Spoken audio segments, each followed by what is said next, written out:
He is regarded as a national hero of Dragon Country, posthumously awarded the rank of general, and immortalized in the annals of history. At that highly anticipated funeral, he wasn't actually dead at all. 6 years of silence, all for this very day, when he appeared at his fiancée's wedding in a manner almost akin to a deity descending. He wants not just to take her away, but to make all those who bullied my brothers, humiliated my family, and harmed my lover pay in blood. Because he has returned, he is the sharpest blade in this nation. My name is Jiang Bei, once a young general of the Dingyuan army at the northern border. Now, I continue my mission under a different identity. 6 years ago, in the snowy north, I was laid to rest in a bloodstained military uniform. Let the world believe the heroes of Dragon Country have perished, while I remain hidden in the shadows, guarding this nation. 6 years later, in the southeast of Dragon Country, at the most upscale hotel in Wuzhou City, the eldest son of the wealthy Liang family in Wuzhou, Liang Tao, is hosting a grand wedding. The bride is Zhou Qian, the beauty queen of the 5 southeastern provinces. At this moment, her eyes are red, sitting in the dressing room like a tearful rose. Her uncle Zhou Haiba and Aunt Zhang Aihua asked the makeup artists to leave the room. Advise her not to drop the ball at a critical moment. You know exactly what kind of person Liang Tao is, Zhou Qian retorted through tears. But Aunt Zhang Aihua interrupted. The Liangs are the wealthiest family in Wuzhou, so it's only natural for young Master Liang to have a rich romantic history. We provide you with food, clothing, and education. You shouldn't repay kindness with ingratitude. Repaying kindness with enmity? Zhou Qian sneered, exposing her uncle and aunt's true colors. Our house, our savings, you seized everything, even my brother's pension. What she could never forgive was the fact that her brother Zhou Dong's pension was squandered by this family. At that moment, my cousin Zhou Cong pushed the door open and lazily said, "Sis, you need to think about everyone, you can't be too selfish. I agreed to marry Liang Tao not for your gambling debts or jobs, but for Zhaoping." Zhou Qian's younger sister Zhou Ping is an orphan adopted by their parents. A week ago, Zhou Ping was falsely accused of damaging an antique during an internship at the Liang Group's summer program and was subsequently placed under house arrest by the Liang family. The Liang family demanded Zhou Qian either pay tens of millions in compensation or marry Liang Tao, otherwise they would not release her. "Good, truly a testament to sisterly love," said a short man with a long scar across his face as he entered. It was the groom, Liang Tao, who smirked at Zhou Qian, his eyes glinting with malice. "As long as you successfully marry into the Liang family tonight, no one will come to harm. I promise you'll beg for death but won't find it." Zhou Qian trembled all over, but for Zhaoping's sake, she stared fixedly at Liang Tao. "I hope you keep your word. Let's go downstairs, the guests are waiting," Liang Tao snorted lightly. The wedding ceremony reached the moment for exchanging rings. Liang Tao lowered his voice and viciously told Zhou Qian. The scar on his face was left by her brother Zhou Dong. He sought revenge, determined to make her suffer a fate worse than death. The host's voice rang out, "Miss Shou, do you take Mr. Liang to be your husband?" Zhou Qian remained silent. 10 seconds, 20 seconds, 30 seconds, the atmosphere in the room grew stifling. "Zhou Qian, I know you're unwilling, but think about Zhou Ping again," Liang Tao threatened once more. Zhou Qian raised her head, images of her little sister and elder brother flashing through her mind as a tear rolled down her cheek. She took a deep breath, her lips trembling slightly as she whispered, "Why?" Before she could utter another word, a deafening crash erupted as the banquet hall doors were violently forced open. A figure emerged from the billowing dust, his voice shaking the entire venue like a collapsing mountain. "I don't want to." Zhou Qian suddenly turned her head, her gaze freezing. That was a face she would never forget. It's Jiang Bei, brother Zhou Dong's closest sworn brother in Ma Bei. Wasn't he supposed to have died 6 years ago? That nationally televised funeral, she had once been one of the hundreds of millions of weeping citizens of Dragon Country. Liang Tao sneered at him, daring to cause trouble at my wedding banquet. No one in Wuzhou has ever been so blind. Jiang Bei gazed coldly at Liang Tao. "I'm taking Zhou Qian away, no one can force her." The words struck a deep chord, and Zhou Qian's tears welled up instantly. She smiled through her tears, the years of pent-up pressure finally releasing completely. "In Wu Prefecture, I, Liang Tao, can compel whomever I please," Liang Tao said with a sinister expression. He ordered the 3 bodyguards, break his legs and throw him to the wolves. Zhou Qian instinctively worried about Jiang Bei, while Liang Tao sneered mockingly. Yet in the next second, the smile froze on his face. Jiang Bei didn't move an inch, effortlessly catching the fists of the 2 bodyguards. With just 2 snap sounds, the arms and shoulders horrifically twisted out of shape. Another bodyguard pulled out a dagger and charged at Jiang Bei, only to be kicked flying several meters away by him. His head hit the steps, and blood immediately streamed down his face. Jiang Bei fixed his cold gaze on Liang Tao on the stage and said icily, "Say it again, I do not agree to this wedding." Liang Tao's heart pounded, sweat pouring down his back. "So you can take on 3, but can you handle 10? He waved his hand, and a dozen bodyguards rushed in. Jiang Bei remained expressionless and took the initiative to strike, leaving a trail of bone-cracking sounds with each move. In less than a minute, all dozen bodyguards were disabled. "Whether the bride is willing to marry isn't up to you." Liang Tao grabbed Zhou Qian's wrist, pressing a dagger against her face as he threatened. "If you don't get out of here right now, I'll slice her face open immediately. My sworn brother's sister is my sister, no one gets to bully her, Jiang Bei said coldly. TCH flirting right in front of me? What a pair of shameless dogs, Liang Tao sneered, his eyes glinting with cruelty.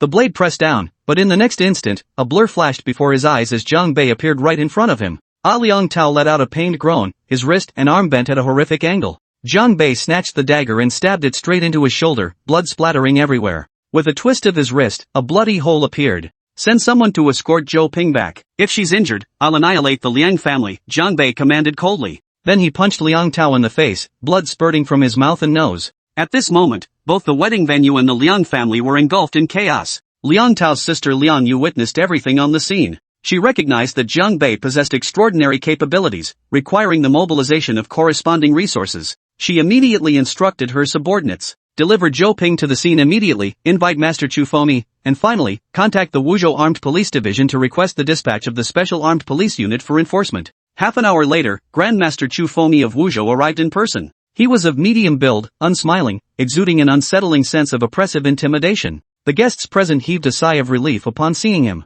Liang Tao once again flashed a smug smile. They had no idea that Chu Fomi, widely recognized as the top martial artist in Wuzhou, was nothing more than a below-heaven-level foe in Jiang Bei's eyes, hardly worth fearing. 6 years ago, the leader of the Hungarian Blood Wolf Special Forces he pursued across thousands of miles was a heavenly-level expert. Chapter 4, Chu Fomi. Chu Fomi was a vicious and ruthless man, fiercely protective of his own. In the past, those who dared to defy him met only death or crippling injury. Who dared injure my disciple? Chu Fomi demanded coldly. A master is a master. The moment he spoke, the air in the hall seemed to freeze solid. This man is in for a world of trouble. He'll be beaten to death by Master Chu. To openly defy the Liang family like this, his body will likely be found in the wilderness tomorrow.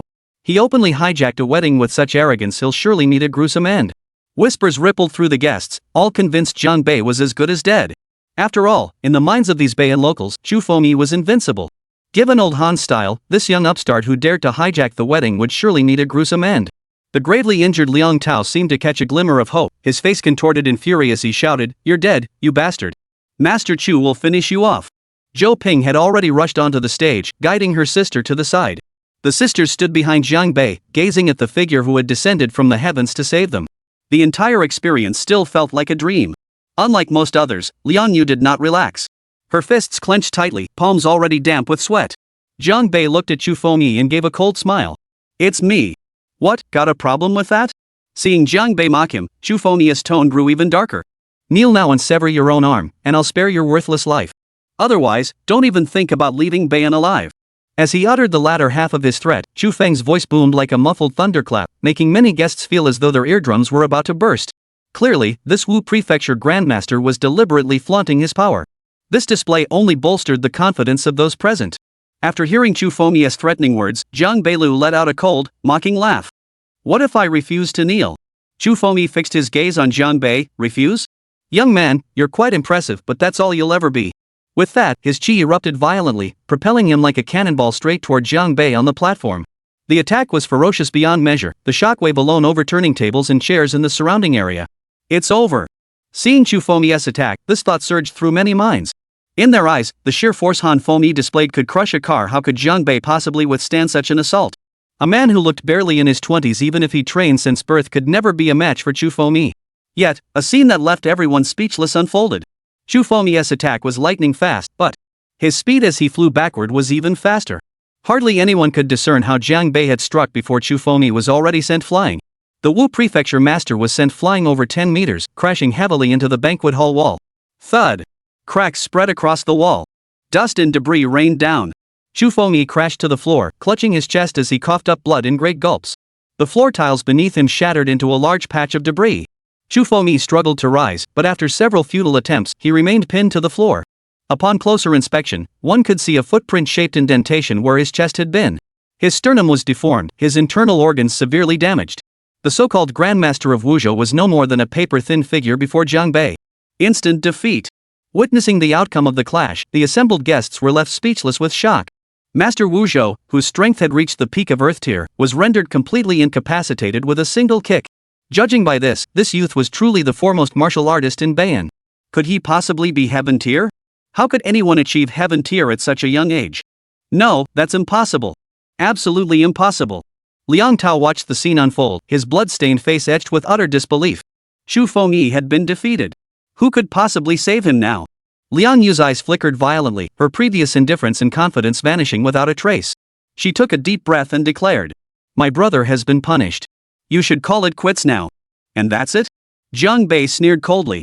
"If I hadn't shown up today, what fate would Tianqi and Xiaoyi have met? Do you really think you can just brush something like that under the rug?" As he spoke, Jiang Bei pulled the dagger from Liang Tao's shoulder and stabbed it directly into the man's abdomen. The latter's body convulsed violently several times before succumbing to the agony. His head lolled to the side as he collapsed unconscious. Liang Yu's heart clenched violently at the sight. "Even if I turned him into a hedgehog, it wouldn't satisfy my rage," Jiang Bei sneered coldly. "But you've injured so many people today. The Beian inspection department won't let you off the hook." Liang Yu stared intently at Jiang Bei, his gaze unwavering. "Release my brother. You can still leave now." "Is that a threat?" Jiang Bei's voice remained utterly unruffled. "Fine. I'll wait for the inspection department to arrive." Xu Fengyi clutched his chest, sprawled on the ground, staring at Jiang Bei on the platform with utter terror. His body trembled uncontrollably. Others might not know the truth, but Xu Fengyi certainly did. A heaven-tier martial artist was indeed formidable, but it was utterly impossible for him to be sent flying with just a simple kick. Against this young man, he had absolutely no chance of victory. The combat power unleashed in that instant far exceeded heaven tier. Could such a superpowered individual truly be restrained by the Wuzhou City Supervision Department? Just then, footsteps echoed outside the door, followed by a voice carrying an air of authority. "Who dares to maliciously injure someone here in broad daylight? Handcuff him and take him away." Then, a pot-bellied, slightly balding middle-aged man walked in. None other than Qi Yangji, the current chief inspector of the Beian Supervision Department. At the sight of him, Liang Yu and the assembled guests all breathed a collective sigh of relief. They exhaled deeply, their tense expressions relaxing considerably as their breathing eased. In Beian, if even Master Han couldn't handle this man, then only the supervisory department could. The wealthiest family's influence was indeed formidable even after their wedding was disrupted. The inspector general himself had personally appeared. In the current Dragon Nation, where martial prowess was on the rise, the supervisory department had surged to the forefront among major city administrative bodies. The position of chief inspector was second only to the local administrative chief. Qi Yangji was now a hot commodity in Wuzhou City. Immediately after, a squad of operatives clad in black combat gear strode in. Each carried a combat blade at their waist and wielded a spear in hand, radiating an intense aura of lethality. At their appearance, many sucked in their breath in shock. For these were none other than the Special Armed Police Detachment. Within the Supervision Department, there were two primary forces, the Public Security Supervision Team and the Special Armed Police Detachment. The former maintains daily urban order, while the latter is an elite force deployed only in times of war. They were essentially the special forces of the Supervision Department. This wedding banquet had actually prompted the Special Armed Police Detachment to deploy in violation of regulations. The Liang family certainly had immense influence. "You're the one causing trouble here?" Inspector Qi Yangji glared at Jiang Bei coldly. "Do you know today is the Liang family's young master's wedding day?" Liang Yu cautioned from the side, "Chief Gao, be extremely careful.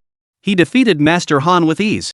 Hearing this, Qi Yangji finally recognized the man lying on the ground, coughing up blood incessantly, none other than Xu Fengyi, the so-called Grandmaster of Wuzhou. Qi Yangji dismissed the warning with a cold snort. So Master Chu is just a paper tiger after all show and no substance. One stab and he's finished. Xu Fengyi didn't grow angry upon hearing this. Instead, he stared at Qi Yangji with a look of utter contempt, thinking to himself, "Ha! Facing a super elite who's likely nearing the peak of the heaven rank, I'll be damned if I don't see how well you fools from the inspection department fare."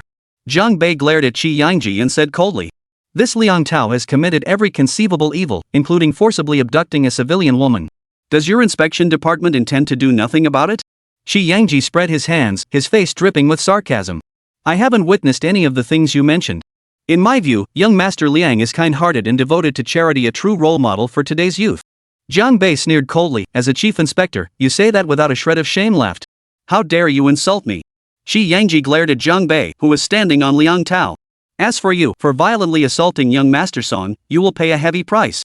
Captain Li, take the Special Armed Police Unit and arrest this man immediately." Without inquiring into the circumstances or considering what unscrupulous deeds Liang Tao might have committed, he immediately ordered Jiang Bei's arrest. However, after Qi Yangji shouted this, he discovered that Li Fangming, the captain of the Special Armed Police Detachment, hadn't even flinched. No, to be precise, the latter was staring intently at Jiang Bei, his eyes filled with utter disbelief. Even his fingers were trembling slightly.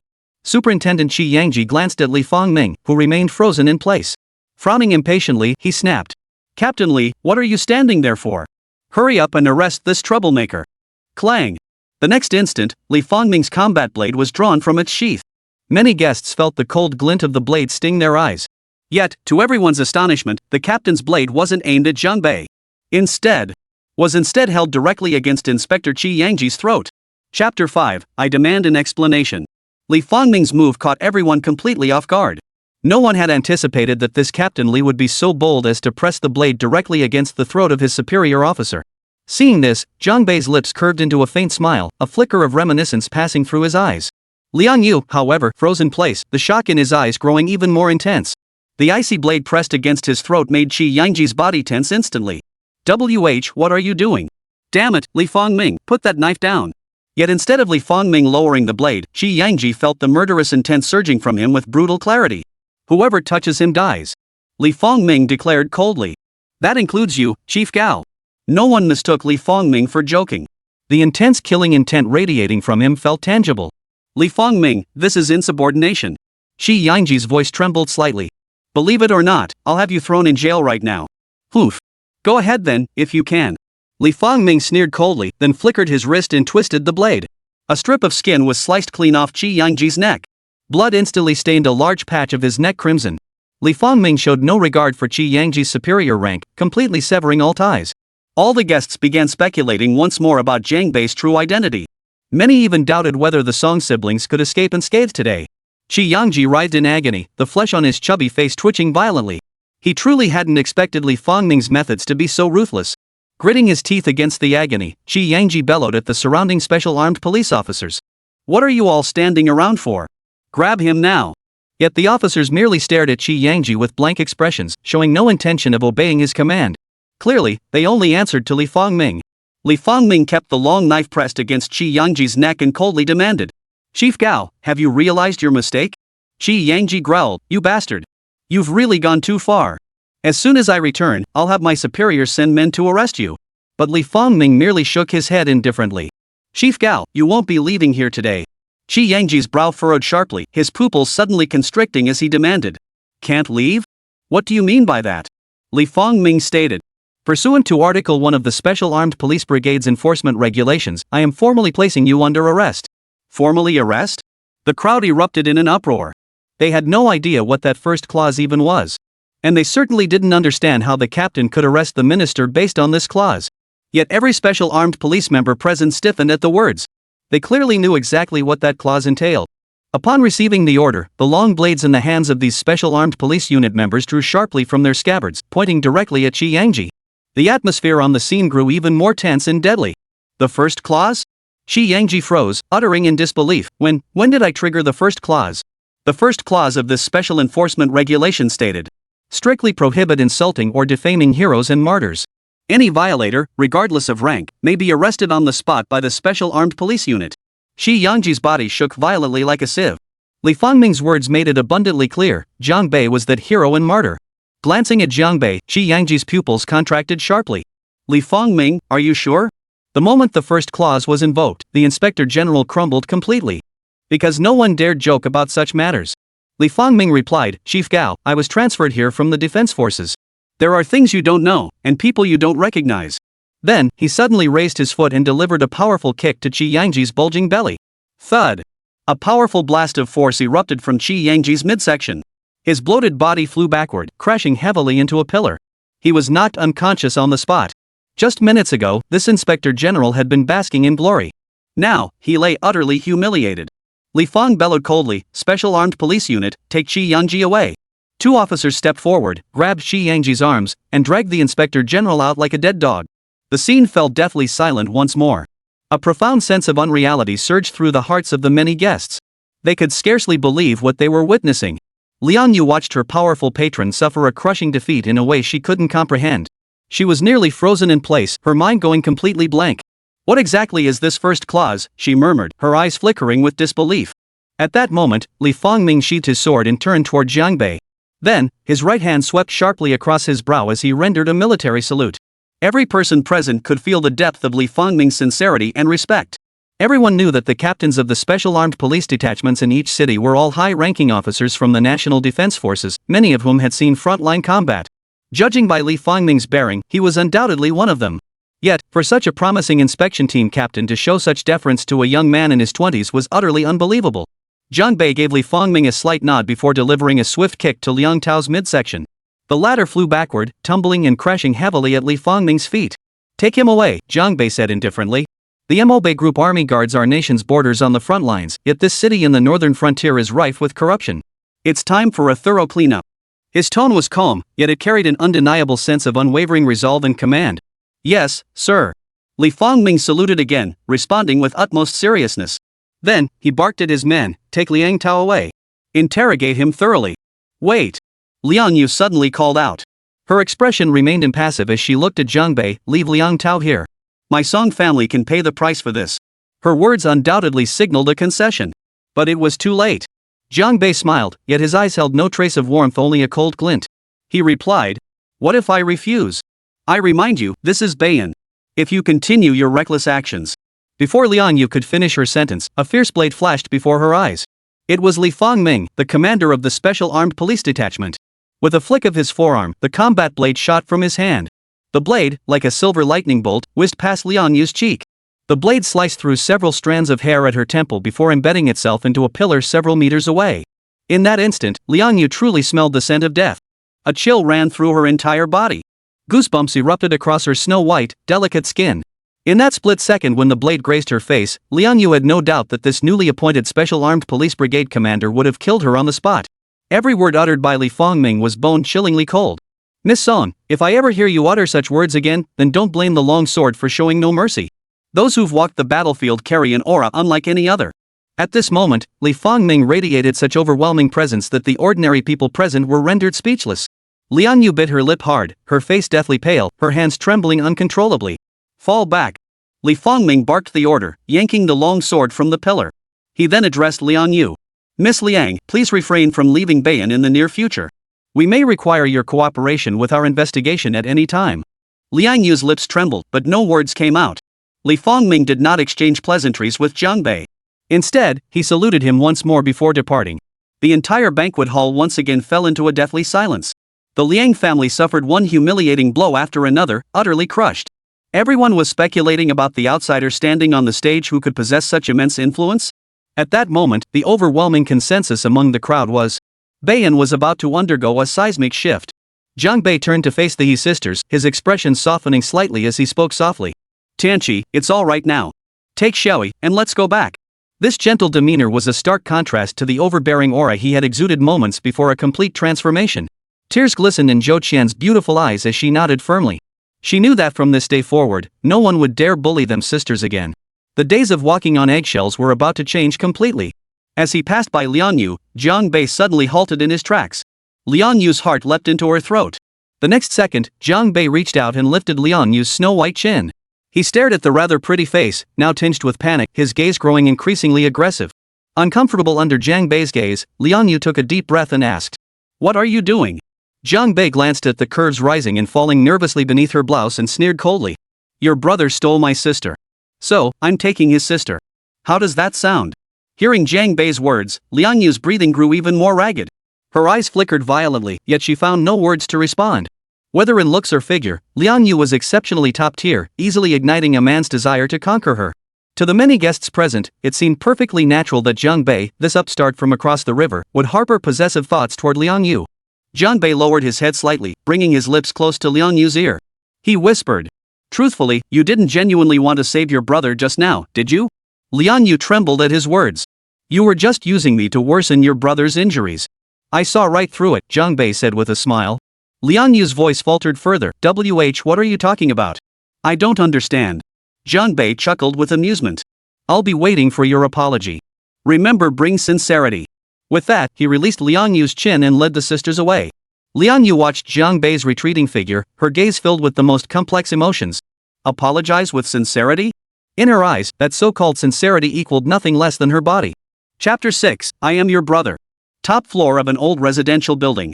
The neglected ceiling bore visible traces of moisture from rainwater seepage.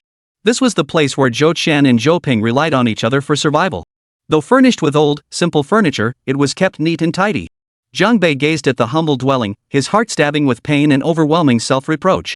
Zhou Dong had earned countless military honors on the front lines, even sacrificing his life, yet his family endured such a life of oppression. I came too late, he murmured softly to himself. As he spoke, his fists clenched so tightly his fingernails dug into his palms without his noticing.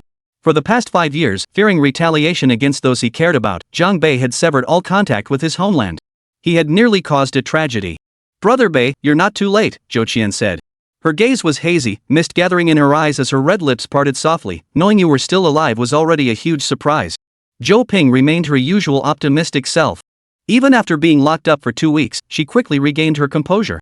The girl examined Jiang Bei with curiosity, then tugged at Zhou Qian's arm and asked, "Sis, is Brother Bei my brother-in-law? He was so incredibly handsome when he saved me." 17 years old and in her senior year of high school, Zhou Ping stood at 5 feet 7 inches, radiating boundless youthful energy. A classic beauty in the making, she was already the undisputed school flower. She had been adopted by Zhou Dong's parents and shared no blood relation with the Zhou family. Yet, having relied on each other for years, blood ties no longer mattered. A soft glow flickered in Zhou Qian's eyes as she replied, "He's not your brother-in-law." "You silly girl, don't go saying things like that." Zhou Ping immediately jumped in front of Jiang Bei. "Or Brother Bei, are you single?" Jiang Bei scratched his nose and laughed heartily. "You bet I am. Lifelong bachelor." "That's great. My sister's single too." Zhou Ping seemed to have completely forgotten the gloom of the past 2 weeks, clearly excited. "Brother Bei, from now on, you're my sister's husband." "Zhou Ping, go take a shower and go to bed. How old are you, and what's going on in your head all day?" Zhou Qian, both embarrassed and annoyed, shoved her sister into the bathroom. "Brother Bei, don't mind her. Xiaoyi's always been this mischievous," Zhou Qian said, her face flushed. Jiang Bei chuckled, "Seeing that Zhou Ping's spirits aren't dampened puts my mind at ease. You two go take a nap. With me here, nothing else will happen." Once the heavy weight lifted from their hearts, the sisters relaxed completely and soon fell into a deep sleep. Perhaps it was the most peaceful sleep they'd had in years. Jiang Bei stood guard at the bedroom door, gazing at the sleeping sisters. He murmured softly, "I'll protect you like your own brother." He dared not imagine what tragic fate would have befallen them had he not appeared, or had he arrived even a moment later. "Lao Zhou," Jiang Bei murmured softly, "rest assured. You have shed all your blood for this country. I will never allow you to shed tears in the next world." Then, Jiang Bei walked to the balcony, pulled out his phone, and dialed a long string of numbers. This number was highly unusual, seemingly outside the telephone numbering system of the Dragon Nation. When the call connected, Jiang Bei's voice was as cold as ice. "I'm back, but I'm not satisfied. What exactly happened?" The voice on the other end sounded grave. "Why did you return? Why did you bring back the Black Skywing?" Jiang Bei ignored the question. His gaze was icy, as if it held snow that never melted, and he said coldly, "I demand an explanation. If you can't provide it now, I'll come find you at the defense force with a knife in hand." There was a moment of silence on the other end before the voice replied, "I promise you. Because the defense army owes you." Jiang Bei's arrival sent shockwaves through all of Bei'an. Every resident of Bei'an had heard about Liang Tao being brutally beaten at his wedding. People couldn't help but cheer at the news. They had long endured the Liang family's arrogance and tyranny in silence, but now someone had finally stood up for them. Zhou Qian, meanwhile, slept more soundly than ever before, waking up leisurely only in the late afternoon. After getting up, she heard movement in the kitchen and found Jiang Bei wearing an apron, simmering soup. At that moment, there was not a trace of the iron-blooded warrior who had pursued the Hyder Marine Division across thousands of miles. All that remained was the warmth of a neighborly older brother. Spotting Zhou Qian leaning against the doorway, Jiang Bei smiled. "Awake already? I made some chicken soup for you all. It'll be ready soon." Meichama Zhou Ping is still sleeping. She's been under too much pressure lately. Watching the steam rise from the clay pot, its aroma already wafting uncontrollably into her nostrils, Zhou Qian suddenly felt an urge to cry. This feeling of home, she hadn't experienced it in so long. "Brother Bei, how long can you stay in Bei'an?" Zhou Qian asked. She dreaded that this might all be a dream. At that moment, Zhou Qian wore a pure white nightgown, her long hair cascading down. Though unwashed and uncombed, she exuded a rare, homely charm that made her appear even more gentle and captivating. Jiang Bei smiled as he ladled soup into bowls. "Zhou Ping will be taking her college entrance exams soon, right? I'll leave Bei'an after she gets in." The implication was crystal clear. Jiang Bei intended to stay here until Zhou Ping went to university. And during that time, the Song family would absolutely be unable to stir up any trouble. "Brother Jiang Bei, thank you." Zhou Qian understood Jiang Bei's thoughtful intentions, and her heart was suddenly filled with overwhelming emotion. But the final graduation exams were only a little over a month away. Jiang Bei looked at Zhou Qian. "After Xiaoyi gets into college, what are your plans?" A resolute gleam flashed in Zhou Qian's eyes. "I want to enlist." "Join the military?" Hearing this, Jiang Bei was both surprised and impressed. Truthfully, with your looks, you could easily live a life others envy, but... Jiang Bei shook his head, meeting Zhou Qian's clear gaze directly. Military service is tough and extremely dangerous. Yet Zhou Qian's gaze didn't waver. The resolve in her eyes only deepened. Brother Bei, ever since the day my brother passed away, I've been determined to join the military. I want to become like him, and I want to become like you. I want to be like you both to protect those who need protection. Zhou Qian's words moved Jiang Bei deeply, a trace of melancholy hidden in his expression. I see your brother's shadow in you. You two siblings are truly alike. Zhou Qian bit her lip lightly, a hint of hesitation flickering in her eyes. Zhou Qian, speak your mind. Your brother and I were sworn brothers. Consider me family from now on. Jiang Bei said, so go ahead. Brother Bei. Zhou Qian's gaze sharpened slightly as she spoke. If I pass the military recruitment assessment, I'd like to ask you to look after Zhou Ping for me. Jiang Bei chuckled. No problem. I've already decided if you don't enlist, I'll look after you too. Only Jiang Bei could say something like that. If anyone else had uttered those words, they'd likely have been branded a beast. But in Bei'an City, the two sisters Zhou Qian and Zhou Ping, each with their own distinct charm, were hugely popular. Plenty of men harbored fantasies of winning both of them over. Zhou Qian's cheeks flushed slightly, and a reassured smile touched her lips. Jiang Bei lifted his head from the rising steam of the chicken soup and continued, Zhou Qian, if you don't mind, from now on, I'll be your brother in Zhou Ping's too. Zhou Qian's eyes welled up as she softly called out, brother. In that moment, the heart of Bei'an's most beautiful woman opened a crack for Jiang Bei. While Bei'an's most beautiful woman was drinking Jiang Bei's chicken soup, the second most beautiful woman was agonizing over how to use her body to express her sincerity to Jiang Bei. Liang Yu stood before the bathroom mirror in her nightgown. Gazing at her fair skin and lovely face reflected back, a flicker of reluctance rose in her beautiful eyes. Her hand pressed tightly against her left breast, the pressure causing the mound to shift slightly. Feeling her own rapid heartbeat through her palm, Liang Yu murmured slowly, I will fight back, even if it costs me my body. Then, the nightgown slid slowly to her feet, revealing her nearly perfect curves to the air. Chapter 7, Apology. Liang Yu called her father, Liang Xiang, who was far away in the kingdom of rolls, and recounted today's events in detail. Liang Xiang had always doted excessively on his son. Over the years, Liang Tao had run wild in Bei'an City, impregnating countless girls, yet his father had always indulged his son's antics. But this time, he had finally hit a brick wall. After hearing his daughter's report, a shadow passed over Liang Shihang's eyes. In Bei'an, he said, someone actually dares to act so brazenly in front of the Liang family? Liang Yu continued, Father, the Special Armed Police Brigade has taken my brother away. He's also suffered serious injuries. I'm worried. Liang Shihang's expression darkened considerably as he declared, I'm in the middle of negotiating a crucial project concerning the mining rights to the Yuanjing ore. As soon as this matter here is resolved, I'll return immediately. Everything else can wait until I get back. The moment Liang Yu heard her father mention the Yuan crystal mine, she instantly grasped the project's critical importance. The discovery of source energy, a unique form of primal, pure power years ago, enabled humans to rationally harness this force from the external world, dramatically enhancing physical capabilities. Many thus became what are known as martial artists. Source energy is stored within a mineral deposit known as source crystals. While global reserves of source crystal mines remain relatively abundant, they have now become the most exceptional resource. Children from wealthy families would purchase source crystal elixir extracted from these mines. They used the source energy within to nourish their bodies and solidify their foundation in martial arts. Becoming a martial artist was, of course, the ultimate goal. As for the ordinary working class, they simply cannot afford the long-term supply of source crystal fluid. The adage poverty breeds scholarship, wealth breeds martial prowess holds true everywhere. If the Liang family could secure mining rights to a portion of the source crystal deposits, what would the wealthiest individual in Bei'an City amount to? Perhaps the Liang family could soon dominate the entire Liajiang province. I'll call the Bei'an administrative chief immediately and request he secure Yuan Dong's release first. Liang Xing said in a low voice, even if that special armed police brigade commander is arrogant, he wouldn't disregard the administrative chief's authority, would he? After hanging up, Liang Xing turned to his wife, Hilu, and said, We've hit a tough nut this time. They easily defeated even Xu Fengyi. We'll likely have to spend a fortune hiring a top-tier expert to resolve this. Dare to bully my son? I'll make that person pay. Hilu's eyes blazed with intense malice as she shrieked, and that Zhou Qian, the so-called first beauty of Bei'an? I'll make sure she's disfigured.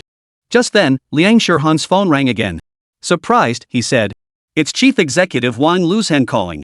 Liang Xing had been about to call him himself, hoping to get the current top official of Bei'an to pull Liang Tao out of the interrogation room. But now, the man had called him first. Administrator Wang, I just heard. The moment the call connected, Liang Xing was cut off before he could speak. Old Liang, your young master has really gotten himself into deep trouble this time. This mess won't be easy to clean up. Wang Luxian's tone was nowhere near his usual warmth and familiarity. In fact, one could clearly detect a deliberate sense of distance in his words. Liang Xiying felt his blood boil at the tone, but given the other man's status, he could only force down his anger and say, "But my son was severely injured and then arrested indiscriminately by the Special Armed Police Brigade. Chief Wang, considering our past relationship, you have to help me with this." Wang Luxian lowered his voice, "Old Liang, I truly can't help you with this. I might as well tell you now the National Supervision Headquarters in the capital has already issued an arrest warrant." Liang Xiong froze. The headquarters got involved? They personally ordered the arrest of the bastard who hurt my son? No, quite the opposite. Wang Luxian's words sent Liang Shiheng's heart plummeting to the depths. The one being arrested was Qi Yangji, the current Minister of Supervision for Beian. He had violated the first clause of special law enforcement. The supervision headquarters has ordered his transfer to the capital within 24 hours. Wang Luxian added, "And it will be me, the Beian administrative chief, personally escorting him." Smack! Startled, Liang Shiheng's grip loosened, and the phone clattered to the floor. He muttered, "Article 1? What is that? Who exactly is this person who provoked my son?"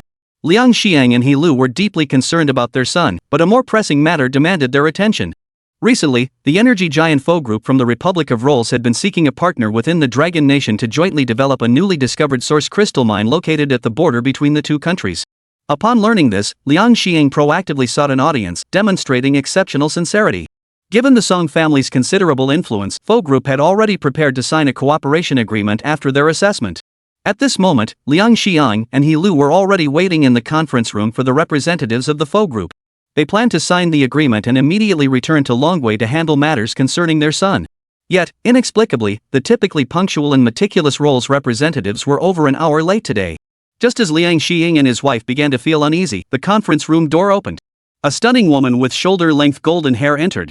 Behind her followed 2 rows of burly bodyguards. This woman was named Elena, only in her 20s.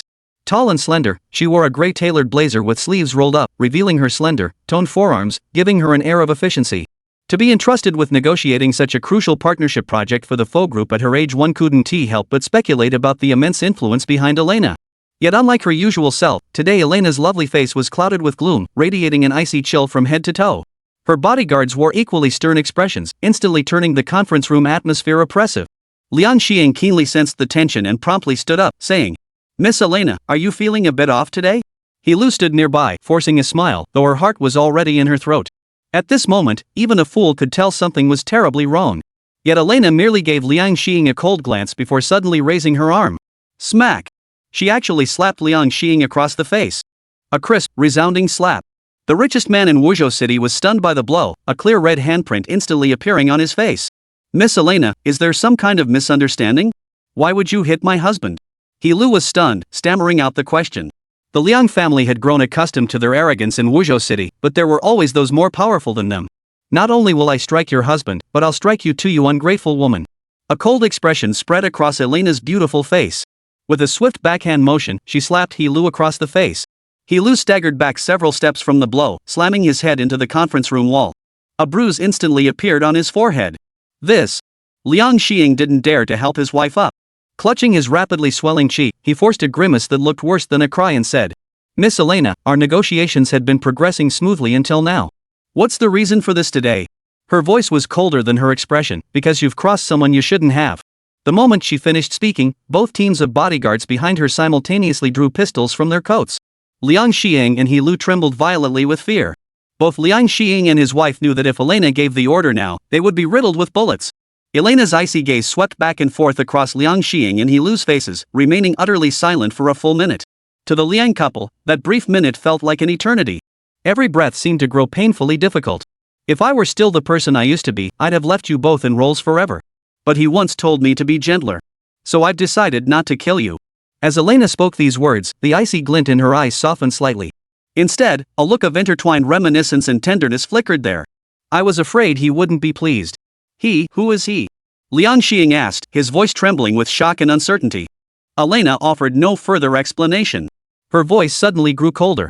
"You are to return to the Dragon Kingdom immediately, to Beian, and apologize to him. Beg for his forgiveness by any means necessary. If he chooses not to forgive you, then I will wipe out every last member of the Liang family, leaving no one standing." As Elena spoke these words, an overwhelming aura of superiority radiated from her. Apologize to whom? Hearing this, Liang Xiang and He Lu, both filled with dread, exchanged glances. They both thought of the same answer at the same time. That upstart who came to Bayan. Chapter 8, Neil. Though the final graduation exams were less than a month away, Jiang Bei still arranged for Zhou Ping to take a few days off to properly adjust her state of mind. Over these days, a certain vegetable market in Wuzhou City frequently witnessed Jiang Bei haggling over produce with a pair of sisters in tow, a sight that drew many envious glances. Could it be that the stunning twin lotus blossoms had finally found their owners? Today, Jiang Bei was cooking for the sisters again at home: simple sweet and sour spare ribs, stir-fried pork with chili peppers, and a bowl of seaweed egg soup, all radiating the comforting warmth of home cooking. Having spent years on the battlefield, constantly dancing on the edge of a knife, Jiang Bei rarely experienced such relaxed moments. Bro, your cooking is amazing. Zhou Ping shoveled rice into her mouth, her cheeks puffing out adorably. This outgoing girl, following Zhou Qian's lead, had already switched to calling Jiang Bei brother without a hint of reserve. Jiang Bei chuckled. Well then, you'd better eat your fill before the exams. Once you get to college, you won't be able to eat like this anymore. No way. Then I'll just skip college altogether and be my big brother's shadow instead. Zhou Ping pouted, her voice full of playful petulance. When girls her age started acting coy, it was something few could resist. Zhou Qian gave her sister a light smack on the head. Stop daydreaming. Hurry up and eat. We need to head back to school. But after hearing her sister's words, Zhou Ping's gaze suddenly turned a bit suggestive. She batted her eyelashes and said to Zhou Qian, Sis, once I'm gone, won't you and my brother have the place to yourselves? Hearing this, Jiang Bei nearly spit soup out of his nose. Two blushes instantly spread across Zhou Qian's pretty face. Zhou Ping. What nonsense are you talking about? Brother, seriously, could you be my brother-in-law? Zhou Ping's big eyes fixed on Jiang Bei. That way, I could eat your cooking anytime. Please, brother-in-law. Jiang Bei couldn't help but laugh and cry at the same time. My sister is the most beautiful woman in Bayan. Brother-in-law, marrying her would be a steal. Zhou Ping stood on tiptoe and whispered in Jiang Bei's ear. Let me tell you a secret, she's got a great figure and is very fertile. Zhou Qian heard this and her pretty face flushed bright red. She stamped her foot where she stood. Zhou Ping, what nonsense are you spouting? Never seen anyone sell out their sister like this. Good at bearing children? Jiang Bei didn't know how to respond. He genuinely treated Zhou Qian like a sister. No matter how beautiful she was, he'd never once entertained the thought of pursuing her. Well, at least not yet. Zhou Ping whispered softly into Jiang Bei's ear, don't believe me? Look closely, brother-in-law. Look closely at what? Jiang Bei couldn't quite follow this girl's train of thought. She really has a great figure. With that, Zhou Ping grabbed her backpack and dashed out of the room, off to class. Enjoy your alone time. After Zhou Ping left, Zhou Qian blushed as she cleared the dishes, saying, Brother, that girl Zhou Ping is always so irreverent. Don't take her seriously. Ha, Xiaoyi is quite the character. Jiang Bei chuckled. But if you ever want to date someone in the future, you'll definitely have to get past her first. Zhou Qian gave Jiang Bei a deep look, then smiled slightly. Then I won't get a boyfriend. At that moment, Zhou Qian, tied with an apron, resembled a blossoming flower, radiant and delicate, radiating infinite tenderness. This rare charm, seldom seen by others, made Jiang Bei pause slightly, his gaze lingering a few extra moments. Of course, he also subconsciously wanted to verify whether Zhou Ping's earlier remark held any truth. It really is perky. It was a near-perfect curve. But just then, a knock sounded at the door. Zhou Qian, open the door. It's me. Your uncle. Zhou Haiba's voice echoed outside the door, pounding on it loudly. The tender atmosphere inside the room was instantly shattered. A thin layer of frost crept across Zhou Qian's exquisite, delicate face. She opened the door to find Zhou Haiba and his family of 3 standing there. Zhou Haiba barged straight in, shouting, Zhou Qian, you've caused our family so much suffering, you must compensate us. Aunt Zhang Aihua and cousin Zhou Tsong followed in, their faces grim, clearly here to confront her. To Jiang Bei, Zhou Haiba's family of 3 had set a new low in human behavior. He hadn't had time to deal with them these past few days, but now they'd come knocking on his door themselves. Upon seeing Jiang Bei, the flesh on Zhou Haiba's face twitched uncontrollably. He couldn't help but recall the day Jiang Bei had kicked Master Han flying with a single blow. But even if the man was formidable, he was Zhou Qian's own uncle. Could he really lay a hand on him? Zhou Qian, you ungrateful wretch. Zhou Haiba slammed his fist on the coffee table and shouted. I worked my ass off to secure you this perfect match, so you could enjoy wealth and prestige. Yet you repay your uncle's kindness with betrayal. We've always had your best interests at heart. Thinking of me? Zhou Qian's voice was cold and clear. You disregarded Xiaoyi's safety and sold my lifelong happiness to that scum Liang Tao. Did you ever think of me? When Liang Tao held a knife to slash my face, did you consider me then? Zhou Haiba was momentarily speechless. Clearly, he had no valid argument whatsoever. Aunt Zhang Aihua, however, placed her hands on her hips and shrieked. Zhou Qian, if you hadn't refused to marry young Master Liang, would he have taken Zhou Ping hostage? If that Lin fellow hadn't shown up at the wedding to cause trouble, would young Master Liang have threatened you with a knife? After a pause, she emphasized, forget the facts for a moment, don't you ever think about your own role in this? This woman was truly skilled at twisting the truth, shifting all the blame onto Zhou Qian. Forget the facts? Zhou Qian's pretty face remained largely expressionless. When it came to her uncle's family, she'd grown so disillusioned she couldn't even muster anger anymore. Regardless, you must compensate our family for all financial and emotional damages. Aunt Zhang Aihua finally revealed her true motive. Not only did she refuse to apologize, but she actually wanted Zhou Qian to pay compensation? Zhang Bei, sitting beside them with a cup of hot tea in hand, sneered at her words. How much? Zhang Aihua slammed her hand on the table and shrieked. At least 5 million Longwa currency. At that, Zhang Bei flicked his wrist. The hot tea in his hand splashed directly onto Zhang Aihua's face. Ah! Scorched by the scalding tea, Zhang Aihua shrieked in pain. At that moment, half her face was smeared with tea leaves and quickly swelled up. She looked quite comical. What a noisy woman. Zhang Bei kicked Zhang Aihua squarely in the stomach. The latter felt as if her abdomen were being torn apart by knives, the pain leaving her speechless. How dare you touch my mom? Seeing this, cousin Zhou Tsong roared with rage and lunged forward to grab Zhang Bei by the throat. How dare you interrupt when adults are speaking? Zhang Bei whipped his hand around and delivered a sharp slap. Zhou Tsong's head slammed hard against the wall, blood trickling from his mouth as stars danced before his eyes. Oh, right. I forgot you're an adult now. That makes you even more unforgivable. Zhang Bei shook his head, yanked Zhou Tsong's hair, and slammed his head against the wall several times. Thud. Thud. Thud. The dull thud sent shivers down the spine.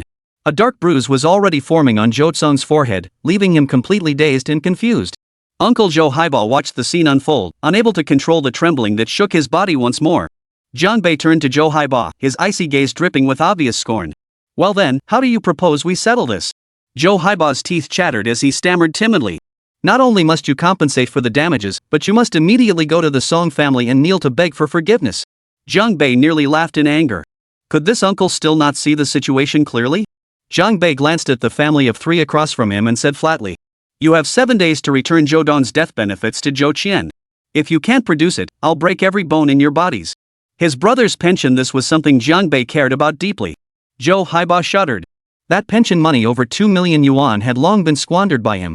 Where could he possibly get it now? Just then, a commotion erupted downstairs. Zhang Bei walked to the window and looked down, only to see a convoy of vehicles pulling up in front of the residential building, drawing a crowd of onlookers. Interesting. Zhang Bei gave a cold chuckle. The knocking sounded again. Zhou Qian opened the door to find their neighbor, Aunt Zhang. After Zhou Dong's sacrifice, Aunt Zhang had been incredibly supportive of the sisters, far more so than their uncle Zhou Haibao. Tianqi. You must leave immediately. Word is the richest man, Liang Xiong, has arrived. The neighbors are blocking their vehicles. You must slip away quietly now. Aunt Zhang said, her face etched with urgency. Zhou Qian was visibly moved. Auntie Zhang, I'll handle this myself. Don't involve everyone else. What if there's danger? The moment he heard the tycoon himself had arrived, Zhou Haibao jumped up as if seeing a savior. He shouted. Zhou Qian, you still have time to beg the Liang family for forgiveness. Hurry. Zhang Aihua gritted her teeth through the pain and snapped, Zhou Haibao, you don't need to kindly warn them. Let the richest man, Mr. Liang, teach them a lesson properly. But before her words had even finished, Zhang Bei raised his hand. A crisp slap landed squarely on her face. Zhang Aihua's cheek split open, blood spattering everywhere. You foolish thing, I'll teach you a lesson first. Zhang Bei finished speaking and pulled Zhou Qian out. As soon as they descended the stairs, they saw Liang Xing and his wife standing side by side. Seeing the young, almost excessively youthful Zhang Bei, Liang Xiong was utterly incredulous. Could this be the man who, in just a few short days, had plunged the entire Liang family into ruin? At that moment, Uncle Zhou Haibao had already rushed forward and said to Liang Xing, Mr. Liang, this is the very man who injured your son. I made him kneel and apologize to you, but he refused to listen. I truly meant to help the Liang family. Yet Liang Xing didn't even glance at the clownish Zhou Haibao. His gaze remained fixed on Zhang Bei, beads of sweat forming on his forehead. Zhang Bei wore a mocking smile, seemingly waiting for Liang Xing to make his move.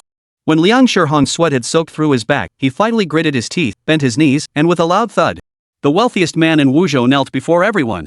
Amidst the stunned stares of those around him, Liang Xing cried out, Please forgive me, Mr. Jiang. Chapter 9, Please forgive me. Liang Xing knelt. As he made this gesture, the surrounding area fell into complete silence, so quiet you could hear a pin drop. The neighbors who had gathered to watch never expected this turn of events. They had assumed the Liang couple, who ruled Northern City with an iron fist, had come to settle scores with Jiang Bei. Yet now, the situation had completely reversed. How could this be? Uncle Zhou Haiba could scarcely believe the scene before him. Jiang Bei, observing Liang Shihan's action, seemed unsurprised.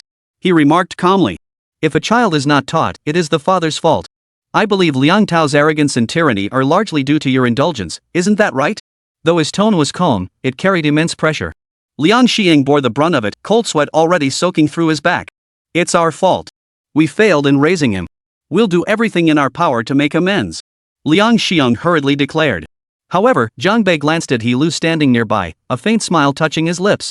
"Mr. Liang, your wife seems rather unconvinced, doesn't she?" Her eyes are filled with hostility. He Lu had been glaring coldly at Jiang Bei the entire time, showing not the slightest hint of remorse. Her son had been beaten into a critical condition, left disabled. She wanted to tear the man before her limb from limb. Yet, inexplicably, when Jiang Bei's gaze swept over her, He Lu couldn't help but shiver uncontrollably.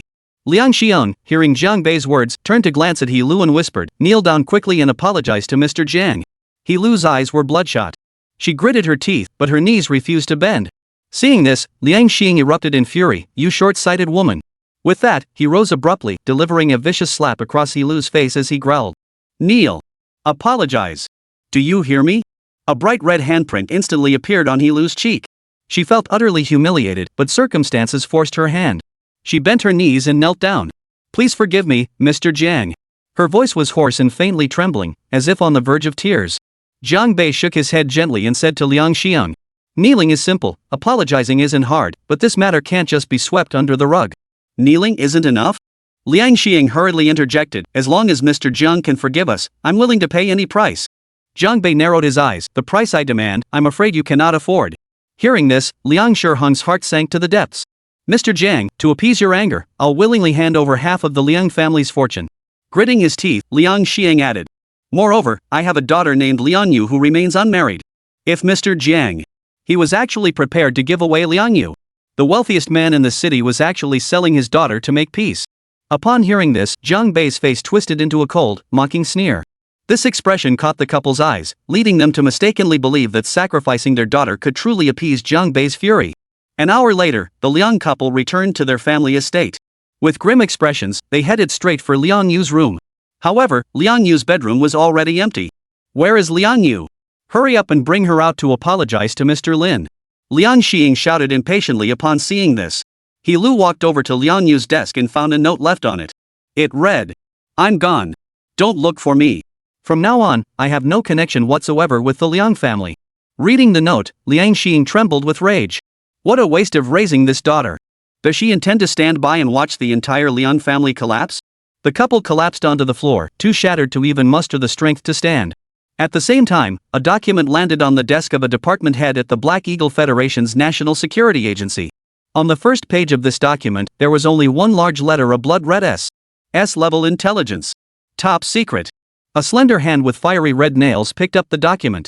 The owner of this hand was clearly a woman. She wore no uniform, instead sporting a form-fitting black pencil skirt that accentuated her curvaceous figure.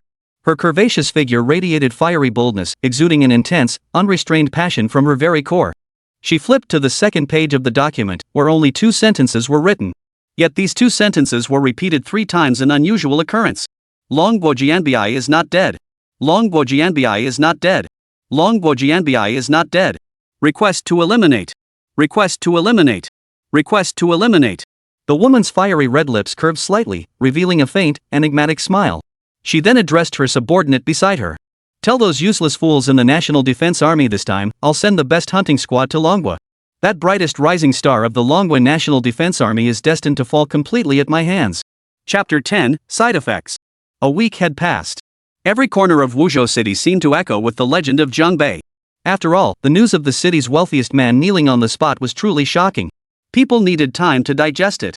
Uncle Zhou Haiba's family had been living in constant dread these past few days. He was already deep in gambling debt, his home practically stripped bare. How could he possibly repay Zhou Dong's compensation money? "Zhou Haiba, you useless man." Zhang Aihua snapped, her voice thick with frustration. "If you can't pay, do you really expect us to just stand by and watch them break our legs?" His son, Zhou Tsong, cursed from the sidelines. "That Zhou Qian is nothing but trash. She hooked up with some random guy and didn't give a damn about putting our whole family's lives at risk. All these years you raised her, and this is the ungrateful dog you got in return." Uncle Joe Highball was nearly pulling his own hair out. "Both of you shut up. No matter how much you rant, I still can't scrape together that 2 million yuan compensation. Or should we go kneel before Jiang Bei and beg forgiveness? You want your wife and kids to kneel with you? How can you even say that?" Jiang Aihua stood with her hands on her hips, her eyebrows furrowed in anger. Joe Haiba. You're Zhou Qian's own uncle. If not for her sake, then for the sake of her mother. Can't you reason with her, appeal to her emotions?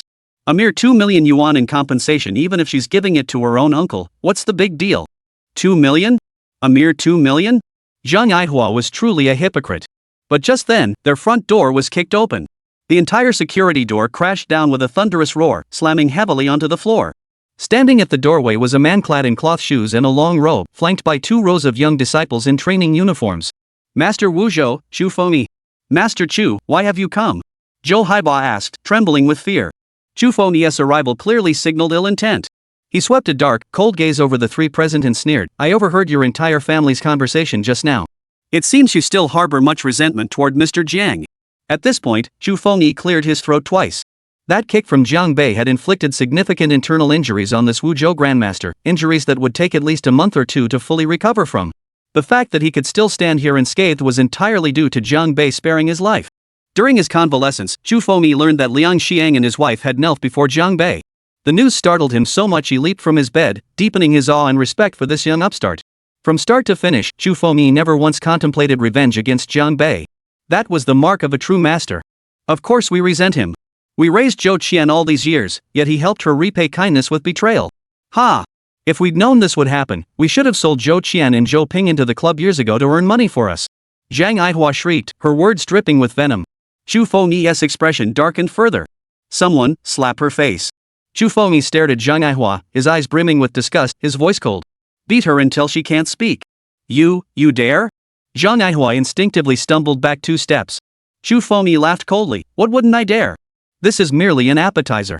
Then, one of his disciples stepped forward, pinned Jiang Aihua to the ground, and began slapping her face with both hands. Smack! Smack! Smack! The sound sent shivers down one's spine. After a dozen or so slaps, Auntie Jiang Aihua was already dazed and disoriented. Her face swelled, skin split open, and blood beads dotted her face, a sight too gruesome to behold. But Chu Fengyi didn't call for a stop, and the disciple kept slapping her. Zhou Haiba, horrified by the scene, immediately knelt on the ground, his voice trembling. "Master Chu, I beg you, spare us." Chu Fengyi sneered coldly twice, then kicked Zhou Haiba hard, sending him sprawling. Zhou scrambled to his feet, kneeling obediently once more, begging for mercy. Chu Fengyi demanded, "I hear Mr. Jiang gave you 1 week. If you can't repay the compensation, he'll break both your legs. Is that correct?" Hearing this, Zhou Haiba couldn't help but tremble all over. And now, it was already the 8th day. Chu Fengyi looked at Zhou Haiba with scorn and said, "Mr. Jiang is a kind-hearted man, unwilling to lay a hand on you. So, this dirty work shall be handled by yours truly, Chu." With that, several men pinned Zhou Haiba to the ground. Another disciple dragged a massive iron hammer in from outside. Witnessing this scene, Zhou Haiba wet himself in sheer terror. A pungent, foul stench began to spread throughout the room. "Master Chu, spare my life. I beg you, let me go." Before Zhou Haiba could finish speaking, he let out an uncontrollable scream. The disciple swung the massive iron hammer, smashing it viciously into Zhou Haiba's knee. Once, twice, 3 times. After several blows, Zhou Haiba's right leg had turned into a limp noodle. The bones inside were shattered into countless fragments. Given the strength of disciples like Chu Fengyi, they could have easily kicked Zhou Haiba's leg clean off. Yet they deliberately chose this more brutal, more torturous method. Minutes later, Zhou Haiba collapsed into unconsciousness. The disciple then dragged the heavy iron hammer over to Jiang Aihua. The hammer swung in a wide arc once more, crashing down with brutal force. Jiang Aihua's body stiffened violently, emitting a scream that sounded inhuman. Beside them, Zhou Tsong finally collapsed to his knees with a thud. Witnessing his parents' ordeal had shattered him completely, and he begged for mercy repeatedly. "I'm only 19. I'm still a child. You can't hurt me. My parents are old. You can break their legs, but I'm still young.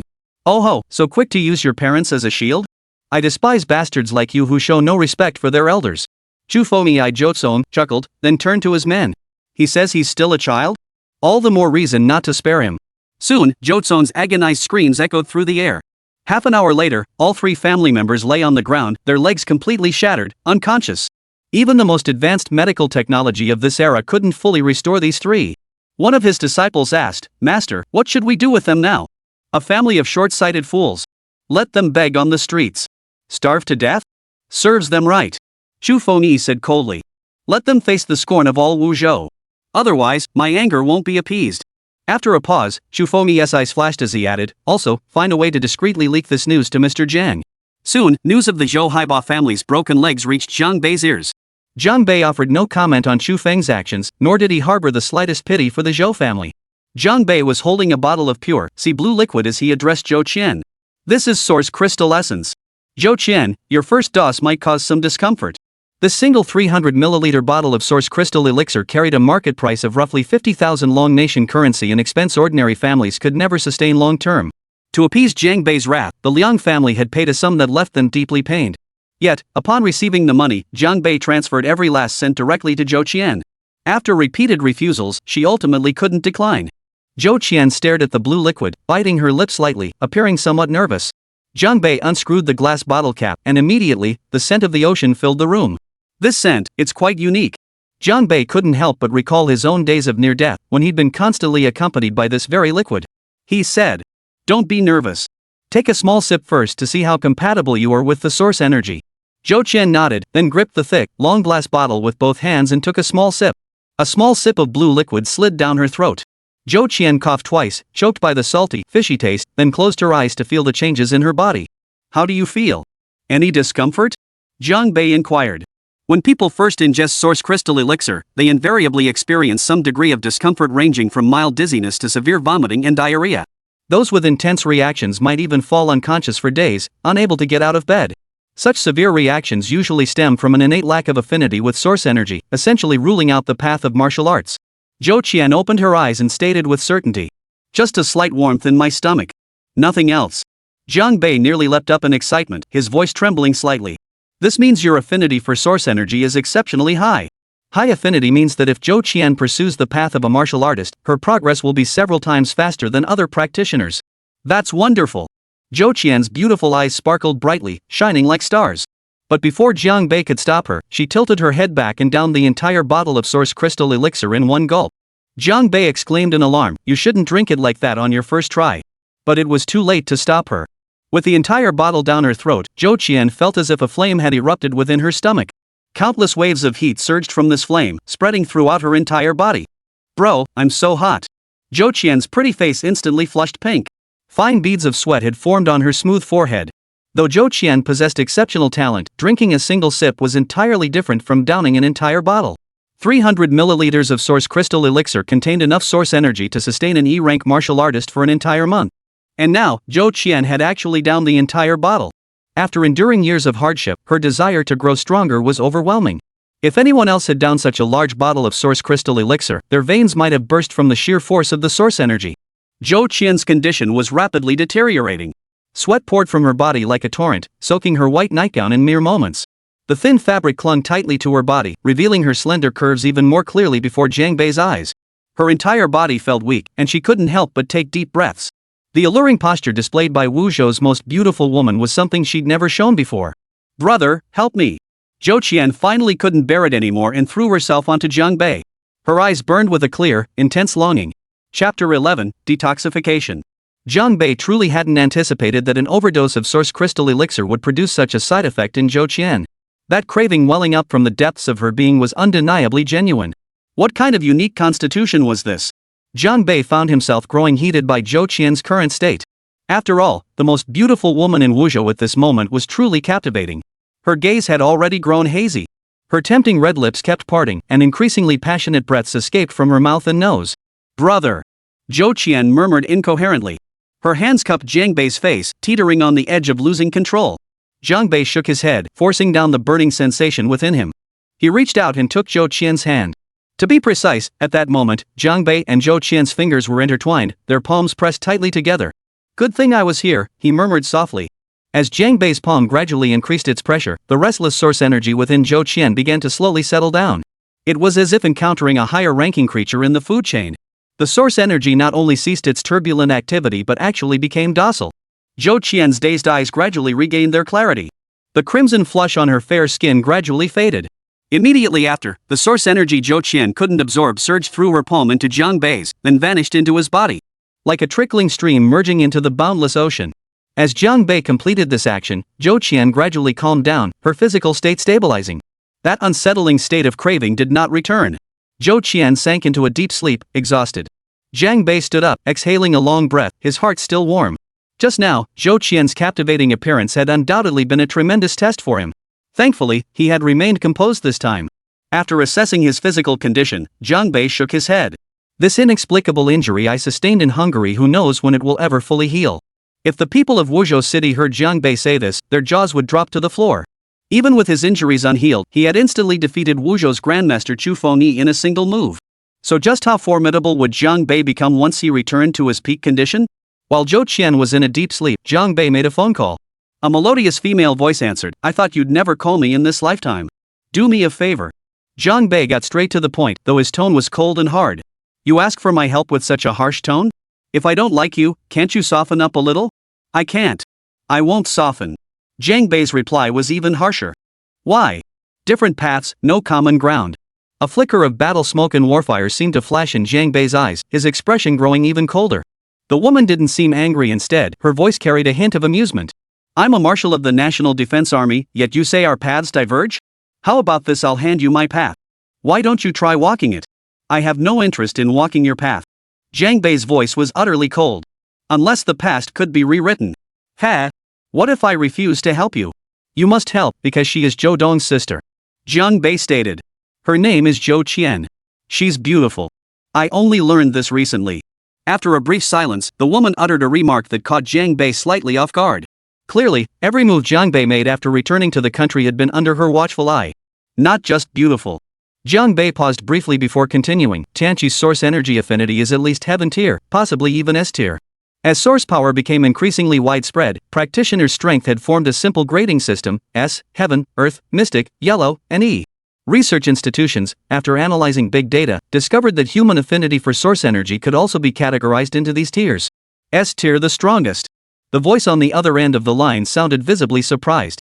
"After Zhou Ping finishes her exams, I'll arrange for someone to pick up Zhou Qian. She'll join the military through special channels and be placed directly into the top secret division." This woman was clearly meticulous, even worrying that Zhou Qian's early enlistment might affect Zhou Ping's exam performance.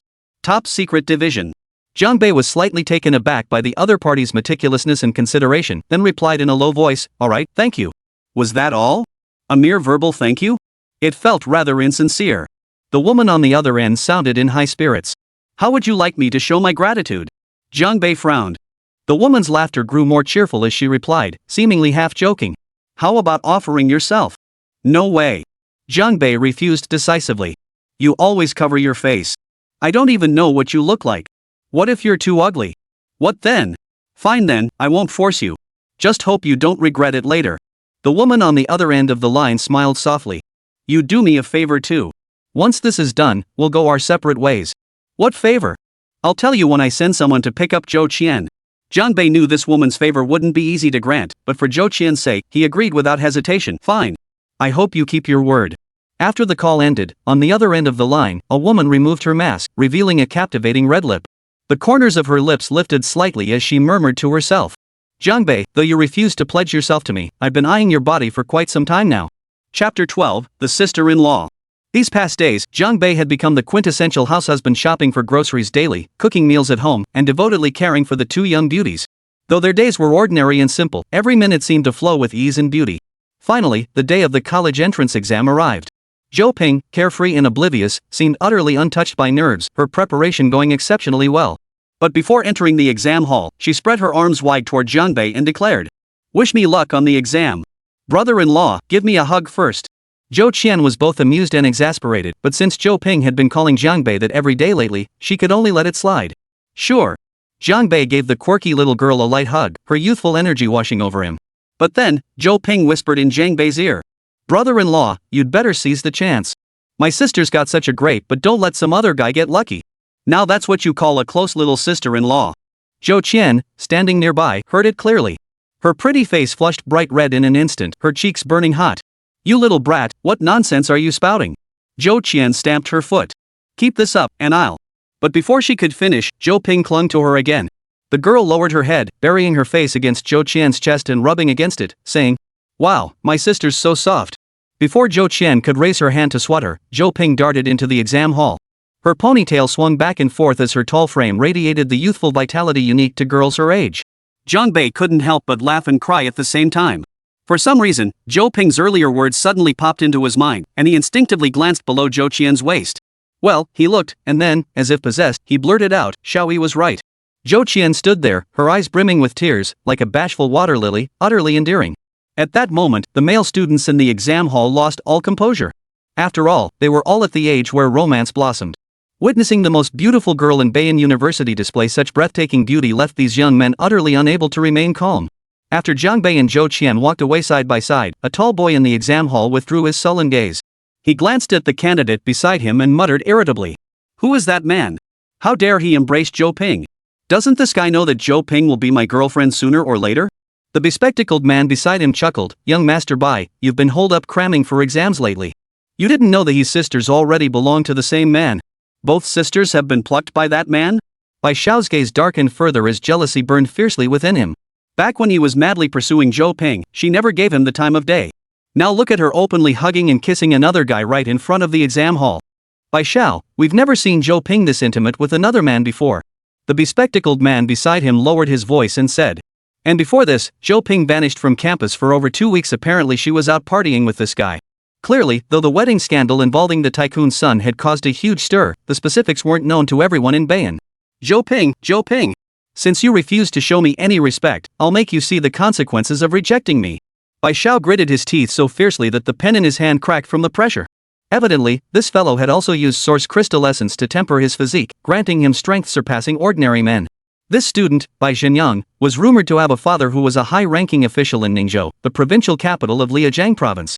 What was intriguing was that ever since Bai Zhenyang transferred here on his first day, the school principal would greet him with utmost courtesy, addressing him as Young Master Bai. Chapter 13, Choice. Both of those sisters were plucked by that man? Young Master Bai's gaze darkened further, as if a raging fire of jealousy was burning wildly within his heart. Back when he'd pursued Zhou Ping relentlessly, she'd always ignored him. Now look, she was openly embracing another man right in front of the exam hall. Young Master Bai, these are merely rumors. We've never seen Zhou Ping this intimate with another man before. Still, with your connections, you could surely win her back. The bespectacled man beside him lowered his voice. Zhou Ping vanished from campus for over 2 weeks earlier. Rumor has it she was partying with this man. Clearly, the wedding scandal involving the richest playboy had been widely discussed, yet the specifics remained unknown to most Beiyang residents. Crucially, the school had suppressed news of Zhou Ping's situation, fearing negative repercussions. The students, locked away preparing for their final exams, remained unaware. Zhou Ping. Since you refuse to show me any respect, then once the exams are over, I'll make you see the consequences of rejecting me. Bai Xiao gritted his teeth, his grip on the pen so tight it left cracks in the wood. Evidently, this fellow had also used source crystal elixir to temper his physique, granting him strength surpassing ordinary men. This student, Bai Zhenyang, was rumored to have a father who was a high-ranking official in Ningzhou, the provincial capital of Liajiang. Why he attended school in Beiyang, the northernmost city of Liajiang, remained a mystery to others. What was intriguing was that ever since Bai Zhenyang transferred here, the school principal had greeted him with polite deference, addressing him as Young Master Bai. Zhang Bei and Zhou Qian had already returned home. At that moment, the latter felt a touch of sadness. For the parting was imminent.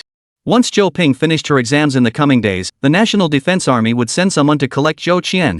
Though she had only lived with Zhang Bei for a month, Zhou Qian had come to regard him as family from the bottom of her heart, seeing him as a pillar of support for both sisters. Every day of that month had been filled with joy and ease, and the more carefree it felt, the harder it would be to let go. This man had descended like a bolt from the blue, transforming her life and creating a profound emotional impact within her. That sense of dependence would likely never fade. Zhou Qian, once you join the National Defense Army, it might be tough. There are some things I need to tell you beforehand, Zhang Bei said. Okay. Zhou Qian propped herself on the table, resting her chin on one hand as she gazed at the man before her, her eyes as calm as water. Zhang Bei carefully listed the precautions, each a hard-won lesson from his own experience. At first, Zhou Qian listened intently. But as she watched his attentive expression, she found herself growing lost in thought. Zhou Qian, what's wrong? Zhang Bei asked, suddenly noticing her eyes had gradually reddened.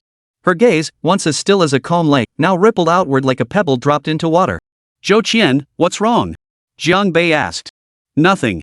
Just a little nervous thinking about joining the military, Zhou Qian quickly regained her composure and offered a casual excuse. Unaware of her true feelings, Zhang Bei smiled reassuringly. What's there to be nervous about? Don't worry. You're my sister now. Someone in the National Defense Force will look out for you. Thanks, big bro. Zhou Qian smiled, then suddenly stood up and said, I'll head back to my room for a bit. This time, Zhang Bei didn't notice that Zhou Qian seemed a bit flustered. Closing her bedroom door, Zhou Qian stared at her reflection in the vanity mirror. Her eyes reddened, and the tears that had receded earlier welled up once more. Yet despite the sorrow of parting filling her heart, Zhou Qian knew clearly that this departure was for a better reunion. A pretty face was only temporary, true strength was eternal. Zhou Qian couldn't remain a canary sheltered by Zhang Bei forever. She was meant to soar through the skies alongside him. Brother, if you were still alive, you'd approve of my choice, right? Gazing at the photograph of Zhou Dong resting on the desk, Zhou Qian's eyes glistened with unshed tears. Her gaze sharpened, yet her voice remained unwavering. Meanwhile, Liang Yu, who had vanished for days, reappeared in Ningzhou City, the provincial capital of Liajiang province. Thanks to Liang Shihong's lingering influence, news of him and his wife kneeling before others hadn't yet reached the provincial capital. He'd arranged for all videos circulating on the Bayan forum to be deleted. Liang Yu, you should know that since our university days, I've been deeply in love with you. Therefore, when you faced hardship, I absolutely couldn't stand idly by. A man in his 20s sat across from Liang Yu, dressed in an exquisitely tailored, expensive suit. He was reasonably handsome, but his thin lips gave him a harsh, unapproachable air. Liang Yu gave a slight nod. Thank you, Xingyang. But that man is truly formidable. Even the captain of the Special Armed Police Brigade openly took his side. And my younger brother, Yuandong, is still in the interrogation room of the supervision team, his fate unknown. This man's full name was Cheng Qingyang, a university classmate of Liang Yu's. His family had operated in Liajiang province for years, wielding considerable influence. The captain of the Special Armed Police Brigade is in his pocket? Ha, no big deal. No need to worry at all. Those Special Armed Police Brigade guys are just deadbeat poor souls living on fixed salaries. Buying them off is really as easy as pie. Cheng Qingyang chuckled, not taking Liang Yu's warning seriously at all. This guy actually thought Li Fangming's decisive move in Jianbei was a bribe. His logic was truly something else. Of course, maybe that's just how his family always operates. Is that even possible? Liang Yu asked, sounding uncertain. Clearly, even now, Liang Yu hadn't recognized his own shortcomings, instead shifting all blame onto Jianbei. Nothing is impossible. After all, here in the provincial capital of Ningzhou, we maintain excellent relations with the inspection team. Then we're grateful for Qingyang's assistance. Liang Yu bit her lip. Recalling how Jianbei had made her apologize that day, a trace of humiliation flickered in Liang Yu's beautiful eyes, a look that was truly heartbreaking. Cheng Qingyang caught that look. The corners of his lips lifted slightly, revealing a faint smile. Clearly, this was the perfect moment to make his move on Liang Yu. Our Chang family has always been renowned as a lineage of source energy warriors. Sending just a few of our men could easily handle this Jianbei fellow. But if I were to do that, I wouldn't know Liang Yu. After all, our efforts deserve some return. As Cheng Qingyang spoke, his gaze swept over Liang Yu, the implication in his eyes now unmistakable.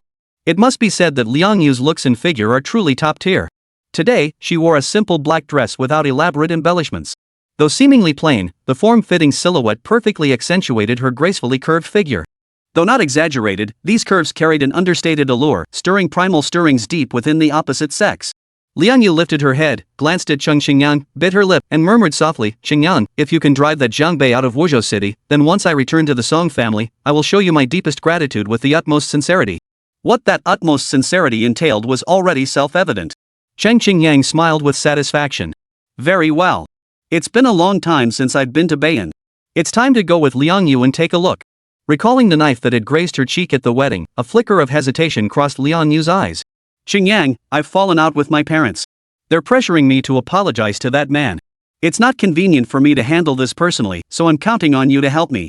With that, she stood up and bowed deeply. Seems like my college classmate has more substance than meets the eye. Cheng Qingyang thought to himself before rising and saying, Liang Yu, you're being too formal. Rest assured, if I get involved, not only will I make that Jianbei kneel before you and apologize, but I'll also help you reclaim everything you lost in the Liang family. Meanwhile, at the Liang residence, Liang Xiong had been deeply despondent these past days. He had knelt, apologized, and paid a hefty sum, yet still couldn't save his son. According to the supervisory team's stance, Liang Tao's imprisonment was inevitable. Liang Tao had enlisted countless intermediaries to plead his case, yet the Bayan supervisory team remained utterly unyielding. Even their chief, Shi Yangji, had been placed under investigation and escorted directly to the capital. Gradually, no one dared wade into this murky water anymore. As for his daughter, Liang Yu, she vanished without a trace, severing all contact with the family. What was the point of pouring so much effort into raising a daughter like this? He Lu's rage had not subsided in days. If she had even a shred of consideration for this family, she raged, she wouldn't have fled far away, abandoning her brother. Liang Xiang remained silent. What's so hard about apologizing? I've even knelt down, can't she just bow her head to Zhang Bei? He Lu raged, what does she expect us to do, this entire family, because of her actions? After Liang Xiang and his wife knelt an apology, Fo Group ceased its business suppression against the Song family. However, the joint venture to mine source crystals was clearly dead in the water.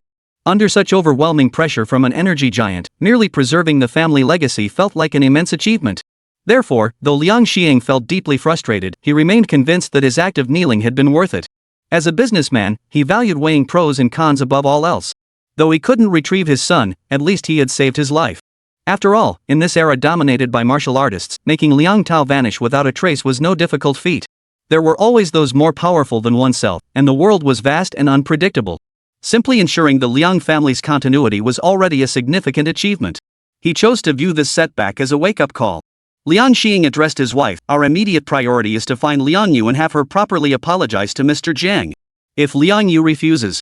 At this point, Liang Xiang paused, a cold gleam flashing in his eyes. Then we'll tie her up and deliver her to Mr. Zhang's residence. I believe, as our daughter, she should understand her parents' predicament. Chapter 14, Setting a Trap. A week after the college entrance exams concluded, the results were released. Zhou Ping's scores ranked second in the entire school and placed her among the top 10 in all of Wuzhou City. Barring any unforeseen circumstances, Zhou Ping was poised to embark on her promising university journey. This time, Zhang Bei didn't cook at home. Instead, he had specially reserved a scenic booth at the most luxurious hotel in Wuzhou City, intending to celebrate properly with his two sisters. Today, Zhou Qian wore a simple white dress, her face bare of makeup. Yet even without any adornment, she possessed a natural, lotus-like beauty. Every detail, her eyes, her lips, every contour of her face was flawless, leaving nothing to criticize. Zhou Ping, meanwhile, wore denim shorts and a black t-shirt, her long hair pulled back into a simple ponytail. The youthful vitality and energy radiating from her were undeniable.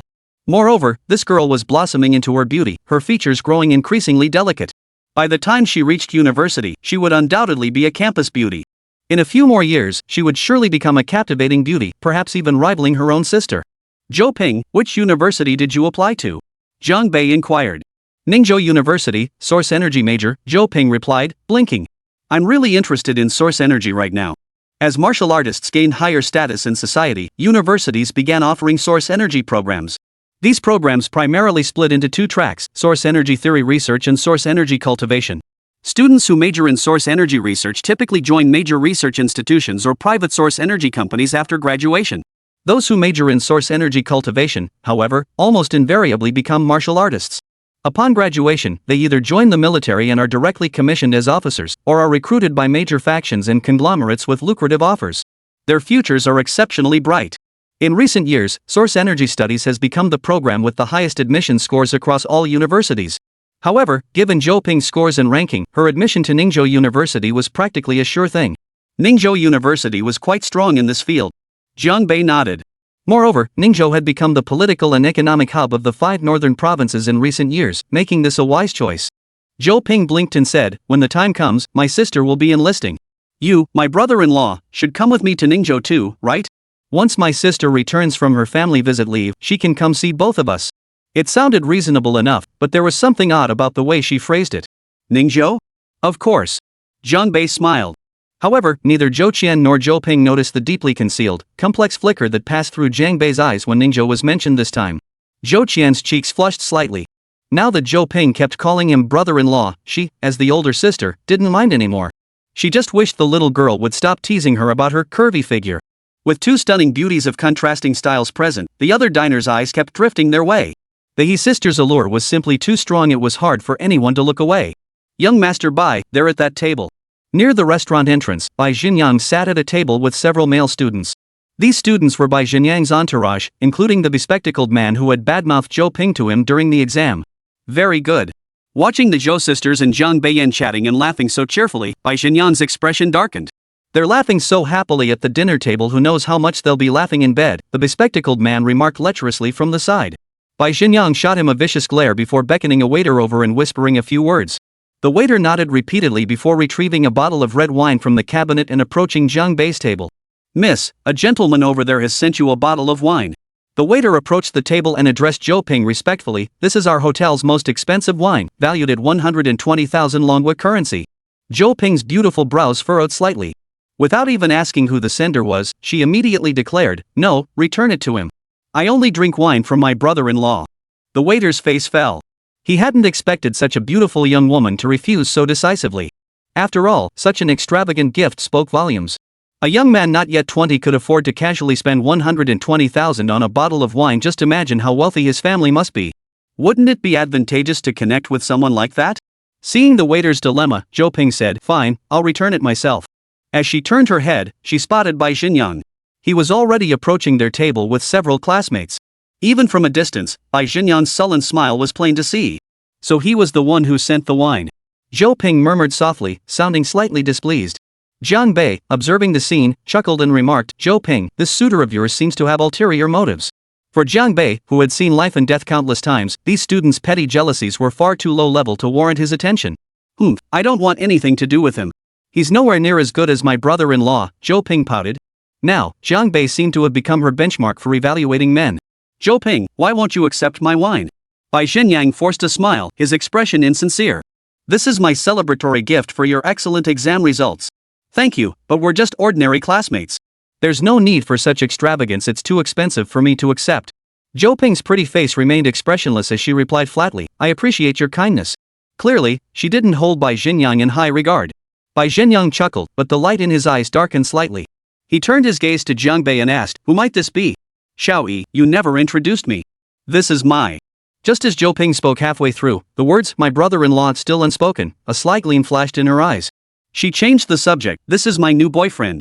He's absolutely wonderful." With that, she pulled Jiang Bei up from his seat, hooked her arm through his, and turned to Bai Xingyang with a radiant smile. But to Bai Xingyang, that smile looked like nothing less than a direct challenge. New boyfriend? He's amazing? What's so great about him? It must be said, Zhou Ping's compliment was far too suggestive. Caught off guard by Zhou Ping's remark, Jiang Bei cleared his throat twice and said, "Hello, everyone." Bai Xingyang stared at Jiang Bei, his expression darkening to the extreme. "So you're Xiaoyi's boyfriend? I've been pursuing Zhou Ping for so long, yet you beat me to it. Congratulations." Though his words offered congratulations, his tone was icy cold. Jiang Bei clearly sensed the hostility. He gave a slight smile and said, "Thanks for the congratulations." Bai Xingyang fixed his gaze on Jiang Bei's eyes. "I hope you're capable of taking good care of Zhou Ping." He emphasized his words, "I wonder if you'll still be able to smile so brightly the next time we meet." Humiliated and humiliated, Bai Xingyang naturally had no desire to stay for dinner. He stormed out of the restaurant with his entourage in tow. Once they were gone, Zhou Ping stuck her tongue out at Jiang Bei. "Brother-in-law, you don't blame me for taking the liberty of using you as a shield, do you?" "Of course not." Jiang Bei shook his head and smiled. But when he recalled Bai Xingyang's expression moments ago, his expression turned slightly colder. "Xiaoyi, your classmate's character isn't quite right. Be more careful around her in the future." Zhou Ping's smile was radiant. "I'm not worried at all. With you by my side, I'm perfectly safe." Zhou Qian pursed her lips in a smile. Though she said little, her heart brimmed with boundless security, a feeling entirely brought by Jiang Bei. For these sisters, incidents like being bullied by a thug like Liang Tao were now impossible. Once outside the restaurant, Bai Xingyang kicked his expensive car several times with all his might, only stopping when the door showed severe dents and deformation. It seemed this guy also used source crystal elixir to nourish his body daily, giving him strength far beyond that of ordinary people. "Young Master Bai, we absolutely cannot let him get away with this," the bespectacled man declared. "Just look at Zhou Ping, she's clearly been well taken care of. She should belong to you, young Master Bai." But before he could finish, a hard slap landed squarely across his face. "Shut your mouth. Say another word to provoke me, and I'll break your legs." Bai Xingyang was furious, feeling that one slap wasn't enough. He then delivered a series of blows to the bespectacled man, landing over a dozen punches with both hands. The man was beaten into a daze, sitting on the ground with a face swollen and bruised. Zhou Ping, you refused my offer of respect. Well then, don't blame me for forcing you to drink the punishment wine. I have 100 ways to make you beg me on your knees." As Bai Xingyang spoke, a sinister expression spread across his face. He immediately pulled out his phone and began dialing. "Mom, tell Dad to remove someone's application." Bai Xingyang sneered coldly. "She wants to get into Ningzhou University? I'll make sure she never gets in. She has no idea how much clout our family holds in Liaojing Province's education system." A woman's voice answered from the other end. Let me guess, did this person upset my son? Yes, her name is Zhou Ping. She hasn't been giving me much face lately. Bai Xinyan's face twisted with malice. My son's happiness comes first. Making sure Zhou Ping fails the exam is a minor matter, no need to involve your father. Bai Xinyan's mother chuckled. After all, the wife of Liaojiang Province's education commissioner holds some influence. Bai Xinyang hesitated before asking, if my father finds out, won't he be upset? What's there to be unhappy about? Without your grandfather's backing, do you think he'd have become education commissioner? Bai Xinyang's mother sneered dismissively before adding, oh, and I've arranged for Bai San to back you up these next few days. With his skills, you've absolutely nothing to worry about. Bai Xinyang immediately broke into a smile, though it held a hint of darkness. Great. If Brother Sani can help me, that would be perfect. I need him to take care of someone for me. Chapter 15, The Real Intent Lies Elsewhere. 2 days later, the time came to announce the admission results. Frankly, with Zhou Ping's scores, admission to Ningda was practically guaranteed, no worries whatsoever. In present-day Manhwa, admission letters from major universities were sent collectively to the students' high schools, which then distributed them to the students. At that moment, all the graduating students gathered in the classroom, waiting for their good news. Zhang Bei stayed home to help Zhou Qian practice basic Yuan force combat techniques, so he didn't accompany Zhou Ping to school. Zhou Ping's homeroom teacher was Xiao Wan, a young woman in her 20s. Her youthful beauty and outstanding teaching achievements made her a star in Beiyan's education circles. At that moment, Xiao Wan entered carrying a stack of large envelopes, her face radiant with joy. It must be said that a beautiful woman's smile was truly a sight to behold. At that moment, Xiao Wan's smile seemed to brighten the entire classroom. I'll now begin distributing your admission letters. Truthfully, I haven't seen your results beforehand either. At this moment, I'm just as eager and nervous as you all. With that, Xiao Wan began opening the first envelope. Li Ping'an, Southern University. Lu Guosi, Donghai University. Si Shaoqing, Beiyan University. With each name Xiao Wan called out, the classroom erupted in applause as everyone congratulated the admitted students. However, no applause followed after Bai Xinyang's name was read. Bai Xinyang, Ningzhou University. Ningzhou University? Xiao Wan herself froze for a moment. A flicker of astonishment crossed her pretty face. Because, in her view, with Bai Xinyang's exam results, there was no way he could possibly get into Ningzhou University, ranked number 1 among the 5 northern provinces. In fact, not only was he unlikely to get in, but he was far from qualifying. Yet this admission letter was genuine. Xiao Wan carefully verified it twice before forcing down her doubts and declaring, "Let us congratulate Bai Xinyang." Scattered applause began to rise. Those clapping were his usual hangers-on, while the rest of the class wore puzzled expressions. Clearly, this prince of Liaojiang Province's education system wasn't exactly popular in class. Bai Xinyang stood up with a cold smile, walked to the homeroom teacher, snatched the acceptance letter with one hand, then held it high, shooting a defiant glance at the entire class. His gaze lingered deliberately for 2 seconds when it passed over Zhou Ping. This was the genuine article, a Ningzhou University acceptance letter. What's the matter, everyone? Got something to say about it? Bai Xinyang sneered.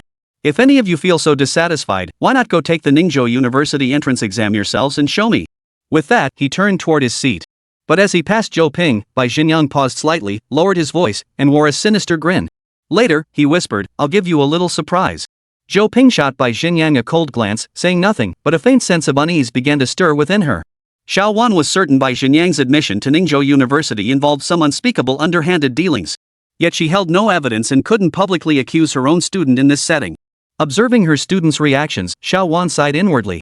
Perhaps starting today, these young students would begin to truly grasp the harsh realities of society. Yet, only after distributing every single admission letter did something finally feel off. Zhou Ping raised her hand. "Teacher, there's no admission letter for me." Xiao Wan was visibly surprised. She recalled not seeing Zhou Ping's letter earlier and quickly replied, "Zhou Ping, please wait a moment. I'll check with the Academic Affairs Office, perhaps it was overlooked." "Okay, thank you, teacher." Zhou Ping nodded. At that moment, every student in the class except Bai Xinyang believed Zhou Ping's letter had simply been overlooked. After all, with her exceptionally high scores, she could practically choose any university in the country. However, when Xiao Wan checked the admission status on the Academic Affairs Office computer, she discovered something unexpected. Next to Zhou Ping's name, there was a set of parentheses containing 2 characters. Sliding down the list meant she hadn't been admitted. "This is absolutely impossible," Xiao Wan immediately declared with grave seriousness. "Zhou Ping's score ranks 2nd highest in our entire school. She more than qualified for Ningzhou University. There's no way she could have slipped through the cracks." The academic affairs director looked at Xiao Wan with a troubled expression and said, "This information comes directly from the provincial education department. There can be no mistake." Perhaps it's because the admission cutoff for Ningzhou University's source energy program is exceptionally high? Even if the cutoff is higher, Zhou Ping would still have gotten in. Xiaowan paused, suddenly recalling Bai Xinyan's smug expression. She immediately added, Bai Xinyan from our class scored over 200 points lower than Zhou Ping and was still admitted to Ningzhou University's source energy program. Young Master Bai's admission is perfectly normal. His acceptance has absolutely nothing to do with Zhou Ping slipping through the cracks. At that moment, a voice sounded from outside the door. It was Principal Quan Kunshan. Xiaowan listened, incredulous. Principal Quan, what did you just call Bai Xinyan? Young Master Bai? Now, the truth was glaringly obvious. Only belatedly did Xiaowan realize Bai Xinyan's background might far exceed her wildest imaginings. Principal, Zhou Ping slipping down the admissions list clearly indicates someone's meddling behind the scenes. You absolutely cannot ignore this matter. Xiaowan insisted. Otherwise, it will surely dishearten the entire faculty and student body. Quan Kunshan glanced at Xiaowan, shook his head, and said, have Zhou Ping talk things over with young Master Bai. There might be a breakthrough. That's all I'll say. You know what to do. With that, Quan Kunshan walked out. Clearly, he had guessed some of the underlying truth, but to protect his position as principal, he was utterly unwilling to get involved. Xiaowan's eyes flashed with fury before she called after him, Principal Quan, I refuse to be like you, a teacher in name only. I cannot let my students lose heart. Hearing this, Quan Kunshan turned back and said coldly, Teacher Xiao, watch your words. If you continue to defy the principal, I can have you removed from this school at any time. Xiaowan knew this matter was no trivial affair, so she immediately returned to her classroom. Seeing her somber expression, many students felt a sense of foreboding. Zhou Ping, come with me, she said. Just as Zhou Ping stood up, Bai Xinyan let out a mocking laugh. Leaning back in his chair with his feet crossed on the desk, he said arrogantly, Zhou Ping didn't get in. What's there to hide? Zhou Ping didn't get accepted? The classroom erupted in shock. Xiaowan glared at Bai Xinyan. Bai, you knew about this all along, didn't you? Does Zhou Ping's rejection from Ningda have anything to do with you? Bai Xinyan shrugged noncommittally, grinning as he said, if Xiaoyi doesn't get into college this year, she can just repeat the year. Maybe she'll get into Ningda next year. Repeat a year? That sounds so easy. Everyone knew Zhou Ping had scored second highest in the entire school, a top 10 score among all candidates in Beishan City. Why was she the one who didn't get in? Zhou Ping's eyes reddened, but no tears fell. By now, even a fool could see that Bai Xinyan, who had been admitted to Ningbo University, was undoubtedly involved in this matter. Xiaowan stared deeply at Bai Xinyan before saying, Mr. Bai, I know you have powerful connections, but now that things have come to this, can you at least give me an explanation? Explanation? Why should I give you one? Just because you're a few years older than me? You've criticized me constantly all these years. Now that I've graduated, why should I still play by your rules? Bai Xinyan's tone held no trace of respect for Xiaowan. Instead, it brimmed with provocation. As he spoke, his gaze lingered suggestively on Xiaowan's curves. Respect for teachers? With Bai Xinyan, that principle was nothing but a load of nonsense. Xiaowan was 25 this year, possessing both an excellent figure and appearance. Bai Xinyan had already fantasized about her countless times in the dead of night. Xiaowan was rendered speechless by Bai Xinyan's blatantly offensive stare.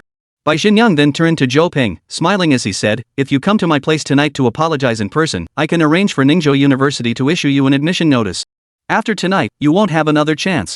In truth, Ningzhou University wasn't refusing Zhou Ping admission. Her scores and application details had been intercepted directly within Liajiang Province's education system, never reaching Ningzhou University at all. You bastard! Bai Xinyan, do you even know what you're saying? Xiaowan pointed at him, her pretty face flushed with fury. This is a crime. If you don't back down, I'll report you to the armed police.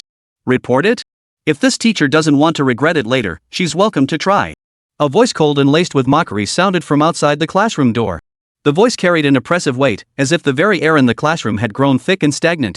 Clearly, the speaker was a martial artist. Everyone turned toward the sound. Standing outside the classroom door was a middle-aged man dressed in black summer attire. He had a shaved head, a sturdy build, and a knife scar across his cheek. He stared at Xiaowan with a mocking expression, his gaze lingering deliberately on her chest for 2 full seconds. Brother Sani. Bai Xinyan's eyes lit up instantly. This was Bai Sani, sent by Bai Xinyan's mother to protect her son. He was also one of the Bai family's elite bodyguards. Known for his ruthless and violent nature, he acted with brutal decisiveness, earning the high regard of the family's upper echelons. Behind Bai Sani stood 2 other men, both glaring at Xiaowan with cold smiles. Power fluctuations radiated from their bodies. They were clearly martial artists. This is a school, not a place for you to run amok. Get out of here immediately. Xiaowan didn't back down, her voice sharp and commanding. Bai San shot the beautiful homeroom teacher a cold, mocking glance and said in a sinister tone, I advise you to behave yourself. Best not to brush off my words, or else, heh. His gaze lingered suggestively below her waist, the implication unmistakable. Zhou Ping slammed both hands on the table and sprang to her feet. Take it out on me if you have a problem. This has nothing to do with Teacher Xiao. Don't make things difficult for her. Bai Sanni smiled at this. Very well. I prefer dealing with sharp-eyed girls like you. We'll do as the young master suggests. Tonight, we'll wait at our place for your apology. If your contrition seems sincere enough, you'll receive your admission notice from Ningda University by noon tomorrow. Making a young girl apologize late at night?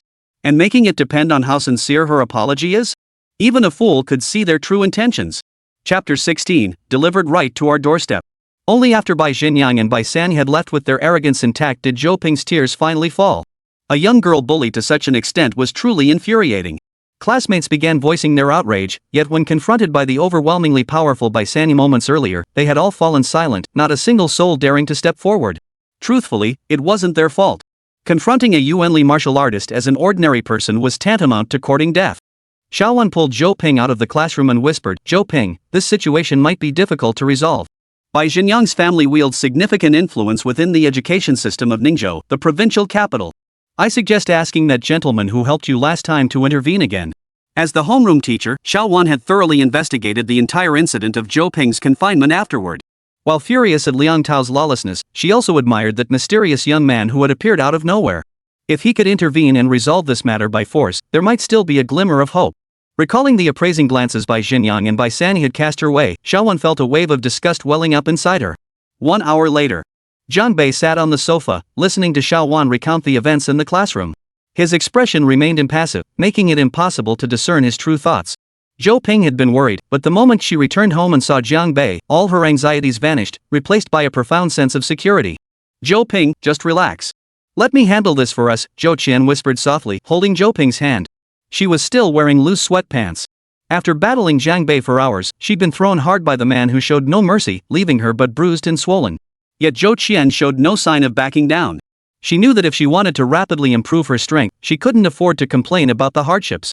Truthfully, I never expected that just as we were about to leave Bei'an, some foolhardy individuals would come knocking. Zhang Bei analyzed the situation bluntly, his tone calm. Seems the Bai Xingyang family has deep connections within the provincial education system. But I wonder, with such powerful family ties, why would they send him to study in Bei'an? Xiaowan asked anxiously, Mr. Jiang, what should we do? Those thugs Bai Xingyang brought seem formidable. Word is there from the Bai family of Ningzhou. The Bai family of Ningzhou? A sharp gleam flashed in Zhang Bei's eyes. In Ningzhou, there are many families surnamed Bai, but the only one universally recognized by that name is that one particular family. Don't worry. The sharp gleam in Zhang Bei's eyes faded as he smiled. Tonight, I'll accompany Zhou Qian and Zhou Ping to check it out. Teacher Xiao, you just waited home for news. Xiaowan nodded, yet worry lingered in her eyes. After all, if the Bai Xingyang family were provincial power brokers, the retaliation could be endless. Force might suppress them temporarily, but what about afterward? Once Zhou Ping entered Ningzhou University, would they continue causing trouble? Biting her lip in thought, Xiaowan then said, Mr. Jiang, I'll go with you. After all, if the disciplinary team investigates later, I can serve as a witness. Zhang Bei shot her an admiring glance before replying with a half-joking tone, all right, thank you, Teacher Xiao. But if I happen to get a little rough during the confrontation, you might want to brace yourself mentally. And I hope you won't start avoiding me afterward. Tonight, bloodshed is highly likely. Just then, Zhou Ping chimed in. Tilting her head, the girl said, Brother-in-law, are you flirting with my teacher? Zhang Bei glanced at Zhou Qian and immediately cleared his throat. She pinched her sister's arm. You little brat, don't talk nonsense with the teacher here. Xiaowan flushed slightly and waved her hand. It's fine. Xiaoyi always has a good sense of humor. Truthfully, the way events unfolded today had caught Xiaowan off guard. She'd expected Zhang Bei and Zhou Qian to be furious, but now it seemed not only had that not happened, but the handsome young man appeared remarkably relaxed, as if victory were assured. What could be the reason for this? Regardless, Zhang Bei's composure significantly bolstered Xiaowan's confidence. Yet, deep inside, Zhang Bei let out a cold chuckle twice. The Bai family of Ningzhou? It's been ages since we last crossed paths. At 7 o'clock that evening, Bai Xingyang sat drinking with Bai Sanni in the living room, though the former was clearly growing impatient. Where the hell is Zhou Ping? She really doesn't know when to quit. Looks like she's set on repeating the year. Bai Xingyang sneered coldly, too bad. With me around, she won't get into college even if she repeats 10 years. For some people, altering another's life was child's play, and Bai Xingyang had long since mastered the art. Bai Sanni puffed on his cigarette with a grin, his eyes gleaming with lust. That little minx is certainly a looker. She'd make a perfect match for you, young master. Bai Xingyang chuckled. Brother Sanyi, Zhou Ping's older sister, is famously known as Bayan City's most beautiful woman. Don't you want to taste the flavor of this top beauty? Bai San's eyes lit up at the suggestion. Not impossible, but your father sent you to study here in Bayan precisely to keep a low profile. This might upset him. Screw him. My dad tiptoes around like a chicken with its head cut off, living such a miserable life. I'm not going to end up like him. Bai Xingyang sneered dismissively, then downed the rest of his drink in one gulp. Glancing at his watch, his expression darkened. I'll give Zhou Ping 1 more hour. If she doesn't show up within that time, then even if she begs me on her knees tomorrow, I won't let her off the hook. Bai Zhenyang declared coldly. Why wait until tomorrow? Bai San smiled. How about we go meet that first beauty of Bayan tonight? Sounds good. I'm getting impatient too. Bai Zhenyang chuckled, his eyes gleaming with lecherous intent. Brother San, when the time comes, we'll all have a good time together. But just then, Bai San's phone rang. Glancing at the number, Bai San immediately stood up. After answering, he said, Madam, I'm with the young master. The caller was Bai Xingyang's mother, Cheng Luhan. San Yi, handle Xingyang's situation. Also, my nephew Cheng Xingyang is heading to Bayan. He should arrive in about 2 hours. He's brought several elite martial artists. Meet with him then and see if there's anything he can assist with. Young Master Xingyang is coming too? Alright, madam, rest assured. I'll handle this with full force. Bai San's lips curved upward, revealing a confident smile. I heard that Wuzhou's Grandmaster Chu Fengyi was recently injured by an upstart. Now, no one in Wuzhou City can threaten me. Good. Once this matter is settled, bring Xingyang back to Ningzhou for summer vacation. Chang Luhan added with a complaint, I really don't know what Xingyang's father was thinking, leaving him in that godforsaken place of Bayan. The poor child has suffered so much. With that, she hung up, clearly displeased with her husband, Bai Shaoning. In truth, Bayan was no backwater. As a key frontier town of Longhua, its economy had long thrived on trade with Heidel and rolls. For years, Bayan's economic output had even ranked second in the entire Liaojiang province, surpassed only by the provincial capital Ningzhou. This was exceptionally rare among the 5 northern provinces renowned for heavy industry. However, in recent years, as Haider had persistently harassed the Dragon Nation's borders, friction between the two nations had escalated, leading to the near-complete severance of trade relations. Under these circumstances, Bayan's economic standing had undeniably declined significantly. The union of Bai Shaoning and Chang Luhan had once represented a powerful alliance between 2 of Liaojiang province's most influential families. Yet over the past decade, with the passing of several elders from both clans, the stature of both the Changs and the Beis had waned somewhat. Still, a starving camel remains larger than a horse, and they retained considerable influence in Ningzhou. Bai Xingyang had clearly heard the conversation on the phone. He was somewhat surprised. My lecherous cousin has come to Bayan too? Wasn't he busy fighting over the family inheritance? How could he possibly have the time to meddle in Bayan's affairs? Meanwhile, Chang Xingyang's vehicle was cruising along the expressway from Ningzhou to Bayan. Once I handle this matter, I'll see how Liang Yu dares refuse me. Seated in the back, Chang Xingyang murmured with a smile, the Song family of Bayan wields considerable influence in foreign trade.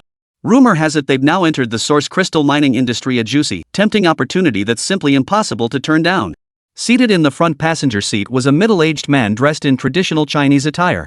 Flipping the beads on his prayer bracelet, he asked, Xingyang, are you planning to marry Liang Yu?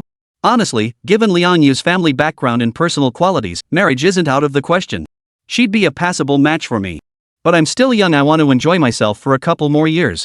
Chang Xingyang's mind drifted to Liang Yu's curvaceous figure, and he shook his head. Besides, I need to focus on securing the position of chief heir for our generation. Uncle Hu, when the time comes, you'll have to help me push my cousin out of the way. The middle-aged man gazed at his bead bracelet, chuckling. Xingyang, I, Hu Weibiao, am only good at fighting. Truth be told, if I'd ever taken sides in your family's succession battles, I wouldn't have lasted this long in the Cheng household. Cheng Xingyang raised an eyebrow, seemingly dissatisfied with this answer, his tone growing noticeably cooler. That may be true, but my cousin has secretly recruited quite a few skilled fighters.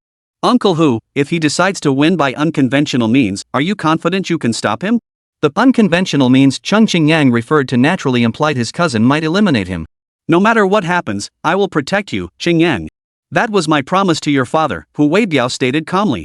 At that moment, as if sensing something, he rolled down the window and gazed into the distant sky. A faint rumbling carried on the night wind, growing louder until the car's own noise was drowned out. Cheng Xingyang glanced up and remarked, helicopters are heading toward Bayan. Looks like more than one. Military aircraft? Can't make them out clearly, Hu Weibiao shook his head. But given the tense relations with Heidel, civilian helicopters are prohibited from taking off in these northern cities. The answer was obvious. Then let's ignore it. We have absolutely no connection to the military.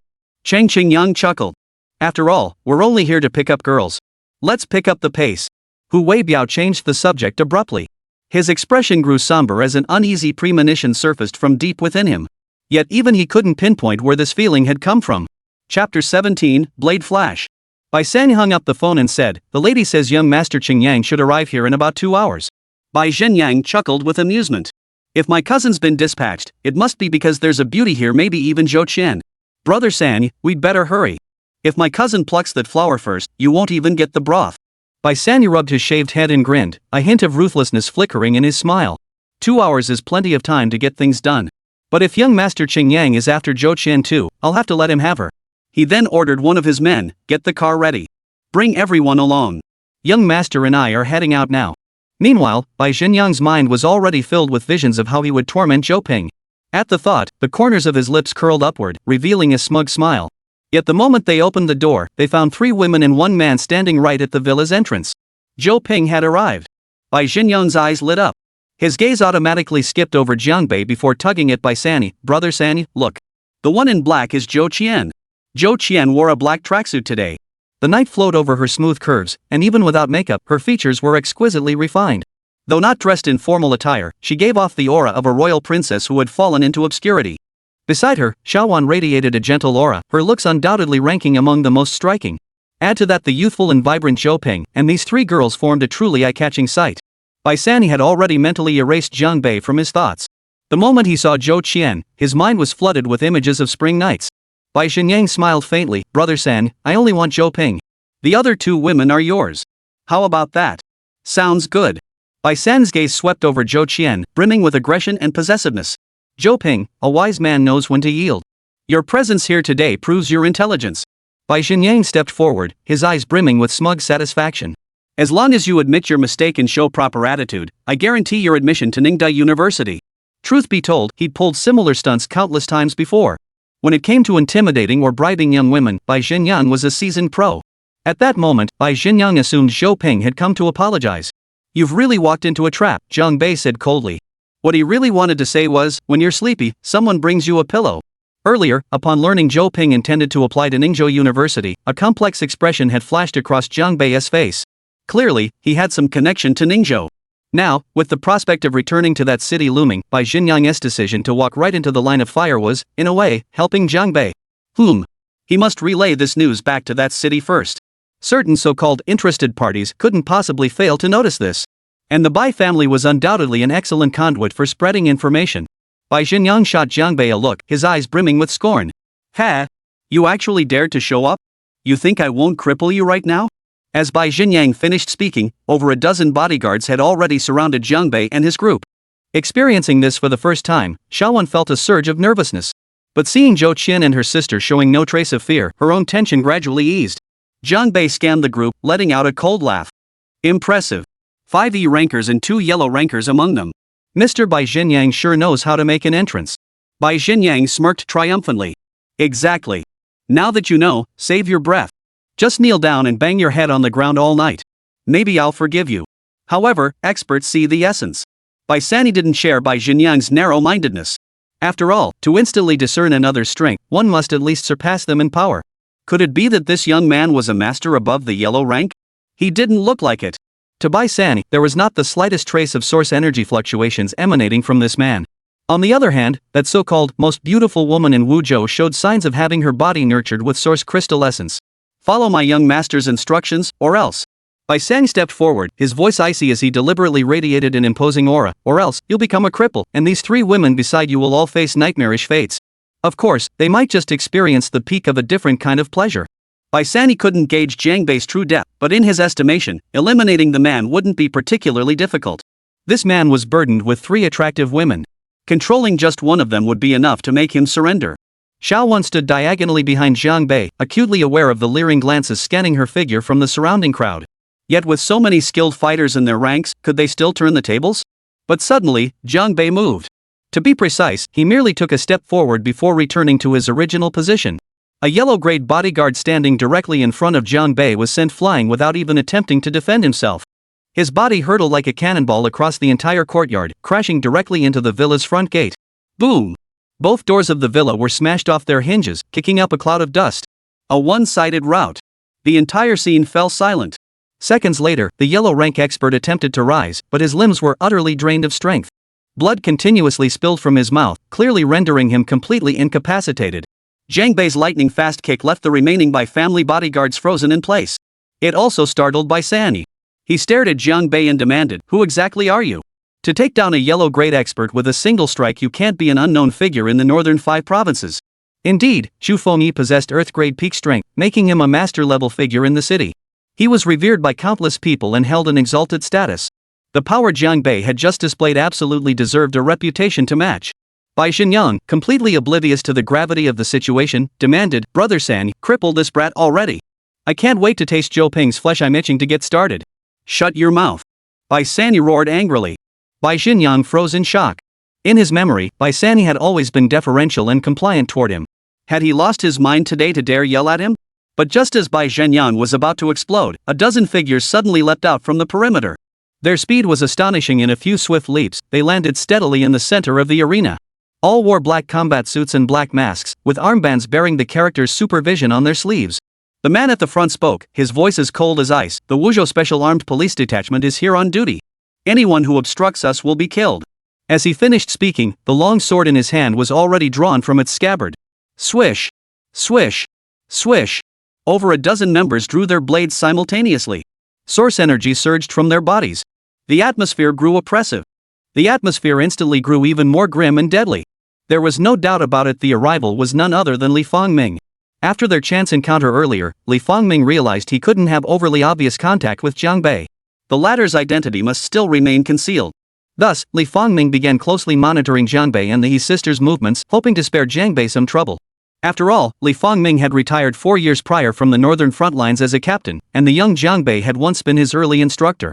During the nationally mourned funeral ceremony in the north, Li Fangming had stood among the mourning procession, witnessing firsthand the loyal soldiers laid to rest beneath the snow-capped mountains. The arrival of Bei's special armed police detachment sent Bai San's expression darkening to its deepest shade. At the very least, the special armed police detachment represented, to some extent, the official stance of Bei. With the official violent apparatus involved, could he still take down the 3 beauties across from him today? "Drop your weapons and leave immediately," Li Fangming shouted at the bodyguards surrounding Jiang Bei. Yet they merely glanced at Bai Sanyi, showing no intention of leaving. "We're from Ningzhou, the provincial capital. The Beian inspection team doesn't have jurisdiction over us, does it?" Bai Zhenyang chuckled. "When has the Bai family of Ningzhou ever feared the inspection team of Wuzhou?" Turning to his bodyguards, he commanded, "Stay right where you are. Anyone who dares back down will be expelled from the Bai family immediately." Seeing this, Li Fangming's expression darkened, and he gave a cold snort. Swish! A flash of blade light erupted, followed by a spray of blood splattering across one of the bodyguards. The man's arm was severed cleanly, and he collapsed to the ground, screaming in agony. Li Fangming coldly declared, "Did you take my words as wind passing by your ears? I'll say it again, drop your weapons." The sheer force was overwhelming. "Drop your weapons."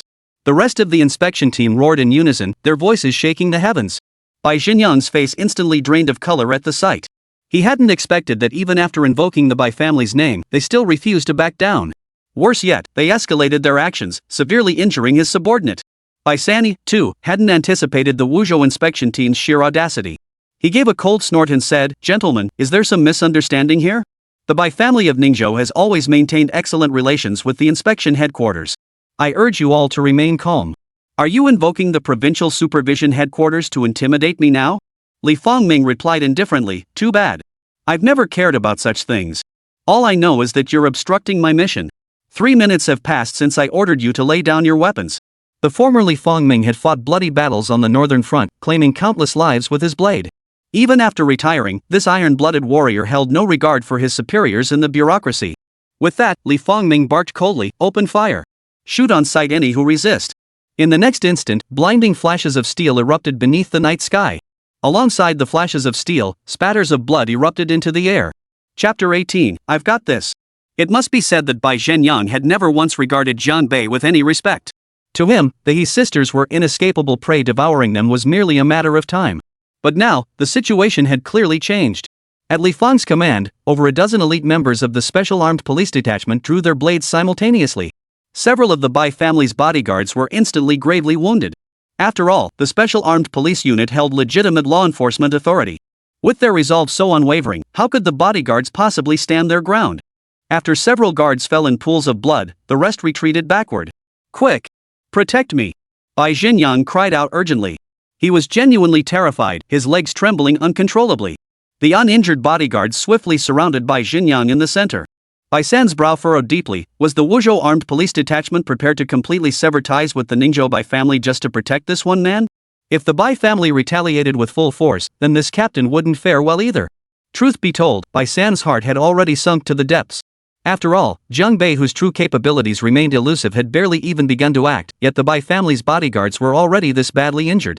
If the enemy pressed their advantage relentlessly, could he and Bai Xinyan possibly escape unscathed? Li Fangming stood with his sword drawn, about to speak, when Jiang Bei suddenly patted his shoulder. "I'll handle this," he said, stepping in front of Li Fangming. Watching the figure ahead, Li Fangming murmured softly, "It's been nearly 6 years since you last patted my shoulder." Jiang Bei heard him. He gave an imperceptible nod, then placed his right hand behind his waist and clenched his fist. Seeing this gesture, Li Fangming's eyes immediately blazed with intensity. For within the Mo Bei Group army, this gesture was always made by charging soldiers to their comrades behind them. It meant, trust your brothers. I've got this. Though the scene before him was far from warranting a charge, Jiang Bei's clenched fist instantly stirred a flood of memories in Li Fangming. Clearly, Jiang Bei was also using this gesture to tell Li Fangming, "I'm back, and I'm still the same me." This was a communication unique to two veterans of the northern wilderness, something others couldn't possibly understand. Yet Zhou Qian, who was about to enlist, grasped the emotion behind it. Zhou Dong had once shared these stories with her. Watching this scene, Zhou Qian's eyes grew slightly moist. Her desire to enlist grew even stronger. She would make herself powerful, so powerful that no one could ever bully the loved one she cared about. For some reason, the moment this resolve surfaced, Zhou Qian felt a faint warmth spreading through her lower abdomen. Soon, this heat began circulating through her limbs. She hadn't spent much time tempering her body with source crystal essence, and her mastery of source energy remained rudimentary. Yet in this moment, Zhou Qian suddenly felt that striking someone with source energy was no big deal. It seemed surprisingly easy. Zhou Qian glanced at her clenched fist. Her fingers felt warm, as if the heat within her body was itching to break through her skin. She wasn't sure if this was merely an illusion. "If you truly believe you have the standing to negotiate terms with me, then you are sorely overestimating yourself." Jiang Bei looked at Bai San and said calmly, "Your young master tampered with my sister's acceptance letter. What do you have to say about that?" "My young master is just a playful youth. It was merely a joke. Is it really necessary to cause mutual harm over such a trivial matter?" Bai San met Jiang Bei's gaze, feeling increasingly uncertain within himself. "All right then. Since you've injured so many of our people anyway, I won't pursue this matter. Let's each back down a step and call it even. How about that? Swept under the rug?" Jiang Bei's smile turned icy. "Is this the sort of thing you can just sweep under the rug?" Clearly, had Jiang Bei not intervened, Zhou Ping might have suffered that brutal fate tonight. Had that happened, her entire life would have been irrevocably altered. Every remaining day of her existence would have been shrouded in darkness. Could such a heinous act be brushed aside with a flippant "we're even"? "So what do you want?" Bai San sneered coldly twice. "You know the Bai family and the Cheng family are closely connected, right? Do you really want to go up against the two colossal forces in Liajiang province?" Jiang Bei ignored the remark entirely. He spoke calmly, "If you wish to put this matter behind us, you and Bai Xinyan will each leave behind one leg as punishment. I want one leg from each of you." Jiang Bei's tone was calm, yet every word carried an unmistakable edge of extreme ruthlessness. Feeling the icy killing intent radiating from Jiang Bei, Bai Xinyan couldn't help but feel a surge of dread welling up inside him. Jiang Bei showed no urgency to act, seemingly waiting for Bai Xinyan to make his decision. Had this privileged young master, who had always relished others' despair, ever imagined he'd one day find himself in such a hopeless predicament? Bai San's expression also darkened to an unprecedented degree. Placid visor Xiaowan stood behind them, offering no words of restraint. She had already recognized Jiang Bei as a martial artist, aware that martial practitioners operated by their own code. Though the demand to sever Bai Xinyan's leg was brutal, Xiaowan strangely found it reasonable. For a scoundrel like this student, she felt not a shred of pity. Just then, Bai Xinyan's phone rang. He glanced at the number and answered immediately, shouting, "Cousin! Come help me!"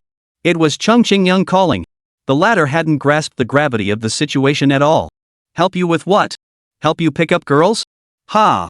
Before Bai Xinyan could respond, Cheng Qingyang continued, "Oh, right, Xinyan, do me a favor and find out if there's a guy named Jiang Bei in Bayan. I need all the info you can get on him." Bai Xinyan never imagined his cousin was also after Jiang Bei. He gasped, he's right across from me." "Really? That's perfect." Cheng Qingyang's voice clearly rose with excitement. "Tell Bai San to go easy on him, don't kill him. I'll be there soon. Leave this bastard for me. Before Bai Xinyang could explain anything, Cheng Xingyang abruptly hung up the phone. Bai Xinyang clutched the phone, his face darkening to an extreme. Meanwhile, helicopters possibly military had already arrived in Wuzhou City and were hovering above the residential building where Zhou Qian lived. The cabin door opened, and a woman in military uniform, wearing the rank of colonel, leaped out and landed steadily on the rooftop. Directly below her, separated by just one floor, lay the apartment where the Zhou sisters lived. Without even bothering to knock, the female colonel stood on the rooftop, closed her eyes for a moment, then coldly ordered, "No one's inside. Find out where they went immediately." Behind her, a soldier remarked, "Colonel Xia, isn't this a bit excessive? We're just picking up one person. Did we really need to mobilize so many elite forces, especially with you personally coming here? Because we're retrieving a top-secret future genius and S-class talent." Colonel Xia removed her military cap. Short hair tousled by the night breeze revealed a spirited charm. Her features were striking: thin lips, a high, straight nose, yet her eyes, which should have been long and alluring, were filled with coldness. Her entire demeanor radiated an icy, distant aura, like a towering glacier that kept others at arm's length. S-class talent, the soldier behind her gasped, his eyes betraying unmistakable shock. "We haven't encountered an S-class genius in 2 whole years. If she truly is S-class, no grand welcome would be too much." At this point, the warriors suddenly realized that this icy cold beauty before them was actually the S-class prodigy who had once shaken the entire military. And now, her strength had reached a level that commanded awe. No, this lineup wasn't just for that genius. Colonel Xia paused, her gaze growing distant as if countless memories surfaced from her heart. Lowering her eyelids, she continued, "Because, we need to see him." The soldier beside her noticed that as she uttered these words, Colonel Xia Hanbing, whose name literally meant ice cold, actually carried a rare hint of gentleness in her voice. Chapter 19, If Only I'd Known. Sometimes what you seek is right under your nose. After hanging up on Bai Xinyang, Cheng Xingyang leaned back in his chair, crossed his legs, and seemed to already envision Liang Yu's curvaceous figure before him. With a faint smile, he remarked, "This Jiang Bei, I stumbled right into him. Saves me the trouble of looking."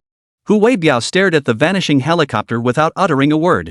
To Cheng Xingyang, Jiang Bei was like fish on a chopping block, probably already beaten to a pulp by Sanyi by now. Yet the scene on the ground was entirely different.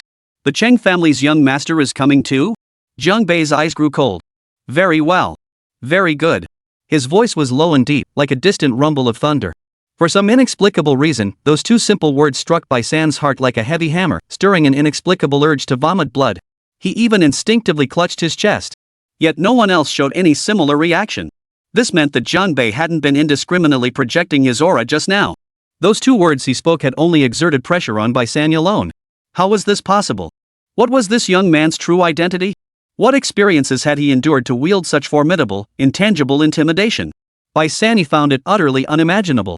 Even invoking the Cheng family's prestige hadn't intimidated him. Clearly, this Jiang Bei held no fear for either the Chengs or the Whites. Was this sheer ignorance, or did he have something else to rely on? Yet in that instant, Jiang Bei flicked his wrist, sending a knife hurtling toward Bai San. Clang! It landed on the floor before him.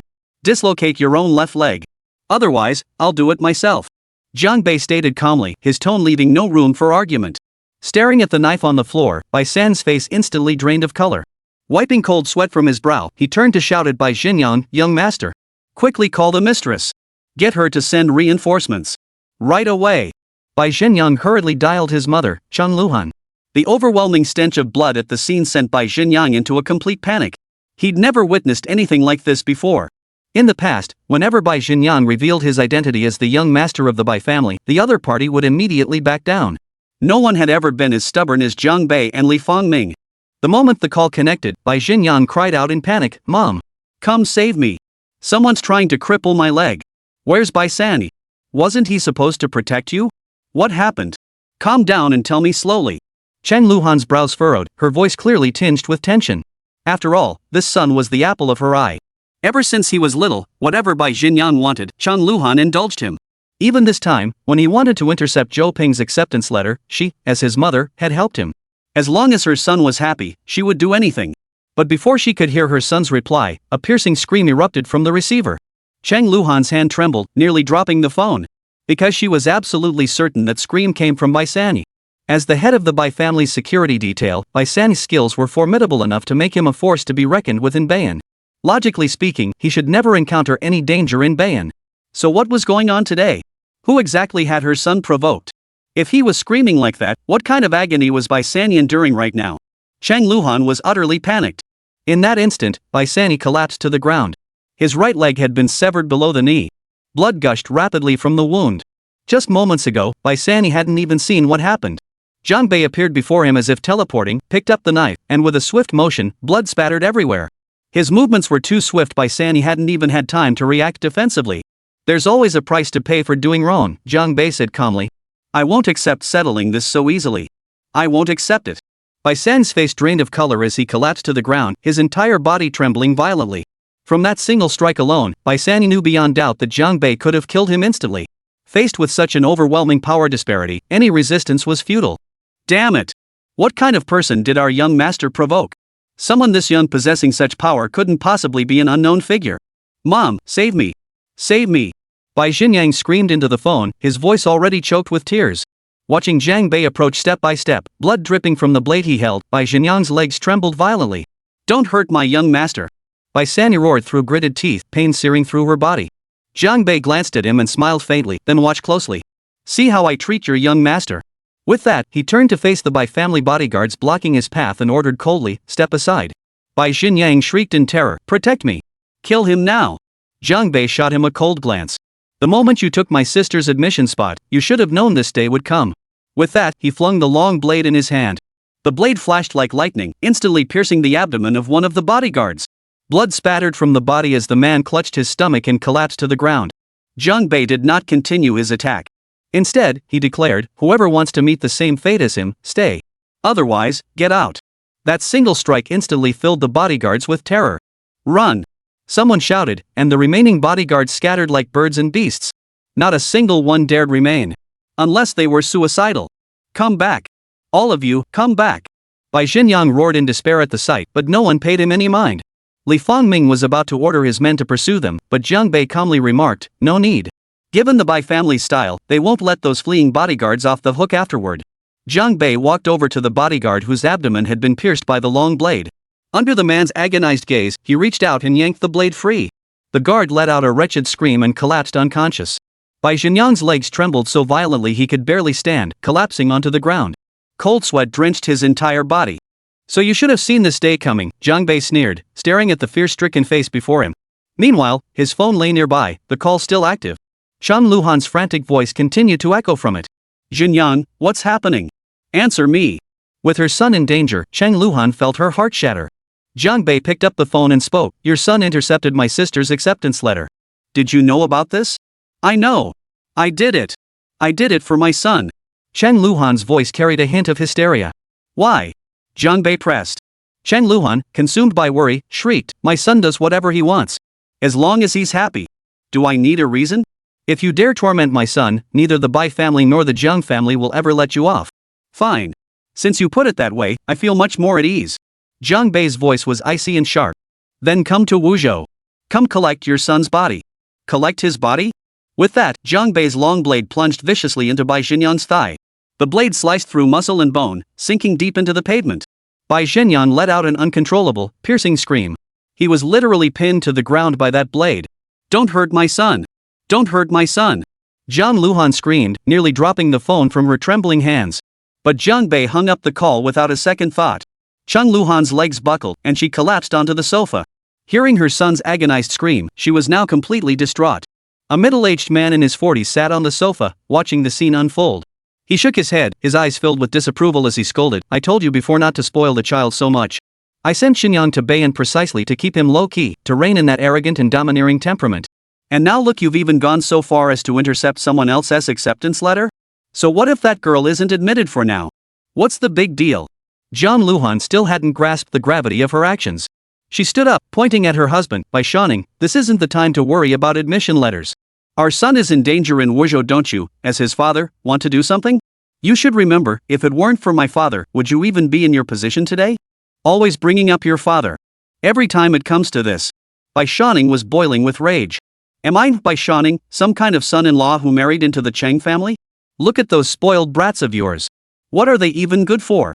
They've corrupted Xinyang. Chang Luhan stood up, one hand on her hip, the other pointing at her husband. This isn't the time to argue with you. If you don't step in, and my son comes to any harm, I'll go down fighting with your Bai family. Bai Xinyang glared at Chang Luhan, forcing his anger down. Bai Xinyang is an adult.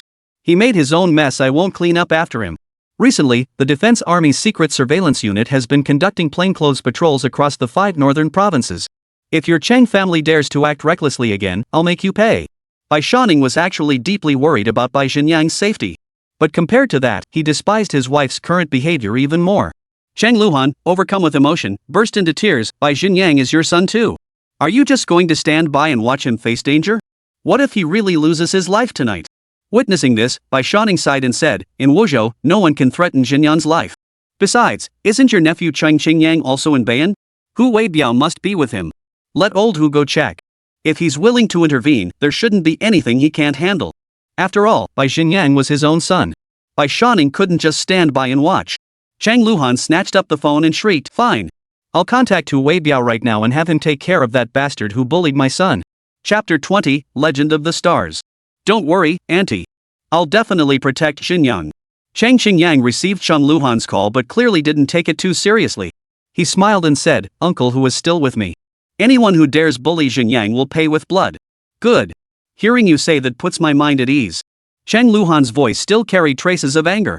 Don't let the person who hurt Xingyang get away with it. Make sure you bring Xingyang back safely.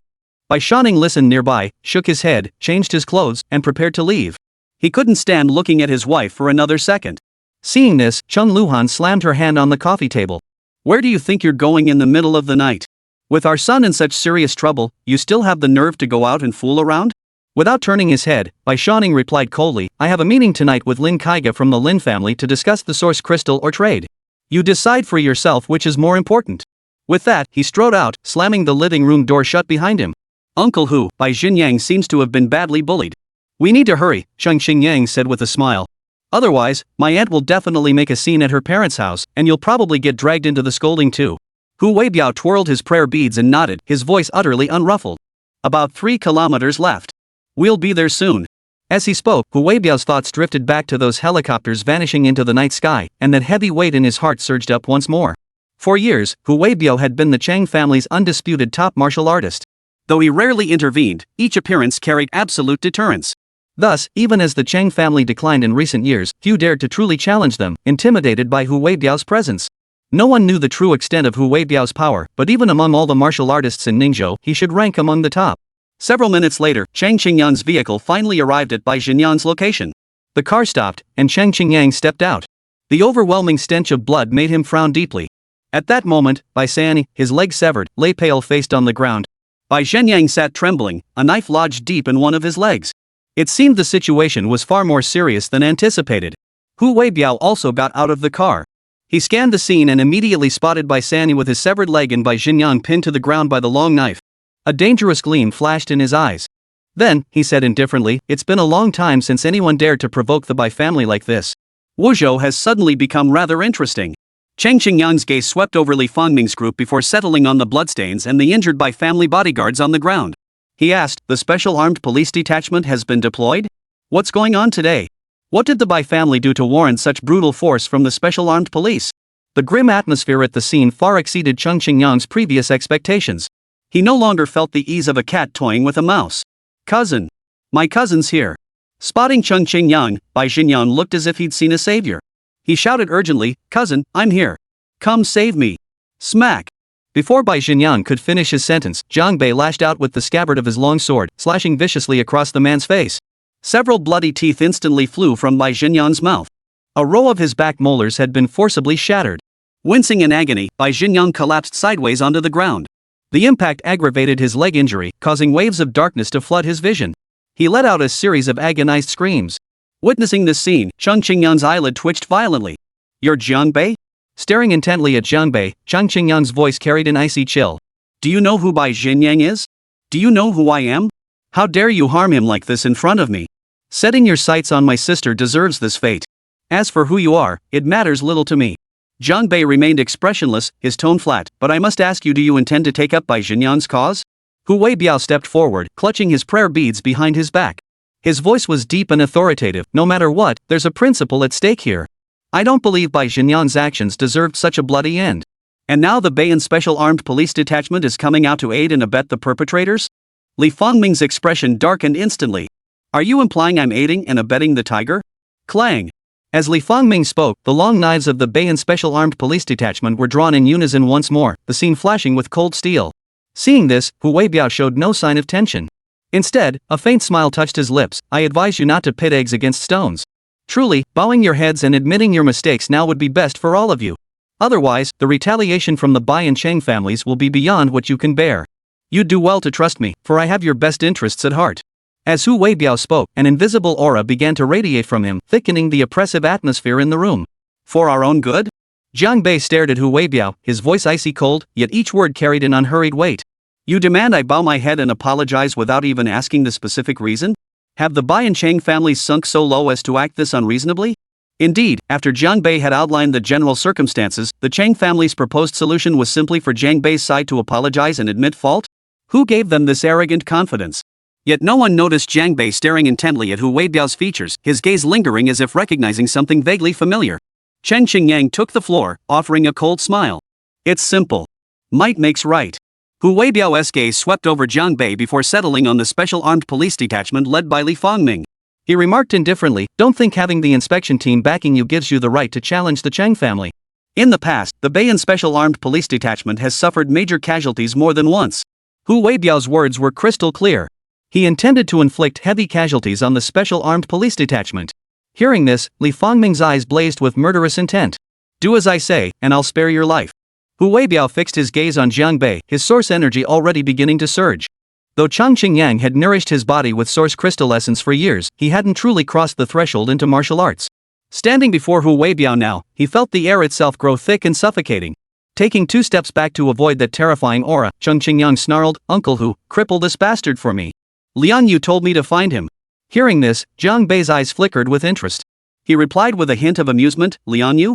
This is getting more interesting. I'm still waiting for her apology. Previously, Jiang Bei had forced the Liang family of Wuzhou to kneel in utter defeat. Liang Xing had even contemplated offering Liang Yu to Jiang Bei as a peace offering to curry favor with this young upstart. Yet from that day onward, Liang Yu vanished from Wuzhou, and the Liang family could not find him anywhere. Thus, Chang Qingyang had walked right into the trap this time. Yes, Liang Yu entrusted me to cripple you. You've walked right into the trap, ha. Chang Qingyang sneered coldly. Once I'm done with you, I'll help Liang Yu reclaim the Liang family's authority. Hurry up, Uncle Hu. I'm in a hurry. In his eyes, Hu Weibiao was invincible. This Jiang Bei wasn't even a worthy opponent. Yet both Cheng Qingyang and Hu Weibiao believed Bai San's leg had been severed by the Special Armed Police Detachment. Hu Weibiao spoke calmly, all of you kneel. After a brief pause, he turned his gaze to Jiang Bei, as for you, sever your own right arm. The Cheng family will spare your life. My word is final. It sounded as if Hu Weibiao genuinely cared for Jiang Bei, appearing remarkably magnanimous. Do you aristocratic families truly have no sense of reason whatsoever? At that moment, Zhou Qian stepped forward. As she spoke, it seemed the night itself brightened slightly. Having heard this exchange, Zhou Qian was utterly outraged. The truth was plain for all to see, yet the Bai and Cheng families showed no regard for it, instead radiating an air of haughty superiority. And Hu Weibiao wanted to spare Jiang Bei's life? Did he think he was showing mercy? Seeing Zhou Qian, Cheng Qingyang's eyes lit up. Who would have thought that Wuzhou could hide a beauty whose looks rivaled Liang Yu's? Exactly. I refuse to play by the rules. So what? Cheng Qingyang stared intently at Zhou Qian, then took a few steps forward, his voice tinged with amusement. Of course, if you apologize sincerely enough, I might just let you off the hook. The moment Zhou Qian spoke, Jiang Bei had already returned to her side. The reason he hadn't intervened to teach Cheng Qingyang a lesson was purely because he seemed to have discovered a new continent. A light of astonishment and delight surged in his eyes. For amidst her fury, an imperceptibly faint purple glow flickered on Zhou Qian's body. This purple light was extremely thin and faint, yet it gave off an incredibly pure sensation. After flickering for a few seconds, it vanished completely, barely perceptible without close observation. Even from Hu Weibiao's vantage point, the situation here had gone entirely unnoticed. Of course, even if Hu Weibiao had noticed the purple glow, he likely wouldn't have understood what it signified. But Jiang Bei knew. Zhou Qian's display at this moment signified boundless potential. This was affinity surpassing S rank.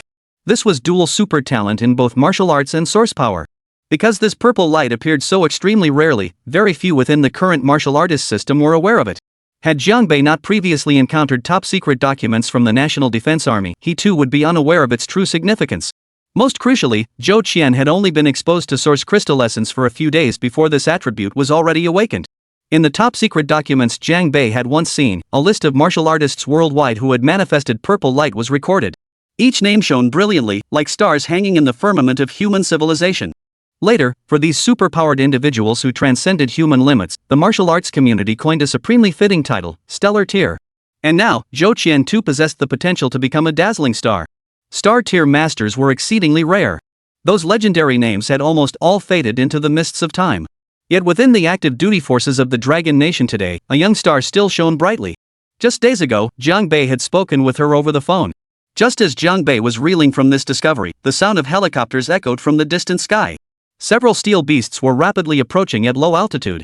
Intense, blinding searchlights streamed from the helicopters, illuminating Jiang Bei and his companions as bright as day. Chapter 21, Pressure. Scared?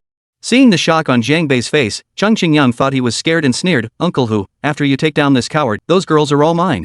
Young Master Chang had initially only spotted Zhou Qian, instantly struck by her breathtaking beauty. Then he noticed Zhou Ping and Xiao Wan. These three beauties possessed distinct charms, each utterly captivating, leaving Cheng Qingyang utterly enthralled. Yet in his lust-driven haze, Cheng Qingyang remained utterly oblivious to the true reason his cousin had ended up in this predicament. Just then, searchlights swept over, exposing every figure in their blinding glare. Blinded by the glare, Cheng Qingyang couldn't open his eyes. "What the hell are those helicopters doing?" he cursed. "Why the hell are they blinding us with those lights?" Hu Weibiao, however, kept his eyes open. Staring directly into the glare, he realized the helicopter's movements were obscured by the blinding white light. He could only sense their rapid approach through the intensifying brightness. After just a few more glances, Hu Weibiao felt his eyes begin to burn and throb, tears streaming uncontrollably down his face. At such a distance, ordinary searchlights couldn't possibly maintain such brightness and focus. This was undoubtedly the legendary source energy beam technology. Hu Weibiao said solemnly, "I'm certain these aircraft belong to the defense force, and specifically to the elite combat units."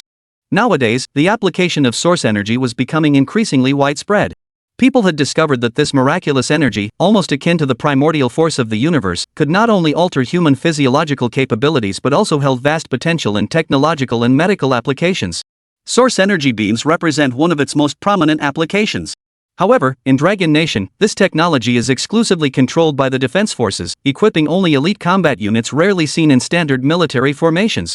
And now, every single one of these rapidly approaching helicopters was equipped with source energy beams. Hu Weibiao could no longer stare directly into this intense light. Doing so would cause temporary loss of visual sensitivity, and prolonged exposure would inflict irreversible, permanent damage to his ocular tissues. The other bodyguards from the Bai and Cheng families closed their eyes, shielding them with their hands.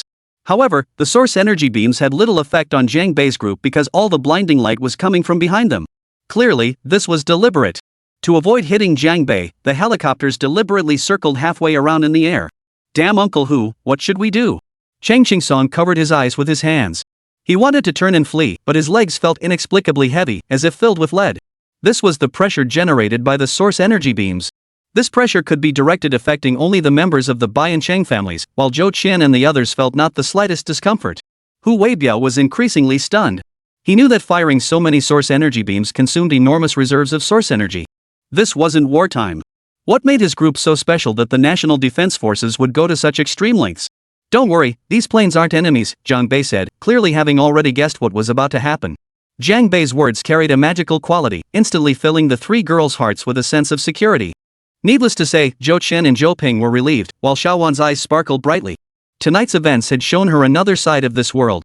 As for Jiang Bei, his gaze remained fixed on Zhou Qian, whose body was once again streaked with a flash of purple light. Even in the blinding light, that purple glow was unmistakably clear. It seemed to be growing more intense by the moment. At this moment, the source energy beam grew ever more powerful. Its increased intensity rendered the Chung family bodyguards completely immobilized. Though they managed to remain standing, it was only through gritted teeth and sheer willpower. Especially Cheng Qingyang himself, now hunched over, hands braced against his knees, gasping for breath as beads of sweat dripped heavily from his forehead. As for Bai Xingyang, who was already injured, the pressure of the source energy beam caused his eyes to roll back, and he fainted instantly. Finally, the helicopter hovered over the area, suspended about 10 meters above the ground. The fierce wind whipped up by the rotor blades made it impossible to keep one's eyes open. However, the source energy beam had been deactivated and replaced with ordinary searchlights, causing the members of the Cheng family to collectively breathe a sigh of relief. At that moment, Cheng Qingsong suddenly realized that in just these few short minutes, his clothes had become completely soaked through with sweat. But Hu Weibiao showed no sign of relaxation. He knew the situation ahead might be even more severe. The helicopter's door swung open, releasing a pressure even more intense than the source energy beam had been. This pressure was overwhelming, penetrating every pore. Chang Qingsong had barely relaxed for a few seconds when this crushing force descended upon him. His knees buckled instantly, and he crashed to his knees with a thud. Thud. The bodyguards he had brought along also collapsed in droves. What did this signify? There was a superpowered individual inside that helicopter. This overwhelming pressure was deliberately being released by the opponent. Though Hu Weibiao didn't quite kneel, he was suffering terribly. Under this crushing suppression, the flow of his source energy throughout his body was severely disrupted. The more he felt this, the more profoundly shaken he became. Just how profound was the mastery of source energy possessed by that supreme power within the helicopter? Moreover, Hu Weibiao suddenly realized that even under this overwhelming pressure, Zhang Bei's group and the special armed police detachment remained completely unaffected. What did this signify? Like the source energy beams, this pressure was directional. It was solely targeting the members of the Bai and Chang families. Within this boundless pressure, an intense chill permeated the air, seemingly dropping the surrounding temperature by over 10 degrees. The relatively weaker Chang Qingsong had already begun shivering uncontrollably. Then, several figures leaped out of the helicopter. All were fully armed soldiers. Each bore a combat blade strapped to their back. The moment they touched down, gleaming blades flashed from their sheaths. Source energy surged through these soldiers, clearly signaling they were ready for battle. An overwhelming aura of killing intent radiated from them, forming a dense, oppressive field that enveloped everyone from the Chang and Bai families. Immediately afterward, a dashing figure appeared at the cabin door. It was Colonel Xia Hanbing. That overwhelming pressure was emanating from her. Standing at the cabin door, Xia Hanbing's hair was tousled by the night wind. Her eyelids lowered as she gazed downward, her gaze sweeping over everyone present before settling on Zhang Bei. Zhang Bei also noticed Xia Hanbing. He remained silent, meeting her gaze with a faint smile before blinking once. Seeing Zhang Bei blink, Xia Hanbing stepped forward and descended from the aircraft hatch. To be precise, she landed just half a meter away from Zhang Bei. They were practically face to face. A profound silence filled the space. At this moment, all the pressure radiating from Xia Hanbing had retreated inward. Even that icy aura had vanished. She no longer seemed to push people away. Instead, she looked like a girl next door in military uniform. Upon seeing Xia Hanbing, those present suddenly realized that the term military flower seemed tailor-made for her. Yet, the moment they recalled that overwhelming aura had emanated from this young woman, their shock deepened. The disparity between her power and her appearance was staggering. Hu Weibiao stood frozen in place, his expression grave. He made no sound, nor did he signal Chang Qingsong for help. He had already realized they had stumbled upon a formidable opponent today. Chang Qingsong, however, was visibly panicking. Surrounded by so many heavily armed warriors, the spoiled young master was utterly terrified. He asked frantically, "Uncle Hu, what should we do? Should we call home?" Hu Weibiao shook his head, sighed, and murmured, "This matter. I'm afraid the Chang family can't handle it." At that moment, Zhang Bei looked at the girl before him and sniffed lightly. A faint floral scent drifted into his nostrils. He smiled and said, "Long time no see. Even our Colonel Xia has learned to wear perfume." The soldiers present could scarcely believe their ears. Xia Hanbing, the icy warrior many called the Ice Queen, wearing perfume? She never even wore light makeup. No wonder there had been that faint, sweet scent lingering in the cockpit all along. Those steel-hearted straight men hadn't even realized where it was coming from. Xia Hanbing looked at Zhang Bei, her gaze softening slightly. Her red lips parted as she murmured softly, "It's the scent of violets." Zhang Bei replied without a flicker of emotion, "Then this single flower perfume must be quite hard to come by, right? We don't need to beat around the bush." Xia Hanbing gently bit her lip, and then an aura began radiating from her body. This aura sealed her and Zhang Bei within, completely isolating them from the outside world. Those outside could no longer hear their conversation. Even within their own line of sight, Xia Hanbing and Zhang Bei's figures began to blur. Zhang Bei watched, slightly startled. "I didn't expect your control over source power to have reached this level. Truly worthy of the S-rank genius who once stunned the entire military." Xia Hanbing didn't respond to that remark. Instead, she gazed directly into Zhang Bei's eyes and murmured softly, "It's time to rebuild the Violet Special Forces. So you deliberately chose this scent of perfume to hint at me?" Zhang Bei shook his head and smiled. "Is this the Defense Forces idea, or your personal choice? Or perhaps, that woman's idea?" He suddenly found Xia Hanbing's reaction childishly endearing. "I'm here to retrieve someone by order of Marshal Shangguan," Xia Hanbing stated. "You should know the Marshal's character well, otherwise, you wouldn't have called her the other day. We're not cut from the same cloth. I never called her. I only wanted Zhou Qian to have better conditions for growth." Zhang Bei's expression grew colder. "If rebuilding the Violet Special Forces is her idea, I absolutely refuse to agree." After a brief pause, a cold glint flashed in Zhang Bei's eyes as he continued, "Her flawed decisions led to heavy casualties for the Violet Squadron, nearly shattering its formation. Shangguan bears primary responsibility for that. I cannot accept her casual attitude afterward. Xia Hanbing shook her head gently. It's lonely at the top. Try to understand her perspective. I trust the marshal's character. There must be unspoken hardships behind this. If she cannot provide a reason that convinces me, then I'm afraid I won't have much interaction with her in the future. Jiang Bei reached out and gave Xia Hanbing's shoulder a light pat. I know you're Shangguan's right-hand person. I hope my decision doesn't put you in a difficult position. It won't be difficult. Xia Hanbing glanced at Jiang Bei's hand resting on her shoulder, a faint smile curling her lips. She wasn't one to smile easily, but this smile carried a warmth that could melt ice, because your safe return matters more than anything else. Alright, then I'll take you to see Zhou Qian. Her potential. Before Jiang Bei could finish, Xia Hanbing cut him off. She met his gaze and said, Marshal Shangguan said you must unconditionally agree to one of her requests. Jiang Bei's expression froze. A sudden, uneasy premonition surged in his heart. Xia Hanbing produced an envelope and handed it to Jiang Bei. The marshal's request is inside this envelope. A faintly peculiar expression flickered across Xia Hanbing's lovely face before she added, I don't know what exactly is written inside. They say after he finished writing it, the marshal stood in front of the mirror in his office and smiled for over 3 hours. Chapter 22, Shangguan Xingyue. Upon hearing Xia Hanbing's words, Jiang Bei's sense of foreboding intensified. What kind of trap had that woman set for him that could make her laugh to herself for over 3 hours? While laughing at her reflection, had she even removed the black mask she wore year-round? Clutching the letter, Jiang Bei remarked sourly, I bet none of you even know what the marshal actually looks like. Jiang Bei wasn't particularly eager to open the envelope. He genuinely feared that this woman, whose actions were so unpredictable, might have dug him a bottomless pit. You're biased against the marshal, Xia Hanbing replied without a trace of offense. After all, Marshal Shangguan remains the cornerstone of the Dragon Nation's defense forces. With her presence, the nation's external situation is entirely different. As for her specific appearance, well, it really doesn't matter. Jiang Bei nodded. Even if he disliked some of the marshal's methods, he had to admit Xia Hanbing was right. Because this unconventional female marshal was the youngest known star-tier commander in the Dragon Nation Defense Force, indeed, in all of human society. Her name is Shangguan Xingyue. By the way, how are your injuries? Xia Hanbing inquired again. Beneath her seemingly calm gaze, one could scarcely detect the profound concern hidden within. Source energy is only good for bluffing, it can't sustain prolonged output. Jiang Bei shrugged helplessly.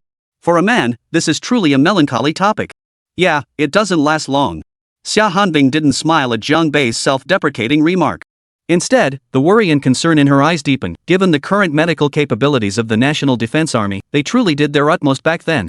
5 years ago, Jiang Bei, the top combatant of the Northern Desert Group Army, was severely wounded by a National Treasure-level expert from Heidel. He feigned death to escape, but though he survived, he remained in the Defense Army's intensive care unit for a full year. At the time, the Defense Force had expended a staggering 47 tons of source crystal fluid to save him. Yet, despite this colossal infusion of life energy, Jiang Bei's strength remained unrecovered. His body seemed like an endless black hole, as if no amount of source energy could ever fill it. Consider this, 47 tons of source crystal essence equaled nearly the annual consumption of an entire frontline division. For an ordinary person, such terrifying amounts of source energy would likely have burst them from the inside out. Yet few knew that despite his body being cleansed by such a colossal volume of source crystal elixir, the source energy within it hadn't dissipated. Jiang Bei had retained every last bit. At least, within the currently known theories of source energy, no one else could achieve such a feat. Even S-rank powerhouses couldn't endure such colossal energy washing over their bodies, let alone retain it all within themselves. Thus, even Jiang Bei himself couldn't quite pinpoint his current tier of power. He possessed the strength to defeat heaven-tier experts in brief moments, yet this power couldn't be sustained. Facing a super-tier powerhouse would prove perilous. Of course, in the eyes of most martial artists, heaven-tier already represented an unattainable pinnacle of their lives. Instantly defeating a heaven-tier expert was something they dared not even dream of. Don't worry, Jiang Bei said with a smile. I can feel my injuries gradually healing. I only hope you recover soon. Otherwise, the day Violet Squadron is rebuilt remains far off. Xia Hanbing said, meeting Jiang Bei's gaze as she gently spread her arms. I'm about to break through this energy barrier. As your closest comrade in arms, after this life and death reunion, how about a hug? Sure. Jiang Bei pulled Xia Hanbing into his arms, hugging her so tightly he nearly bounced off. Then, Jiang Bei sighed with emotion, you little devil, it's not just your talent that's S-class. He only managed to utter half the sentence, the second half being, your figure is also S-class. A faint blush rose on Xia Hanbing's lovely face, but the night shadows conveniently concealed it.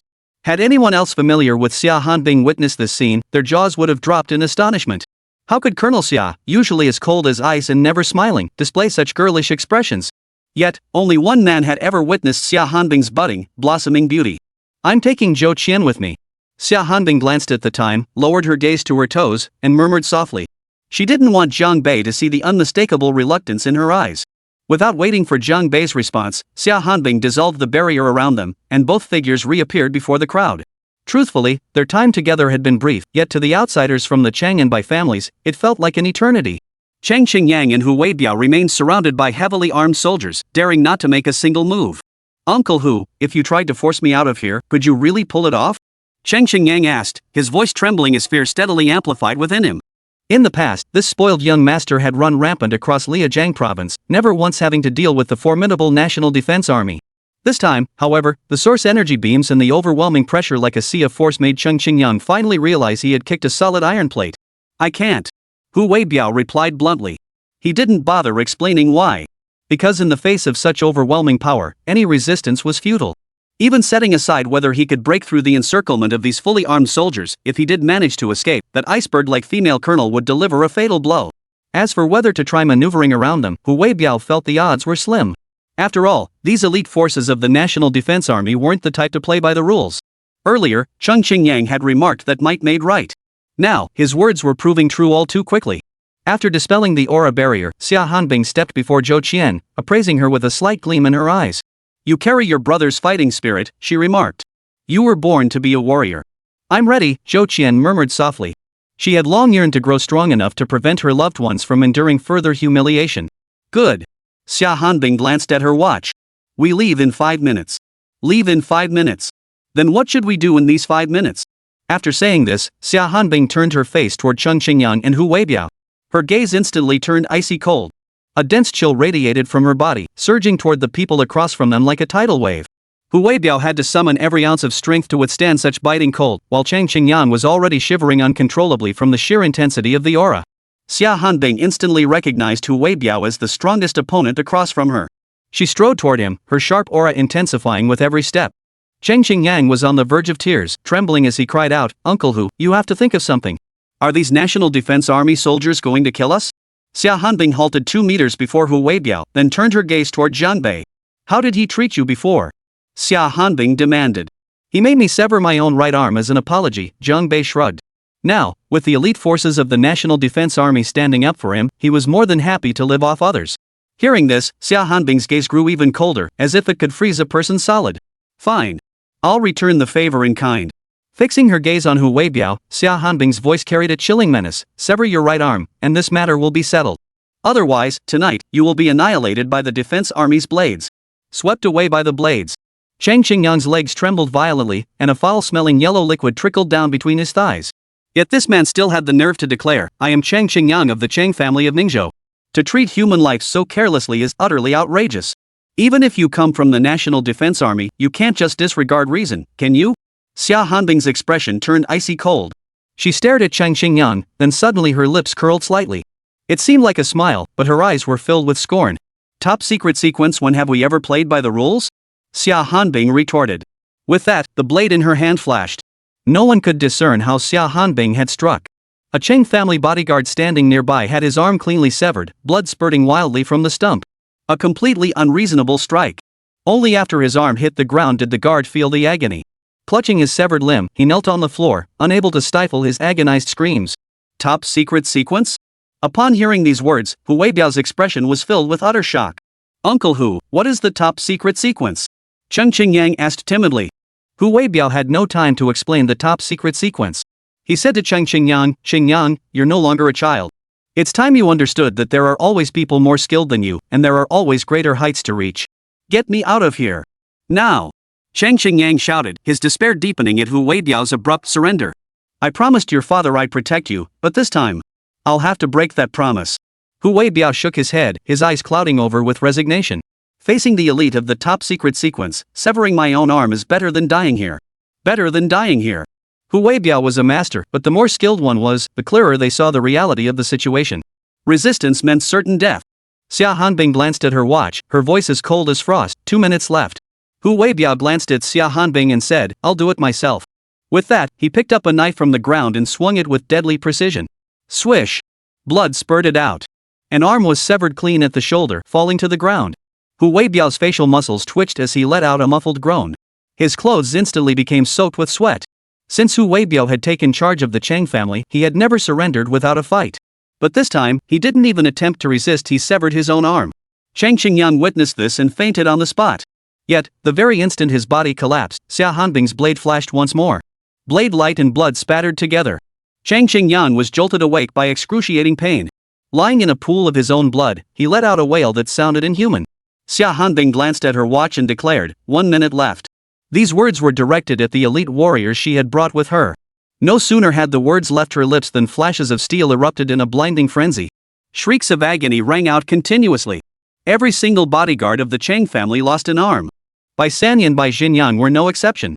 Xia Hanbing turned to face Zhou Qian, whose complexion had paled slightly but remained relatively composed. In the world of source energy warriors, this is the norm, she said. You must grow accustomed to it. Zhou Qian nodded silently, her gaze growing even more resolute. As for Xiao Wan beside them, her lips were nearly devoid of color. Clutching Zhou Ping's arm, she struggled to stay upright. The thick, pungent smell of blood in the air made her stomach churn uncontrollably, triggering a wave of dry heaving. Zhou Ping stepped before Xia Hanbing and pleaded, "Pretty sister, you'll protect my sister, right?" Xia Hanbing looked at Zhou Ping and replied earnestly, "Before long, your sister won't need anyone's protection. In the future, she might be the one protecting many others. Trust me." Tears streamed down Zhou Ping's cheeks. She sniffed deeply and nodded firmly. Zhang Bei approached Zhou Qian. Gazing at her flawlessly exquisite features, an indescribable emotion welled up within him. He reached out, drew her into his embrace, and whispered, "I'll wait for you to shine brightly." Resting her face against Zhang Bei's shoulder, Zhou Qian's eyes softened like water. Taking a deep breath, she whispered softly into his ear, "Then we'll watch the sunset together." Chapter 23, Youthful Memories. The moment the top-secret helicopters soared into the sky, Zhou Qian's journey had already begun. Only after the helicopters vanished completely into the night sky did Jiang Bei turn to Li Fangming and say, "Fangming, this mess is yours to handle." Though the ground was now strewn with blood and severed limbs, with Li Fangming and the special armed police detachment present, Jiang Bei didn't need to concern himself further. Li Fangming had now temporarily assumed the role of commander of the Beian Armed Police Division, and his formal appointment was only a matter of time. However, after this incident, the Bai and Cheng families would undoubtedly exert pressure on Li Fangming through high-ranking officials in Liajiang province's supervisory system, seeking to hold him accountable. When that time came, Li Fangming might well face some unnecessary trouble. "Rest assured, Captain." Li Fangming's expression betrayed no worry. "Those petty criminals won't make much of a splash." "Good. You should be extra careful yourself." Zhang Bei stepped before Hu Weibiao, his gaze fixed on the other man as he spoke in a flat tone. "I hope today's events serve as a lesson you won't forget." By now, Cheng Qingyang and Bai Xinyan had long since passed out. Hu Weibiao still managed to stand, though half his body was drenched in blood. As he looked at the young man before him, his eyes betrayed uncontrollable terror. Hu Weibiao's early life was shrouded in mystery. It wasn't until he took charge of the Cheng family that he gradually made a name for himself in the martial arts circles of the north. Today, however, was the most shocking day he had experienced in all those years. "I apologize for my previous attitude," Hu Weibiao said in a deep voice, suppressing his pain. "Upon returning, I will do my utmost to prevent the Chang and Bai families from seeking revenge against you. However, I cannot guarantee success. I care not for their retaliation." Zhang Bei stood with his hands behind his back, his voice cold. "As a martial artist, one should possess pride. Yet you've sunk into worldly concerns, and that pride is nearly extinguished. You can't even distinguish right from wrong. How can you speak of striving for excellence?" After a pause, Zhang Bei continued, "As for your apology now, is it merely bowing your head because you couldn't win, or have you truly recognized your own faults?" Hearing this, Hu Weibiao hesitated, his expression clearly betraying shame. Truthfully, his nature wasn't inherently evil. Evidence of this could be seen when he previously refused to aid Cheng Qingyang in his bid for the heir's position. Yet, having occupied a position of power for so long, he found it increasingly difficult to empathize with ordinary people lacking martial prowess. He always sought the simplest solutions to problems. Losing an arm this time was, in a sense, a consequence of his own actions. "You are correct, sir," Hu Weibiao replied earnestly, bowing slightly. Zhang Bei remarked indifferently, "Besides, if the Bai family hadn't lost their memories, they might recall how their martial arts prodigy, Bai Shoulin, was crippled all those years ago." "Bai Shoulin?" At these words, Hu Weibiao's expression abruptly froze. Then, a thick layer of disbelief began to well up in his eyes. "You crippled Bai Shoulin?" Hu Weibiao demanded in shock. Though Hu Weibiao had only recently joined the Cheng family, he had long heard of this incident involving the Bai family. Back then, it had been major news that shook the northern aristocratic circles. Years ago, a martial arts prodigy had emerged from the Bai family. Rumor had it his affinity for source energy reached the heavenly grade. Barring unforeseen circumstances, he was destined to become a heavenly-grade powerhouse in the years to come. That prodigy was Bai Shoulin. Bai Shoulin was Bai Jinyang's uncle.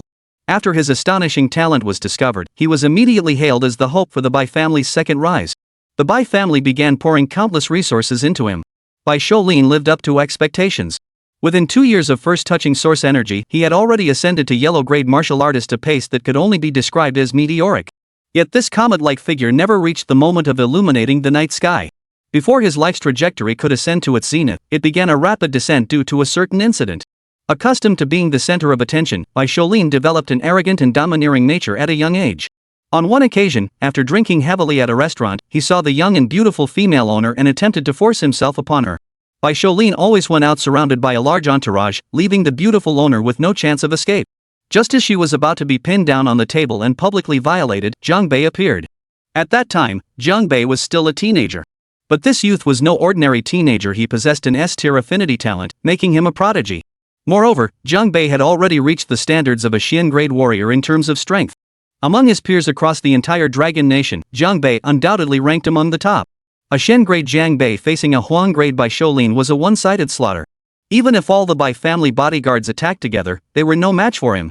In that situation, Jiang Bei, who despised evil with a passion, showed no mercy whatsoever. Bai Shoulin had his limbs shattered on the spot, his internal organs severely damaged, and was tossed onto the streets of Ningzhou like a dead dog. That night was one of utter disgrace for the Bai family, a night that plunged them into the depths of despair. Bai Shoulin's power was shattered, shattering the Bai family's dream of a second rise to prominence.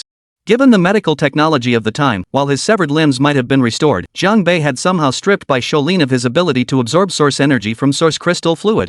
Even if his limbs fully healed, Bai Shoulin's strength would only reach the initial stage of yellow-grade at best. Moreover, unable to continue absorbing source energy, his power would steadily decline over time. Following this incident, the Bai family began its descent once more, and Bai Shoulin vanished entirely from public view.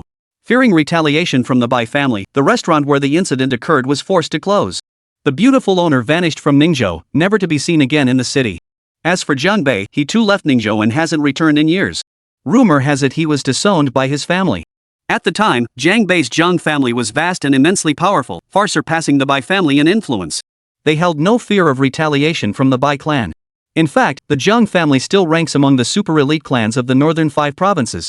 In the field of source crystal mining, the Jiang family holds a pivotal position.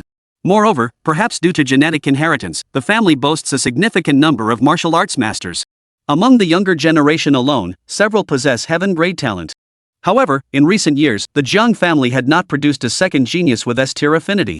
Though S-tier appears only one rank above heaven tier, the gap between them is vastly greater than that between mystic and earth tiers, or even earth and heaven tiers.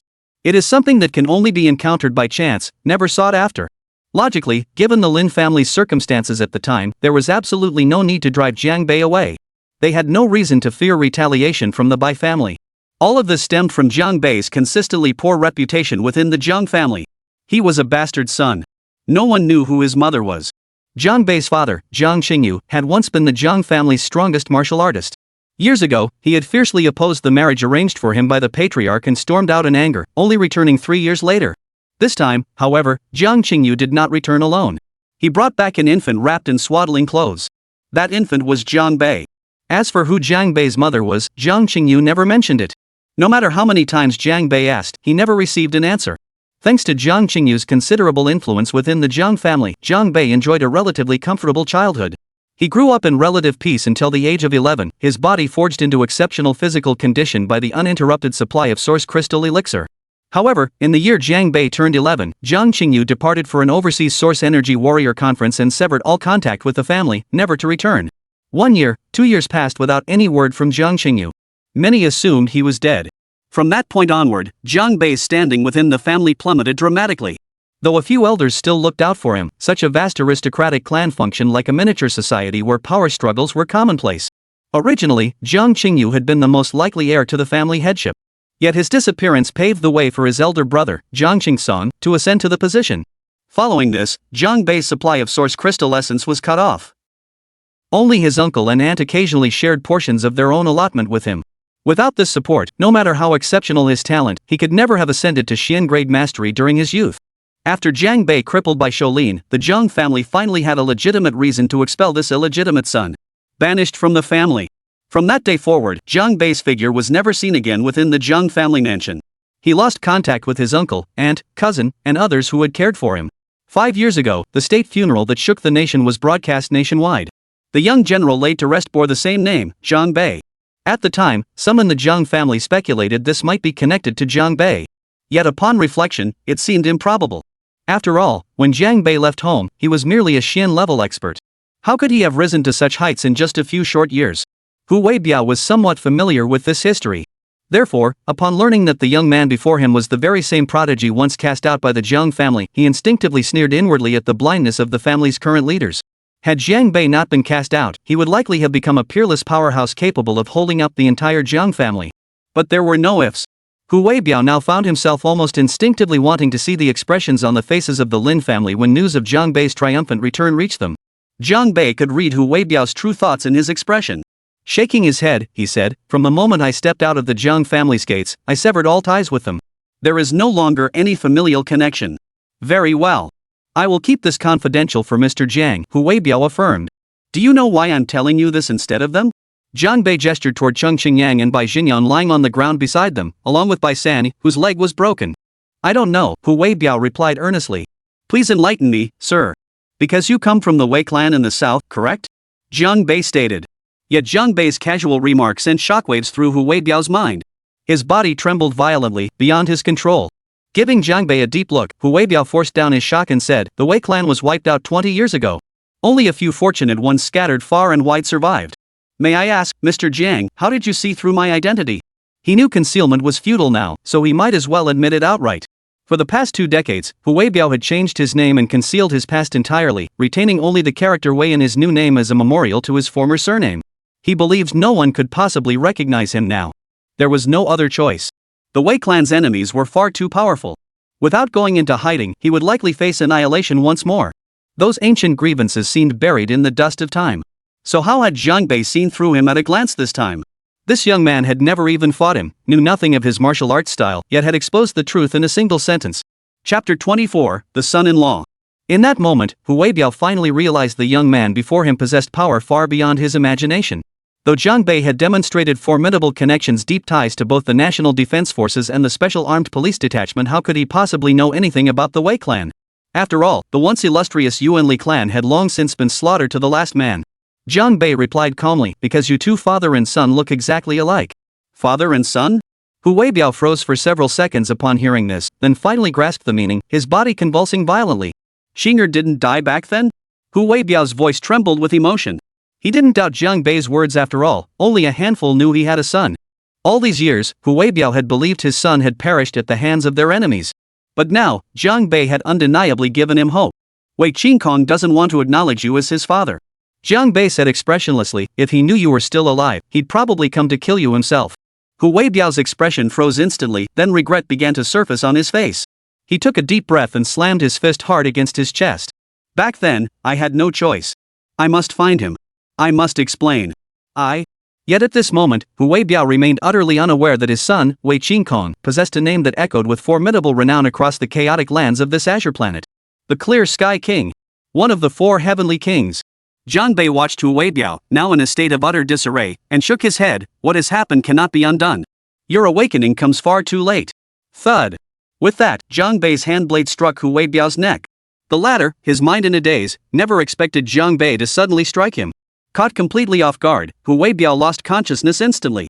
His body crashed heavily to the ground. Jiang Bei turned to Li Fongming and ordered, "Find a vehicle. Take these men and their severed arms back to the Bai and Cheng families. Consider it my gift to them." With current medical technology, severed arms could be reattached. However, reconnecting certain nerves proved extremely difficult. Even with the nurturing effects of source crystal essence, achieving full recovery was nearly impossible. For source energy martial artists especially, injuries like severed limbs effectively signaled the premature end of their martial careers. Advancing to higher ranks became virtually unattainable. After all members of the Bai and Cheng families were loaded into a box truck, Jiang Bei spotted Bai Xinyan's phone lying on the ground. At that moment, the phone rang again. It was Bai Xinyan's mother, Chang Luhan, calling. Jiang Bei saw it and immediately pressed the answer button. "Xinyan. Xinyan. How are you?" Chang Luhan demanded the moment the call connected. Jiang Bei gave a faint smile. "Your son is alive and well. I've already dispatched a vehicle to return him to you. Given the distance from Bayan to Ningzhou, you should see him in about 4 hours. Hearing Jiang Bei's words, Chung Luhan thought he was caving in. She sneered coldly. Mark my words, this won't end here. I'll make you pay for this. Jiang Bei smiled faintly. I look forward to it. Chung Luhan shrieked, that Hu Weibiao is utterly useless. He didn't even finish you off. Looks like my Chung family wasted all those years raising him. A sharp gleam flashed in Jiang Bei's eyes at her words. I hope you won't be too surprised when you see your son. With that, he flung the phone into the nearby pond. On the other end of the line, upon hearing Jiang Bei's words, Chung Luhan was suddenly overcome by an ominous foreboding. She immediately tried calling Chung Qingyang and Hu Weibiao, but couldn't reach either of them. Cheng Luhan stood up, her voice trembling slightly. Quickly, take me back to the Chang residence. Facing Jiang Bei, she felt utterly uncertain. With her husband by shawning unreliable, she could only return to her parents' home for help. By now, it was already 1 a.m. Jiang Bei said to Zhou Ping, let's take teacher Xiao home first. Zhou Ping wiped her eyes and gave a pouty smile. Fine. Since you're trying to flirt with my teacher anyway, and my sister isn't here, I don't mind giving you a little push, brother-in-law. Could a sister-in-law be this considerate? Zhou Qian had already departed with the National Defense Army's aircraft, and Zhou Ping still hadn't recovered from the sadness of parting. But she knew her sister had taken care of her for so long it was time to let her pursue the future she dreamed of. However, Zhou Ping's playful banter managed to lighten the mood considerably. This girl might seem carefree on the surface, but she was actually so sensible it tugged at your heartstrings. Zhou Ping, stop talking nonsense, Xiaowan stamped her foot, her pretty face flushing slightly. Truthfully, tonight had profoundly shaken Xiaowan. A world that had never belonged to her was now slowly opening its doors before her. This young teacher had witnessed deeper bloodshed, stronger individuals, and higher mountains.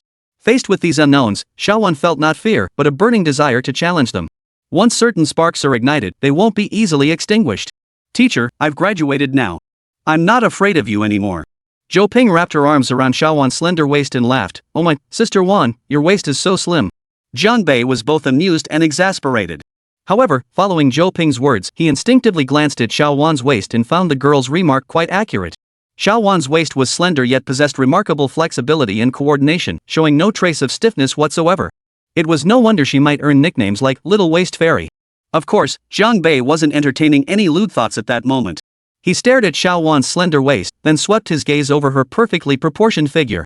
Instead, he thought to himself, this might be an excellent martial arts prospect. Xiaowan caught Jiang Bei's gaze, and a faint blush crept back onto her cheeks. After Jiang Bei drove Xiaowan back to her residence, she hesitated before asking, Jiang Bei, could you give me your contact information? Zhou Ping shot over a gossipy glance, batting her eyelashes. Sis Wan, need help chasing my brother-in-law? Help another woman pursue my brother-in-law? Jiang Bei took Xiaowan's phone, entered his number, and said, if you run into any trouble, call me anytime.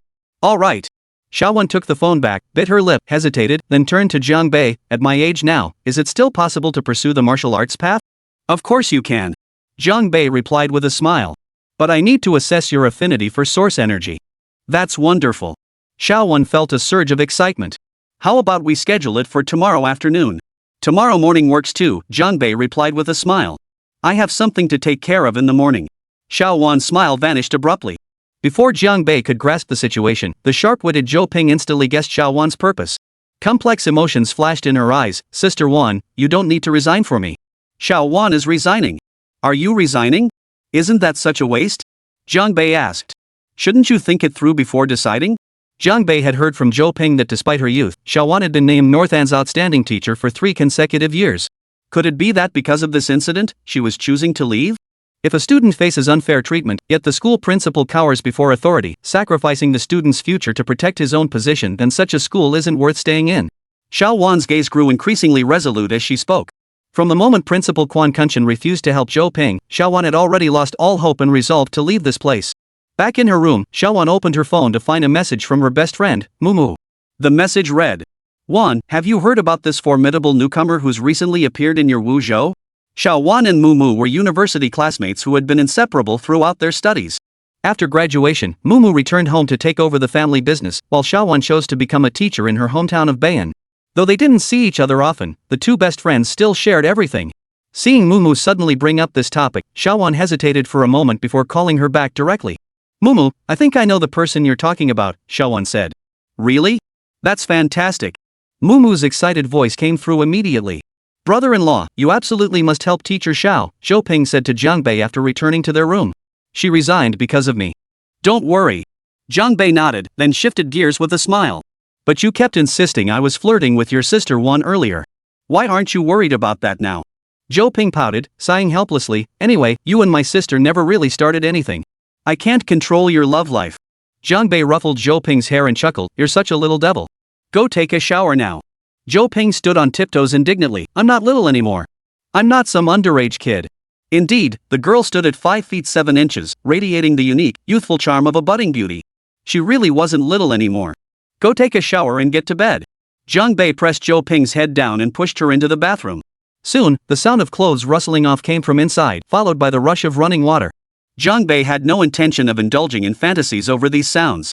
He first went to Zhou Qian's room, looked at the empty bed, and sighed softly. Though Zhou Qian had begun pursuing her future, Zhang Bei knew all too well how arduous this journey would be. Especially when it came to the top secret sequence. After all, greater responsibility came with heavier burdens. As a soldier, responsibility and danger were always proportional. This separation, who knew when they would meet again? Returning to his own room, Zhang Bei pulled an envelope from his breast pocket. The moment he tore open the seal, a wave of tension suddenly washed over him. Facing Shangguan Xingyue, a woman whose true intentions had always remained inscrutable, Zhang Bei felt utterly uncertain. Who knew what kind of trap this brightest star of the National Defense Forces had dug for him? Inside the envelope was a red paper. Upon unfolding it, he saw 2 bold characters written at the top. Marriage contract. Zhang Bei suddenly felt a wave of panic wash over him. He muttered to himself, is this forcing me to become a son-in-law? Chapter 25, City-Shattering Beauty. The moment he saw the words, marriage contract, Zhang Bei's eyes widened in shock. His right hand, usually steady as a knife's grip, was now visibly trembling. Earlier, to secure Zhou Qian's military career, Zhang Bei had agreed to fulfill Shangguan Xingyue's demand unconditionally. Yet, despite his meticulous planning, he never anticipated that this unpredictable woman would present him with a marriage contract. Could it be he was to marry Shangguan Xingyue? What did that woman, who always hid her face from him, actually look like? Was she hideously ugly? The moment that thought surfaced, Zhang Bei suddenly felt the urge to escape this place sooner. This pit he'd dug for himself was far too deep. He just gambled away his entire future happiness. Being too handsome just makes you a target for women. Sighing heavily, Zhang Bei's gaze fell once more upon the marriage contract. The red paper had visibly faded, and the ink had grown faint. Clearly, it was quite old. 2 different handwritings adorned the marriage contract. One of them immediately made Zhang Bei's eyes narrow. I have a son named Zhang Bei. Zhang Bei scanned it and recognized it instantly. This was his father, Zhang Qingyu's handwriting. The next line, however, was written in a different style, clearly penned by another person. I have a daughter named Xingcheng. A girl named Xingcheng? Zhang Bei couldn't help but inwardly scoff. That name is a bit much, isn't it? How stunningly beautiful would she have to be to live up to such a name? The following text was again penned by this young lady, Qingcheng's father. Jiangsu Alliance, 1 hall contract. From this day forward, Zhang Bei and Su Qingcheng are bound in sacred matrimony. United in heart and mind, they shall grow old together, treating each other with utmost respect. This union is recorded in the Register of Love, as attested herein.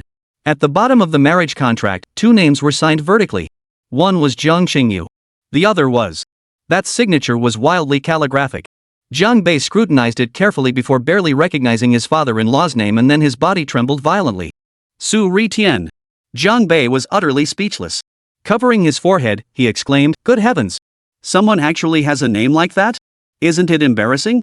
But Zhang Bei searched his memory. He didn't know anyone named Su Ritian, let alone any martial arts master with that name. No wonder I'd never heard of him. If I had that name, I'd probably hide at home every day, too scared to go out. Zhang Bei's forehead creased with frustration. How could anyone show their face in public? And behind these 2 names were 2 small red fingerprints. Those were probably his and the little girl named Su Qingcheng's. A father named Ritian and a daughter named Qingcheng. This family's naming sense was truly beyond words. After a moment of ranting, Zhang Bei still couldn't recall when he'd ever pressed his fingerprints. Judging by the size of the prints, it had definitely happened before he turned 3. Could they be fake? Had he never actually pressed his fingerprints? Holding onto a sliver of hope, Zhang Bei opened an app on his phone and scanned the left fingerprint with the camera. Immediately, 4 characters popped up on the screen. Match confirmed. It was his fingerprint. Zhang Bei nearly lost his mind upon seeing it. What the hell were you thinking, Dad? I don't even know what Su Qingcheng looks like. Making 2 infants who haven't even developed yet press their fingerprints on a marriage contract? That's unethical.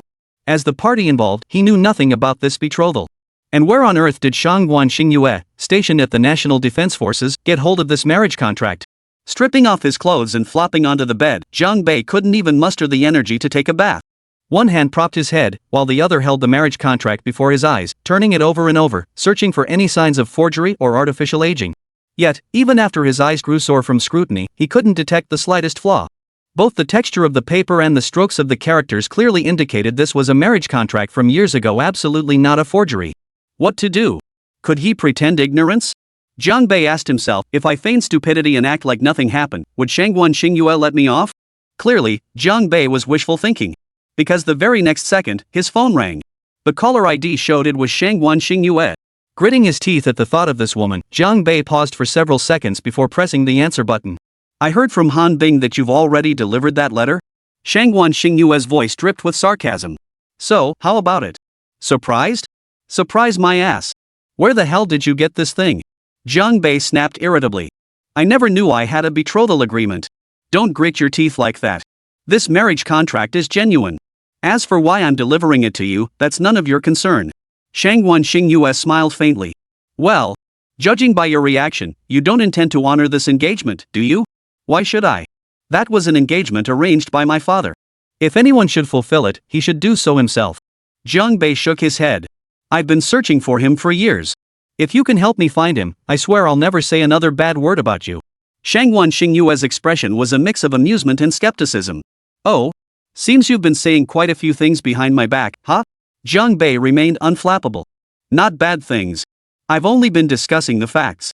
I can't help you find your old man, so go ahead and keep badmouthing me. At least that way, you'll always keep me in your thoughts. Shangguan Xingyue smiled. Evidently, driving Jiang Bei half mad was something she thoroughly enjoyed. Jiang Bei knew continuing this conversation would lead nowhere. He could only ask, what do you intend to do with this marriage contract from years ago? To make you honor the betrothal, of course. You already agreed to me, no backing out now. Shangguan Xingyue said with a smile. After all, Zhou Qian is practically mine already. If you dare go back on your word, I won't mind making this S-class genius's path to strength a little more arduous. The moment Shangguan Xingyue mentioned Zhou Qian, Jiang Bei's voice turned icy. Shangguan, if you dare cause Zhou Qian any hardship, I'll come find you at the National Defense Forces. He stopped mid-sentence. He had intended to say he'd go to the National Defense Army to fight her, but the thought of facing a star-tier powerhouse made him swallow the rest of his words. When you're outmatched, you have to back down. But having to back down to Shangguan Xingyue, someone he'd never particularly liked, left Jiang Bei feeling thoroughly annoyed. Shangguan Xingyue couldn't help but laugh out loud. Jiang Bei, over these past few years, you've actually developed some rather pleasing changes. Jiang Bei ignored the comment and asked instead, what should I do next? You need do nothing. Simply uphold the betrothal agreement. Whoever approaches you to call it off, refuse them all. No backing out. Seeing Jiang Bei concede, Shangguan Xingyue beamed with satisfaction. Doesn't that make me a stubborn, clingy person? Exactly. I want to see you cling on stubbornly. Shangguan Xingyue laughed until she was doubled over. Still, though Jiang Bei harbored some resentment toward her, he had to admit her laughter was rather pleasant. Moreover, judging by the tone, Shangguan Xingyue really was quite young. Thinking back, from her sudden emergence, winning several near-impossible battles in a row, to gaining control over the defense force's decision-making, it seemed like only a few years had passed. But Jiang Bei had never considered Shangguan Xingyue a friend. To him, she was not merely a soldier, but a politician. Their approaches to handling matters had never been on the same track. If Su Qingqing herself came to ask me to call off the engagement, couldn't I just say no? Must I cling to her relentlessly? Jiang Bei was beginning to grasp the gravity of the situation. After all, he never considered himself shameless. Such persistent clinging was utterly uncharacteristic. Yes, Shangguan Xingyue replied with a smile. But rest assured, she won't refuse you. Will she be terrible? Jiang Bei asked anxiously. I'm talking about her looks. Shangguan Xingyue laughed helplessly. You've been away from the martial arts world of Longwei for far too long, so long that you haven't even heard of the title Fairy Qingcheng. But the fairy of unparalleled beauty? This Su Qingcheng? Is she beautiful? Shangguan Xingyue was in an exceptionally good mood. In my opinion, when it comes to looks, only the fairy of unparalleled beauty can hold a candle to me. Shangguan, you've deeply misunderstood yourself. Jiang Bei's tone grew slightly more serious as he said earnestly, keep your word. After this matter, we'll be even. That depends on whether you can properly fulfill our agreement first. Shangguan Xingyue chuckled teasingly. Besides, your file is still classified as top secret. Strictly speaking, I'm your superior. I hope you don't make me turn this agreement into an order. Jiang Bei hesitated, then frowned. But I don't want a father-in-law named Su Ritian. That name is practically unpronounceable. Su Ritian? On the other end of the line, Shangguan Xingyue fell silent for a moment before forcing out, "His name is Su Hao." Chapter 26, A Gift Delivered to the Door. So his name was Su Hao. After hanging up, Jiang Bei stared at the name Su Ritian written vertically on the marriage certificate, feeling both amused and exasperated. But then, his body suddenly jolted. Su Hao. Could this be the legendary Su Hao who once commanded awe throughout the southern martial world? Jiang Bei's eyes flashed with intense focus. It must be him. There can be no other Su Hao. 30 years ago, Su Hao had been a major general in the Dragon Nation's defense forces. Legend had it he'd fought in countless campaigns across the nation, relying solely on his superhuman martial prowess and twin battle blades. After retiring with glorious military honors, he'd withdrawn into the martial world. Rumors claimed he'd nearly swept through every martial artist in the southern underworld. Yet, at the height of his fame, he'd suddenly decided to retire, gradually fading from public view until he became all but forgotten. Who would have thought that his own father-in-law would be that legendary figure, once revered as a near god of war? At this thought, Jiang Bei suddenly frowned. So both Su Hao and his own father, Jiang Qingyu, had vanished over a decade ago? Was there some hidden secret behind this? Otherwise, why would it come to this? Given the strength of his father and Su Hao, there probably weren't many in this world who could defeat them, right? Jiang Bei didn't know the exact tier of power his father and Su Hao possessed. Beyond heaven tier came S tier, and above S tier, the classification became vague. Only the few pinnacle human warriors, possessing peerless martial prowess, were revered as stellar tier. Thus, stellar tier wasn't a concrete ranking but rather an honorific title representing the awe-inspiring martial might of those who reached that level. Just then, Zhou Ping pushed open the door and walked right in. The girl sat down on the edge of Jiang Bei's bed while drying her hair. Fresh from her shower, she was wrapped in a white bath towel, her long, straight, snow-white legs exposed to the air. Her delicate collarbone was also visible to Jiang Bei. The air was filled with a pleasant fragrance, whether it was the scent of the shower gel or the unique, sweet aroma of a young girl, he couldn't tell. Jiang Bei didn't think much of it. Though Zhou Ping insisted she was an adult, in his eyes, she was just a tall, long-legged little girl no different from a kid. Brother-in-law, why the long face? Zhou Ping observed his expression and asked curiously. Then she spotted the marriage contract resting on the bed. Her long lashes fluttered as she blinked. What's this? Jiang Bei didn't hide it from Zhou Ping. Some female military officer who's not quite right in the head is forcing me to honor this marriage agreement, using your sister's safety as an excuse. Who knows if Shangguan Xingyue would feel like strangling him on the spot upon hearing that description. Zhou Ping also couldn't have imagined that the not-so-bright female officer Jiang Bei referred to was none other than the highly decorated marshal of the Dragon Nation's defense forces. After glancing at the marriage contract, she asked curiously, Su Qingcheng? Is that the fairy of enchanting beauty? This time, it was Jiang Bei's turn to be taken aback. Even you know about Su Qingcheng? Yes, she visited the Beian border a few years ago and casually wiped out a bandit gang that had crossed over from Heidel to plunder Longhua. That incident caused quite a stir over here. Zhou Ping didn't regard this fairy of unparalleled beauty as an enemy. Instead, she wore an expression of serene admiration. They say the fairy of unparalleled beauty single-handedly held back hundreds of Xiongnu barbarians, saving an entire border town. Jiang Bei narrowed his eyes. I hear the Su Qingcheng is from the south. What brings her to the northern frontier? Zhou Ping shook his head. Rumor has it she spent several days in the northern snow-capped mountains, claiming she came to visit an old friend. But no one lives in those mountains. Jiang Bei's gaze flickered slightly, as if recalling something. The frigid snow-capped mountains are indeed uninhabited, but amidst that frozen wasteland lies a martyr's cemetery. Deep within the cemetery lies the grave of a major general. And that grave is actually a symbolic burial site. Could it be that Su Qingcheng traveled thousands of miles to the north just to pay her respects to her childhood fiancé? At that time, Jiang Bei, who had faked his death to escape, was still far across the ocean, on another chaotic continent, completely unaware of this matter. After a long while, Jiang Bei snapped out of his reverie to find Zhou Ping staring at him with a peculiar look. What are you daydreaming about, you little rascal? Jiang Bei instantly grasped her thoughts, feeling both amused and exasperated. I don't even know Su Qingcheng. Brother-in-law, you're too popular, Zhou Ping sighed softly. First it was Sister Wan, then Colonel Xia, and now this betrothed fairy-like beauty. My sister's rivals seem to be getting stronger and stronger. What on earth are you talking about? Now go to sleep. Jiang Bei grabbed Zhou Ping's arm and started pulling her out. You little brat, what kind of nonsense fills your head day after day? Brother-in-law, I've told you I'm not a child anymore. I'm an adult. I'm really not little anymore. Bang! Before Zhou Ping could finish her sentence, Jiang Bei unceremoniously shoved her into the bedroom. Returning to his own room, Jiang Bei stared at a name on the marriage contract. His gaze sharpened as he murmured softly, Dad, where are you? Are you still alive? In the silent room, no one could answer him. Unnoticed, dawn broke, the eastern sky tinged with the first light of day. Yet at the Chang family estate, a tense atmosphere hung heavy in the air. Chang Luhan paced back and forth in the reception hall, unable to sit down all night. Chang Qingyang and Bai Xinyan remained unreachable, while Hu Weibiao and the other bodyguards were also nowhere to be found. Bai Shaning, the father of Bai Zhenyang and son-in-law of the Chang family, had also arrived. By now, he too realized the situation was dire.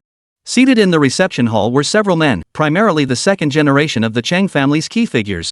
As for the elder Mr. Chang, who had once held the position of deputy governor of Liaojing province, his advanced age had led him to gradually withdraw from family affairs. He rarely appeared at the family estate, choosing instead to reside year-round at a seaside retreat in the southern coastal region of Longwei for recuperation. Luhan, could you please stop pacing back and forth? It's making me dizzy. With Hu Weibiao there, nothing major will happen in Bayan. The speaker was a man in his 50s named Cheng Dongfang, the current head of the Chang family. Although old Master Chang hadn't formally relinquished his position as head of the family, he had gradually delegated authority to his sons. The primary decision-making power within the family now rested in the hands of the eldest son, Cheng Dongfang. Yet despite his words, worry flickered in Cheng Dongfang's eyes. The Chang family had enjoyed too long a period of calm. This incident was clearly unlike anything they'd faced before. Moreover, both Cheng Qingyang and Bai Xinyan were young people he held in high regard. Cheng Luhan was deeply troubled. Brother, Xinyan's life hangs in the balance, how could I not be worried? If anything happens to him, I'll mobilize the entire Cheng family to take down that bastard. We don't even know where they are now, your reassurances mean nothing. Hu Weibiao went, Bai Sanni went, yet both these masters vanished without a trace. Such a thing had never happened before, not to the Bai family or the Cheng family. The second son of the Cheng family, Cheng Shilian, wore a suit and gold-rimmed glasses. His face was fair and clean-shaven, his hair combed immaculately. Adjusting his spectacles, he declared, to dare bully the Cheng family they must be tired of living. Whether it's Qingyang or Xinyan, if either suffers even a scratch, the Chang family will make sure the bastard responsible sees his family destroyed. This man appeared refined and scholarly, yet he was actually the most ruthless among the second generation of the Chang family and also the one with the highest martial arts talent.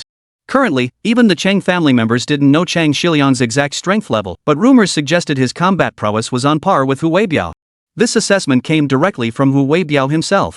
Bai Shaning sat silently in his chair, his expression grave as the fate of his son remained uncertain. Yet, if one looked closely, a hint of impatience and irritation lurked deep within Bai Shaning's eyes. The relationship between Chang Luhan and Bai Shaning was far from harmonious. She was notoriously overbearing, pampering their son to the point of spoiling him rotten. This had bred an arrogant and unruly nature in Bai Xinyan, a trait Bai Shaning found utterly repulsive. Had Cheng Luhan not indulged her son, how could he have caused such a colossal mess? But this was the Chang family home. No matter how dissatisfied Bai Shaning felt inside, he couldn't possibly express it here.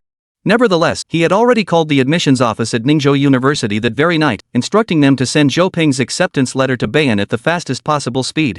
Perhaps Bai Shaning was the only one in this hall who understood the situation reasonably well. Yet his daughter-in-law was holding him back in every way. With third brother gone, we can't let his son suffer injustice, fourth brother Cheng Beijian said coldly. The third son of the Cheng family, Cheng Nanfeng, had died 10 years prior in a conflict between Yuanli martial artists, leaving behind only one child, Cheng Xingyang. Hu Weibiao had promised Cheng Nanfeng to protect Cheng Qingyan's safety. From that moment on, Hu Weibiao became the Cheng family's guardian powerhouse, weathering many storms for the clan. Several hours had passed. If they were transporting Qingyang and Xinyan by vehicle, they should be arriving soon. The eldest son, Cheng Dongfang, slammed his hand on the armrest and stood up. Gather all martial artists from the family in front of the reception hall. Also, are the medical personnel on standby? The butler beside him replied, rest assured, master. Everything has been arranged. Cheng Dongfang nodded, his gaze piercing through the morning mist toward the estate gates. Just then, the gates swung open. A duty family bodyguard sprinted in, panic etched across his face. Master! Trouble! I just spotted a box truck parked on the road around the corner. The drivers vanished. Sweat beaded on the guard's forehead as he stammered, clearly agitated. The truck reeks of blood. You fool! Take us there immediately. Cheng Dongfang barked. I've already had the car brought over. The guard pointed toward the estate gates. Look!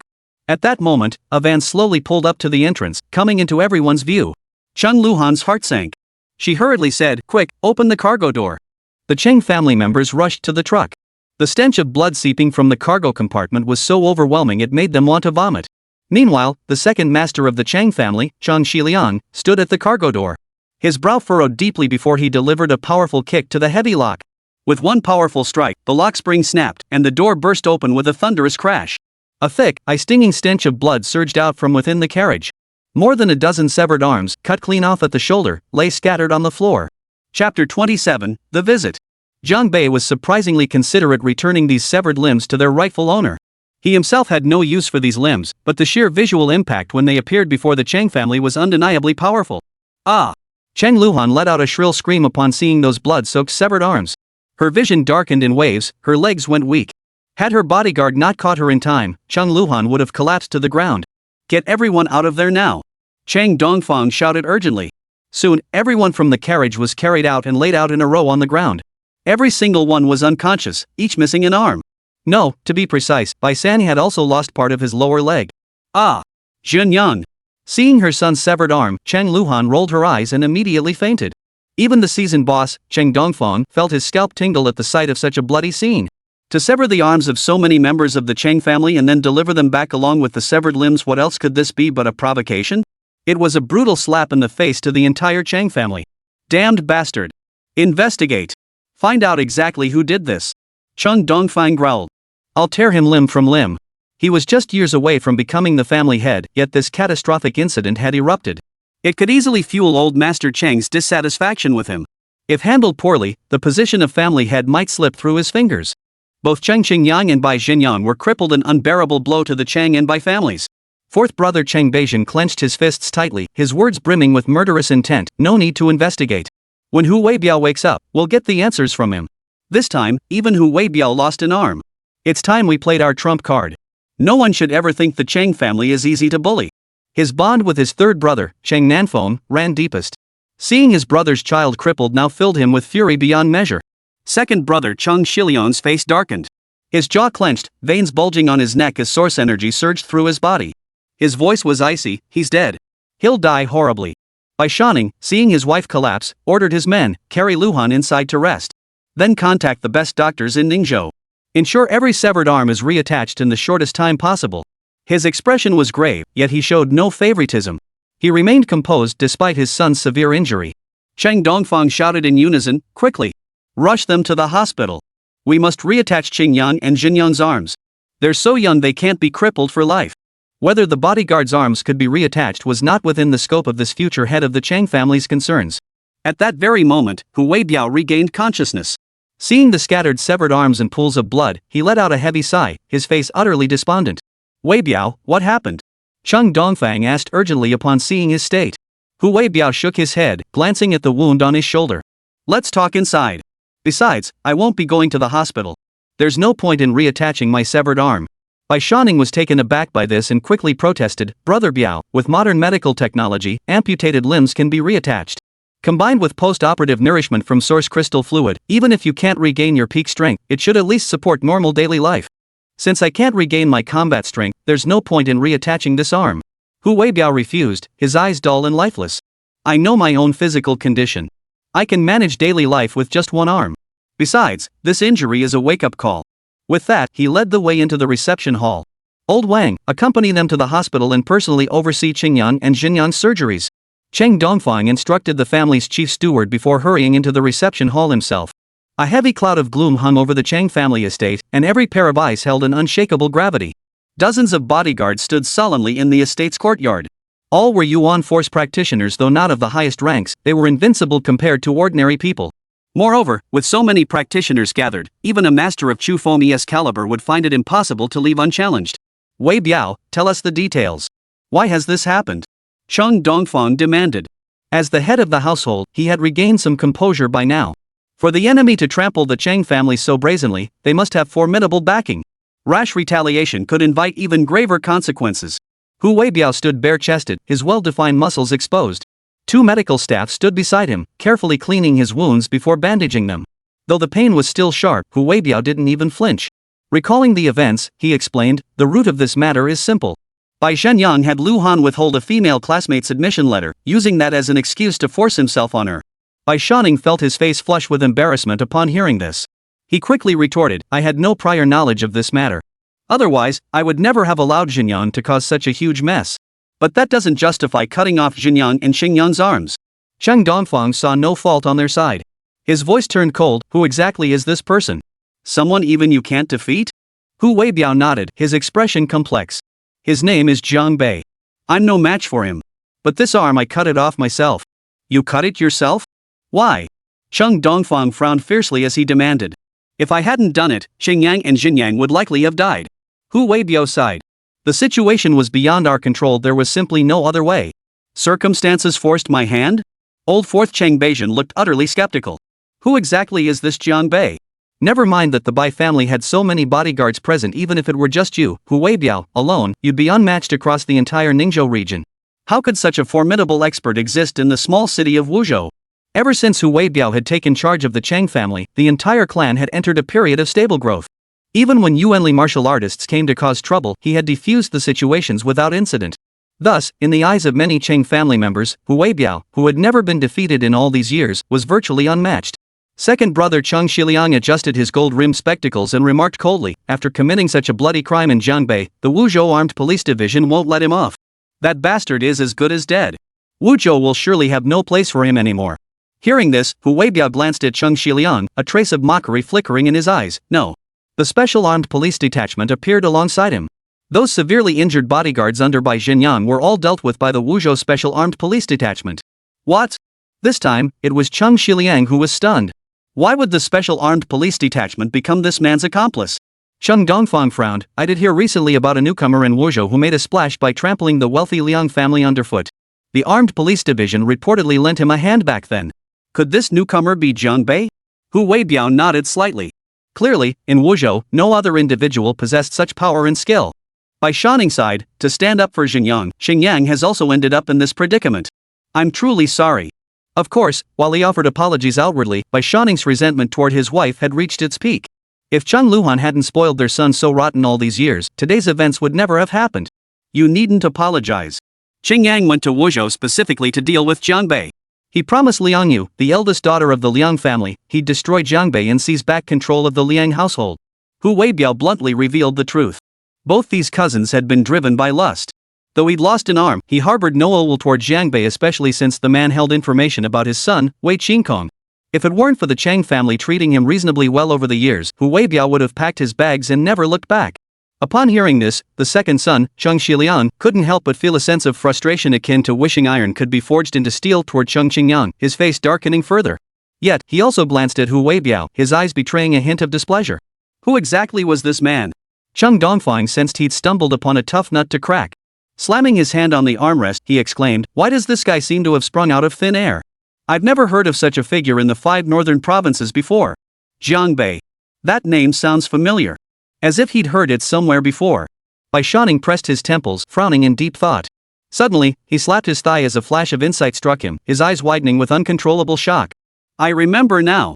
Bai Shanning exclaimed involuntarily. "Quick, who is it?" Cheng Dongfang hurriedly looked at his brother-in-law. Many years ago, the Jiang family of Ningzhou also had a Jiang Bei. Bai Shanning's gaze seemed to carry lingering fear. It was this very Jiang Bei who crippled my younger brother, Bai Shoujiang. After Bai Shanning spoke, the reception hall fell silent for a full minute. The crippling of Bai Shoujiang was undoubtedly the turning point in the Bai family's decline, abruptly halting the clan's path to prosperity. After all, since the development of source power, the status of martial artists had grown ever higher. If a family could produce a high-level martial artist, it could almost guarantee decades of prosperity and security. Everyone present knew the story of Bai Shoujiang, which made the revelation all the more shocking. That teenager at the Xian level? Cheng Dongfang murmured, his voice tinged with disbelief. He was already at the Xian level over a decade ago. If these two Jiang Bei are the same person, how powerful must he be now? Bai Shoujiang remained silent. The more he thought about it, the more plausible this possibility seemed. If they were the same person, the Jiang family would be in serious trouble. Bai Shoujiang murmured to himself, his face heavy with gravity. At that moment, a flicker of relief flickered in his heart, relief that his son had survived. Compared to being alive, losing an arm was truly insignificant. Consider his own younger brother, Bai Shoujiang, his entire life was ruined. Once a dazzling martial arts prodigy, he had fallen into ruin, becoming a useless who could no longer absorb source energy. What should we do now? Cheng Beijian asked, his face stern. Whether or not this man was once the Jiang family's prodigy, we cannot tolerate him. Otherwise, where would the Cheng family's reputation stand? A dark gleam flashed in Cheng Dongfang's eyes as he replied, he's also a cast-off of the Jiang family. I believe it's necessary to ally with them on this matter. However, Hu Weibiao shook his head at this moment, I don't advise you to do that. If possible, swallowing our pride is the best choice for the Cheng family. Swallow our pride? Cheng Xilian's brow furrowed sharply. Hu Weibiao, have you been beaten into submission? Why are you speaking such words that only bolster the enemy's morale? This is unlike you.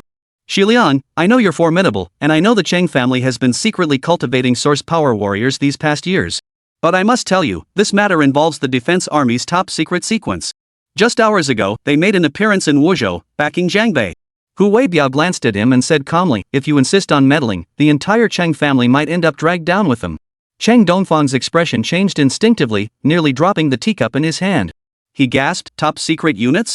You mean the elite of the elite? Yes, the top secret unit. Everyone present heard that reply. Yet, those words did not come from Hu Weibiao. Nor did they come from anyone present. The voice was distinctly feminine, chillingly cold, causing the temperature in the reception room to drop noticeably. Who was speaking? Cheng Dongfang immediately tensed up.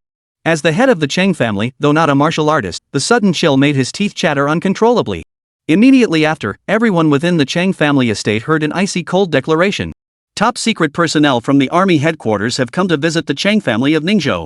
Chapter 28, The Blade. A slender figure clad in black combat gear stood silently atop the second-floor roof of the Cheng family reception hall. No one knew when she had arrived, nor how long she had been standing there. It was Xia Hanbing. Instead of heading directly to the National Defense Army headquarters in the capital of Longhua, she had taken a detour and arrived in Ningzhou. She was up there. At that moment, the dozens of bodyguards in the courtyard had all spotted Xia Hanbing's figure and immediately cried out in shock. Hu Weibiao remained silent, for he had already recognized the voice. The one who had arrived was none other than that supremely powerful, ice-cold beauty, Colonel Xia Hanbing. Second brother Cheng Xiliang's expression darkened as his source energy surged violently throughout his body. Many regarded Cheng Xiliang as a formidable expert who usually kept a low profile, never revealing his true strength. But now, with a superpowered individual from the top secret sequence poised to crush the Cheng family, could Cheng Xiliang really hold back? By all accounts, the top secret sequence should strictly adhere to the highest level of confidentiality protocols. However, due to Xia Hanbing's dazzling performance on the international battlefield in recent years, many had heard of this organization representing the most elite combat power of the Dragon Nation's defense forces. Xiliang, be careful. Cheng Dongfang gritted his teeth as he warned. His face had already turned pale from the sudden drop in temperature, the color fading from his lips. Only Cheng Xiliang and Hu Weibiao seemed relatively unaffected by Xia Hanbing's overwhelming presence. The others struggled to withstand the pressure. Yet at that moment, Colonel Xia, standing atop the second-floor roof, had already drawn her long blade. Swish! The blade left its scabbard, its cold gleam appearing in the night, making the surrounding icy chill even more intense. The bodyguards in the courtyard tried to fight back, but they couldn't even lift their swords. Merely staying upright was a monumental struggle. This was the aura suppression of a martial artist of a higher tier. There was nowhere for them to hide. Xia Hanbing flipped her left wrist, pointing the blade downward toward the rooftop. It's a pity I arrived just in time to overhear your discussion of the top secret sequence. Xia Hanbing's voice was icy cold. Across all nations, every martial artist who has ever opposed the Dragon Nation's defense force's top secret sequence has met a grim end. If the Cheng family insists on joining that list, I won't stand in their way. With that, her right hand slammed hard against the back of the blade's hilt. The blade plunged straight into the roof beneath her feet. Boom! The instant the blade's tip struck the ceiling, a cloud of dust mixed with a shockwave erupted violently. It swept out in all directions. A gaping hole tore open in the second-floor ceiling. Yet before the debris could settle, the blade had already reached the first-floor ceiling. This time, the first-floor ceiling similarly exploded with a thunderous boom. The blade seemed to carry an incredibly sharp aura, brimming with boundless killing intent, landing directly in the center of the first-floor reception hall. Smoke and dust instantly filled everyone's vision. As the blade's tip plunged into the floor, intense vibrations radiated outward from its point. The wooden armchairs in the reception hall, subjected to this seismic force, suddenly shattered into pieces. Cheng Dongfang, Cheng Beijian, and the others all crashed flat onto the floor. Cheng Xiliang, having risen earlier, avoided the fall. Yet he too felt the tremor distinctly. His body seemed to register a subtle, unfamiliar sensation from the ground's vibration, though he couldn't immediately pinpoint what it was. Crucially, the long blade now lay just half a meter in front of Cheng Xiliang. It was clear, this blade, piercing through 2 floors, was a warning directed at him. After all, with Hu Weibiao having lost an arm, Cheng Xiliang was now the strongest combatant in the room. Xia Hanbing's strike was a clear message: don't make a rash move. Had Cheng Xiliang taken even one more step outside, that blade would have pierced right through him. Staring at the blade still vibrating at high frequency, feeling the intense killing intent radiating from it, Cheng Xiliang's legs felt as if they were filled with lead. His expression darkened to the extreme. That a blade could possess such devastating power even through 2 floors made Cheng Xiliang truly unable to fathom just how formidable the true strength of that female officer from the top secret unit might be. Faced with such an attack on his doorstep, Cheng Shiliang had initially considered confronting her head-on. After all, to simply swallow his pride and back down would be utterly humiliating. But now, seeing that blade, he forced himself to suppress any thoughts of engaging her. If he actually engaged, not only might he die, but the entire Cheng family could be destroyed along with him. The vast reception hall had fallen into a deathly silence. Not a single soul dared move, not even Cheng Shiliang, the strongest among them. 10 minutes passed, yet Xia Hanbing still hadn't descended. But that overwhelming aura continued to press down upon the room below. Cheng Shiliang gritted his teeth, clearly unable to swallow his pride. He had hidden his true strength for years, never revealing his capabilities. To be subdued like this by a woman today, Cheng Shiliang was truly unwilling to accept it. He glanced at his elder brother, Cheng Dongfang, then pointed silently at the knife before him, conveying his intent without words. The army headquarters' top-secret unit can't keep its eyes on Ningzhou forever. We need to take down that Jiang Bei while they're distracted. Otherwise, the Cheng family's reputation will be utterly ruined. Cheng Dongfang offered no response, gritting his teeth and enduring the pressure. He wasn't a high-tier source force warrior. Resisting Xia Hanbing's overwhelming pressure was already a struggle. How could he possibly have the energy to discuss countermeasures with his second brother? Yet, as if sensing Cheng Shiliang's unspoken thoughts, Xia Hanbing's voice, silent for 10 long minutes, resounded once more in everyone's ears. This blade stays here. I'll return to retrieve it in due time. I will return again in due time. With those words, the icy aura dissipated instantly. As if the overwhelming pressure had never existed. Xia Hanbing's meaning was simple: before she returned to retrieve this blade, if the Cheng family dared to harbor any other intentions, then they would be finished. As long as this blade remained planted in the parlor floor, the Cheng family would have to behave themselves. Amidst the lingering dust in the reception hall, the standard-issue long knife of the Dragon Nation Defense Army still gleamed coldly, its glint stinging the eyes. Though Xia Hanbing had left, her presence remained. And that combat blade, planted firmly in the floorboards, had undeniably become the sword of Damocles hanging over the Cheng family's heads. It took Cheng Shiliang a full 10 minutes to come to his senses. He realized his clothes were soaked through with sweat. Staring at the blade, he gasped for breath and said, "Brother, should we pull it out?" Cheng Dongfang shot his younger brother a look of disapproval, his voice icy. "If you truly believe our family's martial prowess can withstand the Defense Army's top-secret units, then I won't stop you from pulling that blade out right now. The top-secret units don't have time to focus on us constantly. They're constantly facing elite fighters from all nations. They can barely handle their own affairs."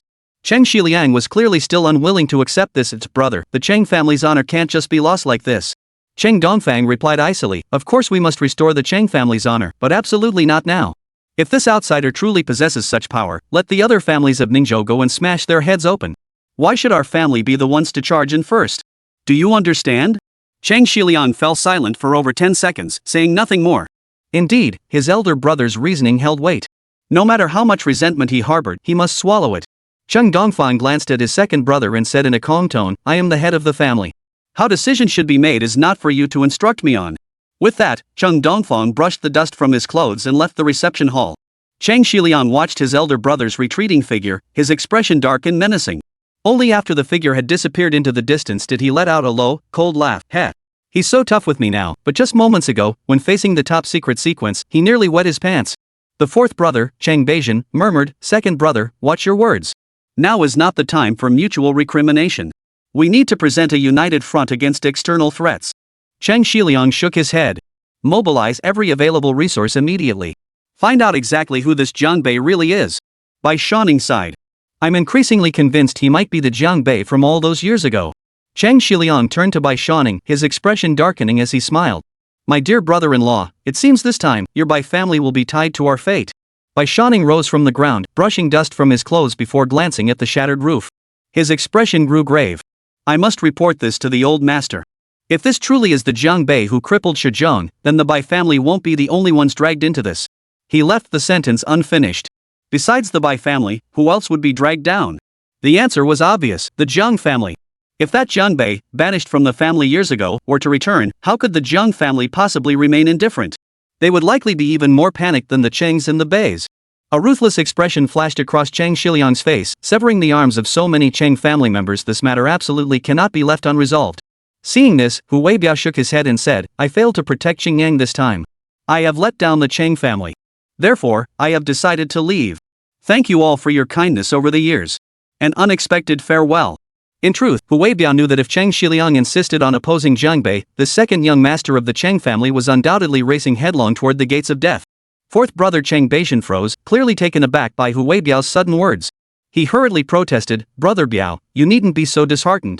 You were injured fighting for our Chang family. We won't." Hu Weibiao gave a self-deprecating chuckle. "Thank you for your kindness, Beishan. My decision to leave is final. Take care, everyone." With that, he turned and strode toward the exit. Chang Beishan tried to call him back, but Cheng Shiliang gave Hu Weibiao's retreating figure a cold stare and declared in a voice loud enough for all to hear, "Don't try to keep him.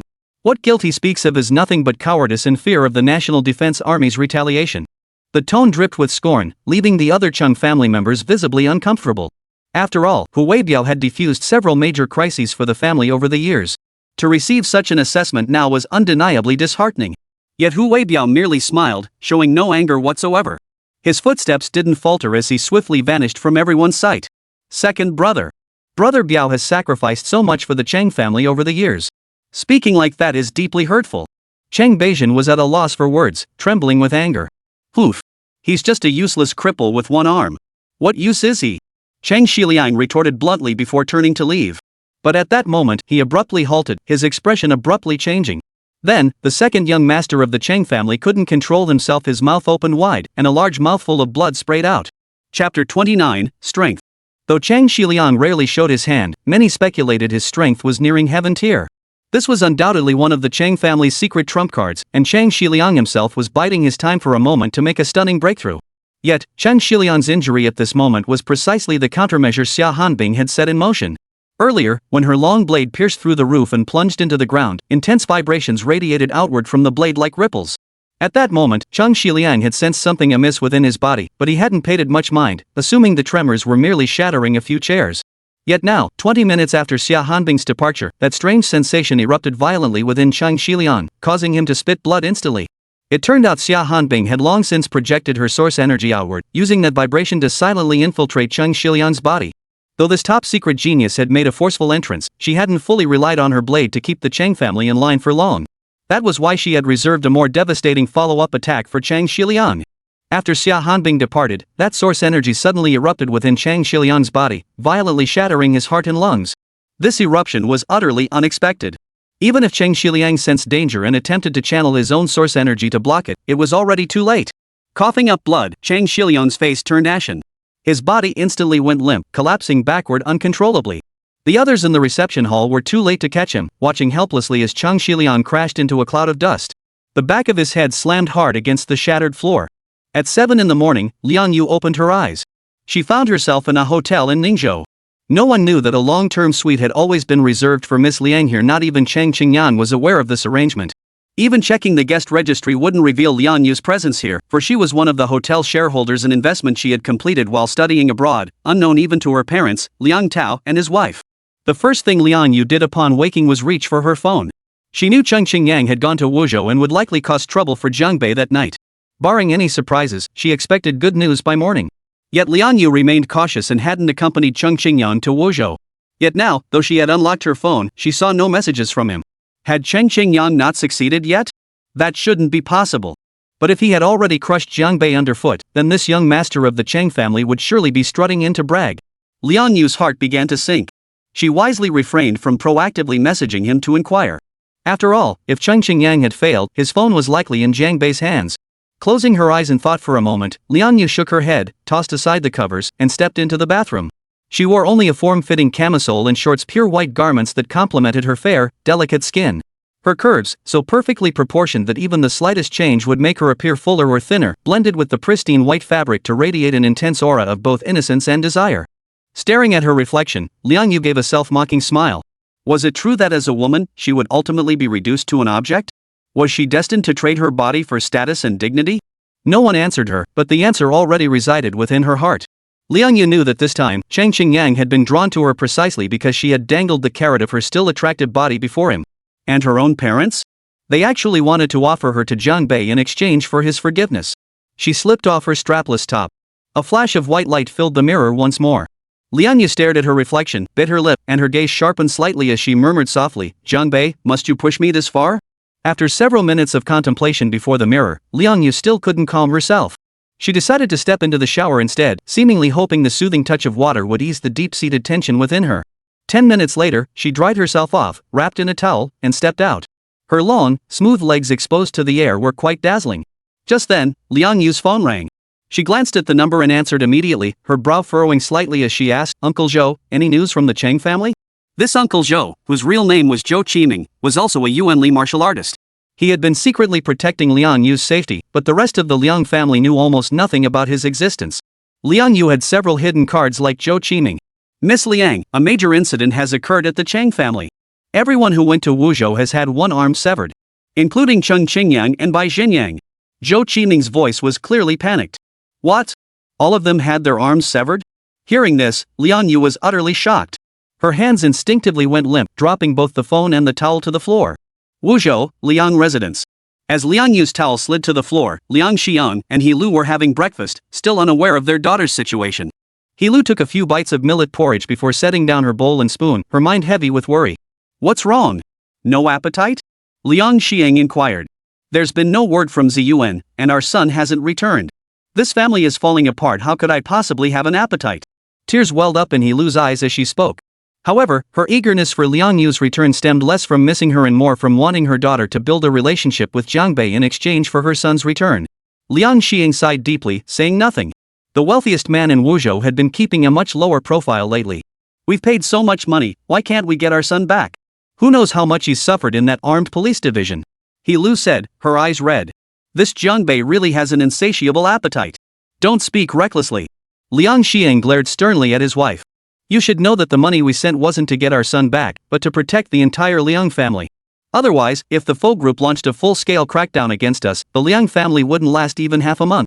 But I can't bear to watch Yuandong being tortured by those inspectors." He Lu wiped away tears.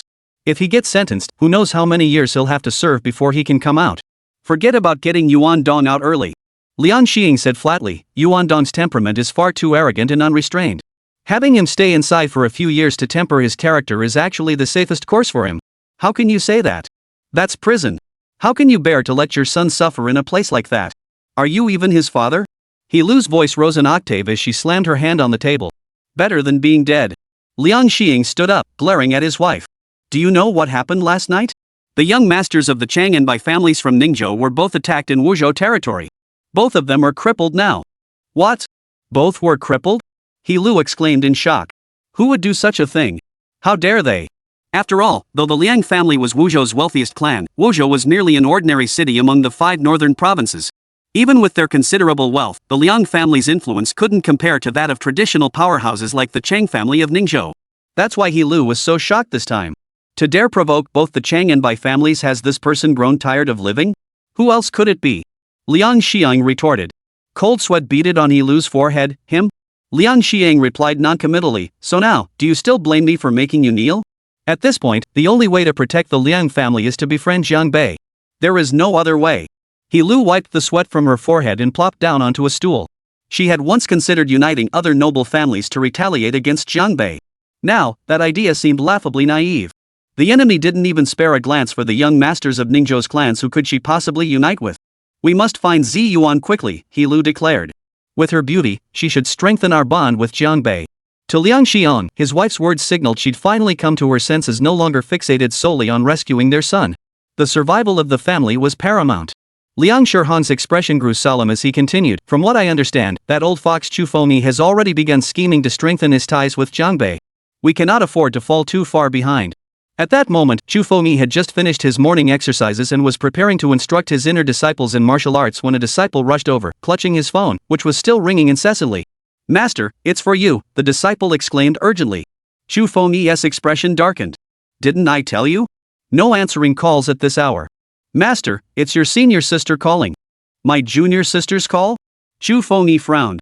"Hand over the phone." Hearing Chu Feng's words, the surrounding disciples all pricked up their ears. They had never met this aunt of theirs, but her legendary reputation preceded her. Rumor had it she was once ranked among the most beautiful women in the martial arts world of Dragon Nation, possessing extraordinary talent. Yet she had later left Dragon Nation to reside in the Black Eagle Federation, never returning for over a decade.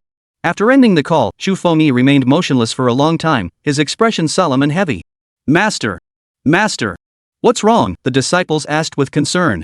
Chu Fomi snapped back to reality, sighed softly, and then said, "If Mr. Zheng truly is that person, then the north will soon see a change in the winds." His cryptic words left his disciples utterly baffled.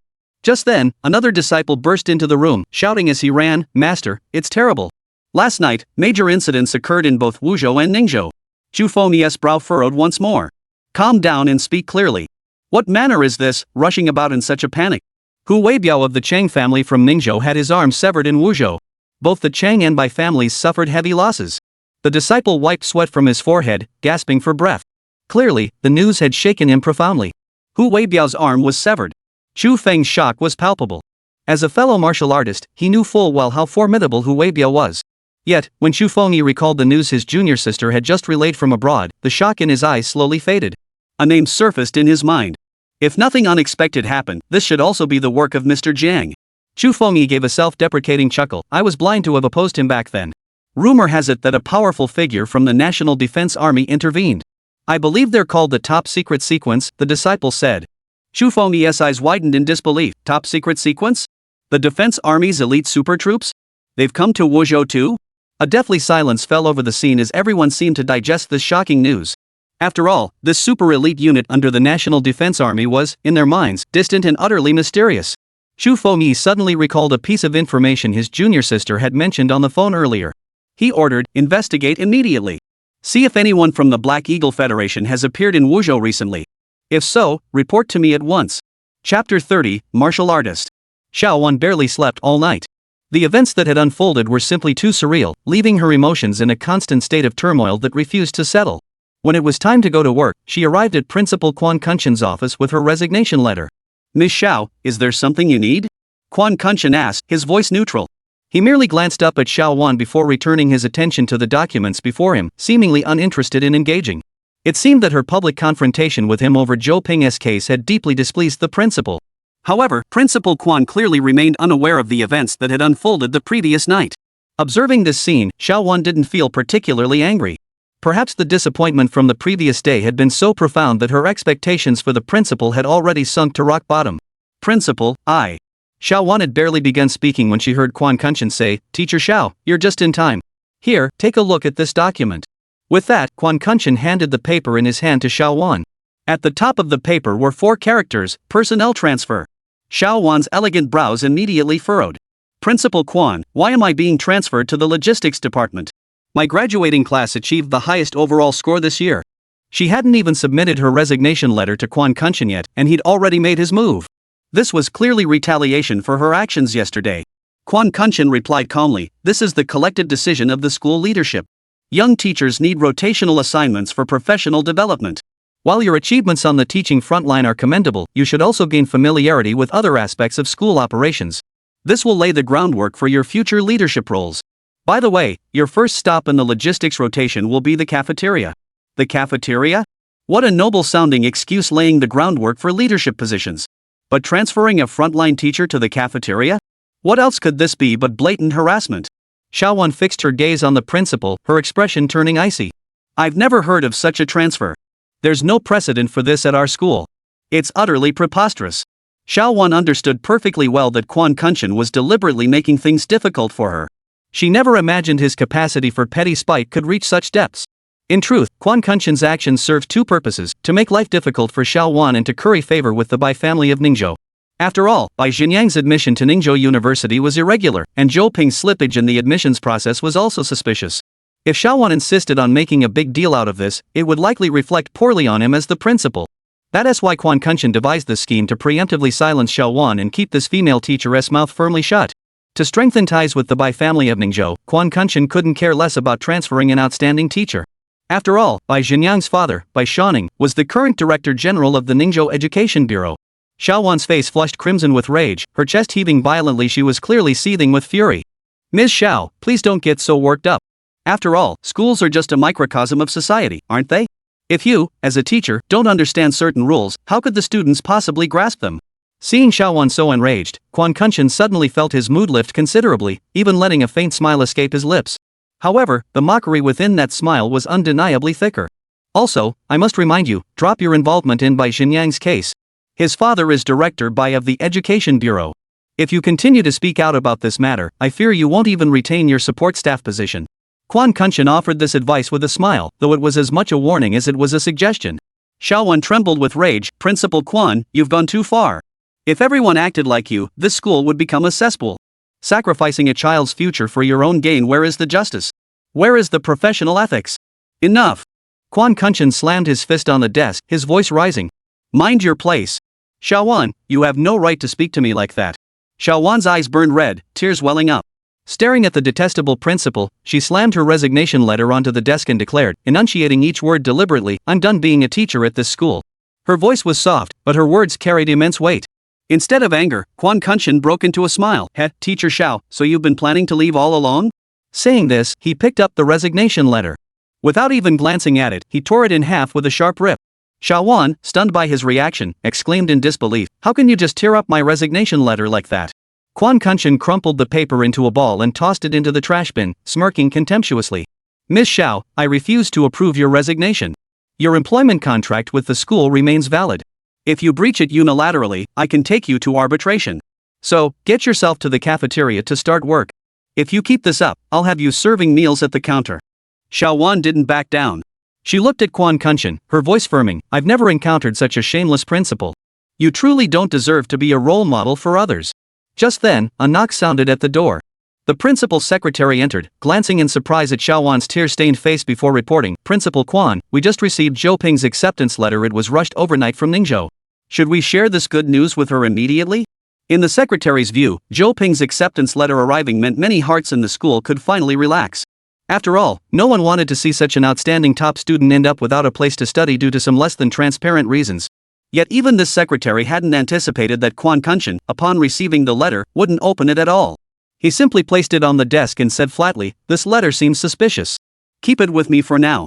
I'll verify it with the Education Administration to ensure it isn't forged." As he uttered the word forgery, Kwon Gun-san shot a piercing glance at Shaowon. The implication was clear. He was suggesting that Shaowon herself had fabricated this Ningda University admission letter. The secretary froze, clearly stunned that the principal would utter such words. Any clear-eyed observer could see that Zhou Ping's rejection stemmed from Bai Zhenyang's underhanded sabotage. Yet the principal's current behavior clearly signaled his desperate clinging to the Bai family's favor, so much so that he had completely abandoned any concern for right and wrong. Shaowon's lips trembled with fury. Having witnessed last night's confrontation, she understood the truth behind the matter. Pointing at Kwon Kunshin, she exclaimed, "How could this possibly be forged? How dare you twist the facts like this? Principal, perhaps you could reconsider? After all, this concerns Zhou Ping's future." The secretary interjected on her behalf. "Get out!" Kwon Kunshin roared at the secretary. "You have no right to speak here. One more word, and you're out of this school immediately." The secretary's eyes instantly reddened, and she turned away with her head bowed. "And you?" Kwon Kunshin pointed at Shaowon coldly. "Go to the cafeteria immediately. If you disobey, I'll make sure your name ends up on the province-wide blacklist for teachers." Shaowon's eyes brimmed with tears, yet she clenched her fists and declared defiantly, "Even if I have to take this all the way to the National Education Headquarters, I will bring down this principal who can't tell right from wrong." "Fine, I'll be waiting." Kwon Kunshin sneered. "But before that, you'll be serving meals at the cafeteria window for the students." "Ha! Principal Kwon certainly has quite the authority." Just then, a voice suddenly rang out from outside the door. Hearing it, Shaowon paused, then her eyes lit up. "Because this is Jiang Bei's voice." Then, the door to the principal's office swung open, and Jiang Bei's figure appeared. "Who are you?" Kwon Kunshin asked coldly. "Is this school's administrative office someplace anyone can just walk into?" Jiang Bei merely glanced at Kwon Kunshin before walking over to Shaowon. Seeing her bloodshot eyes and tear-stained cheeks, he shook his head gently and said, "Someone's made our teacher Shao feel wronged?" Shaowon wiped her tears. That indescribable sense of reassurance surged within her once more. With Jiang Bei's arrival, all the grievances she had endured seemed to fade into insignificance. Though she hadn't known this man for long, Shaowon, who had few friends in Wuzhou, had already subconsciously come to see him as her anchor. "Don't worry, I'm fine." Shaowon wiped her tears and managed a faint smile. Jiang Bei paid no attention to Kwon Kunshin. Instead, he picked up the personnel transfer document on the desk and glanced at it, his gaze suddenly turning cold. In that instant, the room seemed to drop several degrees. He had rushed over today precisely because he feared Shaowon might face obstacles when resigning. Yet, despite his mental preparation, Jiang Bei never imagined the principal would stoop to such an extreme. Was the position of principal really something anyone could just casually occupy? Jiang Bei slowly tore the transfer document to shreds. His gaze fixed on Kwon Kunshin, his eyes devoid of any emotion. Then he walked to the door and locked it from the inside. With a click, the vast principal's office suddenly fell into a deafening silence. Yet Kwon Kunshin showed no sign of panic. Instead, a faint smile touched his lips. "Locked the door?" Since you dare to provoke me like this, he looked at Jiang Bei and smiled faintly. Very well, things have just become simpler. With that, Quan Gun-san removed his jacket, and a formidable aura slowly began to rise from his body. The atmosphere in the office seemed to grow oppressively heavy. Jiang Bei narrowed his eyes at the scene, saying nothing. Xiao Wan's expression showed not a trace of tension either. Quan Kunshan didn't notice these details. He looked at Jiang Bei with a sneer. I wonder if someone like you, from the lower ranks, has ever seen a Source Force warrior. As it happens, I am one. Chapter 31, Vanished Without a Trace. Quan Kunshan was a martial artist too. Within this school, hardly anyone knew this secret. After source energy became increasingly common, Quan Kunshan had been using source crystal elixir to nourish his body. Perhaps due to his natural talent, despite starting relatively late, his strength had already reached E rank. At this level, he could practically walk all over ordinary people in the world. Yet this cunning old fox never revealed his true strength. This, however, did not surprise Jiang Bei. From the moment he entered, Jiang Bei had already gauged the depth of Principal Quan's capabilities. As for Xiao Wan, she showed no surprise whatsoever. After all, last night she had witnessed the overwhelming aura emanating from that beautiful female colonel. Compared to that, the presence Quan Kunshan currently projected was nothing. If Xia Hanbing's strength were likened to that of a seasoned martial artist, then Quan Kunshan's abilities were merely equivalent to a toddler just learning to walk. The gap was simply too vast. Quan Kunshan's gaze swept over Xiao Wan and Jiang Bei's faces. Finding little surprise there, he felt a momentary flicker of surprise before letting out a cold chuckle. Ignorance breeds courage, heh. After the cold chuckle, Quan Kunshan suddenly swung his fist, aiming it straight for Jiang Bei's face. To ordinary eyes, the punch would appear blindingly fast and devastatingly powerful, a single strike capable of killing or crippling. Xian Kunshan himself believed this to be true. As he swung, he seemed to already see Jiang Bei's bloodied face, a faint smile curling his lips.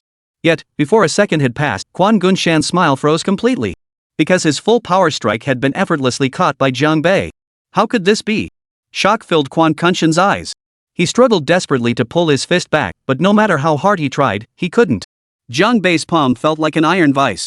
Xian Kunshan couldn't break free at all.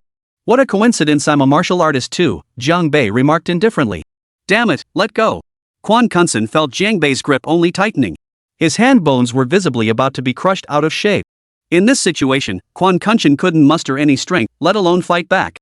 Principal Quan, you rule this school with an iron fist, yet you fail to grasp that there are always those more skilled than you, and the sky has no limits. Jiang Bei sneered, then twisted his wrist. Snap. Quan Kunshan's wrist snapped clean off. His body twisted halfway around. Just as he was about to scream in agony, Jiang Bei's left hand extended lightly, giving Quan Kunshan a push on the back. The push seemed effortless, yet Quan Kunshan flew through the air, slamming hard into the wall. Thud. A dull thud. Quan Kunshan's face made intimate contact with the wall. His nasal bone shattered instantly, blood gushing from his nostrils. The impact also fractured his jaw, knocking several teeth loose. Had Jiang Bei not deliberately restrained his force, the principal's cervical spine would likely have snapped clean off. This blow rendered Quan Kunshan completely incapacitated. His vision darkened in waves as his face scraped against the wall, collapsing limply to the floor. A long, bloody trail now stained the white wall of the office. Jiang Bei glanced at Xiao Wan, noting her calm demeanor. He smiled and remarked, with source energy becoming increasingly common, settling matters with fists might prove more efficient. Yet, using this method to teach a teacher someone dedicated to educating and nurturing students, this lesson hardly feels satisfying. After a pause, Jiang Bei continued, it feels more like a regression of civilization? Xiao Wan smiled and shook her head. No. The law of the jungle survival of the fittest holds true even in this steel jungle of a city. I just grasped that truth a bit too late.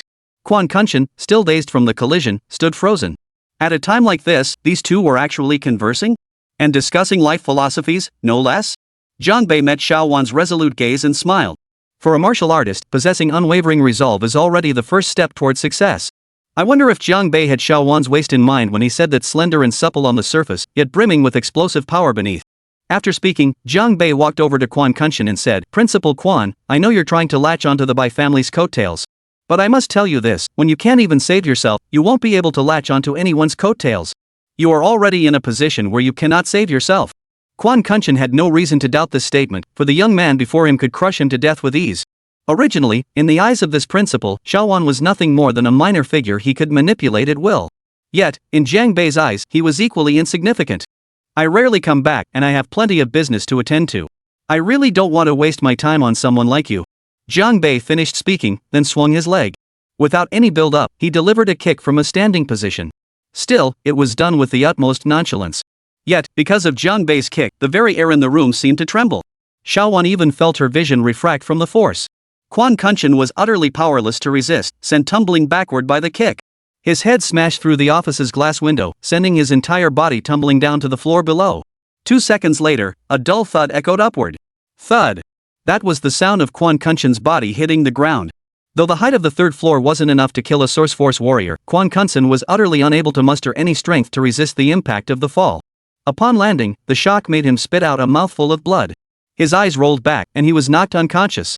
Fortunately, summer vacation had already begun, and no students were present. Otherwise, Principal Quan would never have been able to show his face at this school again. Even if students had been present, they likely wouldn't have recognized the blood-soaked, disheveled man before them as the stern principal they knew. When Quan Kunchen slowly regained consciousness, he found himself sitting in his office chair. He remembered the fall, but not how he'd returned. Shaking his head, Quan Kunchen tried to piece together the missing fragments of memory. Yet, his skull likely fractured with the motion each shake sent excruciating pain shooting through him, as if his entire head were splitting open. Principal Quan, it's been a while. A voice suddenly spoke up. Gritting his teeth against the agony, Quan Kunchen turned his head and saw 2 men seated on the sofa. One wore a black martial arts uniform with the character Han embroidered on the chest. This sight jolted Quan Kunchen back to full alertness. In this city, the only person who could wear such attire was the revered Grandmaster of Wuzhou, Xu Fengyi. Seated on the opposite sofa was another man, dressed in what appeared to be simple yet was actually an extremely expensive custom summer suit. His face was equally familiar to the vast majority of Wuzhou residents. None other than Liang Xiong, the wealthiest man in all of Wuzhou. Quan Kunchen felt utterly overwhelmed. He couldn't fathom why the city's most powerful martial artist and wealthiest man would both appear in his office at the same time. How did you two get here? Quan Kunchen stammered. Principal Quan looks rather pitiful now. Xu Fengyi smiled faintly. At this moment, Quan Kunchen was not merely pitiful, he was utterly miserable. His face was covered in blood, his nose bridge was broken and collapsed, and several missing teeth made him speak with a noticeable lisp, giving him a rather comical appearance. Master Han, Boss Liang, did you two carry me back here? Quan Kunchen could feel his brain struggling to process it all. He couldn't for the life of him figure out what he'd done to deserve the intervention of these 2 big shots from Wuzhou. Old Liang, you go first and have a chat with Principal Quan. Xu Feng sneered. Yet beneath that smile lurked a hint of sinister gloom. This gloom sent a shiver down Quan Kunchen's spine, filling him with an ominous foreboding. Liang Xiang held a piece of paper in his hand. Upon hearing Chu Feng's words, he lifted his gaze from the document and remarked, I've already seen this personnel transfer document. It seems Principal Quan's ideas for personnel arrangements are truly out of this world, huh? Hearing this, Quan Kunchen finally realized belatedly that these visitors meant trouble. These 2 heavyweights were clearly here to cause trouble for him. But Xiaowan was merely a young teacher with decent looks. What possible merit could she have to warrant both of these heavyweights sticking their necks out for her? Quan Kunchen found it utterly incomprehensible. There might be some misunderstanding in this matter, so I'll have a proper talk with teacher Xiaowan.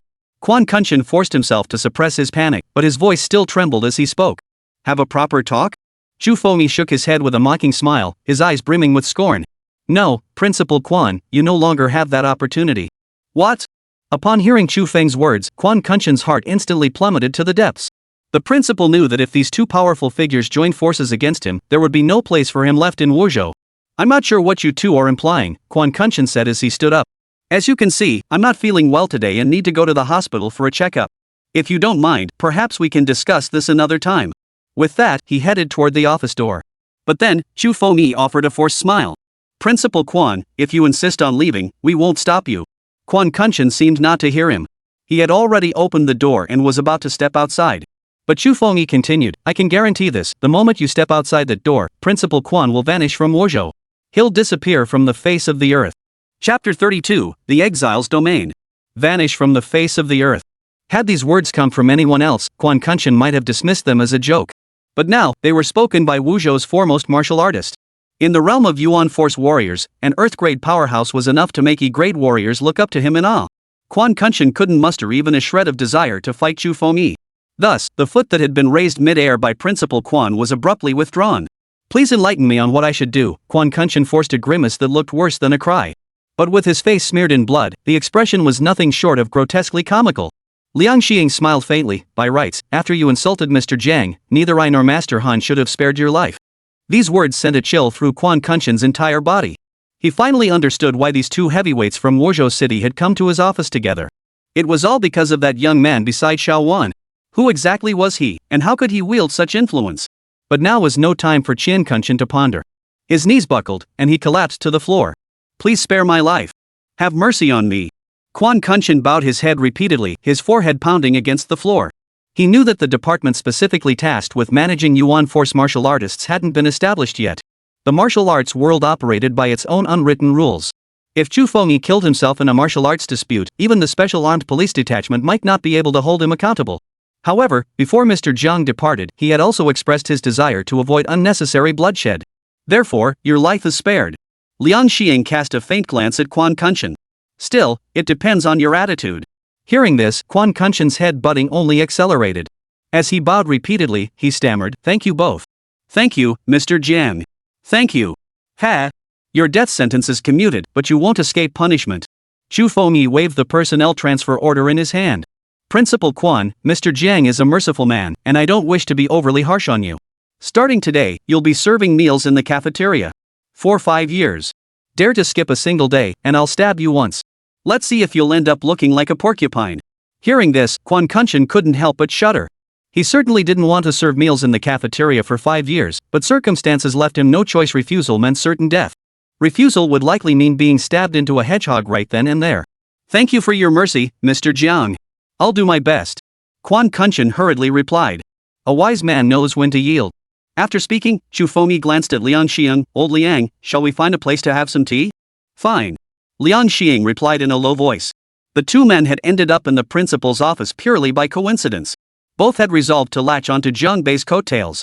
Upon learning he'd come to campus today, Liang Xiang and Chu Fengyi rushed over independently, hoping to catch a glimpse of Jiang Bei and make a favorable impression. However, upon arriving at the school, they found Jiang Bei about to leave, while Principal Quan Kunshan lay beaten to a pulp. Long after the two bigwigs had departed, Quan Gun-san remained sprawled on the floor, his body shaking uncontrollably. Because of one wrong decision, this familiar city had turned into a living hell for him. Half an hour later, Liang Xiang and Chu Fengyi appeared in a private room of a secluded tea house. Old Liang, we've known each other for a long time. What are you planning to do this time? Chu Fengyi asked. Tea had been brewed on the table naturally, the most expensive leaves the tea house offered, but neither of these Wuzhou bigwigs seemed in the mood for tea. My choice is the same as yours.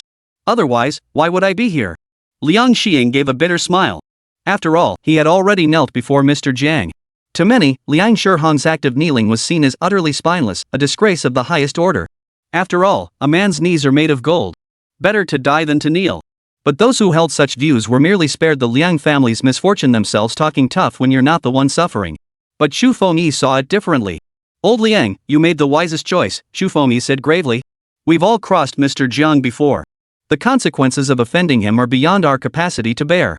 We must find a way to mend this relationship. Yes, Liang Xiang replied, his face still bearing traces of lingering fear. Fei Group nearly destroyed me. With just the flick of a finger, they could crush the entire Liang family. I can't fathom why Mr. Jiang maintains such an excellent relationship with this international energy giant. Chu Fengyi lowered his voice. Fei Group seems to be deliberately trying to build closer ties with Mr. Jiang. Have you noticed that? Of course I've noticed. That's precisely why I submitted so readily. Liang Tao frowned slightly. Logically, a young talent like Mr. Jiang should have already made a name for himself. Yet I've never heard his name before, neither domestically in Longwei nor internationally. He remains largely unknown. Chu Fengyi shot him a sharp glance and lowered his voice further. Just because we haven't heard of him doesn't mean his name isn't well known. He's likely using a different alias. Another name? At those words, Liang Shihong's expression instantly sharpened. It must be. Chu Fengyi continued, everything that exists leaves a trace. Given Mr. Jiang's connections to the Fo Group and the defense forces, it's clear this is the result of long-term accumulation. Therefore, he must have other identities. Chu Fengyi's words sparked a sudden flash of insight in Liang Shihong's mind. The wealthy tycoon of Wuzhou exclaimed in shock, could it be from the Black Sea? Chu Fengyi nodded deeply, that's precisely my theory. I've never set foot on that chaotic continent and know little of it, but I suspect this young, capable yet exceptionally low-key Mr. Jiang must hail from the Black Sea continent. At this point, Chu Fengyi paused, a grave expression clouding his eyes. That place is the Dark World. The Black Sea continent was an isolated landmass on Azure Star, also known as the Exile. Globally, there are 14 continents and 7 oceans. The Black Sea continent is the smallest of all continents, named for being surrounded by the 7th ocean, the Black Sea. In truth, this continent was a realm of chaos, almost the antithesis of the Light World. Centuries ago, it was virtually lawless. Criminals from many nations were banished here, facing the perpetually turbulent and treacherous Black Sea, never to return home. Over time, as more exiles arrived on the Black Sea continent, it gradually transformed into a haven for mercenaries and underground factions. Increasing numbers of people even began migrating to the Black Sea continent. Whether due to covert interference from other sovereign nations or not, since its discovery during the Age of Exploration, not a single sovereign state has ever emerged on this continent. This seemed inconceivable, for though Black Sea continent ranked last in size among the 14 major continents, when combined with the thousands of scattered archipelagos surrounding it, the entire Black Sea continent spanned over 11 million square kilometers. This vast land has long been fragmented among major powers, frequently hosting illicit activities. Armed conflicts between these factions were once commonplace, only gradually subsiding in the past decade or so. This newfound stability is most directly linked to the growing influence of one particular organization. That organization is known as Carmen Prison. That was the most plausible explanation. Liang Xing pondered for a moment before saying, that continent has complex terrain, volatile climate, no sovereign nation, and abundant source crystal deposits, a paradise for source energy warriors. If Mr. Jiang hails from the Black Sea continent, then all the questions would be answered. Chu Fengmi chuckled before asking, what do you think Mr. Jiang was like over there? I can't make a definitive judgment yet, Liang Xing replied. Not because he's not strong enough, but because he's too young. Someone who could easily defeat me would surely be a force to reckon with on the Black Sea continent, right? Chu Fengmi paused briefly before adding, I crossed paths with Mr. Jiang on the day of your son Liang Tao's wedding. I know about that, Liang Xing sighed. At the time, many believed Chu Fengmi had already touched the threshold of Earth Grade peak, virtually unmatched, yet he wasn't even a match for Jiang Bei. Before Liang Xing could finish, Chu Fengmi cut him off, immediately uttering words that left Liang Xing utterly astonished. No. What you didn't know was that I had already reached heaven tier back then. Boom. Chu Fengmi's words exploded like a thunderclap in Liang Shiheng's mind. You were already at the heaven rank back then? Liang Xing found it hard to believe. Most people assumed Chu Fengmi was at best at the peak of Earth Grade, and that was a generous estimate. Who could have imagined that this Wu Prefecture Grandmaster had secretly broken through to heaven grade? In the world of ordinary source energy martial artists, S rank was practically legendary, something unseen in everyday life. Heaven rank was the pinnacle of strength they looked up to. Who would have thought Chu Fengmi had reached that level too? I've only just crossed the threshold of heaven grade, my cultivation base remains unstable. Yet even this power is worlds apart from Earth grade. Chu Fengmi drew a deep breath. Even so, I still couldn't block Mr. Zhang's single kick. Liang Xing sucked in a sharp breath. Could he be the legendary S rank? Chu Fengmi nodded, his eyes filled with horror. At the very least, he's peak heaven tier. Liang Xing asked instinctively, then how many more years will it take you to reach the peak of heaven grade? Chu Fengmi sighed heavily, then gave a self-deprecating chuckle. That's a height I'll never reach in this lifetime. His expression turned serious as he continued, Old Liang, I've laid my cards on the table. From this day forward, we're in this together. Liang Xing nodded, his tone earnest. Sincerity can move mountains. I believe if we perform well, Mr. Jiang will recognize our dedication. The wealthiest man in Wuzhou was determined to overhaul his image in Jiang Bei's eyes. As for how many years his son would actually spend behind bars, it seemed to matter little now. Old Liang, I've also heard some news about your daughter. Do you want to hear it? Chu Fengmi looked at Liang Xing, a flicker of sympathy suddenly appearing in his eyes. What? News about Ziyuan? Liang Shiheng's expression immediately tensed. Word is, this time the Chang family's young master came to Wuzhou looking for trouble with Mr. Jiang at Miss Ziyuan's request, Chu Fengmi said. This information is pretty much confirmed. If you can get in touch with Miss Ziyuan, Old Liang, tell her to be extra careful. Rumor has it the Chang family has already started looking for her. Thud. Before Chu Fengmi could finish his sentence, Liang Shiheng's eyes rolled back, and he collapsed straight onto the floor. This man, who had battled through the business world for half his life and weathered countless storms, was utterly unable to bear the shock of this news.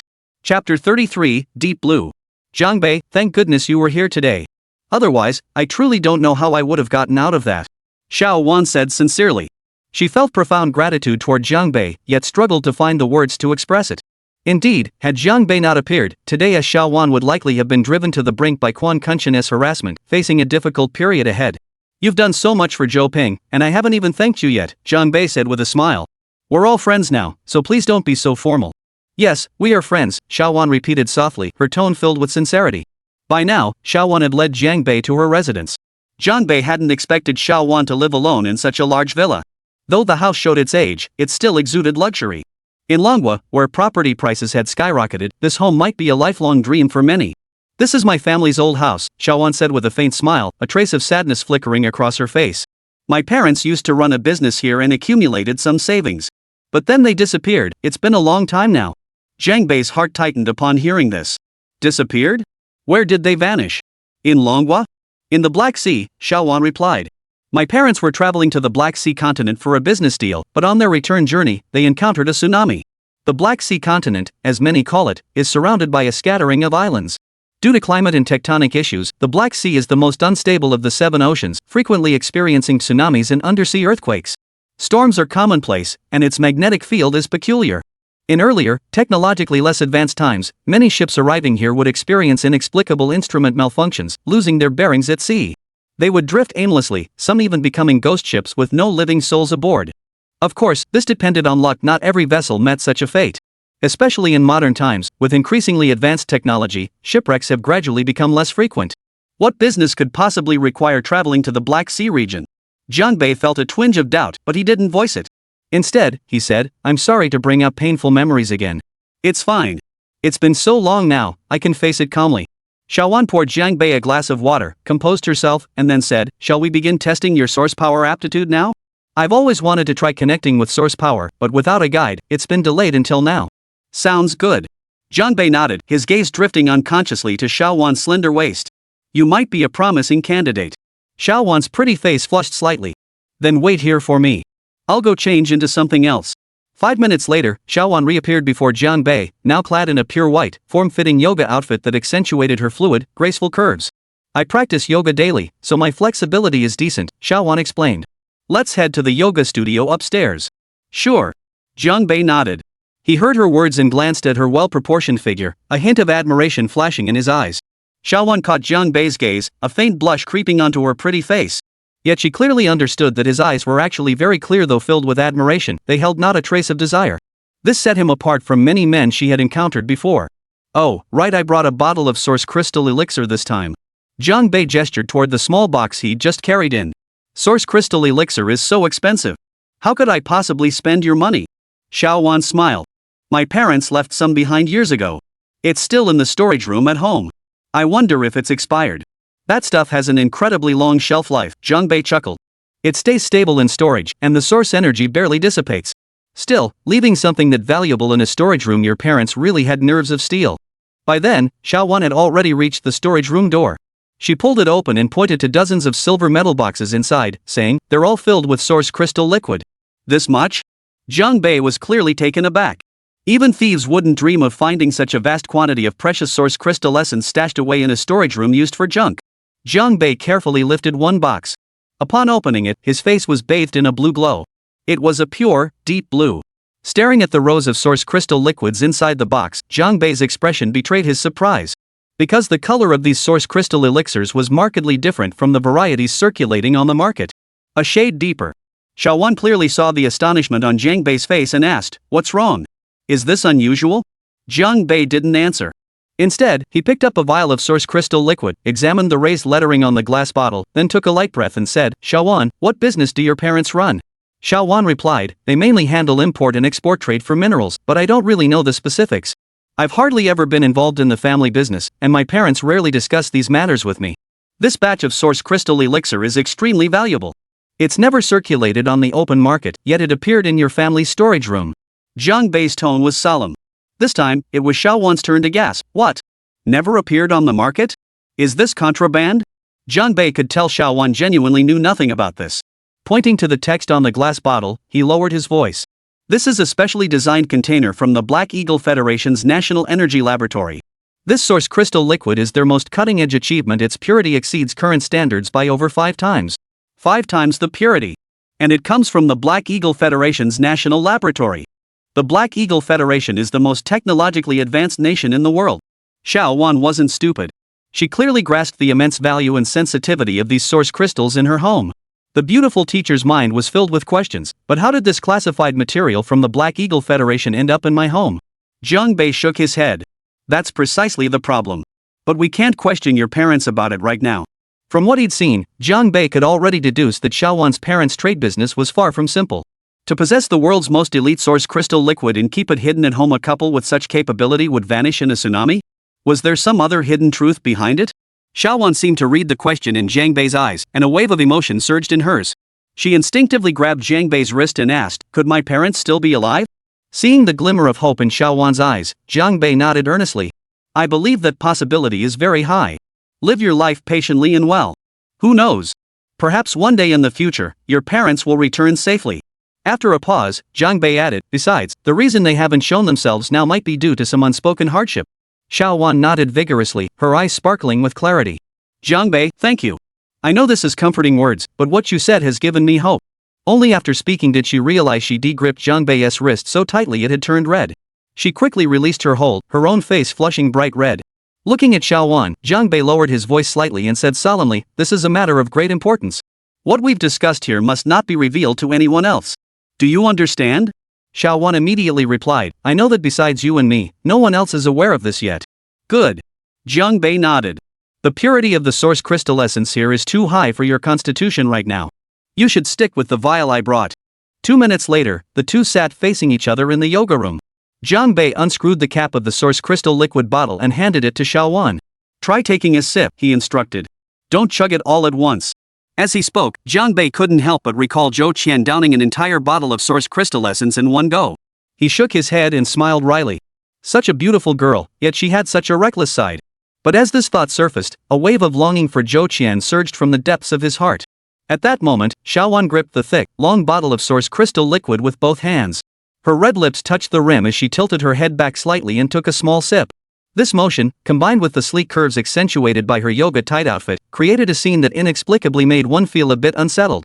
Zhang Bei composed himself, fixing his gaze on Xiao Wan. How do you feel now? I just feel a slight warmth in my stomach.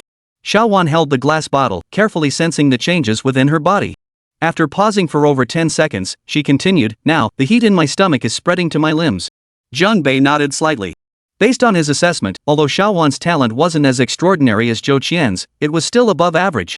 If the supply of source crystal elixir could keep up later and she had a good teacher, the possibility of achieving heaven-grade cultivation was very high. Another minute passed before Xiao Wan spoke again, the heat's gone. It seems to have dissipated completely. Zhang Bei immediately responded, then take another sip right away. Since this is your first exposure to source crystal elixir, I want to clearly understand your limits. Xiao Wan took another small sip. In this regard, she was indeed more cautious than Zhou Qian. Only after taking 5 consecutive small sips did Xiao Wan finally feel she couldn't take any more. Zhang Bei, I'm so hot. Xiao Wan's breathing grew increasingly heavy, and the rise and fall of her chest became noticeably more pronounced. By now, her forehead was covered in fine beads of sweat, and her white bodysuit had become soaked through, turning semi-transparent. Chapter 34, 1 in a Million. Whether it was due to the intense heat radiating from Xiao Wan or not, Zhang Bei felt the temperature in the yoga studio slowly rising. Heat was a natural reaction. Zhang Bei took a sip of water, forcing down some of the heat in his own chest. He looked into Xiao Wan's eyes and saw that her gaze was still relatively clear, showing no signs of confusion. He said, endure this heat and try taking another sip. Xiao Wan nodded. She could feel her breath growing scorching hot, as if a small flame burned within her body. Yet this flame seemed just a hair's breadth away from reaching the critical point where it would ignite her entire being. I really wish I could take a cold shower. With that, Xiao Wan took another sip of the source crystal elixir. Her face was now flushed, revealing a charm she never displayed on the podium. With frequent pauses, over the next half hour, Xiao Wan had actually consumed half of the bottle of source crystal elixir. Truth be told, Xiao Wan's performance at this point had already brought Zhang Bei quite a pleasant surprise. For this girl's rate of digesting and absorbing source energy was clearly much faster than that of an average talent. Unlike Zhou Qian, who could handle large infusions of source energy at once, Xiao Wan excelled at sustained absorption, steadily drawing out the energy contained within the source crystal elixir. This ability to sustain prolonged absorption was truly rare. I really can't take it anymore, Xiao Wan looked at Zhang Bei. It's so hot, I feel like I'm about to be boiled alive. Bloodshot veins were already visible in her eyes. In fact, a pool of liquid was slowly gathering beneath her, its size steadily expanding. Don't get the wrong idea, it was all sweat. From the start until now, Zhang Bei hadn't allowed Xiao Wan to hydrate, seemingly unconcerned about the risk of dehydration. Zhang Bei seemed intent on testing Xiao Wan's limits in absorbing source energy. Find a way, he urged, to dispel this heat. For someone just beginning to grasp source energy, this was no easy feat. Yet, upon hearing Zhang Bei's words, a glimmer of light flashed in Xiao Wan's bloodshot eyes. Can I move? She asked. Of course. Upon receiving Zhang Bei's affirmative response, Xiao Wan immediately began to move. It seemed she had been waiting impatiently. Her hands rose, stretching backward, and the curve of her chest began to take on a breathtaking quality because of this movement. Then, Xiao Wan arched backward, revealing astonishing flexibility in her slender waist. Her hands braced against the ground behind her, her entire body arching into a reverse bridge pose. Every curve flowed seamlessly, radiating an exquisite, feminine grace. She held this pose for half a minute before pushing off with her feet, springing upright into a handstand. One yoga sequence after another flowed effortlessly before Jiang Bei's eyes. After about 10 minutes, Xiaowan finally paused. By then, the flush on her skin had faded considerably, and her body temperature seemed noticeably lower. It should have been the opposite. Exercise should make one hotter, yet Xiaowan's body seemed to defy that expectation. Carefully assessing her physical state, Xiaowan remarked, "I'm not feeling hot anymore. It's as if all that heat has dissipated through the exercise." Watching Xiaowan's vibrant, radiant face, Jiang Bei's eyes grew brighter and brighter, his heart surging with excitement. He instinctively grabbed her shoulders, his voice trembling with excitement. "I've never seen a physique like yours before. Trust me, you're a once-in-a-lifetime talent." Based on Jiang Bei's combat experience, Xiaowan's ability to continuously absorb source energy would grant her a massive advantage in battle. Those two words, endurance, were what the currently injured Jiang Bei coveted most. Really? Xiaowan was equally thrilled, her eyes sparkling with excitement. A brand new path had already unfolded beneath her feet. "Absolutely," Jiang Bei affirmed. "I'll design a training regimen for you. If you follow it strictly, you'll astonish everyone in no time." "Thank you." Xiaowan met Jiang Bei's gaze directly, her red lips parting softly. "You've done so much for me, I don't even know how to thank you." "It's nothing," Jiang Bei smiled. "Just small things that don't matter." At that moment, Xiaowan didn't fully grasp the immense significance of Jiang Bei's words that he would design a training regimen for her. On another continent, many would consider it an honor to receive his guidance. Xiaowan glanced at her sweat-soaked clothes and the semi-transparent fabric revealing glimpses beneath. Her cheeks flushed deeper as she asked softly, "Can I go take a shower now?" As she asked, she seemed almost afraid to meet Jiang Bei's gaze. "Of course you can. Today's testing is over," Jiang Bei replied with a smile. "Alright, I'll go shower then." Xiaowan had taken just 2 steps when she turned back abruptly. "Oh, wait, don't leave yet. I'll cook you something later." Jiang Bei waved his hand dismissively. "No need to be so formal. Just whip up some instant noodles." While Jiang Bei waited at Xiaowan's place for her to cook, the Bai family in Ningzhou was engulfed in fury. Bai Zhenyang had lost an arm, and Bai San's leg had been severed. Jiang Bei's actions were tantamount to trampling the Bai family's honor into the dirt, crushing their dignity beyond recognition. However, when the Bai family learned from Bai Shaoning that a top-secret standard combat knife was still embedded in the floor of the Cheng family's reception hall, they all fell silent, fearing a similar blade might fall from the heavens upon them. Over the years, since Shangguan Xingyue rose to become the youngest marshal through her extraordinary talent, the National Defense Army had grown increasingly formidable. Who in their right mind would dare provoke the super elite of the top-secret series? Currently, the head of the Bai family was Bai Shui, the eldest of the Shou generation. Seated at the head of the council chamber, his expression solemn, he remained silent for a long while before turning to Bai Shaoning. "Shaoning," he said, "Jinyan lost an arm. This cannot be left unresolved. Even with the National Defense Forces backing them, we cannot swallow our pride. Otherwise, the Bai family will become the laughingstock of Ningzhou." After a pause, Bai Shi continued, "Moreover, the mastermind behind this incident is also named Jiang Bei. If he is the same youth who crippled Shijiang back then, we absolutely cannot tolerate this. The Bai family already became a laughingstock over the Shijiang affair. Such a thing must never be repeated." Little did Bai Shi realize at that moment that one grows accustomed to being the laughingstock after enduring it enough times. Bai Shaoning fell silent for a moment before speaking. "Brother, the National Defense Army is indeed too powerful right now. It's not that we can't retaliate, but we must plan carefully." The second brother, Bai Shouzhan, glanced at Bai Shaoning and asked, "Shaoning, you used to have a decent relationship with Jiang Kaiga of the Jiang family. What's his stance on this?" Jiang Kaiga has already stated that regardless of whether this Jiang Bei is the same person from years ago, the Jiang family will not intervene. "There is no connection between us anymore," Bai Shaoning replied. "What?" Bai Shi slammed his fist on the armrest, his eyes blazing with intensity. "So if we take action against that Jiang Bei, the Jiang family won't intervene?" Bai Shi's desire for revenge against Jiang Bei had simmered for years. Back then, when Bai Shoujiang was disgraced, the Bai family's hopes of rising were shattered. Now, Bai Xinyan, just coming of age, had an arm severed. As the family head, Bai Shi absolutely could not swallow this humiliation any longer. Bai Shaoning nodded. The current head of the Jiang family is Jiang Qingsong. Jiang Bei's father, Jiang Qingyu, is already a thing of the past. And now, Jiang Kaiga's stance can be considered support for us. Many knew that Jiang Qingyu had once been the Jiang family's true hope, the strongest contender for the headship. Had he not vanished under mysterious circumstances, the position would never have fallen into Jiang Qingsong's hands. After ascending to power, Jiang Qingsong showed no favor to his younger brother's only son. In fact, after Jiang Bei deposed Bai Shoujiang, Jiang Qingsong promptly expelled the troublesome Jiang Bei from the family. However, Bai Shaoning immediately added, "But now is not the time to clash with Jiang Bei. After all, the top secret sequence stands behind him. Before Bai Shaoning could finish, his second brother Bai Shoujan interjected, "No, Shaoning, you're being overly cautious." From what I understand, the top secret sequence didn't intervene for Jiang Bei's sake. Their presence in the northern frontier was to retrieve the girl by his side. Their actions against the Bai and Cheng families were merely coincidental. This statement caused a gleam to flicker in the eldest brother, Bai Shui's, eyes. Really? If that's the case. Absolutely true. Word is that girls of prodigy and source power. The top secret sequence was just doing their routine pickup. Bai Shoujan chuckled. That Jiang Bei? He hit the jackpot. Bai Shi clenched his fist and coldly declared, since the top secret sequence has no connection to Jiang Bei, and the Jiang family has stated they won't intervene, then we'll step in to deal with this ill-mannered brat on their behalf. Truth be told, though not everyone had seen Jiang Bei personally, members of the Bai and Cheng families had already mentally merged him with that youth from years past.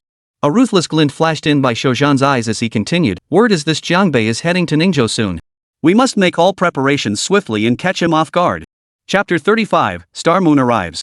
While the Bai family plotted against Jiang Bei, the latter was devouring the seafood noodles prepared by Xiao Wan with lightning speed.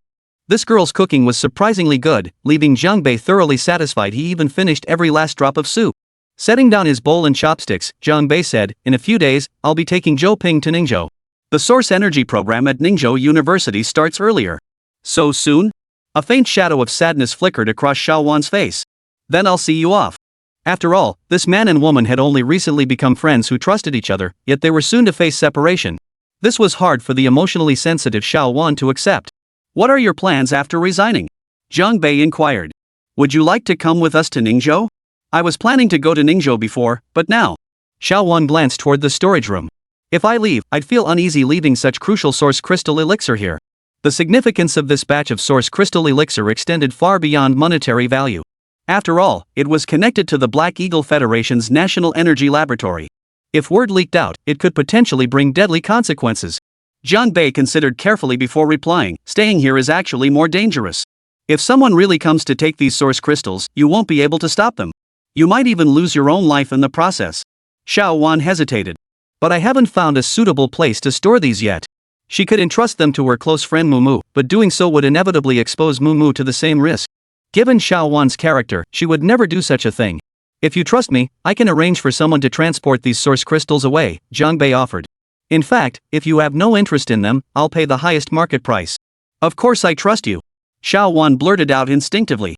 Yet immediately after, she seemed to realize her bluntness and hastily added, "There's no need to discuss money between us. I wouldn't bat an eye if I gave you all this source crystal essence." Watching Xiao Wan's reaction, Jiang Bei found her expression and attitude quite endearing. He smiled and said, "Then I'll find a place to store them for you. Also, I know some people in the Black Sea continent. I can have them help inquire about your parents' whereabouts. Who knows? There might be a turning point." "Really? That's wonderful." Xiao Wan's excitement was palpable, and a glimmer of hope lit up her already bright eyes. After Jiang Bei's earlier analysis, Xiao Wan now also began to believe that her parents might not have simply vanished in the tsunami. Perhaps they had unavoidable circumstances and were living somewhere in this world, just unable to surface and contact her for the time being. While the odds weren't high, she knew she had to hold on to hope for the future. And Xiao Wan understood clearly that this glimmer of hope had been brought by the man standing before her, a man she'd only known for a few days. Jiang Bei requested her parents' contact information before departing. Shortly after his departure, a moving company truck pulled up to the villa's entrance. The door swung open, and a figure leaped out of the driver's seat, none other than Li Fangming. He wore a mask and a cap, the brim pulled low, clearly a deliberate disguise. "Miss Xiao, I'm here to collect some items," Li Fangming said softly as he knocked on the living room door. Half an hour later, Li Fangming loaded all the boxes containing high-purity source crystal liquid onto the truck and drove away. Watching the truck disappear around the corner, Xiao Wan let out a quiet sigh of relief. Then, as if remembering something, she picked up her phone and called her best friend. "Mumu, I think if you want Jiang Bei's help, it'd be best to come to Wuzhou in person." Xiao Wan's gaze softened as she said, "He really is a very kind-hearted person." Mumu's voice on the other end of the line hesitated noticeably, "But I don't know if he'll agree, since there might be a little risk involved in this process." "Oh, and is he handsome?" How did the question suddenly shift to looks? Xiao Wan couldn't help but laugh and sigh at her best friend's antics. Not only is he handsome, but he's also incredibly charming. "What, are you going to swoon over him again? Then I'll find a chance to meet this Mr. Jiang." Mumu bit her lip. "Worst case, I'll offer myself to him." "I don't believe he wouldn't help." "Offer yourself?" "In your Huaihai province, men lining up to marry Miss Mu would stretch for miles. Why would you need to offer yourself?" But after saying that, Xiao Wan quickly added, "Though he really does have the qualifications." Jiang Bei has the qualifications to make Mumu pledge herself. Xiaowan genuinely believed this. This time, it was Mumu's turn to be taken aback. 1. Your standards are so high. I've never heard you praise a man this enthusiastically before. Was I that forceful? Xiaowan's pretty face flushed involuntarily. She thought to herself, back in the yoga studio, I exerted far more force than I did just now. In the eastern district of Wuzhou, there was a charming cafe run by a foreign gentleman named Eric. In his 40s, he'd lived in Wuzhou for over a decade and spoke Mandarin fluently. Artistic young women often tried to start a romantic fling with Eric, but he always politely declined. As he put it, coffee? Sure. Romance? No thanks. Because, he reasoned, if they were dating, wouldn't she just drink his coffee for free? Admittedly, that reasoning was a bit peculiar, but the uncle's charm was undeniable. Several girls had already gotten their hearts broken, yet they still refused to give up. Today, however, a young woman arrived at Eric's cafe. She sat at a small round table in the corner for hours without leaving. Her long hair fell over her face, obscuring half her features. Though her exact appearance was unclear, her pale cheekbones were faintly visible. She sat quietly watching a movie on her laptop, radiating a serene aura. Miss, I'm closing up. If you'd like more coffee, please come back tomorrow, Eric said with a touch of self-admiration. Of course, if you're after my number, that's a no-go. It must be said, this Eric was quite charming, sporting a short goatee, black-rimmed glasses, and shirts year-round. His well-defined muscles strained the fabric, giving him an air of strength. Yet the young woman didn't respond immediately. Instead, she gathered her hair behind her head, removed the rubber band from her mouth, and tied it into a ponytail. Wow, that move was pretty flirty. Eric shrugged, but sorry, I'm actually into guys. For some reason, this girl's appearance evoked an inexplicable sense of hazy ambiguity in Eric. He could clearly see her features, yet when he stared intently, they seemed to hold an indescribable ethereality. It was as if she were right before his eyes, yet worlds away. However, Eric hadn't yet sensed anything amiss at this point. He was solely focused on getting this girl to leave. I have things to do today. Can I come back tomorrow? Eric said with feigned resignation. You're beautiful. Here's the deal, if you come tomorrow, I'll give you a free cup of coffee. Anyone who knows me knows that's my biggest discount. It's only 9 o'clock. Don't you close at 11? The girl glanced at her watch and said with a smile. I admit your smile is charming, but that's not enough reason to keep you here, Eric replied. I have things to do today, so I'm closing early. Pretty lady, please understand. The girl chuckled, closed her laptop, and tucked it into her handbag. I bet you're furious right now and want to throw me out, am I right? No, I'm a gentleman. Even if I'm in a hurry, I wouldn't do something so rude. Eric shrugged. Miss, it seems you have a deep misunderstanding of me. A faint smile still lingered on the girl's pretty face. You probably don't just want to throw me out, you probably want to kill me. Good heavens, what nonsense are you spouting? Kill you? Just because you delayed a little? Eric dramatically clutched his head, then spread his hands. Enough with the jokes. You leave, I close the door. Deal? The girl shook her head and stood up. I know you've been waiting for someone all day. But the person you're waiting for never showed up. Now you need to go find them. At those words, shock surged through Eric's expression. The sharp gleam in his eyes intensified instantly. Who are you? Eric demanded, his brows knitting together. A palpable aura of lethal intent now radiated from his entire being. You're from the Black Eagle Federation, working for the National Security Agency under Major General Tina's hunting squad. 3 other team members came to assist you this time. Am I correct?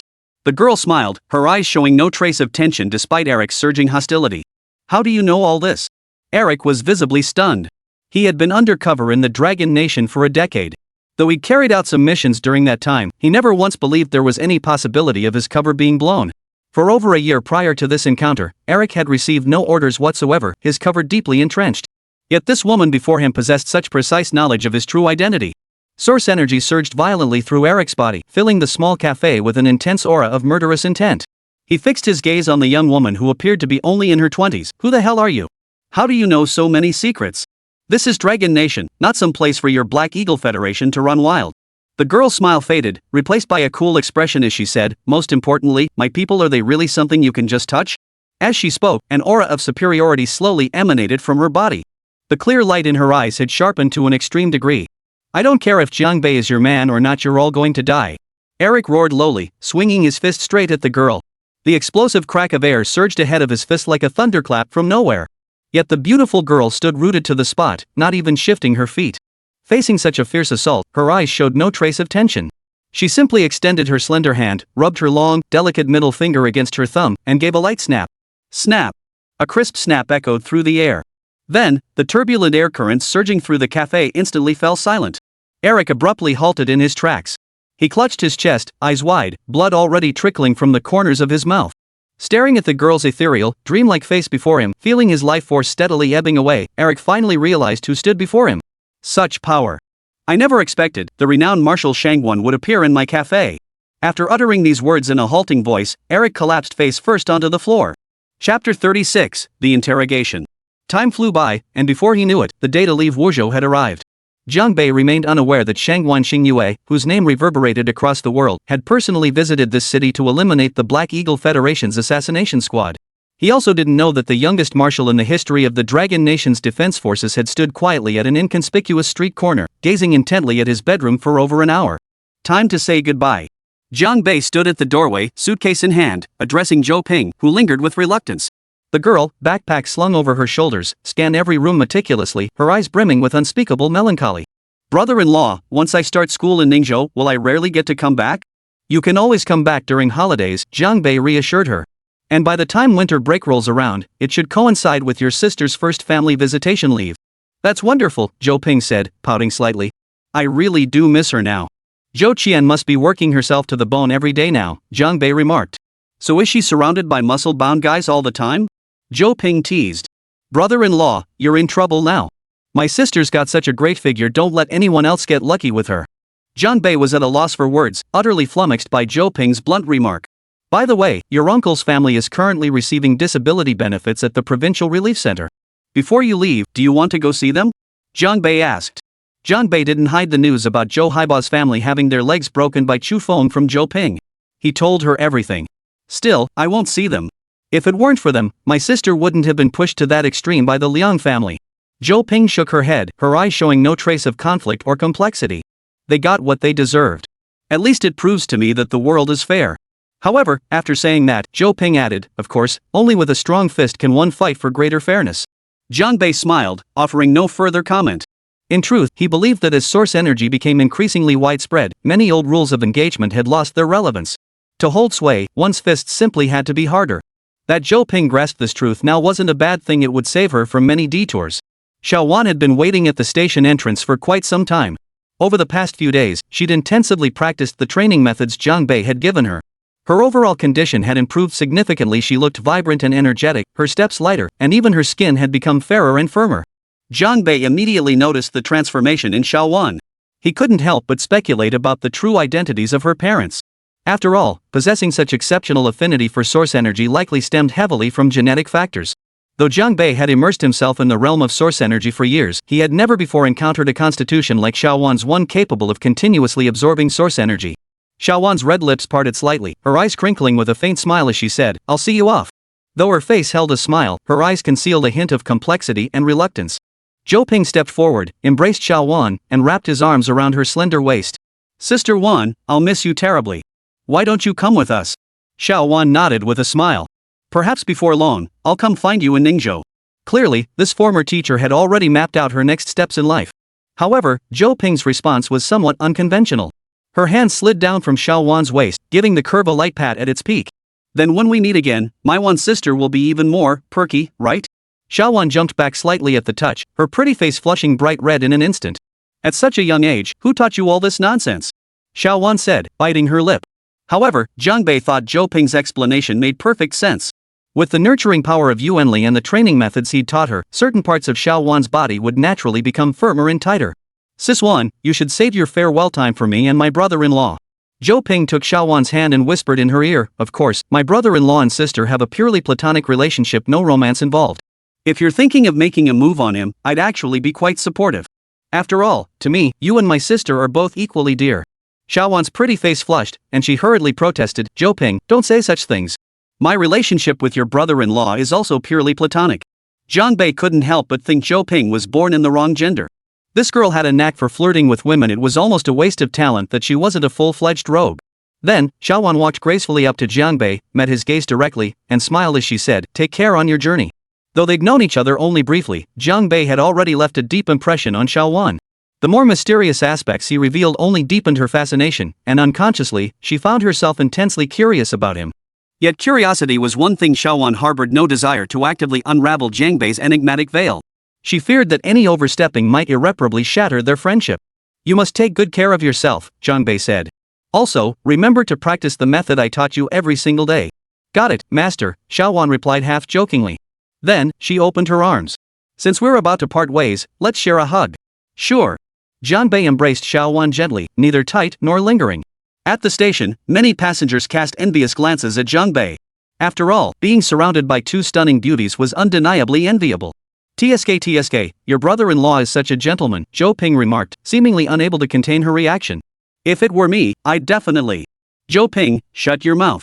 Zhangbei shot her a disapproving glance. Xiaowan smiled, took a step back, and said, I'll come find you both as soon as I can. Alright, Sister Wan, I'll wait for you in Ningzhou. Zhou Ping waved her hand, then hooked her arm through Zhangbei's and entered the station. Xiaowan stood rooted to the spot, watching their figures disappear from view. She lingered there for a long time.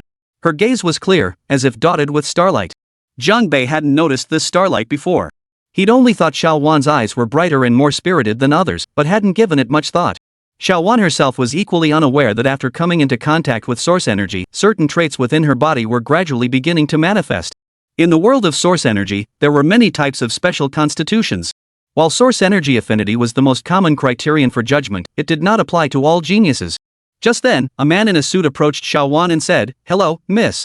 May I have the pleasure of your acquaintance? The word snapped Xiaowan out of her distant thoughts. She shook her head and replied, Sorry. With that, she turned to leave. But the man persisted. Allow me to introduce myself. I'm from the largest clothing trading company in Wuzhou City. Before he could finish, a startled cry erupted. Two burly men had appeared behind him, one on each side, grabbing his shoulders and hoisting him off his feet. Nobody wants to hear your introduction. Get lost. The two burly men simultaneously flung their arms, hurling the suit-clad man several meters away. The man in the suit landed on the ground, scrambled up in a fluster, and then limped away, not daring to cause any more trouble. Then, the two burly men bowed deeply to Xiaowan in unison and said, Miss Xiao. Oh, it's you too. Xiaowan smiled. Is Moo here? These two burly men were none other than Moo's bodyguards. The young lady is over there. One of the bodyguards pointed toward the roadside of the station square. There, parked was a fiery red luxury supercar. Leaning against the door of the supercar was a tall, slender girl wearing a fiery red dress. Her hair was styled in deep auburn waves, and she wore sunglasses. With fair skin and slightly pouting lips that looked as if they could be bitten into, she blew a kiss toward Xiaowan. Her entire aura radiated fiery passion, none other than Moo. Xiaowan walked over, pinched Moo's waist, and said, You're late. Zhangbei's already gone. Zhangbei? Moo asked with a sly smile. Why does that nickname of yours feel so suggestive? But then, as if noticing something, she slid down her sunglasses. Her long, seductive eyes gleamed with curiosity as she studied Xiaowan closely. My dear Wan, she remarked, you seem even more beautiful now. And this part, it seems different too. As she spoke, Moo made a move to reach out and pinch Xiaowan's chest. Xiaowan swatted her hand away. Stop being a pervert. There are people all around us. In that moment, Xiaowan suddenly thought she could introduce Zhou Ping and Moo to each other. These two female troublemakers would probably hit it off. I'm not joking. You really have changed. Moo was sharp and immediately grasped the crux of the matter. Wan, have you started tapping into source energy? Was it that Zhangbei who taught you? Xiaowan smiled and nodded, not long, just a week. Just then, a woman in her 30s stepped out of a nearby minivan. She was quite attractive, with thin lips and features that gave her an icy, elegant aura. Her neck was snow white and slender, and her figure was the type most favored by young men, curvy and voluptuous, exquisitely proportioned. Even the loose training clothes couldn't conceal her exaggerated curves, instead, they only fueled the imagination. Yet, in stark contrast to her figure, her expression was icy, her eyes and brows radiating a sharp, piercing intensity. Moreover, her left hand gripped a sword. The sword complemented her perfectly, making the entire woman seem to radiate sharpness. Of course, her aura differed slightly from Xia Hanbing's. Xia Hanbing's coldness was pure and unadulterated, while this woman's was more sharp and fierce. Yet beneath that sharpness, something more mature and seasoned seemed to flow. Approaching Xiaowan, she remarked, if I'm not mistaken, Miss Xiao's aptitude should be quite remarkable. Though meant as praise, her words carried an icy undertone, as if it were inherent to her very being. Moo, who is this lady? Xiaowan hesitated before asking.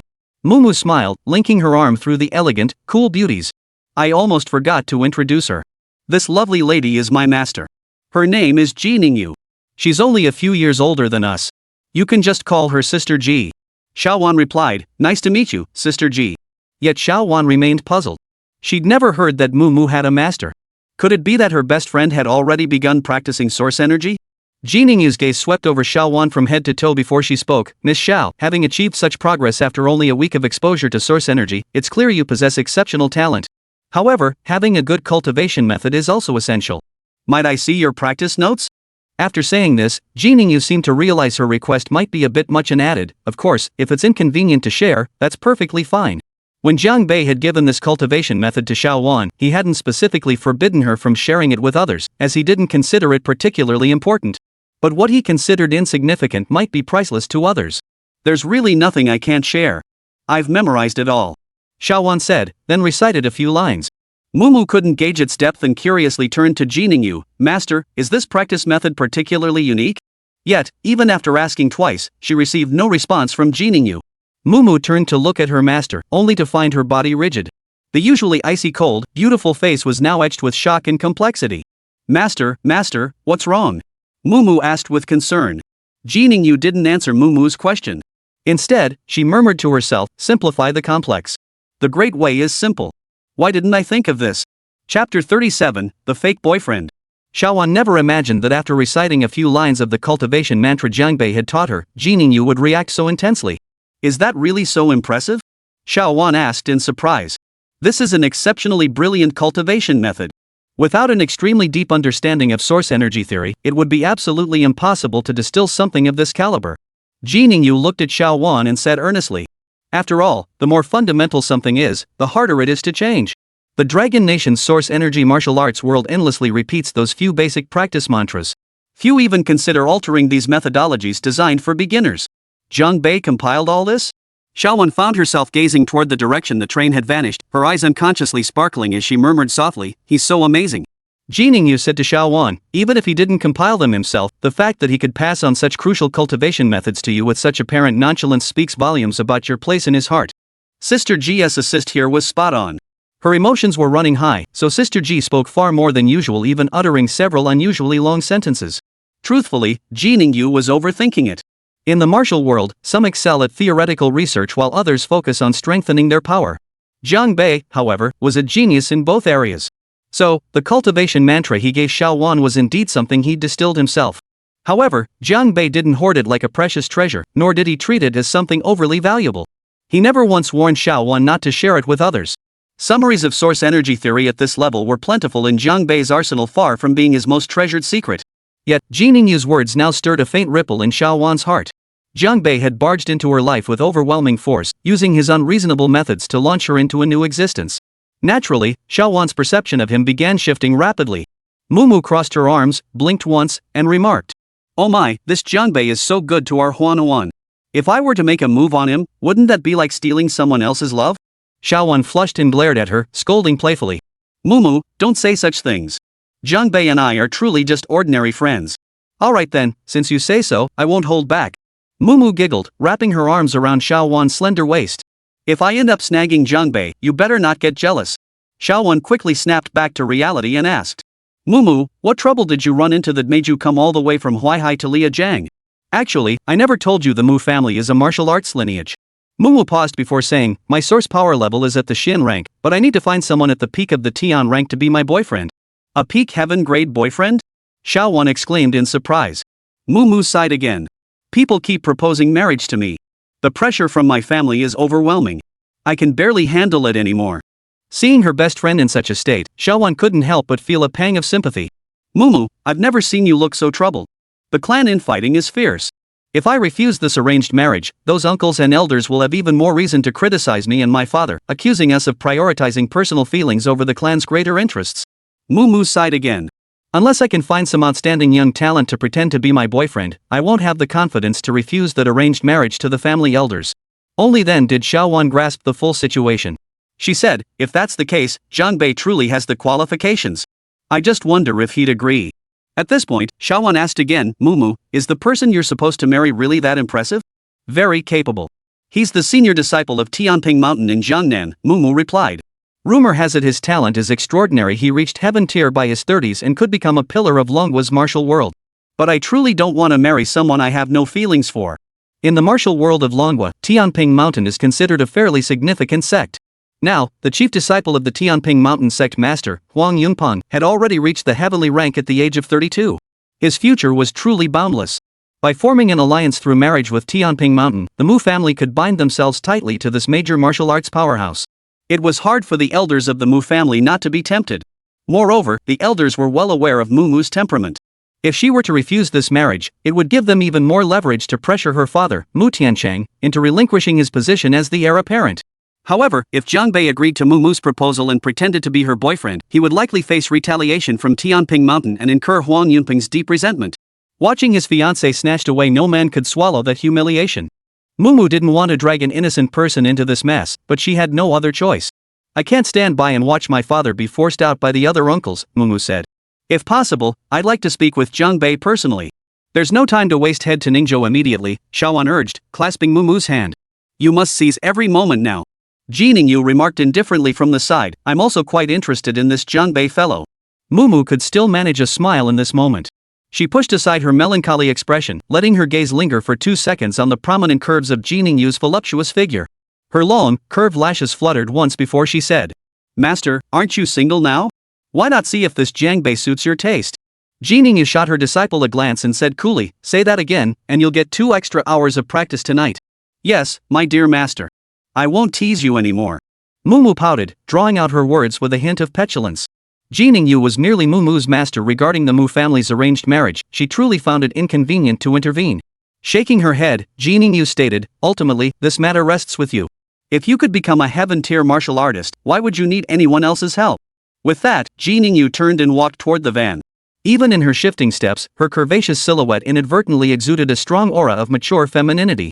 Xiaoan met Mu's gaze directly. Mu, I even promised to be your bridesmaid. But I don't want to see a bride who can't smile at her own wedding. Mu's eyes flushed slightly before she nodded firmly. Yeah, just for that, I'll find a way to push back the engagement as long as possible. Miss Mu was deeply troubled, far from the cheerful person she appeared to be. Alright, you should go now. Don't waste any more time, Xiaoan urged. Mu caught the unspoken meaning. Aren't you coming with me to Ningzhou? I won't be going, Xiaoan replied, lowering her gaze before offering a faint smile. I want to sort through the things my parents left behind. I never dared touch them before, locked them all away because I was afraid it would hurt too much. After realizing her parents' disappearance might hold hidden truths, Xiaoan hoped to find clues among their belongings. Mu gave Xiaoan a hug. Alright, I'll head to Ningzhou and wait for you there. 3 hours later, Jiang Bei and Zhou Ping had arrived in Ningzhou and were standing at the main gate of Ningzhou University. This was the top university in the 5 northern provinces and ranked among the top 5 in the entire nation.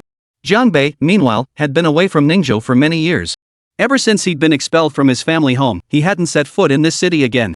Brother-in-law, Ningzhou University sure starts early.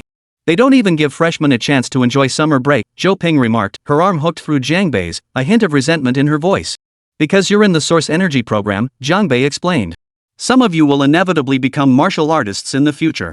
Every second counts, you must practice diligently. Even for those specializing in source energy theory, the knowledge required is vast and complex, demanding immense time investment. Over the past few days, Jiang Bei had already tested Zhou Ping's source energy aptitude. The results were quite average. Her affinity for source energy was nowhere near Zhou Qian's extraordinary level, nor did she possess Xiaowan's distinctive traits. She was practically a dud. Jiang Bei actually preferred Zhou Ping to pursue a path in source energy theoretical research. After all, not only in Dragon Nation but worldwide, there was a severe shortage of talent in this field. Moreover, Zhou Ping possessed strong learning abilities, making her well suited to become a researcher. Zhou Ping pouted and shot Jiang Bei a disgruntled glance. Brother-in-law, who asked you to explain so seriously? I just wanted to act cute and get you to stay and play with me a few more days. You're such a straight man. Today, Zhou Ping wore a white dress whose hem fell just past her knees. Her long, white legs were perfectly straight, making her resemble a summer flower radiant with youthful vitality, graceful and ethereal. Jiang Bei pulled the long-legged girl's arm away and quickened his pace. You're grown up now. Stop clinging to me like this. It's not appropriate. Oh, now you realize I'm grown up? Zhou Ping strode after him with her long legs. Besides, you're my brother-in-law. What's inappropriate about that? That makes it even more inappropriate. Your teachers and classmates will misunderstand. Jiang Bei genuinely regarded Zhou Ping as a little girl and had never once entertained the idea of playing into any brother-in-law sister-in-law banter. Zhou Ping fluttered her lashes, her beautiful eyes glinting with mischief. Let them misunderstand. If anyone bothers me in the future, I'll just say you're my boyfriend. You little minx, behave yourself. Jiang Bei couldn't do anything about Zhou Ping and couldn't be bothered to argue with this unruly girl over this issue. Since other departments wouldn't start classes for a while, only the Yuanli Academy had early registration. Consequently, the vast campus wasn't particularly crowded. After collecting their registration materials, Jiang Bei escorted Zhou Ping to the entrance of the girls' dormitory. I won't be going in. You go up on your own. Zhou Ping pouted, tugging at Jiang Bei's arm and whispering softly. Brother-in-law, this is the girls' dorm. Don't you want to come in and take a look around? Jiang Bei gave her a dismissive look. Oof. What's there to see in a girls' dorm? With that, he strode in first. Chapter 38, The Girls' Dormitory. Zhou Ping's dorm was on the 6th floor. Jiang Bei lugged 2 large bags and dragged a suitcase, climbing the stairs one by one. But this weight was nothing to him. As for Zhou Ping, she cheered her brother-in-law on the whole way. Finally reaching room 606 on the 6th floor, Zhou Ping pulled out the key she just received and unlocked the door while saying, "We must be the first ones to check in here, right?" Then, the door opened. It felt like opening a room full of spring. 3 girls dressed lightly stood inside, one of them still drying her damp long hair with a towel. Jiang Bei's nostrils were instantly filled with the scent of youth, and his eyes brimmed with a cool, refreshing glow. Spring's beauty bursts forth, impossible to contain. The guy instinctively took 2 steps back. A smile instantly lit up Zhou Ping's pretty face. "Hi, everyone. I'm Zhou Ping." The girl was naturally outgoing. "We've been here for ages, just waiting for you." The long-haired girl drying her hair greeted Zhou Ping warmly first, then turned to Jiang Bei and said, "Classmate Zhou Ping, is this your brother?" "He's so handsome." "Yeah, I've never seen such a handsome guy either," chimed in another girl with short hair. One girl, dressed in a white summer tracksuit, flushed slightly and said, "Don't make my brother feel awkward. He's so shy." "Zhou Ping, I'm single too. If you don't mind, could you introduce your brother to me?"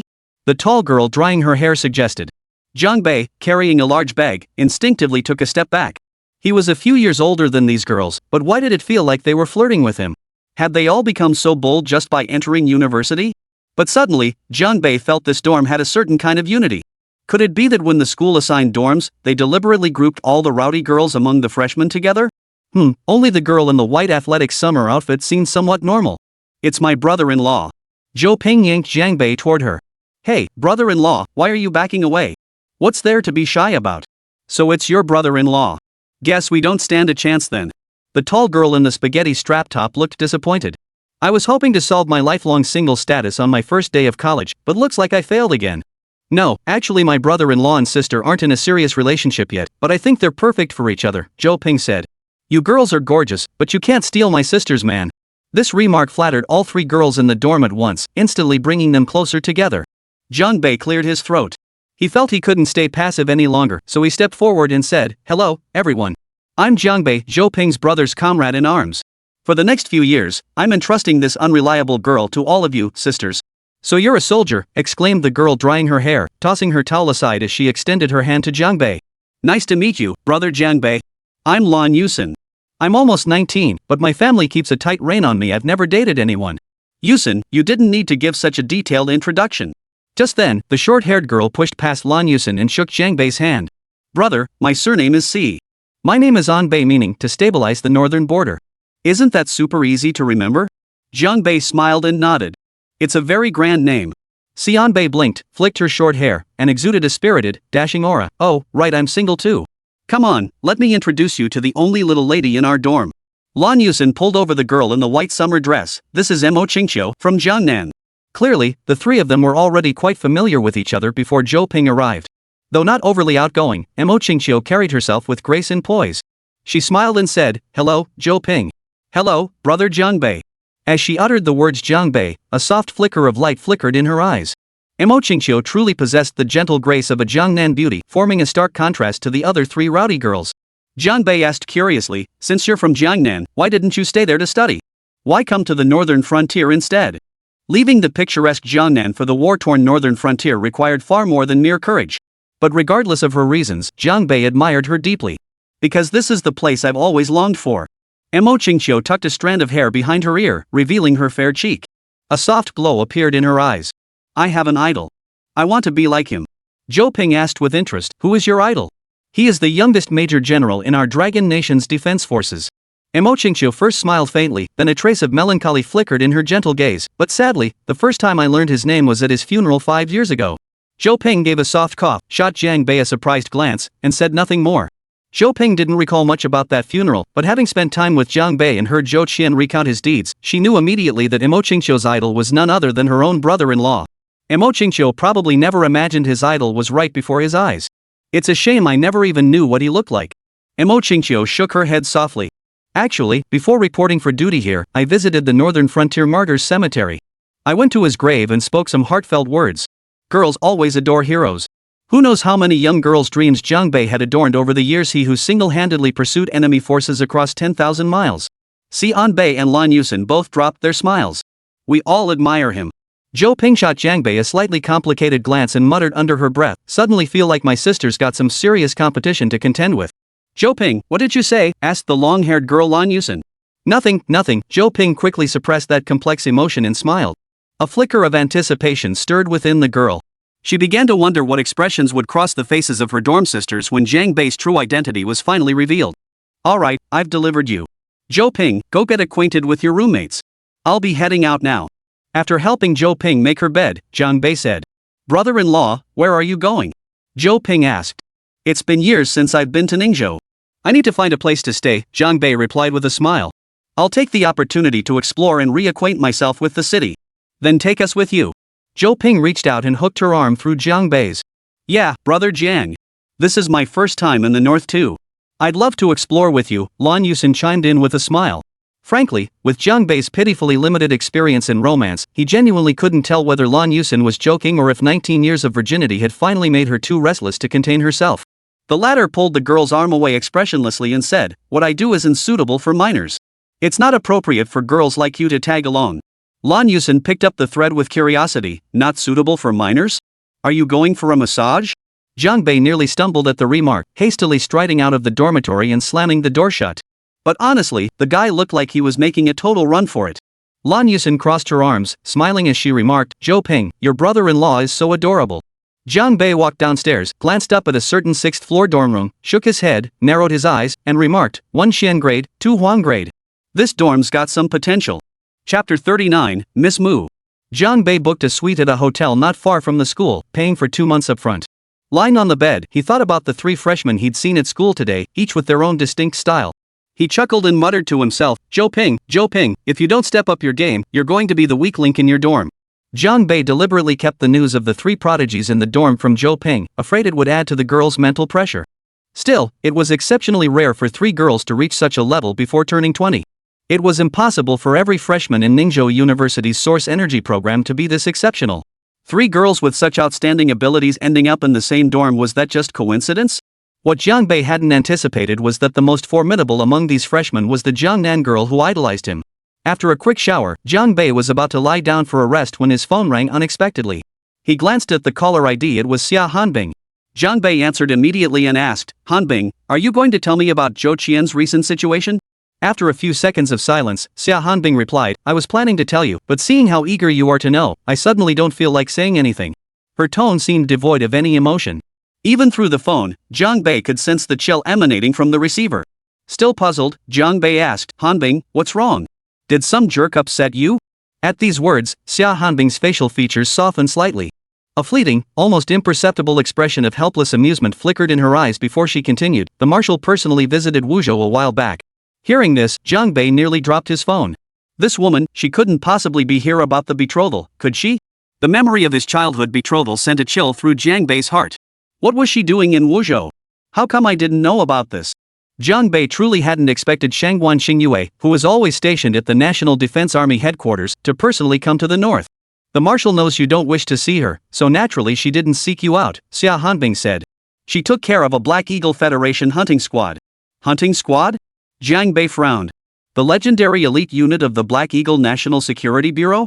He had heard of this hunting squad's reputation. Legend had it their past record was nearly flawless, with no mission they couldn't complete. Yet Jiang Bei had never crossed paths with them. But why would this hunter's squad come to Wuzhou? For whom?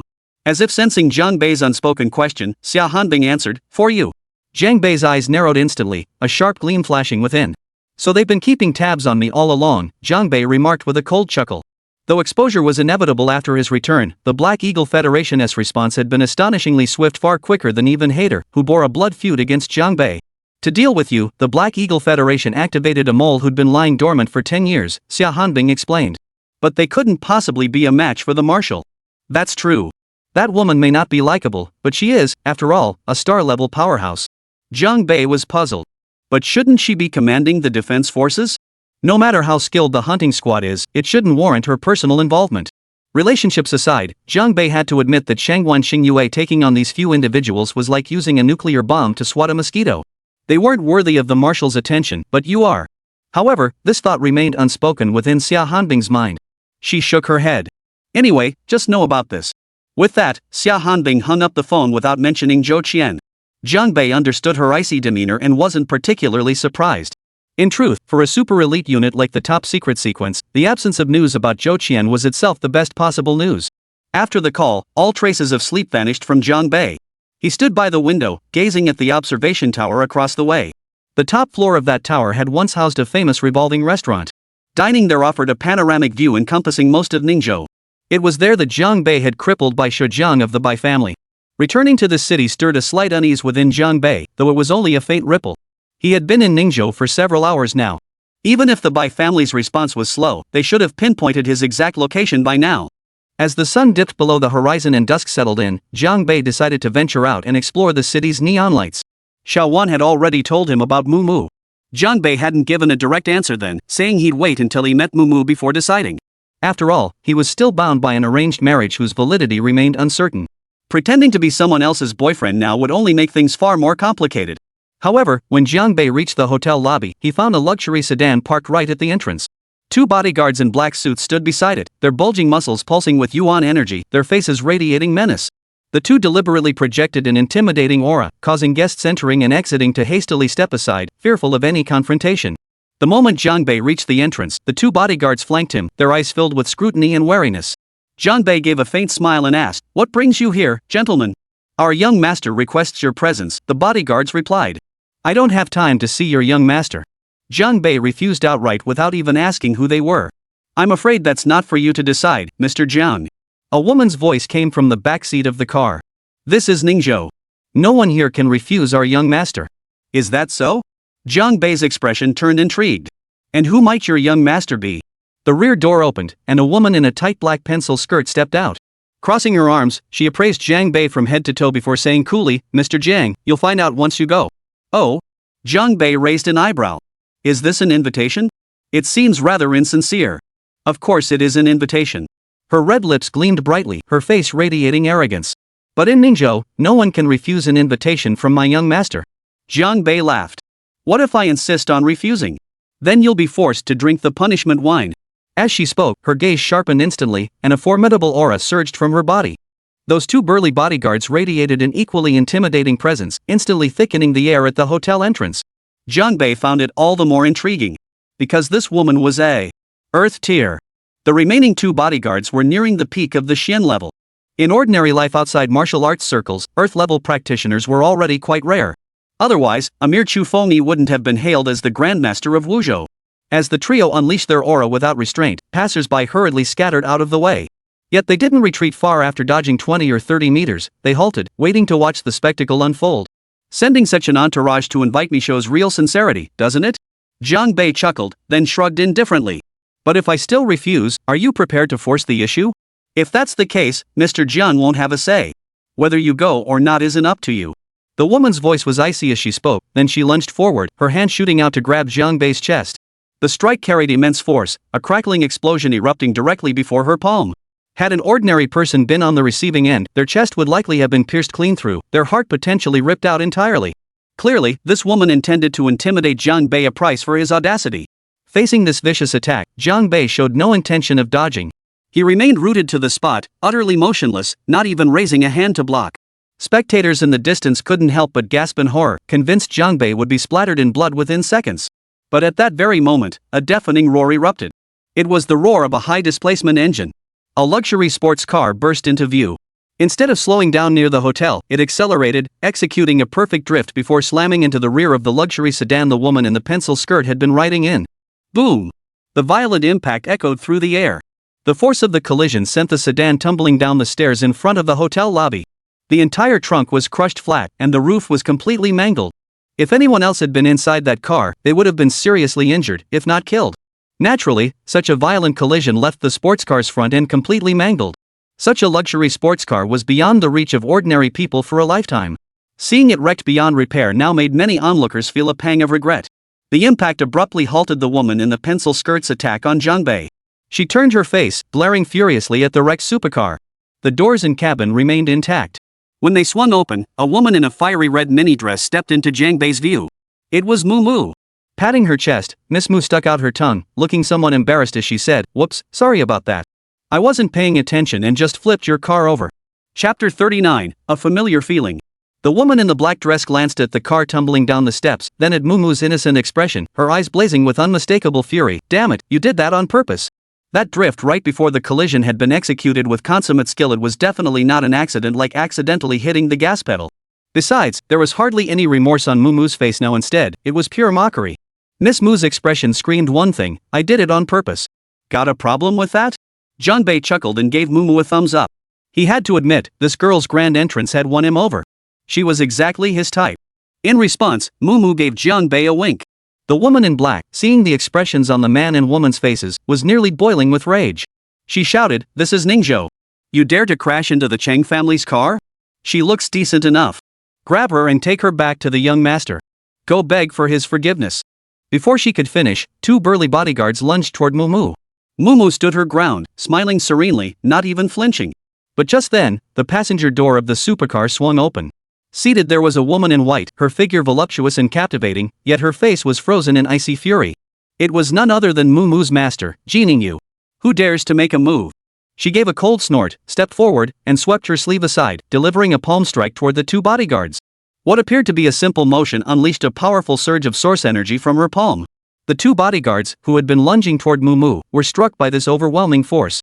They flew backward simultaneously, crashing heavily onto the ground several meters away. Source energy released across the air? What level of power was this? The onlookers were utterly stunned. After crashing to the ground, the two burly bodyguards clutched their chests, coughing up several mouthfuls of blood as their faces rapidly drained of color. They struggled several times but couldn't manage to get back up. Jiningyu said coldly, "I'll see who dares to speak so arrogantly in my presence." "Source energy leaving the body? You're heaven tier." The woman in the black pencil skirt stared at Jiningyu, her eyes filled with utter shock. Though she herself was Earth Tier, a strength already considered quite formidable, the chasm between peak Earth Tier and Heaven Tier was vast and unbridgeable. Countless masters had spent their entire lives stuck at this threshold.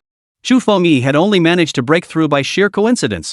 "Just now, you intended to seize my disciple and present her to your young master, correct?" Jiningyu's gaze fixed on her, her words carrying a chill that seemed poised to freeze the entire space. The woman in black was the first to shiver violently. "My name is Li Feishue, from the Chung family." The woman fixed her gaze on Jiningyu, gritting her teeth as she resisted the other's imposing aura. "This is Ningzhou. I advise you to be wise. Opposing us will bring you no benefit." She revealed her identity. The onlookers erupted in a murmur. Clearly, though the Chang family was in decline, their reputation in Ningzhou remained formidable. Especially for ordinary folk, such a prominent clan was truly untouchable. People were scrambling to avoid them. Many began to worry for Jungbei and Jiningyu, master and disciple.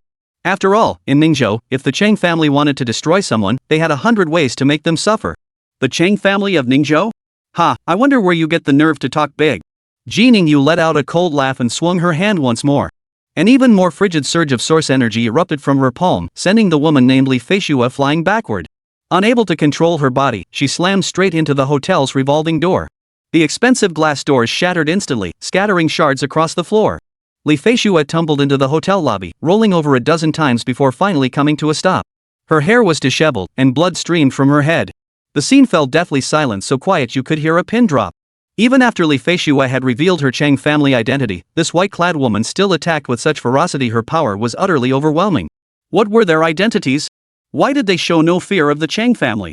Didn't they worry about retaliation? My master is truly formidable. Moo chuckled, then walked over to Li Feishue, who was still in her tight skirt. She looked her over and remarked, "You've got a nice ass, woman, but your brain's not quite up to par." Li Feishue lay on the floor, her vision darkening in waves as the world spun around her. The hotel manager stood in the center of the lobby, surveying the devastation. "Guys," he said helplessly, "look at the state of this place." Given Jiningyu's overwhelmingly intimidating presence, the manager dared not demand any compensation from her. Just speaking to this beautiful, commanding woman felt like being frozen solid by her sheer aura. Jiang Bei smiled at the scene and told the manager, first, calculate the damages. Then send the bill to the Cheng family. Have them cover all the losses. As he spoke, Jiang Bei glanced toward the entrance before adding, oh, and don't forget my friend's sports car. Make sure the Cheng family compensates with a brand new replacement. Mumu's eyes crinkled into crescent moons at the thought of the Cheng family compensating her for the car. The hotel manager grimaced. Sir, I wouldn't dare provoke the Cheng family. If I send them the bill, they'll probably kick me out. Jiang Bei reassured him, don't worry about it. He walked over to Li Feishue, crouched down beside her, and asked, did you hear everything I just said? Li Feishue was still dazed, her vision blurred with double images. She managed to say, I heard. Good. Take the bill back and give it to your young master. Jiang Bei's smile was dazzling, but his words sent a chill down the spine. If he doesn't want to end up crippled, he'd better pay up. Oh, and that sports car? I want him to replace it with the latest, top-of-the-line model. Got it? Mumu watched Jiang Bei, her eyes sparkling with amusement. Li Feishue hesitated, not responding immediately. But then, Jiang Bei smiled again and said, what? Not agreeing? I agree. I'll relay it to the young master. She was utterly powerless to resist, terrified that refusal would invite another brutal beating. Very well. I want to see the compensation within 24 hours. As for that car, deliver it to me within 3 days. After speaking, Jiang Bei gave Li Feishue another piercing look before slowly uttering 2 words, get out. Such ultra-luxury sports cars were limited editions, not something you could simply buy. They had to be imported from overseas. Jiang Bei demanding the Cheng family deliver the car within 3 days was already an extremely harsh condition. Li Feishue struggled to her feet and limped toward the exit. Passing by Ji Ningyu, she didn't even dare to lift her gaze. The 2 bodyguards finally managed to scramble to their feet, trailing Li Feishue in a disheveled retreat. Their earlier arrogance and insolence had vanished without a trace. Thank you, Mr. Jiang. Thank you, Mr. Jiang. The hotel manager bowed deeply to Jiang Bei, his gratitude overflowing. Mumu smiled at Jiang Bei before saying, thanks. The Cheng family was targeting me. You two saved me from trouble, I should be thanking you, Jiang Bei said to Mumu and Ji Ningyu. In truth, many around them shared this sentiment. After all, from start to finish, Jiang Bei hadn't lifted a finger. Even when facing Li Feishue's attack, Jiang Bei had stood frozen in place, not even making the slightest defensive move. Of course, that was just the uninitiated looking for spectacle while the initiated saw the skill. Jiang Bei's composure under attack, to those unfamiliar with source energy, likely equated to being too scared to move. Of course, among the onlookers, many also cast envious glances at Jiang Bei. After all, both the cool-headed elder sister Ji Ningyu and the fiery younger sister Mumu were rare beauties seldom seen in daily life. That they would both fight for the same man was indeed a fortune in romance that stirred envy. Just as Mumu was about to offer a modest response, Jiang Bei continued, and that charge you made earlier? Pretty badass. Mumu's eyes curved into crescent moons again. Staring at Jiang Bei's face, she blurted out without thinking, you're better looking than I imagined. Thanks for the compliment. The collision Mumu had just caused was actually extremely dangerous. Such a violent impact could have seriously injured even a novice martial artist. Jiang Bei distinctly sensed that at the moment of impact, Ji Ningyu had shielded Mumu with her source energy, leaving her completely unscathed. Of course, with Mumu's shin great strength, the crash alone wouldn't have caused her serious injury. But her makeup and hairstyle absolutely wouldn't have remained this perfect. This ice-cold beauty's mastery of source energy far surpasses the strength she outwardly displays. Actually, you needn't thank us, for we still have a favor to ask of you, Ji Ningyu said to Jiang Bei. Besides, had you intervened just now, those 3 might not be alive today. Let's talk somewhere else, Jiang Bei replied with a smile. There are too many people here, it's not the right place to catch up. Not suitable for catching up? This was clearly their first meeting. What past could they possibly discuss? Mumu and Ji Ningyu both heard the phrase but didn't dwell on it, assuming Jiang Bei had simply slipped up. Alright, I also brought a business fan. Mumu nodded, tilting her head as she appraised Jiang Bei. With a charming smile, she whispered softly into Ji Ningyu's ear, I only thought you were formidable, but never imagined you'd be so handsome. What a pleasant surprise. Ji Ningyu shot Mumu a look that seemed tinged with disdain. Superficial woman, she said bluntly. Oh, master, admiring handsome men is such a joyful thing, Mumu said, wrapping her arm around Ji Ningyu's. You should try experiencing this pleasure with me. Master and disciple experiencing some kind of man-related joy together? That sounds odd. Facing this suggestion, Ji Ningyu remained expressionless, too lazy to respond. Yet, as Ji Ningyu watched Jiang Bei's retreating figure, an indescribable sense of familiarity stirred within her heart.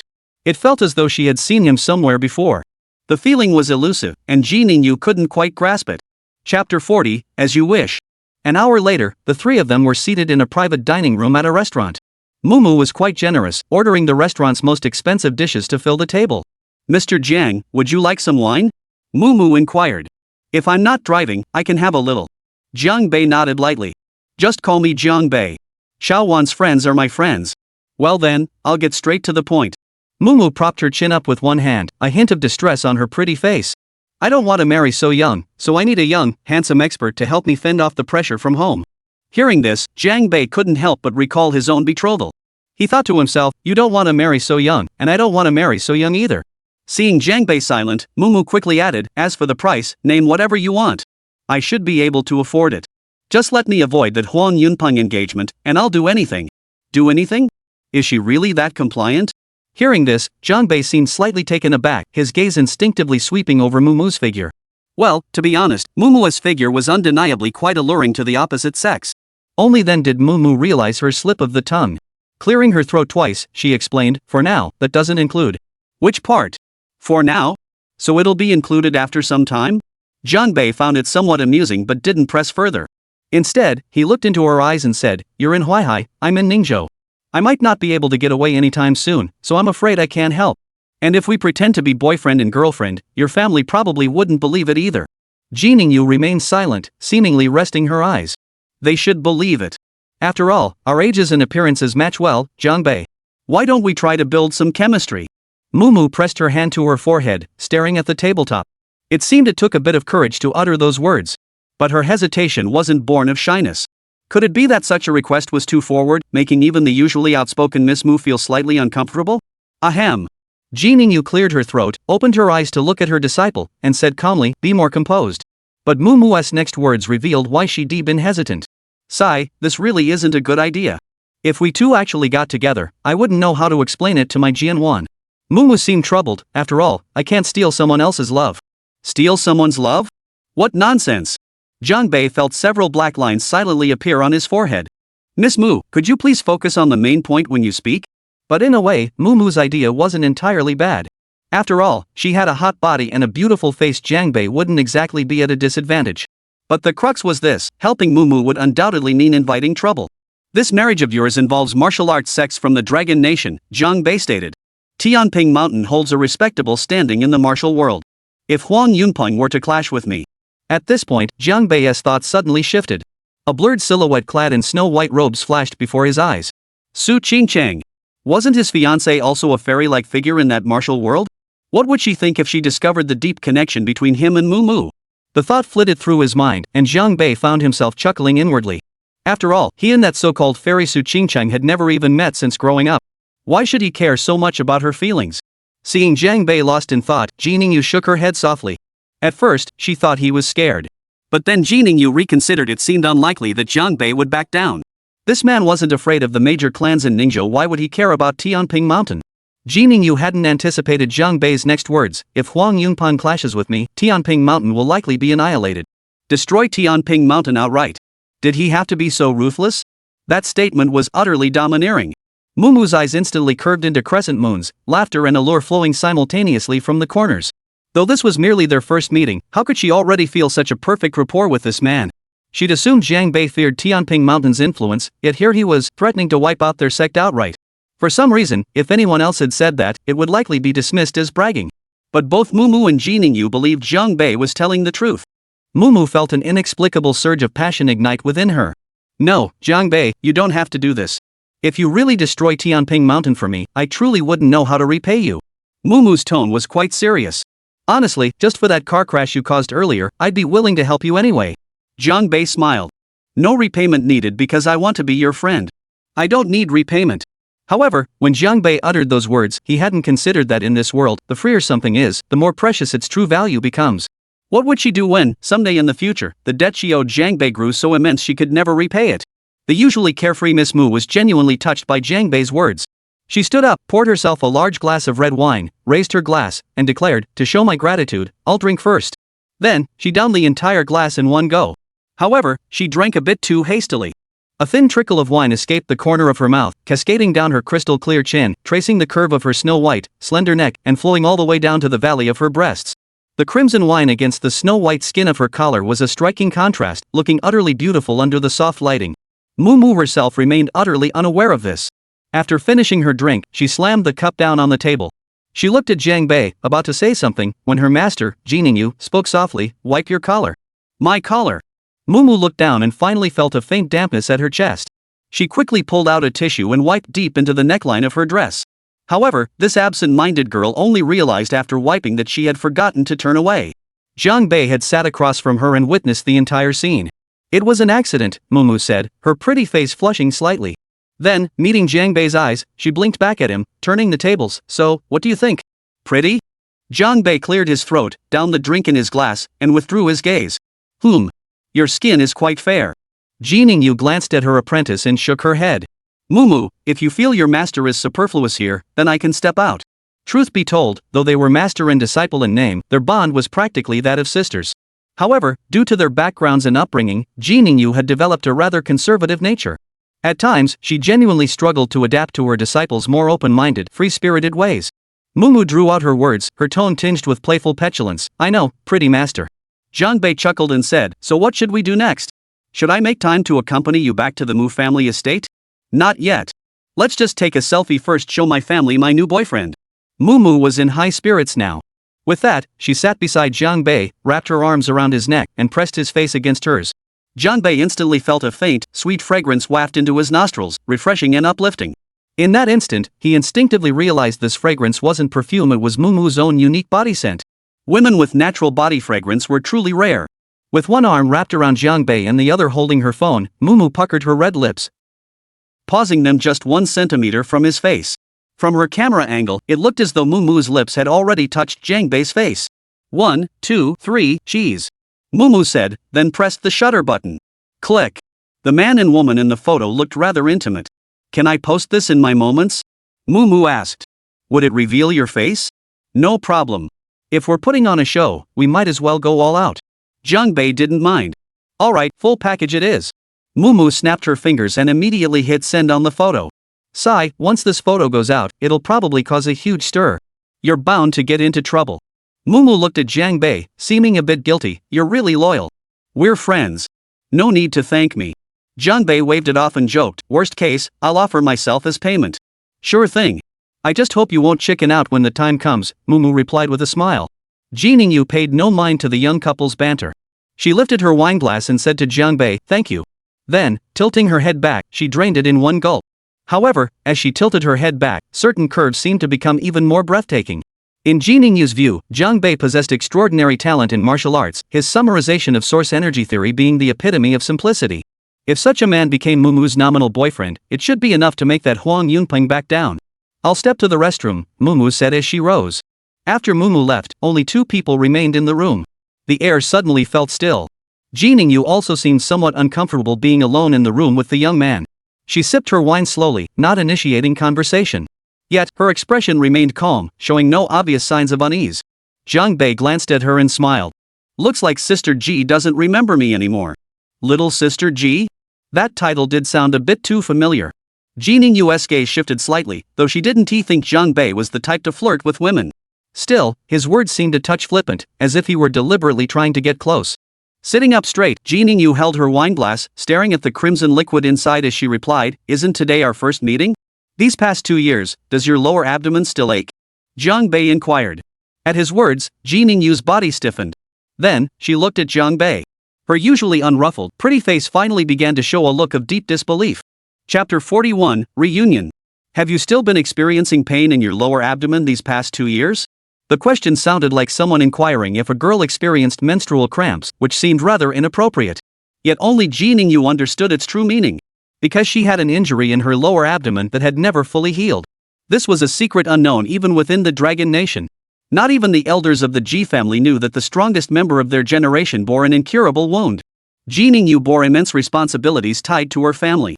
She absolutely couldn't let anyone know about her injury, it would invite unnecessary trouble. For the past 2 or 3 years, every month brought several days of excruciating abdominal pain. Ji Ningyu would toss and turn in bed at night, yet after enduring those days, it was as if nothing had ever happened. The pain would recede like a retreating tide, vanishing without a trace.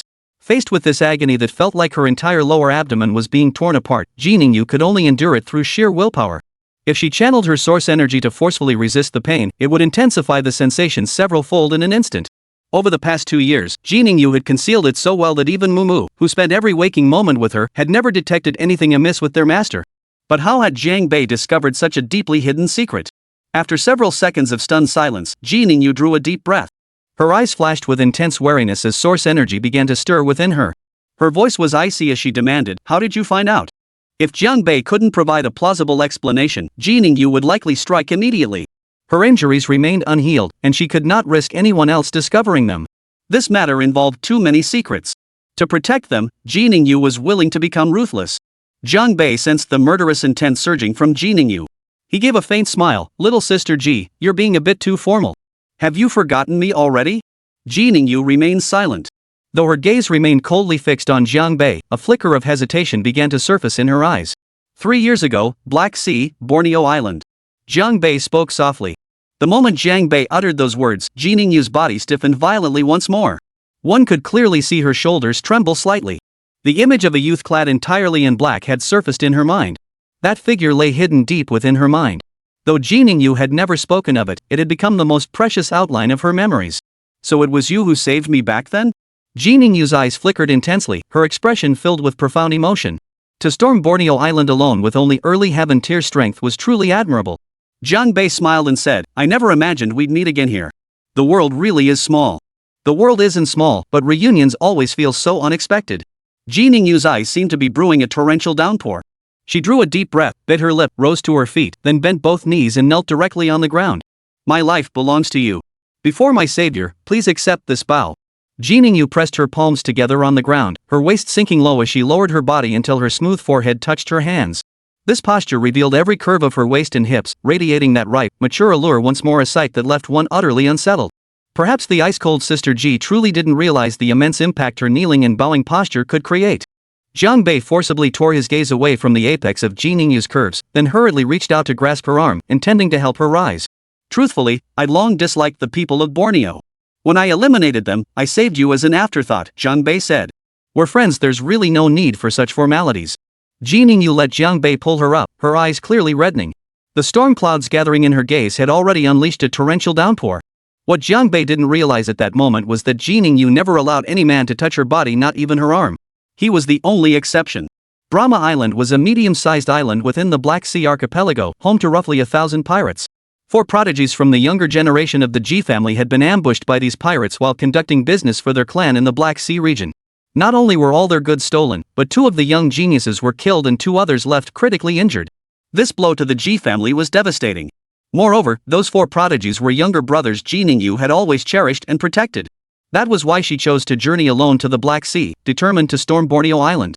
Though Ji Ningyu had already attained the heaven-tier martial artist rank, human strength has its limits.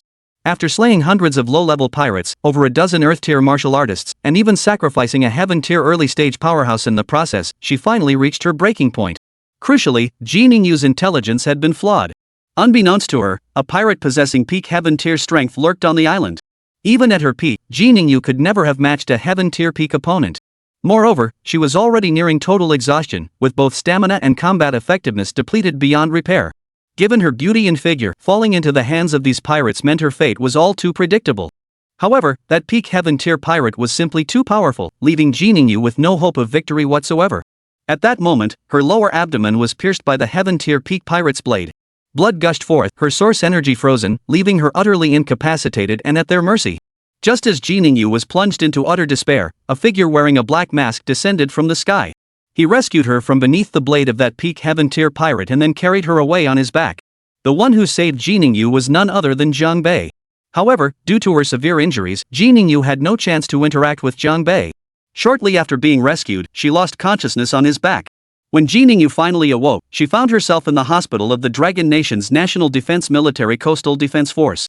She had no recollection of how she returned or what transpired during her unconsciousness.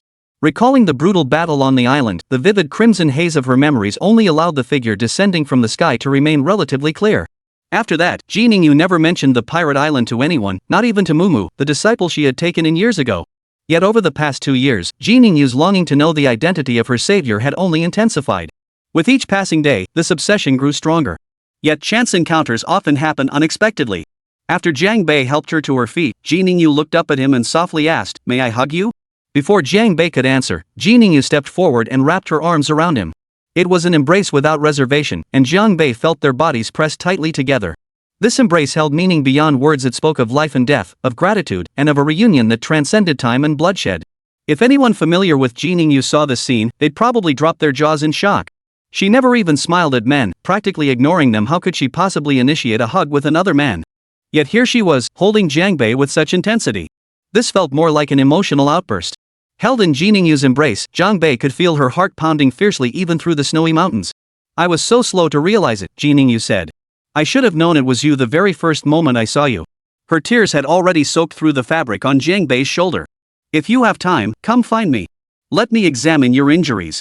There might be a way to fix them," Jiang Bei said. If taken at a deeper level, this statement could easily conjure up all sorts of suggestive imagery.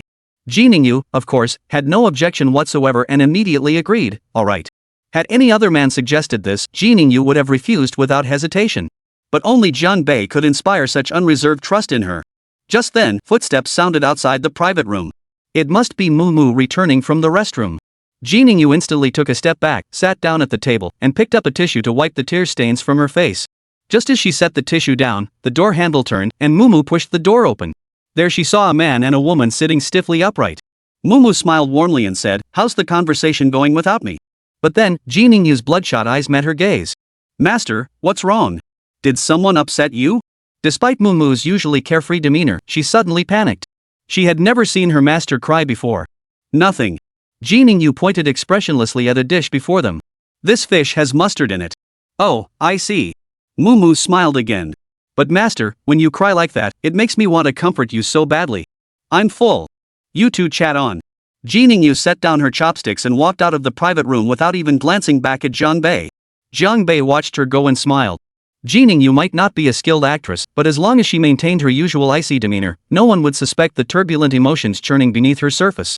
Mu picked up a slice of fish, placed it in her mouth, then frowned in confusion. There's no wasabi in this dish." Jiang Bei pretended not to hear, lowering his head to eat. While Jiang Bei and Mu were chatting in the private room, the group photo Mu had posted had already been seen by many. Huaihai Provincial Capital, Xingzhou City, Mu family residence. What is that girl Mu up to? When did she start dating? A man in a training uniform sat in a chair, staring at the photo on his phone screen. His face was dark and sullen, forming a stark contrast to Mu's bright smile in the picture. His name was Mu Shanshang, Mu's third uncle and a strong contender for the next head of the Mu family. That girl Mu is getting more and more out of hand. Doesn't she realize this will provoke Huang Yunpeng in Tianping Mountain? Our family desperately needs Tianping Mountain's support right now. What Mu is doing will ruin everything. Another man beside him was equally furious. "Third brother, we need to contact Mu immediately and make her delete that photo right away." The speaker was fourth brother Mu Ruilin, who appeared to be in his 40s. He usually hung around third brother Mu Shanshang, holding little hope of inheriting the family head position himself. His affinity for source energy was mediocre, and it took an unknown amount of source crystal elixir just to become an E-rank martial artist. His daily pleasures revolved around drinking and chasing women, and he had quite a few illegitimate children. Yes, if Huang Yunpeng sees this photo, it'll be trouble. Mu Shansheng's face darkened as he pulled out his phone and initiated a video call. However, before he could even dial the number, another call came in. Seeing the caller ID, Mu Shansheng's expression darkened even further. It was none other than Huang Yunpeng, the senior disciple of Tianping Mountain. Chapter 42, Flawless. "Uncle San, it's Yunpeng." The moment the call connected, Huang Yunpeng's deep voice came through the phone. Mu Shansheng's heart tightened instantly. Truth be told, compared to the Mu family, Tianping Mountain was clearly the more powerful faction. Due to the extraordinary talent of their senior disciple, Huang Yunpeng, this sect was highly likely to hold greater sway in the future martial arts world of Long Nation. That was precisely why Mu Shansheng sought to arrange this marriage, aiming to forge a strong bond between the Mu family and Tianping Mountain. Yet now, Mu Shansheng could only feign ignorance, carefully lacing his tone with a hint of warmth as he inquired, "Yunpeng, what brings you to me at this hour?" Huang Yunpeng's voice dropped to its lowest register. "Has Uncle San seen the photo Mu posted 10 minutes ago?" Mu Shansheng replied with confusion. "Mu posted a photo? I haven't checked my phone recently, so I'm not aware." "Third uncle, I'm quite satisfied with Mu's qualifications. But as a potential spouse, she isn't irreplaceable to me, you understand?" Huang Yunpeng's voice suppressed anger. "Since the Mu family wants Mu to marry into Tianping Mountain, it would be best if you stepped in to clear out the trash around her." In his mind, Mu Shansheng had already cursed that scatterbrain Mu hundreds of times. He hurriedly replied, "Yunpeng, don't get ahead of yourself. Let me investigate exactly what's going on first, then I'll contact you. Alright. Huang Yunpeng paused before adding, third uncle, I'll be secluded these days to solidify my heaven-grade cultivation. When I emerge, I expect good news, preferably with Mumu personally apologizing to me. Yunpeng, rest assured. I will give you a satisfactory resolution. The Mu family will never allow Mumu to do anything that dishonors Tianping Mountain. Mu Shancheng drew a deep breath, wishing he could slap Mumu several more times right then and there. I consider Mumu's actions a provocation. Huang Yunpeng said calmly, after all, few men would tolerate a green pasture growing over their heads. If uncle can't handle this, I won't hesitate to go to the Mu family myself and demand an explanation. Personally confront the Mu family. Now that Huang Yunpeng had reached the heavenly realm, could the Mu family withstand him leading Tianping Mountain's elite warriors to demand justice? With that, Huang Yunpeng cut off Mu Shancheng without giving him a chance to respond, hanging up the phone without a shred of courtesy. Third brother, what did Huang Yunpeng say? Asked fourth brother Mu Ruilin. Mu Shancheng didn't answer. His face darkened as he slammed the phone to the ground, shattering it. Get Mumu back here immediately. Send her to Tianping Mountain to kneel before Huang Yunpeng and beg for forgiveness. Mu Shancheng yanked at his collar, breathing heavily. However, Mu Ruilin, standing nearby, shifted his gaze and suggested, third brother, we could actually leverage this situation. If Mumu refuses to marry Huang Yunpeng, it will severely impact second brother's succession to the family headship. Regardless of how this unfolds, it benefits us either way. Mu Shancheng nodded thoughtfully before replying, you're right. But we must prepare for all eventualities. After all, even if I become head of the family, I don't wish to antagonize Tianping Mountain. Very well. I'll call Mumu immediately. Mu Ruilin let out a cold laugh. This time, I'll see how our second brother protects his precious daughter once he emerges from seclusion. At that moment, Mumu was still discussing matters concerning the Mu family with Jiang Bei, seemingly unconcerned about whether mustard was in the dish. Honestly, that's pretty much how our family is: internal power struggles, distrust among relatives. It's utterly exhausting. Mumu propped her chin on her hands and sighed, sometimes I really want to escape, to roam the world with my Jianwan. Jiang Bei chuckled, what kind of adventure would it be if just the two of you girls wandered the world? At least bring a man along. Mumu blinked her eyes. What, you want to tag along? I wouldn't mind after all, you're quite handsome and in good shape. I wouldn't be at a disadvantage. Why did that in good shape part make him think so many things? Jiang Bei shot Mumu a half smile, half sneer. A girl who's never touched a man in her life, yet insists on playing the old rogue. Mumu seemed slightly indignant, how do you know I've never been with a man? However, immediately afterward, Mumu noticed Jiang Bei's gaze drift toward her lower abdomen as he said, I can sense your physical condition. Facing Jiang Bei's gaze, Mumu didn't back down. You think 2 glances are enough to tell if I've been with a man? Come on, what does that have to do with my physical condition? But the next second, Miss Mu realized exactly what Jiang Bei was referring to, so that's what you meant? Can you really see through that? Or is this how all high-level martial artists are? Jiang Bei had no intention of losing face before this female troublemaker. He sipped his red wine and smiled. I don't know about other high-level martial artists, but if I focus my senses, I can tell if any part of your body is missing something. Which part is missing something? What's missing? Mumu's lovely face flushed crimson at Jiang Bei's words. For some reason, under his gaze, she felt as if she were naked, completely exposed to this man's scrutiny. Yet Miss Mu remained undaunted. You're right, I am indeed whole and unblemished at present. Unblemished? Is this what they mean by intact? Jiang Bei felt an inexplicable heat rise at her words. So I'm not about to let Huang Yunpeng get lucky. Mumu snorted. I've heard he's taken quite a few female disciples from Tianping Mountain for himself. That womanizing senior brother isn't exactly a saint. Indeed, due to Huang Yunpeng's high standing within Tianping Mountain, many female disciples openly or secretly threw themselves at him. Yet several who became pregnant with his child were expelled from the mountain gates for violating sect regulations, left to drift pitifully through the martial world. Just then, Mumu's phone rang. The caller ID showed it was her fourth uncle, Mu Ruilin. That photo worked its magic, Mumu remarked as she sat beside Jiang Bei. Turning her head, she asked him, ready to make your debut, my fake boyfriend? As Mumu turned to speak, her proximity to Jiang Bei was intimate. The warm breath from her lips tickled his ear. Ready. Jiang Bei glanced at Mumu's luscious red lips, his throat clearing as he spoke. Mumu beamed at him. You just swallowed. Jiang Bei remained expressionless, I didn't. I'm connecting now. Mumu leaned in closer. Hey, you have to act convincing. Got it. Jiang Bei acknowledged with a single syllable, his hand sliding onto Mumu's slender waist. Mumu's body stiffened slightly. Her beautiful eyes shot a glare at Jiang Bei before she pressed the answer button. Mumu. What are you doing right now? The moment Mu Ruilin saw Mumu's pretty face appear on the screen, his anger flared up. Uncle C, it's so late, of course I'm with my man. Mumu slightly adjusted the camera angle so both her and Jiang Bei's faces appeared on screen. Quick, Raran, call Uncle C. Ran? Jiang Bei nearly choked on his own blood at that name. His expression froze solid. But with the camera pointed right at him, Jiang Bei could only cough twice, force a smile, and say, "Hello, Uncle C." His words were polite, but the hand resting on Mumu's waist wasn't so courteous, it pinched her right there. That little waist was surprisingly soft. Mumu's expression remained unchanged, her face still wearing a smile, but she lifted her high-heeled shoe and pressed it down on Jiang Bei's instep. Jiang Bei sucked in a sharp breath. Revenge begets revenge, when will it ever end? At that moment, Mu Ruilin shot Jiang Bei a cold stare and declared, "Kid, name your price. How much will it take for you to leave Mumu?" How blunt. Jiang Bei's smile remained unchanged. "Fourth uncle, my feelings for Mumu run deep. How could they be measured in money?" Mu Ruilin stared at Jiang Bei. 5 million Longwa currency. Take the money and get lost. Impossible. Mumu is my girlfriend. What we share is true love. Jiang Bei remained firm. Uncle Mu, no amount of money could ever make me abandon Mumu. Mumu watched Jiang Bei's performance with a smile, sipping tea from her cup without interrupting. Mu Ruilin's face darkened as he gritted his teeth. 10 million. He added immediately, "This is your last chance. If you don't take the money and leave, you'll vanish from this world." Unexpectedly, Jiang Bei retorted immediately, "Uncle C, I imagine you wouldn't want to see Mumu's child born without a father either, right?" "What?" Mu Ruilin's hand trembled, sending his phone crashing to the floor. "Put." Mumu also spit out a mouthful of water.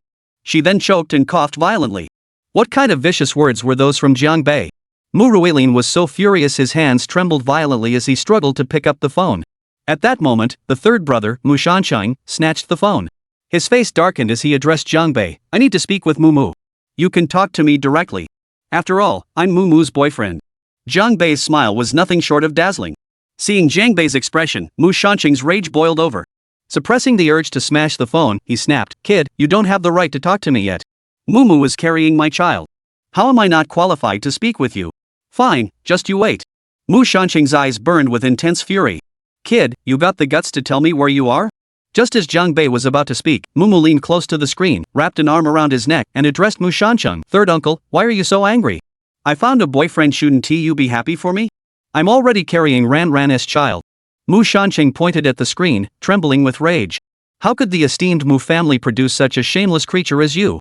At that moment, Mumu's smile remained unchanged, as if she had anticipated such insults all along. Beside her, Jiang Bei's gaze had turned icy. He snatched the phone from Mumu's hand, fixed his gaze on Mu Shansheng's face on the screen, and declared, "Adults must take responsibility for their words. I'll be waiting for you to personally apologize to Mumu. Otherwise, you'll bear the consequences." Chapter 43, Does he even deserve it? Jiang Bei was thoroughly enraged. After ending the video call, he turned to Mumu and said, "Does someone like that even deserve to be called an elder?" Mumu pursued love freely, yet he dared to call her shameless. By saying such things, Mu Shansheng has truly painted himself into a corner. But Mumu didn't respond. Instead, she looked at him with a smile. "Why are you looking at me like that?" Under the direct gaze of Mumu's sparkling eyes, Jiang Bei suddenly felt a bit embarrassed. Mumu blinked and said, "No man has ever stood up for me like this before. Aren't you afraid I'll be so touched that I fall for you?" Though this gesture seemed playful, in truth, her eyes were slightly reddened as she blinked. To her, the way Jiang Bei had stood up to her family elders for someone he'd only just met was truly moving. "That won't do. I'm already promised to someone," Jiang Bei chuckled. Mumu cut straight to the point. "Then tell me who your betrothed is. I'll go steal her away." "Her name is Su Qingchang. I haven't seen her in years." Jiang Bei stated the name without hesitation. "When was the last time you saw your betrothed?" Mumu asked with a smile, clearly skeptical, thinking Jiang Bei was making it up. "Probably back when Su Qingchang and I were both wearing open crotch pants." "When you were both in diapers? You're such a rascal."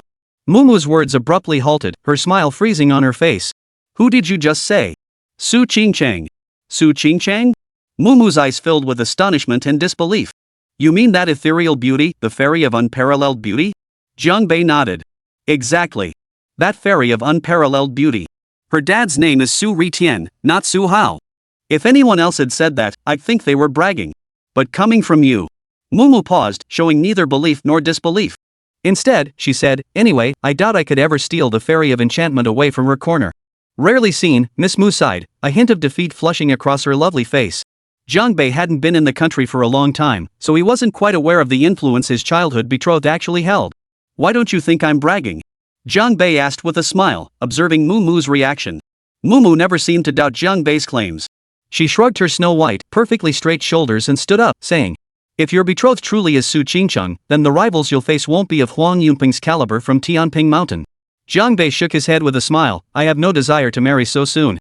We should hurry and dissolve the engagement." Mu Mu's eyes widened. "Are you serious? Not joking? Men who admire the divine Su Qingcheng are as numerous as fish crossing the river, and you want to cancel the engagement?" "Of course," Jiang Bei said nonchalantly. "The world is so full of possibilities. Why should I tie myself down prematurely?"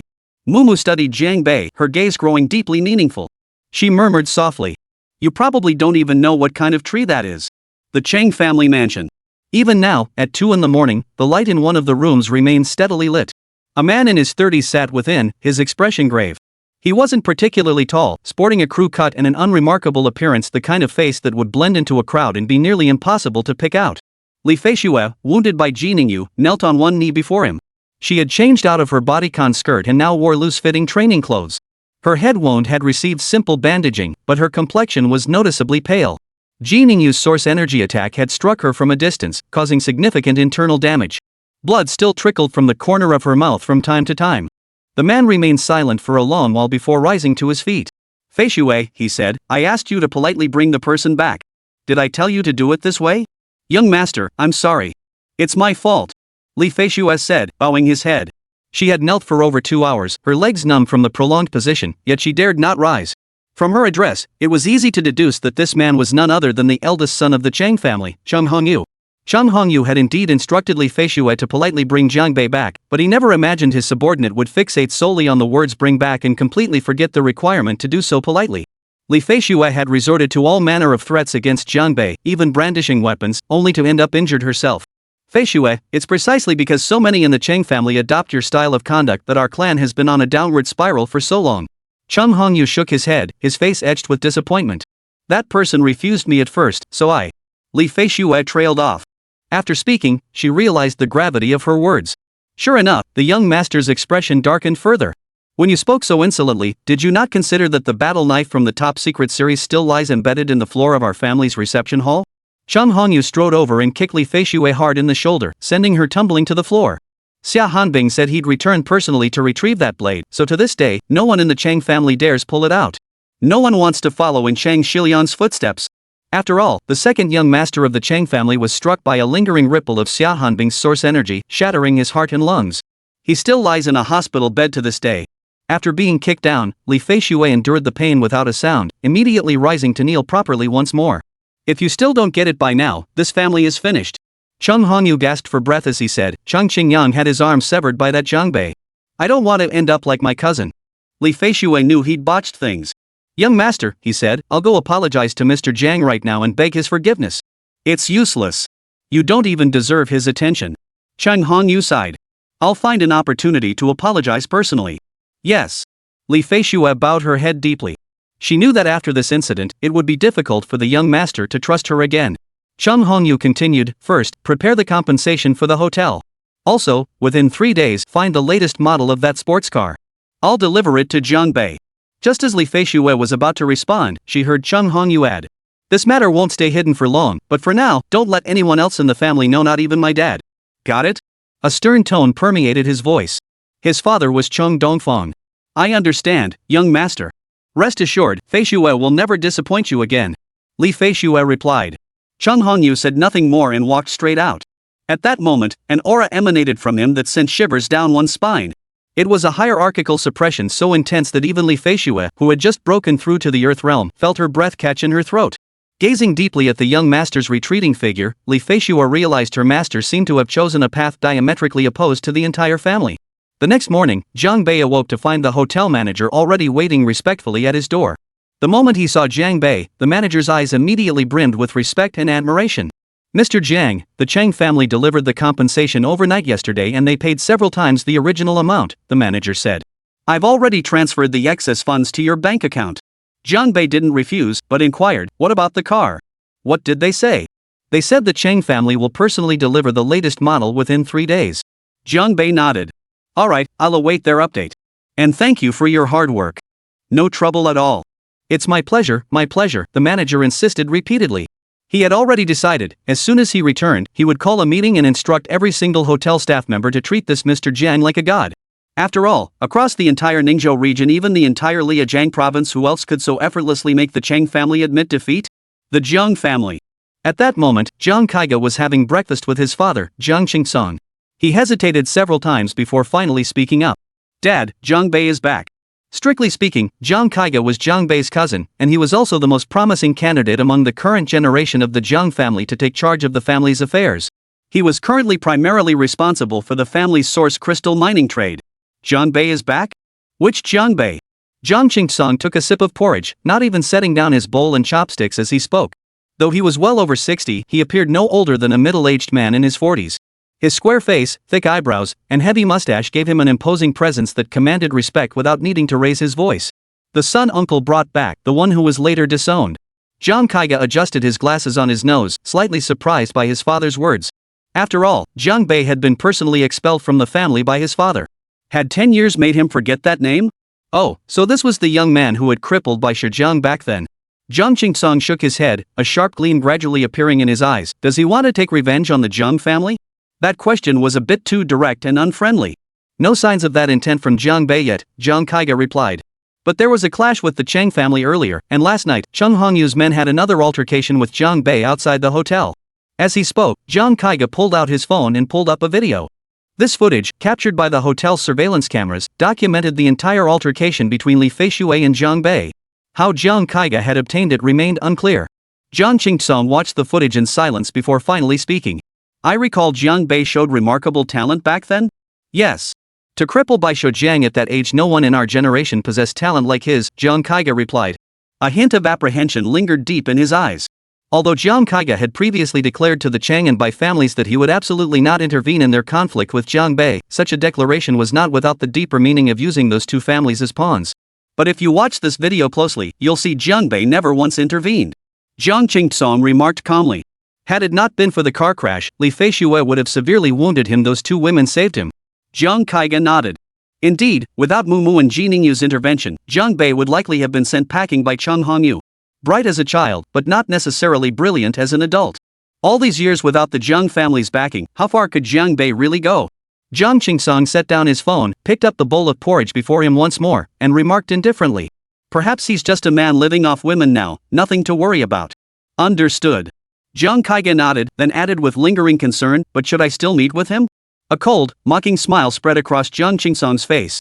He's nothing but a discarded pawn of the Jiang family. Does he even deserve it? Chapter 44, Nightfall. Master, what do you think of him? Mumu and Ji Ningyu's residence was about 5 kilometers from Jiang Bei's hotel. According to Miss Mu's plan, she would stay here until the family sent people to separate her from Jiang Bei. Not bad. As Ji Ningyu answered, countless images seemed to flash before her eyes. That's all you have to say? Mumu remarked. Still, few men earn your praise, master. 3 words is actually quite generous. Indeed, Ji Ningyu was notoriously aloof, never sparing a kind word for men. Certain influential figures within the Mu family had expressed interest in her, yet Ji Ningyu had never acknowledged them. After a moment's silence, Ji Ningyu added, he's someone worthy of trust. Ji Ningyu knew that with her beauty, having been saved by Jiang Bei yet still remaining untouched, such a man wouldn't take advantage of her vulnerability. He was someone who could hold his own moral line. Wasn't someone with such character worthy of trust? When she awoke from unconsciousness that day, Ji Ningyu's first action wasn't to check her injuries. Instead, she sensed the state of a certain part of her body. Discovering that no one had taken that shortest path to her innermost self, she breathed a sigh of relief, her gratitude toward Jiang Bei deepening further. That gratitude remained with her to this day. Mumu turned to look at Ji Ningyu's beautiful profile, as if remembering something. Master, she asked, I ate that dish too. There didn't seem to be any wasabi in it. Why did it make you cry from the spiciness? Mumu was genuinely puzzled. Even if the dish contained wasabi, her master's formidable abilities should have easily suppressed any discomfort. Why would her eyes be red and teary? Hearing this, Ji Ningyu's expression remained unchanged, but her gaze stiffened slightly. She offered no explanation, simply closing her eyes to rest. Mumu didn't seem to think much of it, as her master's usual demeanor was largely like this. However, after returning to the hotel, Ji Ningyu didn't immediately wash up and rest. Instead, she lingered for half an hour before leaving the room. Stepping out the hotel entrance, Ji Ningyu quickened her pace toward Jiang Bei's residence. A mere few kilometers posed no challenge for a martial artist of her caliber. Normally, it would take her no time at all. Yet today, Ji Ningyu's pace was uncharacteristically slow. As she walked, her beautiful brows furrowed. The familiar discomfort in her abdomen had begun to surface again, gradually spreading throughout her body. For the past 2 or 3 years, Ji Ningyu had endured this pain for several days each month. It came and went without warning, leaving her utterly helpless. Based on past experience, Ji Ningyu estimated the peak of the pain would hit in a few hours. By then, Jiangbei might already be by her side. The thought of that young brother suddenly brought a surge of reassurance to Ji Ningyu's heart. Yet today felt different from before. She hadn't gone far when the discomfort in her abdomen abruptly transformed into excruciating pain, causing Ji Ningyu to halt abruptly. This agony struck without warning, offering no respite whatsoever. It surged straight to its peak. Ji Ningyu's brows furrowed tightly. Biting her lip, she clutched her abdomen and bent over uncontrollably. Damn it, why is it hurting so badly this time? Ji Ningyu muttered under her breath. Based on past experience, she knew it was impossible to channel her own source energy to suppress this pain. Doing so would only cause the agony within her body to amplify exponentially. Yet here she stood, a formidable heaven-tier expert now crippled by agony, unable to take another step. Ji Ningyu's face had turned deathly pale, and beads of sweat instantly covered her forehead. She attempted to take a step forward, but the excruciating pain erupted once more, twisting her body as if being torn apart by blades. Huff! Ji Ningyu gasped for breath, clutching her abdomen with both hands as she sank to one knee on the ground. At this late hour, the streets were deserted. No passers-by would come by, and certainly no kind soul would take her to the hospital. Moreover, even if she reached a hospital, such injuries might prove beyond the capabilities of ordinary medical facilities. Because under the source energy system, much of the previous research on the human body needed to be rewritten from scratch. After enduring a full 10 minutes, Ji Ningyu felt the pain recede slightly and tentatively tried to stand. Her white robe was now soaked through with sweat, clinging tightly to her body and revealing her exquisite curves. With great effort, she straightened her back. Ji Ningyu knew she had to reach Jiangbei's side as quickly as possible. On a night like this, certain human desires tended to intensify. If any martial artist of the opposite sex passed by and saw her in this state, ill intentions would inevitably arise. In her current state, Ji Ningyu had no capacity to resist. Even an E-rank martial artist could likely subdue her with ease. I never imagined Miss Ningyu of the Ji family would end up like this. At that moment, a mocking voice echoed from afar. Truthfully, I've long suspected you harbored unhealed wounds, but never found the chance to verify it. Hearing these words, Ji Ningyu's heart sank instantly. Misfortune never comes singly. When it rains, it pours. The very thing she dreaded most had finally come to pass. The newcomer wasn't just a martial artist, he was a skilled fighter who recognized her. Ji Ningyu turned her head toward the source of the voice. A figure emerged from the night, gradually coming into focus before her eyes. Mu Lianchuan. Ji Ningyu hissed coldly, forcing herself to stand straight, her expression still icy. Yet her pallid complexion and lips, almost devoid of color, betrayed her current state of weakness. This man named Mu Lianchuan had long been the right-hand man of Mu Shancheng, the third son of the Mu family. Though not of the Mu bloodline, he had been adopted by the Mu family since childhood. Possessing remarkable martial talent, he had been intensively trained and cultivated, eventually becoming Mu Shancheng's most trusted confidant. Over the years, Mu Lianchuan had handled numerous dirty and arduous tasks for Mu Shancheng. Tonight's affair was clearly just another such task. Mu Shancheng's reaction speed had clearly surpassed Mu and Ji Ningyu's expectations. Originally, they assumed that even if Jiangbei provoked Mu Shancheng into sending reinforcements from Huaihai province to the north frontier, it would take 3 or 4 days. Little did they know that his trusted lieutenant had been right here all alone. After ending the video call with Jiangbei, Mu Shancheng immediately issued the order to retaliate. What? Miss Ningyu, are you surprised to see me here? Mu Lianchuan smiled, his gaze lingering repeatedly over Ji Ningyu's delicate curves. His eyes lingered an extra second or two at the peaks of certain curves, the implication so blatant it needed no words. Mu Lianchuan, if you keep staring at me like that, believe me or not, I'll gouge your eyes out. Ji Ningyu said coldly. Yet, the icy chill that once permeated her voice was missing. It was simply because her own energy was too depleted to project her usual aura. Stop pretending, Miss Ningyu. Mu Lianchuan blinked, his gaze teasing Ji Ningyu. The old you would have attacked me without a word. If you still possessed your strength, why bother with all this talk? Indeed, Mu Lianchuan had thoroughly understood Ji Ningyu's temperament. Ji Ningyu had been invited by Mu's father from the Ji family to help Mu strengthen his abilities. She rarely acknowledged other high-ranking members of the Mu family, her temperament cold and aloof to the extreme. She certainly wouldn't give a lackey like Mu Lianchuan the time of day. Mu Lianchuan, showing up here in the dead of night, what do you want? Ji Ningyu said, drawing a deep breath. However, the act of inhaling caused her already exaggeratedly curved chest to rise and fall dramatically, drawing several more lingering glances from Mu Lianchuan. He wiped his hand across his mouth, chuckling. Miss Ningyu, you truly are a heavenly beauty. If I let you go tonight, what kind of man would I be? As he spoke, Mu Lianchuan took a large step forward, closing the distance between them to just 2 or 3 meters. The night breeze swept through, and Mu Lianchuan inhaled deeply, intoxicated by the air. He licked his lips. A beauty is a beauty. Even her sweat smells sweet and fragrant. His perverted demeanor made Ji Ningyu want to wring his neck right then and there. Yet, unable to muster even a shred of her source power, how could she possibly stand a chance against Mu Lianchuan? Damn it, you bastard! Ji Ningyu's eyes burned with bitter resentment. Normally, Mu Lianchuan was barely at the Earth grade level, not even reaching mid-Earth grade. Dealing with him would have been a breeze for Ji Ningyu. But now, the tables had completely turned. Strike already! Why haven't you struck yet? Mu Lianchuan was certain Ji Ningyu couldn't attack. A smirk curled his lips, his sinister grin growing wider as he said, "I'm standing right here, waiting for you to come kill me." Yet at that very moment, the agony within Ji Ningyu's body suddenly surged to new heights. Whoosh! The agony shot through her body like lightning. Ah! Even Ji Ningyu, with her extraordinary willpower, couldn't help but let out a pained groan. Clutching her abdomen, she collapsed to the ground. The intense agony left her unable to even stand. Her eyes were filled with sheer pain. Wow, that was quite a show. Mu Lianchuan smiled coldly. Truthfully, I've always suspected something was off with you. You'd vanish for days every month, and even when you didn't disappear, you'd often look pale as if recovering from a serious illness. Now it seems my suspicions were entirely correct.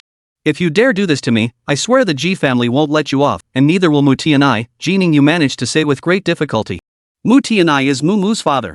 What does Mu Tianai amount to? Before long, the Mu family will be ruled by the third master. Mu Lianchuan sneered coldly. He walked over to Ji Ningyu, crouched down, and while admiring the beautiful woman's distressed state, said, "You two have some nerve. Picking up some random punk to provoke the third master? Little did you know, you just sealed that kid's fate. He won't live to see tomorrow's sunrise." Clearly, Third Master Mu Shanchang had issued a kill order for Jiang Bei. He was preparing to take direct action and eliminate Mu's boyfriend. This third young master of the Mu family was a ruthless man. He intended to settle things with Jiang Bei once and for all. You deserve to die. Ji Ningyu gritted her teeth through the pain, yet the agony in her abdomen only intensified, seeping through her entire body like a corrosive acid.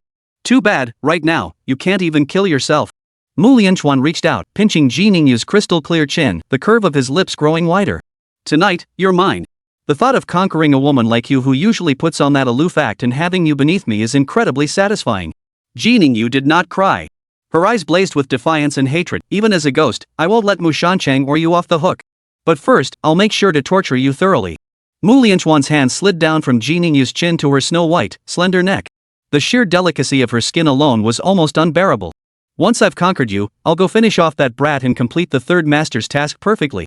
A voice suddenly cut through the air, tinged with sharpness and mockery. Really? Mu Lianchuan responded with a smile. Of course it's true. Yet this slow-witted fellow only realized the danger after speaking. Because that voice hadn't come from Ji Ningyu. Mu Lianchuan spun around and roared, "Who's there? Show yourself." Chapter 45, I'm here. In Mu Lianchuan's view, once tonight passed, the marriage between Mu and Huang Yunpeng would be settled beyond any doubt. There could be no more variables. Yet, at that very moment, a voice materialized out of the night air, instantly putting him on high alert. Ji Ningyu's eyes flashed with a hint of relief and release, her heart sinking back into place. Because the owner of that voice was none other than Jiang Bei. This man always brought her such profound reassurance. After a brief moment of relaxation, Ji Ningyu's heart was filled with a wave of emotion.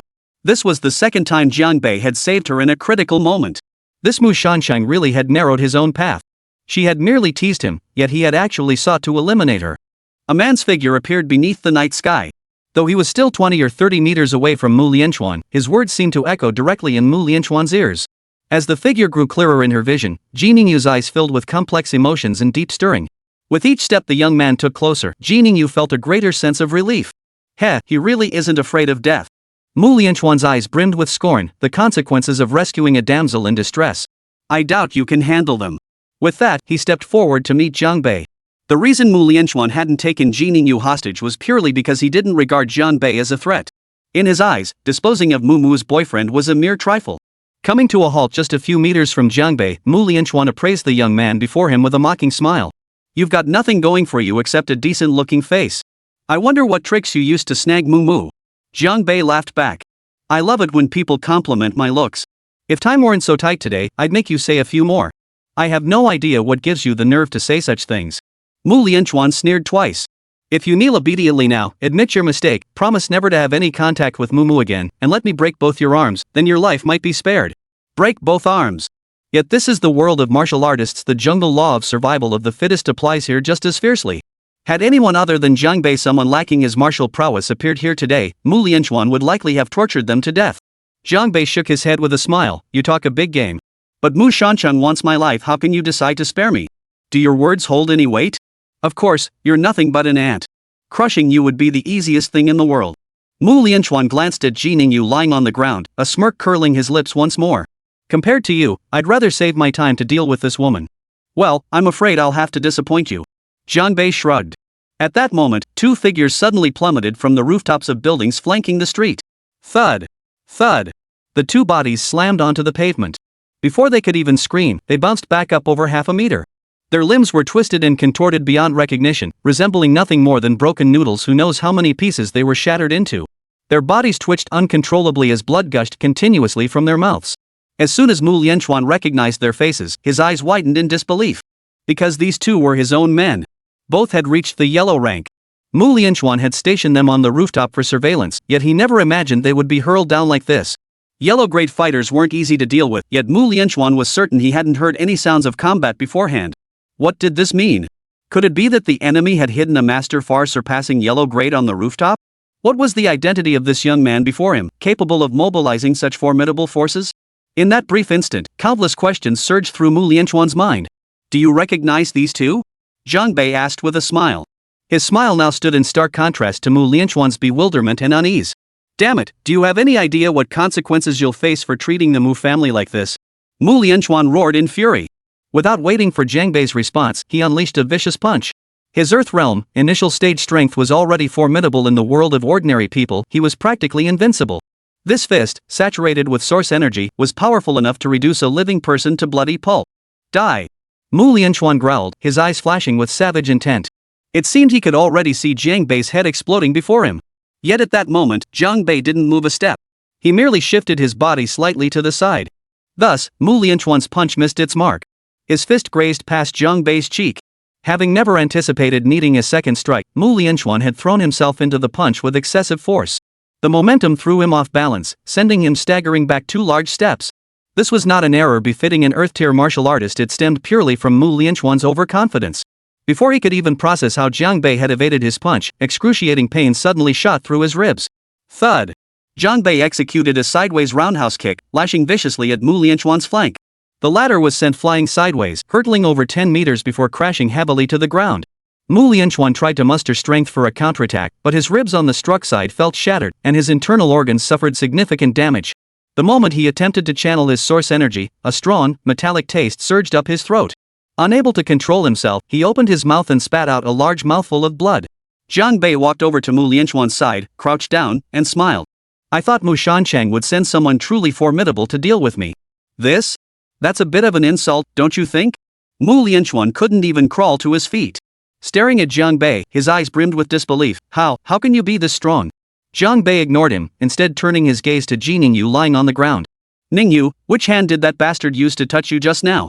This time, he didn't call her little Ji sister. Ignoring their age difference, he addressed her directly by name. Ji Ningyu's pain had eased slightly. She didn't dwell on the name change, took a deep breath, and replied, his right hand. She already understood what Jiang Bei was about to do. Good. Jiang Bei nodded, stood up abruptly, grabbed Mu Lianchuan's right arm, and snapped it backward. Simultaneously, his foot drove into the crook of the man's elbow. Snap. Crack. 2 successive bone-crunching sounds rang out, making one's teeth ache. Mu Lianchuan's right shoulder and elbow now formed a horrifyingly twisted angle. The sight was enough to make one's scalp crawl. Ah! Mu Lianchuan couldn't endure the agony and let out a piercing scream. His face flushed crimson. Sweat instantly soaked through his entire shirt. What a noise! Jiang Bei spoke, seemingly casually kicking Mu Lianchuan's jaw. Another cracking sound echoed. The kick shattered Mu Lianchuan's jawbone cleanly. A large chunk caved in. He could utter no sound, collapsing to the ground with his mouth half open. A mixture of saliva and blood trickled from the corners of his lips. We're all adults here. When you plan to cripple someone, you'd better be prepared to be crippled yourself. Jiang Bei spoke as he raised his foot to stomp down on Mu Lianchuan's right hand. The latter's right hand was instantly crushed into a pulp. This was the very hand that had previously gripped Ji Ningyu's jaw. Seeing Jiang Bei act so decisively for her sake, Ji Ningyu's gaze softened, tinged with a hint of deep emotion. Pain shot through every nerve in his fingers. Mu Lianchuan's face was drenched in cold sweat as his body convulsed uncontrollably. Go back and tell Mu Shancheng, I'm waiting for him to personally apologize to me and Mu. And yes, I want to see him express remorse to Ningyu. Jiang Bei sneered, then his expression turned stern, his words suddenly laced with icy coldness. Otherwise, this third young master of the Mu family can forget about keeping his life. Had this been 2 hours earlier, Mu Lianchuan might have dismissed Jiang Bei's words as empty boasts. But now? He knew better. Given the martial prowess Jiang Bei had just displayed, even Huang Yunpeng might not be his match. Was Mu Shancheng trying to break up a couple, only to end up losing both his wife and his army? Got that? Jiang Bei tapped Mu Lianchuan's already deformed face. The latter gritted his teeth against the pain in his jaw and nodded repeatedly. I'm sparing your legs so you can return and report this. But if you dare show your face before me again, you won't keep them. Jiang Bei said indifferently. Now get out of here. Mu Lianchuan struggled to his feet, one arm hanging limply at his side. Gritting his teeth against the pain in his ribs, he shuffled painfully down the street. Jiang Bei walked straight up to Ji Ningyu and asked, How do you feel now? Can you walk on your own? Thank you. Ji Ningyu didn't respond to Jiang Bei's question but offered her gratitude instead. Had Jiang Bei not appeared, the consequences she faced today would have been unimaginable. You're welcome. We're friends now. Jiang Bei smiled as he said it. Ji Ningyu then tried to push herself up. Though the pain in her abdomen wasn't as intense as before, her entire body remained utterly weak. She simply couldn't stand on her own. Don't push yourself. Jiang Bei spoke as one arm slipped under her armpits and the other through the crook of her legs. With a textbook princess carry, he hoisted the fully matured sister Ji horizontally. In that moment, Jiang Bei distinctly felt her curvaceous body stiffen slightly.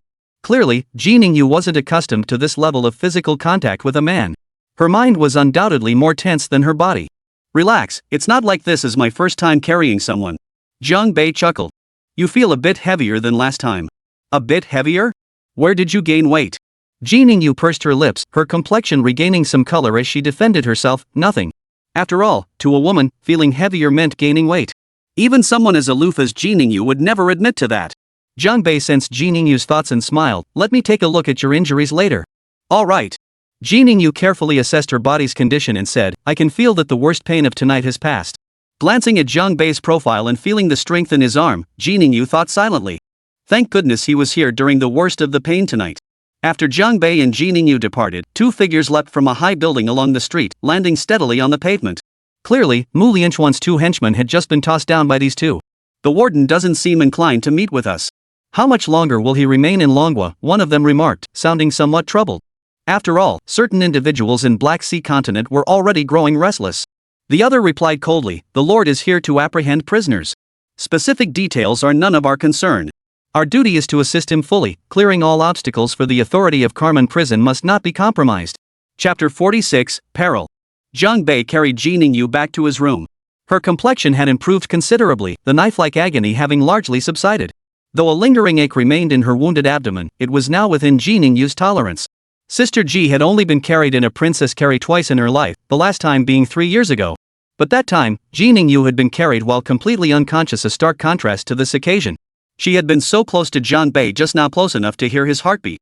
It hadn't been easy, her clothes were soaked through. Jiang Bei set Chiningio down, glanced at her white dress, and sighed.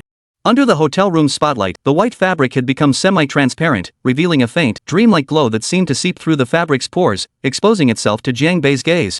Noticing Jiang Bei's gaze, Ji Ningyu shifted her body slightly, two faint blushes quietly spreading across her lovely face.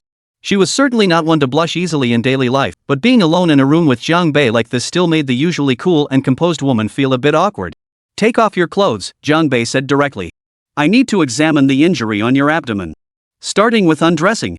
This. Although Ji Ningyu understood this was a necessary procedure and believed she was mentally prepared, Sister Ji still couldn't quite overcome that psychological barrier. Want to do some mental prep? Jiang Bei could tell Ji Ningyu was extremely conservative. He chuckled and added, but it's just your abdomen. Nothing sensitive needs to be exposed. What sensitive areas? Can't you straight men stop being so blunt? Actually, I don't need any mental preparation, Ji Ningyu stated, meeting Jiang Bei's gaze directly. Because you saved my life. Jiang Bei had saved her twice already. The debt was too great. How could she ever repay it? Ji Ningyu was the type who insisted on settling scores, so she found this sense of owing someone a favor deeply unsettling. Jiang Bei smiled, you can take your clothes off now. Ji Ningyu remained silent for a full minute before finally saying, "But I'm covered in sweat. Should I take a shower first?" If anyone saw the usually aloof goddess Ji agonizing over such a question, their eyes would probably pop out of their sockets. It was precisely because she was so reserved in her daily life that she had so many inner thoughts.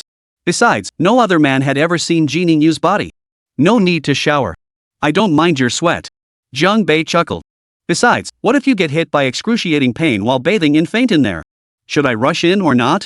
Ji Ningyu didn't know how to respond to Jiang Bei's seemingly suggestive yet brutally honest joke. After a moment's thought, she turned her back and slowly began unbuttoning her blouse. 1 button, 2 buttons.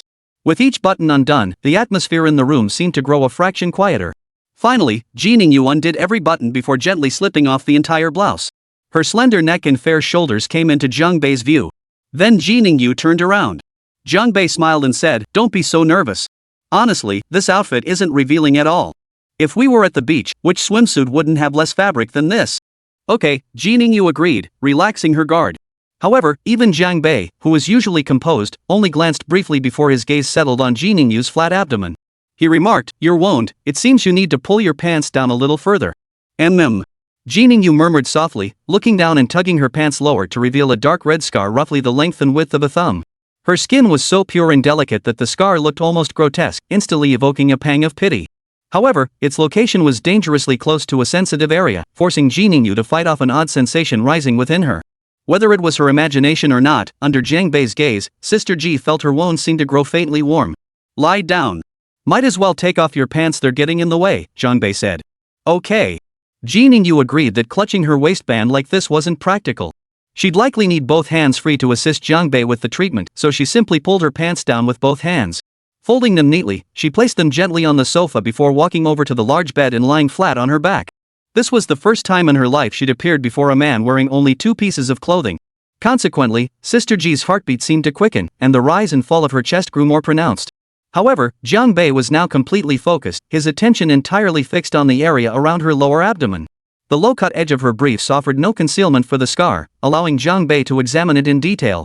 He reached out, placing his palm flat against the smooth, delicate skin of her abdomen, covering the scar.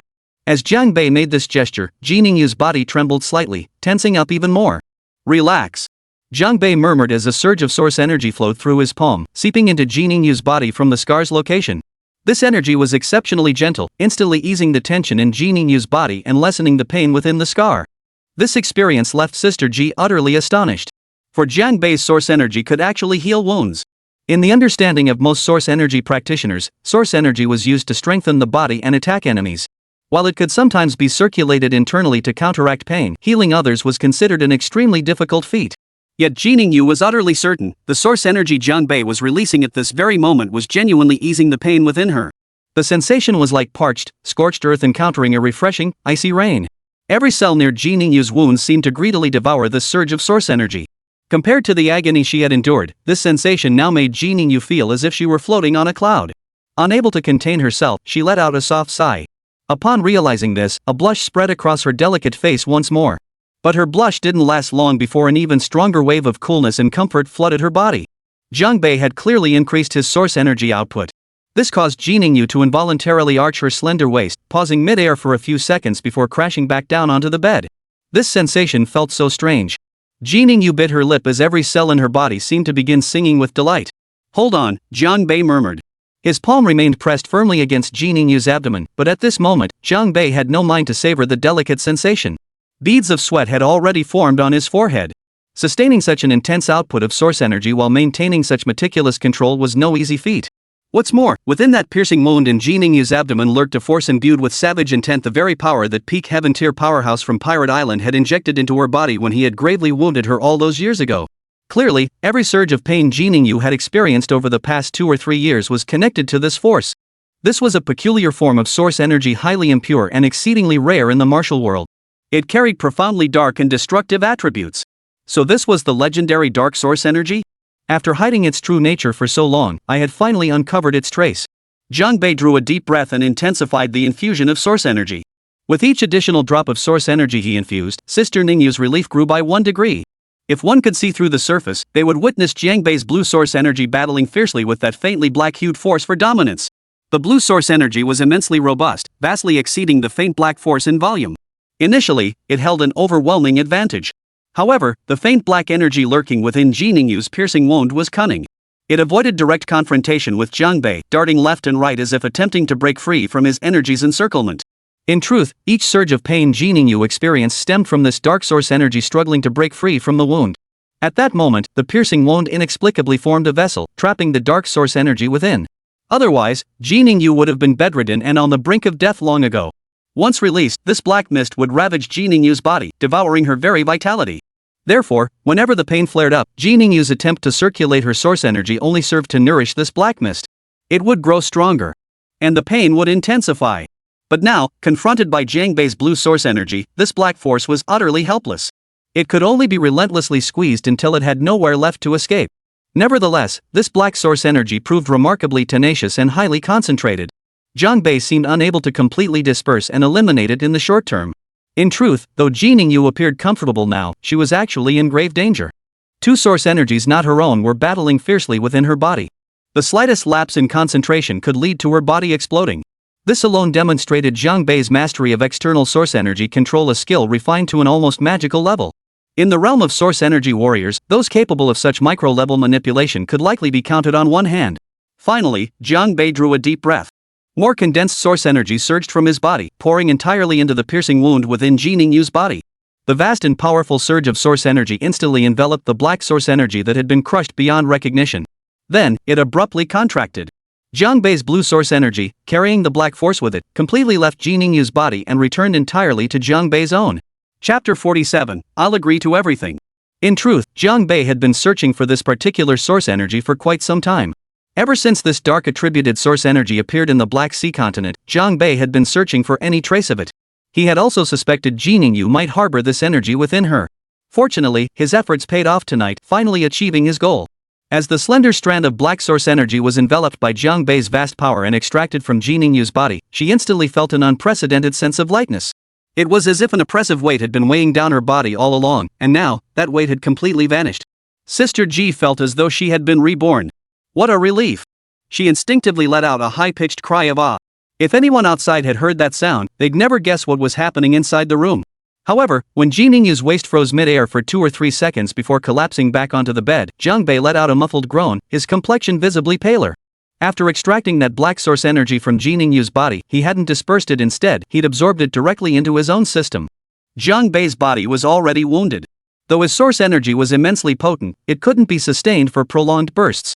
This time, as this dark, destructive energy entered his system, the consequences were truly unpredictable. Jiang Bei could have released this power, but doing so would have been a waste. Having finally discovered such a rare dark attributed source energy, he wanted to study it thoroughly. However, doing so would indeed require taking certain risks. Jiang Bei, how are you?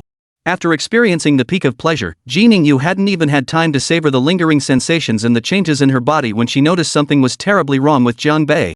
She sprang to her feet, disregarding the lingerie still draped over her body, and reached around to support Jiang Bei from behind. He was collapsing backward, but instead of hitting the bed, he landed in the embrace of a soft, fragrant body. His complexion visibly paled. Ji Ningyu's heart was filled with worry. She knew all too well how terrifying that force was, its destructive power nothing short of horrifying. If healing herself resulted in Jiang Bei enduring days of agony each month, Ji Ningyu would be consumed by guilt beyond measure. At this moment, she cast aside all conservative notions. Ideas like the propriety of gender separation were utterly forgotten. For Ji Ningyu, Jiang Bei's safety was the absolute priority. She embraced Jiang Bei from behind, but the warmth radiating from his back was rapidly fading, clearly colder than the 37 degrees of the snowy mountain. Jiang Bei, please don't be hurt. What can I do to help you? Ji Ningyu felt utterly helpless. She knew her source energy couldn't heal others, and she hadn't mastered any healing techniques. If she rashly channeled her energy into Jiang Bei's body, it might backfire, causing immense harm. Ji Ningyu received no answer. Jiang Bei gritted his teeth, seemingly fighting with all his might against the invasion of that faint black source energy. Ji Ningyu could only hold Jiang Bei tighter, adjusting her position to increase their skin-to-skin contact. She wanted to envelop him with her own body heat, preventing his temperature from dropping further. At this moment, Sister Ji harbored no romantic thoughts whatsoever. Yet her efforts seemed futile. Jiang Bei's temperature continued to plummet, his skin growing icy cold to the touch. Jiang Bei, you must hold on. Ji Ningyu pleaded, her voice thick with worry. A chill emanated from Jiang Bei's body, penetrating Ji Ningyu's skin and seeping into her own body, causing her to shiver involuntarily. This wasn't ordinary cold, it was a bone-chilling, icy sensation. It was unbearable. Even so, Ji Ningyu showed no sign of letting go. She held Jiang Bei tightly, almost wishing for more of his chill to pass into her, so she could bear more of his burden. After about 10 minutes in this state, Ji Ningyu could distinctly feel Jiang Bei's body temperature gradually rising. She exhaled a long breath of relief, yet her arms remained locked around him. Another 10 minutes passed before Jiang Bei's temperature finally normalized, and the pallor faded from his face. Only then did Ji Ningyu slowly release her embrace. Jiang Bei turned his head and said to Xiao Ji, "Thank you for just now." He had certainly felt the warmth and softness of her embrace, but his focus had been entirely consumed by battling the dark energy, leaving him no mental capacity to express his gratitude to Ji Ningyu at the time. Truthfully, Sister Ji's embrace hadn't provided any tangible assistance to Jiang Bei, but he certainly wouldn't point that out. The mere thoughtfulness of little Ji's sister was deeply touching to Jiang Bei. "You don't need to thank me. I'm the one who should be thanking you." Ji Ningyu's eyes brimmed with concern as she asked, "How are you feeling now?" "I've suppressed that force. It won't cause any immediate problems." Jiang Bei smiled, wiping sweat from his forehead. "However, this power seems inherently cunning. To fully harness it, I'll need a bit more time." Truthfully, this healing process had indeed carried some risks, but for Jiang Bei, the gains far outweighed the costs. In hindsight, Ji Ningyu demonstrated remarkable skill in controlling her source energy. She had sealed her own piercing wound into a closed space, trapping that force within to prevent it from leaching her vitality. Without that, Ji Ningyu likely wouldn't have survived to this day. "If it weren't for you, I don't know how much longer I could have endured this force." Ji Ningyu shook her head, her eyes filled with emotion. "Few know the extent of my injuries, and I never sought help from others. Because, based on my understanding of source energy theory, this kind of wound could only be healed by myself." There was certainly no fault in that reasoning. After all, the method Jiang Bei used today, draining the opponent's power using his own source energy, was unheard of by the vast majority of source energy practitioners. Imagine if such a technique could be wielded freely, its impact in combat would be terrifying. How would it differ in essence from the star-sucking technique in martial arts novels? Lately, I've sensed this force growing increasingly uncontrollable, as if it were trying to turn my body into its host. She paused here, meeting Jiang Bei's gaze directly as she continued earnestly, "So, thank goodness for you. Thank goodness I waited for you." As she spoke, her eyes brimmed with emotion. When had the usually ice-cold Sister Ji ever shown such an expression? "It's fine. I'm not in any danger." "There's no need for such formality between us," Jiang Bei said with a smile. "No," Ji Ningyu insisted. "You've saved me 3 times already. Such a debt of life can never be repaid." Ji Ningyu spoke, then brought her knees together and knelt on the bed. Then, she lowered her body, pressing her forehead against the back of her hand. This gesture radiated an overwhelming flood of white light, the shimmering glow nearly blinding Jiang Bei. At times, the colder and more aloof a girl appears, the deeper she can ignite the flames within a person's heart. Ji Ningyu declared earnestly, "Jiang Bei, from this day forward, my life belongs to you." Having grown up in a family of Yuanli practitioners, principles like repaying kindness and rewarding virtue were deeply ingrained in Ji Ningyu's very being. When someone saves your life 3 times, what could possibly repay them? Even offering oneself might not be enough. At least, in Ji Ningyu's eyes, even if Jiang Bei demanded her now, she wouldn't hesitate for a moment. What does it mean to repay a debt? What does it mean to owe someone your very life? It means yielding to every demand, granting every wish. "Get up." Jiang Bei reached out, helping Ji Ningyu to her feet. Her skin felt smooth and delicate, like frost or snow. Ji Ningyu insisted firmly after rising. Completely immersed in her desire to repay the favor, she seemed oblivious to what she was wearing at that moment. "All right." Jiang Bei smiled and nodded. The eyes are the windows to the soul, and he believed Ji Ningyu's words without question. The clarity in her gaze was utterly pure, without a single trace of impurity. Then, Jiang Bei glanced at Ji Ningyu kneeling on the bed. His throat involuntarily rolled up and down, as if he was a bit unsettled. He quickly shifted his gaze to another direction and said, seemingly offhandedly, "Quickly get up and put on your clothes." Ji Ningyu glanced down at herself, and 2 faint pink blushes rose again on her lovely face. However, the first time is awkward, but the second time is easier. After spending over half an hour together, the usually reserved Sister Ji wasn't quite as shy anymore. She softly responded and rose to get dressed. But just then, the sound of frantic footsteps echoed down the hotel corridor. The next second, the door to Jiang Bei's room was violently kicked open. Mumu's figure appeared before their eyes. After all, as a Xian-level martial artist, kicking down a hotel door was no difficult feat for her. Miss Mu exclaimed anxiously, "Jiang Bei, it's bad. My third uncle sent men after you. My master might have been lured away too."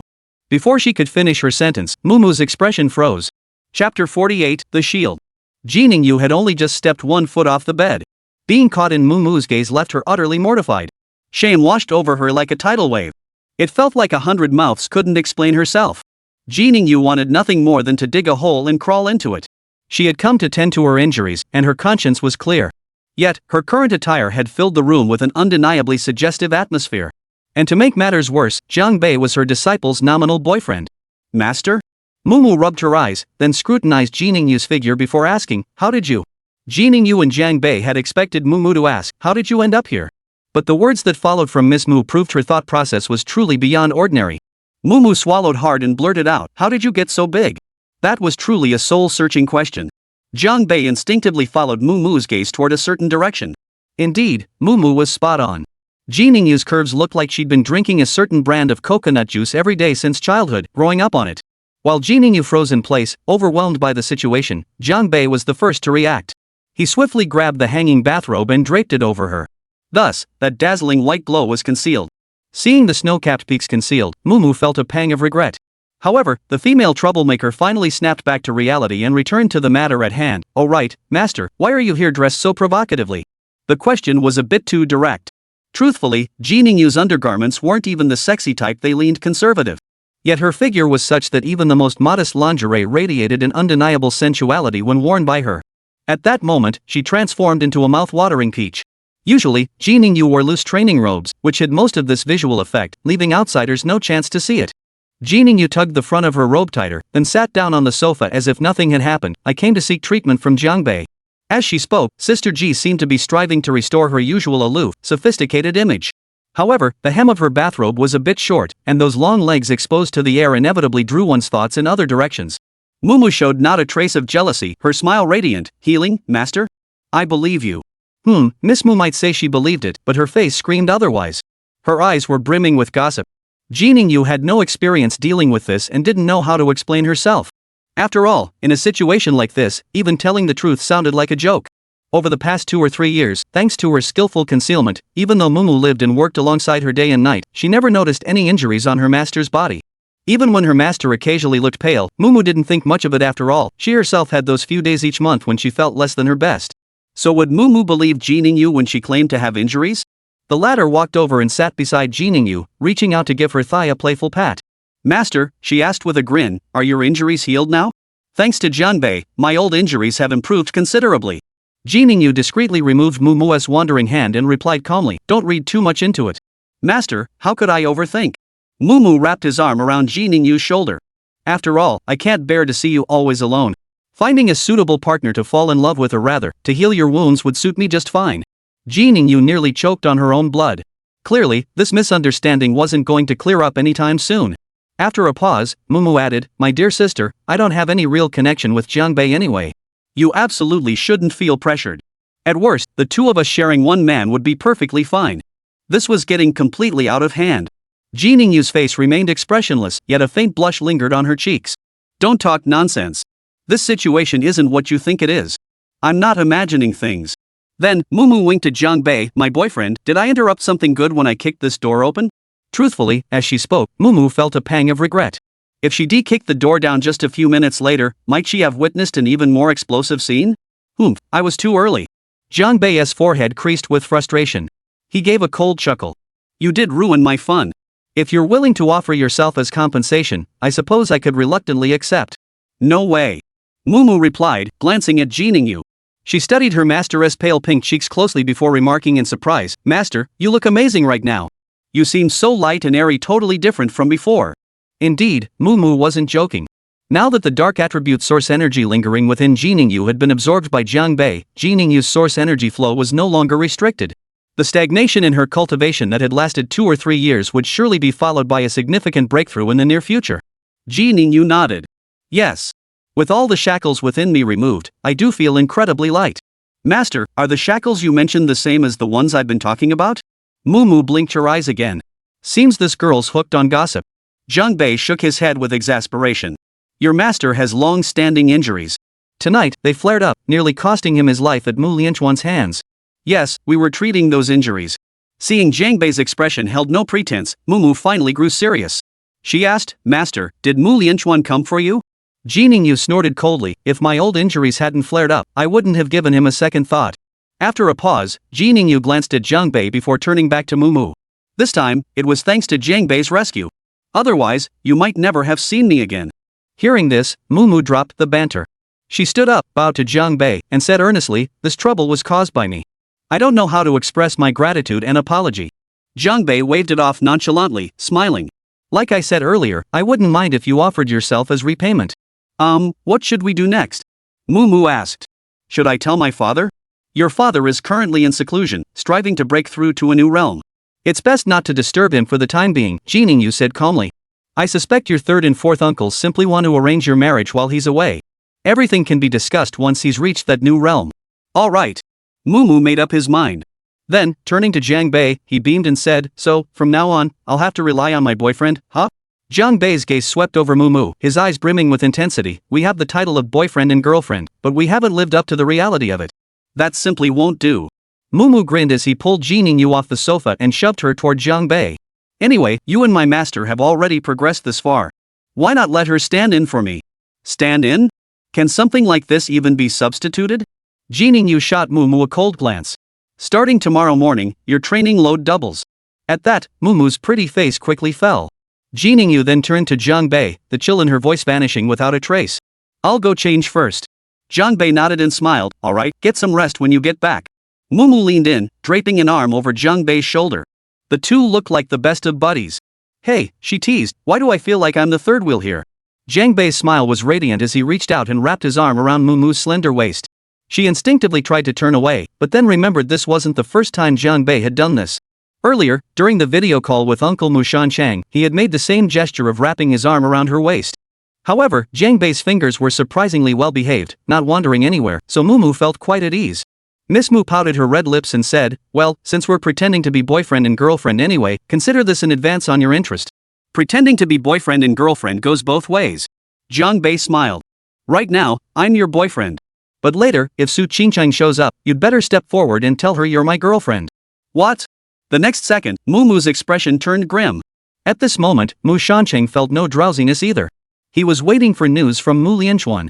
The fourth brother, Mu Ruilin, sipped his wine leisurely, showing not a trace of worry.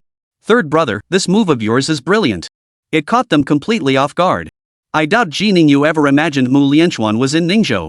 Mu Shancheng nodded, his eyes flashing with a threat of ruthlessness. This Mu is becoming more and more unruly.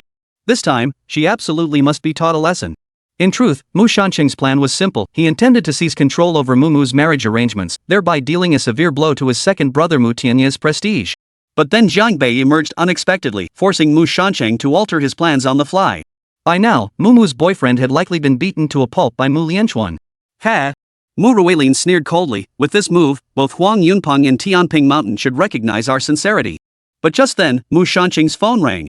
He glanced down to see it was a video call request from Mu Lianchuan. Chapter 49, The Arrest. Good news is on its way. Mu Shancheng and Mu Ruilin exchanged glances, both seeing the relief in each other's eyes. Perhaps they were about to witness Mu's little boyfriend looking utterly miserable on the video call. But when Mu Shancheng pressed the answer button and clearly saw the person on the screen, his hand trembled so violently he nearly dropped the phone. What the hell was this? Mu Shancheng could barely form coherent words. On the screen, Mu Lianchuan's face was swollen and red, his jaw badly bruised and sunken. He couldn't speak at all, looking utterly miserable. Spotting his master, he could only sob uncontrollably, weeping bitterly. He was so wronged. He'd intended to kill someone, only to nearly get killed himself instead. The more Mu Lianchuan thought about it, the more miserable he felt, weeping pitifully at that moment. "Don't cry just yet. Tell me slowly," Mu Shancheng said in a deep voice. "What exactly happened? Did that dead woman Jining beat you up like this?" But Mu Lianchuan shook his head tearfully. Then he turned the camera to his arm. His right arm was completely twisted and deformed, his fingers and palm reduced to a pulpy mess of bone and flesh, utterly unrecognizable. The sight was utterly horrifying. Seeing this scene, Mu Shancheng's eyebrows twitched violently. This was completely contrary to his expectations.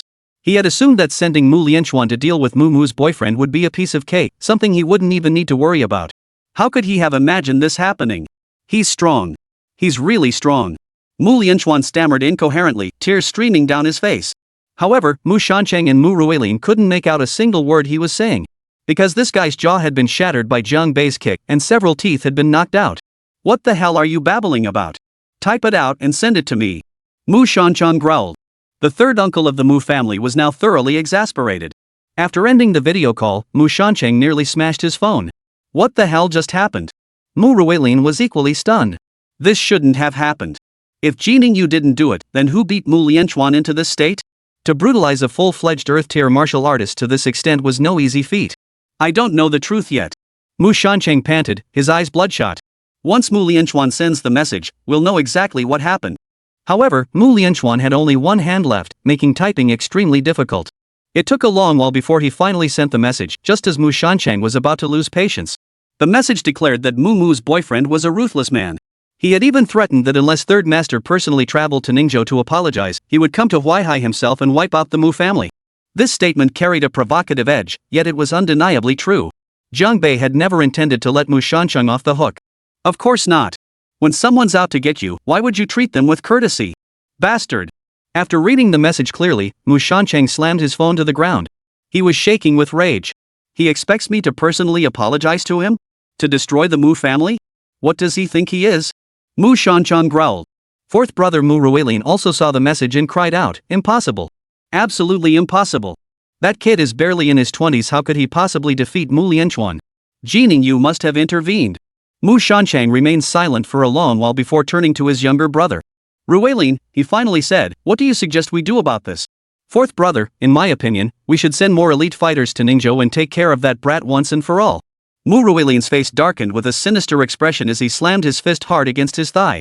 We brothers haven't endured such humiliation in years. You can't even beat a dog without watching its owner. That brat teamed up with Ji Ningyu to beat Mu Lianchuan into this state. It's like slapping our brothers in the face. It seemed Mu Ruilin had already filled in the blanks of the truth in his mind, firmly convinced Ji Ningyu had acted on behalf of Jiang Bei. You're right. Mu Shancheng touched his cheek, which felt fiery hot. The face I've lost, I will reclaim. Kill them. Mu Ruilin kicked over the tea table in front of him in rage. The immediate priority is to lure Ji Ningyu away from Mu Mu. With this heaven-tier expert present, many things become complicated. Mu Shancheng pondered for a moment before speaking. He wasn't particularly reckless, just not very clever. Easy enough. I'll personally call the Ji family and have their elders issue an order to dissolve Ji Ningyu and Mu Mu's master-disciple relationship. Mu Ruilin declared, panting heavily. However, at that moment, the phone Mu Shancheng had thrown to the ground suddenly lit up. The phone was surprisingly durable, though its screen was now cracked in several places. It could still receive new messages. He glanced at the sender Mao Lianchuan again. The message stated, Ji Ningyu is severely injured and incapacitated, no longer a threat. Third Master, please focus your forces on dealing with Jiang Bei. Reading this, Mu Shancheng and Mu Ruilin exchanged a glance, both understanding the other's thoughts. According to Mu Lianchuan's account, Ji Ningyu must have intervened, resulting in mutual defeat.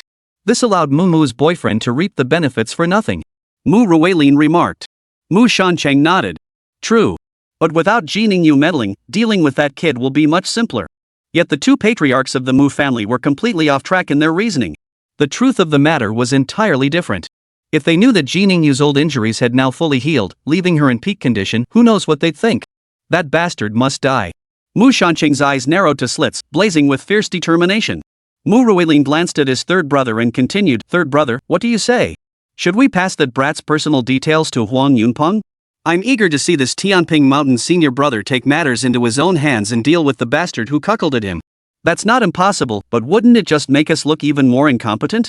Mu Shancheng pondered for a moment before saying, forget it. Let's handle this first. Make that brat vanish from the face of the earth, and Mu Mu won't have anything to complain about. We need to show Huang Yunpeng our sincerity. It seemed the Mu family was determined to latch onto Tianping Mountain and Huang Yunpeng. Understood.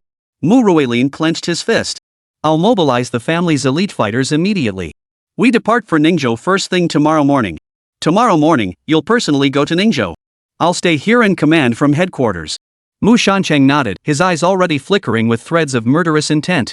If the earlier decision to deal with Jiang Bei had been made casually, then now Mu Shancheng was itching to have Jiang Bei torn limb from limb. Mu Ruilin was slightly taken aback by this. Third brother, you're not going?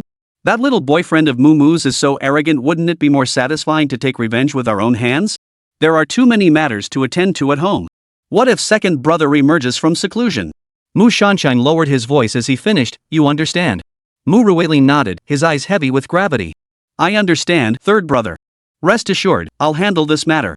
That night, not only did several members of the Mu family lose sleep, but Ji Ningyu also found herself unable to rest. Lying in bed, she felt unusually alert. Yet, as she recalled the events of just hours ago, the scenes played out like a dream so surreal and unreal. The man who had saved her life now stood before her. Was this fate's arrangement, or a deliberate encounter? Ji Ningyu believed this couldn't possibly be a coincidence orchestrated by Jiang Bei. He wasn't the type to scheme either. Thus, this connection felt profoundly magical to little Ji. Feeling the lightness in her lower abdomen, Ji Ningyu recalled the intense pleasure she had experienced on Jiang Bei's bed earlier. That sensation, where every cell in her body seemed to sing and rejoice, was utterly intoxicating, something she longed to experience again and again. In truth, there was another way to achieve such bliss, though this peach-skinned sister hadn't yet discovered it. Ji Ningyu examined herself internally and discovered the piercing wound in her abdomen had begun to slowly contract. It would likely heal within a few days. The torment that had plagued her for nearly 1,000 days was finally resolved. Her heart overflowed with gratitude, and she didn't know where to begin expressing it. Recalling the scene of lying alone in her undergarments on Jiang Bei's bed, Ji Ningyu's delicate face flushed slightly, her cheeks growing warm. The more she thought about it, the more restless she became. After that brief encounter, the tip of the iceberg had begun to melt. The next day at noon, after catching a few extra hours of sleep, Mu Ruilin finally left the family estate with several people in tow. He was headed to Ningzhou to demand an explanation from Jiang Bei. However, the moment this fourth uncle left the boundaries of Qingzhou City in Huaihai Province, he saw several vehicles blocking the highway ahead. He hadn't noticed before, but today, this usually bustling provincial expressway was completely deserted. "Stop the cars. Let's see what's going on up ahead," Mu Ruilin ordered in a low voice. He had brought 2 business vehicles, carrying 1 heaven-grade expert and 2 earth-grade peak experts. These 3 were essentially revered figures within the Mu family. Not only did the family pay them substantial annual fees, but they also provided the source crystal essence these individuals required without charge, a considerable expense. But as the saying goes, you pay for your soldiers' training, and when the time comes, you use them. Mu Ruilin didn't begrudge the money spent. After all, there would always be a time to reap the rewards. This was also a crucial means of maintaining the Mu family's standing in the martial world. In the martial world of Dragon Nation, the faction with the most source energy warriors held the greatest power. This principle held true not only in Dragon Nation, but across the world, especially on the Black Sea continent. In Mu Ruilin's view, deploying such a formidable force against Jiang Bei was like using a sledgehammer to crack a nut. A piece of cake. "Fourth Master, there might be an accident up ahead." The driver slowed the car gradually before speaking. A look of caution flashed in his eyes as he began to sense something was amiss. One of the peak Earth Realm experts got out to investigate and discovered that the vehicles hadn't actually collided, they were deliberately positioned across the road. Several young-looking men sat on the hoods of the cars, chatting idly as if bored out of their minds. A Mu family Earth-tier expert approached, his gaze sweeping coldly over the young men's faces. "What's the meaning of this?" he barked. "Move aside immediately. We're in a hurry." As he spoke, his aura began to radiate unrestrainedly. If these had been ordinary people, they would have been crushed under the pressure of this Earth-grade expert's aura, unable to breathe. But that wasn't the case at all. The young men eyed the Earth-grade expert sideways, their expressions relaxed, seemingly unaffected by his imposing aura. The Earth-grade expert's expression darkened abruptly. Fixing his gaze on the group before him, he spoke coldly, "You're doing this on purpose?" In Huaihai Qingzhou, few dare to block the path of the Mu family. Clearly, he was deliberately invoking the Mu family's name. Yet the young men remained utterly unconcerned. They exchanged glances, each seeing mockery in the other's eyes. "The Mu family? Right. We've been waiting for you." A tall man leapt down from the hood, brushed dust from his pants, and appraised the Earth-tier expert from head to toe. "You're headed to Ningzhou, right?" Now, the Earth-grade expert finally understood. "These guys mean trouble. We're ready for you." "Who are you?" the Earth-tier expert demanded coldly. "Daring to interfere with Fourth Young Master Mu's affairs, have you grown tired of living?" His name was Lu Xingwei. Having served the Mu family for over a decade, he'd already heard news of fellow Earth-tier expert Mu Lianchuan's severe injuries. Thus, he showed no sign of complacency. Even as he spoke with the young men, his vigilance remained at its peak. To dare block the Mu family's path near Qingzhou, these men were either reckless fools or possessed formidable backing. Yet, despite Lu Xingwei's extreme vigilance, he was still a step too slow. As he waited for the young men's response, a profoundly ominous foreboding surged within him, a sensation of being slowly enveloped by boundless peril. For the young man leading them had raised an eyebrow at him with a smirk, accompanied by a sharp click of his tongue. That expression and gesture were steeped in an unnerving aura of malevolence. Then, the young man opened his mouth and spoke lightly. "Fourth Master Mu? What's he even worth? When Carmen Prison comes to make an arrest, they don't give a damn who you are." Chapter 50, Pack of Wolves. Cayman Prison has come to arrest someone. For some reason, every single word in that sentence felt like a heavy hammer striking Lu Xingwei's heart. It made him feel like he might vomit blood. Lu Xingwei realized this was undoubtedly a special source power technique, an offensive attribute had been infused into the very sound itself. He desperately wanted to dismiss it as bragging, but the agonizing discomfort radiating from the sound waves left him with no room for complacency. He tried to summon his source energy to resist, only to discover with horror that its flow seemed restricted. The flow of his power had become incredibly sluggish. This was a sensation Lu Xingwei had never experienced before. No need to struggle. Operations at Carmen Prison have never failed. The young man in charge snapped his fingers. Guys, let's get moving. We don't want to keep the warden waiting. Sitting in the car, Mu Ruilin witnessed the scene. His expression tightened instantly as he exclaimed, "What's happening? Hurry and support Lu Xingwei." As soon as his words fell, the remaining Heaven Tier and Earth Tier peak powerhouses charged out. Truthfully, their combined strength would have made them untouchable in most places. Everyone present, including Mu Ruilin, believed those young men across the way had simply grown tired of living. No, except for Lu Xingwei. He didn't think so.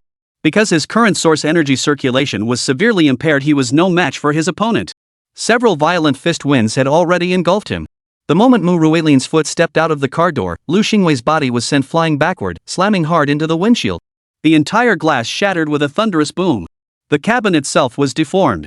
Gazing at the shattered glass littering the floor, Mu Ruilin's expression darkened to its deepest shade. This was absolutely not the outcome he had anticipated. Yet, his opponent had clearly come prepared. Now, Lu Xingwei, a formidable Earth Tier expert, lay twitching on the hood, blood continuously spilling from his mouth. Clearly, he had been completely incapacitated. In the previous exchange, he hadn't even managed a single effective counterattack. Mu Ruilin had expected a one-sided victory, like using a cannon to swat a mosquito, but now it seemed the situation had completely reversed. Losing an Earth Tier expert right off the bat. "You bastards! Do you even know who I am?" Mu Ruilin's voice was icy cold. "Daring to target the Mu family on Qingzhou territory? You're courting death." "No," the young man at the front sneered, his face twisted in mockery, "you're the ones courting death. No one threatens the warden, even if he didn't reveal his identity to you. Even if you don't know who I am, you still can't insult me. Ignorance is no excuse." That phrase doesn't exist in the dictionary of Carmen Prison. Mu Ruilin frowned and demanded, "What warden? What the hell are you talking about?" His body had been hollowed out by a life of wine and women, and now his mind seemed to be failing him too. He still hadn't grasped what was happening. The young man leading them smiled faintly. "His Dragon Nation name is Jiang Bei." "Jiang Bei? That name sounds familiar." Mu Ruilin hesitated before realizing, "Did Mu's boyfriend send you?" The next second, fury surged across his face. "That bastard! How dare he treat the Mu family like this? He's dead meat." Yet as Mu Ruilin spoke these words, he completely forgot about Lu Xingwei, who lay twitching on the hood of the car. The young man across from him chuckled and said to his companions, "Seems the situation in Longwood differs somewhat from what Prince Qing described earlier. Not many people here seem to know about Carmen Prison. What nonsense are you spouting?" Mu Ruilin snorted angrily before adding, "If you kneel and beg for mercy now, I might consider sparing you. Otherwise, I'll show you the true might of the Mu family." "No, quite the opposite." The young man's smile held a hint of wickedness. "I hope that after today, you'll understand exactly what Carmen Prison truly is." As he finished, an intensely concentrated pressure surged from the young man, striking Mu Ruilin first. This man, who had poured countless source crystal elixirs into forging himself into an E-rank expert, suddenly realized he possessed not a shred of resistance against this pressure. His knees buckled, and he collapsed to the ground, face pressed into the earth. The immense pressure even prevented him from straightening his back, his spine creaking loudly. At that moment, the remaining Heaven-grade and Earth-grade fighters prepared to intervene. But the young men from Carmen Prison had no intention of giving them any chance to intervene. The young men struck simultaneously, unleashing fierce, powerful force that instantly plunged the two Mu family experts into a quagmire of source energy. The Heaven Tier expert fared slightly better, managing to endure the barrage of attacks from multiple opponents. But the Earth Tier martial artist was in dire straits. Attacks seemed to come from every direction. Over a dozen brutally violent fists landed heavily upon his body. Two fists couldn't fight four hands, especially against the young men from Carmen Prison, who were so ferocious and savage. Once they launched their attacks, they charged forward with relentless momentum, abandoning all defense. Every strike aimed straight for their opponent's vital points. Snap! Crack! Crack! The sound of snapping bones echoed relentlessly across the Earth Tier martial artist's body. The cracking sounds, mixed with agonized screams, sent a chill down the spine of anyone who heard them. Thus, Mu Ruilin witnessed the Earth-grade expert he had painstakingly cultivated with vast resources being utterly crushed. Before even a minute had passed, the man collapsed like limp noodles, his body going completely limp on the ground. As for the other Heaven-grade early-stage expert, he lasted barely 2 minutes longer before meeting the same fate. To Mu Ruilin, those young men claiming to be from Carmen Prison resembled a pack of wolves. Their combat tactics resembled the tearing and ripping of a pack of wolves. For some reason, though Mu Ruilin knew little of tactics or martial arts, he felt a strong sense of dread watching these men fight. At this moment, the three elite warriors revered by the Mu family lay on the ground, barely clinging to life, unable even to stand. Numerous vital bones had been reduced to splinters. Even spending a fortune on artificial joint replacements would be futile. Not only would they never regain their peak strength, but they might even struggle to circulate their source energy. Fourth Master Mu? The young man leading them approached Mu Ruilin and said with a smile, "Truthfully, we aren't exactly the elite forces of Carmen Prison. At best, we're just a fairly successful city hunter squad within the prison." He paused briefly before adding, "By the way, do you even know what a city hunter is?" Mu Ruilin had no clue about such things. To him, the chaotic Black Sea was utterly out of reach. With his measly E-rank strength, he'd never even considered setting foot there in his lifetime. Not even a passing thought of traveling there had crossed his mind. "You don't even know what a city hunter is, you idiot." The young man seemed at a loss for how to explain it. He scratched his head, then lifted his foot and kicked Mu Ruilin flat on the ground. "I can't be bothered talking to an idiot like you. Even if I dragged you to Carmen Prison, it'd be a waste of money and resources." His eyes blazed with murderous intent as he spoke. Mu Ruilin felt that killing intent clearly, his entire body plunging into an ice cellar. An uncontrollable fear began rising from the depths of his heart. "Don't kill me! Don't kill me!" Mu Ruilin's face was drenched in cold sweat, and he'd even started bowing his head. "I swear I'll never interfere with Mu's personal life again. I'll never provoke your boss." Wait, what was his name again? Mu Ruilin was so flustered he couldn't even recall Jiang Bei's name. What an idiot. The young man in charge grabbed Mu Ruilin by the collar and flung him over the highway guardrail. But at that moment, they were directly above a large river. The road surface was still 20 or 30 meters above the river. For an ordinary person, falling from such a height would likely result in severe injuries from the impact with the water. But Mu Ruilin was at least an E rank. Though he might be a bit of a dimwit, his physical constitution was still solid. He wouldn't fare too badly. Clearly, the young man was deliberately sparing his life, intending for him to return and relay the message. With a splash, Mu Ruilin plunged into the river, sending up a huge spray of water. The young man didn't look back. Instead, he pulled out his phone and made a call. Once connected, he reported, "Xingwang, I'm currently in Longwa. I haven't met with thee yet." Yet the voice on the other end replied, "I'm in Longwa too." The day after Zhou Ping reported for duty, Ningzhou University's Yuanli Academy began its semester early. Little did this girl know how many events had unfolded around her brother-in-law the previous night. Meanwhile, freshmen who had chosen other majors were still leisurely enjoying their summer vacation at home. However, when the Source Energy College's freshman welcome ceremony commenced, the four blossoms from dorm 606 arrived together, instantly causing a stir. Almost every pair of eyes in the hall was fixed on these four girls. Some male students, inexperienced in romance, were already flushed with excitement.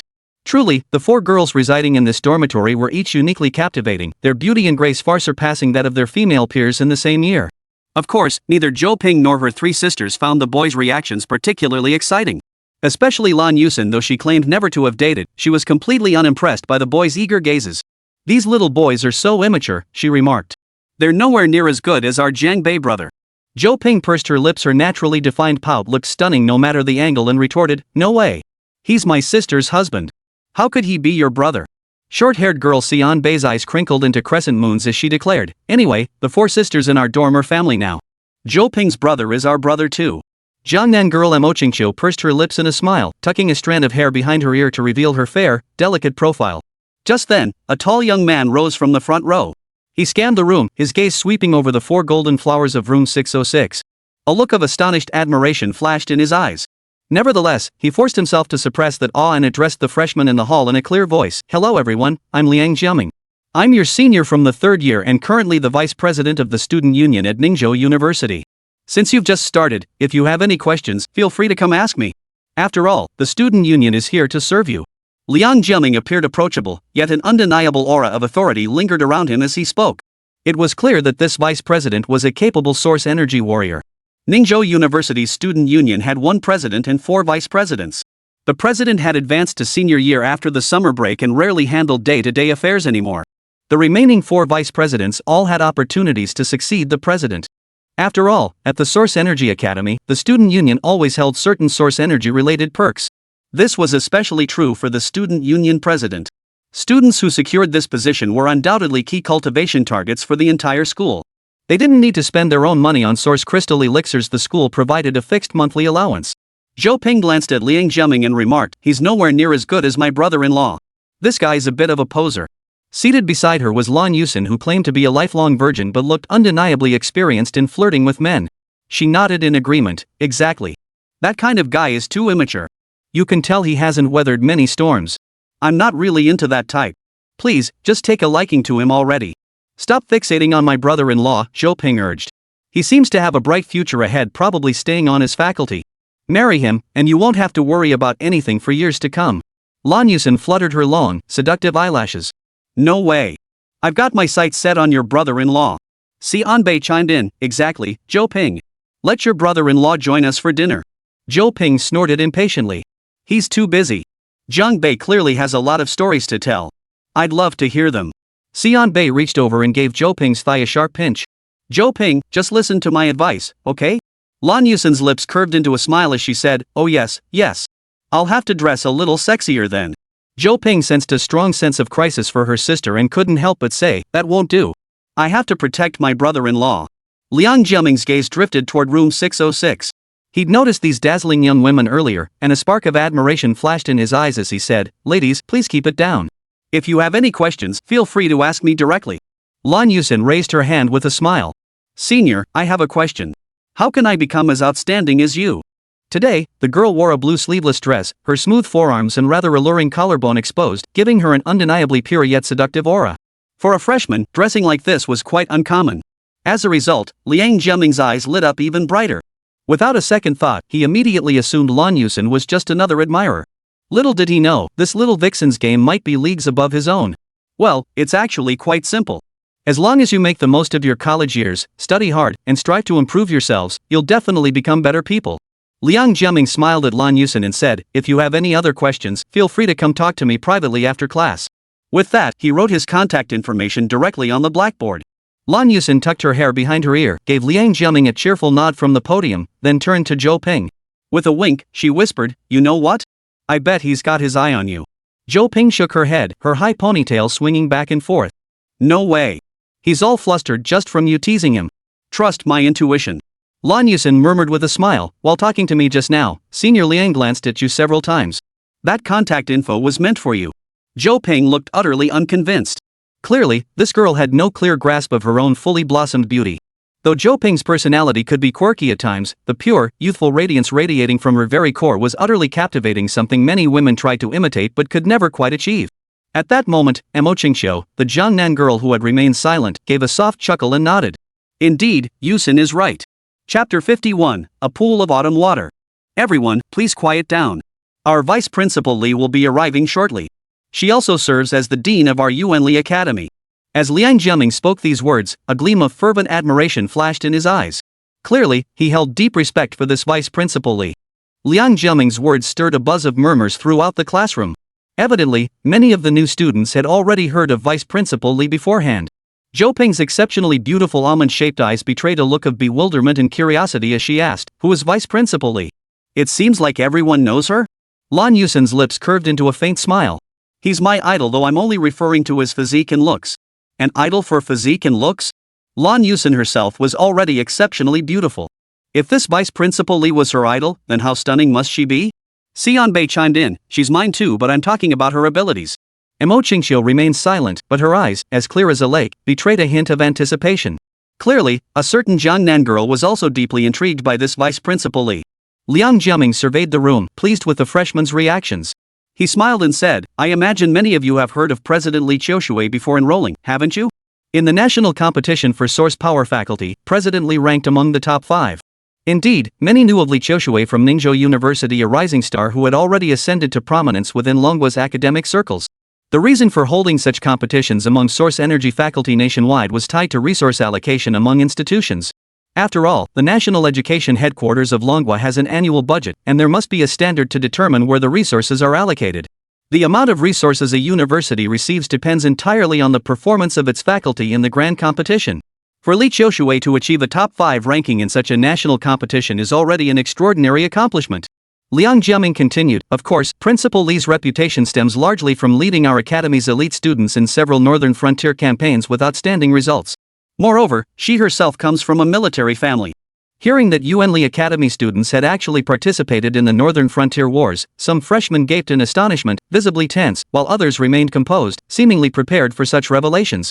Liang Jiaming, ever eager to share, continued, in recent years, conflicts have erupted not only in the north, but also in the South Sea, East Sea, and Western Front. I believe that since you have come to Yuanli Academy, you all harbor the aspiration to serve your country through military service. Participating in the Northern Front War is an exceptionally rare opportunity for us to gain valuable experience. Should you ever find yourselves on the battlefield in the future, I hope you will all be brave and uphold the prestige of Ningda University. These words stirred a surge of fervor among many of the new students present. The Dragon Nation's borders stretch vast and far, bordering numerous nations. Under such circumstances, friction is inevitable. Especially as the ranks of source power warriors swell, the ambitions of many neighboring countries have grown.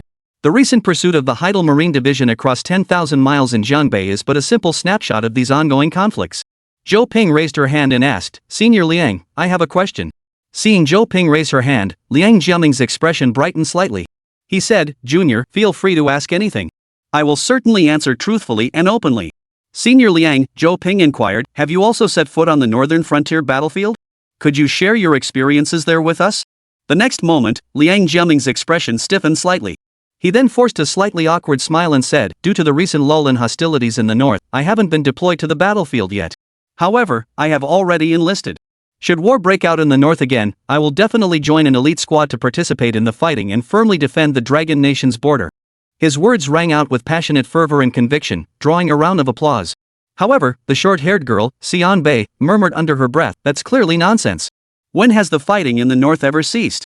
Every year, the Source Force Academy has elite squads volunteering to join the battles, and the Northern Desert Group Army gladly accepts them. But the casualties among the Northern Field Warriors, every year, there.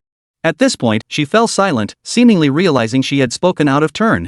Clearly, this girl's understanding of the Northern Desert Group Army far surpassed that of the other new students. After all, being named Anbei by her father suggested her true identity was likely closely tied to the northern wilderness. Zhou Ping nodded, then addressed Liang Jiaming, thank you, senior. It was unclear how many present had grasped the information Liang Jiaming intended to conceal. Alright, student. If you wish to learn more about the Northern Front in the future, feel free to seek me out privately. Liang Jiaming nodded at Zhou Ping with a smile.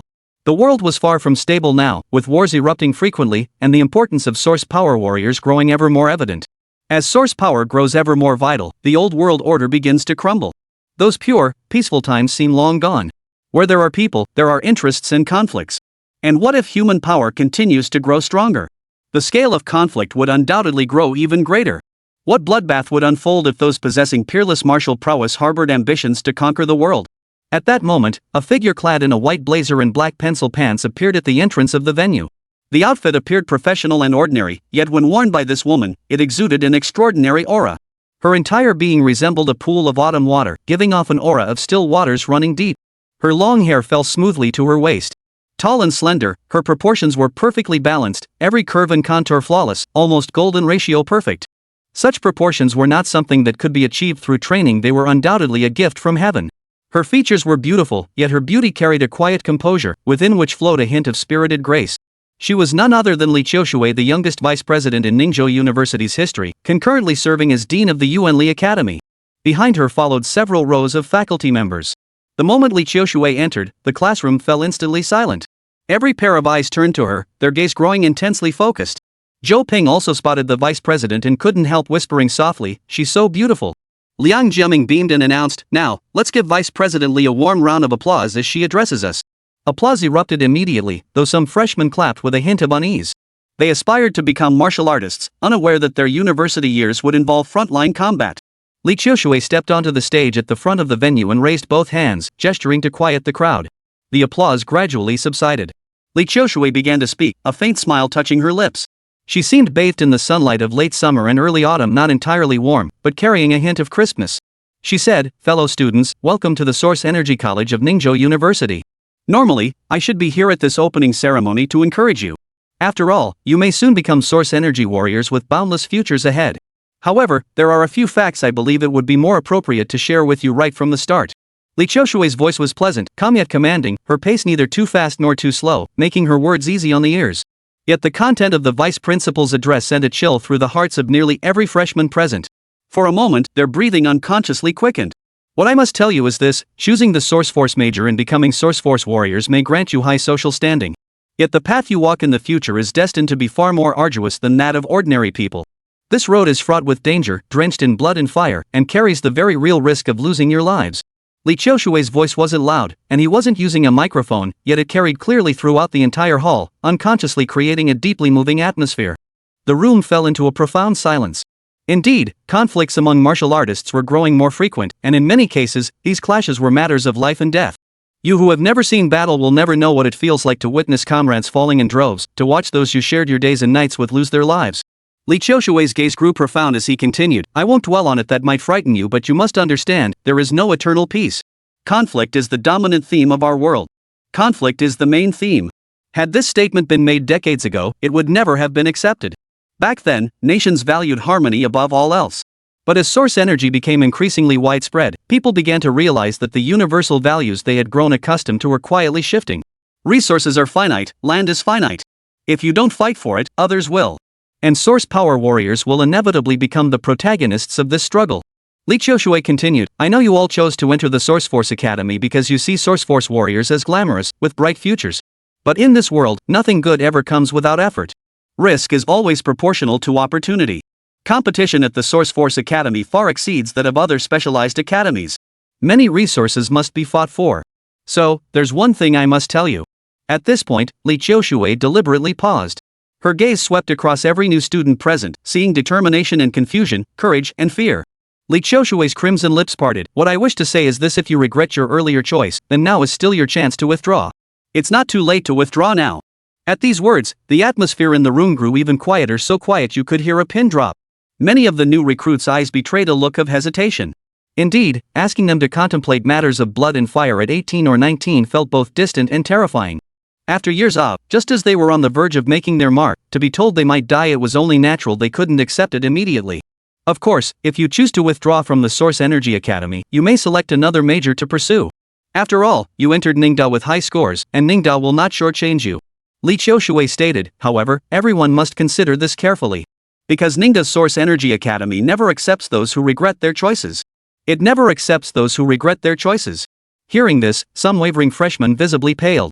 In other words, the moment you choose to leave the Source Power Academy, its doors will be permanently closed to you. Li Qiushui stated calmly. Once you leave, there is no return. Of course, students from well-off families could purchase Source Crystal Elixir to enhance their physical prowess on their own. But this pales in comparison to the profound difference between that and becoming a Source Force warrior forged through the professional guidance and methods of the Academy's instructors. After several minutes of silence, one freshman finally stood up. Vice Principal Li, he said, I apologize. When I applied to the Source Force Academy, I hadn't fully considered my decision. Now I wish to change my major. Very well. Those wishing to change majors, please register at the office shortly.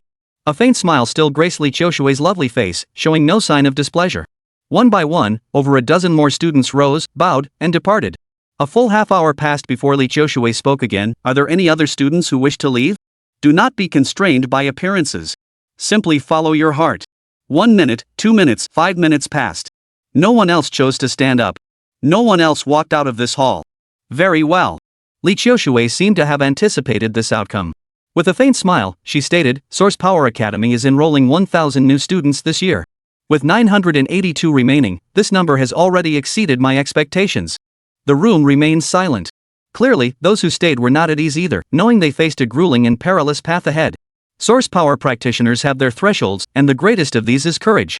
Li Qiushui naturally felt no regret for the dozen or so vacant seats. Her voice finally rose slightly as she continued, of course, I must also congratulate the students present here. You have already crossed the first threshold, conquering your own inner selves. As she spoke, the curve of her lips grew more pronounced. Leaning forward slightly, she added, everyone, shouldn't you give yourselves a round of applause? Applause began, sparse at first. The first to clap were the 4 sisters of dorm 606.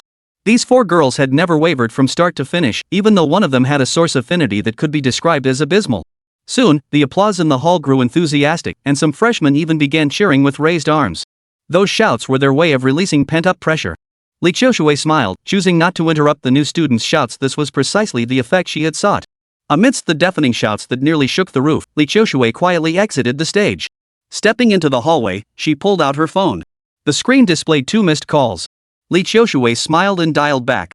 Once the call connected, she said, it's rare for you to be so anxious to reach me, calling twice. Auntie, I just missed you, that's all. A pleasant female voice sounded on the other end.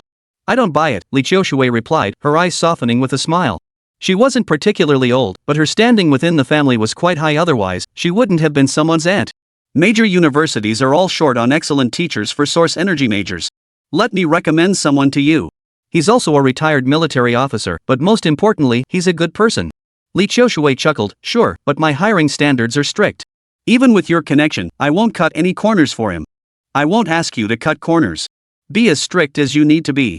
But I do have one request, came the voice from the other end of the line. What requirement?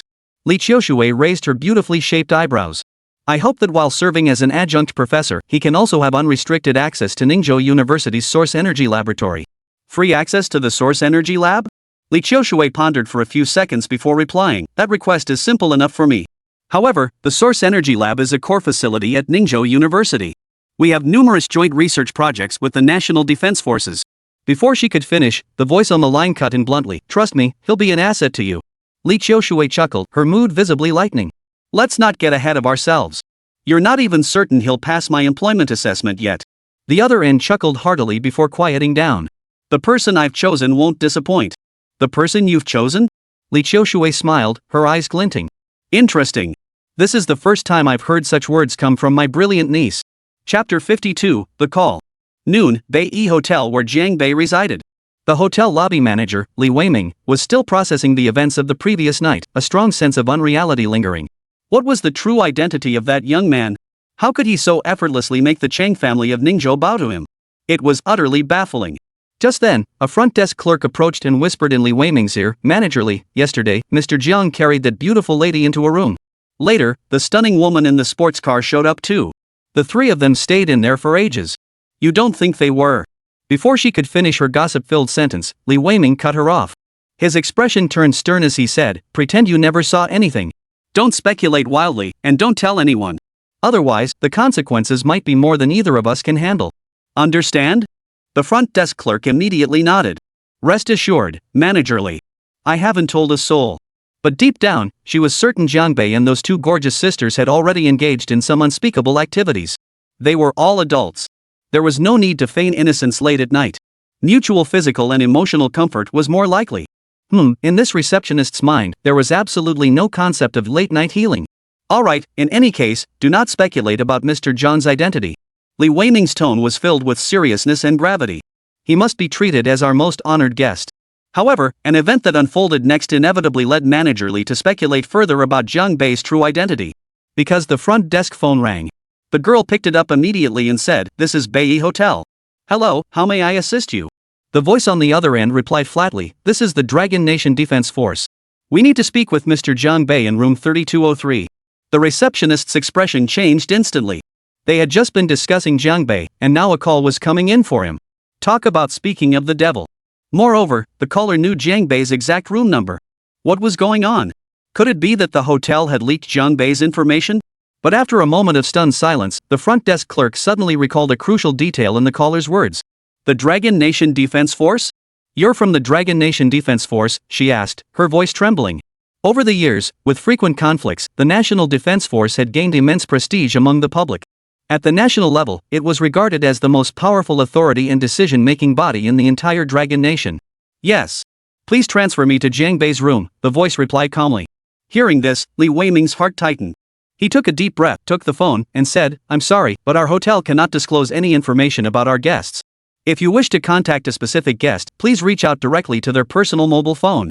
There's no need to go through the front desk. His tone carried a distinct air of neither subservience nor arrogance. Truthfully, Li Weiming couldn't tell whether the consequences of helping connect the caller to Jiang Bei risking Jiang Bei's wrath would be worse than refusing the Defense Army's request. Then, the voice on the other end uttered something that made Li Weiming gasp in shock. You did well, Manager Li Weiming. I understand this is part of your duty, but please cooperate with what I just said. Li Weiming was stunned. How do you know my name? Not only do I know your name, the voice continued, I also know you're holding this phone in one hand while signaling the receptionist with the other to quietly go upstairs and notify Mr. Jiang Bei. Li Weiming felt a chill run down his spine. Indeed, he was doing exactly that. How did the other party know? Was she monitoring the hotel's security cameras in real time? That couldn't be possible. Besides the hotel's internal security department, who else could have such access? The National Defense Forces? Right, it must be the Defense Force. She really wasn't lying. Because with the escalating conflicts, spies are everywhere. The National Defense Force has the authority to access surveillance footage from all public spaces, including hotels and other facilities. But Li Weiming had never encountered anyone bypassing protocol and directly tapping into surveillance feeds without any warning. What kind of department within the National Defense Force is this? Why did the Defense Force suddenly call the front desk? What was the relationship between that Mr. Jiang Bei and the Defense Force? Li Weiming's mind was filled with questions. Truthfully, had Li Weiming known who was on the other end of the line, he would never have dared to block it. This is an urgent matter for the Defense Forces. Please don't delay. As if reading Li Weiming's thoughts, the voice on the other end continued, transfer the call to Jiang Bei's room. He won't blame you. After a few seconds of silence, Li Weiming finally decided not to refuse any longer. He said, all right. I hope you're friends of Mr. Jiang. The woman on the other end laughed. Mr. Li, you're quite capable. I'm certain you'll be promoted soon. You'll be promoted soon. At that moment, Li Weiming still thought it was just polite talk, so he didn't take it to heart. He said, I'll transfer the call now. Please be ready to answer. After saying this, he pressed the transfer button and entered Jiang Bei's room number. Jiang Bei answered almost immediately. Li Weiming and the receptionist exchanged a glance, both seeing the worry in each other's eyes. Jiang Bei answered and asked, what is it? This is the General Staff Office of the Dragon Nation Defense Forces. I am Tian Shichen, Operations Officer to Marshal Shangguan. Is Mr. Jiang available to speak? The voice on the other end said. What? Jiang Bei glanced at the number. This is the hotel front desk, right? Are you kidding me? No, this is the National Defense Forces. I requested the front desk to transfer this call to you. This female staff officer named Tian Shichen seemed quite respectful toward Jiang Bei, showing no trace of arrogance or condescension. Shangguan Xingyue wants to talk to me? Why didn't she call me directly? Jiang Bei frowned, unsure of her motives. Why go through all this trouble with a front desk transfer? Tian Shichen replied, because the marshal said you might not want to take her call. At least she has some self-awareness. That's rare.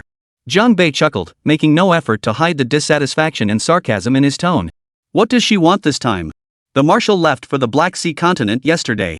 Before she departed, she specifically instructed me to call you and relay a message. What's she doing in the Black Sea? Jiang Bei asked. The Black Sea? That's practically his stronghold. We're not entirely sure, but... Tian Shichen's tone grew solemn as he continued, the marshal hasn't left Longwei for quite some time. Shangguan Xingyue has always commanded the Dragon Nation's defense forces from here. Clearly, crossing the vast ocean this time must be for an extraordinary reason. Jiang Bei pondered carefully before replying, never mind, don't worry. Few in this world pose a threat to her. Right, what did she need from me? Tian Shichen replied, the marshal has arranged a position for you. She mentioned you've just returned to the country and currently have no income. I'm not short on money. Thank her for her kindness. Jiang Bei shook his head helplessly. If not for Tian Shichen's generally decent attitude, he might have hung up immediately. He didn't believe Shangguan Xingyue was genuinely and enthusiastically helping him find work. Besides, she surely knew exactly how he'd been living abroad these past years. Therefore, regarding this job offer, Jiang Bei summed it up in 4 words, not well-intentioned. Tian Shichen ignored Jiang Bei's response and continued, the marshal has recommended you to teach the Source Energy program at Ningzhou University. What? Ningzhou University? Jiang Bei retorted, I have no interest in teaching, even if it's Ningzhou University. The marshal said you'd have unrestricted access to Ningzhou University's Source Energy Laboratory. There, you might find a way to fully heal your injuries. Jiang Bei considered this briefly before dismissing Shangguan Xingyue's suggestion as nonsense. He retorted, my injuries couldn't even be treated in the Defense Force's core monitoring ward. How could Ningzhou University possibly cure them? I don't buy what Shangguan Xingyue is saying. However, Tian Shichen's next words immediately turned Jiang Bei's skepticism into a spectacular case of eating his words. The marshal also instructed me that if you still refuse after I mention this, I should tell you, as long as you accept a teaching position at Ningzhou University, she will allow Su Qingqing to delay fulfilling the marriage contract for 2 months. Postpone the marriage contract for 2 months? 2 months delay is already pretty good. Ahem, then thank her for me. Jiang Bei cleared his throat twice before saying no with words, but the body tells a different story. Alright, I'll be sure to relay your message to the marshal. Tian Shichen finally completed her task, a faint smile playing on her lips as she continued, once you arrive at Ningda, you can contact Vice President Li Qiushui directly. At the mention of that name, Jiang Bei's expression shifted slightly, good. I've heard of her. Indeed, it was only by reputation. Jiang Bei had never crossed paths with Li Qiushui, that rising star in academic circles. By the time she led her student team into the Northern Frontier War, Jiang Bei had already faked his death, escaped, and journeyed far to the Black Sea continent. Tian Shichen's tone lightened considerably. Additionally, the marshal said that should you encounter any difficulties, you may contact me at any time. I will send my contact information to your phone shortly. Alright, thank you, Staff Officer Tian. Jiang Bei hung up after speaking. For some reason, his mind felt unsettled at that moment. It felt like the debt he owed someone was growing heavier by the day. And when the debt grew too large, repayment might become impossible. He had never particularly liked this woman's approach to things, but now it seemed the rift between them was slowly being mended. Shangguan Xingyue's repeated behind-the-scenes support for Jiang Bei made him gradually realize he didn't dislike her as much as before. Could it be that the defeat of the Violet Squadron was a decision she had made reluctantly, out of necessity, while considering the bigger picture? Jiang Bei's brow furrowed deeply, or was there some other hidden reason at the time? In any case, Shangguan Xingyue's recent actions made Jiang Bei feel that the events of the past weren't as straightforward as he had once believed. What appears before one's eyes often does not equate to reality. Dragon Nation Defense Force, General Staff Office. After her call with Jiang Bei, Tian Shichen sent her contact information to his phone. She knew she had successfully completed the task entrusted to her by the marshal. Just as Tian Shichen was about to call Shangguan Xingyue to report the matter, the screen at the front of the office lit up. Shangguan Xingyue's silhouette appeared on the screen. Marshal, Jiang Bei has agreed to take up the teaching position at Ningzhou University, Tian Shichen reported. Good work, Major Tian. You handled this well, Shangguan Xingyue replied. Had I approached him myself, it would have backfired. Tian Shichen smiled. You flatter me, Marshal. Since graduating from the military academy, you've remained in the operations room, correct? Shangguan Xingyue suddenly inquired. Yes, Marshal. Tian Shichen had been an outstanding graduate of the Dragon Nation capital's premier military academy. With exceptionally high marks, he had entered the General Staff Office directly upon graduation, becoming an operations staff officer, a position many could only envy. Regarding your next assignment, what are your plans? Shangguan Xingyue inquired. Tian Shichen's heart skipped a beat. She had already grasped the marshal's implication. It was clear that higher-ups were preparing to reassign her. I will follow the marshal's arrangements, Tian Shichen replied. With the increasing number of Yuanli martial artists, to enhance the National Defense Army's control over martial arts order across the entire Dragon Nation, I've discussed with the President our plan to establish martial arts management departments in various regions. Would you be interested in going to Liajiang province to oversee martial arts management there? Martial arts management department? The moment Tian Shichen heard this, she understood immediately. Managing source power warriors. This newly established department would undoubtedly wield immense authority. The head of a provincial martial artist management department, even describing them as a provincial governor, would be no exaggeration. Tian Shichen's heartbeat quickened. Marshal, I'm not sure if I'm qualified for this position. Shangguan Xingyue turned her face. Though she still wore a black mask, she said, you've been with me for so long. If even you can't handle this position, then no one else is suitable. Yes. Tian Shichen stopped refusing, straightened his posture, and saluted. Watching Tian Shichen's posture, Shangguan Xingyue suddenly smiled. I hadn't noticed before, but Major Tian has quite the physique. Very good, very good. Tian Shichen knew the marshal often joked around, but she still found this comment a bit hard to take. Her pretty face flushed slightly. For some reason, a certain advertising slogan popped into her mind. What was that line about being a woman? Also, Shangguan Xingyue said seriously, once you arrive in Ningzhou, if any trouble arises in Jiangbei, remember to keep an eye on it. With that, the video call disconnected. Tian Shichen's expression turned slightly puzzled. That final remark made her suspect that the marshal's primary reason for transferring her to Ningzhou wasn't to manage martial artists, but rather to provide a legitimate excuse to assist Jiangbei? Chapter 53, Hell Mode. An hour later, Li Weiming's phone buzzed with a call from the hotel's chairman. He was slightly surprised, for in the past, the chairman would never have called him directly. He couldn't quite put his finger on why, but Li Weiming instinctively sensed this call was connected to Jiangbei and the National Defense Army. The moment he answered, a piece of good news came crashing down from the sky, leaving him stunned. The chairman stated bluntly, Weiming, congratulations. Effective immediately, you are promoted to vice president of Beiyi Hotel and officially join the hotel's board of directors. From front desk manager to senior executive, and even a board member? How many levels had he jumped in one go? Li Weiming could scarcely believe it. Huh? Chairman, you're not joking, are you? In truth, he could already sense a warmth in the chairman's tone. Of course not. Just moments ago, the company held a video board meeting and passed this resolution. The chairman smiled and said, Weiming, you're now Mr. Li, keep up the good work. Li Weiming suddenly recalled the call from the Defense Army. That pleasant female voice had said, Manager Li, you're exceptional. I'm certain you'll be promoted soon. But this was far too fast. After careful reflection, Li Weiming was certain that Mr. Jiang was his benefactor. In truth, his job after taking office was straightforward. His primary task was to ensure Jiang Bei received the utmost comfort and service, strengthening the bond between the hotel and this esteemed guest. Jiang Bei hadn't told Zhou Ping about his plans to teach at the university. He intended to surprise the girl. By 4 o'clock that afternoon, he was already standing at the entrance of Ningzhou University. However, just as Jiang Bei was about to step inside, he was stopped by the security guard. "Please show your student ID," the security guard said. Jiang Bei hadn't expected Ningda's management to be so strict. "Well," he said, "I don't have my student ID." "Then please show your faculty ID." "I don't have that either." "Then you can't enter," the guard said. "Please understand." Jiang Bei wouldn't force his way in. He smiled and explained, "I just got hired as a teacher and came to complete my onboarding procedures." The security guard scrutinized Jiang Bei from head to toe, convinced he was a fraud after all. Jiang Bei looked far too young. "If you're here for onboarding, call HR right now. Otherwise, what if I let you in and you steal something?" Jiang Bei felt genuinely helpless. Although the female commander of the defense forces had arranged his new identity, who could have predicted he'd get stuck at the security gate? This was like failing before even getting started. "I don't have the HR department's number. Could you make the call for me?" Jiang Bei said helplessly. The security guard eyed Jiang Bei suspiciously before going inside to make the call. A minute later, he emerged and coldly snapped, "Personnel doesn't recognize you. Trying to sneak in to steal? Get lost. Don't even think about slipping in." Jiang Bei shrugged helplessly. "I don't look like a thief, do I? Can't say for sure. Thieves these days look perfectly respectable." Jiang Bei truly didn't know how to respond. Just then, a black sedan pulled up behind him. The moment the security guard saw the license plate, his expression turned solemn. He snapped to attention and saluted. Because this was the car of Li Qiushui, vice president of Ningzhou University. What was going on? The driver's window rolled down, revealing a face so striking that Jiang Bei instinctively looked twice.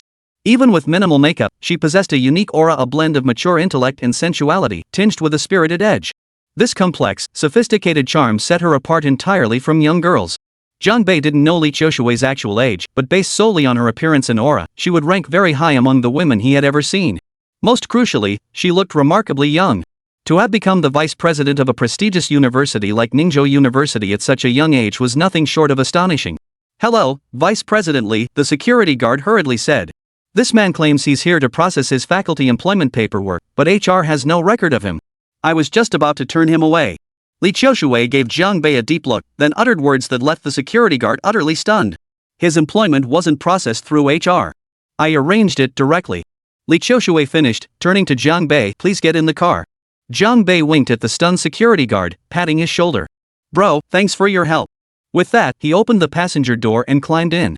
The black sedan drove into the campus and disappeared around the corner before the dutiful security guard finally snapped out of his daze.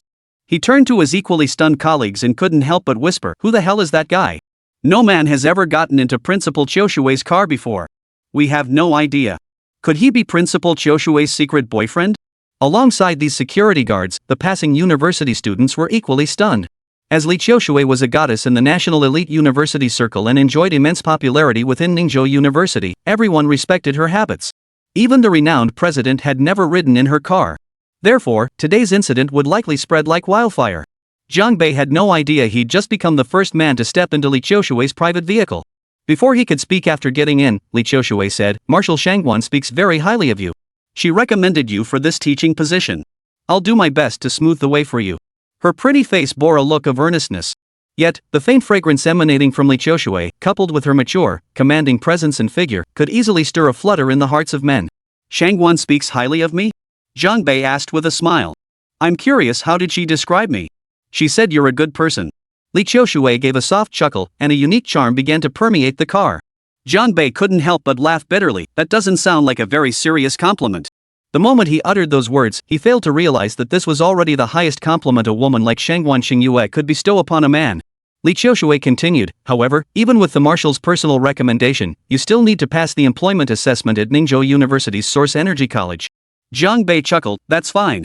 Otherwise, I'd have thought Shangguan Xingyue's backdoor favors would open wide all the way." Li Qiushui instinctively sensed something off about this remark. The talk of backdoor favors felt slightly jarring. Yet upon closer reflection, Jiang Bei's words seemed perfectly contextual. "Actually, I have a personal rule," Li Qiushui said, glancing at Jiang Bei. "The higher the status and rank of the recommender, the stricter my assessment of the candidate becomes."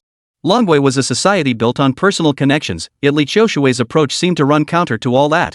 In the past, such a style would likely have offended many. But Jianbei actually relished this approach. Well, I was rather unenthusiastic about this teaching position before, but now it's finally piqued my interest, Jianbei said with a smile. But then he added, and besides, there's such a delightful vice principal. Li Qiushui glanced at Jianbei before replying, does Marshal Shangguan know you'd openly comment on someone's appearance like this? This is a genuine compliment, Jianbei replied. Besides, how I interact with the opposite sex isn't really her business. Li Qiushui said nothing, only smiled. Little did Jianbei know that Li Qiushui also held another identity. She was Shangguan Xingyue's aunt. One could only wonder what he would think if he found out. Opening the door, Jianbei stepped out of Li Qiushui's car, instantly drawing another wave of astonished stares. As always, riding in this car was simply too eye-catching. I'm actually a bit unaccustomed to being stared at by so many people, Jianbei shrugged. Li Qiushui's hair fluttered in the breeze, her smile radiant in the setting sun. If you pass today's assessment, I'll make sure you get used to this kind of attention. Didn't that mean Jianbei could ride in her car whenever he wanted from now on? Jianbei chuckled, sounds good. You're a man of your word. I'm quite interested in riding in your car too. Ride in your car. Li Qiushui again sensed something odd about Jianbei's words, though she couldn't quite pinpoint what it was. She picked up her phone and called her secretary, her voice carrying a faint, cool tone. Notify all faculty of Yuanli Academy to proceed to the observation hall to witness the new instructor's Hell-level probationary assessment. Chapter 54, Familiarity. Hell-level probationary assessment? Jianbei never imagined Li Qiushui would greet him with such a brutal welcome gift. Was there some tension between Shangguan Xingyue and Li Qiushui? Otherwise, why would the latter start things off with such a brutal challenge? Not only was he subjected to this hellish test, but Li Qiushui had also organized the entire faculty of the Source Power Academy to watch. If he failed, wouldn't that be utterly humiliating? Or perhaps Li Qiushui had intended to humiliate him all along? Beyond that, Jianbei couldn't fathom any other plausible explanation. After hanging up the phone, Li Qiushui turned her gaze to Jianbei, noticing the peculiar look in his eyes. She smiled and said, do you think I'm targeting you? No. Perhaps this is just Principal Li's unique way of showing goodwill. Jianbei didn't mind at all. On the contrary, he found it highly intriguing, his eyes even flickering with a hint of competitive spirit. Li Qiushui took in Jianbei's reaction and remarked, I admire that kind of unyielding spirit when facing difficulties. You're doing just fine. Jianbei remained noncommittal, then shifted the conversation. You don't seem that old, yet you always sound so ancient. Actually, you could try to project a younger vibe. That's a good suggestion. Li Qiushui smiled faintly. However, if Teacher Jiang passes the upcoming assessment smoothly, then perhaps I might try changing myself according to your advice. With that, she quickened her pace toward the observation hall. At that very moment, throughout the Source Energy Academy, over 100 gasps of astonishment erupted. For the grueling difficulty of this entry-level assessment had been personally designed by Vice Principal Li Qiushui herself. Previously, some instructors had participated in similar assessments, but none had achieved satisfactory scores. Many had even failed outright. After all, Li Qiushui had seen combat firsthand and possessed an unparalleled mastery of source energy's practical application in warfare. This hellishly difficult entrance exam consisted of 2 rounds, a theoretical test followed by a source energy combat assessment. Each round was exceptionally challenging. Even the theoretical portion demanded an extremely high level of practical application. Currently, even the school's current faculty members had to put in considerable effort just to pass the minimum threshold. Teachers hurried to the observation hall, where murmurs of discussion were already rising. It had been ages since the Hell Mode assessment was activated. Who exactly was this new teacher who could prompt Vice Principal Li to personally initiate it? Yeah, Vice Principal Li even asked us all to observe. Does that mean she's confident this teacher will pass? Oh, and have you heard the earth-shattering gossip today? What kind of gossip could be earth-shattering? Could it involve Vice Principal Li? Absolutely. Word is, a rather handsome man got into Vice Principal Li's car today. The moment those words left his mouth, a low gasp rippled through the crowd once more. What? Many male teachers nearly dropped their jaws. At this school, Li Qiushui was the undisputed goddess. Many male teachers harbored secret crushes on her, yet few had the courage to confess. After all, this woman was exceptionally capable, making men feel intimidated. Yet, despite their hesitation to confess, the news that a man had gotten into Li Qiushui's car still stirred a wave of intense jealousy within them. Could it be that Vice Principal Li, who had always been single, had actually found a boyfriend?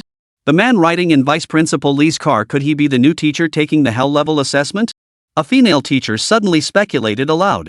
A male teacher beside her chimed in, his tone tinged with mockery. Either way, we'll know the answer once we get there. Who knows?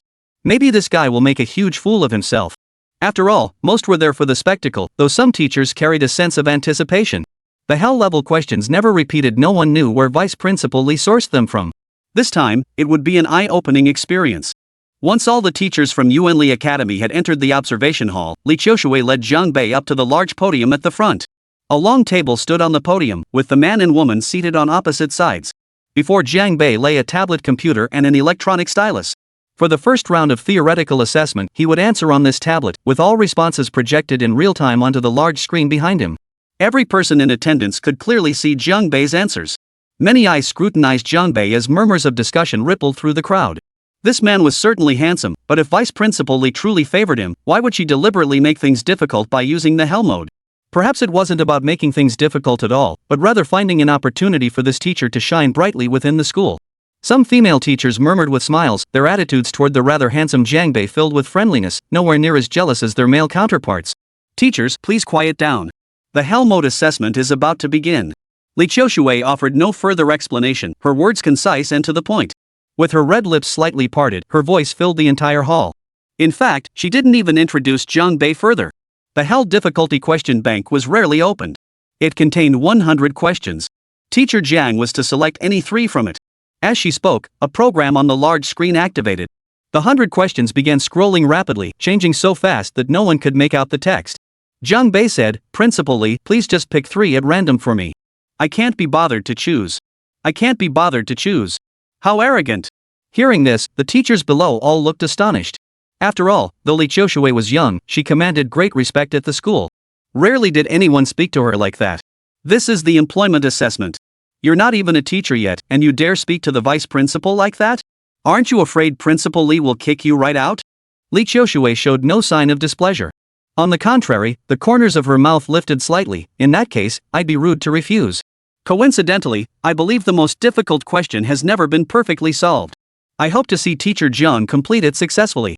If Teacher Jiang's answer satisfies me, then the last 2 questions need not be attempted. The most difficult problem. Jiang Bei had just dug himself a hole. All right. Jiang Bei accepted without hesitation. He showed no sign of backing down. He also wanted to see Li Qiushui's true capabilities. If she was too weak, the Yuanli Academy wouldn't be able to keep him. Li Qiushui observed Jiang Bei's expression and smiled. You're making me more and more eager to see what happens next. In Li Qiushui's view, Jiang Bei's composure could stem from either feigned calm or genuine confidence backed by real strength. And since this was the man Shangguan Xingyue had chosen, Li Qiushui leaned toward the latter explanation. When the first question appeared on the screen, many observing teachers sucked in a sharp breath. This first question was this difficult? It was practically impossible to solve. Its integration with real combat scenarios was too advanced. It demanded deep knowledge of both source energy application and the Dragon Nation Defense Forces tactics, as well as the terrain of the Dragon Nation's northern border and Heidel. Unless you'd experienced it firsthand, there was no way to solve it. If I had to tackle it, I wouldn't even know where to begin. Meanwhile, Jiang Bei's expression began to slowly become quite interesting. Because the question displayed on the large screen now read, if a Haider Blood Wolf Special Warfare Regiment invades the northern border of Manhwa, and you possess peak heaven tier strength, what actions would you take to annihilate this entire Marine division within Haider territory, thereby delivering the maximum possible deterrent to Haider? Chapter 55, Error. This question seemed simple on the surface, but its multifaceted requirements were incredibly demanding. If fully elaborated, it could easily become a thesis spanning tens of thousands of words. This teacher Jiang probably won't be able to teach at our school. Look at his expression, it's frozen solid. Suppose you possess peak heaven tier strength. But without that level of power, how could you possibly know what combat capabilities that tier actually entails? Making rash assumptions would lead to errors wildly off the mark. Pursuing and annihilating an entire Blood Wolf Special Forces unit within Heidel territory, does this require avoiding reinforcements from other Heidel military units? Must one leverage advantageous terrain to maximize casualties while simultaneously securing effective supplies? Some instructors had already begun dissecting the critical points within this problem. Yet the more they analyzed it, the more they realized it was riddled with pitfalls utterly mind-boggling. Li Qiushui smiled. Truthfully, this is the most challenging question in this hellish question bank.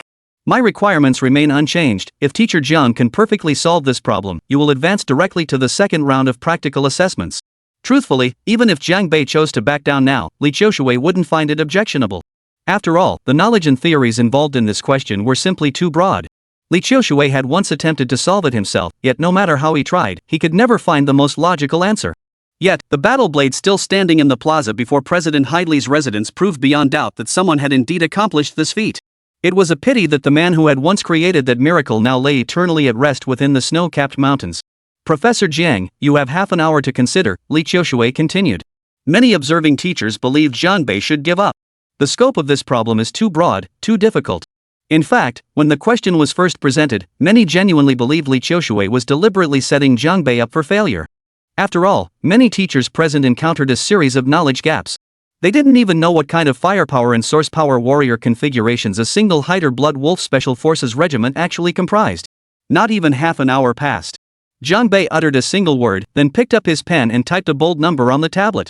This action sent a ripple of astonishment through the audience below. Was he throwing caution to the wind? Giving up entirely? If he couldn't solve it, why mark Principal Li's question with an X? Such behavior was deeply disrespectful.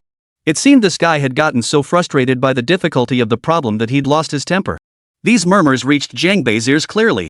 After marking the question with an X, Zhang Bei casually tossed his pen aside and declared, based on the problem specifications, this is impossible to solve. Impossible. Oh? Li Qiushui's eyes flashed. Teacher Jiang, are you doing this simply because you believe it's beyond human capability? Zhang Bei gave her a faint smile but remained silent for the moment. Li Qiushui seemed slightly disappointed.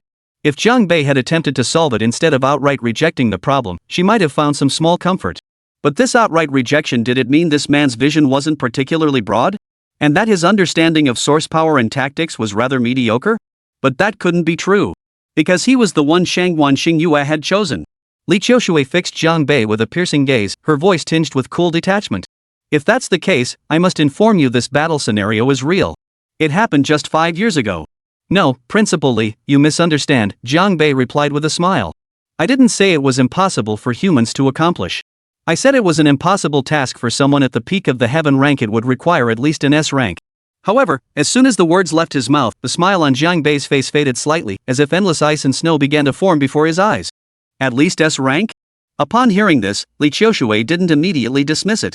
A contemplative expression appeared on her face. It was the male teachers below who reacted more strongly. Stop making excuses for your incompetence. Principal Li's assessment can't be wrong. Do you even know the power an S rank possesses? If it were an S rank, even 10 more Marine divisions from Heidel wouldn't stand a chance against a single S rank. The speaker was Gao Bozi, who taught foundational source energy theory at the academy. Coincidentally, he was also Zhou Ping's homeroom teacher. Class advisors essentially fulfilled duties similar to counselors or homeroom teachers. Of course, Zhang Bei was unaware of this at the moment. Even if he knew, he wouldn't care about the other's status.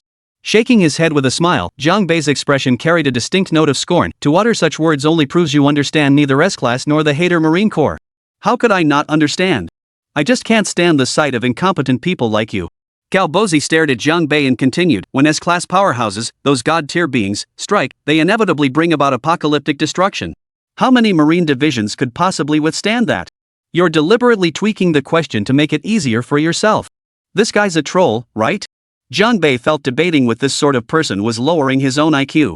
He couldn't figure out why this teacher clearly harbored hostility toward him. I advise you to get out and see the world, Zhang Bei said with a pitying expression. Better yet, go see the front lines in the north for yourself. Otherwise, you'll just rot away in this school. This remark unleashed a group attack, directly offending a large number of people below. After all, most teachers had never seen the front lines. When Zhang Bei aimed his sarcasm at Gao Bozi, he inevitably took them out in the crossfire too. Gao Bozi was about to retort when Li Qiushui, lost in thought, lifted her head. Her eyes, clear as a lake, held a faint glint as she looked at Zhang Bei. Why is peak heaven tier unacceptable? Can you state your reasoning? Zhang Bei replied, if I were you, I'd fire that short-sighted teacher right now. Keeping people like that in the teaching profession is nothing short of misleading students. Gao Bozi's face turned green with fury below. That's beyond our current discussion. Li Qiushui fixed Zhang Bei with a serious gaze. Share your thoughts. I hope you can provide me with a perfect solution. The standard requirement for the Hader Marine Division is that the division commander must be Sky tier, while the subordinate brigade commanders must be at the peak of Earth tier. Zhang Bei remarked, however, your proposal refers to a reorganized division, which elevates the specifications by a full tier above a standard Marine division. Upon hearing this, Li Qiushui's eyes brightened further. While the nominal requirement for a reorganized division commander is heaven tier strength, an unwritten rule within the Heidel army dictates that only those at the peak of heaven tier can hold that position. Additionally, the division headquarters is staffed with 4 adjutants, all possessing mid-heaven tier strength. Gao Bozi immediately stood up and interrupted. Ha, you just made all that up, didn't you? An unwritten rule?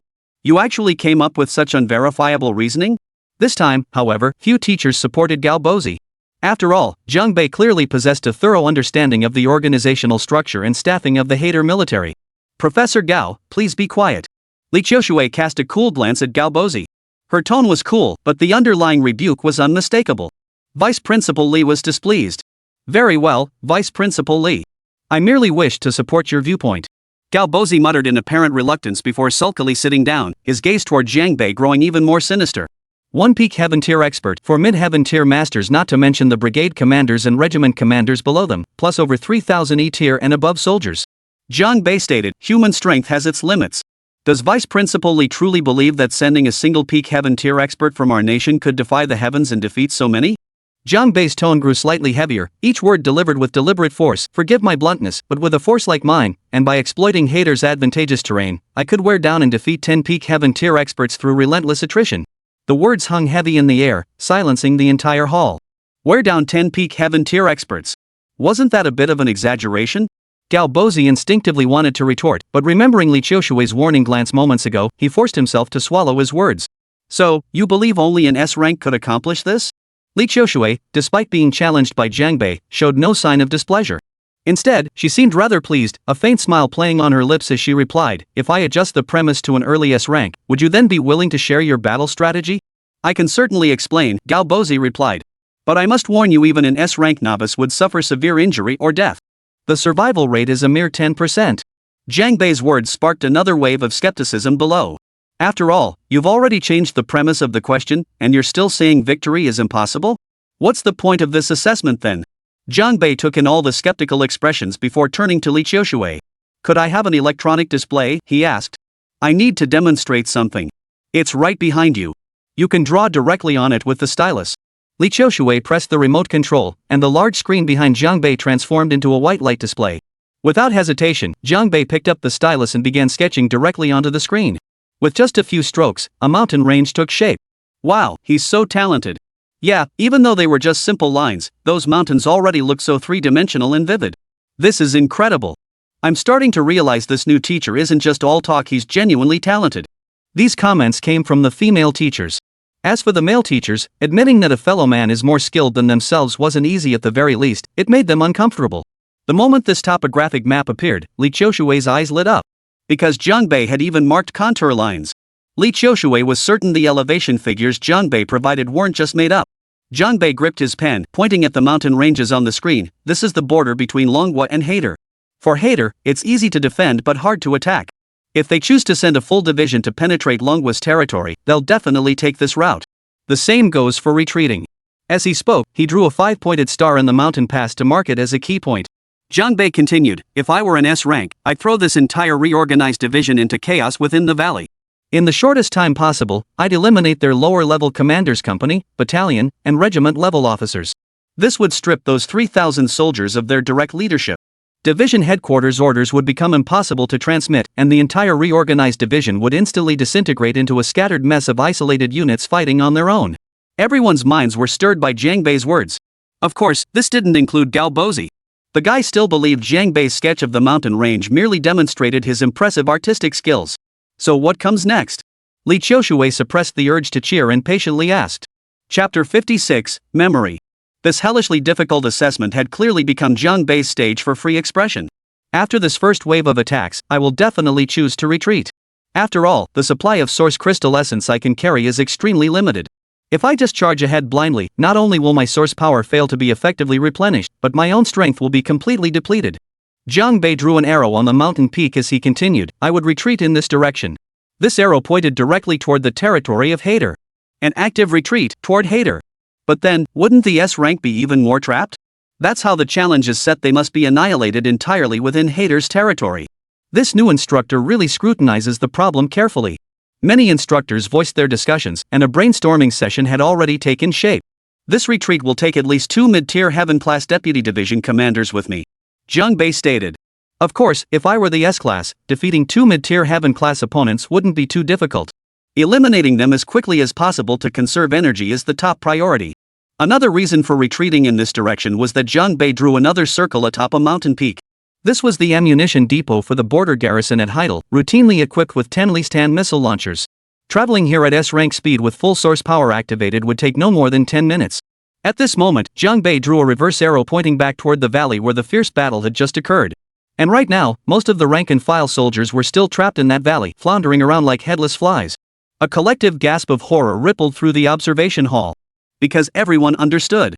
Jiang Bei intended to use those 10 missile launchers to bombard that mass of low-ranking soldiers. The logic was painfully clear. 10 Listan missile launchers would fire 80 missiles.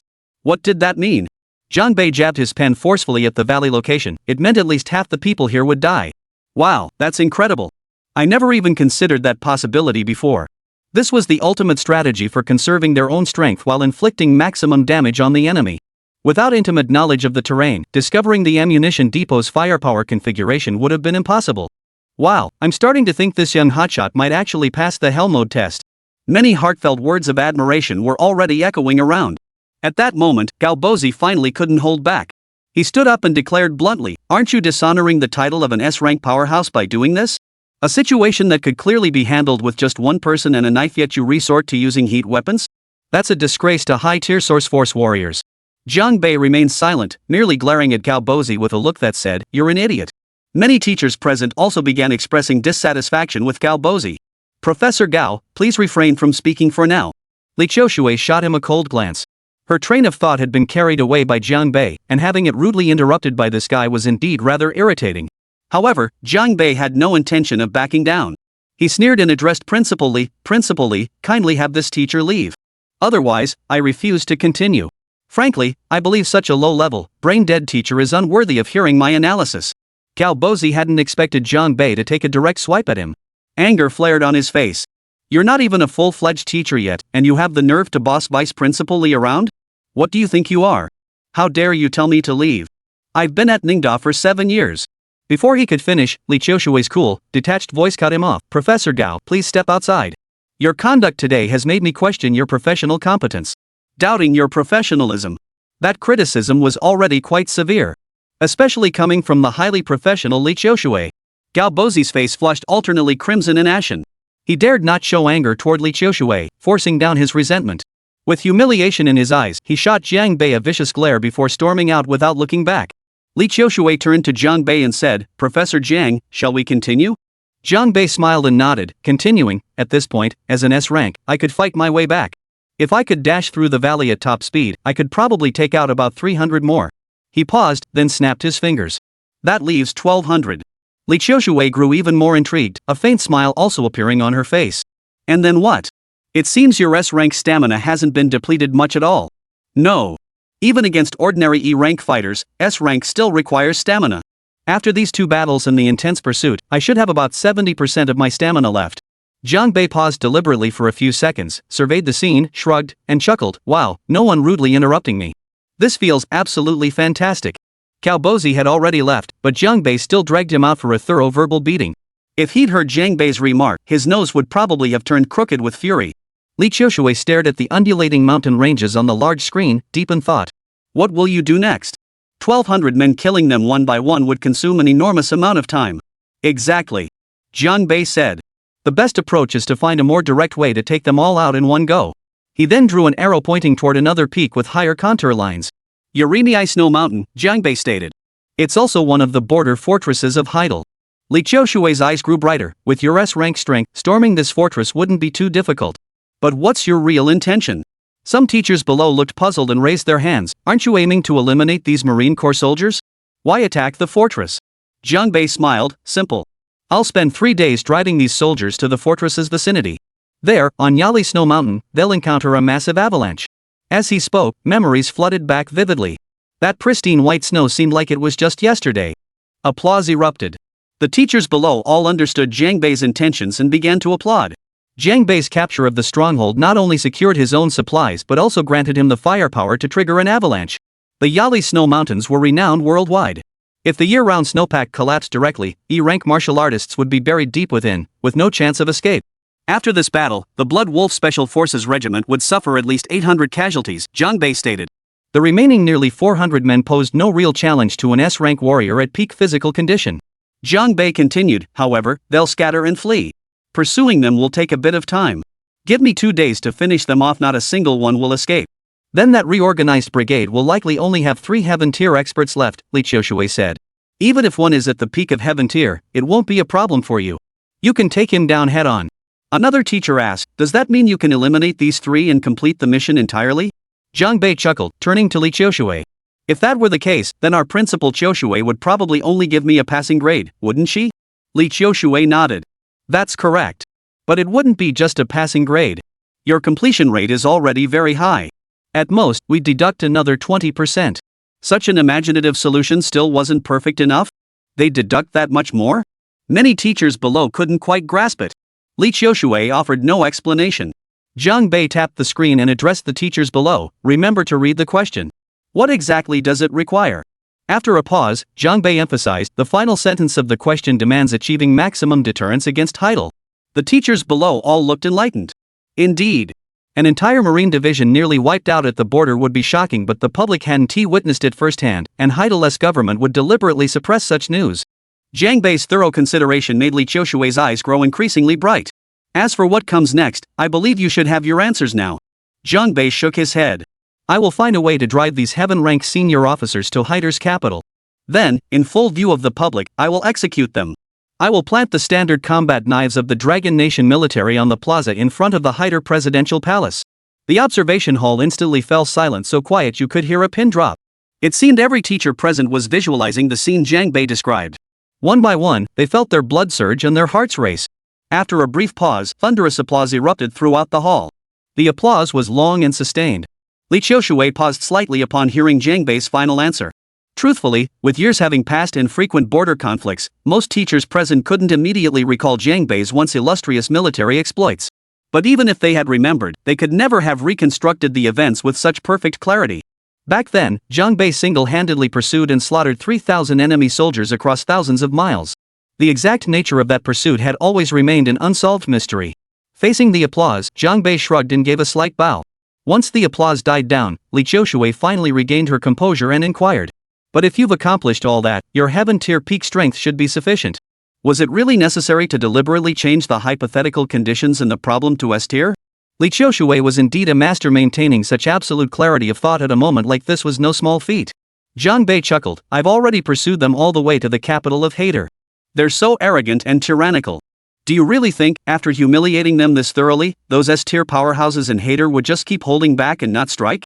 Chapter 57, A Pleasant Encounter. Zhang Bei's reasoning was so meticulously crafted it unleashed a storm that reverberated endlessly in the minds of nearly every instructor present.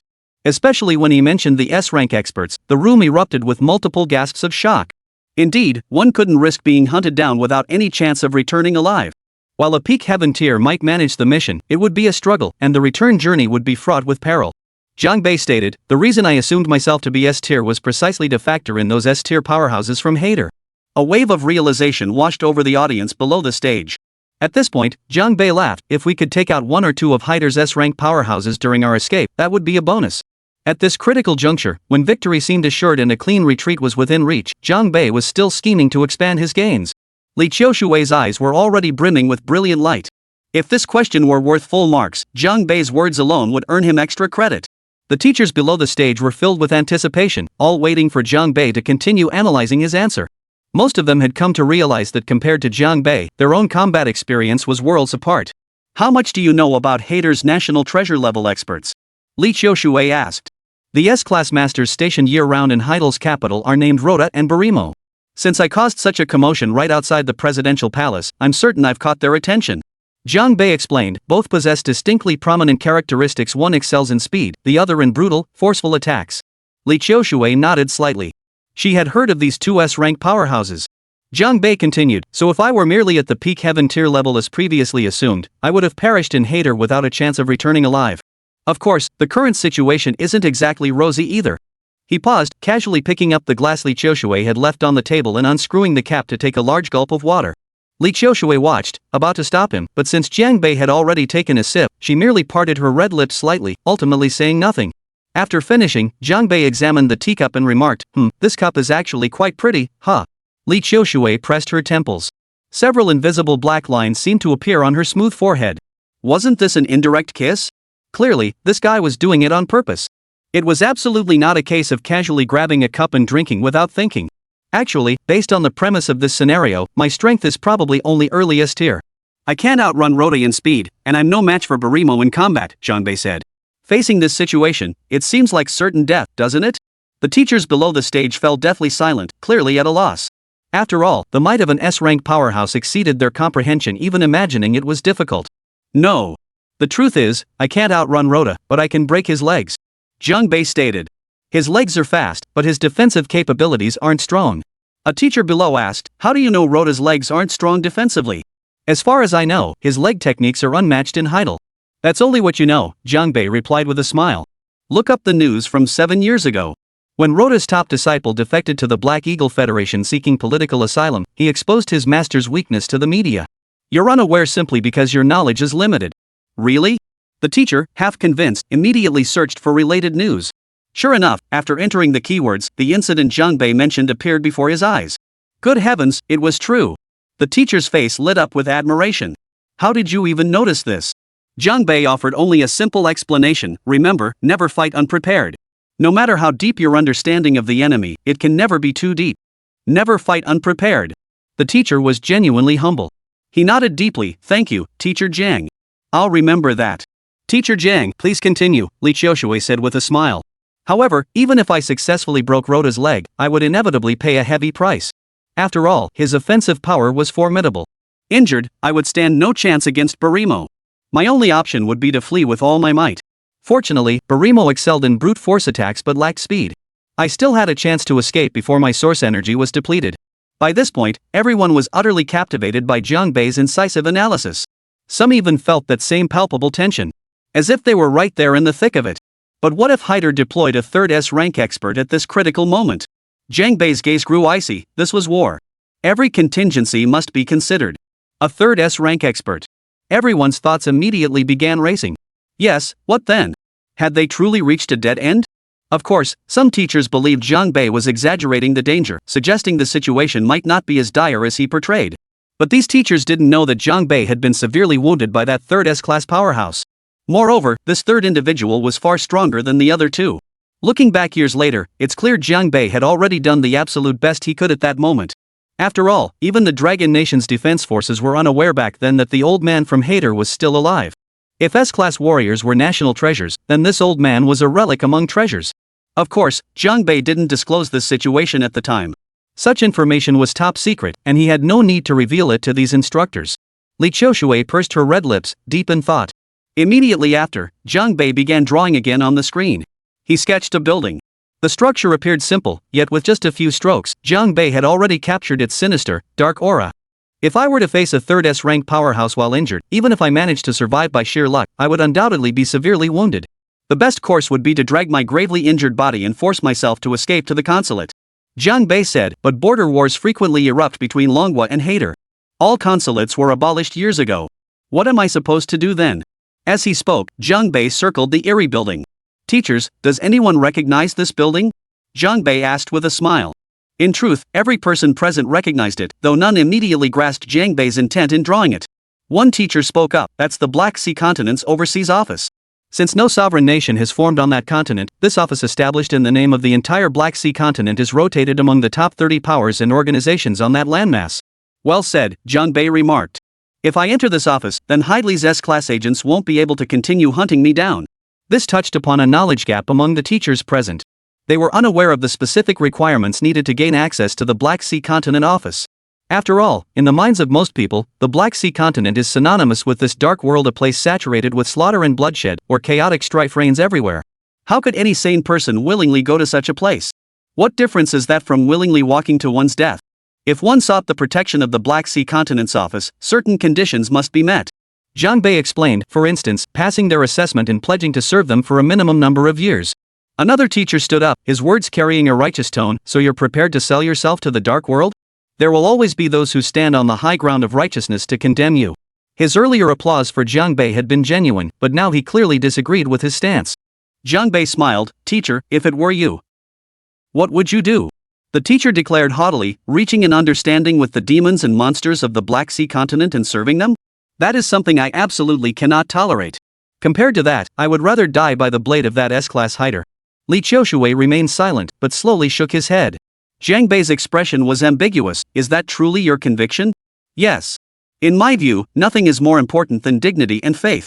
For this, I would gladly sacrifice my life, the teacher declared with righteous indignation.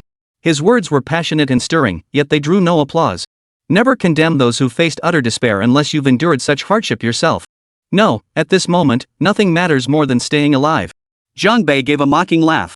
You must understand, he said, I've already fought 3S rankers from Heidel and uncovered their individual weaknesses. How invaluable is that intelligence? Don't I need to survive and find a way to relay this information back to the Dragon Nation? Then, Jiang Bei turned to the teacher. If this intelligence is successfully relayed back, it could save countless lives in the future. Are you telling me your pride and dignity matter more than that outcome? His words were so well reasoned and compelling that no one could possibly refute them. The teacher tried to speak, lips parting, but ultimately said nothing. Flushed crimson, he sat back down. Jiang Bei smiled, then turned to Li Qiushui. Well, that concludes my response. I wonder if Vice Principal Li is satisfied. Li Qiushui approached him and said sincerely, Teacher Jiang, your performance in the first round was flawless. You are exempt from the second round of practical source power assessment. Jiang Bei smiled. Vice Principal Li, this is a wise decision. After all, it saves both of us a great deal of time. He didn't even care what the second stage of the source power test entailed. Li Qiushui smiled indifferently, then extended her right hand to Jiang Bei. On behalf of Ningzhou University's Source Energy Academy, I welcome you to join us. Jiang Bei grasped Li Qiushui's hand. Its soft, slender warmth made him reluctant to let go. He smiled faintly. Henceforth, I shall do my utmost to support Vice Principal Li's work, ensuring your days remain effortless. The words seemed perfectly proper, yet Li Qiushui couldn't shake the feeling that something was off. Across the Source Energy College, the story of a newly hired faculty member was spreading like wildfire. Truthfully, anyone who became a faculty member at Ningzhou University's Source Energy College possessed exceptional comprehensive abilities and professional expertise. Yet, none of them had ever imagined that this impossibly difficult problem could be solved so flawlessly. He's truly extraordinary. Honestly, Teacher Zhang's grasp of terrain and tactics is beyond my comprehension. One teacher remarked, I never imagined battles could be fought this way. This teacher is undoubtedly a theoretical genius. I just wonder how his martial arts skills measure up. Not having him take the second stage source power assessment leaves me wanting more. I'm certain he wouldn't pass the second stage. Vice Principal Li is clearly giving him preferential treatment. Another male instructor reflected for a moment before adding, if you observe closely, you'll notice there's not a single trace of source energy fluctuation emanating from Teacher Jiang. No source energy fluctuations? If that's the case, does that mean Teacher Jiang isn't even a martial artist? At this remark, expressions of either regret or contempt flickered across the eyes of several nearby teachers. Of course, quite a few visibly breathed a sigh of relief. Had Jiang Bei been a high-tier martial artist, he would undoubtedly have earned their greater respect. But now it seemed things were not as they appeared. Wherever people gather, there are rivalries and conflicts of interest. Had Jiang Bei been a high-ranking martial artist, he would have undoubtedly stolen all the limelight. This exam question felt familiar. In fact, I vaguely recalled a very similar incident from years ago, something about one of our officers annihilating an entire brigade of haters' forces. But when I just searched for related news, for some reason, those articles seemed to have vanished. A dagger was indeed planted before the Haider presidential palace. But whose dagger was it? Could search engines provide an answer? After the first theoretical knowledge assessment, discussions about Jiang Bei were everywhere, with all kinds of opinions flying around. Some expressed admiration, others jealousy, while many more mocked him. There were even suspicions that Vice Principal Li had pulled strings for Jiang Bei. Of course, if Jiang Bei ever heard such talk, he'd solemnly deny it. Don't be ridiculous, I didn't pull any strings with Vice Principal Li. Meanwhile, Jiang Bei had already appeared in Li Qiushui's office. Have some tea. Li Qiushui brewed a cup and placed it before Jiang Bei. However, as she made this gesture, Li Qiushui suddenly recalled the scene of Jiang Bei drinking from her cup earlier, causing her hand to pause slightly. Jiang Bei glanced at Li Qiushui and smiled. If Principal Li doesn't want that cup, I'll keep it. With that, he pulled the cup from his pocket. Clearly, Li Qiushui had deliberately left the cup behind in the meeting room. After Jiang Bei had taken a sip from it, she truly had no intention of using it again. It really wasn't on purpose, Jiang Bei explained earnestly. I was just parched at the time. Is that really a proper excuse? Since he said that, Li Qiushui couldn't very well press the matter. She could only say, it's fine. If you want it, Teacher Jiang, I'll give it to you. Jiang Bei chuckled, then I'd be rude to refuse. But giving a cup to someone of the opposite sex, doesn't that carry a special meaning? Li Qiushui didn't mind either, smiling faintly, all my friends have cups, I've given them.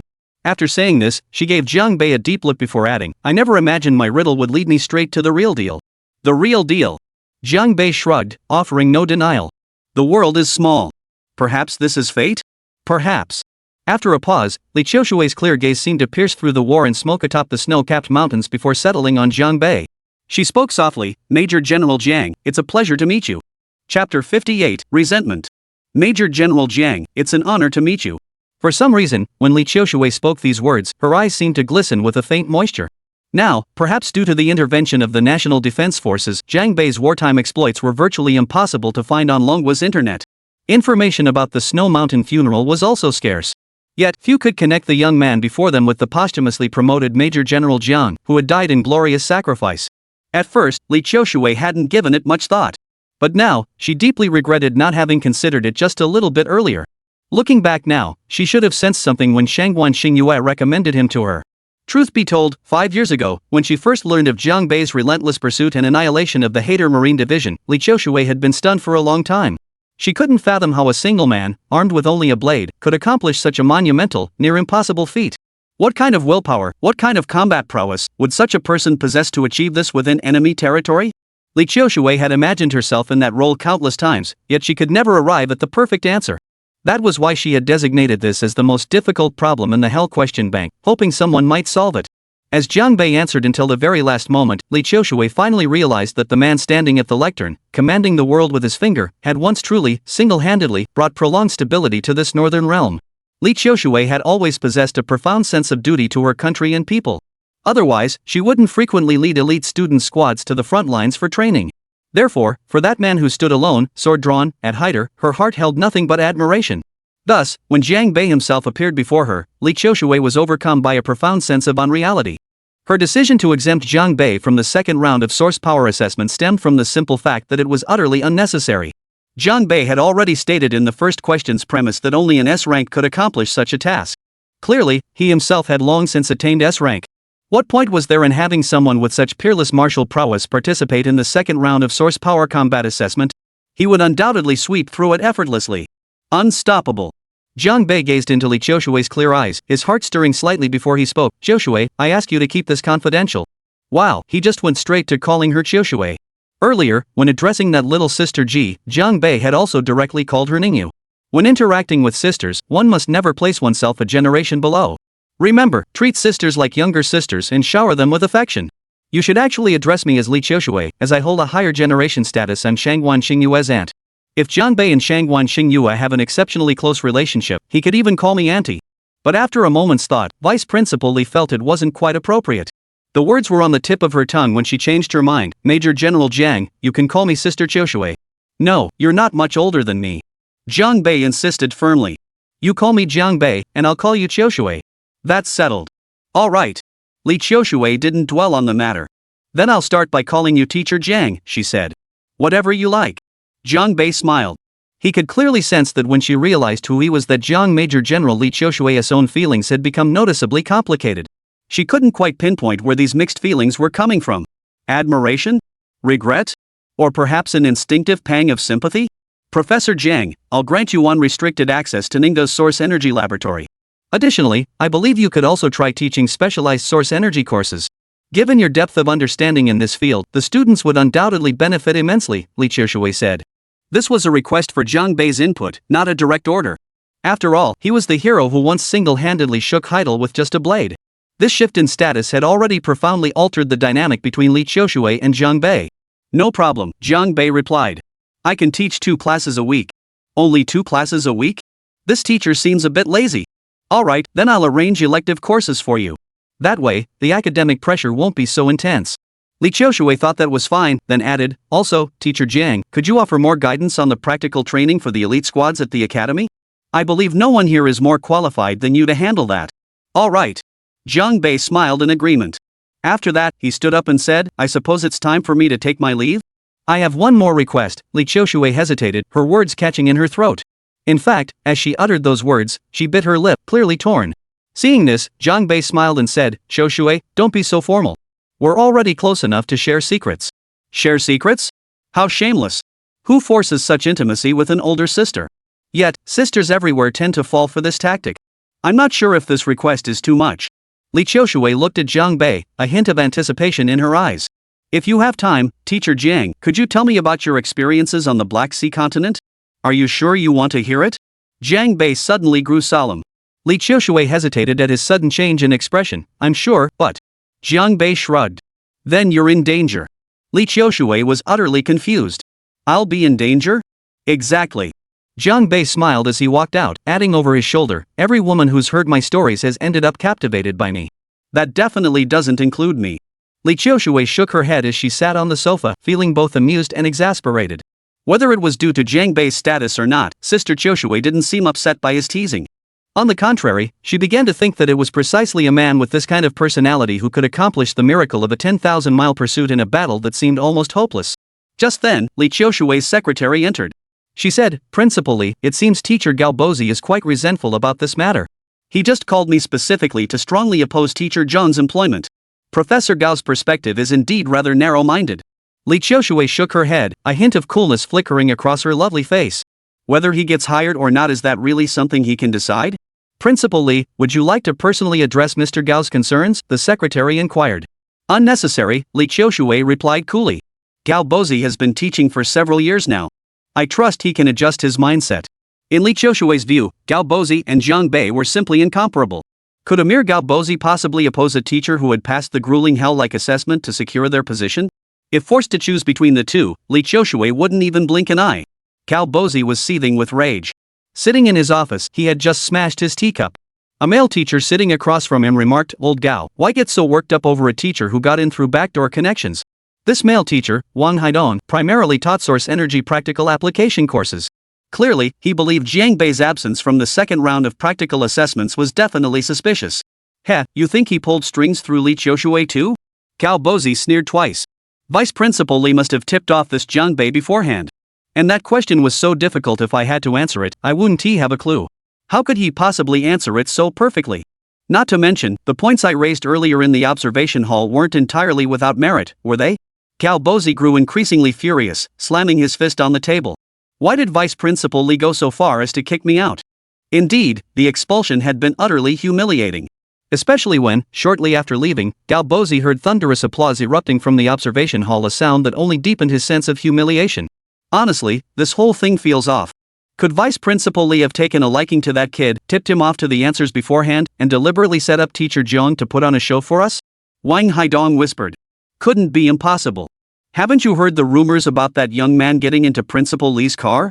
Gao Bozi slammed his fist hard against his thigh, jealousy burning in his eyes. Wang Haidong chuckled. Actually, we could steer this situation in a different direction. That kid's already gotten into Principal Li's car. How are we supposed to turn things around? You know, before this, no other man had ever ridden in Principal Li's car. Gao Bozi's eyes brimmed with bitterness as he fumed. All this time, I've worked so diligently just to win Principal Li's favor. Yet now she's using some unknown upstart to humiliate me. Calm down first. We've got a plan for this. Wang Haidong chuckled softly. Just invite him to the next practical source energy class. Then the whole school will see what a hack this teacher really is. At this, Gao Bozi's eyes lit up. Right. Why didn't I think of that? Old Gao, you're already at the peak of the Xian grade. In less than 2 years, you might reach the initial stage of the Earth grade.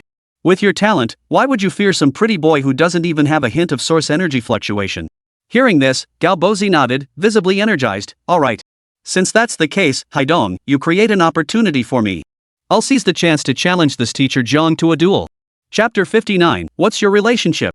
The next morning, Jiang Bei also arrived at Ningzhou University. However, instead of being assigned specific teaching duties, he was taken around campus by Li Qiushui's secretary to familiarize himself with the environment. This surprised the young secretary, as such treatment was unprecedented for a newly hired faculty member. Why would the vice president's secretary personally accompany and guide a new teacher around campus? Ningzhou University's campus was vast.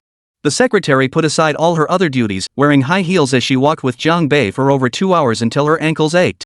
She clearly wasn't a martial artist. What's your name? Jiang Bei asked. Professor Jiang, my name is Ming Yihan, the secretary replied. Yihan, thank you for your hard work today. With that, Jiang Bei pulled a small blue glass vial from his pocket, roughly 100 milliliters in volume. I don't know how else to express my gratitude, so please accept this. 100 milliliters of source crystal elixir. Secretary Ming Yihan was stunned. A whole vial of source crystal essence? That tiny bottle was worth nearly a month's salary for her. Mr. Jiang was being far too generous. No, I can't accept this. Principal Li asked me to help you familiarize yourself with the campus. It's simply part of my duties. Ming Yihan waved her hands repeatedly in refusal. She certainly dared not accept it. Jiang Bei's gift was simply too valuable. However, Jiang Bei simply shoved the small vial of source crystal essence into Ming Yihan's blouse pocket without waiting for her response. But if the principal finds out, he'll definitely reprimand me. Secretary Ming continued to protest. Yihan, just take it. Teacher Jiang is quite wealthy. At that moment, a voice drifted over. Turning toward the sound, Li Qiushui stood smiling in the sunlight, dressed in a black business suit. The sunlight bathed her in a golden glow, making her already fair skin appear even more translucent, as if she herself were radiating light. In the late summer, early autumn, this scene carried a sense of timeless elegance and serene beauty. Principal Li Minjihan looked visibly flustered. Well, you see, Principal Li has spoken. Just take it. Jiang Bei chuckled, I've got plenty more of these. This fellow had inadvertently flaunted his financial prowess, completely unaware of just how devastatingly effective that kind of power could be. Seeing this, Ming Yihan flushed slightly and said, Thank you, Teacher Jiang. I'll accept it, but I won't take any more in the future. Then she turned to Li Qiushui and asked, Principal Li, may I take my leave now? For some reason, ever since Li Qiushui arrived, Ming Yihan couldn't shake the feeling of being the third wheel. Li Qiushui smiled and nodded. All right, you may go. Oh, and have the staff cafeteria send 2 set meals to my office. I'll treat Teacher Jiang to lunch. That statement was incredibly revealing. Ming Yihan had been Principal Li Qiushui's secretary for 3 years and had never once seen Principal Qiushui treat another man to a meal. In fact, she usually didn't even give the other vice principals the time of day. Who exactly was this Teacher Jiang? Could he really be Principal Li's boyfriend? Understood. I'll arrange it immediately, Ming Yihan replied. Oh, right. Li Qiushui suddenly remembered something and added, the student council recruitment for Yuanli Academy is this afternoon. Make sure to remind them to avoid any issues. After Ming Yihan left, Li Qiushui looked at Jiang Bei and said, Teacher Jiang, you should try to use your cash power less often. Otherwise, I'm afraid other girls might get hooked on you. Secretary Ming has always been single. A small vial of source crystal elixir? That's hardly money power to me, Jiang Bei chuckled. It's enough to knock someone out cold, Li Qiushui countered. In Li Qiushui's view, since Jiang Bei was the man Shangguan Xingyue valued, she had to keep an eye on him for her niece. Of course, Li Qiushui wasn't entirely sure whether Shangguan Xingyue had meant regarded highly or had her eye on during their phone call. There seemed to be a slight difference in meaning between those two words, didn't there? Let's go to your office, Jiang Bei said. He could tell Li Qiushui wanted to discuss matters concerning the Black Sea continent. As they walked through the campus, they drew quite a few stares. Is that the man who rode in Principal Li's car? My gossip-loving heart is ablaze. A woman as outstanding as Principal Li, what kind of man could possibly match her? That pretty boy doesn't seem to have much substance. You wouldn't believe it, but they say this Teacher Jiang passed the hellishly difficult teacher certification exam. His mastery of source energy theory is off the charts. The campus buzzed with whispers, but what these gossipers didn't realize was that Jiang Bei and Li Qiushui were both high-level martial artists. Their hearing and vision far surpassed ordinary people's. Even from a great distance, every word of the noisy discussions reached their ears without missing a single syllable. Looks like I'm about to become famous. Jiang Bei felt a few black lines appear on his forehead. I've always wanted to keep a low profile. Qiushui, this is all your fault. You owe me. Li Qiushui offered a faint smile. Actually, most people here probably watched your funeral livestream back then. They just aren't thinking along those lines right now. Heroes don't dwell on past glories. Jiang Bei waved his hand dismissively. I was pretty reckless back then. Li Qiushui asked, seemingly offhand, if something similar happened again, would you still choose to single-handedly chase down enemy forces across thousands of miles? Truthfully, Li Qiushui already knew the answer the moment she asked. After all, for certain individuals, the fiery passion within them could never truly be extinguished. Even so, this young and beautiful vice principal was still eager to hear Jiang Bei's response. Of course. Jiang Bei arched an eyebrow, the corners of his lips lifting slightly. I hear President Hader's daughter is quite beautiful. If I were to storm their capital again, I'd at least kidnap the president's daughter to hold as a hostage. Jiang Bei's deadpan expression made it impossible for Li Qiushui to discern whether he was serious or not. Meanwhile, the 4 members of Dorm 606 were just about to enter the cafeteria. Lan Yusen stopped first, glancing toward Jiang Bei's direction. Look, who's standing next to Principal Li? Is that our Jiang Bei? The short-haired girl, Xian Bei, clapped her hands. Yes, it is our brother. Not yours, Zhou Ping retorted irritably. He's mine. Mo Qingqiu smiled as she watched the man and woman bathed in sunlight in the distance. Honestly, she said sincerely, they look so perfect together. Of course my brother-in-law is more suited to my sister. Don't go saying things like that, Zhou Ping declared, hands on her hips. Yet a look of puzzlement crossed her face. But why are my brother-in-law and Principal Li chatting and laughing like they've known each other forever? Brother Jiang Bei and Principal Li are around the same age, so it's natural they know each other. Lan Yusin thought to herself, but should we go over and say hello? Never mind, let's just go eat first. Zhou Ping worried that her 3 roommates might embarrass her brother-in-law. She had planned to discreetly ask Jiang Bei about it after dinner. But at that moment, Jiang Bei's gaze had already shifted toward the 4 golden flowers. He smiled and said something to Li Qiushui. She nodded in response, saying, I'll head to the office and wait for you there. With that, Li Qiushui headed toward the administration building, while Jiang Bei walked over to the 4 golden flowers. Brother-in-law, what are you doing here? Zhou Ping pouted. Even without lipstick, her lips looked exceptionally charming in the sunlight. You came without telling me first. Jiang Bei chuckled. I wanted to surprise you. What kind of surprise? Lan Yusin wrapped her arms around Xian Bei and Mo Qingxiu, one on each side. Brother Jiang Bei, you can't ignore us.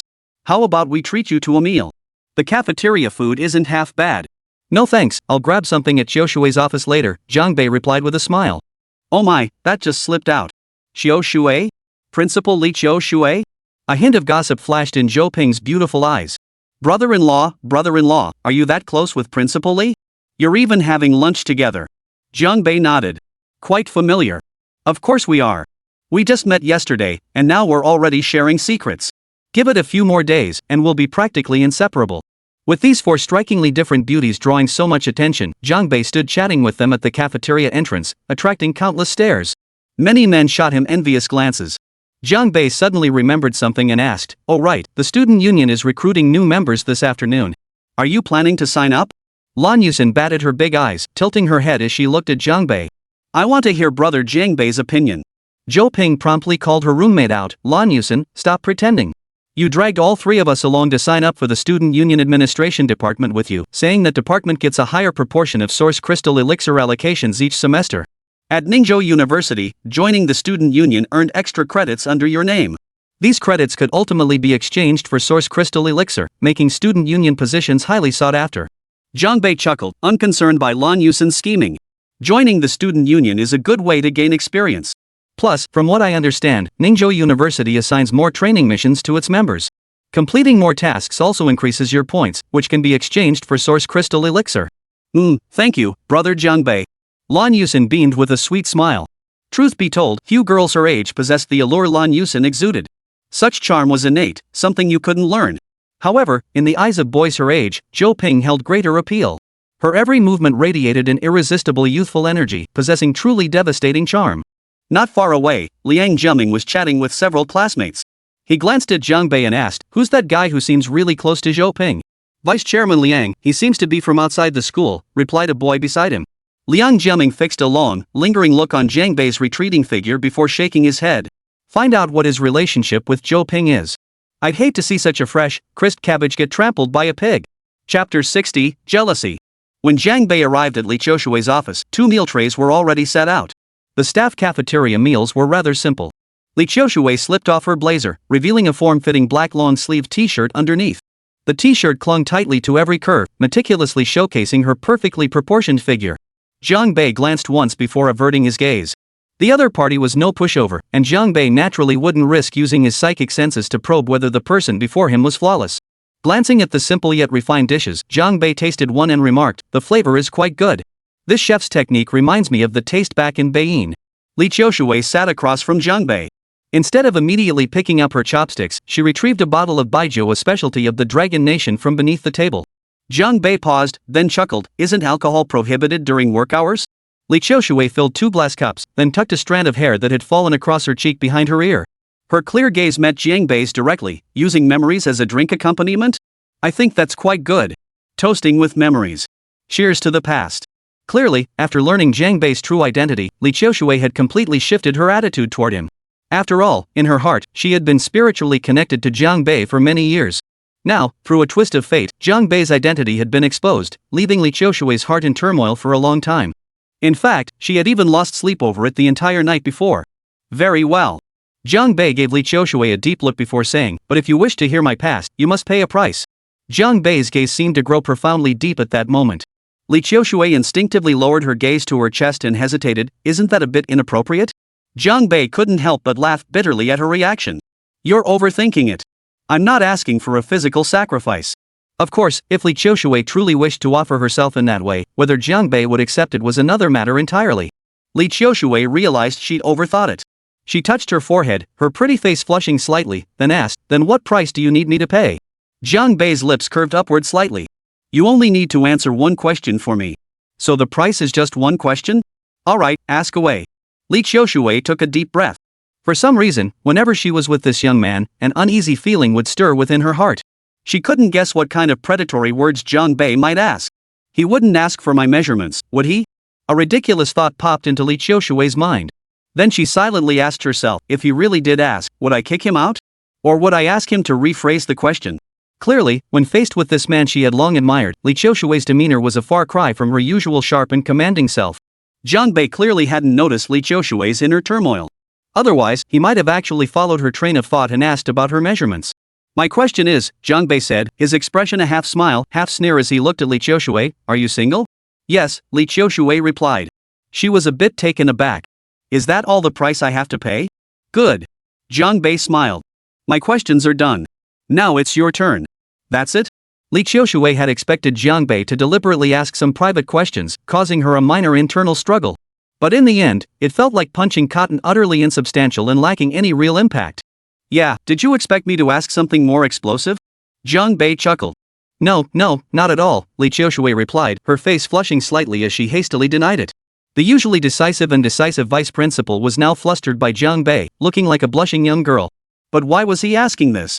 What business was it of his whether she was single or not? Could it be? Before her thoughts could spiral further, Li Qiushui abruptly cut them off, refusing to dwell on the matter. "Let me toast you first." Li Qiushui composed himself, raised his glass, and said to Jiang Bei, "Here's to all the things you've done before. Don't mention it. I think if you were in my shoes, you'd have made the same choice." Jiang Bei clinked glasses with Li Qiushui, then said meaningfully, "I can tell we're the same kind of people." "The same kind of people?" Li Qiushui drained the entire glass, then lowered her gaze, lost in thought. She seemed to be chewing on Jiang Bei's words. "The reason my relationship with Shangguan Xingyue wasn't great before was precisely because of this." Jiang Bei brought up a certain name on his own, saying, "I rarely sacrifice the details for the greater good, but she's the exact opposite." Li Qiushui detected the subtext in Jiang Bei's words and explained, "She's not a heartless person." "But do you really think she rose to that position at rocket speed purely on merit?" Jiang Bei shook his head. "Qiushui, you're a very pure-hearted person, but the marshal you know might not be like that." "Then, in your eyes, what kind of person is Xingyue?" Li Qiushui asked. "Her? Sometimes she's cunning to the point of being demonic, other times cold as frost and snow." Jiang Bei shook his head. "In short, one sentence sums it up, she's not my type." Li Qiushui hadn't expected their relationship to be like this. She said, "Have you ever considered that you might be her type?" "Of course I have. After all, I'm the idol of countless young women." Jiang Bei's answer left Li Qiushui utterly dumbfounded. Capturing Shangguan Xingyue's heart wouldn't be that difficult, would it? A smile spread across Li Qiushui's lips, and she covered her mouth to stifle a few giggles. It was rare for a man to make her laugh so hard, and certain curves trembled in the air, a sight to behold. It felt like the entire office was filled with a delightful aura. Just then, 3 knocks sounded on the door. Before Li Qiushui could say "come in," the office door swung open. Hearing Qiushui laugh so heartily before anyone even entered was a rare treat indeed. As the door swung open, a warm, familiar voice echoed through the room. Jiang Bei's vision filled with a man dressed in dark blue casual attire. He appeared to be around 40, wearing gold-rimmed glasses with slicked-back hair, meticulously groomed, a stark contrast to Jiang Bei's tousled black locks. The man exuded an air of refinement, yet he was far from weak. A faint ripple of source power emanated from his well-proportioned physique. His gaze froze momentarily upon seeing the unfamiliar man seated opposite Li Qiushui, his expression visibly stiffening. Secretary Mingyihan followed behind, her pretty face clearly anxious. "Principal Li, Dean Liang has returned from his business trip and wishes to." Clearly, she hadn't been able to stop him. Li Qiushui understood Mingyihan's predicament. Rising to her feet, she waved her hand. "Yihan, you may go attend to your duties." Mingyihan nodded, casting a worried glance at Jiang Bei before quietly closing the door and leaving. Clearly, the young secretary held a far more favorable impression of Jiang Bei than of Dean Liang, instinctively worrying that Jiang Bei might face unfavorable treatment as a result. "Qiushui, I just returned from a business trip and brought you a gift." Director Liang placed the gift box on the coffee table, his gaze shifting to Jiang Bei. A fleeting shadow of gloom crossed his face before he smiled and said, "This is our first meeting. You look unfamiliar." His name is Liang Fenglong, Vice President of Yuanli Academy. Meanwhile, in Qingzhou City, Huaihai Province, at the Mu residence. Mu Shancheng sat at his desk, his expression darkening to the extreme. Mu Ruilin lay on the bed opposite him, his body wrapped in bandages. Being knocked off such a high bridge into the water had left this E-rank 4th master of the Mu family with multiple fractures, even requiring a thick cervical collar around his neck. As for the 3 elite fighters he had brought along, they were all crippled. Even with expensive artificial joint replacements, they would barely be able to stand and walk. Regaining their former combat prowess was virtually impossible. Useless scum. Mu Shanqing's face darkened to an extreme. Jiang Bei's actions were nothing short of a brutal slap in the face. Mu Ruilin's face was ashen. Third brother, you have no idea how terrifying those men were. They fought like they had nothing to lose. It left me shaken. 1 heaven tier, 2 earth tier. With that lineup, they should be unstoppable. Yet they ended up beaten like this. What good are you all? A fierce glint flashed in Mu Shanqing's eyes as he slammed his fist on the table. I say, these so-called experts we keep in our family are nothing but source crystal elixir inflated fakes. They've seen far too little real combat. According to the third son's assessment, that group of young highway robbers probably weren't exceptionally powerful, but their battle experience was extensive. That's why they managed to defeat 3 of the Mu family's elite fighters. But where the hell did these people come from? Could they truly be from the Carmen prison in the Black Sea continent? Living in the martial world of Dragon Nation, Mu Shanqiang wasn't particularly well versed in matters concerning that dark continent. He'd only vaguely heard the name Cayman Prison and knew nothing of its true nature or organizational structure. They claimed to be city hunters from Cayman Prison. Mu Ruilin warned, we absolutely must not antagonize such dark forces. They're terrifying, capable of ripping out hearts, gouging out eyes, and exterminating entire clans. Ripping out hearts and gouging out eyes? Exterminating entire clans? Mu Ruilin, where on earth had he heard such rumors? If that were true, was this still the Black Sea continent? It was practically the gates of hell. Bull. Mu Shanqiang snapped. You fool!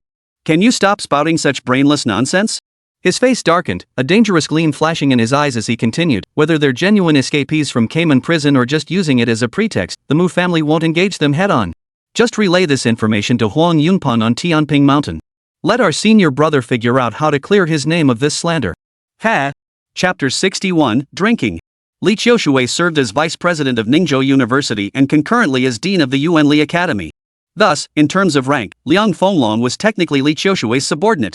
Before Li Qiushui's rise, Liang Fenglong had been the front-runner to succeed as dean of the Source Energy College. After all, at 40, he was still in his prime, neither too young nor too old. Among Ningzhou University's mid-level cadres, Vice Dean Liang was undoubtedly the most prominent figure.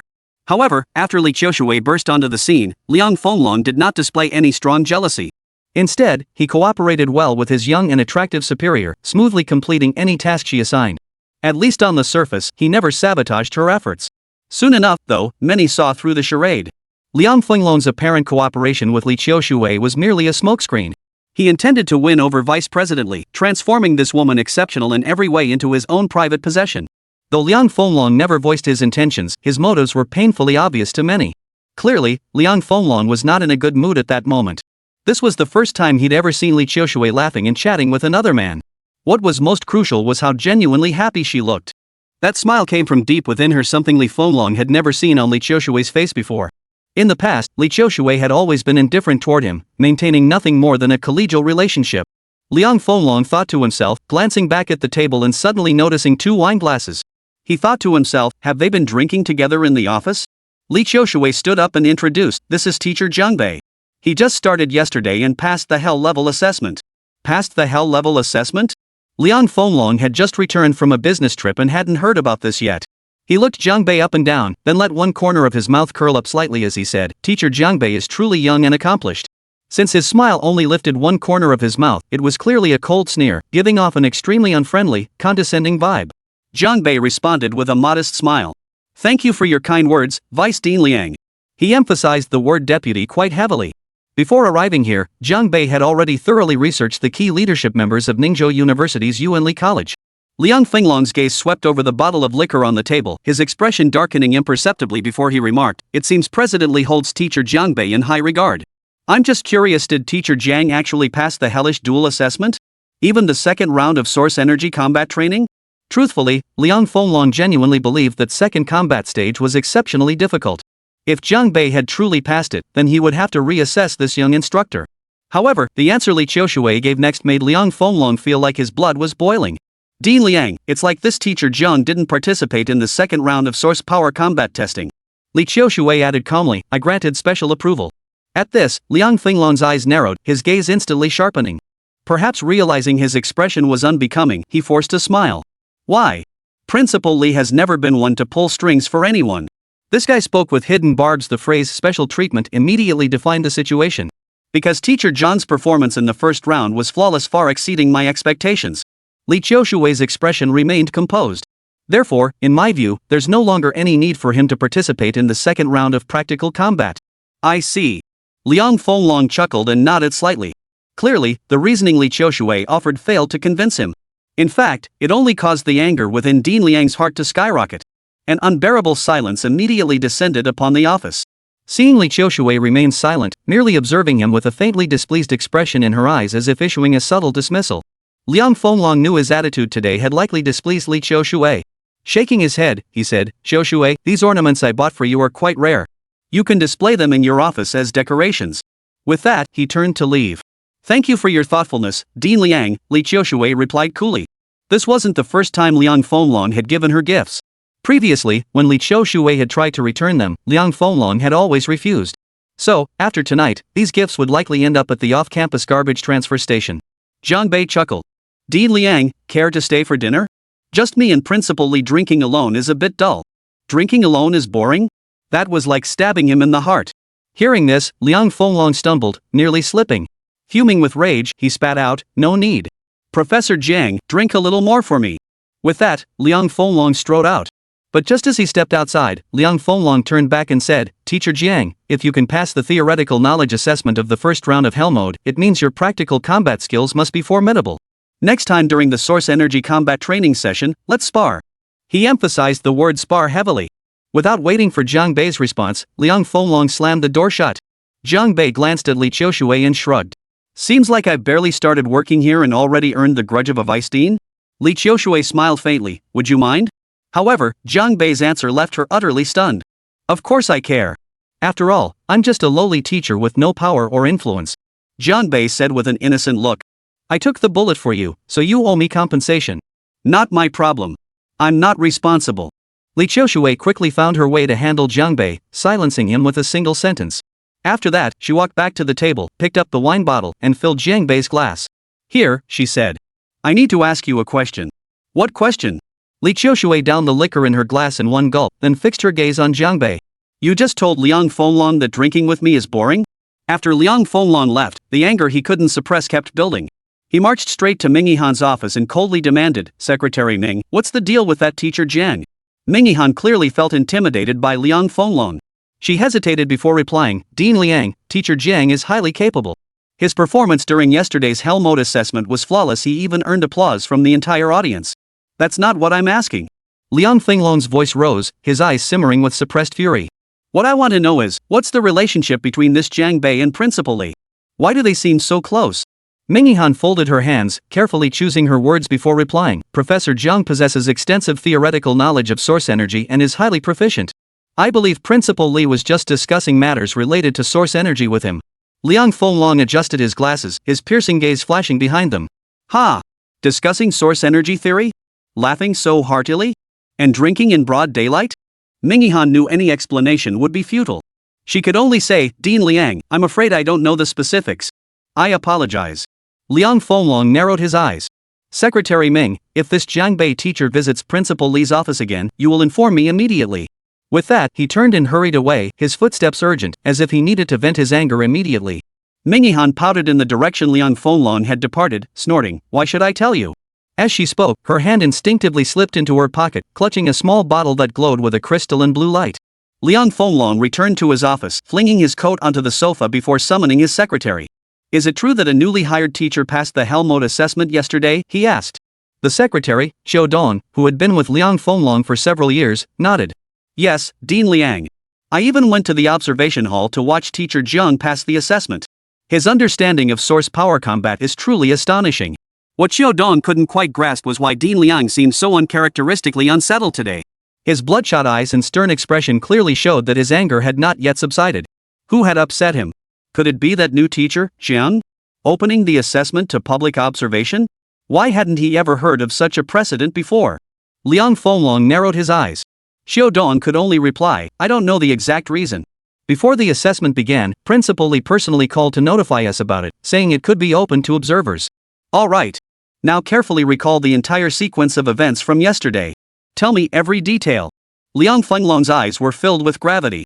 Don't leave out a single thing. Though he'd long pursued Li Qiushui without success, Liang Fenglong never believed she could escape his grasp. Yet now, a young man had suddenly appeared out of nowhere, making him feel an intense sense of crisis. After listening to Qiu Dong recount the entire process of Jiang Bei's assessment, Liang Fenglong fell deep into thought. After a long pause, he finally spoke. That answer was flawless, so perfect it felt almost unreal. Liang Fenglong had some prior knowledge of the hellish question bank personally designed by Li Qiushui. Had he answered those questions himself, he doubted he could have scored half of what Jiang Bei achieved. When Li Qiushui personally announced that Jiang Bei would be hired directly without needing to take the second round of assessments, Liang Fenglong slammed his fist hard on the table. This was far too obvious. He growled, this entire observation session was clearly orchestrated to build hype for Jiang Bei. Those questions were impossibly difficult. How could anyone answer them so flawlessly? They must have colluded beforehand. Source energy began surging within him, his emotions clearly spiraling out of control. There was absolutely no trace of source energy fluctuations emanating from Jiang Bei. Li Qiushui knew he'd never pass the second round of practical assessments, which is precisely why he announced his exemption. At this point, Liang Fenglong growled, Qiu Dong, before the end of the workday, you're to place all of Jiang Bei's files on my desk. Chapter 62, Forgiveness. Afternoon, Student Council Recruitment. All four of room 600 in SAXS Golden Flowers had signed up to run for positions in the Student Council's administrative department, leaving Liang Jiaming grinning from ear to ear. Therefore, he personally participated in the interview process. Seated upright at the podium, Liang Jiaming was flanked by the two directors of the Student Union Administration Department, one on each side, creating an imposing scene. Chairman Liang, it's almost time for those four juniors. The director beside him flipped through the roster and asked, should we interview them one by one, or bring them in together? Liang Jiaming smiled meaningfully. Let them come in together. After all, I never intended to eliminate any of them this time. If I recruit all four of these girls into the student union, having them by my side every day would make for quite a dazzling sight. Chairman Liang, you've always been single. Are you planning to solve your personal matters from within the student union this time? Another deputy minister asked with a smile. Hee, such matters depend entirely on fate. Liang Jiaming smiled, his words offering a polite refusal, yet his eyes spoke volumes. Rumor has it that once Chairperson Zi Jing graduates, Chairman Liang will become the student union's full-fledged chairperson. When that happens, won't all the younger female students be throwing themselves at Chairman Liang? The administrative director teased from the side. Don't say that. Liang Jiaming waved his hands repeatedly, his face full of modesty. Even though my uncle is the vice dean of the Yuanli Academy, I can't take that backdoor route. There are so many outstanding talents in the Yuanli Academy. Who will succeed as president is still undecided. So Vice Dean Liang Fenglong was Liang Jiaming's uncle. Despite his outward modesty, Liang Jiaming was certain the chairmanship was already his for the taking. From their conversation, it was clear that the University Student Council was a microcosm of society. Even a nationally renowned institution like Ningde University was no exception. Immediately after, the four blossoms of room 606 entered. Please take a seat, freshman. Lu Ziyu, the newly promoted sophomore serving as deputy head of administration, spoke first. Let me introduce you. This is our student union vice president, Liang Jiaming. And this is our head of administration, Zhao Mogan. However, Lu Ziyu failed to notice Liang Jiaming's eyebrows subtly furrow when he heard the word vice. But in front of the beautiful juniors, Liang Jiaming naturally wouldn't show his petty side. He smiled warmly. Ladies, since you've all applied for the position of administrative department officer, please briefly introduce yourselves. Since he had already decided to accept these four girls, today's interview was merely a formality. At the same time, Liang Jiaming wanted to use this opportunity to establish his authority, projecting an imposing image to ensure these three girls would be more obedient in the future. My name is Lan Yusen. I'm 19 years old and applying to join the Student Council's administrative department. My name is Si Anbei. If I join the administration department, I will serve my fellow students diligently. My name is Mo Qingqiu. I'm from Jiangnan and hope to gain more opportunities for growth within the student union. The last to speak was Zhou Ping. Uncomfortable with the intense scrutiny in Liang Jiaming's eyes, she shook her head before saying, My name is Zhou Ping. I'm from Wuzhou. The self-introductions of these four girls took less than a minute combined. Deputy Director Lu Ziyu frowned and said, Is that all? They had hoped to glean more information from these girls' introductions, but now they were left feeling rather disappointed. Liang Jiaming's brow furrowed deeply as well, his expression clearly displeased. Minister Zhao Mogan, observing this, gave the table a firm yet measured tap and coldly snorted, They truly don't understand protocol. Hearing this, Zhou Ping raised her delicate eyebrows and asked directly, Minister Zhao, may I ask how we failed to understand the rules? Zhao Mogang chuckled dryly, from start to finish, not a single one of you greeted our senior members. And Chairman Liang is right here. You lack even basic courtesy yet you aspire to join the student council administration department? His intention was twofold, to curry favor with Liang Jiaming and to establish his authority. After all, if these 4 girls were allowed to join the student union too easily, they might become uncooperative. To keep them in line, he needed to start applying some pressure now. But the 4 girls from room 606 weren't falling for this nonsense. Zhou Ping retorted bluntly, so does that mean if we just act all nice and obedient toward you, we can become officers? Zhao Mogan thought Zhou Ping had finally seen the light. Smiling faintly, he said, that depends on your performance. We'll see if you meet the seniors' expectations. Meet their expectations? Liang Jiaming nodded with a smile. Joining the student council and becoming officers would be very beneficial for you. After all, accumulating enough credits can be exchanged for source crystal elixir. And within the student council, if you perform well, there are plenty of opportunities to earn those credits. This was clearly an enticement aimed at the 4 golden flowers of room 606. However, Liang Jiaming, who spoke these words, failed to notice that seated below the stage were 2 yellow tier and 1 mystic tier students. Zhou Ping spread her hands. So what exactly do these student council officers do? After speaking, she turned to her dorm mates. I'm out. Mo Qingqiu and Xian Bei had already risen to their feet. Among these 4 flowers, Liang Jiaming favored Zhou Ping the most. Her features and demeanor perfectly aligned with his aesthetic preferences. Under these circumstances, how could he possibly let her leave? Zhou Ping, have you made up your mind? Once you step through that door, there will be no turning back. Liang Jiaming said calmly, at Ningda's Source Energy Academy, there's no such thing as a regret pill. As he spoke, Liang Jiaming began to radiate an aura. Source energy fluctuations began emanating clearly from his body. Any other freshman would have paled at the sheer pressure of that source energy. Yet, to Liang Jiaming's surprise, the 4 beautiful juniors from room 606 showed no reaction whatsoever. Not a trace of panic crossed their lovely faces. I won't take any regret pills, Zhou Ping declared.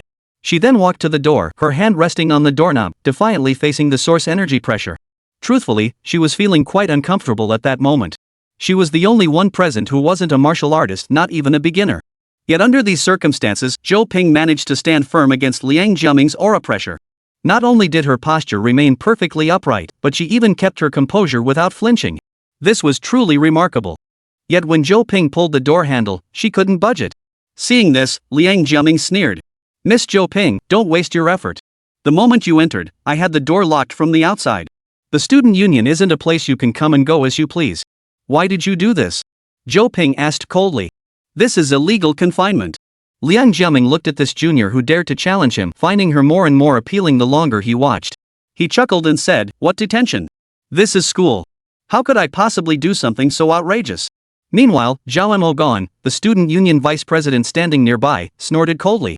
This is to teach you a lesson. Defying your seniors comes at a price. Today, if you don't apologize sincerely, don't even think about leaving this classroom. Apologize with sincerity? Lu Ziyu, the other vice president, chimed in. Of course, whether it's sincere enough is entirely up to Vice President Liang to decide. As he spoke, he added silently to himself, of course, showing sincerity with your bodies would be even better. The trio on stage were quite experienced in this regard. Xian Bei clenched her fists, her face flushed crimson with anger. You're deliberately making things difficult for us. This isn't harassment. It's an unwritten rule of our student council, a way to help you understand society early on. Liang Jiaming said with a faint smile, Dear juniors, trust me, I'm doing this for your own good. Lan Yusen, the more precocious one, remained seated with a playful smile. After hearing the 3 seniors speak, she glanced down at the curve of her chest, then smiled softly. She tugged the wide neckline of her t-shirt to the side, revealing her delicate collarbone and snow-white shoulder. This seemingly flirtatious gesture instantly shattered Liang Jiaming's composure. The aura of power he had just radiated vanished without a trace. Biting her lip lightly, Lan Yusen asked, Seniors, what do you think of my sincerity? As Lan Yusen tugged her collar, the curves of her upper body tensed. Any male with weaker self-control would surely find themselves parched at the sight.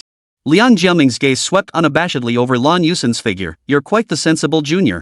You've already shown your sincerity, but it's still not enough. You're showing your shoulders, and it's still not enough? Lan Yusen showed no sign of anger. The little vixen smiled faintly. Then, according to your suggestion, senior, where else would you like me to reveal to show even more sincerity? The question was painfully direct. And as she spoke, Lan Yusen's face didn't flush once, showing not a hint of bashfulness. Her eyes even held a glimmer of anticipation. Liang Jiaming smiled with satisfaction. That doesn't depend on me, but on how much sincerity you're willing to show. The more sincerity you show, the more clothes you take off. That's the unspoken rule. It must be said, Lan Yusen effortlessly exuded a charm beyond her years, utterly devastating. It completely threw Liang Jiaming off balance. The student union vice president gave a faint smile and turned to Zhou Ping. Classmate Zhou Ping, your roommate is so cooperative. What about you? Shouldn't you also show some sincerity? Zhou Ping, however, laughed back, though the smile on her pretty face held a hint of coldness. Senior Liang, I must thank you for letting me see the true face of Ning University's student council ahead of time. Then, she winked at Lan Yusen. Yusen, put your clothes back on properly. Qingxiu has recorded everything. Recorded it all. Earlier, Liang Jiaming and the others had been so utterly captivated by the beauty of the 4 female juniors that they hadn't noticed the quiet Jiangnan girl had already activated the camera on her smartwatch. Lan Yusen had only pulled her clothes down to her shoulders to set a trap, luring them right into it. In a society where source power warriors held increasingly elevated status, many unspoken rules were quietly taking shape. Especially for martial artists, the higher their status, the more invisible perks they could enjoy. As a source force warrior, Liang Jiaming had honed his skills in handling women over the past few years. Due to his status, many girls sought out the vice chairman, hoping for protection and a sense of security. But unexpectedly, these 4 freshman female students weren't falling for his tricks at all. Not only did Liang Jiaming fail to intimidate them, but in a moment of carelessness, he had walked right into the trap they had set. Watching the rage on Liang Jiaming's face, Lan Yusen's smile blossomed like a flower. She adjusted the neckline of her t-shirt, concealing the gleam of white skin that had been exposed on her shoulder. Sorry, senior brothers, didn't expect your self-control to be so weak. Lan Yusen was clearly in high spirits, still smiling, a faint allure lingering in the corners of her eyes. Seeing Lan Yusen smile, Liang Jiaming's rage boiled over. The other 2 department heads' expressions darkened to the extreme. How dare you? This is Ningzhou University. Do you really think a few freshmen can push us around? Minister Zhao Mo let out a low growl, his aura radiating outward. Clearly, he was preparing to take action. Zhou Ping glanced at him coldly.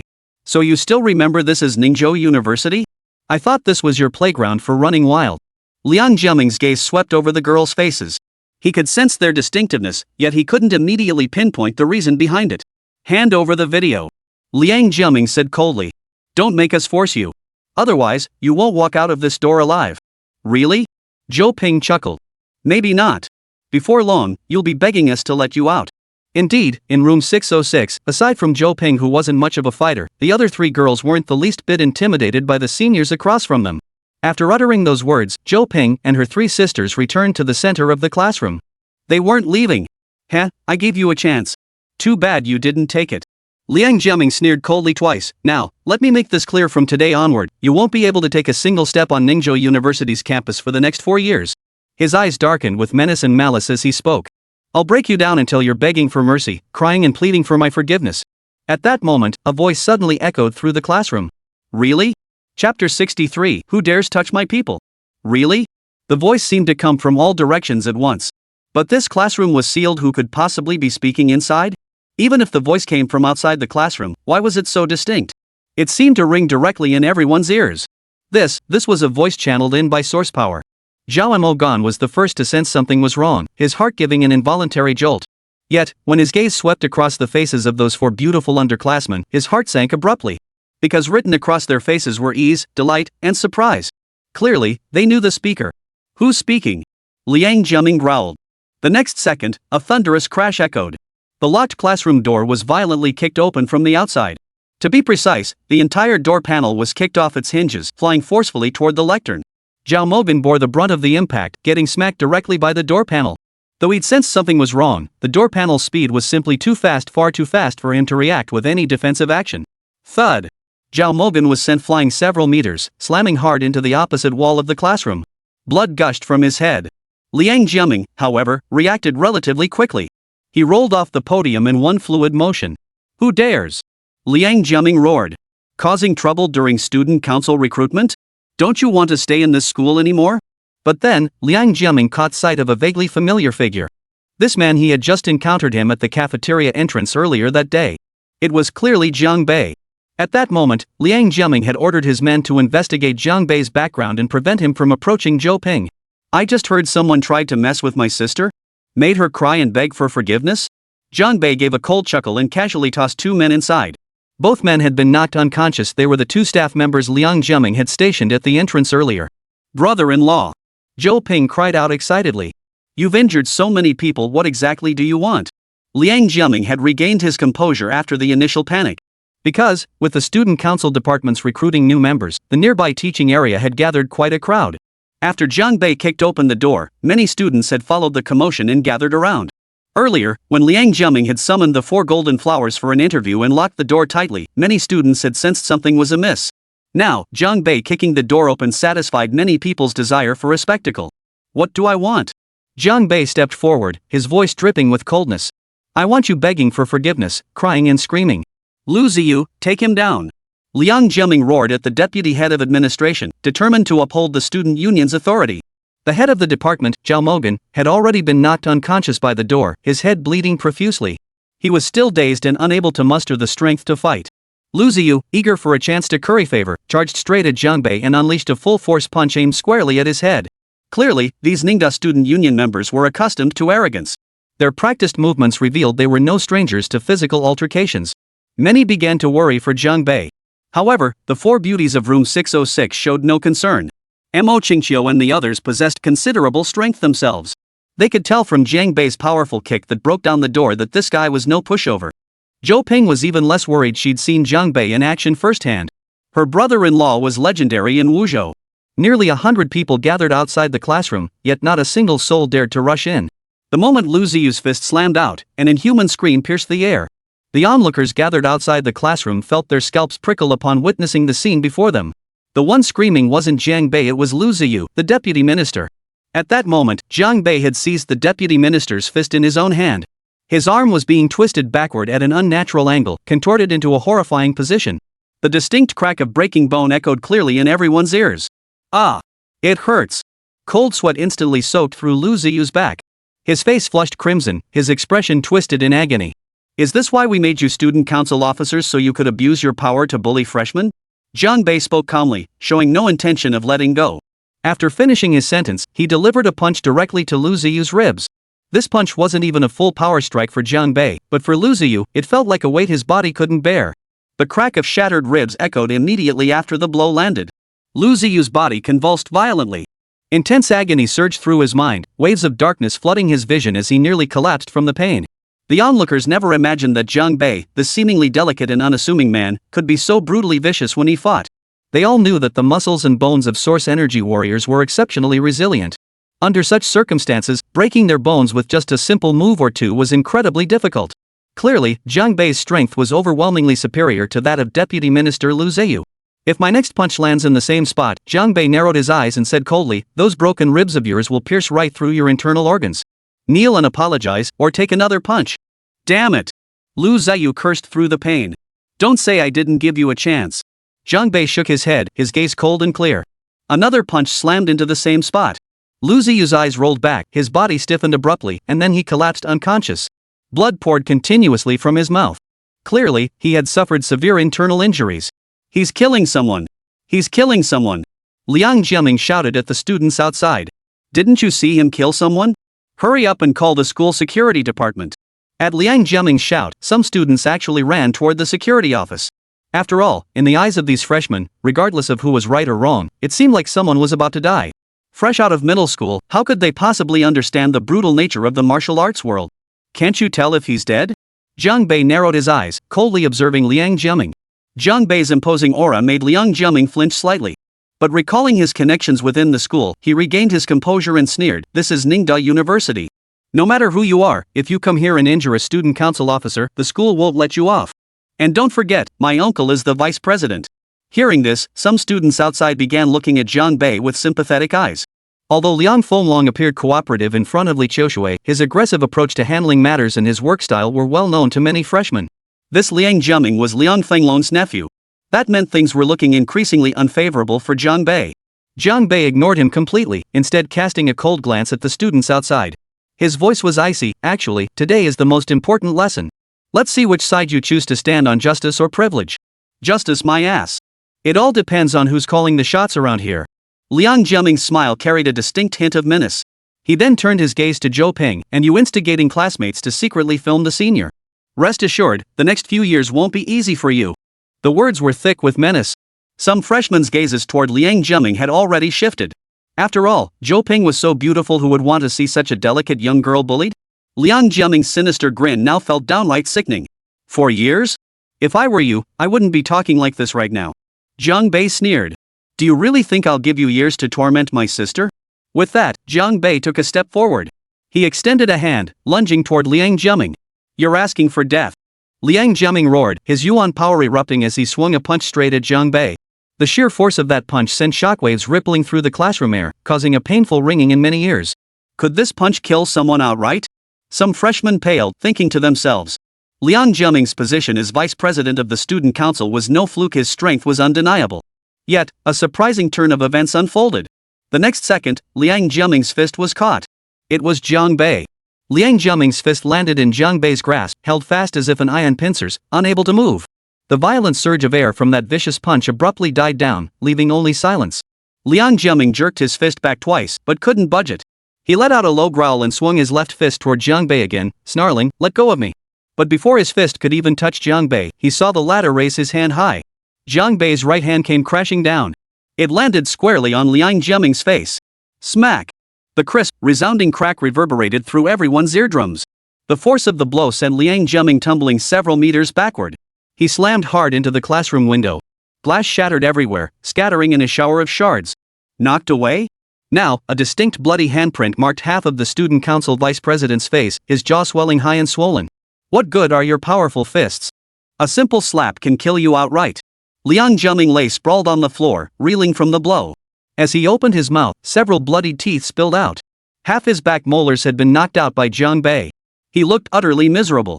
Jiang Bei walked over to Liang Jiaming, yanked him up from the ground, and said, "You'll pay for your arrogance and recklessness eventually." Liang Jiaming stared at Jiang Bei, his eyes filled with terror and dread. He opened his mouth, but before he could utter a word, Jiang Bei whipped his hand back. Smack! Another slap. Liang Jiaming's body spun violently through the air, flying over 10 meters through the shattered window and crashing onto the plaza below. He struggled several times, yet no matter how hard he tried, he couldn't get up. It was as if his entire body had ceased to obey his commands. At that moment, Liang Jiaming remained unaware that Jiang Bei's single blow had severed all flow of source energy within his body. The combat prowess possessed by high-tier martial artists was beyond the comprehension of ordinary practitioners. Jiang Bei stepped out of the classroom, his expression blank as he glanced at Liang Jiaming. Then he turned to the freshmen and said calmly, "You will all become martial artists in the future. What burden should rest upon the shoulders of a martial artist? I believe you all have your own answers." Chapter 64, The Martial Artist's Heart. Jiang Bei's words plunged the freshmen into deep contemplation. Indeed, everyone aspired to become a source energy warrior to command the elements, soar through the skies, and shatter mountains with a single fist. But once you possess that power, you also bear the responsibility. Jiang Bei's gaze flashed like lightning. If you wield power far surpassing ordinary men, yet use it to bully the weak and aid tyrants, then you would be better off crippling your own martial arts and returning to the ranks of common folk. These words made many new students' eyes narrow sharply, their bodies trembling slightly. Brother Jiang Bei is so handsome. Lan Yusin was the first to clap from the back, her eyes sparkling with admiration. Zhou Ping quickly covered her eyes, stopped gushing. "That's my brother-in-law." Lan Yusin pried Zhou Ping's fingers apart slightly to peek through the gap, continuing to gaze at Jiang Bei as she asked, "Zhou Ping, would you mind having another sister?" Don't even think about it." As she spoke, Zhou Ping's eyes remained fixed on Jiang Bei. Her vibrant, youthful face radiated clear pride. The short-haired girl, Xian Bei, looked pensive as she murmured, "That sounds familiar. My dad always taught me the same thing." Mo Qingqiu remained silent, biting her lip lightly, her clear eyes sparkling. "But he's the vice president of the student union. You seriously injured him. Neither the school security department nor the Ningzhou Armed Police Division will let this slide." A student hesitated, then shouted, "You should leave now." He clearly sided with Jiang Bei, and his warning carried genuine concern. Liang Jiaming's previous actions had already stirred widespread anger, but out of fear of his status and power, none of the new students dared to speak up. Such caution was understandable. No one wanted to endure endless retaliation from a senior throughout their remaining university years. Jiang Bei glanced at the student who had spoken up, smiled faintly, and said, "The world of martial artists has its own unique rules, different from the life you've known before. Once you truly become martial artists, you'll understand." "What exactly are those rules?" the student pressed. Jiang Bei countered with a smile, "Have you heard of the law of the jungle?" The student's expression hardened upon hearing this, then nodded firmly. "I understand. Survival of the fittest. The weak are eliminated, the strong remain. The victor reigns supreme." Jiang Bei looked at the students and said, "I know why you didn't speak up earlier. You feared retaliation from these campus bullies. That's only human. So, the most fundamental thing is to make yourselves strong as quickly as possible." His words were sincere, carrying an inexplicable power that resonated deeply. Meanwhile, the crowd of onlookers continued to swell. At that moment, Mo Qingqiu finally spoke softly. Zhou Ping, what exactly did your brother-in-law go through? Though seemingly directed at Zhou Ping, the words were more like a whisper to herself. Oh no, security's here. Lan Yusin's starry-eyed expression vanished instantly, replaced by a rare look of gravity in her eyes. The girl glanced toward the distance and murmured, looks like we've gotten brother Jiangbei into trouble. Yet the words did not escape Jiangbei's ears, no trouble. After all, this is what I should do. The words reached Lan Yusin's ears. Her pretty face instantly flushed crimson. Ah, brother Jiangbei's voice, it made her feel so safe. Lan Yusin, this beautiful starry-eyed girl, felt as if her heart was melting. At that moment, several figures approached rapidly from the distance. Their speed was unmistakable. They were source energy warriors. Each wore security uniforms, and powerful energy surged from every one of them. What's going on? I heard someone was maliciously assaulted. The security team came to a halt in the arena. Their leader spoke up. I'm Qian Shiming, captain of Patrol Team 1. What exactly is happening here? They're all yellow-grade martial artists. No, the leader, Captain Qian, is a Qian grade. This lineup is already quite formidable. Most of Chu Feng's disciples would barely be average within this security department. Of course, such strength would be insignificant in the eyes of Jianbei or Jiningyu. Yet for ordinary people facing yellow-grade martial artists, the gap in power is an unbridgeable chasm. Nowadays, universities have security departments, but these roles differ from regular security guards. Their primary responsibility is managing conflicts among students who possess source power. Once ordinary people become martial artists and gain power, acts of brazen aggression and violence become commonplace. Strict oversight is essential, which is precisely why Shangwan Xingyue established the Martial Artist Management Department under the banner of the National Defense Army. As soon as Qian Shiming finished speaking, a student council officer pointed at Zhang Bei. It's him. He maliciously assaulted our student council members. The one lying on the ground is Vice Chairman Liang Jiaming. The security team's gaze instantly shifted to Liang Jiaming's location. He was currently sprawled on the ground, unable to rise, his face covered in blood. However, most of this blood had come from inside his mouth. In truth, aside from those 2 slaps, Senior Liang had sustained no other injuries. At that moment, a security guard rushed into the classroom and shouted outside, 2 students are still lying unconscious inside the classroom. Qian Shiming's expression darkened instantly. He glared at Zhang Bei. Did you hit them? Yes, I did. Zhang Bei admitted bluntly. He could clearly sense that the moment Qian Shiming realized the figure on the floor was Liang Jiaming, his rage had erupted uncontrollably. Moreover, within that rage, a hint of ruthless killing intent lurked. Even though Qian Shiming concealed it well, such an emotional shift couldn't escape the perception of a high-level martial artist. This is Ningda University. Beating someone like this is asking for death. Qian Shiming spoke as he drew the folding baton from his waist. He flicked it sharply through the air. Crack! The baton snapped open with a sharp crack. This startled many freshmen, who instinctively jumped back 2 steps. To them, a direct hit from that baton would likely shatter bones and snap tendons instantly. Aren't you even going to ask why I'm doing this? Jianbei glanced at Qian Shiming's flailed baton and said coldly, with a strike like that, you'd likely cause death or serious injury and push the truth further out of reach. Poof! You're not one of our school's students. I stand unconditionally with Ningda students. Qian Shiming found a reasonably good excuse. Yet, seeing Zhang Bei's calm demeanor only fueled his anger further. He frowned fiercely, his body surging with source energy, simultaneously gesturing for his team members to surround Zhang Bei. But we're Ningda students too. Zhou Ping stepped forward, pointing at Liang Jiaming. All 4 of us from our dorm attended the student union recruitment. This Vice Chairman Liang tried to assault us and even suggested we take off our clothes. We barely made it out of that classroom alive. You just say that. Who knows if you're twisting the truth and making false accusations? Qian Shiming's gaze swept over the 4 beauties of room 606, and a hint of astonishment couldn't help but flicker in his eyes. But no matter how beautiful these female students were, he was determined to clear Liang Jiaming's name today. After all, this was the personal nephew of Vice Dean Liang. To injure the Vice Dean Liang's nephew this badly, that young man over there was in for a world of trouble. Zhou Ping clenched her fists in anger. How am I twisting the truth? How dare you make such accusations without any investigation? Qian Shiming retorted, his gaze fixed on Zhou Ping as the corners of his mouth lifted into a faint, menacing smile. How could I possibly know if you're in cahoots with this man? If you've colluded beforehand? Who can vouch for you? The surrounding freshmen can all testify. Zhou Ping declared bluntly. Qian Shiming's arrival and his indiscriminate favoritism had indeed left many students feeling disheartened. Does that mean those with connections can do whatever they want? If that man hadn't stepped in to teach Liang Jiaming a lesson, would these pretty girls have become victims of the unwritten rules? I saw it. I can testify. I can testify too. That Vice Chairman Liang locked the classroom door and wouldn't let us in. Earlier, he even bragged about how he'd make life hell for these 4 girls over the next few years. A dozen students emerged one after another, both male and female, each face devoid of fear. Qian Shiming's gaze swept over the group, his eyes filled with a cold, ruthless glint, as if he were committing their faces to memory. Very well, Qian Shiming sneered coldly. To verify your claims, provide me with the full names, class numbers, and student IDs of every single one of you witnesses. The threat in his words was all too obvious. This bastard intended to record their names for later retaliation. Mo Qingxiu's eyes remained as clear as water, revealing no trace of emotion. She stepped forward and declared, I have video evidence proving just how outrageous Vice Chairman Liang Jiaming's actions were at the time. However, Captain Qian Shiming showed no interest in viewing the footage. A cold smirk played on his lips. Video editing technology is so advanced these days. Who's to say your footage isn't fabricated to frame someone? This utterly ridiculous remark sent many hearts plummeting to the depths. Qian Shiming had clearly sided with Liang Jiaming. What could they possibly do now? With the power of judgment firmly in the other side's hands, if security refused to acknowledge the evidence no matter what, the 4 golden flowers would be utterly defenseless. Mo Qingxiu's eyes grew colder. You insist on this stance? Qian Shiming gave a cold snort. All 5 of you are coming back with me for investigation. Especially that man, you've committed malicious assault. Zhang Bei watched Qian Shiming silently, saying nothing. Qian Shiming thought Zhang Bei was intimidated. He swung his collapsible baton again, the explosive crack reverberating through everyone's eardrums.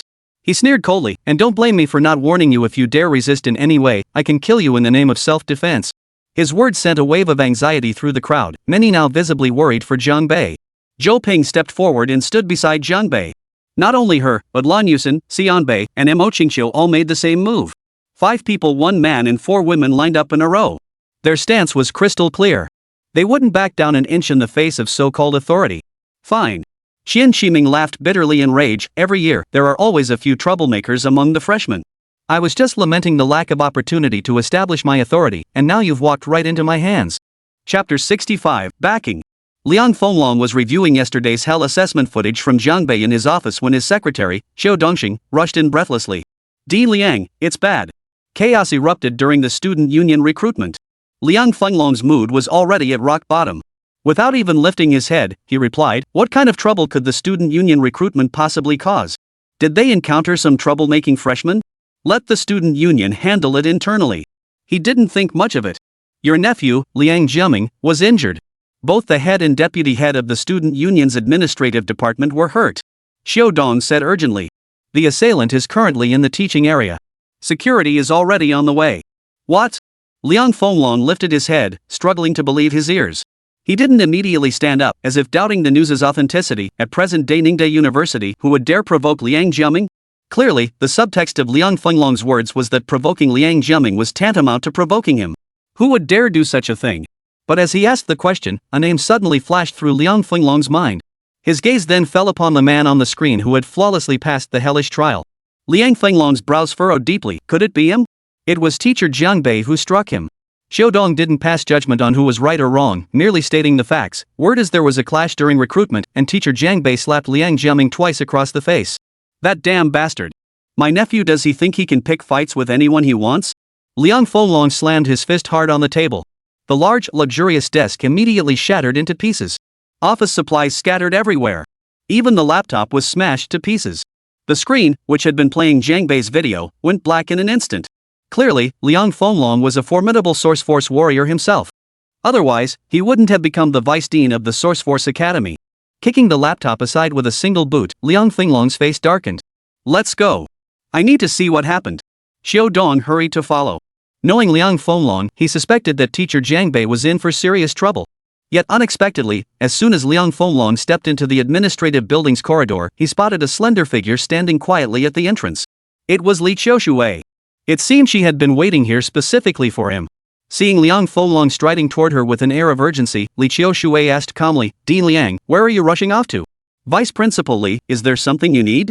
Liang Fenglong, still seething with anger, replied coldly, the vice president of the student union was publicly assaulted, and the perpetrator is the teacher who entered the school through that special process yesterday. What is your stance on this matter, Vice Principal Li? Liang Fenglong was clearly deliberately confusing one concept with another.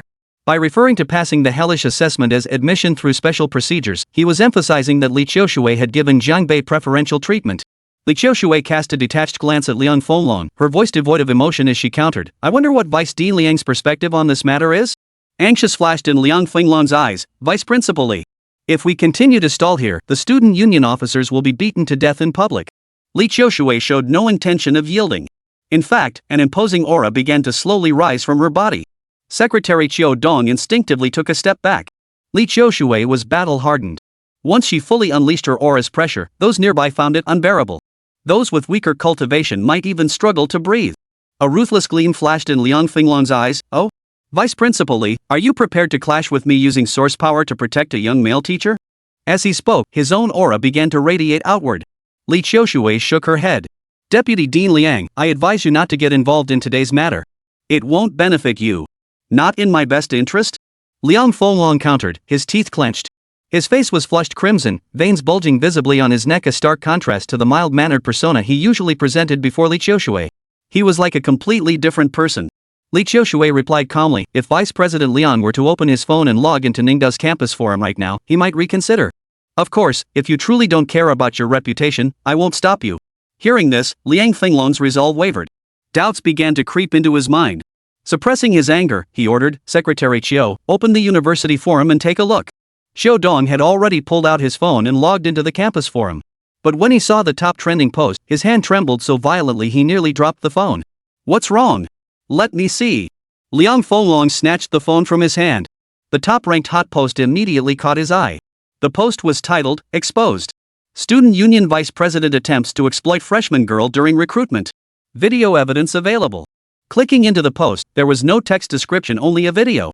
Seeing this, Liang Finglong's heart sank deeper and deeper. As the video played, his rage boiled over. When he saw Liang Jiaming instructing Lan Yusin to continue undressing as a sign of sincerity, he was so enraged he raised his hand, ready to smash the phone to the ground. Secretary Qiu witnessed this, but felt powerless to intervene. After all, it was his phone. Just then, Liang Finglong's wrist was caught. Li Qiushui stopped him from smashing the phone and said calmly, President Liang, you might as well keep watching to see what Liang Jiaming does next. That bastard. That bastard.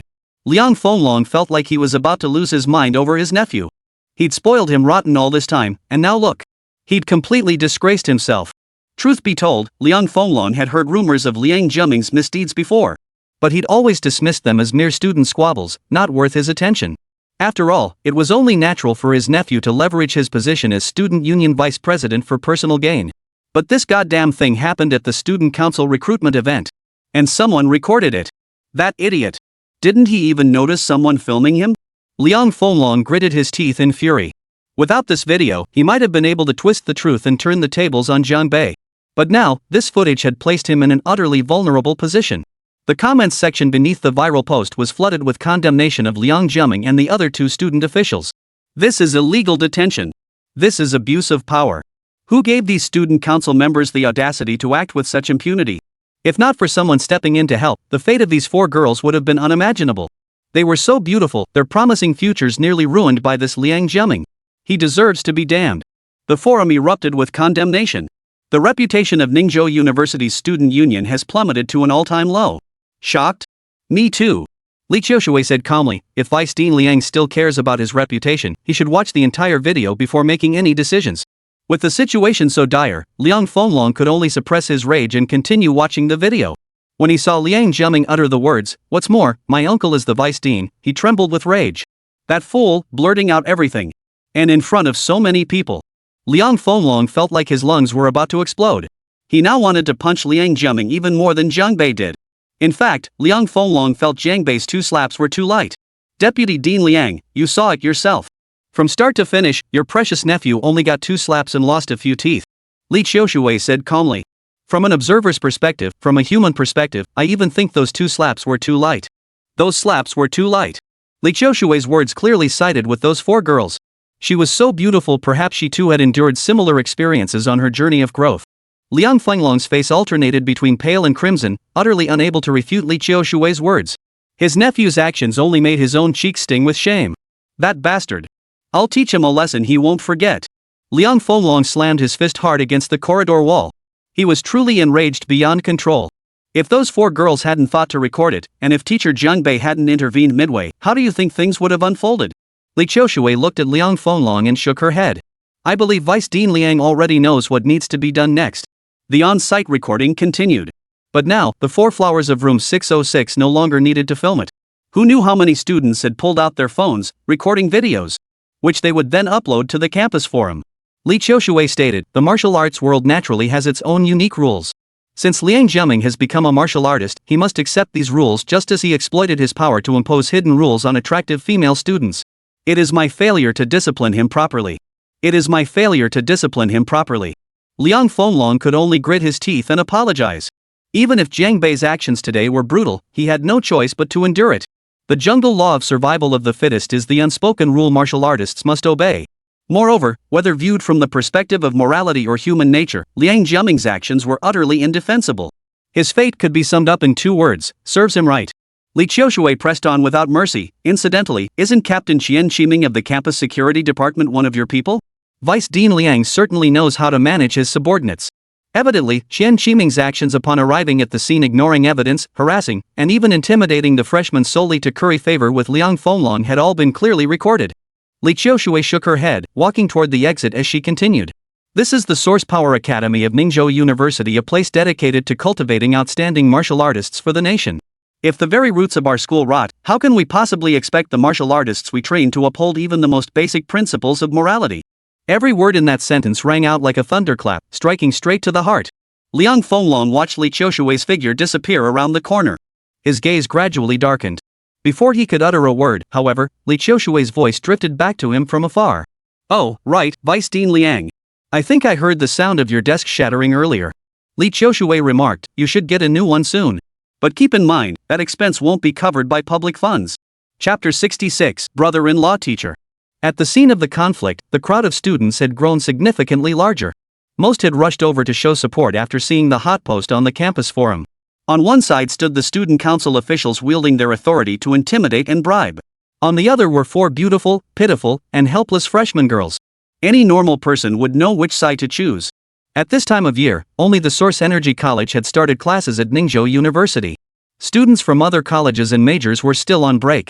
Nevertheless, even so, they were already shocked by the events unfolding on the campus forum, flooding it with posts offering remote support. At the same time, past unfriendly actions taken by the student union were also brought to light. Most of the criticism was directed at Liang Jiaming. Even more explosive, 2 female students stepped forward with real name accusations, claiming Liang Jiaming had used them and then abandoned them. When the wall falls, everyone pushes. Within a mere half hour, the once glittering vice president of the student union had become a pariah, reviled by all. Meanwhile, the security personnel on site, who hadn't checked the forum for updates, remained completely unaware of what was happening. They were puzzling over why the crowd of onlookers kept growing. Qian Qiming swept the crowd with a cold gaze and declared, well, quite the spectacle, isn't it? Believe me, I can have all of you invited to the security department for a cup of tea right now. Then I'll notify your homeroom teachers to come pick you up. However, amid the boiling anger, Qian Qiming's threat had no effect whatsoever. A male student shouted directly, you can't tell right from wrong. Is the security department just Liang's lapdog? So obedient, biting whoever you're told to bite?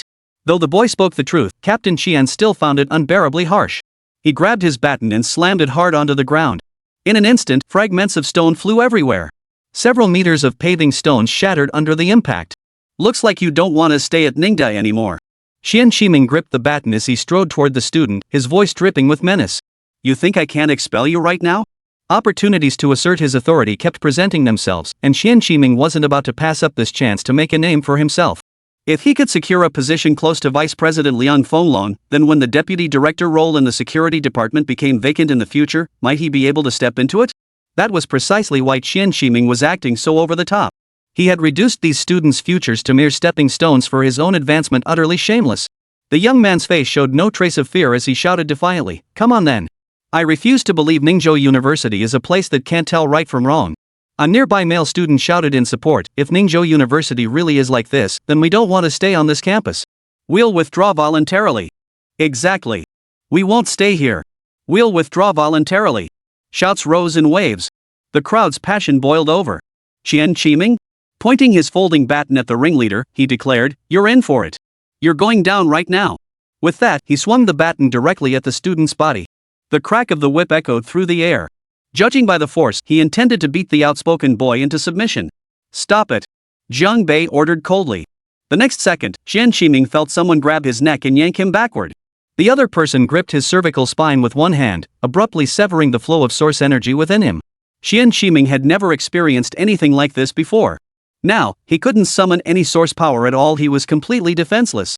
The situation this security captain faced was identical to what Liang Jiaming had endured. That student council vice chairman had also been rendered powerless by Jiang Bei's 2 slaps. And remained so even now. What are you doing? You. Qian Shiming, completely at the mercy of his attacker, his eyes filled with sheer terror. Let go of the captain. The security guards, seeing this, immediately pointed their batons at Jiang Bei and shouted. However, these guards didn't know what kind of person Jiang Bei truly was, so none dared to act rashly. Jiang Bei said calmly, no hard feelings. I just wanted you to taste what it feels like to be used as a tool for intimidation. Then, he suddenly flicked his wrist. Qian Shiming let out a startled cry. He watched helplessly as his body was flung 10 meters into the air before crashing heavily toward the ground. His source power was sealed, leaving him utterly unable to channel energy to counteract the downward force effectively equivalent to falling from the 3rd floor. Thud. A dull thud. Qian Shiming had been nurtured by source energy for years, and though his physical condition was quite good, this blow was enough to leave him dazed and bruised, his face swollen and battered. His collapsible baton rolled right to Jiang Bei's feet. Jiang Bei picked up the stick and remarked indifferently, so you think having source power makes you some kind of enabler? With that, he whipped the baton hard across Qian Shiming's leg. Snap. The sound of cracking bone echoed clearly in everyone's ears. Ah! Qian Shiming couldn't suppress a piercing scream. He felt it clearly, his kneecap had been shattered by that single blow. How useless is a security chief who can't tell right from wrong? Jiang Bei spoke again, then brought the baton down, shattering Qian Shiming's other kneecap. The latter curled up in agony. Yet his source power remained severed, leaving him utterly unable to use it to block the agony. After delivering 2 blows, Jiang Bei did not continue torturing Qian Shiming. Instead, he turned his gaze to the other security guards and said indifferently, who else here wants to try? The security guards cowered, not a single one daring to step forward. Go back and reflect. See if you're really cut out to be enforcers of campus order, Jiang Bei remarked indifferently. Yet not a single guard moved to leave. They remained frozen, holding batons clenched in their hands, glancing nervously between Jiang Bei and Qian Shiming. Not leaving? Jiang Bei uttered the words calmly, then flickered his wrist. The baton flew from his hand, spinning through the air several meters before whipping into the leg of one security guard. The guard couldn't even attempt a defensive move, collapsing instantly. Clutching his leg, he groaned in agony, cold sweat pouring down his face. His entire expression was one of sheer pain. His lower leg was twisted and deformed from the middle, bent at a horrifying angle. Jiang Bei turned his gaze to the remaining security guards, his voice icy cold. If you don't leave, every one of you will meet the same fate. Several boys joined in, shouting, get the hell out of here. The security guards dared not linger a moment longer and fled the scene. Jiang Bei surveyed the area and declared, when you seek to uphold justice, you must possess the means to back it up like this. With that, he tapped his fist. Understand, everyone? A serious expression crossed Jiang Bei's face.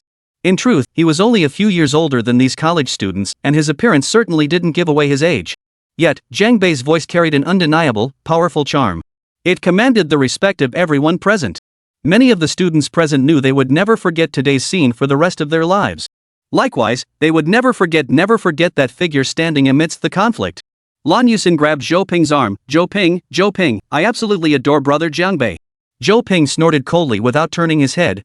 Childish. Jiang Bei brushed the dust off his hands and said, today's business is settled. If any of you have time, take these guys to the school hospital.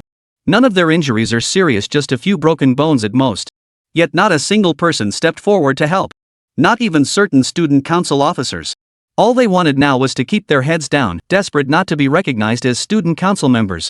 Seeing this, Jiang Bei shook his head. Looks like these guys aren't exactly popular. Just then, a male student suddenly spoke up. Excuse me, sir, aren't you afraid Ningde University might hold you accountable for this? Jiang Bei smiled faintly. First, Ningde University wouldn't do that. Second. He paused briefly before continuing. If you're afraid, you don't deserve to be a martial artist. If you're afraid, you don't deserve to be a martial artist. These words struck the students like thunder. Teacher Jiang Bei. Teacher Jiang Bei. At that moment, dozens of uniformed personnel sprinted over. They were all members of the security department. Leading them was a middle-aged man in his 40s. He had dark skin, a crew cut, and an unremarkable appearance. Yet, students from the sophomore year and above all felt a sense of dread toward this man. He was Chen Wangdong, the current deputy director of Ningzhou University's security department, known as the Grim Reaper with the dark face. For some reason, the security department's chief rarely showed his face on campus.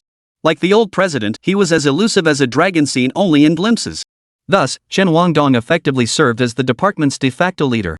He was notoriously strict when handling student conflicts, never cutting anyone any slack out of personal favor. Yet, given the school's complex web of connections, he was powerless against certain well-connected individuals. Upon seeing Chen Wangdong's expression, the senior students present were stunned. They'd never seen the Grim Reaper smile like that before. This smile carried a distinct sense of cautious restraint. In an instant, the students present began murmuring among themselves. What did the Dark Lord just say? Teacher Jiang? Teacher? This man who injured 3 student council officers, he's a teacher?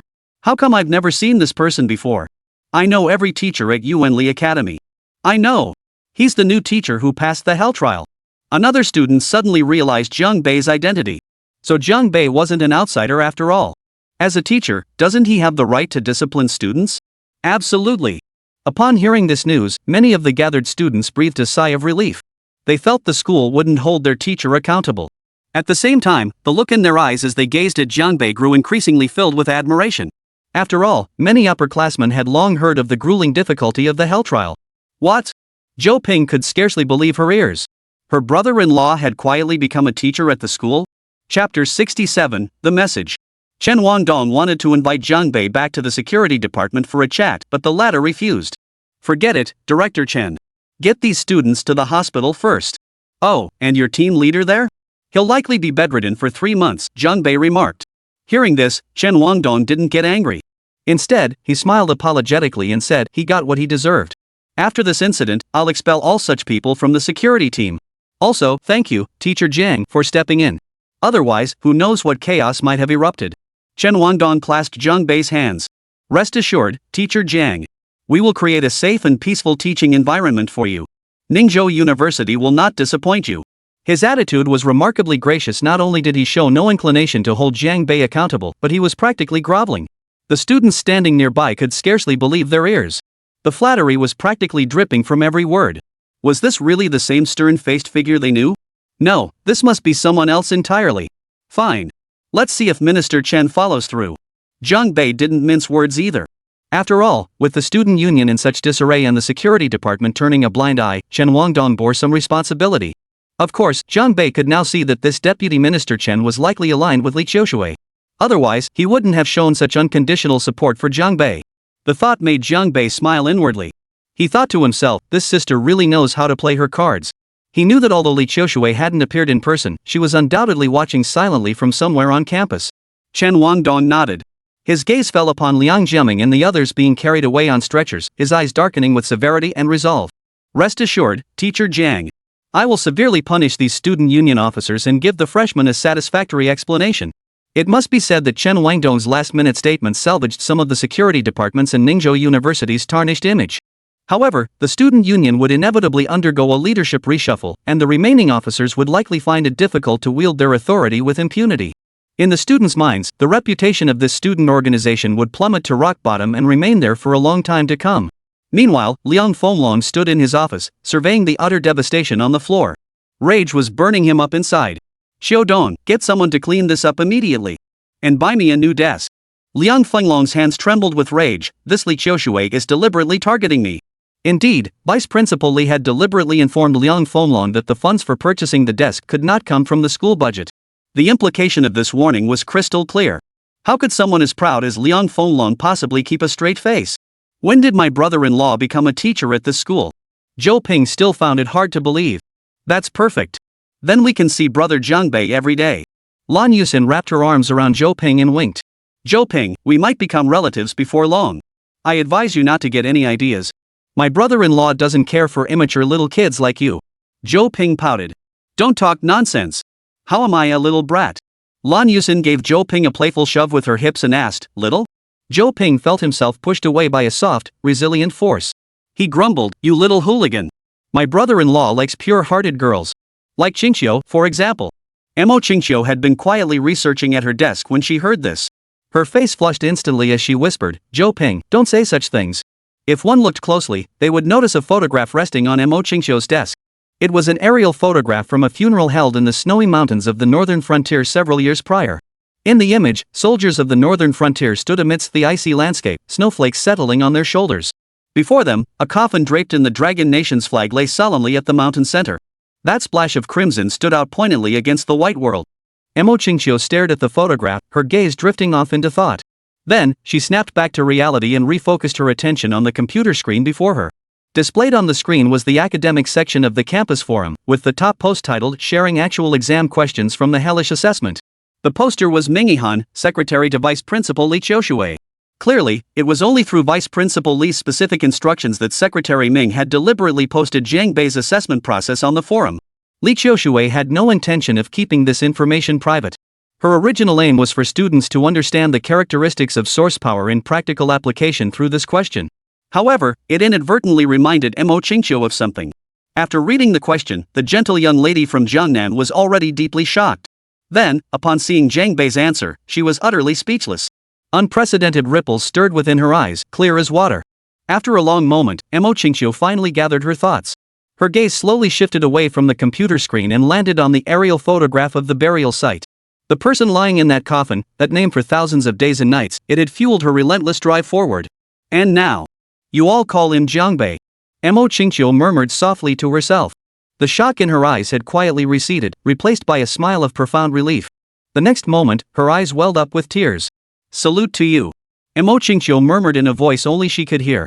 At this very moment, on the campus forum, the 4 golden flowers of room 606 had become household names. Where could one find such beautiful and courageous young women? Some eager forum users had even started a poll to see which of these 4 freshman juniors would receive the most support. The results showed Zhou Ping leading by a hair, but the advantage was negligible. The 4 golden flowers were essentially neck and neck. Jiang Bei browsed the forum for a few minutes, reading the excited comments from the boys. He chuckled to himself, too bad that girl Zhou Ping's source energy affinity is rubbish. But that's probably for the best. There's nothing wrong with being an ordinary person. In Jiang Bei's view, Zhou Ping would likely pursue a career in source energy theory research, becoming a brilliant researcher. After all, since the dawn of source energy development, there had always been corresponding cultivation techniques. This force, akin to the primordial energy of the universe, could perfectly harmonize with the human body. Paired with the right cultivation methods and combat techniques, both the speed of advancement and the level of combat power unleashed would increase exponentially. However, while browsing the forum, Jiang Bei soon noticed that some students had already begun discussing him. Among the participating students, most were curious, speculating about the true extent of Jiang Bei's strength. After all, to effortlessly cripple Chen Qiming, a security captain possessing Xian grade strength, suggested Jiang Bei's level had likely surpassed Xian grade. Of course, Jiang Bei paid no heed to others' opinions. For someone who had come close to death, the world's judgment no longer mattered. What truly mattered was whether he could live life on his own terms. At that moment, Jiang Bei's phone buzzed with a message. It was from Mu, reading. You've quietly helped me so much. How can I ever thank you? Just then, a knock sounded on the door of room 606. A man's voice followed. I'm Gao Bozi, your class advisor. I'm here for a routine dorm inspection. Please wait a moment, Advisor Gao, came Zhou Ping's clear voice. Male teachers were naturally not supposed to enter female dormitories, even class advisors were no exception. Gao Bozi's behavior was clearly inappropriate. Though it was late summer, early autumn, the temperature was still quite high, and the girls were dressed rather lightly in their dorm. Had Gao Bozi not considered the potential for misunderstanding when coming here? 2 minutes passed before the door opened. The 4 girls of room 606 stood in a neat line, fully dressed. It was undeniably a striking sight, yet Gao Bozi's brow furrowed slightly, tinged with impatience. Why did it take so long to open the door? Just as Zhou Ping was about to speak, Lan Yusen interjected with a smile. Mentor Gao, we were all dressed too lightly earlier. We needed time to get dressed, didn't we? A subtle yet pointed remark. Whether Gao Bozi grasped its meaning remained unclear. Gao Bozi didn't respond to Lan Yusen's words.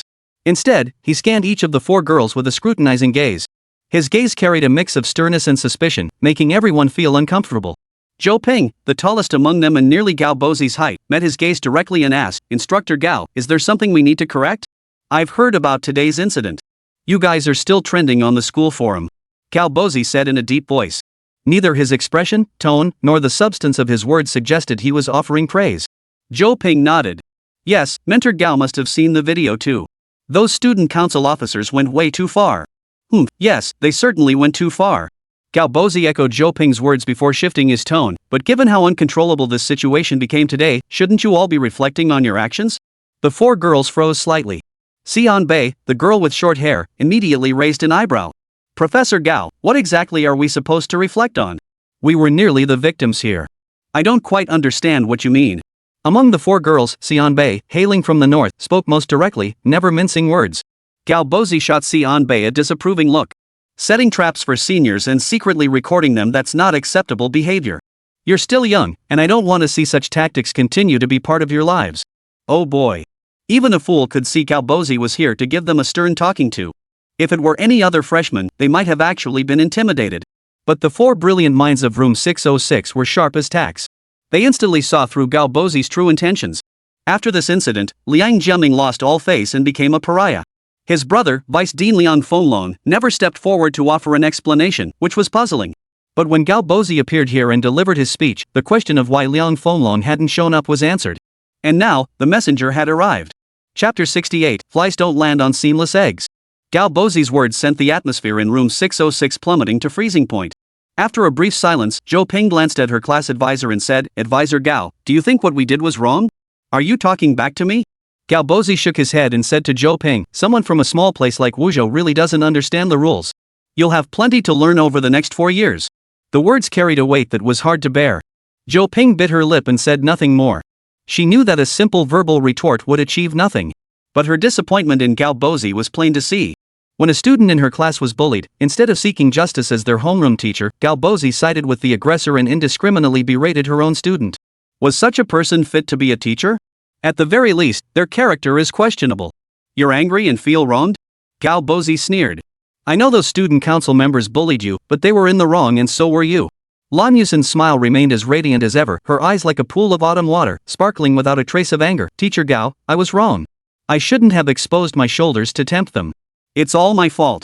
Galbozi nodded, seemingly oblivious to the sarcasm.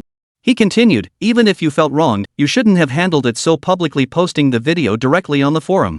We're all part of the same school, we'll inevitably cross paths. I'm also friends with the other class's mentor. Your actions have made our encounters awkward.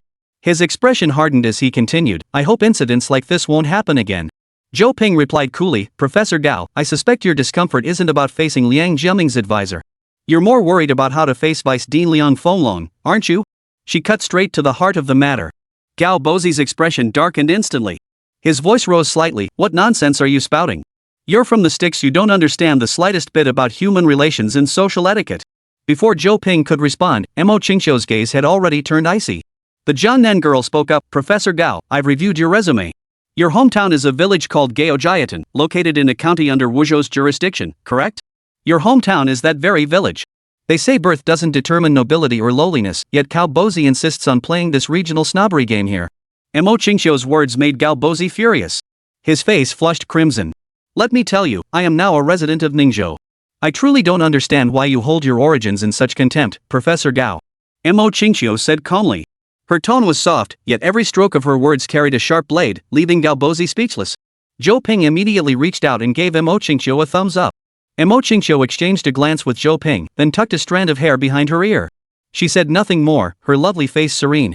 Having clearly seen Zhou Ping's gesture, Galbozi's expression darkened to the extreme. Very well, heh. I kindly offered you advice, yet you not only refused to listen but openly defy me? Galbozi sneered coldly. Putting a warning in the guise of advice, his skill at twisting truth into falsehood was truly remarkable. Thank you, Mentor Gao. We'll keep your advice in mind, Zhou Ping replied with a smile. Her mood wasn't too bad at the moment. After all, knowing that no matter what happened, Jiang Bei was standing not far behind her filled this girl's heart with a profound sense of security. Perhaps the other three flowers in this dorm shared the same sentiment. Galbozi fixed his gaze on Zhou Ping. I hear you're quite close to teacher Jiang Bei, the one who beat up a student today? Earlier, while Jiang Bei passed the grueling trial, he had also humiliated Galbozi, leaving him unable to hold his head up. Now, finally, he saw his chance for revenge. Zhou Ping flicked her ponytail and met Galbozi's gaze directly. Mentor Gao, I believe your choice of words is inappropriate. Teacher Jiang Bei wasn't assaulting anyone, it was simply discipline. Humph.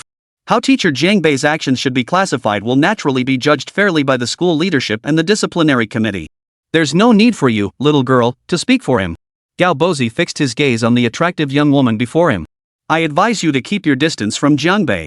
After all, as a girl your age, you ought to protect your reputation. The subtext was clear. Getting too close to Jiang Bei will ruin your reputation. Zhou Ping's expression shifted slightly. Dark clouds briefly gathered in her eyes, as if a downpour were imminent. Yet before any thunder or lightning could strike, the storm cleared from her gaze, replaced by a radiant sunshine. Zhou Ping swiftly composed herself, then flashed a bright smile. Thank you for your guidance, Mentor Gao. I can tell you didn't take my words to heart. Galbozi shook his head. As your class advisor, I've spoken to you earnestly and sincerely. Of course, I wouldn't harm you.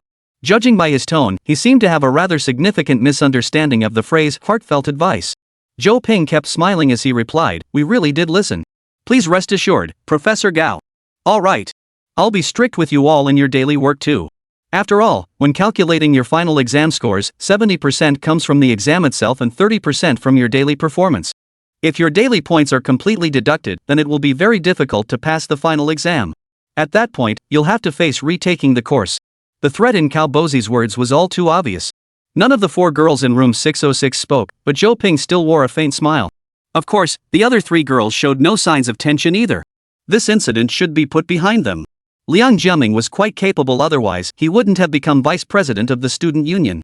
As Cao Bozi walked toward the door, he added, he's already suffered significant injuries and learned his lesson.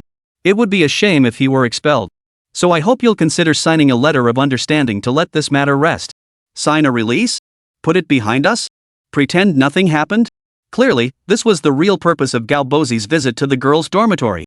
All that groundwork, the threats, the warnings, even the scare tactic about failing their final exams was just to set the stage for this very line. Evidently, Cao Bozi had received word that the school intended to expel Liang Jiaming. However, if he could obtain letters of forgiveness from the 4 involved parties and facilitate reconciliation between both sides, there might still be room for maneuver. Zhou Ping stepped forward and asked, Teacher Gao, what if we don't want to forgive him? What then? Cao Bozi halted, whirled around, and glared fiercely at Zhou Ping. They've given you a way out. I hope you'll take it and not make a fuss over such a minor matter. 4 girls from our class nearly got defiled and you call that a trifling matter? Zhou Ping retorted, this is no trivial matter, Teacher Gao. I hope you understand that.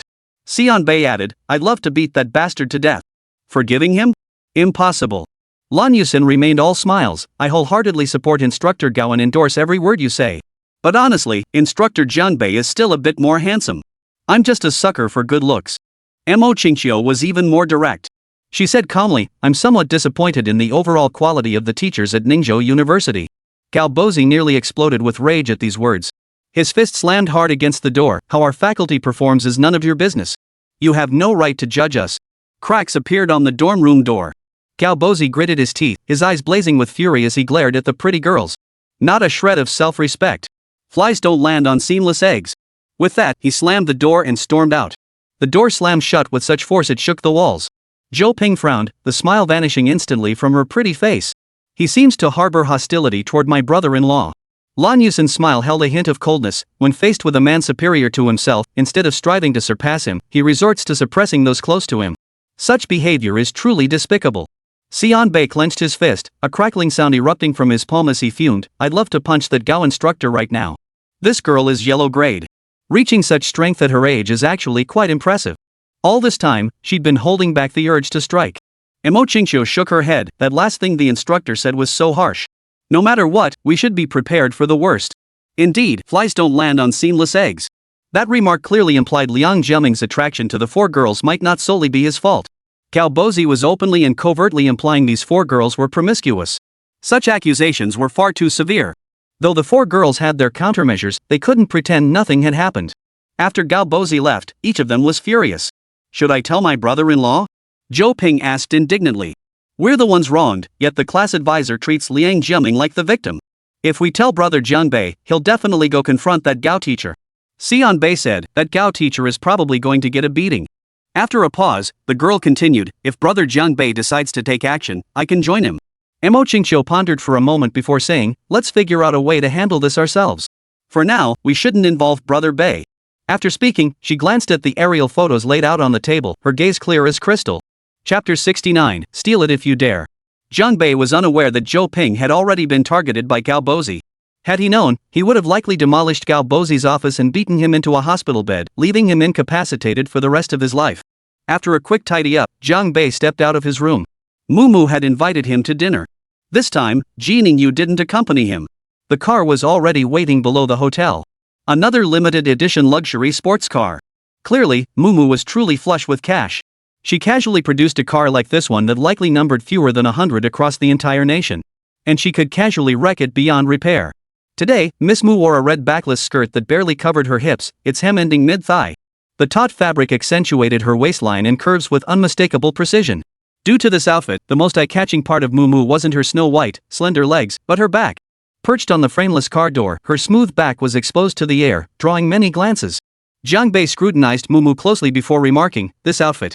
What, do you think it's too revealing?" Mumu said with a smile, then deliberately twirled around. "It just seems a bit too formal." Jiang Bei cleared his throat. That was putting it mildly. Mumu, unfazed, countered with a question, formal with a hint of sexy, right? Indeed, Jiang Bei had never before realized a woman's back could be so beautiful.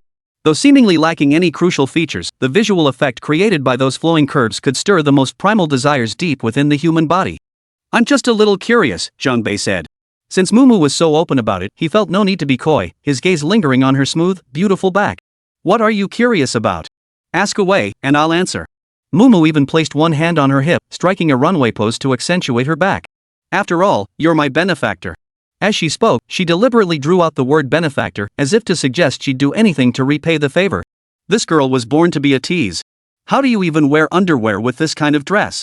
Jiang Bei stared at the expanse of snow-white skin on Mumu's back, lost in thought. Sigh. Mumu let out a soft sigh. Seems my so-called boyfriend knows next to nothing about women's clothing. Jiang Bei chuckled, opened the door, and slid into the passenger seat. Mumu started the car, then winked at Jiang Bei. Her red lips parted, revealing dazzling white teeth. "Actually, I could go without." "Not wear what?" Jiang Bei instinctively glanced at the area where the seatbelt crossed Mumu's chest. Though her dress featured lace trim at the bust, it couldn't conceal the smooth, natural curves beneath. Yes, the key was naturalness, no artificial support or constraints. That said, it was clear Mumu had every reason to be confident in her figure. Had she not pointed it out deliberately, Jiang Bei wouldn't have even noticed this detail.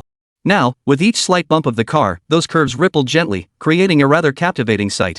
"Do you like it?" Mumu said, opening the car's convertible top as the wind tousled her hair. Jiang Bei glanced at the woman beside him, smiled, then shifted his gaze forward. "It's actually quite nice." Mumu turned her head and batted her eyelashes. "Are you talking about me as a person, or specifically my figure?" "Your figure," Jiang Bei replied bluntly. "After all, I haven't gotten to know you as a person very deeply yet." It was a perfectly innocent question, but to Mumu's ears, it sounded decidedly suggestive. "How exactly do you plan to get to know me?" Mumu pouted. "I'm still a pure young maiden, you know." Jiang Bei fell silent. He knew perfectly well that Mumu was still untouched. Don't be fooled by how she dresses. She might be pretty open-minded in some ways, but in certain matters, she's probably extremely conservative. "I rarely dress like this normally," Mumu explained. "I've only been deliberately acting wild lately to make that Huang Yunpeng think I'm an unreliable woman." "Quite the opposite." Jiang Bei chuckled. "Men will follow the scent." "What scent?" Mumu pressed. Jiang Bei was momentarily at a loss for words. He wasn't sure if he should give the so-called standard answer. After a moment's thought, Jiang Bei replied, "Maybe the scent of some kind of sea creature?" Mumu seemed momentarily lost, tilting her head and asking, "What kind of sea creature?" Just as Jiang Bei was about to answer, he heard Mumu continue, "Does it become springy and chewy when cooked? With an excellent texture? A highly nourishing food?" Hearing this, Jiang Bei flushed bright red at the female rogue's words. He cleared his throat several times and said, "I didn't realize you knew so much about the underwater world." Mumu smiled faintly. "What about you? Fancy taking a dip in the sea? It's quite relaxing, as long as you don't mind the fishy smell." "Maybe we should change the subject? I don't think I'm much of a match for you in this area." Jiang Bei couldn't quite keep up and slammed on the brakes. The sky had already surrendered. If he kept chatting with Mumu like this, the car might zoom to 800 km/h. He might lose control right then and there. Mumu's lips curved upward slightly as she stopped teasing Jiang Bei. "If I keep teasing you like this, our Wan would get jealous if she saw us." "Xiao Wan is still in Wuzhou.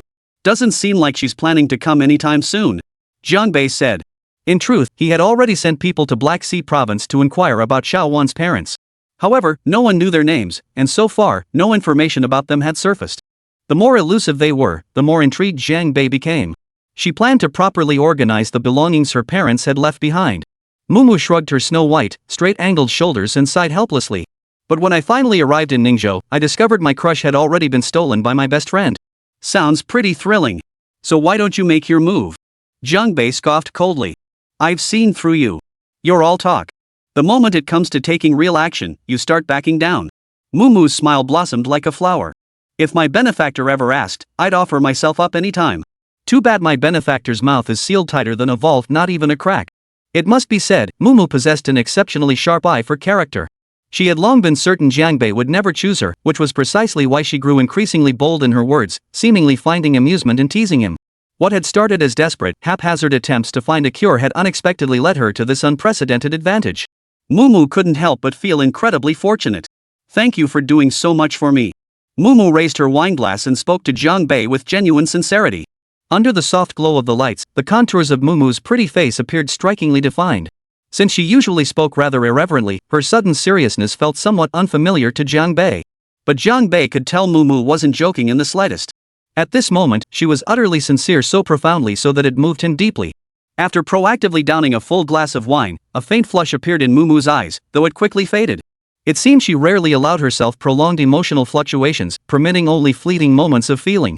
Beneath the glamorous exterior of Miss Mu lay no shortage of hidden burdens, yet she had never confided in anyone. Had the situation not pushed her to the brink of breaking, Mumu wouldn't even have considered confiding in her closest friend. You're welcome.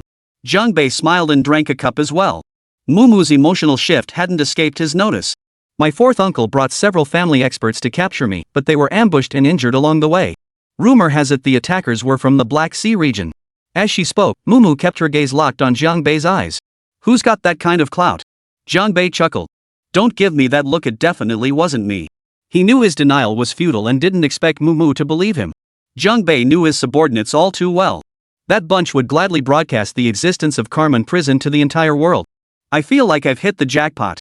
Mumu propped her chin on one hand, gazing at Jiang Bei with sparkling eyes. It was clear she had heard the details of Uncle Mu Ruilian's assault. For the distant Black Sea continent, Mumu actually felt little fear, even harboring a strong sense of yearning. After all, in a sense, she was like a canary caged in a cage, unable to decide her own happiness. That vast, boundless continent, though chaotic, offered freedom. We're family, Jiang Bei said. No need for formalities. He could see Mumu was uneasy, but her state would surely shift with his presence. To be honest, I once thought about it. If my father hadn't become the family head in the end, and the elders still insisted on forcing me to marry Huang Yunpeng, Mumu bit her lip lightly, I'd have run off to the Black Sea, changed my name, and lived there in obscurity forever, never to return. Run off to the Black Sea. You have to admit, this girl Mumu was quite bold. Such a decisive choice was beyond what most girls would do. Change your identity? You're dreaming. Jiang Bei said. With your looks and figure, you'd be the hottest commodity over there. Major powers would fight tooth and nail for you. Mumu smiled softly at his words, her eyes sparkling like starlight. If that young warden from Carmen Prison came to claim me, I'd gladly go with him. Jiang Bei's hand, gripping the cutlery, paused slightly. Chapter 70, Encounter. When Mumu mentioned the young warden, Jiang Bei remained silent. Mumu smiled, unconcerned by Jiang Bei's silence. She knew this man harbored significant secrets, and accordingly, her curiosity had been greatly piqued. If going to the Black Sea continent had been a reluctant choice before, now she genuinely yearned to make the journey. Mumu gave Jiang Bei a deep look. Jiang Bei shook his head repeatedly, don't even think about it. If you really got arrested by Carmen Prison, how much would I have to spend to get you back? I haven't done anything wrong. The Carmen Prison wouldn't come after me directly, would they? You don't understand. Carmen Prison doesn't distinguish right from wrong, they only recognize money, not reason. They take bribes to get things done. Jiang Bei added, the warden there is also a money-grubbing opportunist.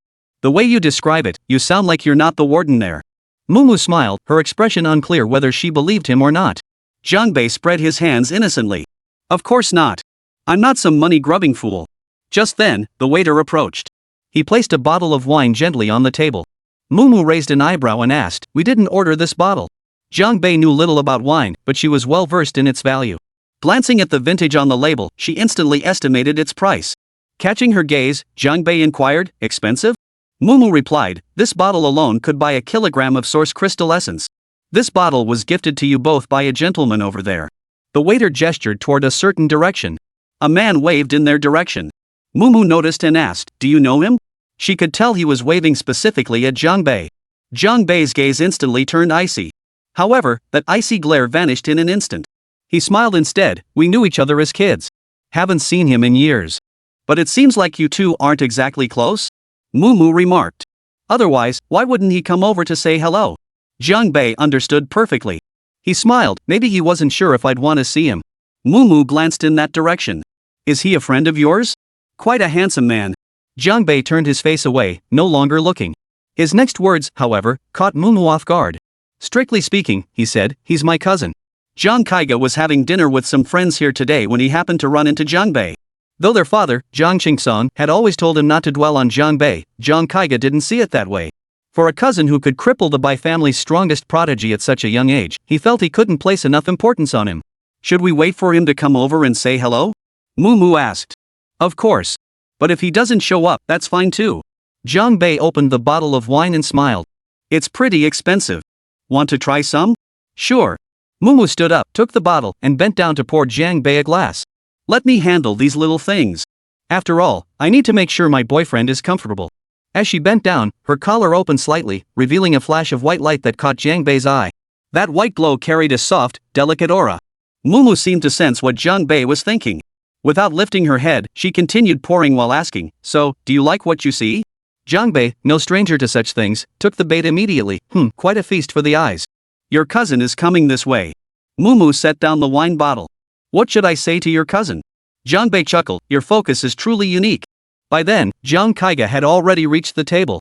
Dressed in tailored slacks and a crisp shirt, his feet shod in bespoke leather shoes, his hair combed immaculately until it gleamed like a mirror, he said, "Long time no see."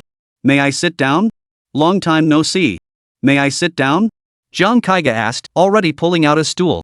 Jiang Bei glanced at the chair. You're already here, how could I refuse? Jiang Kaiga smiled, sat down without waiting for an answer, poured himself a drink, then turned to Mumu. Is this my sister-in-law? She's so beautiful. Hello, I'm Mumu. Mumu smiled and slid her chair closer to Jiang Bei, effectively sitting side by side with him across from Jiang Kaiga.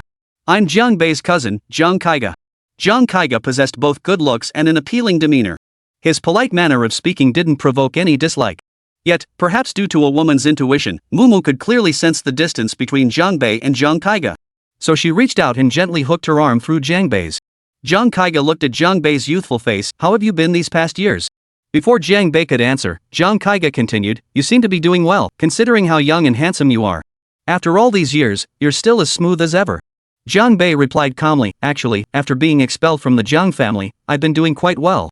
Mumu, standing nearby, felt her heart tighten at those words. She realized that Jiang Bei had been expelled from the family during his youth due to certain events.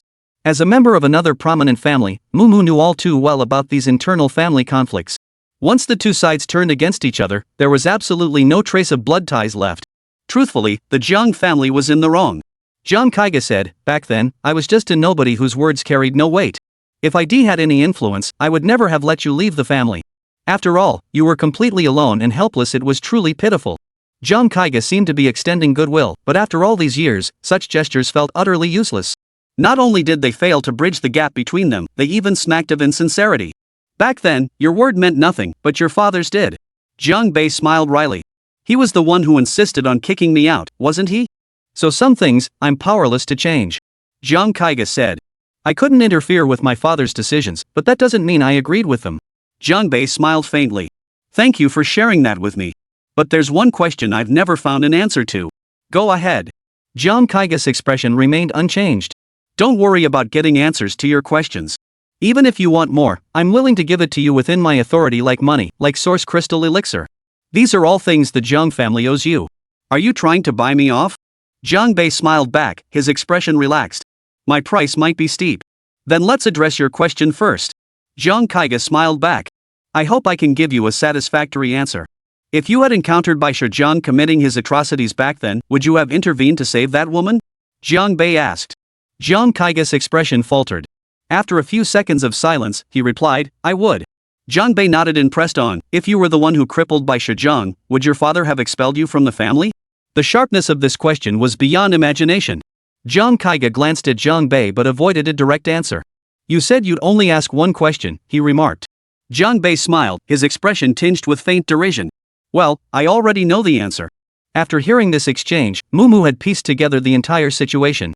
She couldn't help but feel a pang of sympathy for Jiang Bei. She imagined what it would be like to be cast out of her home as a teenager, utterly alone, freezing and starving, wandering through wind and frost. At that thought, she picked up a piece of beef with her chopsticks and said to Jiang Bei, open wide. Jiang Bei glanced at Mumu and smiled. You're going to feed me? Saying this, Mumu cupped Jiang Bei's chin with one hand and fed him the piece of beef. Jiang Bei distinctly felt the warmth in her gesture. He chewed a few times, swallowed the meat, and said, next time, skip the chopsticks. Just feed me with your mouth. Mumu shot Jiang Bei a glance from beneath her beautiful eyes, her clear gaze sparkling, sure. If you don't mind, I can chew it up for you first. Jiang Bei found the image too beautiful to even contemplate. When it came to verbal sparring, Mumu never backed down from anyone. Jiang Kaiga watched the entire exchange without a hint of disgust. He chuckled, good thing I ate something earlier. Otherwise, I'd be stuffed to the gills with all your lovey-dovey stuff. Mumu leaned closer to Jiang Bei and said, cousin, when Jiang Bei and I get married, you'd better give us a big red envelope. No problem at all. Jiang Kaiga seemed in a splendid mood. Interlacing his fingers and propping his elbows on the table, he chuckled, so, when are you planning to treat us to the wedding banquet? In a few days, we'll go to propose marriage. Jiang Bei stated directly. As he spoke, he withdrew his hand from Mumu's arm and placed it directly on her slender waist. The gesture was casual, clearly the kind of thing long-term couples do. Mumu showed no sign of resistance either, serving Jiang Bei another piece of meat. However, along with the meat, she also picked up 2 chili peppers. Jiang Bei ate them without flinching, only giving Mumu's waist a light pinch with his right hand. Mumu lifted her high-heeled shoe and pressed it against Jiang Bei's instep with just the right amount of pressure. These were all actions beneath the table.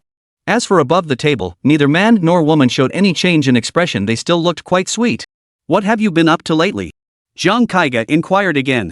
Teaching at Ningzhou University, Jiang Bei replied. Just got hired yesterday.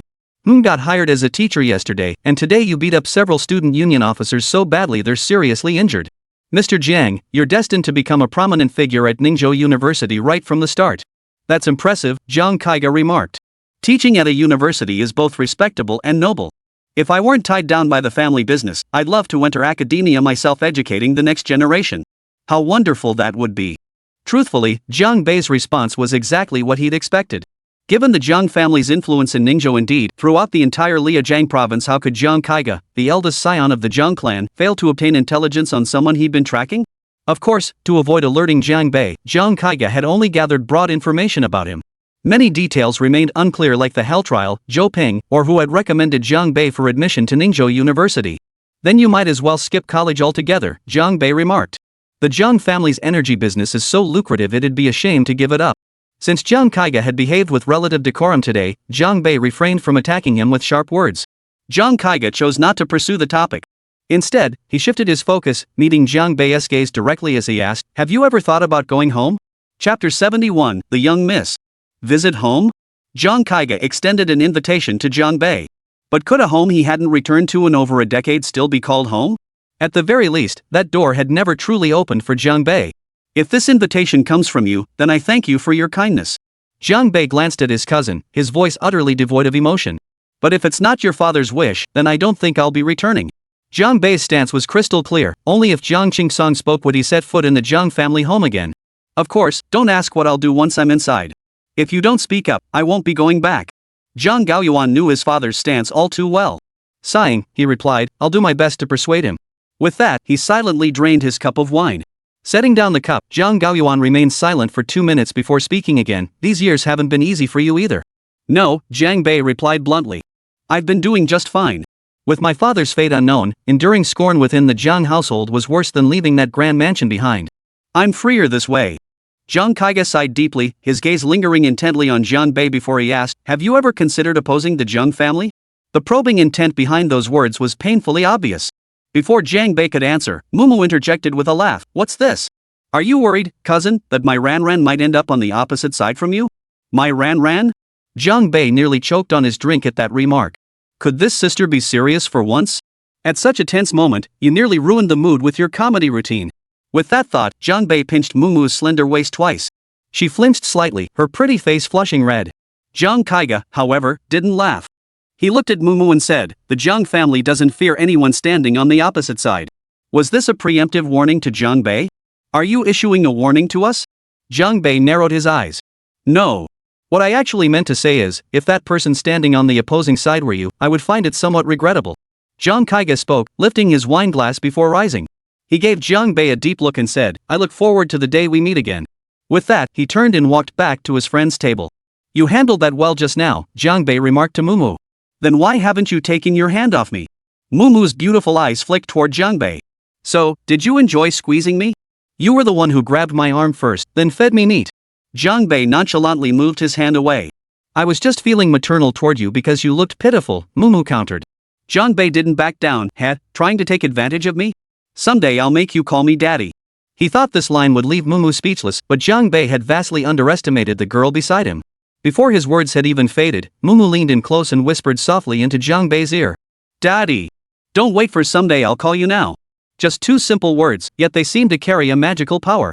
Paired with the breath that gently escaped from Mumu's lips, it instantly threw Jiang Bei off his composure. You little devil.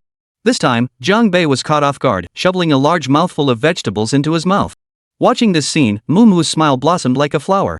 After a few seconds of silence, she turned her face slightly, her beautiful eyes glancing at Jiang Bei. By the way, was what you said earlier true? Jiang Bei asked, which part? I'll come ask for your hand in marriage in a few days. Jiang Bei shrugged. Of course it's true. Mumu's pretty face suddenly showed a hint of timidity. She waved her hand and wrinkled her nose adorably. I think we should just forget it. Forget it? Jiang Bei looked puzzled. Why? That doesn't sound like you at all. Weren't you just crying and begging me to be your shield? The girl stuck out her tongue and said, after all, the main wife is fierce. Back at their table, Jiang Kaiga downed a glass of wine in silence. A tall, thin man with gold-rimmed glasses asked, Young Master Jiang, who were those two? I saw you gave them such an expensive bottle of wine, yet they didn't seem to appreciate it much? That remark was clearly meant to stir trouble. This guy must have plenty of experience sowing discord.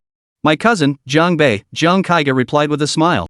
He left the Jiang family 10 years ago. It caused quite a stir back then, you might have heard about it. Another man chimed in, you mean that bastard who caused trouble and got kicked out? Never thought I'd run into him here. A girl beside them, dressed in a sexy dress with her hair styled in flashy, voluminous waves, shook her head.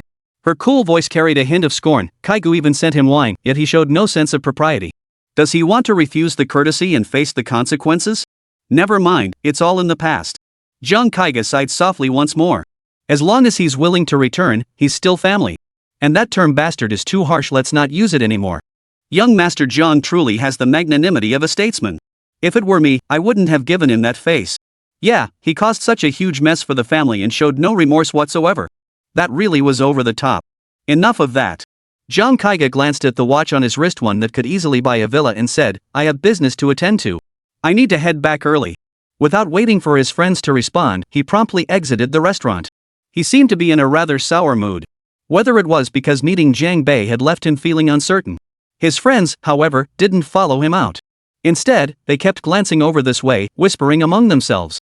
Our cousin's gone, Mumu remarked. Yeah, don't worry about him. Jiang Bei slowly picked at his food. Lifting his head, he saw a tall, thin man rise from the table where Jiang Kaiga had been seated. He glanced in Jiang Bei's direction, adjusted his gold-rimmed glasses, gave a slight smile, and then started walking over. Mumu noticed the man too. Someone's here to act all high and mighty for Jiang Kaiga, she remarked. You noticed that? Jiang Bei chuckled. Well, since someone's here to play the part, we might as well play along. You can count on me to play along perfectly. Mumu's smile was pure delight. This girl truly had a fearless spirit. As they spoke, the tall, thin man had already approached the table. Without a word, he sat down, pulled a business card from his pocket, and tossed it onto the table. What can I do for you? Mumu asked with a smile. As she spoke, she picked up the card with her chopsticks and examined it. The lanky man watched as his card was picked up with chopsticks coated in soup. His brow instantly furrowed in displeasure. Wow, Yuan Guangwei, vice president of Fenghui Energy Group. After reading it aloud, Mumu let go of the chopsticks, allowing the card to fall into the soup on the plate. She then turned to Jiang Bei and said, Honey, he's just a deputy. First she called him Ran, now she calls him Honey. Mumu was clearly teasing Jiang Bei to death. The president is my father, Yuan Guangwei replied, his brow furrowed. What do you want? Mumu's smile faded slightly as she said, This is the second time I've asked you. Yuan Guangwei glanced at Mumu before turning to Jiang Bei. Are you the Jiang Bei who was disowned by the Jiang family 10 years ago? When he used the phrase kick you out, it meant this meeting wouldn't be very friendly. Mumu was about to speak when he heard Jiang Bei say, Yes, it's me. Ha! 10 years ago you were kicked out of the family, and now you're back in Ningzhou. What do you think you're doing? Yuan Guangwei adjusted his glasses, fixing Jiang Bei with a stare. I warn you, don't covet young Master Zhang's position. Otherwise. Jiang Bei asked with a faint, mocking smile, otherwise what? Yuan Guangwei sneered, otherwise, you won't even need young Master Zhang to act. I'll make sure you die in the most miserable way possible. I'll make sure you can't take a single step in Ningzhou. Mumu glanced at this guy and chuckled, You're quite the qualified bootlicker. Yuan Guangwei pointed at Mumu, his eyes behind the glasses flashing with vicious intent. You too. Watch what you say and do. You're pretty enough, but your words are unbearable. The worst is yet to come. Mumu flashed a dazzling smile, then suddenly reached out and grabbed Yuan Guangwei's neatly styled hair. Before Yuan Guangwei could react, a powerful tug shot through his hair. The next second, thud. His face slammed into the bowl of meat sauce noodles on the table. Yuan Guangwei never imagined that beyond Mumu's beautiful face and sexy figure, this girl was also a formidable Xian-level martial artist. His entire face smeared with meat sauce and noodles, Yuan Guangwei felt utterly humiliated. He struggled, trying to lift his head, but Mumu gave him no chance to rise. One hand yanked his hair, while the other grabbed a wine bottle from the table and smashed it hard into the back of his skull. Chapter 72, Testing the Waters. Chapter 71, Others Come to Test Him. The bottle shattered into a clattering mess on the floor, red liquor splashing all over Yuan Guangwei's face and hair. The sycophant's struggle ceased. The world fell silent. No one in the restaurant had expected such a sudden turn of events. The few who had just been dining at the same table as Jiang Kaiga were stunned. They had expected to witness Yuan Guangwei flexing his muscles, but it turned out he wasn't having any of it. You speak, I act. Of course, the only person in the room who anticipated Mumu's move was Zhang Bei. The instant Miss Mu smashed the wine bottle, Zhang Bei extended his left hand. A gentle force surged from it, forming an invisible barrier before the two of them. Not a single shard or drop of liquid could penetrate this barrier, let alone splash onto Mumu or Zhang Bei. Yuan Guangwei was knocked unconscious instantly, sprawled face first in a bowl of minced meat noodles, looking utterly miserable. The hotel waitstaff were stunned, not daring to approach. Do you know who he is?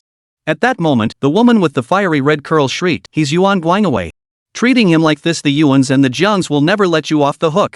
Mumu glanced at her, a faint smile curling her lips. She then grabbed another unopened bottle of liquor and walked over. High heels, a backless dress, and a bottle of wine dangling upside down in her hand, Mumu's sexy silhouette exuded an unexpectedly bold and spirited aura. Zhang Bei watched the scene unfold, smiled, and followed suit. But instead of a bottle, he grabbed Yuan Guangwei by the collar, dragging him along like a dead dog. At that table sat two men and one woman. It seemed they had intended to help Jiang Kaiga teach Zhang Bei a lesson, but they hadn't expected this man, cast out from the family years ago, to be such a tough nut to crack.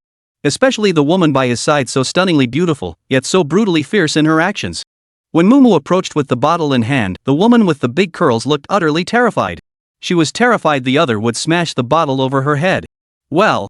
Mumu asked, smiling at the woman with the big waves. "Why aren't you talking now? Weren't you the one shouting the loudest just now?" At that moment, the other diners scattered, fearing collateral damage. "You dare to maliciously injure someone and offend us? In Ningzhou, you won't be able to take a single step." The woman trembled, huddling closer to her two male companions, yet her mouth still tried to regain some dignity. Mumu smiled at her words and asked, "May I inquire about your distinguished names?" The woman answered first, "My name is Yen Ruochen. My family has been on friendly terms with the Jiang family for generations. If you dare touch me, what would happen to you?" The woman nearly wet herself in fright, closing her eyes and shrieking. Thud. A dull thud. Mumu's bottle didn't hit Yen Ruochen, it smashed right into the forehead of the other person standing beside her. This was the very person who had been stirring up trouble in front of Jiang Kaiga earlier. He was completely caught off guard, never expecting Mumu would suddenly turn her attack on him. As the bottle shattered on his forehead, darkness flooded his vision. He instantly lost consciousness and collapsed face first onto the table. "You're a crafty little thing, Mumu." Zhang Bei smiled as he glanced at her. Indeed, this girl never played by the rules. Whether it was crashing a supercar earlier or hurling a wine bottle now, both actions were the most direct expressions of her personality. "Who gave them the right to bully my man?" Mumu gave a cold laugh. "Don't mistake my smile for anger, I'm furious." She turned to the remaining man and woman. "So," she said, "do you want to apologize, or do you want to take me on one-on-one? I am Gao Huaxian of the Gao family of Ningzhou." "If you know the standing of the Gao family in Ningzhou, then you'd be wise not to cross me," the remaining man said indifferently. He looked barely over 20, his physique unimpressive, even noticeably frail. Zhang Bei could sense that while he consumed some source crystal elixir, it was nowhere near enough to compensate for his physical deficiencies. His tone seemed composed, but inside he was panicking, terrified another bottle might smash into his head any second. Mumu asked with a sly smile, "You and Jiang Kaiga are good friends, right?" "We're brothers who've been through life and death together," Gao Huaxian declared. "What's more, we were delivered by the same doctor at the same hospital. It's a bond forged by fate." "Honey, this guy sounds like he's just sucking up to Jiang Kaiga," Mumu remarked. "When people like this come to provoke us, it makes me feel like I'm being dragged down a notch." "You decide," Zhang Bei said with a smile. He certainly didn't care about such a minor figure, but Mumu's approach at this moment struck him as rather amusing. "You two go ahead." Mumu shook her head, her pretty face showing a hint of boredom. She yanked the unconscious Yuan Guangwei from Zhang Bei's grasp and instructed, "Make sure he gets home safely." With that, Mumu flung him away. Weighing at least 100+ pounds, Yuan Guangwei was sent flying several meters away. Yen Ruochen and Gao Huaxian couldn't dodge in time and were both knocked flat onto the ground. The floor was covered in vegetable soup and spilled liquor, soaking them from head to toe. These refined young masters and ladies were now utterly disheveled. "Remember this," Mumu declared with feigned arrogance, "don't ever bully my man again." Then, as if suddenly lacking conviction, she muttered something incomprehensible to the two across from her. "Anyway, since the head of the household isn't here, I'm in charge now." Of course, if Xiaowan had been present, she would have been utterly dumbfounded. Her best friend was always fearless, her thoughts and actions wildly unconventional and unpredictable. When had she ever bowed down to some woman she'd never even met before? Jiang Bei nearly choked on his drink at that remark. "What's this nonsense about the main wife?" he retorted. "I'll find time to have Su Qingcheng annul this engagement." "I doubt you'll feel that way after meeting her." Of course, Mumu kept that thought to herself, never voicing it aloud. "We're almost done eating. Let's pay and go," Jiang Bei said. "All right." Mumu slipped her arm through his and murmured, "Let's see who dares cause trouble now." As she spoke, the clarity in her eyes seemed to sharpen. "Thanks for today," Jiang Bei glanced at Mumu, his voice softening noticeably. After those bottles were smashed, Mumu would undoubtedly become a target for Ningzhou's major clans from this day forward. Every day here could place her in danger. With Mumu's intelligence, she couldn't possibly be unaware of these risks. Yet she had still chosen to act without hesitation, standing firmly by Jiang Bei's side. Mumu understood Jiang Bei's meaning. She tucked a strand of hair behind her ear with one hand and smiled. "Between us? You've helped me so much. I've got to return the favor, right?" Jiang Bei rubbed his nose. "Honestly, it's rare to hear such straightforward words from you." "You really misunderstand me," Mumu said, blinking with a smile. Her long, curled lashes and the occasional flicker of allure in her eyes created a charming contrast. "But it's okay. We'll get to know each other better in the future." By then, Jiang Bei and Mumu had reached the cashier. Jiang Bei addressed the waiter, "Tonight, I broke several bottles of wine and some tableware over here. Please add those to my bill." He clearly didn't intend to cause trouble for the restaurant and wanted to compensate for the damages himself. "Certainly, sir," the waiter replied politely. But unexpectedly, the printed bill left them both stunned. Mumu's beautiful eyes began to flash with sharp intensity. 2,240,000? How could it be so much? Even if your tableware were made of gold, it couldn't possibly be worth that much. The waiter grew flustered and quickly explained, "This damage list was forwarded from the president's office. I'm truly sorry, let me verify it with them immediately." Jiang Bei and Mumu exchanged a glance and both smiled. Morally speaking, since Jiang Bei and Mumu broke the items, compensation is indeed justified. But the price they're demanding is utterly ridiculous. So absurd that its true purpose was immediately obvious. No need to verify. This list is correct. A voice tinged with reprimand came from around the corner. At that moment, a man in a white suit emerged, flanked by 2 rows of men in black suits who appeared to be security personnel. Their imposing presence was unmistakable, they were all martial artists. The speaker was the man in the white suit. In his 30s, his expensive-looking suit radiated sophistication from head to toe. The cashier immediately bowed his head and respectfully called out, "Mr. Feng." But Mr. Feng stepped before the attendant and said coldly, "This bill came from my desk. How dare you question the accuracy of the president's office?" The attendant looked panicked. "No, I'm not questioning you. It's just that this list. You're fired.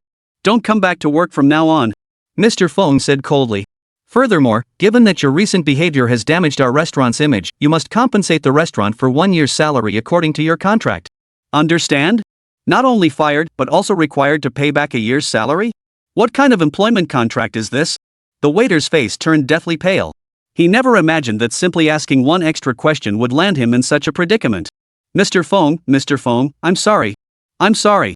The waiter stammered frantically, on the verge of tears. "Cut the nonsense and get out."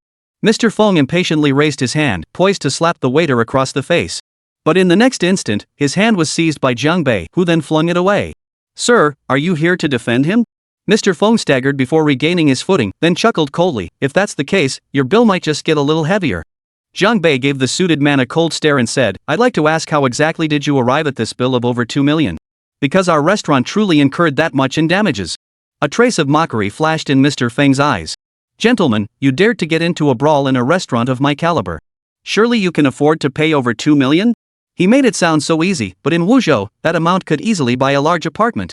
"Give me a reason," Jiang Bei said, fixing his gaze on Mr. Feng. "Regrettably, damaging our tableware is a minor issue. The major problem is the damage to our restaurant's reputation," Mr. Feng stated. "Moreover, young Master Yuan and Miss Yan are both friends of our owner. So that's the real story." Still, Jiang Bei sensed something fishy lurking beneath the surface. After all, 10 whole minutes had passed since Mumu's wine bottle smashed into Yuan Guangwei's forehead. During those 10 minutes, this Mr. Feng hadn't reacted at all. Why did he only stop me when it came time to settle the bill? What was their boss scheming?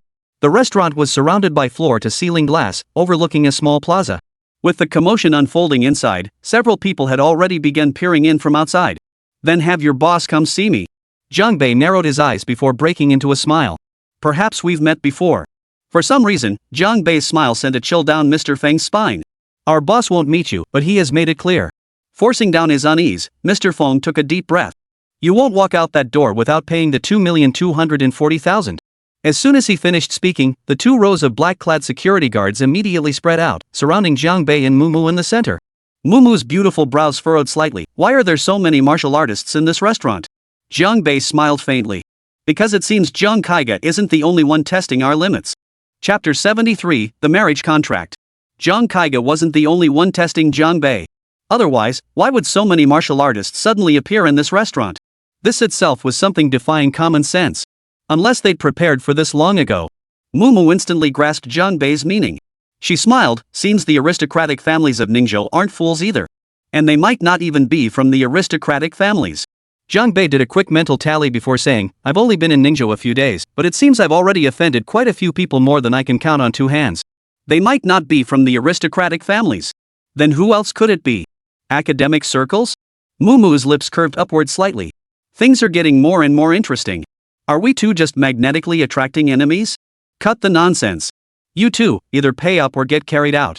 Feng Zong fixed his gaze on Jiang Bei and Mumu, his cold smile lingering. This is Ningzhou. I hope you have just a shred of self-awareness. Jiang Bei shook his head and chuckled. Then send your boss over. Otherwise, today's business might not go so smoothly. Because I'm dying to see where exactly your confidence comes from. With that, he launched a flying kick. Straight into the man's midsection. Mr. Feng didn't even have time to react before he was sent flying. His body slammed into the 2 bodyguards, knocking them both to the ground. All 3 rolled a considerable distance away. Ugh! After hitting the ground, Mr. Feng curled up like a dried shrimp, clutching his stomach and retching uncontrollably. His face flushed crimson, as if he'd been boiled alive. This was clearly Jiang Bei showing restraint, otherwise, his internal organs would have been kicked to pieces. Jiang Bei narrowed his eyes slightly and remarked indifferently, I really don't understand. What's there to be so arrogant about, being just a lowly E-rank? Clearly, this E-rank martial artist who bullied ordinary folk had no idea what kind of being he was facing now. Quick! Kill him! Kill him! If the boss finds out you're this useless. Mr. Feng tried to shout something else, only to find Jiang Bei had already walked beside him. If I were you, I wouldn't talk so much. Jiang Bei crouched down, smiling as he said, I think it's time your boss comes out to meet me. Hiding like this isn't going to work. Jiang Bei's smile seemed as gentle as a spring breeze, but in Feng's eyes, it sent a chill through his entire body, as if he'd been plunged into an ice cellar. Meanwhile, Mumu, dressed in heels and a dress, suddenly flicked up her skirt, unleashed her long legs, and kicked a security guard flying. That vicious roundhouse kick, delivered by a long, pale leg, possessed a strange beauty all its own. The surrounding security guards never imagined this sexy, fiery girl would strike with such ruthless precision. The security guard she sent flying crashed through 2 tables before crashing heavily to the ground, clutching his chest and coughing up blood. Clearly, he was out of commission. Thank goodness I wore leggings today, otherwise, I might have had a wardrobe malfunction. With that, Mumu spun around and unleashed her long legs once more. 2 consecutive spinning kicks whipped through the air, creating audible explosions. The 2 men attempting to ambush her from behind were instantly knocked flying, bones shattered, tumbling backward. Seeing Mumu handle so many opponents single-handedly, Jiang Bei refrained from intervening. He handed the phone to Mr. Feng and said calmly, call your boss. Otherwise, your fate might be worse than your men's.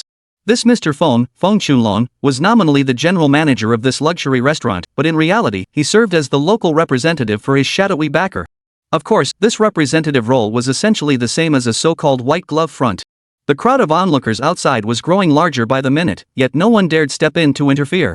Instead, many pulled out their phones and began secretly recording the scene. Mumu swiftly dispatched all the low-level martial artists surrounding him, barely breaking a sweat. A cluster of men lay sprawled around the dress, each wailing in pain, none able to stand. Miss Mu straightened her dress and gave Jiang Bei a wink. So, how was my performance? Jiang Bei gave her a thumbs up and said approvingly, yeah, your legs are pretty white. I didn't ask you to compliment my legs. Next time, find a dress that's a bit longer. Hearing Jiang Bei's words, Mumu first pouted, then a smile began to spread across her lovely face. She murmured softly, all right then. Jiang Bei tore his gaze away from Mumu's legs and turned to pat Feng Chunlong on the shoulder. What's up? Still can't get through to your boss? Feng Chunlong, gritting his teeth against the pain, stammered, the call hasn't gone through yet. No one's picking up. No answer? Keep trying. Jiang Bei smiled. You had the guts to set this trap for me, but no guts to answer my call? Yes, I'll call now. I'll call right away. Feng Chunlong repeated urgently. Meanwhile, Yen Ruochen, who had been knocked to the ground earlier, finally scrambled to her feet and shrieked at Jiang Bei, "You're dead. My brother is personally leading a team here." At this moment, the young lady looked utterly disheveled, covered in vegetable soup and wine. Several strands of zaliji noodles were even tangled in her big wave hairstyle. "Too bad," a voice suddenly rang out from the doorway. "If your brother comes, he won't just fail to save you, he'll drag himself into this mess too."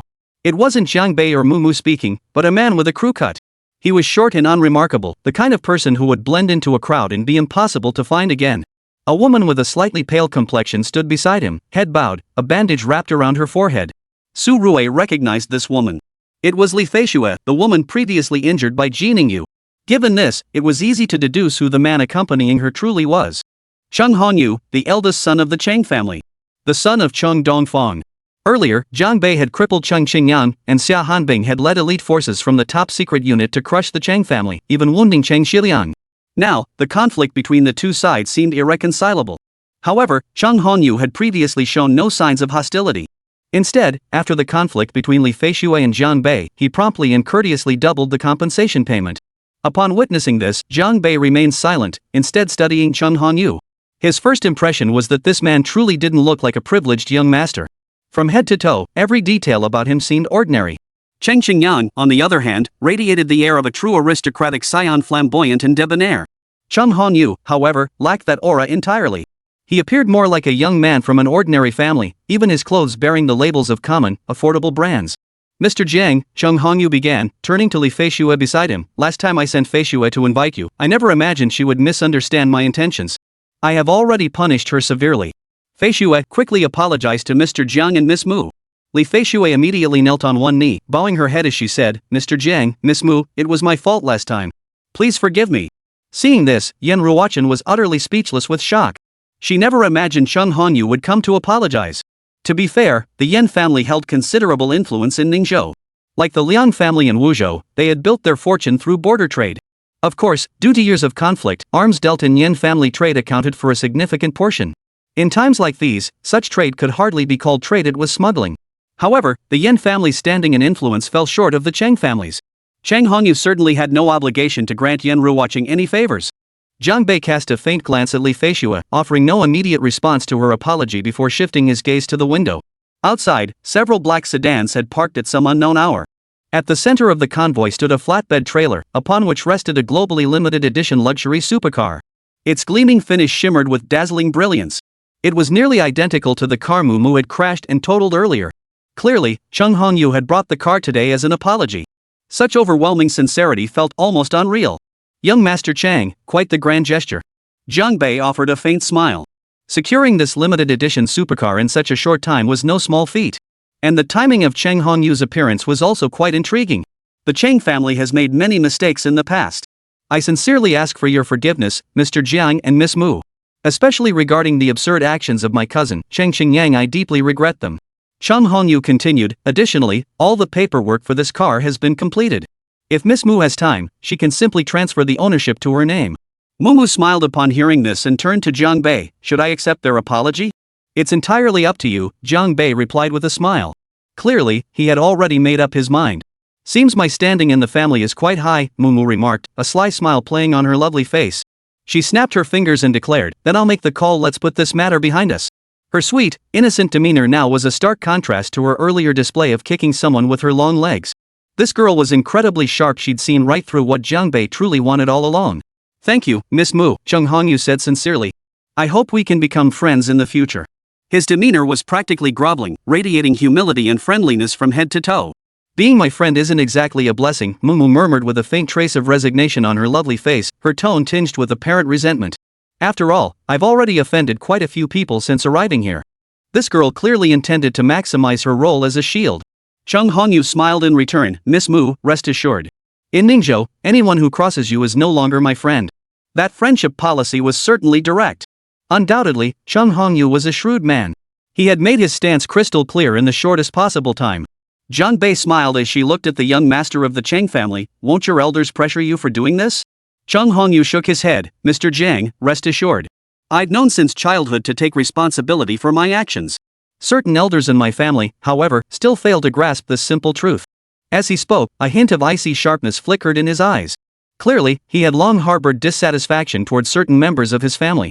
As the eldest son of the family, countless eyes were inevitably fixed upon him. The moment Chung Hongyu stepped into this restaurant, news of his overtures to Jiang Bei had likely already reached the Chang household. Jiang Bei smiled meaningfully. Young Master Chang, aren't you afraid your elders might take offense and strip you of your right to inherit the family headship? Mr. Zheng's question was remarkably direct. Chung Hongyu smiled, seemingly prepared with an answer. The Chung family is currently ruled by my father, he stated. I'm in no hurry regarding the headship. Whether others oppose it or not won't affect the outcome in the slightest. In a few years, that position will naturally be mine. The headship is already in the bag.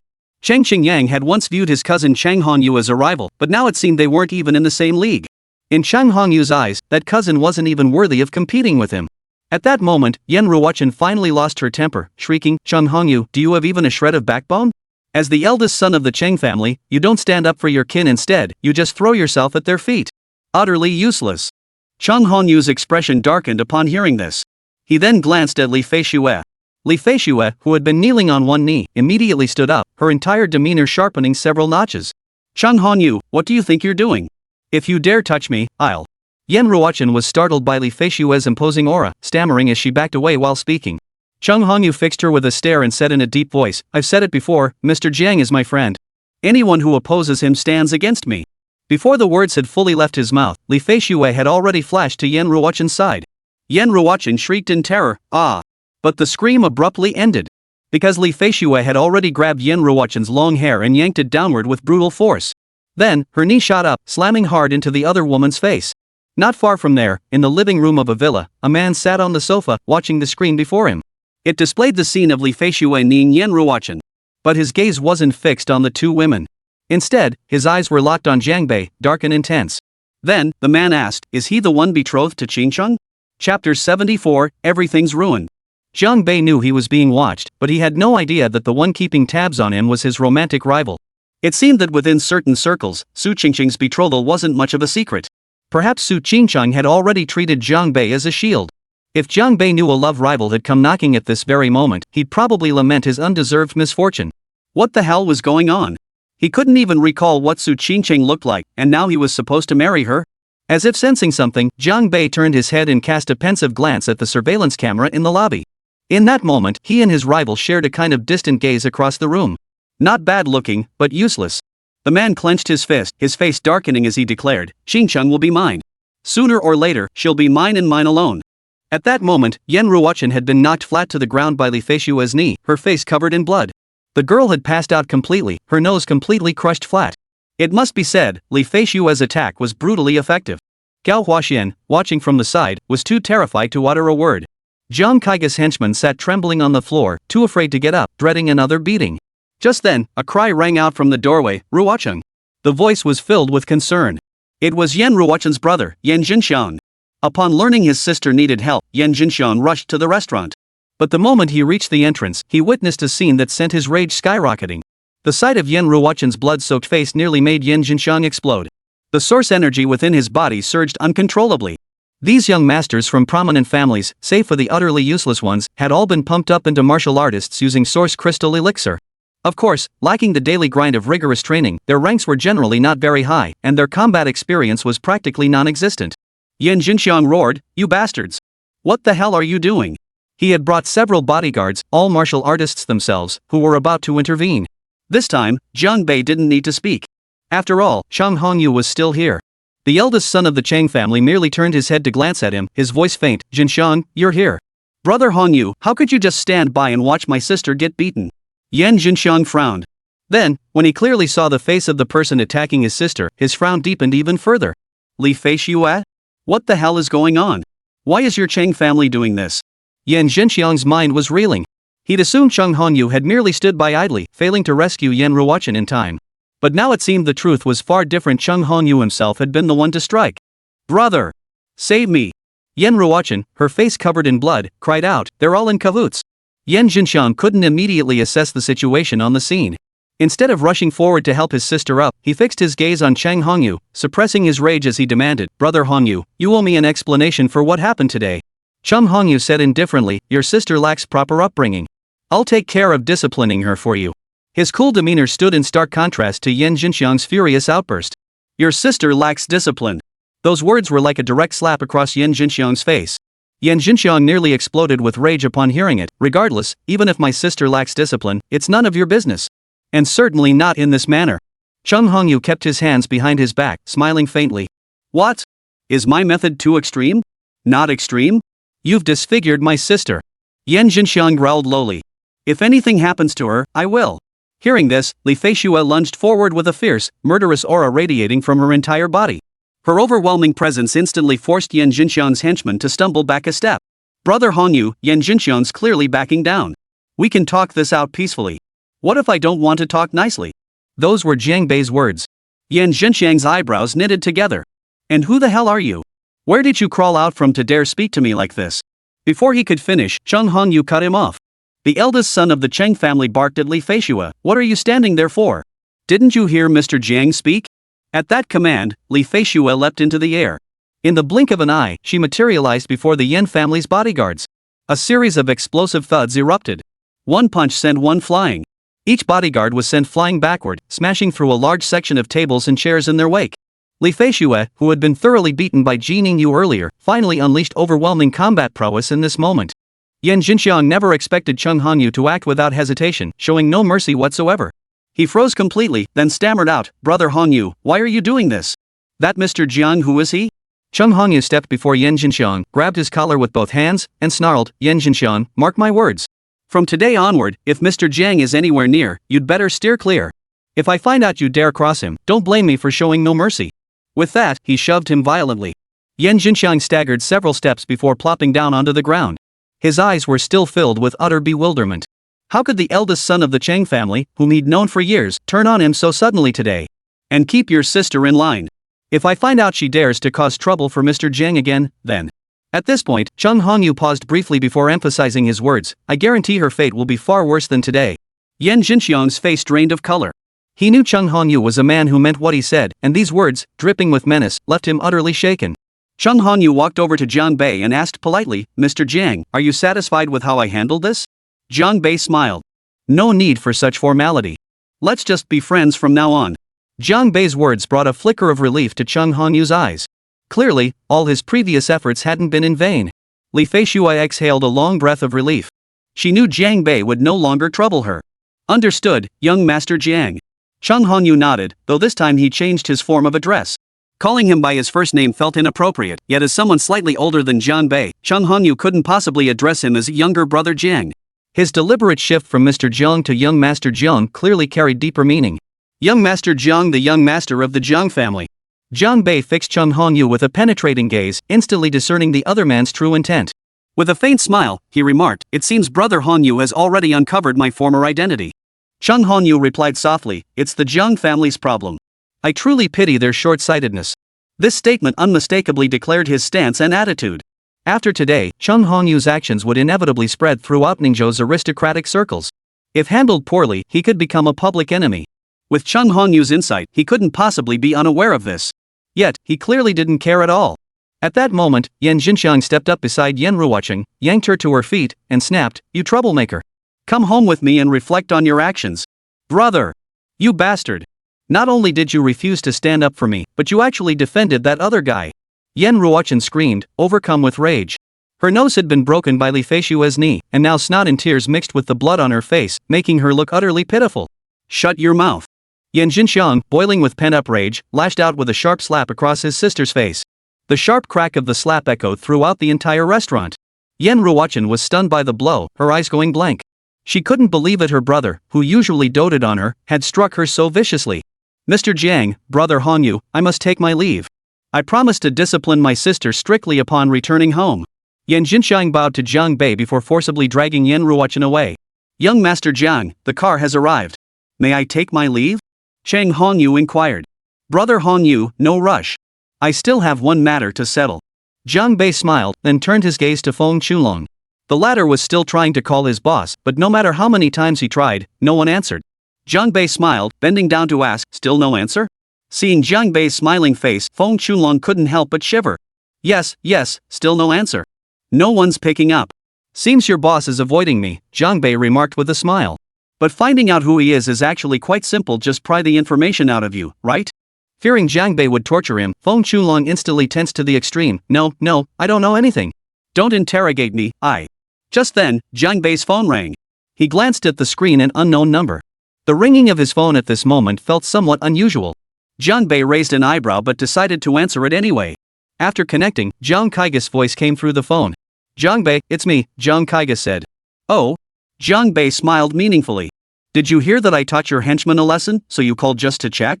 Unexpectedly, Zhang Kaiga wasn't there to discuss that at all. His voice was solemn as he said, the real owner behind this restaurant is Jiang Chaowei, our cousin. So, how you handle the rest is entirely up to you.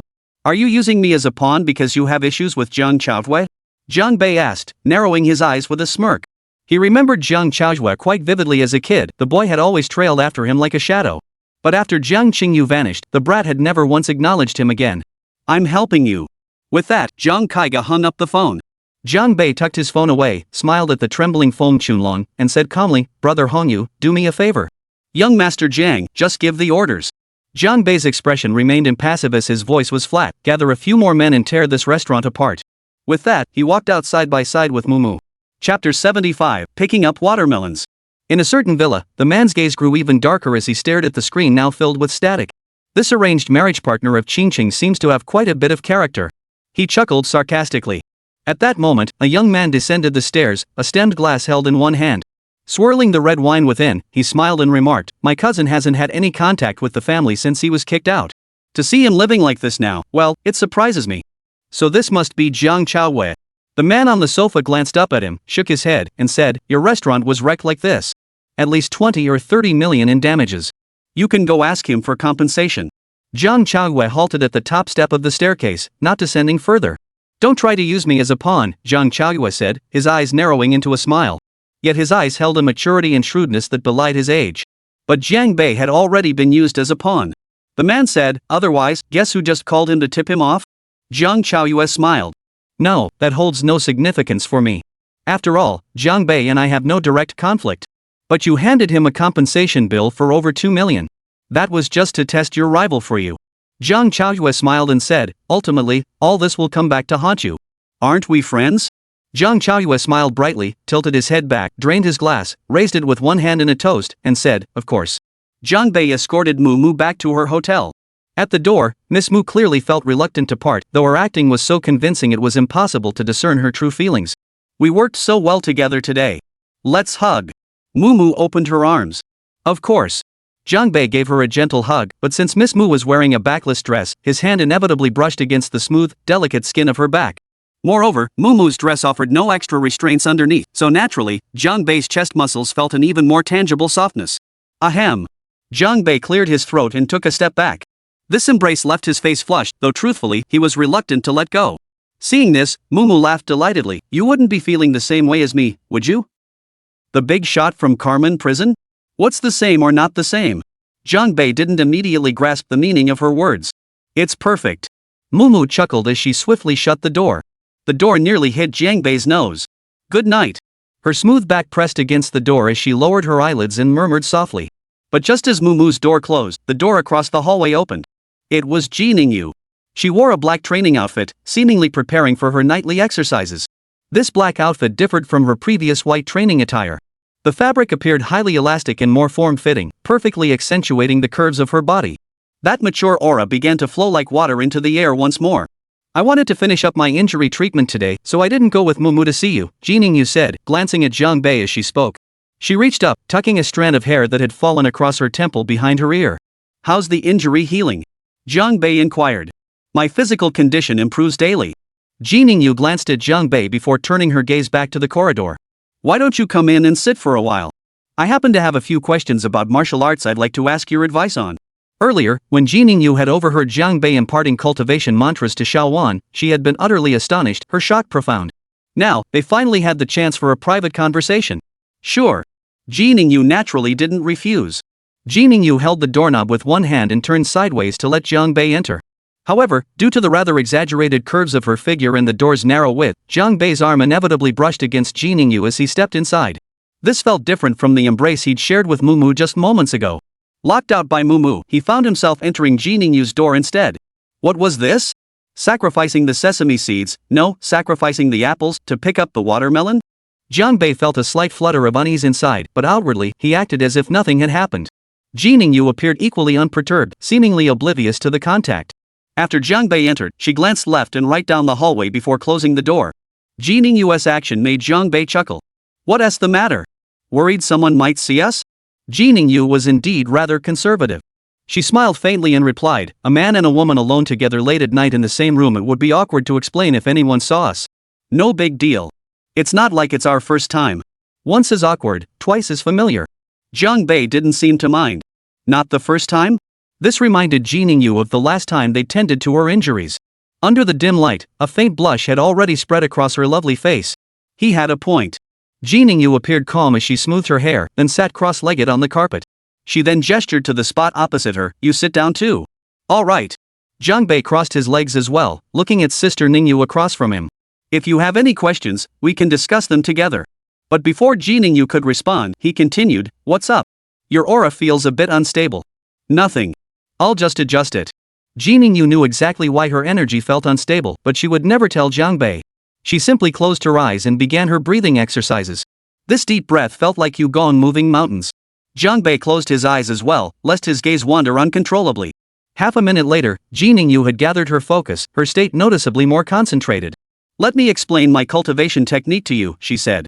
I feel like my later stages are proving difficult to advance. I'm not sure if something's amiss. Alright, Jiang Bei replied directly. Rest assured, I won't share your cultivation method with anyone. As a source energy warrior, merely stockpiling source crystal elixir isn't enough to accelerate cultivation. While ample source energy reserves are a necessary condition for advancing martial realms, they alone aren't sufficient. After absorbing sufficient source energy, one must practice corresponding cultivation techniques to achieve realm advancement. Currently, S-rank practitioners are considered super elite. In the martial world, especially within military circles, those possessing S-rank strength are often revered as war gods. This title of war god is no empty boast. They are steel-tempered by 100 trials, victorious in 100 battles. After all, reaching this level means they've endured countless perilous battles along the way. Below the S rank, there are 5 simpler tiers: Heaven, Earth, Mystic, Yellow, and E. Within each letter grade tier, practitioners are generally divided into 3 stages: Early, Mid, and Peak. Advancing through each stage demands immense effort. To accelerate the breakthrough to a higher realm, one must supplement their training with more formidable cultivation techniques. Naturally, the same principle applies if 2 individuals both possess peak Heaven tier source power, whose combat prowess would prevail. That would depend on whether either possesses unique combat techniques or superior innate fighting instincts. Simply put, achieving comprehensive improvement in both cultivation realm and combat prowess requires both excellent cultivation techniques and combat skills. However, since the discovery and utilization of source energy in this world hasn't spanned particularly long, certainly not centuries, the time available for researching cultivation techniques and combat skills is actually quite limited. Consequently, the cultivation methods and combat techniques circulating among the common folk are pitifully scarce. The top-tier cultivation methods and combat techniques are firmly held by the National Defense Army and certain powerful sects. Typically, a family possessing its own cultivation technique would keep it strictly confidential, never passing it on to outsiders. Jiang Bei's casual act of handing over what could be considered a top-tier foundational cultivation technique to Xiao Wan, this unreserved generosity, surprised Ji Ningyu. As an expert in the field, Ji Ningyu instantly recognized the profound complexity hidden within this seemingly simple set of mantras. She knew that practicing them correctly would yield twice the results with half the effort. That was precisely why she wished to discuss her cultivation methods with Jiang Bei in depth. After Ji Ningyu recited all her cultivation essentials, Jiang Bei fell into deep contemplation. Ji Ningyu sat quietly beside him, observing Jiang Bei without interrupting. After several minutes, Jiang Bei finally opened his eyes. Indeed, your Ji family's cultivation techniques do possess considerable room for improvement. Ji Ningyu's eyes lit up at his words. If that's the case, it would be absolutely wonderful, she exclaimed, unable to contain herself.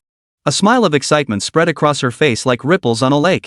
Had Mumu been present, she would likely have been stunned, for Ji Ningyu usually presented herself as mature and composed before her disciples, never revealing such emotion. However, I need to sense the flow and sequence of your source energy, Jiang Bei stated. Alright, what should I do? Ji Ningyu didn't hesitate for a moment. After all, Jiang Bei had saved her 3 times already. She owed this young man 3 lives. I need to place my hands on your lower abdomen and lower back. Jiang Bei glanced at Ji Ningyu's training uniform. Just lift the hem of your robe. Alright, lift it up. Stop when it reaches your chest. Okay, Ji Ningyu replied without the slightest hesitation. Having already experienced the healing process once before, it truly proved Jiang Bei's words: the first time is awkward, the second time is familiar. Today's training uniform was slightly tighter, allowing Ji Ningyu to roll up the hem without worrying it would slip down and interfere with Jiang Bei's energy flow. As her smooth, flat abdomen and slender yet strong lower back were exposed to the air, little sister Ji took a light breath. She realized that, somehow, this second time felt noticeably less nerve-wracking than the first. Chapter 76, The Genius's Surprise. Jiang Bei extended both hands, pressing them firmly against Ji Ningyu's lower back and abdomen, applying gentle inward pressure. A gentle, warm energy flowed through Jiang Bei's palms and into Ji Ningyu's body. Ji Ningyu instantly felt a soothing warmth spread through her lower abdomen, comforting her so much she couldn't help but let out a soft sigh. This warmth felt different from the blissful sensation when her injuries had been healed before, yet both were equally intoxicating, making her want to sink completely into it, unable to pull herself away. However, Ji Ningyu quickly realized that her soft moan sounded rather melodious and lingering, perhaps not entirely pure to the ear. Little sister Ji didn't have time to dwell on it. The warm energy Jiang Bei had infused into her body first swirled twice around her lower abdomen before beginning to roam freely. Source energy was typically stored in the lower abdomen, forming an intensely condensed pool akin to the dantian or qihai in traditional Chinese martial arts. However, the source energy realm lacked a unified terminology, making the role of source energy theorists increasingly crucial. Jiang Bei said, "Sister Ningyu, circulate your power. I need to sense the pathways your energy follows." "All right." Ji Ningyu gathered her thoughts, held her breath, and began circulating her energy according to her cultivation technique. During this process, Jiang Bei split off a thread of his own source energy, allowing it to slip into Ji Ningyu's surging torrent of source energy. She enveloped it tightly, guiding it to traverse every bone and joint in her body. Including every meridian along her front and back, not a single one missed. Ji Ningyu was distracted again. How could she feel as though Jiang Bei was caressing her from the inside out? Under the flow of his source energy, she felt as though she had become transparent, as if every detail of her body was now laid bare before him. "Don't get distracted." Jiang Bei sensed Ji Ningyu's power beginning to waver slightly and immediately spoke up to warn her. Truthfully, this was entirely Ji Ningyu's overactive imagination. Jiang Bei was merely sensing her cultivation technique and source energy status. Besides, men were often visual creatures. Admiring a beauty's appearance was entirely different from dissecting her to examine her inner workings.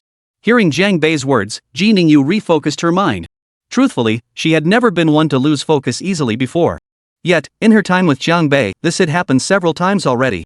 It took over 10 minutes before Jiang Bei finally withdrew his energy. As his hands left her lower abdomen and lower back, that warm sensation was drawn out of her body, leaving little sister Ji with a pang of wistful longing. "What's wrong? Was that exhausting?" Jiang Bei asked with concern. He noticed Ji Ningyu's flushed cheeks, the fine beads of sweat glistening on her forehead, and even the faint damp patches forming on her chest.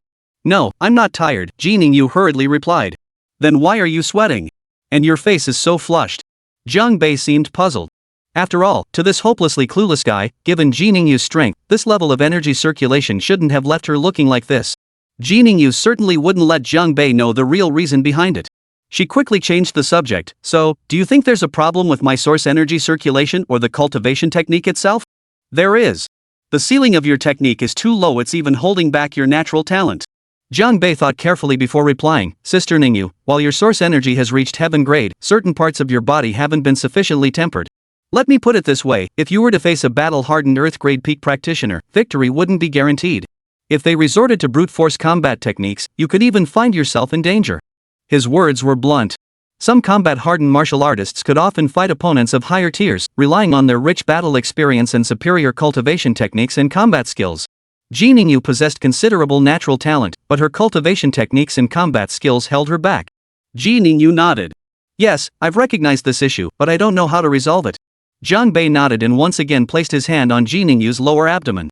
This action now came quite naturally to him. "I'll now infuse a thread of source energy into your body, and we'll analyze it step by step," Jiang Bei stated. "All right." Ji Ningyu no longer felt shy and began carefully sensing the gentle stream of source energy Jiang Bei was infusing into her. After a full 4 hours of analysis, Jiang Bei finally withdrew the source energy as dawn broke. For source energy warriors of their caliber, staying awake all night wasn't unbearable. However, Jiang Bei had maintained intense concentration throughout the night, taking a significant toll on his mental energy. Ji Ningyu felt the same exhaustion. "Thinking about having to go to school today," Jiang Bei said. "I'll catch an hour's sleep on the sofa first to adjust my state." "The sofa's too cramped. You should just sleep in the bed," Ji Ningyu suggested. "I don't need to sleep right now." "All right, I won't hesitate then." Ji Ningyu replied, "I don't need to sleep right now. Ji Ningyu flushed slightly. No need. You worked hard tonight. I'm a bit sweaty, I'll take a shower first. Indeed, Ji Ningyu had perspired heavily that night. To refine the flaws in her cultivation technique, Jiang Bei repeatedly pushed her to push her source energy to its absolute limits. After several consecutive rounds, even the formidable Ji sister was now struggling to endure. Her already form-fitting cultivation robe was now drenched with large patches of sweat clinging tightly to her body. A mere glance could stir the most primal stirrings within anyone. Alright then, wake me up after you're done washing. I'll take a shower to refresh myself too.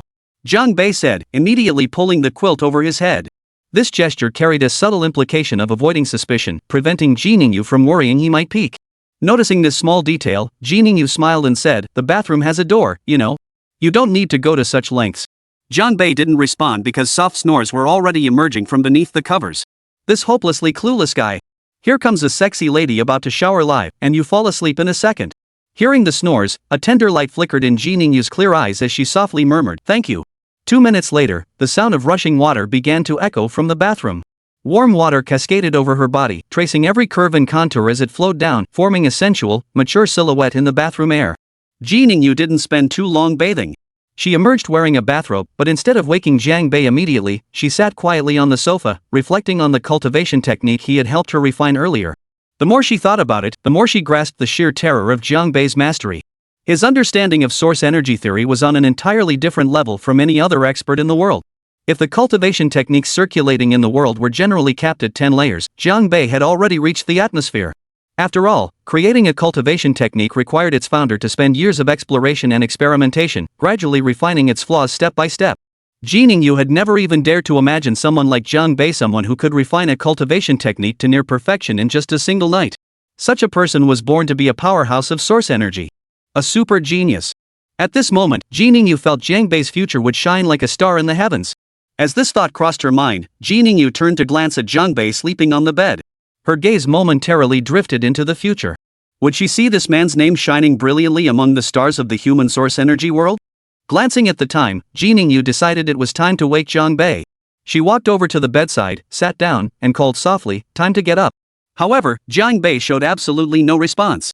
Ji Ningyu called out twice more, but he remained unresponsive, as if plunged into a deep slumber. Logically, someone of Jiang Bei's caliber should possess basic vigilance even in sleep. This current state was uncharacteristic. But Ji Ningyu didn't dwell on it, assuming he was simply exhausted. She even felt a twinge of guilt and pity. After all, Jiang Bei had been pushing himself to exhaustion time and again, all because of her. Ji Ningyu couldn't even bring herself to wake him. After pausing for 2 minutes and checking the time, Ji Ningyu reached out and gently tapped Jiang Bei's shoulder. It's almost time, Jiang Bei. Wake up. After 2 pokes, Jiang Bei still showed no reaction. Instead, his brow visibly furrowed, and his body seemed to be running a slight fever. Ji Ningyu finally sensed something was wrong. She placed her hand on Jiang Bei's forehead to gauge his temperature and immediately grew grave. With their abilities, ordinary viruses and bacteria rarely caused noticeable symptoms, and fevers or colds almost never affected them. Precisely because of this, Jiang Bei's current fever was completely abnormal. Ji Ningyu cradled Jiang Bei's face and shook him gently. Jiang Bei, wake up. What's wrong with you? At that very moment, Jiang Bei abruptly opened his eyes. But the emotion that flashed in his eyes was not the usual gentleness, but a savage, feral rage. Yes, those eyes were filled with savagery, bloodshot and wild, giving the impression that he was about to lose his mind. Startled by that gaze, Ji Ningyu feared something was terribly wrong with Jiang Bei. She quickly cupped his face again, her voice urgent. Jiang Bei, what's wrong with you? Snap out of it. But in the next instant, Jiang Bei's hand seized Ji Ningyu's shoulders. With a low growl, he pinned her down onto the bed. Ah! Ji Ningyu gasped softly as Jiang Bei pinned her down on the bed with brutal force. The sheer force of the source energy radiating from Jiang Bei's hands was terrifying. No matter how desperately she struggled, she couldn't break free. She could sense that Jiang Bei was utterly abnormal right now. Those eyes held none of the emotions a human should possess. Only the savage lust of a beast. Chapter 77, Backlash. Ji Ningyu never imagined this situation could unfold. Jiang Bei had lost control. Truthfully, even now, she didn't want to fight him back with all her strength. But judging by his current state, Jiang Bei seemed utterly intent on killing her. His eyes were filled with savage fury and utter strangeness, as if he didn't even recognize Ji Ningyu anymore. Jiang Bei, snap out of it. Snap out of it. Ji Ningyu pushed Jiang Bei with all her might, but at this moment, he couldn't hear a word she was saying. He seemed completely consumed by a state of utter madness. The force emanating from Jiang Bei's palms was overwhelming, pinning Ji Ningyu firmly to the bed. Even when she pushed with all her might, he didn't budge an inch. At that moment, Ji Ningyu felt Jiang Bei's power was so immense it didn't seem human. This frenzied force didn't belong to Jiang Bei himself. Yet Ji Ningyu's resistance proved futile. The more she struggled, the more it seemed to drive Jiang Bei into a frenzy. Amidst her struggles, he seemed to grow even more restless and agitated. Yet he appeared utterly lost, panting heavily as he relentlessly pressed against Ji Ningyu's body. It appeared that in this frenzied state, Jiang Bei had not only lost his reason but even his basic intelligence, unable to perform even the most instinctive actions. Holding Ji Ningyu's arms down, staring into her eyes, Jiang Bei froze. Ji Ningyu, powerless to resist, had already prepared herself to be at Jiang Bei's mercy. But when she realized he wasn't moving, she instantly relaxed. However, Jiang Bei's persistent grinding against her was making Ji Ningyu uncomfortable too. After all, she was a fully mature woman in every sense. Ji Ningyu could only keep repeating, "Jiang Bei, snap out of it, okay? Okay?"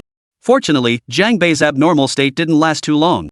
He no longer seemed as frenzied and deranged as before, his body temperature slowly returning to normal, and he wasn't rubbing against little Ji's sister as frequently.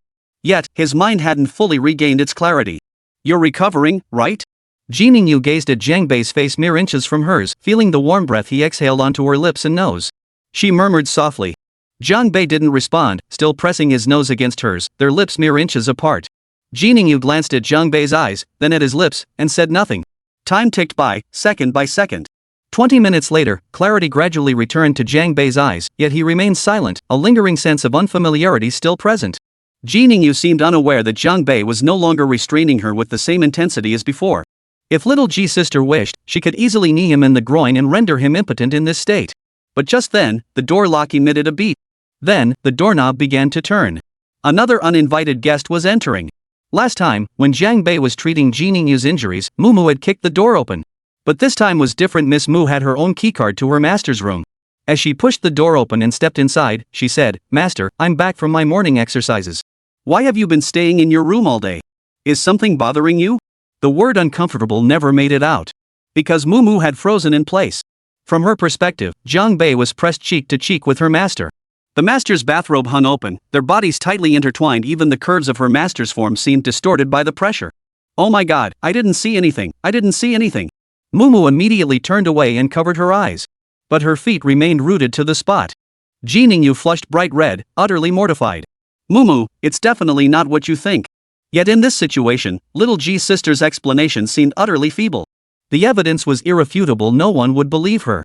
"Master, so it wasn't a coincidence that I ran into you and Jiang Bei last time after all," Mumu said. "Tell me quickly, should I go outside now? After messing up your plans twice in a row, are you going to beat me to death?" At that moment, however, Mr. Jiang finally came to his senses. He looked down at Ji Ningyu pinned beneath him, his face filled with confusion. "What happened? How did I end up like this? Scumbags always have short memories." Hearing the voices, Mumu turned her head and shot Jiang Bei a look. "Humph," she snorted. "You're quite the actor. Look at that confused little look in your eyes. Now get off my master." Jiang Bei immediately rolled off. Something felt off. He glanced down, then grabbed the blanket to cover his lower half. Mumu caught the scene and snorted again. "So much for saying no, your body tells a different story, huh?" Ji Ningyu's lovely face flushed crimson, even her earlobes and neck turning a pale pink. She hastily pulled her bathrobe tighter, concealing the white glow. "I didn't do anything to you just now, did I?" Jiang Bei first asked Ji Ningyu, then lifted the blanket to check the state of his pants, feeling slightly relieved. "Nothing happened," Ji Ningyu replied, recalling Jiang Bei's earlier frenzied state. Her beautiful eyes glistened with a hint of mischief. "But you seemed to lose control, and your strength was terrifying." "No matter how much I struggled, I couldn't break free." Mumu rolled her eyes from the side. "TSK, you two are getting more and more inappropriate the longer I listen." Jiang Bei listened, carefully assessing his physical state, then realized it was that source energy playing tricks. It was that dark attributed source energy he'd drawn from Ji Ningyu's body causing the disturbance. Ji Ningyu, upon hearing this, felt both surprised and deeply guilty. "It's all my fault. If you hadn't healed me, this wouldn't have happened." "Don't say that.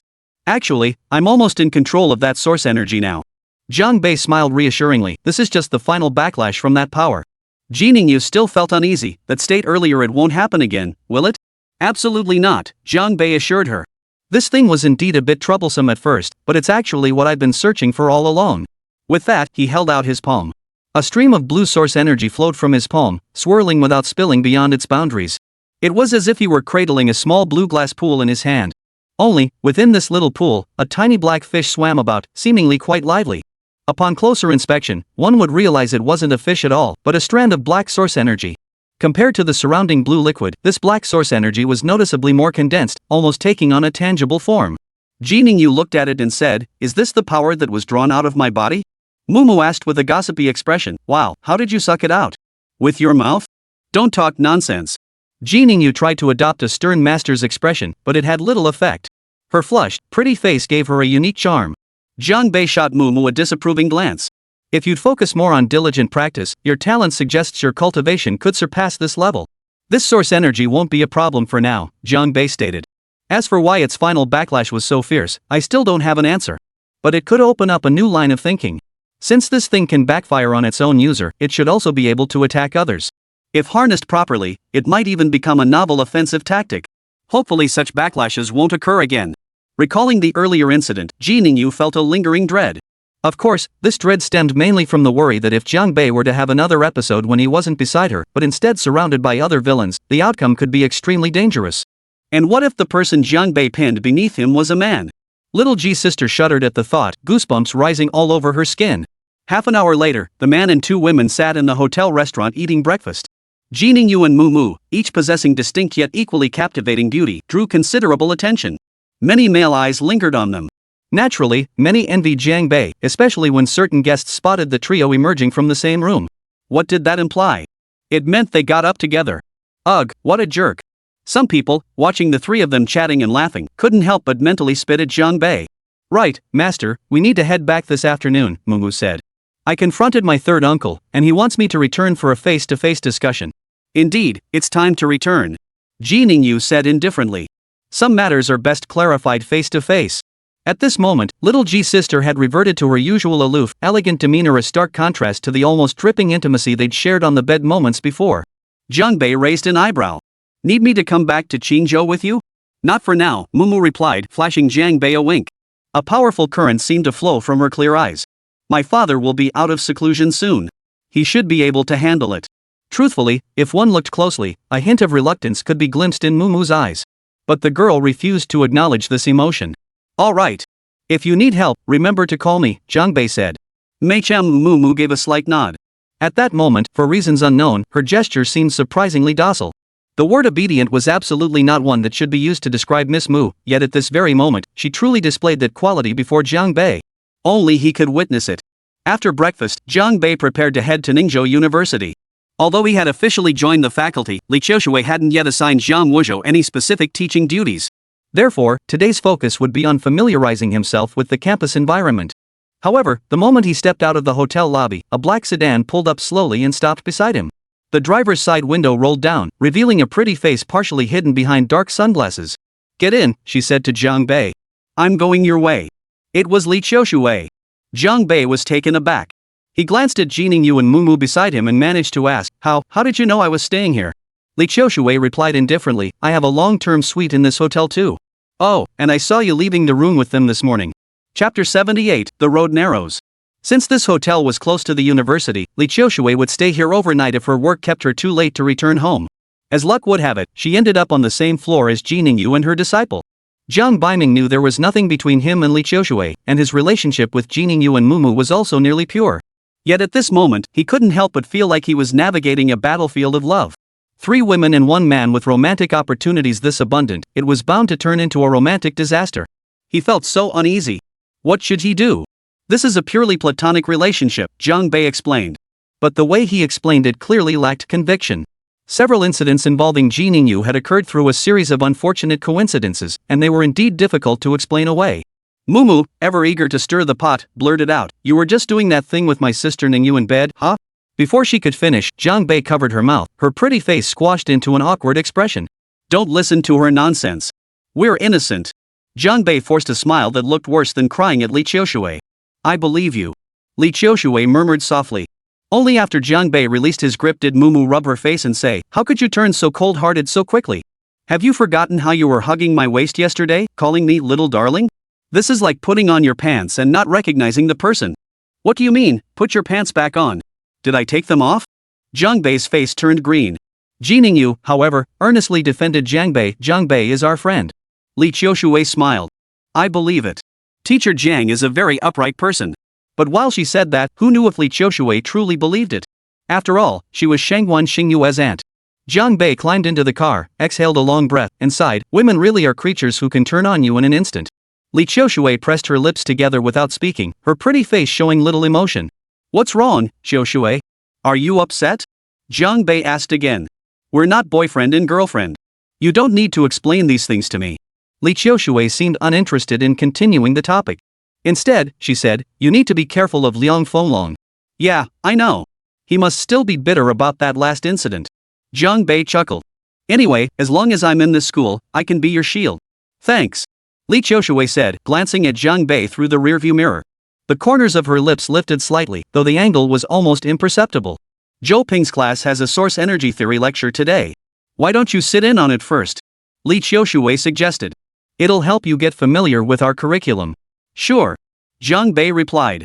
If I find anything unsatisfactory, can I point it out on the spot? Of course. Li Qiushui frowned, recalling Gao Bozi and others' reactions during Jiang Bei's assessment. It seems the Source Force Academy's faculty needs to adopt a survival of the fittest mechanism. Jiang Bei chuckled upon hearing this. Principal Qiushui, since you've said that, it means you already have a list of candidates for elimination in mind. Li Qiushui offered a faint smile, saying nothing more, an implicit acknowledgement of the truth. Upon arriving at Ningde University, Jiang Bei once again exited the vehicle alongside Li Qiushui. This time, their departure was witnessed by Liang Fenglong, who happened to be passing by. Catching them together early in the morning, heading to work? This situation was truly intriguing. Liang Fenglong's expression darkened instantly. His mind immediately began spinning wild theories about what had transpired between Jiang Bei and Li Qiushui the previous night.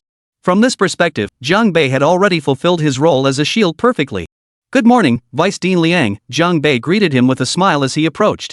Liang Fenglong tried to turn away and pretend he hadn't seen him, but since Jiang Bei had called out to him, he could only grit his teeth and respond, Jiang Bei walked up to Liang Fenglong with a cheerful smile and inquired, I wonder how your nephew is feeling today? Although Liang Zheming had only received 2 slaps from Jiang Bei, the deterrent effect of those blows was immense. Not only had they left the student union vice president with a swollen face, but they had also inexplicably severed the flow of source energy within Liang Zheming's body. He was now utterly unable to access his source energy. He's fine. No need for Teacher Jiang to worry, Liang Fenglong replied coldly, continuing to walk ahead with his head down. Oh, right. Something just occurred to me. Jiang Bei slapped his forehead. It seems Liang Zheming won't be able to continue studying at this school anymore. Tell him not to worry, he'll have plenty of time to recover. Indeed. Liang Zheming's video still hung on Ningzhou University's campus forum, becoming the hottest thread in its history. Under these circumstances, he had become a rat everyone wanted to beat. If Ningzhou University didn't take any action, it would break the hearts of the vast majority of students. Hearing Jiang Bei's words, Liang Fenglong stumbled, nearly falling to the ground. Professor Jiang, you certainly know how to put it, Liang Fenglong said, steadying himself and glaring at Jiang Bei.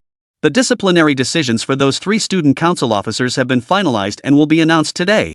I've never abused my position for personal gain, and I certainly won't give Professor Jiang any grounds to criticize me over this matter. With that, he stormed off in a rage. Jiang Bei turned his head back, just in time to see Li Qiushui remove her sunglasses and stand there smiling. In that moment, the morning sunlight seemed to shine even brighter. Liang Fenglong returned to his office in a noticeably foul mood. His expression darkened to the extreme when he saw his brand new desk. Yes, he had smashed his previous desk, and this new one was purchased entirely out of his own pocket. A moment later, a knock sounded at the door, and Gao Bozi entered. Seeing him, Liang Fenglong immediately asked, Professor Gao, how did it go? Did you get those students' letters of apology? Di Liang, I'm sorry, I couldn't get them, Gao Bozi said with a hint of shame.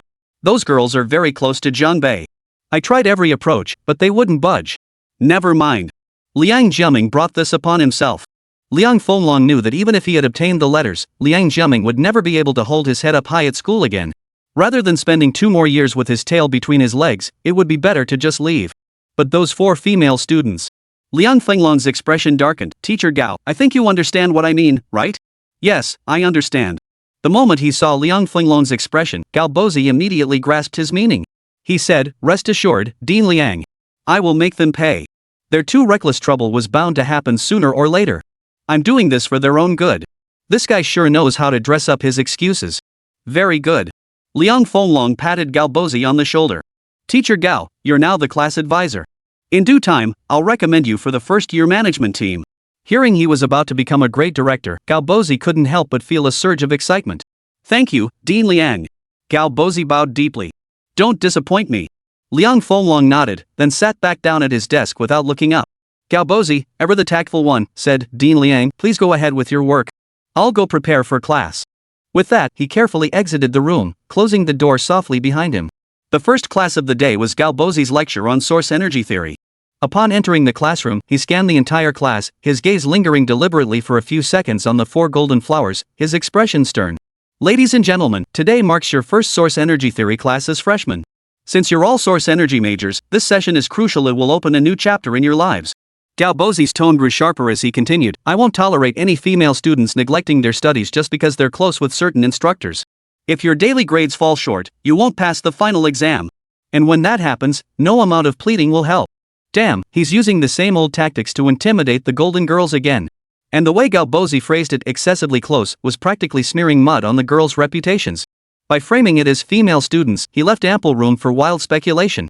Could it be that girls in our class have inappropriate relationships with other teachers? Some students began speculating, and whispers filled the classroom. The 4 golden flowers of dorm 606 remained silent, their expressions already as cold as ice. Gao Bozi's gaze swept over their faces. Seeing their expressions, he let out a cold laugh. Then he announced, now, let's begin the lecture. The first topic is the origin of source power. Gao Bozi's lecture wasn't particularly distinctive, mostly just reading from the textbook. However, halfway through, he suddenly posed a question. Students, consider this, in the world of Sourceforce warriors, is it truly possible for a single individual to slay 3,000 people single-handedly?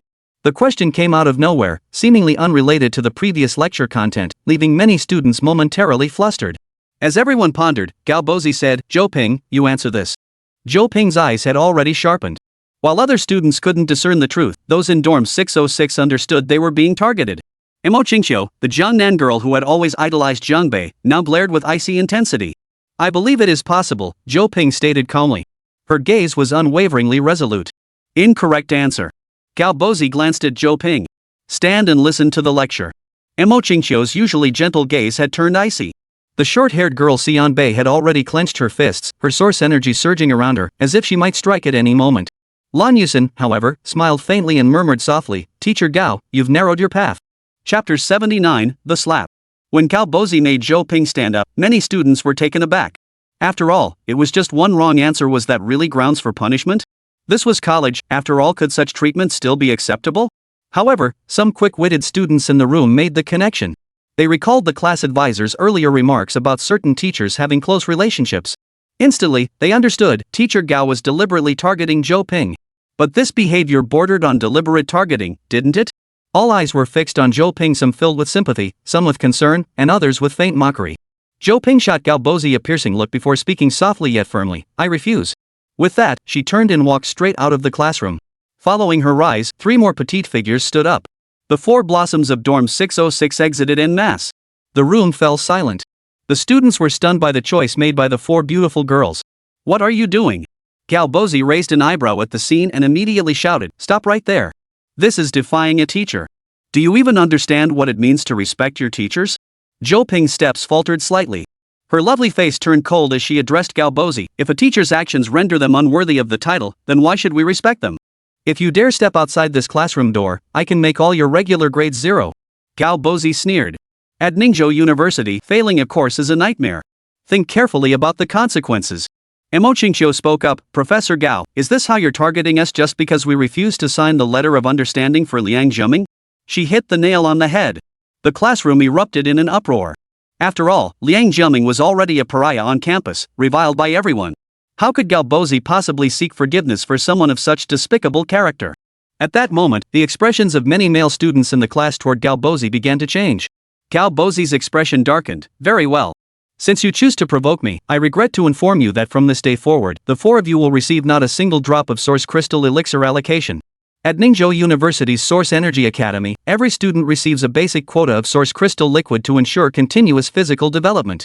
However, this was merely a baseline allocation. For Source Energy practitioners, such a quota was woefully inadequate. They must strive to excel in various ways or contribute significantly to the school, whether by joining the student council, achieving high scores, or undertaking specific missions. Different missions offered different rewards. For instance, Li Qiushui previously led elite students into battle to assist the Northern Desert Group Army, a mission with exceptionally high rewards. Some elite students also form small squads, aiming to band together to secure substantial rewards. However, high rewards inevitably come with high risks and casualties. For students from more modest backgrounds, the school's basic allocation is crucial. Without even the most basic source crystal solution, these students would be unable to enhance their physical prowess, effectively ending their martial arts journey. Galbozi's actions were nothing short of vicious. It was nothing short of cutting off the very source of their strength. Many students frowned upon hearing this.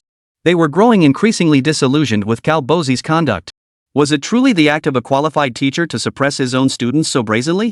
Many students began to worry inwardly. If they accidentally offended this advisor in the future, would even graduating become an arduous task? Did that mean the next 4 years of university would be spent constantly trying to curry favor with Professor Gao? Do as you please. I couldn't care less. Zhou Ping said indifferently, continuing to walk out. The other 3 sisters followed her, not a single one lingering behind. But then, a voice suddenly echoed from the classroom doorway, "But I care." Spotting the figure at the school gate, Zhou Ping halted in her tracks. Jiang Bei had arrived. Li Qiushui had arranged for him to audit the class here, but Jiang Bei never imagined that arriving 20 minutes late would land him right in the middle of such a dramatic scene. His gaze swept over Zhou Ping's slightly startled face and then to the other 3 girls. He smiled faintly. "After something so big happened, why didn't you tell me?" For some reason, upon seeing the smile on Jiang Bei's face, Zhou Ping suddenly felt like crying. Her eyes were already red. After all, they were all girls in their formative years. Even those with the strongest emotional resilience couldn't help but feel sorrow and distress when confronted with the kind of top-down oppression Galbozi had inflicted. Even a chill in their hearts. This university was nothing like what the girls had imagined. But now, Jiang Bei had appeared. His simple words, "I care," struck straight to the hearts of the 4 girls. Even Zhou Ping's heart, once frozen by Galbozi's coldness, was now filled with warmth. Upon seeing Jiang Bei arrive, Galbozi sneered coldly. "What? After publicly injuring a student leader, teacher Jiang Bei now intends to disrupt classroom discipline? Someone like you, unworthy of being a teacher, doesn't need me to disrupt discipline." Jiang Bei narrowed his eyes. "I suppose, Mentor Galbozi, you haven't known me long enough to understand my most defining characteristic." Galbozi shot Jiang Bei a contemptuous glance. "Ha! What characteristic is that? I'd love to hear more." In his mind, he was merely a teacher who had verbally reprimanded Zhou Ping, hardly a significant issue. If Jiang Bei dared to provoke him, the school would undoubtedly stand by him and uphold justice. "My defining trait is..." Jiang Bei stepped onto the podium, standing directly before Galbozi. His voice was calm, "Protecting my own. My greatest trait is protecting my own. I thought your biggest trait was being short." Galbozi sneered. "Then go ahead and protect someone for me, let's see."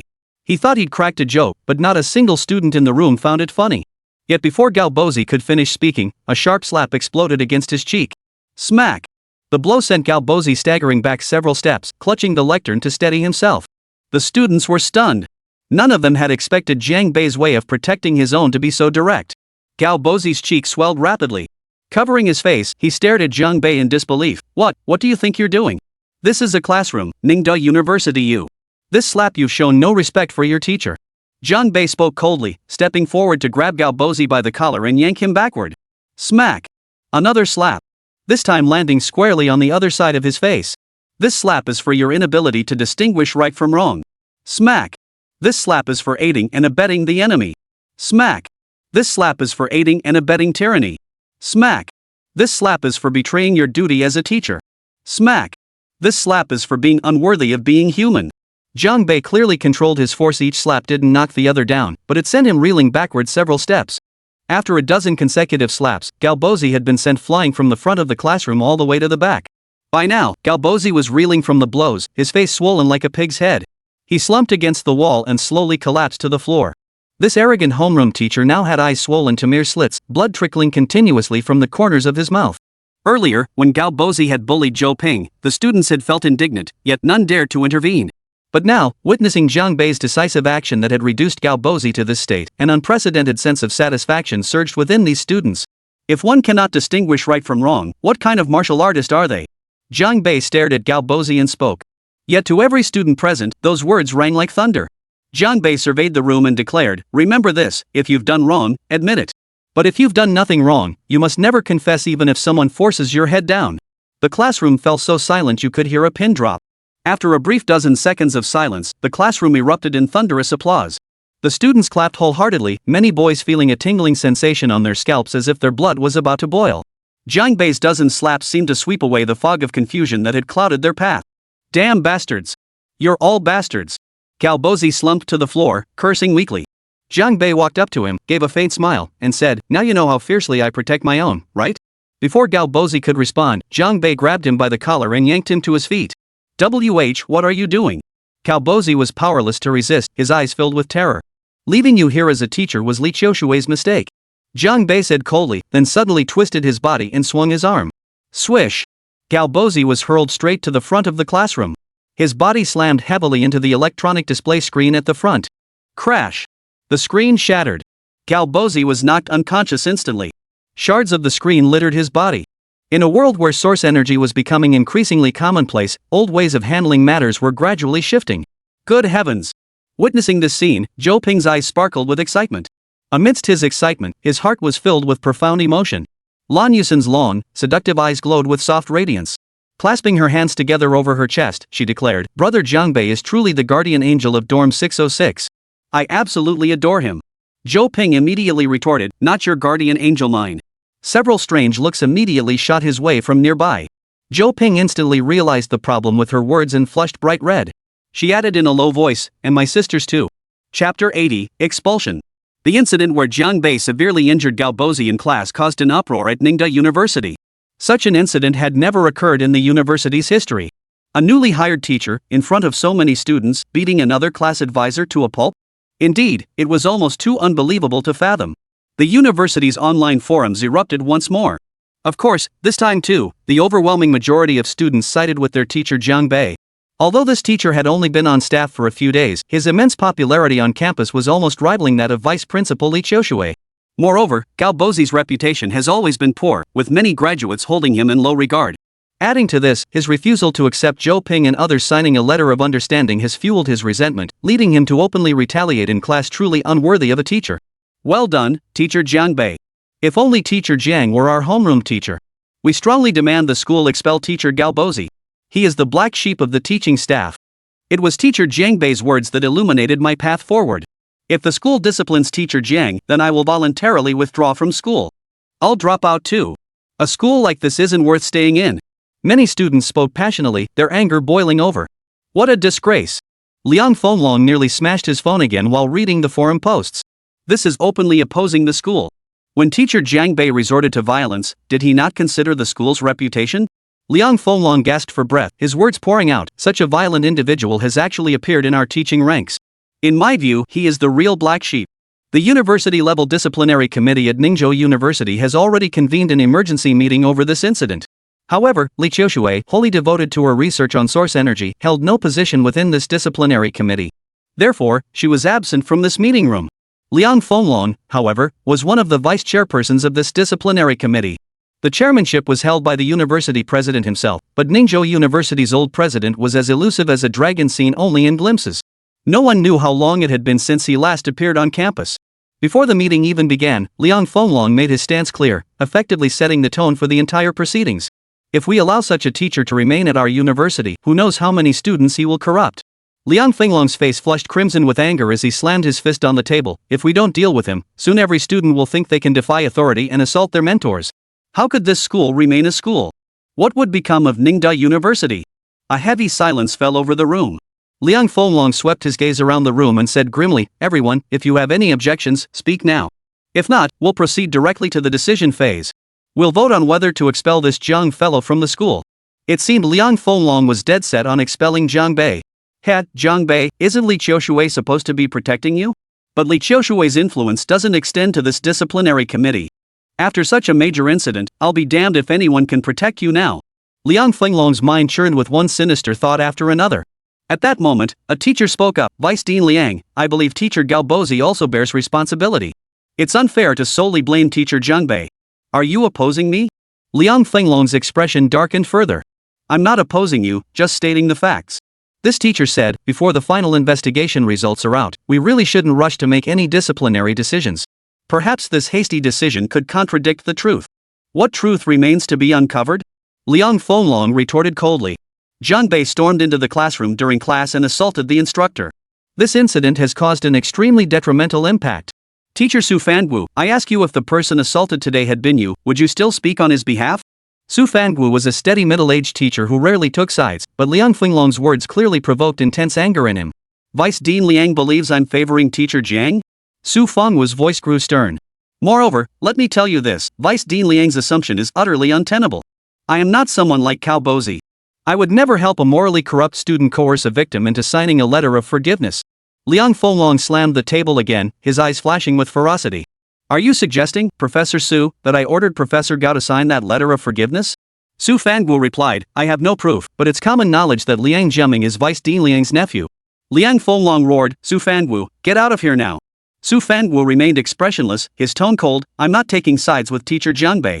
However, given the precedent of Liang Jiaming's case, I believe Vice Dean Liang may also lack impartiality in Teacher Gao's matter. I suggest Vice Dean Liang recuse himself. At this moment, another vice president overseeing the disciplinary committee spoke up. Both Jiang Bei and Professor Gao Bozi are martial artists. While source energy practitioners may engage in duels within reasonable bounds, this is still a campus setting.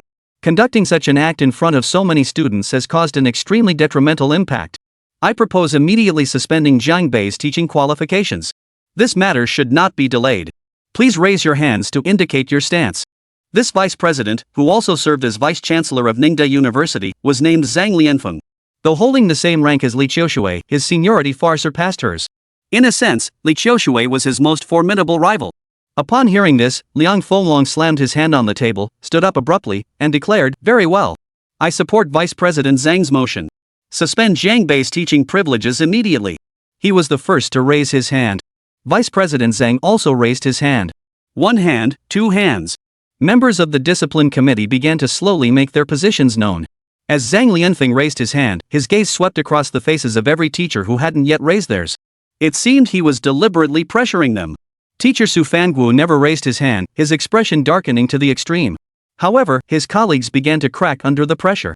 The number supporting the suspension of Jiang Bei's teaching qualifications quickly surpassed half.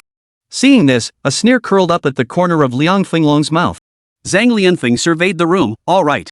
With over half raising their hands, the vote is valid. On behalf of the disciplinary committee, I hereby announce the suspension of Jiang Bei's teaching qualifications. And so, before Jiang Bei had even taught a single class, he was spectacularly suspended. That said, Jiang Bei's words during the Liang Jiaming and Gao Bozi incident still rang out like a thunderclap. They had become the most impactful lesson etched in the students' hearts. Su Fangwu stood up and said coldly, Vice Principal Zhang, Vice Dean Liang, if you continue down this path, you'll turn the entire school into a cesspool. With that, he headed for the door. Liang Finglong sneered twice, Professor Su Fangwu, the meeting isn't over yet. Where do you think you're going? Without turning back, Su Fangwu declared, effective immediately, I am permanently withdrawing from the disciplinary committee. Do as you please. Though Liang Finglong's face wore a smile, his gaze fixed on Su Fangwu's retreating figure grew dark and ominous. Within 5 minutes of the disciplinary committee's statement concluding, the decision regarding Jiang Bei's punishment was already pinned at the top of the campus forum. Clearly, this decision had been drafted long before the meeting even began. Even the official seal had been affixed in advance. Liang Finglong and Zhang Lianfeng had long conspired to drive Jiang Bei out of the school.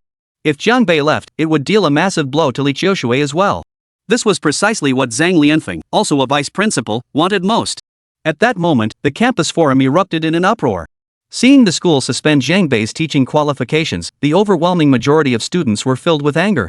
In their eyes, their school had failed to stand on the side of justice. Gao Bozi's actions were rife with sycophancy toward authority and intimidation of students. Yet such a person faced no consequences whatsoever. Instead, teacher Jiang Bei, who stood up for justice, had his teaching privileges suspended. Who could accept such a decision that blurred the lines between right and wrong? Protest. We refuse to accept this decision. We strongly demand teacher Jiang Bei be reinstated as our class advisor. Gao Bozi is unfit to be a teacher. Ningda's administration twists truth and confuses right from wrong. Don't stop me, I'm seriously considering dropping out. Sign the petition. We must unite to save teacher Jiang Bei. The forum buzzed with heated debate, yet the four blossoms of room 606 remained silent. They seemed absorbed in writing something. 10 minutes later, a post was uploaded to the forum via room 600 in a CXS connection. Its title contained just 4 words. Withdrawal application. Chapter 81, I'm not her man. Room 606 withdraws collectively. At the very bottom of this withdrawal application, Zhou Ping, Lan Yusen, Xian Bei, and Mo Qingqiu had all signed their names. Unlike those students who loudly demanded withdrawal yet only sought likes on forums, these 4 young women directly demonstrated their protest against the school and their support for Jung Bae through action. It was a soft yet resolute force. Deeply moving. When that withdrawal application was posted, the once bustling forum suddenly fell silent. The noisy dormitories, where students had been buzzing with discussion about the incident, also fell quiet. They never imagined the 4 protagonists would take such direct action. They had directly positioned themselves against Ningda University. Meanwhile, many students who had been shouting about withdrawing on the forum now wore expressions of shame. The sophomore who had anonymously posted with the title "Don't Stop Me, I'm seriously withdrawing," bowed his head. After 2 minutes of silence, he slapped himself across the face and replied beneath the withdrawal letter from room 606. "Count me in." Sophomore year, Source Energy Theory Class 2, Li Qingchen. After years of grueling study, I finally made it into Ningda University. Yet now, fueled by nothing but sheer passion, I've decided to drop out. This decision wasn't born of reckless passion, but because Jung Bae's earlier words, those words that shook the very foundations, had truly taken root. What kind of person truly deserves to be called a martial artist?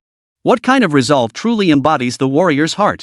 This student named Li Qingchen was well aware that once his name appeared on the forum, he would either withdraw from school or face retaliation from certain powerful figures at Ningda University, leading to severe consequences. Yet, despite this, he resolutely chose to be the first to post a reply. Soon, the second and third replies appeared. First-year student, Source Energy Major Class 1, Deng Yangyu, requests withdrawal. Junior year, Source Energy Combat Class 1, Lu Chutian, applying for withdrawal. First-year student, Source Energy Class 2, Huang Yoji, requests withdrawal. Senior year, Xin Xining. More and more replies poured in. An unprecedented willpower has begun to surge through the hearts of these students destined to become warriors. The entire campus is ablaze with fervor. Yet one post stood out even more than these withdrawal requests. I am Su Fangwu, faculty member of the Yuanli College at Ningzhou University. I hereby submit my resignation for approval. Now even the teachers are resigning. This was even more shocking than the students' withdrawal requests. An invisible force had already bound teachers and students together as one. What is the heart of a warrior? What is the will of a warrior? The faculty and students of Ningzhou University have provided the most compelling answer. And this is the transformation Jung Bae has wrought upon this institution. Damn it, every last one of them. Liang Fenglong slammed his fist on the desk in his office, seething that Su Fangwu is courting death. He's openly defying me. Secretary Chiu Dong looked troubled. Dean Liang, what should we do? Are we really going to expel all these teachers and students? Of course. If they want to force my hand with withdrawal requests, then I'll grant their wish. Liang Fenglong panted. Think they can revolt? Not a chance. I'll expel every single one of these Jung Bae supporters from this school. Pointing at the screen, he ordered, Chiu Dong, compile the entire list of students involved in this withdrawal now. Not a single name should be missed. Meanwhile, Jung Bae sat in Li Qiushui's office, reading the forum messages. Truthfully, he was visibly moved. Li Qiushui wore a black tailored suit today, layered over a white long-sleeved lightweight knit top. The jacket's buttons remained undone, accentuating her natural curves. The white knit top further amplified the visual effect to some extent. However, Li Qiushui wasn't particularly focused on school matters today. She kept her head down, engrossed in a newly published paper on source energy applications in an authoritative journal. She seemed utterly unconcerned about the disciplinary committee's decision regarding Jung Bae. Jung Bae glanced at the forum for a moment before setting his phone aside and observing Miss Qiushui. She tilted her head, occasionally marking key points in the paper with her pen. Every now and then, she tucked a strand of hair behind her ear, revealing her fair cheek with an air of serene tranquility. The forum must be in an uproar by now. Li Qiushui finally finished her careful study of the paper, lifted her head, looked at Jung Bae, and said with a smile. Yeah, totally expected. Jung Bae shrugged with a smile, his tone tinged with sarcasm. After all, the Ningda Disciplinary Committee sure is efficient. Li Qiushui also opened the forum, scanning the comments with a faint smile of satisfaction. Actually, it's a double-edged sword. These students will all become source energy warriors in the future.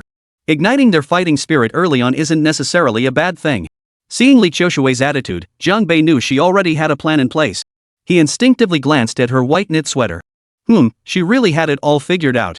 Though the bamboo-shaped design was rather rounded, it looked quite tasty. What were you looking at just now? You seemed so engrossed. Jung Bae snapped back to reality and asked. It's a paper on source-powered firearms. Li Qiushui rose and walked over, sitting beside Jung Bae. She opened the paper and said, nowadays, the applications of source energy are becoming increasingly widespread. Source energy firearms? Jung Bae narrowed his eyes, a sharp gleam flashing within. Interesting. Coming from a military background, he understood exactly what those 4 words source energy firearms truly meant. In truth, ever since source energy was discovered, people had sought to expand its applications. If this energy could only be used to enhance human physical capabilities, it would be a tremendous waste. Now, while some breakthroughs had been made in source energy beam technology, its overall utility remains somewhat limited. The challenge of integrating source energy into military weaponry to enhance lethality remained an unresolved, thorny problem. After all, Source Force warriors possess extraordinary physical prowess. Once they reach the level of advanced martial artists, they can fortify their defenses to an extreme degree, even capable of deflecting bullets. At that level, conventional firearms become utterly useless. Only source energy can counter source energy. This is precisely why many border defense forces are equipped with combat blades. On battlefields where source energy warriors are increasingly common, while hot weapons retain lethality, their effectiveness is no longer decisive. With Jiang Bei's prowess, wielding a long blade could even slice bullets apart with pinpoint accuracy. That's precisely why this article on source energy firearms captured Li Qiushui and Jiang Bei's intense interest. At this moment, when Li Qiushui brought up the topic, Jiang Bei had completely forgotten about his suspended teaching credentials. "Let me see it," Jiang Bei said, picking up the paper and examining it closely. Li Qiushui sat beside him, reading alongside Jiang Bei. Half of the journal rested on Jiang Bei's lap, the other half on Li Qiushui's thigh. As he turned the pages, Jiang Bei's fingers would occasionally brush against Li Qiushui's thigh. Yet, both were so engrossed in their reading that they seemed oblivious to the contact. Their heads were nearly touching. The delicate fragrance wafting from Li Qiushui's hair drifted into Jiang Bei's nostrils, proving far more alluring than the traditional notion of a red-sleeved beauty-adding fragrance. In truth, if Jiang Bei had merely shifted his gaze slightly, he could have seen Li Qiushui's snow-white neck. Her body leaned forward slightly, and the neckline of her white knit sweater was rather loose. Had Jiang Bei shifted his gaze just a little further, certain snow-capped peaks might have come into view. After an unknown span of time, Jiang Bei finally set down the article and exhaled a long breath, a lingering sense of unfulfilled longing still in the air. "How did you find it?" Li Qiushui asked, turning her face toward him. At that moment, Jiang Bei turned his head as well, their noses nearly brushing together. Seeing this, Li Qiushui imperceptibly shifted her body back. "He's a genius in source energy theory," Jiang Bei remarked. "If every theory in this paper could be realized, the defense forces of every nation would be overjoyed. Therefore, this author requires special protection." Li Qiushui flipped to the byline page, only to discover the author had used a pseudonym. The pseudonym was simple: Black Sea Tribal Chief. Black Sea Native Chief? What kind of ridiculous name is that? Jiang Bei frowned. Could this author be from some faction in the Black Sea continent? Could they actually be a native of the Black Sea continent? Li Qiushui asked. Not very likely. After all, I've dealt with nearly all the indigenous factions in the Black Sea continent, Jiang Bei trailed off, shaking his head.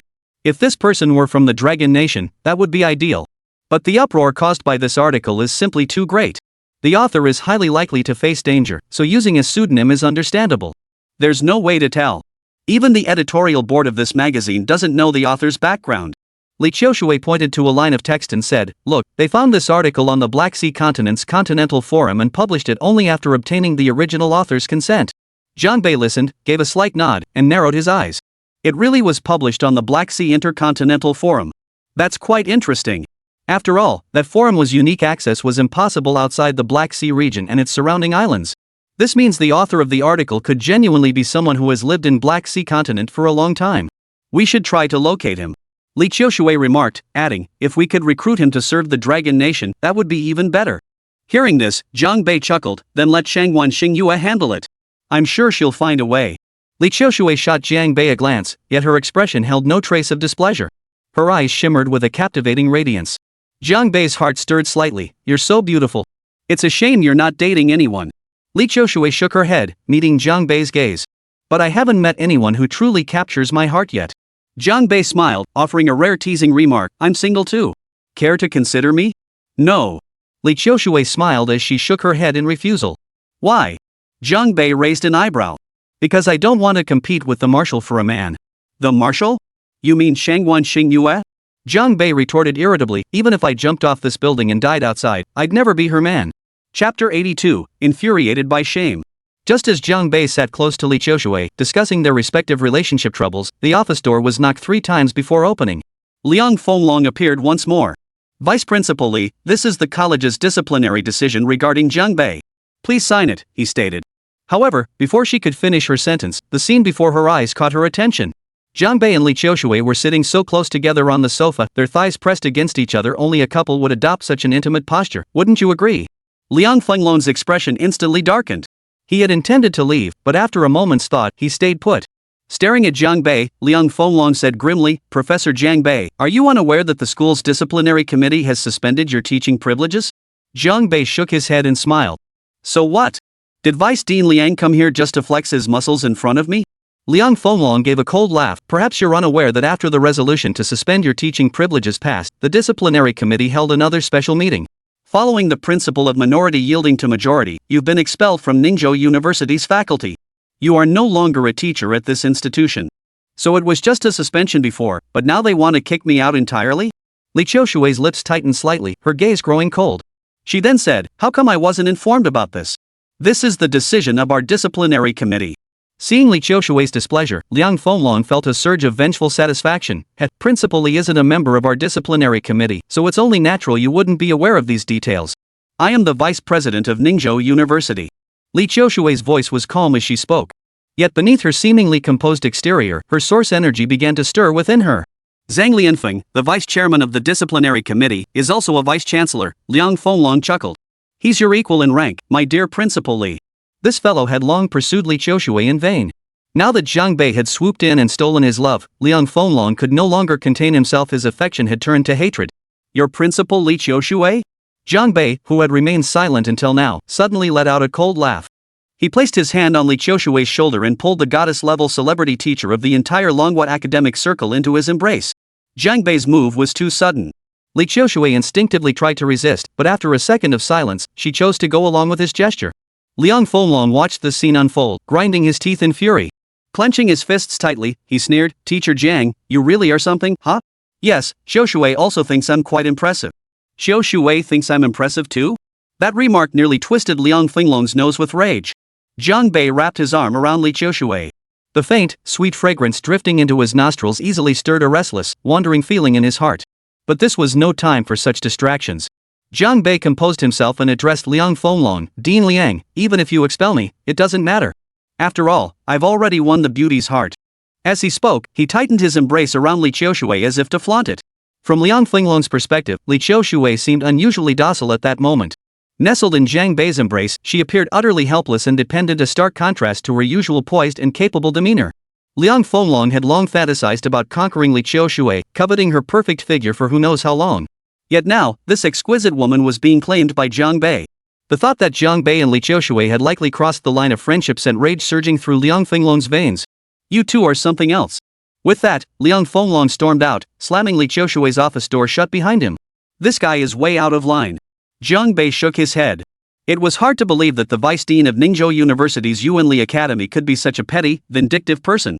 The Liang family has always wielded considerable influence within Ningzhou University's administration. Over the past few years, the former president has been gradually purging their nepotistic connections. Li Qiushui remarked, "Actually, it's not just Ningzhou University's leadership. Liang Fenglong's older siblings also hold high-level administrative positions at other universities. They're clearly establishing a network within the academic sphere. Seems this family is a cancer in the academic world." Jiang Bei chuckled. "Actually, Liang Fenglong's teaching performance is quite decent. It's just that he likes to develop his own faction within the university, and his character leaves something to be desired. Also," Li Qiushui added, turning to glance at Jiang Bei, "could you please remove your hand from my waist, Teacher Jiang Bei?" Jiang Bei's hand had originally rested on Li Qiushui's shoulder, but at some point, it had slipped down to her waist. Principal Qiushui's slender waist had been embraced by Jiang Bei like that until several minutes after Liang Fenglong left, when Li Qiushui finally reminded the overzealous young man. I didn't mean to," Jiang Bei mumbled awkwardly, withdrawing his hand. Why did it feel a little reluctant to let go? Li Qiushui stood up, straightened her clothes, and then said, "While schools have their rules, some of these rules have become weapons of power for certain individuals. Therefore, such rules have no reason to exist." Clearly, Li Qiushui was referring to Ningda University's disciplinary committee. After speaking, she glanced at the resolution Liang Fenglong had brought, shook her head, and slowly tore it to shreds. What does it mean to have backing? What does it mean to have a patron? This is it. Jiang Bei was living it up on someone else's dime. Jiang Bei gave Li Qiushui a deep look. "I caused you such a huge problem. Don't you blame me at all? You did nothing wrong." Li Qiushui's gaze was as clear as a lake surface. "If I must point out one thing you did wrong, it's that I think you held back a bit when you hit Gao Bozi." Jiang Bei smiled softly, his voice gentle as he voiced his true thoughts. "Why do I feel like I'm the one living off you?" Li Qiushui replied half jokingly, "It would be my honor to have the youngest major general in the Dragon Nation military living off me." At this, Li Qiushui broke into a smile, her slightly upturned lips tracing a captivating curve. With one teacher facing suspension and several students applying for withdrawal, tensions between Ningzhou University's administration and its student body had reached a boiling point. Amidst this turmoil, Liang Fenglong and his allies were actually attempting to further escalate the conflict, scheming to expel Jiang Bei outright and drive him from the university. After leaving Li Qiushui's office, Liang Fenglong returned to the disciplinary committee meeting room. All disciplinary committee members remained, awaiting the outcome. Unexpectedly, upon his return, Liang Fenglong kicked open the conference room door and stormed in, his face contorted with rage.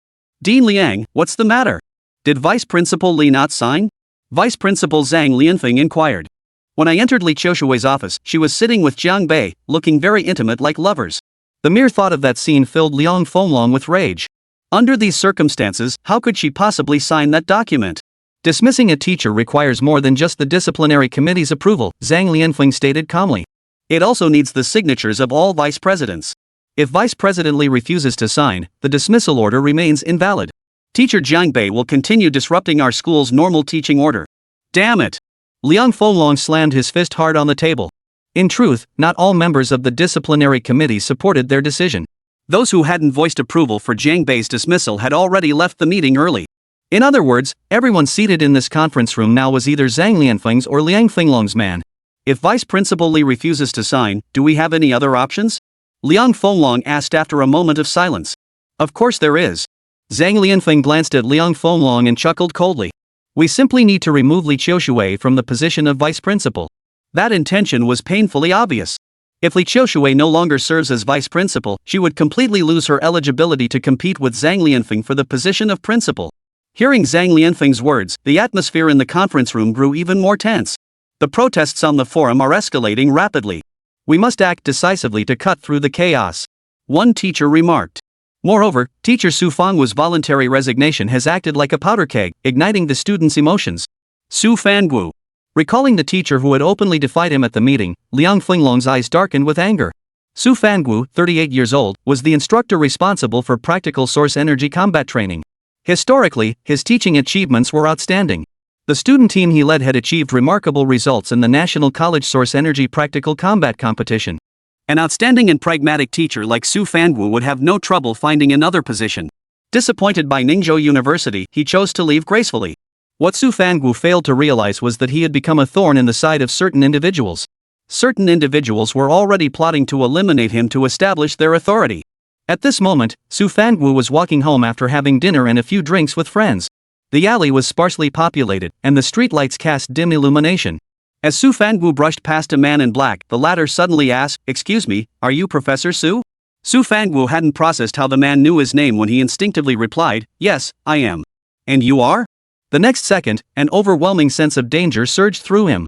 Su Fangwu's vigilance was razor-sharp. The moment this sense of danger surfaced, he didn't hesitate. He immediately launched a punch straight at the man ahead. But though the blow sent the man flying, Su Fangwu's own body shook violently. The black-clad man had driven a knife deep into Su Fangwu's ribs. Su Fangwu's hand brushed his waist, returning covered in warm, sticky blood. "Who the hell are you? Trying to assassinate me?" Su Fangwu growled, his expression grim.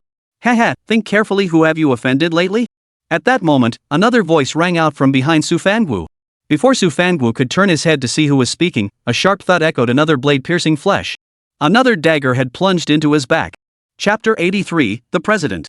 After work, Li Qiushui didn't leave immediately. Instead, she headed to the Source Energy Laboratory at Ningzhou University, intending to attempt a simple reconstruction of today's paper content. Although Shengwan Xingyue had requested that Jiang Bei also be granted access to the lab, Jiang Bei hadn't mentioned it, so Li Qiushui hadn't extended an invitation. By the time she emerged from the lab, 3 hours had passed. During this period, Li Qiushui hadn't brought her phone inside. Meanwhile, her phone displayed over a dozen missed calls. The vast majority were from her secretary, Ming Yihan. A sense of unease crept into Li Qiushui's heart. She immediately called back, "Yihan, what happened?" Ming Yihan immediately replied, "Principal Li, Teacher Su Fangwu was attacked on his way home and is critically injured. He's undergoing emergency treatment." What? Learning of Su Fangwu's critical condition, Li Qiushui's face darkened with gravity. She said, "All right, send me the hospital address." After hanging up, she immediately dialed Jiang Bei's number. "Where are you?" "I'm in the bathtub." Jiang Bei, unaware of the situation, asked directly, "Are you coming?" Taken separately, Jiang Bei's two sentences were actually quite innocent. But when spoken together, they inevitably carried a hint of implication and teasing. Of course, the guy definitely meant no harm. Li Qiushui's reply was even more direct. Hold on, I'm coming over now. With that, the call ended. Zhang Bei sat in the tub, clutching his phone, then glanced down at himself a bit disheveled. She told me to wait for her. Does that mean in the bathtub? Zhang Bei muttered to himself. Why is this woman in such a rush? Do I need to get dressed? Then he glanced at the time on his phone and said, it really is time to sleep. 10 minutes later, Li Qiushui arrived at Zhang Bei's door. Hearing the knock, Zhang Bei quickly wrapped herself in her bathrobe and opened the door to find Li Qiushui standing there with a grave expression. This expression was completely different from what Zhang Bei had expected. What's going on? Zhang Bei asked in surprise. Aren't you here to find a place to sleep? Hurry up and get dressed. We'll talk in the car. Li Qiushui pushed Zhang Bei toward the bed. Teacher Su Fanwu has been stabbed. He was one of the teachers who supported you at the disciplinary committee meeting. I suspect someone has started targeting us. What? How bad is Teacher Su's injury? Zhang Bei's eyes flashed with concern, his worry impossible to hide. His next move was to untie the sash around his bathrobe. You! Li Qiushui hadn't expected Zhang Bei to move so swiftly. Before she could see anything, she stomped her foot and turned away. A rustling sound came from behind her. Li Qiushui, trying to distract herself, stared at the wall ahead and said, Teacher Su Fanwu was stabbed. Was it Liang Finglong's doing? Zhang Bei fastened his pants, gathered his thoughts, and said, we can move out now. Zhang Bei knew that the more critical the situation, the steadier they had to remain. If they acted too hastily, they might fall right into the enemy's trap. Li Qiushui remarked, I suspect him, but if it really was Liang Finglong, wouldn't that be a bit too obvious? Indeed, it's quite obvious. A sharp gleam returned to Zhang Bei's eyes, unless this guy wants to resolve the issue once and for all and he's already growing impatient. Can't wait? Li Qiushui's eyes flashed dangerously at the implication. When Zhang Bei and Li Qiushui arrived at the hospital, Su Fanwu was still undergoing emergency surgery in the operating room. Mingyihan approached and explained, Professor Su suffered stab wounds to his lung and ribs. The wound is less than a centimeter from his heart. It's critical. Hearing this, Li Qiushui's face darkened with gravity. This was an attempt to kill him. After stabbing him, the assailant dragged Professor Su into a dark corner. Fortunately, a homeless man discovered him and reported it to the armed police station. Otherwise, Professor Su might have bled to death by now, Mingyihan said, still visibly shaken. Li Qiushui's voice turned cold. No matter what, we must find the killer. Zhang Bei nodded, his voice flat. Leave it to me. Those familiar with Zhang Bei knew that the more detached his tone, the more intense the killing intent raging within him. Li Qiushui sensed the shift in Zhang Bei's aura and asked, Are you going to handle this personally? It's obvious the enemy came for me. Zhang Bei glanced at the tightly closed operating room door. I can't let innocent people bear the consequences for me. Gazing at the resolute man before her, Li Qiushui felt a flutter in her heart. A vague sense of disorientation washed over her, as if she were once again recalling the man who had single-handedly taken on the entire Heidel Bloodwolf Special Forces Regiment. If Liang Finglong is truly responsible, I won't let him off either. Li Qiushui's gaze grew icy. She didn't try to dissuade Zhang Bei, nor did she reproach his recklessness. Instead, she stood firmly by his side, supporting every action he intended to take. Just then, a girl of about 13 was escorted into the hospital by the inspection team. She bore a slight resemblance to Su Fanwu, her face streaked with tears. Mingyihan immediately stepped forward, bringing the girl over. She addressed Li Qiushui and Zhang Bei, this is Teacher Su's daughter. She's 13 years old. Her mother passed away from illness a few years ago. Father and daughter relied on each other for survival. Now, her father is critically injured, unconscious, and still in critical condition. Li Qiushui gently stroked the girl's hair and whispered reassuringly, Don't worry, child. Your father will be fine. The girl wiped away her tears and sniffled, Thank you, sister. Ruan placed both hands on the girl's shoulders and said, Child, wait here for a moment. I'll be right back. We won't let those who hurt your father get away with it. With that, he turned and walked away. Li Qiushui instinctively reached out and grabbed Zhang Bei's arm. Are you going to find evidence? Zhang Bei shook his head, his voice carrying a sharp edge. No. Sometimes, evidence isn't necessary. Everyone knows you did it. What more proof do I need? Li Qiushui replied without hesitation, I'm coming with you. Zhang Bei met her gaze, seeing the bright, sparkling eyes filled with sincerity and resolve. All right. I'll take you with me. Zhang Bei said, taking Li Qiushui's hand and leading her out together. Secretary Mingyihan witnessed the scene. Amid her worries, a hint of gossipy curiosity stirred within her. Teacher Jiang and Principal Li really are a perfect match, the young secretary silently mused. They walked all the way out of the hospital. Only when they were about to get into the car did Li Qiushui speak up, Can you let go of my hand now, Major Jiang? From the moment Zhang Bei had taken her hand, she had sensed something was off, yet she hadn't pulled away. I walk fast. I was afraid you couldn't keep up, Zhang Bei explained. I didn't mean to take advantage. He truly hadn't given it much thought, it had been a purely instinctive action. I can keep up with you. The words seemed to carry a hint of double meaning. Li Qiushui tucked a strand of hair behind her ear, slid into the driver's seat, and started the car. Where are we going? Li Qiushui asked. By now, she found herself unconsciously seeking Zhang Bei's opinion before making any decision. Zhang Bei's gaze remained sharp as he replied, check on Liang Fenglong. See where he is. All right. At the mention of that name, Li Qiushui's expression sharpened considerably. Lately, Vice President Liang's actions had been crossing the line more and more. Li Qiushui was no longer willing to tolerate it. By the way, the disciplinary committee has been officially dissolved, Li Qiushui stated before making the call. Zhang Bei was taken aback, that was incredibly swift. When did this happen? Of course, alongside the surprise, there was also a touch of warmth. Just now. Li Qiushui replied softly. Just dissolved? In fact, at that very moment, a notification had already popped up on Li Qiushui's phone. Even without reading it, the distinctive notification sound alone told her exactly what it was. It was a message from the Ningda forum admin. Only when the president personally posted would the forum backend send notifications to all users. However, the backend hadn't saved Zhang Bei's contact information, so he hadn't received it either. I think I should properly thank you, Zhang Bei said. Li Qiushui was about to say you're welcome, but the words changed on her lips. I suppose that's acceptable. Zhang Bei said, alright, once we take down Liang Fenglong, how about I pledge myself to you? Li Qiushui pressed her lips together, her gaze fixed on the night ahead, offering no verbal response. But the next second, she abruptly switched the driving mode to aggressive sport mode and floored the accelerator. The car's speedometer shot up instantly. At that very moment, traffic on Ningda University's campus forum was surging. One particular post had shattered all previous forum records for views. Because that post was personally written by the former president, Zhang Xinghai. Rumor had it that Ningda's current president was an S-tier source power master who rarely showed his face on campus.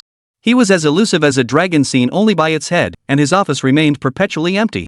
Few knew where he actually resided. Few in the entire university had direct contact with Zhang Xinghai. Yet, Li Qiushui was one of them. The title of this post was simple. Principal's Order Number 1.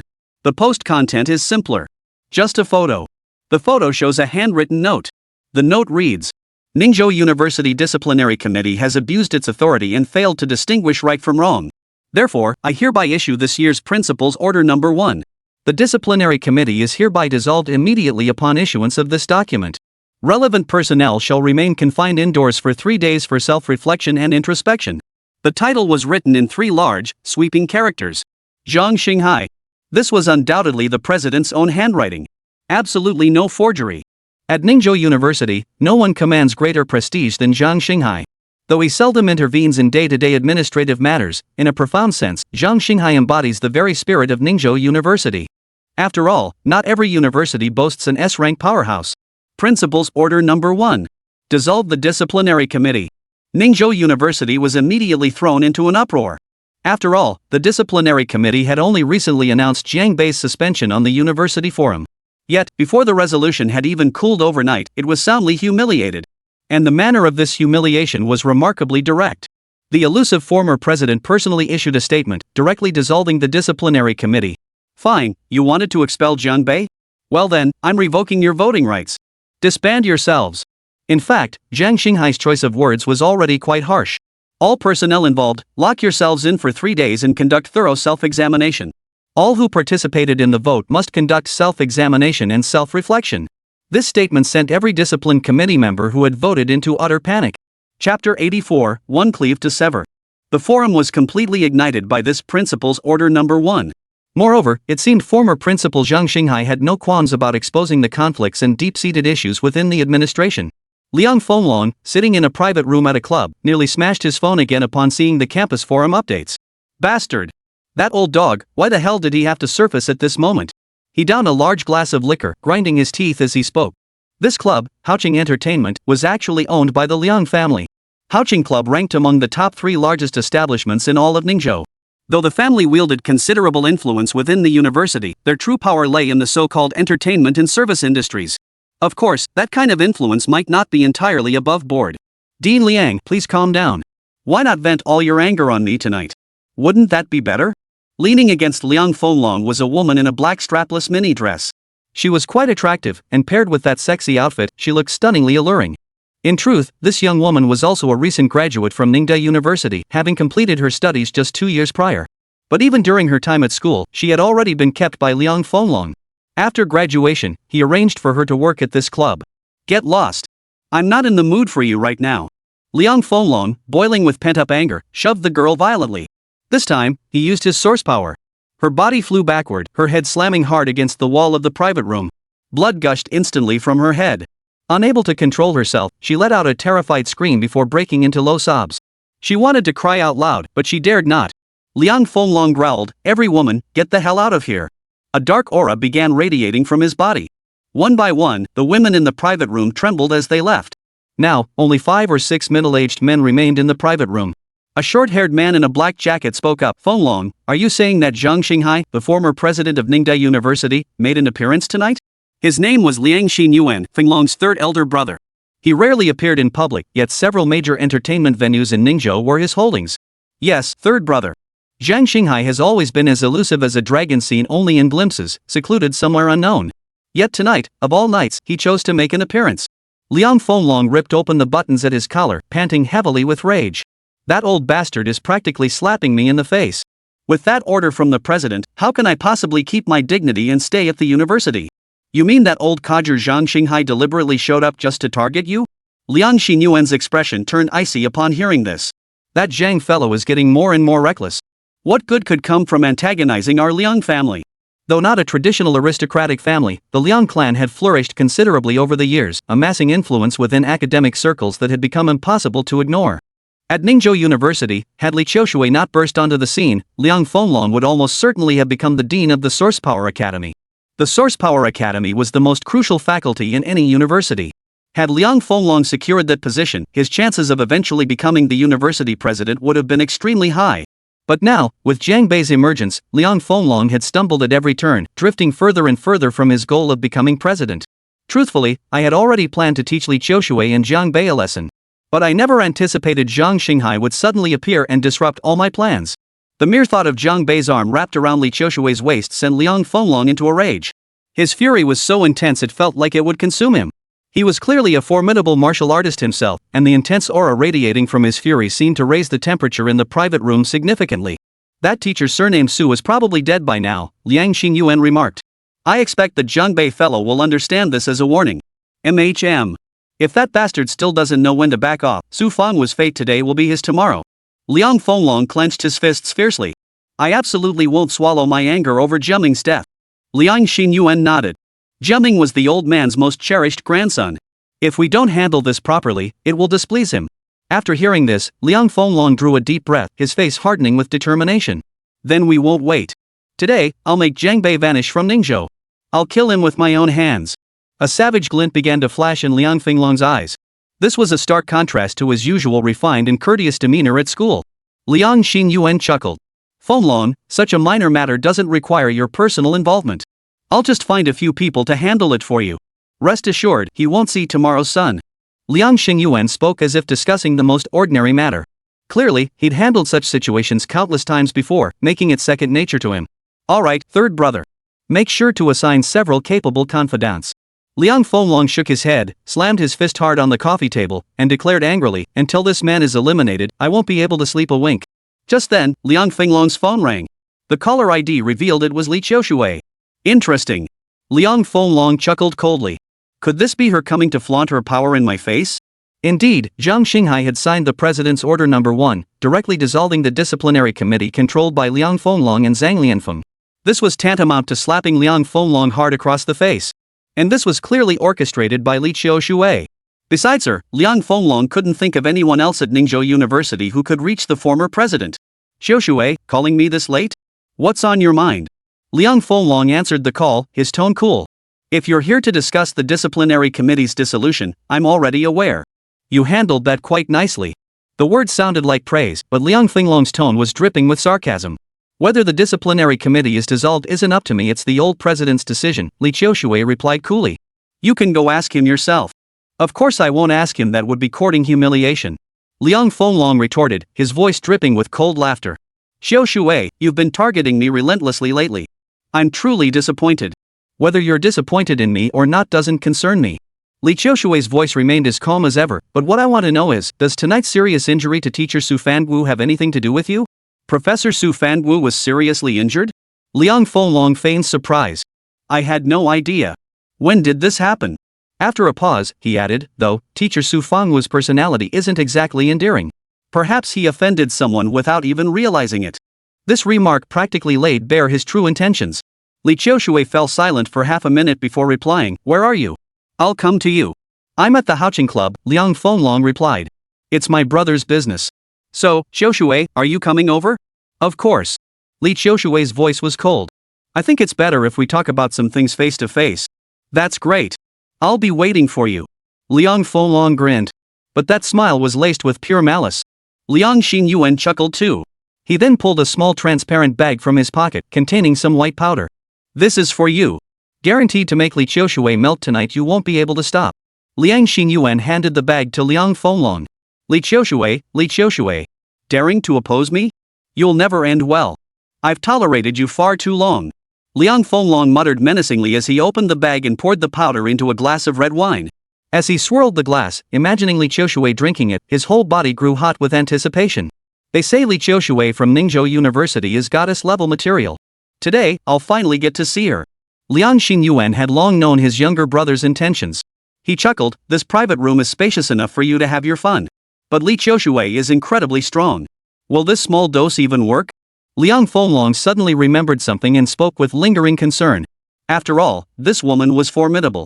If she truly unleashed her power, even he would have to fear her. "No need to worry. This dose is enough to take down a few lionesses," Liang Xinyuan said with a laugh. With that, the brothers exchanged a knowing glance, both letting out lecherous chuckles. At that moment, Li Qiushui was driving with Jiang Bei toward the Haoqing Club. "Just as you said, we don't need evidence anymore." "It was definitely Liang Fenglong's doing," Li Qiushui remarked while driving. "How can you be so sure?" Liang Fenglong didn't seem to admit it just now. Jiang Bei smiled, though his smile carried a bone-chilling coldness. Though he asked, his heart already held the answer. A woman's intuition, Li Qiushui shook her head. "I know his nature too well. Ever since you appeared, he's been completely unable to contain himself." Just then, Li Qiushui's phone rang again. It was a call from her secretary, Mingyihan. "Principal Li, the Armed Police Division just reported the surveillance footage. They say the assailant who stabbed teacher Su took a detour to the Haoqing Club after the attack and hasn't left since entering. Earlier, Jiang Bei insisted we didn't need evidence. Now, it's practically been delivered to our doorstep." "Got it. Stay safe yourself," Li Qiushui instructed Mingyihan. "Principal Li, word is the Haoqing Club's owner has extensive connections in Ningzhou's underworld. You must prioritize safety." Mingyihan added, "The inspection team is already en route to apprehend him. Perhaps you should wait for their arrival before taking action." "No conflict. I'm going to find Liang Fenglong," Li Qiushui replied. "Oh, Principal Li, teacher Su Fangu's surgery is complete, and he's out of danger now," Mingyihan added. "The doctor said that with the nurturing effects of source energy, teacher Su should recover in about a month." "Good. Ihan, you focus on taking care of teacher Su first. Also, tell him that Jiang Bei and I will catch the murderer for him." "Wonderful." Jiang Bei visibly relaxed upon hearing Su Fangu was out of danger.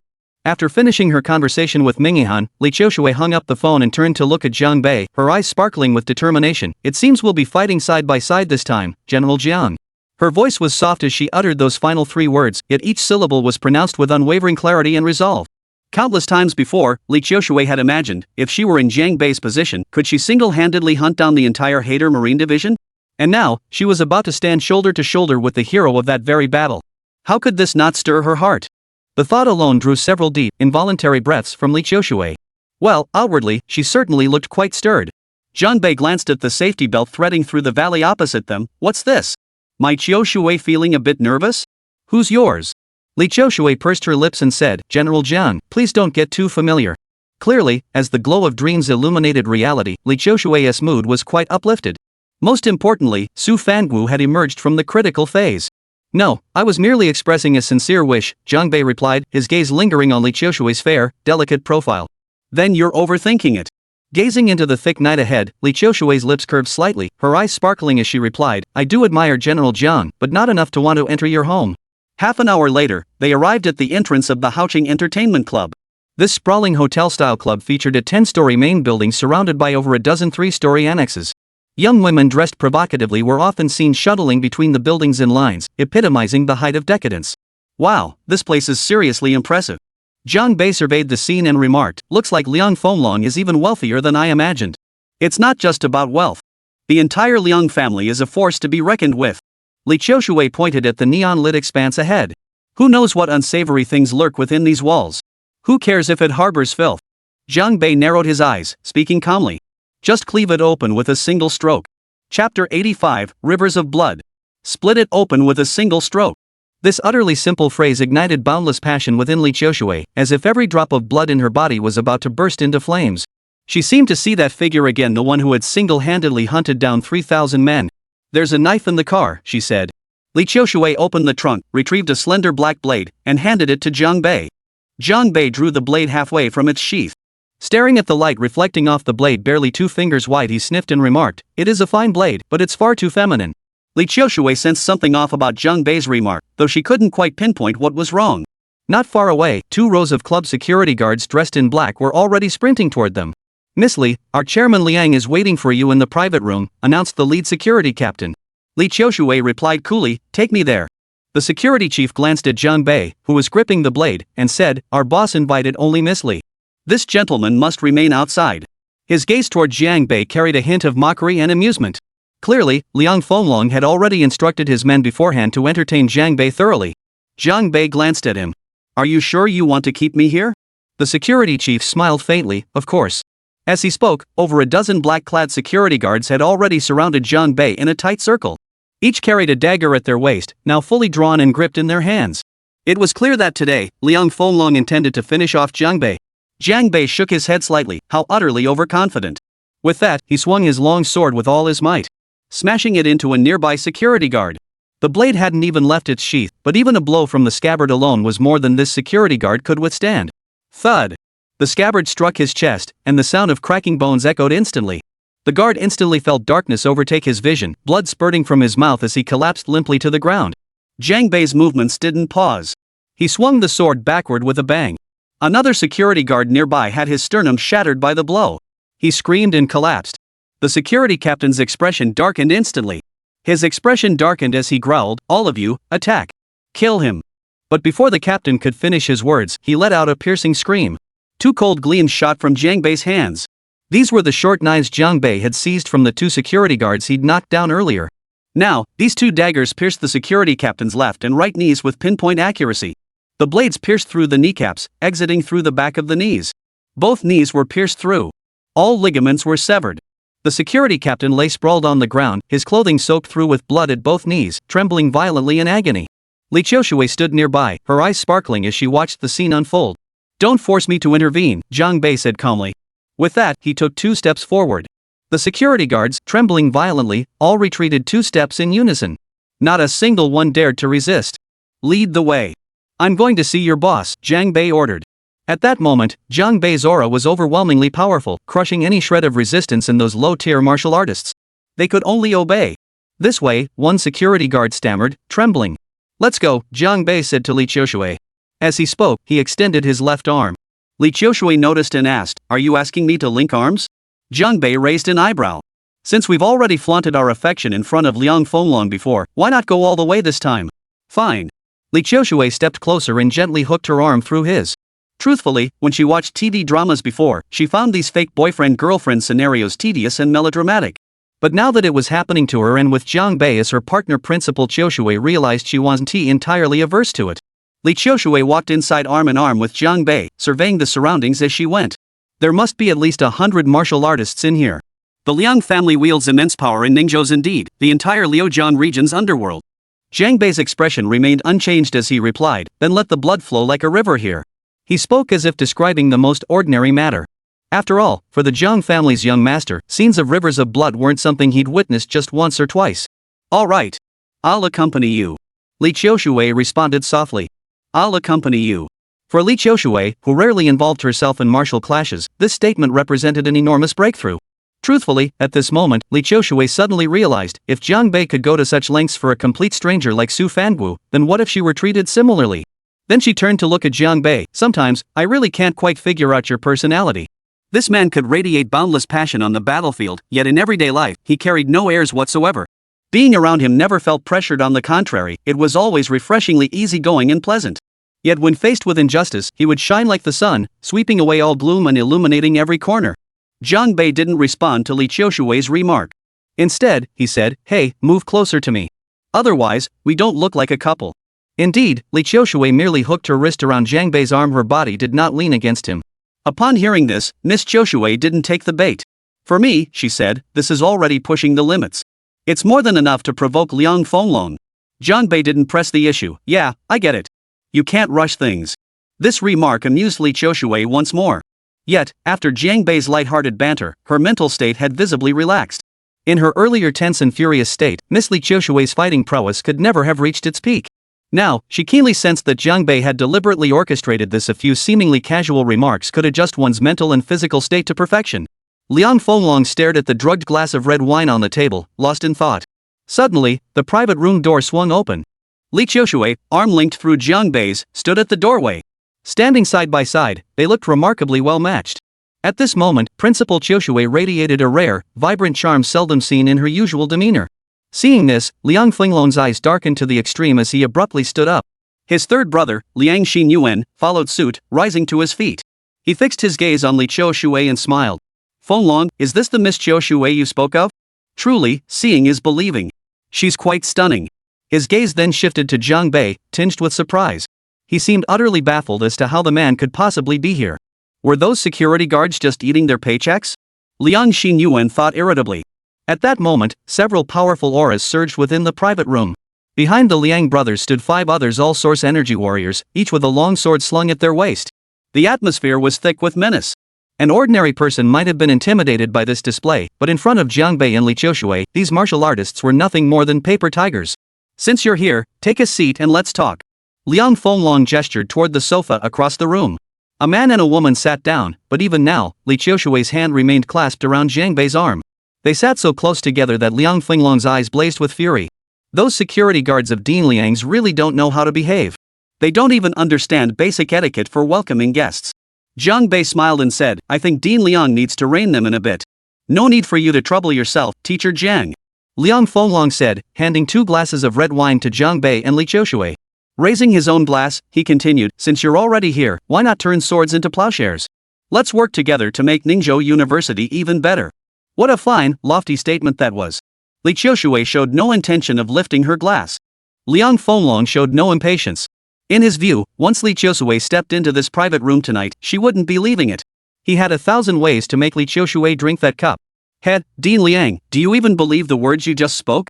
Jiang Bei smiled faintly, a cold gleam flashing in his eyes. Liang Fenglong's expression darkened once more. "Jiang Bei, I've already shown you my friendship. Don't refuse the courtesy and force me to make you drink the punishment." Jiang Bei sneered, "Dean Liang's friendship sure is unique. Jiang Bei, this is Ningzhou. Acting so arrogant here will make you regret it." Liang Xinyuan interjected from the side, his words dripping with warning. He believed his formidable power in the underworld made it trivial to make a newly arrived university professor from out of town vanish without a trace. Li Qiushui spoke coldly. "Liang Fenglong, did you stab Professor Su Fanguo on his way home?" "Qiushui, we've worked together for so long. Don't you trust me?" Liang Fenglong sneered. "Do I look like the petty, vindictive type?" Li Qiushui's expression remained unchanged as he continued. "According to the Armed Police Division's investigation, the 2 assailants who stabbed Professor Su have fled into the Haoqing Club. I expect the inspection team will be here searching for them very soon." "Ha! How amusing." Liang Xinyuan burst into laughter as if hearing the most hilarious joke, then remarked, "You're far too naive. Even if the inspection team arrives, it'll be nothing more than a formality. You've seriously underestimated my connections with them." After a pause, he continued, "Besides, even if I let you search for the killers here right now, would you actually find them?" Liang Fenglong remained impassive, his eyes glinting with mockery. "You have no evidence to prove I did this." Jiang Bei shook his head lightly. "Since I'm here, evidence is no longer necessary." For reasons he couldn't pinpoint, those casual words stirred an uneasy feeling in Liang Fenglong's heart. After uttering those words, Jiang Bei leaned back on the sofa, turned to face Li Qiushui, and said, "This so-called Haoqing Club has no reason to exist anymore, right?" Li Qiushui gave a slight nod, the curve of her jawline strikingly beautiful. She murmured softly, "Yes, I'll follow your lead. I'll follow your lead." Those 3 words ignited a searing jealousy within Liang Fenglong. This teacher Jiang certainly talks a big game. Liang Xinyuan's influence had grown immensely in recent years, and he rarely encountered anyone who spoke to him with such arrogance. He coldly declared, "Why wait for a better day? You gravely injured my nephew, Liang Jiaming, and now you've humiliated my brother. Old grudges and new offenses, today we settle all accounts." With that, he barked at his henchmen, "Show teacher Jiang what we're made of." On his own turf, Liang Xinyuan didn't believe Zhang Bei and Li Qiushui could make any waves. This sprawling Haoqing club was his underground kingdom. As soon as Liang Xinyuan finished speaking, the 5 men standing behind him surged with energy, ready to pounce on Zhang Bei. But Zhang Bei didn't even bother to stand up and dodge. He simply raised the long sword in his hand. The blade left its scabbard. A black blade aura pierced straight into the side of Liang Fenglong across from him. Thud! The sound of blade piercing flesh. Blood spurted out. Liang Fenglong never expected Zhang Bei to attack him directly. As the vice dean of the Source Power Academy and an Earth-grade martial artist himself, Liang Fenglong possessed formidable strength. Yet, against Zhang Bei's strike, he had not even a moment to react. He let out a piercing scream and collapsed onto the sofa. Zhang Bei stared at Liang Fenglong, his eyes devoid of emotion. He spoke calmly, "I'll make you experience every single injury teacher Su suffered." Chapter 86, Starlight Badge. Zhang Bei would never allow his affairs to involve any innocent party. In his view, Liang Fenglong had crossed the line by using Su Fanggu as a target, attempting to warn Zhang Bei through such actions. From start to finish, Zhang Bei had never intended to resolve this through official channels. This was a martial artist's dispute. He would settle this before the Ningzhou Armed Police Division intervened. At that moment, Liang Fenglong was in excruciating pain. The long blade had pierced through his ribs, exiting his back, instantly severing the flow of source energy within his body. Ah! Liang Fenglong couldn't suppress a series of muffled groans of agony. "Don't be so fragile, this is only the first strike." Zhang Bei remarked, "I imagine when you laid hands on teacher Su, you never anticipated ending up like this today." With that, he flicked his wrist again. A speck of cold stardust shot from his hand, piercing straight into Liang Fenglong's opposite side between the ribs. Moving too swiftly for anyone to discern its nature. Yet the moment the cold star struck Liang Fenglong, a deep, gaping wound instantly appeared in his side. Blood gushed out rapidly, instantly staining the fabric on that side crimson. Liang Xinyuan was utterly stunned that Zhang Bei had suddenly struck, gravely wounding his own brother. He froze for a moment before bellowing again, "What are you standing around for? Cripple him now." "It's not that simple," Zhang Bei murmured softly. Before his words had even faded, an overwhelming aura surged from Zhang Bei's body. This aura instantly filled the private room, overwhelming Liang Xinyuan's martial artist henchmen as if they'd encountered a higher-level being. They were pressed down, gasping for breath. They couldn't even breathe properly, let alone channel their source energy. They finally grasped the vast chasm between themselves and their opponent. Zhang Bei didn't even need to lift a finger to deal with them. Liang Xinyuan, similarly subjected to this oppressive aura, was drenched in sweat. Yet he clung to the sofa, struggling to keep himself upright. Under this oppressive aura, Liang Fenglong suffered even more visibly, his blood flowing faster. Li Qiushui sat beside Zhang Bei. While everyone else in the room suffered intensely, she felt no oppression or stagnation whatsoever. Zhang Bei's powerful aura deliberately bypassed Li Qiushui. To master the suppression of source energy aura with such exquisite precision, Zhang Bei's command over source energy far exceeded Li Qiushui's imagination. However, at this moment, Sister Qiushui wasn't pondering the exact level of Zhang Bei's power. She simply felt that even now, he still remembered to shield her from his oppressive aura. This man was surprisingly gentle. Such tenderness and consideration were truly rare. "You won't get away with this," Liang Xinyuan exclaimed, sweat pouring down his face. "You have no idea how much power the Liang family wields. What you've done will make sure you have no foothold left in Ningzhou. You won't have to wait that long. The Liang family will be finished tonight. I won't give you any chance to retaliate," Zhang Bei said with a smile. "And you'll be watching this show with me. You'll watch the show with me." Seeing Zhang Bei's expression, Liang Xinyuan's sense of impending doom intensified, his heart sinking to the depths. At this point, he could clearly see this man was not bluffing.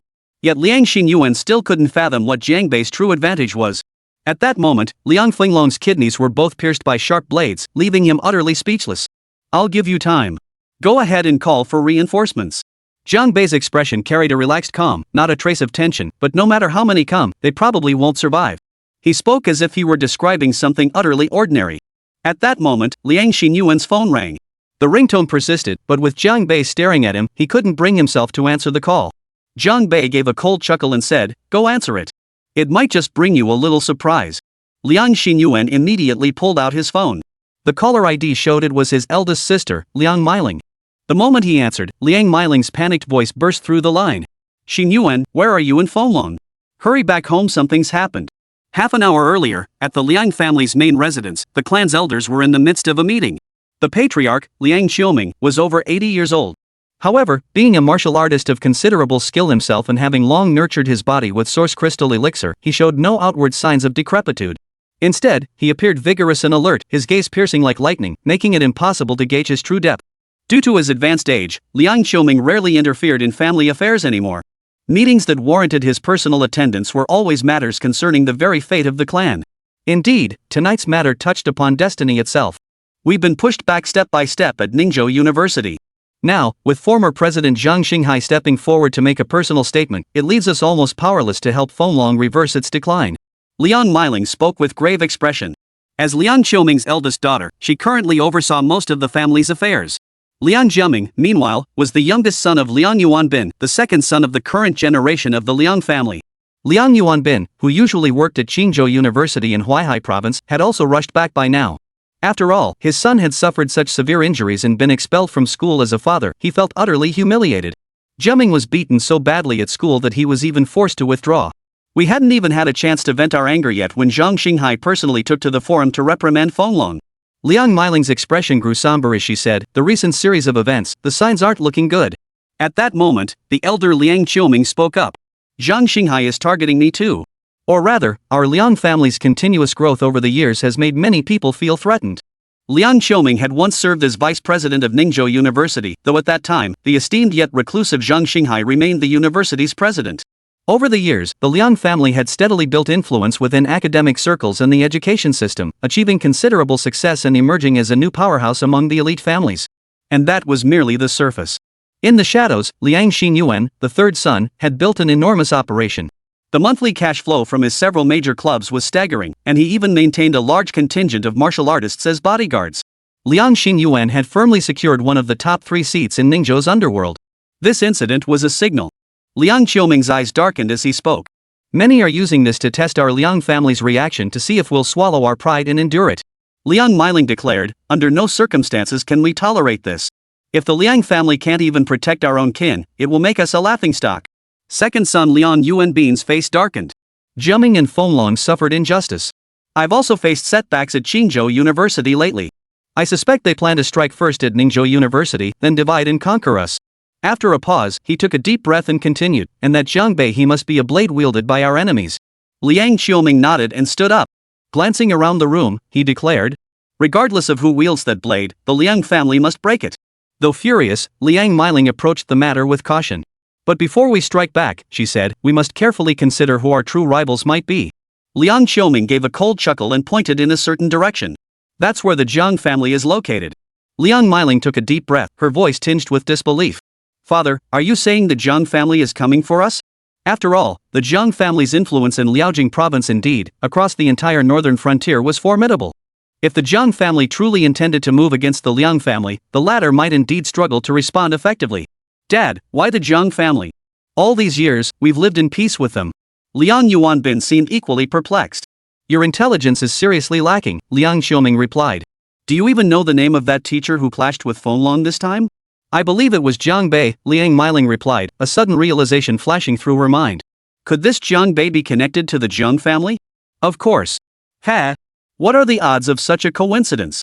Liang Qiuming chuckled coldly. Besides, don't forget who's the student union president at Ningzhou University now? Zhang Zijin. Liang Miling slapped her forehead. I almost forgot about her. The Zhang family has poured countless resources into Zhang Zijin. Now that she's about to graduate and likely stay on as faculty, maybe the Zhang family is paving the way for her in advance. So that's it. Liang Yuanbin immediately turned his gaze toward the Zhang family's main residence, his expression darkening. So this was all the Zhang family's doing. You've only just figured this out? You disappoint me, Liang Qiuming said. Yet as he berated his children for their foolishness, did he ever consider how far his own assumptions strayed from the truth? Regardless, Liang Qiuming declared coldly, we won't swallow our pride over this. I'm not afraid to go to war with the Zhang family. They must see our stance. With that, he swung his hand violently. A colossal blast of energy erupted from Liang Qiuming's palm, shattering the table before him into fragments mid-air. Liang Yuanbin's eyes lit up beside him. Father, have you already reached the heavenly rank? Liang Yuanbin and Liang Miling exchanged glances, both seeing the excitement in each other's eyes. After all, in this era where source power was becoming increasingly common, once a family had a heaven-tier expert as its pillar, it could essentially maintain enduring prosperity. Any other faction contemplating targeting them would have to think long and hard before acting. It was merely the initial stage of heaven rank, but it should be more than sufficient to deal with that Jiang Bei. Liang Qiuming stroked his beard, a cold smile playing on his lips. Father, now that you've reached heaven tier, we have even more confidence. Liang Yuanbin retorted. Even if the Jiang family is formidable, they still lack an S-tier expert to command them, don't they? Liang Qiuming chuckled, true. S-rank experts aren't exactly commonplace. The Jiang family's been so docile these years precisely because Jiang Qingyu vanished. Liang Yuanbin abruptly bowed his head. Father, please take action personally. Cripple Jiang Bei and break the blade of the Jiang family. Liang Miling added, according to Fenglong, that Jiang Bei is heading to the Haoqing Club. Liang Qiuming smiled faintly. Excellent. Follow me. We can no longer hide our light under a bushel. It's time everyone witnessed the true might of the Liang family. Indeed, for a family, a heaven-tier expert was practically a stabilizing force. No wonder Liang Qiuming was so confident. However, the moment the Liang family stepped outside, they found a group waiting at the door. Each wore a long black trench coat, the night wind whipping the hems upward, creating an eerily menacing aura. Embroidered on the left chest of each black-clad figure was a golden stella emblem. Upon closer inspection, it was a golden 5-pointed star, its edges radiating 3 points of light. Staring at this stella emblem for too long could induce a dizzying, mesmerizing sensation. Seeing so many uninvited guests, the Liang family's high-ranking members immediately sensed trouble. Who are you? Liang Yuanbin's expression tightened as he barked coldly. The Liang family's martial arts bodyguards swiftly closed in, forming a protective barrier in front of the senior members. From among the black-clad figures across the way, a tall man stepped forward. His black trench coat differed from the others, trimmed with gold along the collar and cuffs. The man pointed to the starlight emblem on his chest and asked, "Do you recognize this?" No one from the Liang family recognized this starlight emblem. The tall man stepped forward and declared in a clear voice, "This emblem represents Carmen Prison." Chapter 87, Payback. What is Carmen Prison? Liang Miling heard this and her expression turned puzzled. Liang Yuanbin, who had some knowledge of it, looked utterly shocked. This is a superpower from the Black Sea continent. They're from the Black Sea continent. Masters from the Black Sea continent. Liang Qiuming stepped forward, his voice cold. This old man has neither grievance nor enmity with the Black Sea continent. I have never set foot in that chaotic, dark place. I truly cannot fathom why you have come after the Liang family. As he spoke, Liang Qiuming's source energy surged, unleashing his full heaven-grade aura. The air around them instantly grew oppressive. He was making it clear to this group from Carmen Prison, he was heaven tier, not someone to be trifled with. However, the reaction from the other side disappointed Liang Qiuming. The towering man at their head showed not a trace of fear. He sneered and said, "If you were truly from the Black Sea continent, you wouldn't dare act so childish in front of me." Childish? At his age, Liang Qiuming had never been called childish before. Rage surged through him. Pointing at the man, he demanded, "Who are you?" "On the Black Sea continent, I have a nickname," the man in black said. "I am known as the Clear Sky King." The Clear Sky King. This is Hu Weibiao's son who fled abroad, Wei Qingkong. I have no idea who the Qing King is, nor why my Liang family would have any connection to your prison, Liang Qiuming said grimly. I hope you'll move aside. Otherwise, I don't want blood spilled at my doorstep. Clearly, Liang Qiuming still didn't grasp the true significance of the title Chengwang. I can give you the answer. The Prince of Qing gazed at Liang Qiuming and said calmly, "Because you've provoked our prison warden." As he finished, his robes billowed without a breeze. An aura even more formidable than Liang Qiuming's surged from his body, radiating out in all directions. Liang Qiuming's face was frozen in utter shock. Is this the peak of the heavenly realm? Liang Qiuming exclaimed in shock and fear, his voice trembling noticeably. He had painstakingly cultivated to reach the initial stage of heaven rank. Just as he was about to show off his skills, a peak heaven rank cultivator descended from the heavens. Could the slap in the face come any faster? At that moment, Liang Qiuming felt utterly wronged. You say I've offended your warden? But who exactly is this warden of yours? I'm totally innocent, damn it. Liang Qiuming took a deep breath and barked at the martial artist bodyguards blocking his path, "Stop him." But before his words had even finished echoing, the man called Qing Wang had already drawn a black long blade from his waist. The authority of Carmen Prison shall not be violated by anyone. Shang Wang said coldly, "Attack." As the words fell, several blades swung out. Liang Qiuming's eyes were suddenly flooded with a vast splash of crimson light. At the Haoqing Club, Liang Xinyuan clenched his phone, his eyes bloodshot as he glared at Jiang Bei. Who the hell are you? Why are you attacking my Liang family directly? If he was just an ordinary college professor, how could he have driven the entire Liang family to the brink of ruin? Jiang Bei pointed at Liang Fenglong, who lay collapsed on the sofa. I think you should ask him. With that, Jiang Bei rose to his feet and walked over to Liang Fenglong. I recall Professor Su Fangu was stabbed in the back as well. Blood flowed relentlessly from the wound, and Liang Fenglong's pain was so intense that his consciousness was fading. Yet upon hearing Jiang Bei's words, his body convulsed violently, terror gripping his heart to its core. Retribution comes to all who deserve it. Jiang Bei uttered these words as he slowly drew Li Qiushui's long blade from Liang Fenglong's body. Blood gushed out in a torrent. Liang Fenglong watched helplessly as Jiang Bei completed the act, utterly powerless to resist. Li Qiushui stood behind him, showing no intention of stopping Jiang Bei. Her gaze remained clear and resolute. At that moment, Liang Fenglong was flipped over by Jiang Bei, who then planted his foot heavily on the man's back. Crack! A large section of Liang Fenglong's spine shattered instantly. "Don't touch him!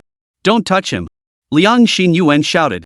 However, though he possessed the formidable source power of a Xian-level martial artist, he was not battle-hardened. Compared to Jiang Bei's current strength, the gap was as vast as heaven and earth.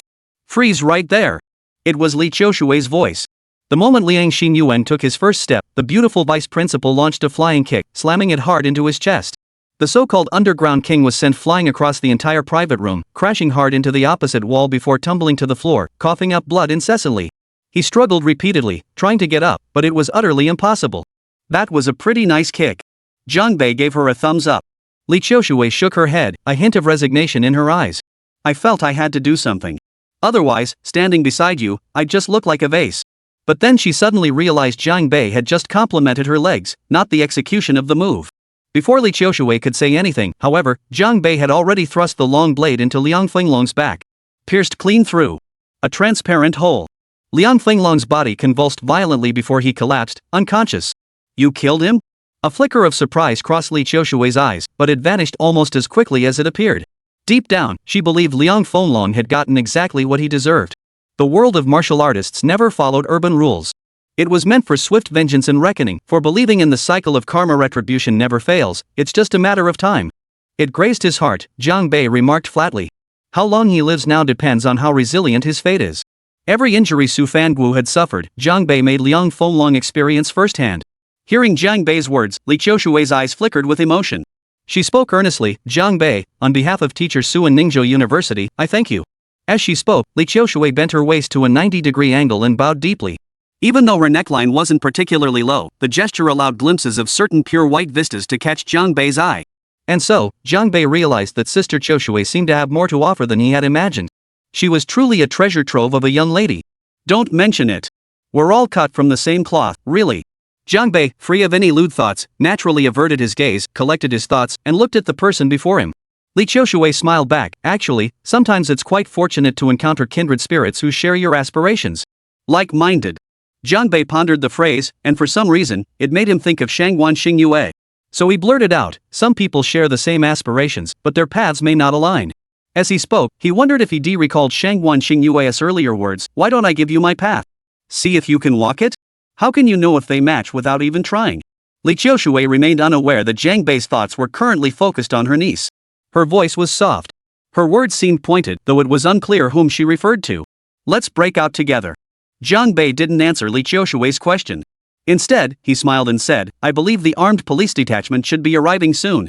Li Qiushui fixed Jiang Bei with a deep, solemn gaze. "Fighting alongside you is my honor, General Jiang." "The Liang family is in danger."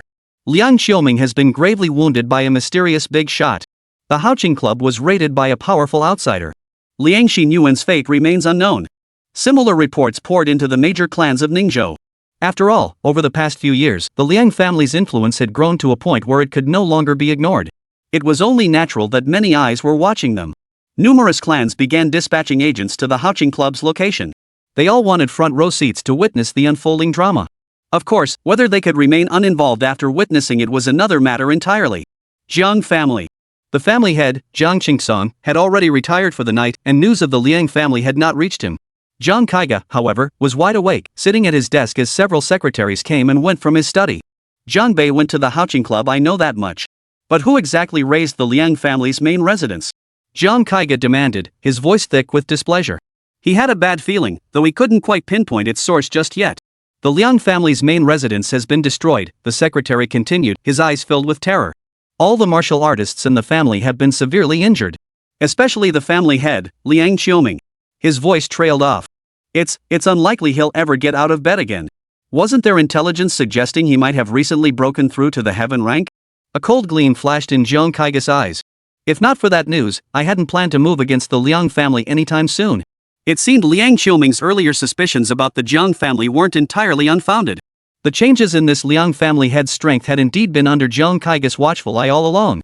Had Jiang Bei not intervened this time, Jiang Kaiga would have struck sooner or later. According to our mole within the Liang family, Liang Qiuming had both legs severed, his source power completely destroyed. The secretary continued, if Liang Qiuming was at the initial stage of heaven rank, then his attacker must be at least mid-stage or higher. Jiang Kaiga's brow furrowed deeply. Where on earth did a master of this caliber come from? There were only a handful of heaven-tier practitioners in all of Ningzhou. The secretary continued, could this be connected to Jiang Bei? Ever since he arrived at Ningzhou University, the entire province has been unsettled. That's highly probable. Jiang Kaiga shook his head, rising to his feet with a piercing gaze. Prepare the car. We're heading to Haoqing Club to see the spectacle. Chapter 88. Clouds gather from all directions. Several prominent families in Ningzhou made the same decision as Jiang Kaiga. The Bai and Cheng families were among them. Ever since Jiang Bei entered Ningzhou, the Bai family had been seeking an opportunity for revenge, but Bai Shaning had gone to great lengths to obstruct it. Especially after Jiang Kaiga and Jiang Bei met. In the eyes of several core figures within the Bai family, the reason a top-tier superpower from the top secret sequence had descended upon the Cheng family was entirely due to Zhou Qian. Jiang Bei had nearly reaped the benefits by association. Yet no matter how forcefully Bai Shi and Bai Shouzhan insisted on redeeming the honor of Bai Shijiang and Bai Xinyan, Bai Shaning remained adamantly opposed. This had caused severe friction among the brothers. Bai Shaning's reasoning was straightforward. When facing someone who had reached the Xian level mastery as a teenager, no amount of caution was excessive. No one knew how Jiang Bei had spent the past decade, and the Bai family certainly had no reason to rush headlong into danger. Sitting at his desk, flipping through today's intelligence reports, Bai Shaning declared, I've already suffered a major setback. The Bai family absolutely cannot stumble in the same place twice. And from all the current indications, Jiang Bei is definitely not someone to be underestimated. His female secretary hesitated before speaking up. What about the first and second masters? Bai Shaning chuckled. They've been critical of me, haven't they? The secretary chose her words carefully. Indeed, their stance is quite intense. The matriarch is also. Give me a massage, Bai Shaning requested. The secretary moved behind Bai Shaning, gently kneading his head and shoulders with practiced ease, clearly no stranger to this task. So short-sighted, Bai Shaning sighed. A moment's patience brings lasting peace. Didn't Jiang Bei's overthrow of Shajiang teach us enough? The secretary asked, if the second master and third master plan to visit the Passion Club, should we intervene? Complaints aside, I still had to stop them. After all, we're family, I couldn't just stand by and watch them walk into a fire pit. Bai Shaning shook his head and stood up. I'll head over to the main house.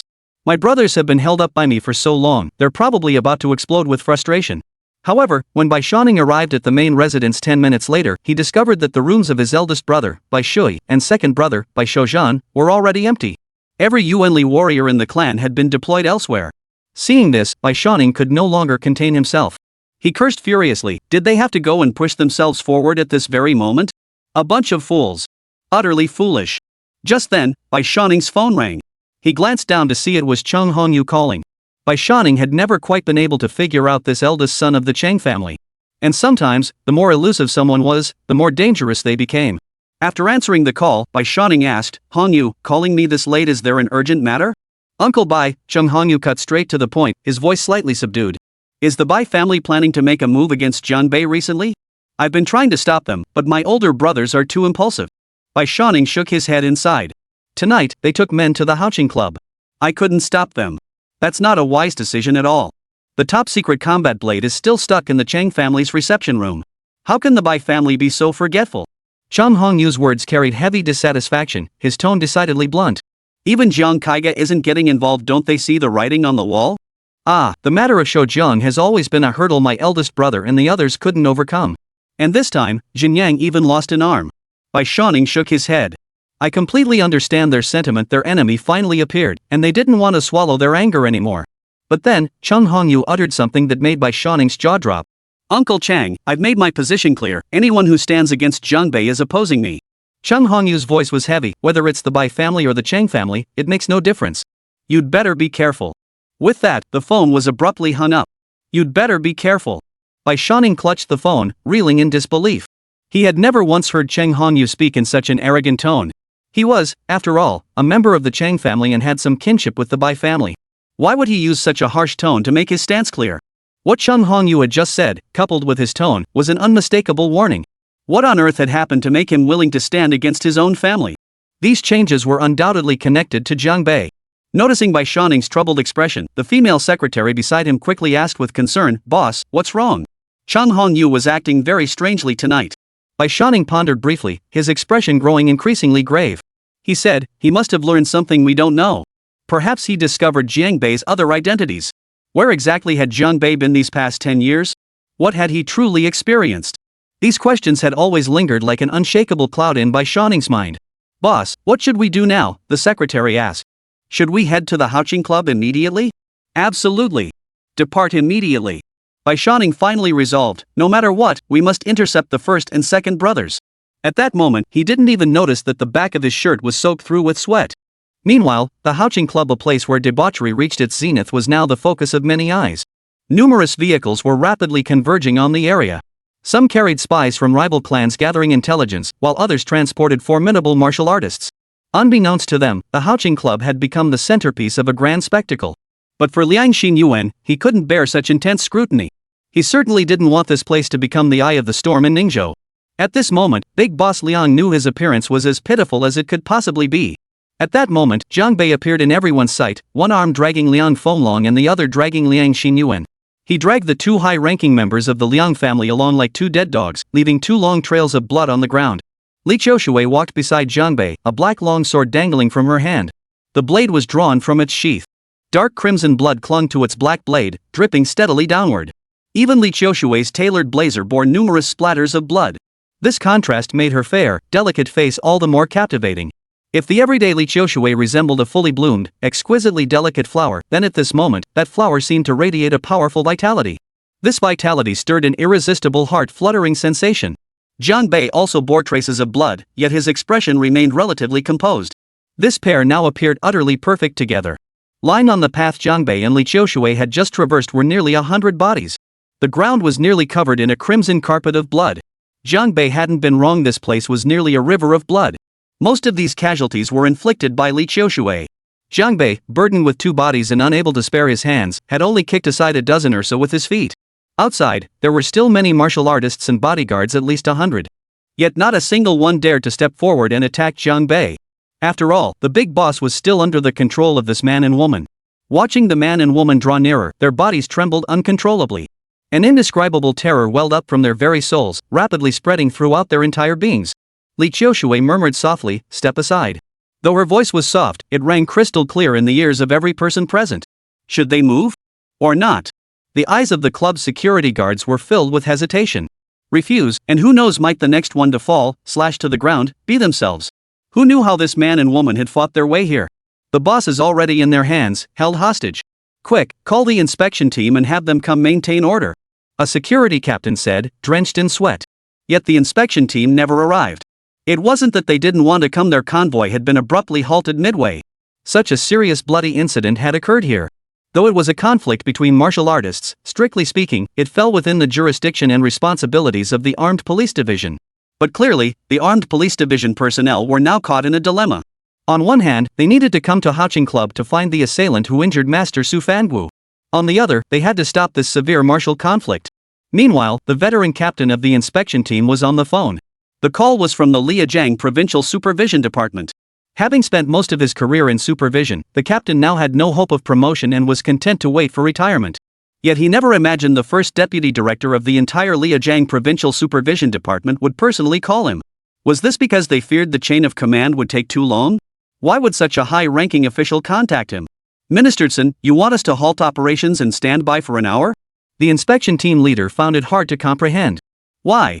Waiting an hour would make everything go cold. Whether the yellow chrysanthemum dish gets cold or not doesn't matter. But tonight, someone else will be cold. This first deputy Ministerson said, and this is not something your Ningzhou inspection team should meddle in. Stay out of it, that's my advice to you. The inspection team leader had already picked up on Deputy Ministerson's subtext, whoever goes in will be finished. Stay out of it. He made a phone call while scanning the highway on both sides. It seemed as though vehicles kept overtaking the armed police convoy, heading toward the Houching Club. Got it? Can you handle it? Deputy Ministerson asked, his voice thick with gravity. Unease gradually clouded the captain's eyes. Why does Wuzhou feel like it's about to boil over tonight? Your feeling is correct. Deputy Ministerson's voice carried a stern tone, but this is none of your concern. Remember that. With that, the call ended abruptly. The veteran captain glanced at the inspection team's convoy, shook his head, and ordered, "Tell everyone to stay put and repair the vehicles. We need them fixed within an hour." A nearby team member froze, then asked, "Captain, when did our vehicle break down?" The old captain gave the team member a sharp tap on the head and snapped, "It just broke down." Chapter 89, Visitors. Jiang Bei came to a halt, glaring at the martial artists and security guards blocking his path. "Hand over the killer." With that, he casually tossed Liang Fenlong and Liang Xinyuan to the ground. "Xiao Shui, give me the blade." Jiang Bei extended a hand toward Li Xiao Shui. "Right." Li Xiao Shui handed the black long blade to Jiang Bei, its hilt already warmed by the heat radiating from her palm. She then took a step back, allowing Jiang Bei to fully take control of the situation. "Hand over the person who harmed Teacher Su." Jiang Bei surveyed the room. "I think you all understand what I mean." At that moment, a security guard standing diagonally across from Jiang Bei shouted, "You dare harm our boss Liang? You're dead. And you still dare to negotiate with us?" But before he could finish, a piercing scream erupted. For Jiang Bei had already swung his blade with a flick of his arm. The hilt remained firmly in his grasp, yet a jet-black blade aura shot forth from the blade itself. The blade's edge shot through the air, cleanly severing the arm of the one who had spoken. Witnessing this scene, the martial artists present were all stunned. What level of martial artist was this? How could this intangible blade's aura unleash such devastating power after leaving the body? The security guard, his arm severed, collapsed to the ground, emitting agonized screams that were inhuman in their intensity. "Hand over the killer," Jiang Bei said calmly. "Otherwise, each of you will meet the same fate." Now, standing alone against 100 men, he held his blade high, towering like a celestial being. At that moment, Liang Xinyuan, who had been kicked by Li Xiaoshui earlier until he coughed up blood, finally managed to speak with great difficulty. "Hurry up. Hurry up and find those two bastards." "Damn scoundrels." Jiang Bei replied calmly, "Very well. I'll wait here." In truth, the assassination attempt on Su Fangu had been carried out by Liang Xinyuan's right-hand men. These two held fairly prominent positions within the Liang family's organization. However, now that their boss was in trouble, there was no way they could be spared. Within minutes, the two perpetrators were thrust before Jiang Bei.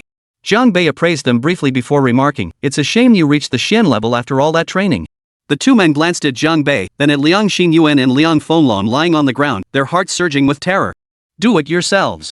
Jiang Bei's gaze swept over their faces as he ordered, "First, stab them in the ribs. Then, stab them in the chest." His calm words carried an icy chill that sent shivers down their spines. Resentment flashed in one man's eyes. Gritting his teeth, he retorted, "So what if I killed that teacher? In underground fights, this kind of thing is perfectly normal. Why make such a big deal out of it? It may be common in underground fights, but not here." Jiang Bei's voice remained unruffled. Yet, if one listened closely, his tone carried a bone-chilling coldness. With that, Jiang Bei raised the long blade in his hand, sweeping it in a low arc through the air. "Ah!" A piercing scream erupted in response. And that scream came from none other than Liang Xinyuan. A large chunk of flesh was sliced clean off his calf. The chunk of flesh flew a considerable distance under the night sky. "Quick! Quick! Do as he says." Liang Xinyuan trembled violently in agony, overcome with terror. He feared that any further delay would only invite more cuts from Jiang Bei. With the boss issuing such an order, the two attackers certainly wouldn't survive. Thud! Thud! Thud! The sound of daggers piercing flesh. The security team swarmed in, stabbing the two men from behind until they were covered in blood like hedgehogs. These two Xian-level masters probably never imagined they'd meet their end at the hands of their own people. "They're dead now. Will that spare our boss?" the security captain asked. "Get lost." Jiang Bei spoke calmly. His voice was soft, yet it thundered like a bolt from the blue, making everyone's ears ring. 100 meters away, a figure staggered, bracing against the wall beside them to steady themselves. She wore a black tracksuit, a black hat, and a mask that nearly concealed her entire face. Yet even the loose-fitting tracksuit couldn't conceal her sleek, flowing figure. Had Jiang Bei been distracted at that moment, he would have recognized her instantly. It was Liang Yu, missing for several days. Ever since Jiang Bei arrived in Ningzhou and humiliated both the Chang and Bai families, Liang Yu had vanished from sight. Tonight, she had rushed over after receiving the relevant information. This proved that Miss Liang's information channels were still fairly reliable and well-connected. Yet, the scene she witnessed was vastly different from what she had hoped to see. Jiang Bei was too powerful. Despite the Liang family's influence in Ningzhou, they couldn't suppress him. Instead, this young man had shattered them into scattered sand, leaving them defeated and stripped of their armor. To Liang Yu, the defeat of the Bai, Chang, and Liang families left her wondering, did she even stand a chance? Was her only option to bow before him, offering her body as payment for a sliver of survival? Gazing at the godlike figure amidst the crowd, Liang Yu bit her lip before opening her handbag. She pulled out an airplane ticket. It was for an international flight to Black Eagle Federation, departing tomorrow morning. Liang Yu had money to spare, but she couldn't return home. She was relatively familiar with Black Eagle Federation and had no language barriers there, making it a suitable choice for her new base. At least, separated by oceans, she could escape Jiang Bei's clutches, right? It must be said, some people were indeed rather self-absorbed. If Liang Yu had known that even if she bowed her head in apology, Jiang Bei would still demand her body as collateral for his apology, who knows if she would have made the same choice. Black Eagle Federation plane tickets? Not bad, quite forward thinking. Suddenly, a voice rang out beside Liang Yu. Completely unaware of anyone nearby, she jolted in fright and leapt a large step to the side. It was a woman's voice. "Who's there?" Liang Yu cried out, genuinely shaken. Goosebumps covered her arms. "Don't be nervous. If you wish to stand against him, then I am the one who can help you." The voice echoed from within the shadows. Then, a graceful figure slowly emerged from the shadows. Seeing this, Liang Yu froze in place. She was certain there hadn't been a single person in that patch of shadow just moments ago. Had this person just materialized out of thin air? Don't be surprised. It's merely a minor application of source energy, the slender woman said. I arrived before you, not because I was waiting for you, but because meeting here is our destiny. Who are you? Liang Yu demanded warily. At that moment, everyone ahead was focused on Jiang Bei's direction, none noticing this dark corner. Who I am is irrelevant. What matters is that I can help you. The woman smiled. Help you defeat him. She reached out, ran her fingers through her long hair, then gestured toward Jiang Bei. Liang Yu caught the light reflecting off her fiery red fingernails. He's so powerful, how could I possibly defeat him? I'm not even a martial artist. Liang Yu remained composed. He didn't know whether this woman was friend or foe, and he wasn't naive enough to rashly agree to her request. You're not a martial artist. I can help you become one, even a super-powered warrior. In this process, you won't lose anything. What do you want in return? Liang Yu asked warily. She knew that with the other's power, escape was impossible now. Any sign of non-cooperation, and a flick of her finger could end her. She had no choice but to maneuver carefully. To try and buy time. I only wish to defeat him, the woman stated. Not long ago, I suffered a bitter lesson at his hands. But I don't want to defeat him, I just want to avoid him. Liang Yu's face was pale as she spoke. There's no deep-seated hatred between me and Jiang Bei. No, I can see through your heart. You dream of making him your defeated foe. The woman smiled faintly before adding, besides, after our chance encounter, whether you harbor hatred toward him or not no longer matters. Liang Yu's expression hardened. What do you mean by that? My meaning is simple. The woman's smile grew broader. From this moment on, your fate is in my hands. With that, she reached out and tapped Liang Yu on the back of the neck. The next second, Liang Yu felt the world spinning wildly. Soon, she knew nothing more. But just before she blacked out, Liang Yu faintly heard a voice say, Welcome to the Black Eagle Federation. Chapter 90, Combat Techniques. After Jiang Bei barked out that single word, get lost, over a dozen low-level security guards were actually knocked flat onto the ground by the sheer force of the sound wave. Clearly, Jiang Bei had also mastered a sound-based source energy combat technique. Source energy applications were incredibly diverse, and combat technique development remained a vast blue ocean. Beyond the dozen guards knocked down, the shockwave sent a large crowd swaying like wheat in the wind. Nearly all of them staggered several steps, nearly tumbling to the ground. Zhang Kaiga had arrived at the scene, though he was still quite a distance away and had even resorted to using binoculars. Watching Jiang Bei stand in the center of the arena like a god, single-handedly holding off over 100 skilled fighters, his emotions were complex. Father, perhaps 10 years ago, you made the most grave mistake of your life. Zhang Kaiga sighed inwardly, feeling powerless. And this mistake might be utterly irreparable. Even now, Zhang Kaiga wasn't entirely sure whether he should help his father compound that mistake or make amends for the Zhang family's error from years past. But if he did make amends, wouldn't his position within the Zhang family become precarious the moment Jiang Bei returned? As Zhang Kaiga was lost in these thoughts, a piercing cry echoed through the night air from afar. Head, Mr. Jiang, what an arrogant tone. The Bai family has come to settle this. With that sound, several figures darted forward like eagles soaring at ultra-low altitude beneath the night sky. Once Zhang Kaiga made out the figures, he murmured, Bai Zugan? He really isn't dead after all. The Bai family is really going all out. Why bother? Hearing this piercing cry, the Liang family security guards who were struggling to hold their ground seized the opportunity to retreat, clearing a path. Immediately after, several figures landed directly opposite Jiang Beihai and Li Qiushui. Leading them was an elderly man with snow-white hair and beard, appearing somewhat gaunt. Yet, he lacked the ethereal aura of a sage, instead radiating a sinister, brooding presence. Flanking him were Bai Shui and Bai Shouzhan. The eldest and second sons of the Bai family had actually come here. Judging by their swift approach, they were clearly formidable martial artists. Immediately after, a dozen more figures charged forward. Though their speed was considerably slower than Bai Shouzhan and the others. These were the Bai family's martial artist bodyguards. Most were ranked yellow or E grade. The Bai family? Jiang Bei fixed his gaze on the figures before him and smiled faintly. Long time no see. Sometimes, the phrase long time no see didn't necessarily evoke fond memories. Instead, it could ignite a fierce rivalry between enemies. The mere mention of Jiang Bei instantly filled Bai Shui's eyes with blazing fury. He glared at Jiang Bei, his voice trembling slightly. So it is you. It really is you. Compared to the prodigiously talented youth of 10 years ago, the young man before him now appeared markedly more mature, as if weathered by some trials. Yet his gaze remained unchanged, still as sharp as ever. Yes, it is me, Jiang Bei said with a smile. I'm back. I'm back. The words rang clearly in everyone's ears. This was different from Jiang Bei's previous thunderous declarations. His voice was soft, yet it seemed to ring in everyone's ears. Even Jiang Kaiga, standing far away, heard it clearly. For some reason, he felt Jiang Bei's words were meant for him alone. All these years, our Bai family has never avenged the humiliation of losing our river defense. Bai Shouzhan, the second son, pointed at Jiang Bei, his eyes blazing with fury. Now you've severed Jinyang's arm too. Old grudges remain unresolved, and now you've added new ones.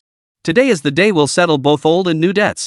Among the brothers of the Bai family's current generation, Bai Shouzhan was the most vocal advocate for confronting Jiang Bei. He had always believed that the top secret unit had targeted the Cheng family solely because they had offended that genius with S-class potential, not because of Jiang Bei. Therefore, in Bai Shouzhan's view, with the elite super unit's forces having departed, Jiang Bei could no longer use them as a shield. Had Bai Shouzhan not persistently blocked him, Bai Shouzhan would have struck Jiang Bei long ago. He wouldn't have waited until today. Was he the one to cripple the guardian of the river? At that moment, the leading elder spoke. He scrutinized Jiang Bei several times over with a probing gaze before remarking, "You're a bit too young." Jiang Bei met his gaze and replied, "If I'm not mistaken, you are Bai Zhugen, correct?" The elder nodded. "Since you know who I am, you should know what to do. If you now forfeit all your martial prowess and sever your own arms, I might consider sparing your life." As he spoke, he fixed his gaze on Jiang Bei, his aura slowly radiating outward. Jiang Bei smiled. "What if I refuse your proposal?" "Jiang Bei, my uncle is offering you a way out. Don't refuse the wine and end up drinking the punishment." Bai Shui roared angrily, "Do you really think trampling a mere Liang family underfoot will make all the aristocratic families of Ningzhou tremble in fear? The Bai family won't fall for that trick." This remark seemed deliberately provocative, as if he intended to drag every major family in Ningzhou into the fray. His gaze then shifted to Li Qiushui, his voice thick with threat. "Principally, and you hold the position of vice president at Ningzhou University? Yet you associate with scum like this? Oof. I guarantee that after today, you won't be able to take a single step in Ningzhou." Li Qiushui was about to speak when Jiang Bei raised a hand to silence her. Then, Jiang Bei fixed Bai Shui with a steady gaze and said calmly, "You can threaten me. But threatening my friends? That won't fly. I'm fiercely protective of my own. You can't threaten my friends." Before the words had even finished echoing, Jiang Bei's hand shot out. A blade's glint streaked through the air. Swish! Blood instantly spattered from Bai Shui's knee. Jiang Bei, from several meters away, severed a section of his lower leg. Ah! Bai Shui let out an agonized roar, utterly stunned. He lost his balance and crashed to the ground uncontrollably. Clutching his severed leg, blood gushed uncontrollably, instantly staining the surrounding ground crimson. Though Bai Shui, as a high-ranking member of his clan, possessed considerable martial prowess, his combat effectiveness didn't necessarily match his status. A warrior like Jiang Bei, forged in mountains of corpses and seas of blood, possessed combat experience that could utterly outclass Bai Shui. Watching this scene, Li Qiushui's eyes flickered slightly. She murmured softly, "Jiang Bei, thank you." This man had shielded her from the Bai family's threat and immediately launched a fierce counterattack. Under these circumstances, Sister Qiushui couldn't help but be moved. Though she hadn't known Jiang Bei for very long, perhaps without even realizing it herself, Li Qiushui had become a tranquil pool of autumn water whenever she was with this man. With Bai Shui having his legs severed, Ningzhou was about to boil over tonight. This was the head of the Bai family, soon to become its patriarch. Seeing a patriarch of a prominent family humiliated like this, would other clans not feel their own precarious position? No one had anticipated Jiang Bei's decisive and ruthless move.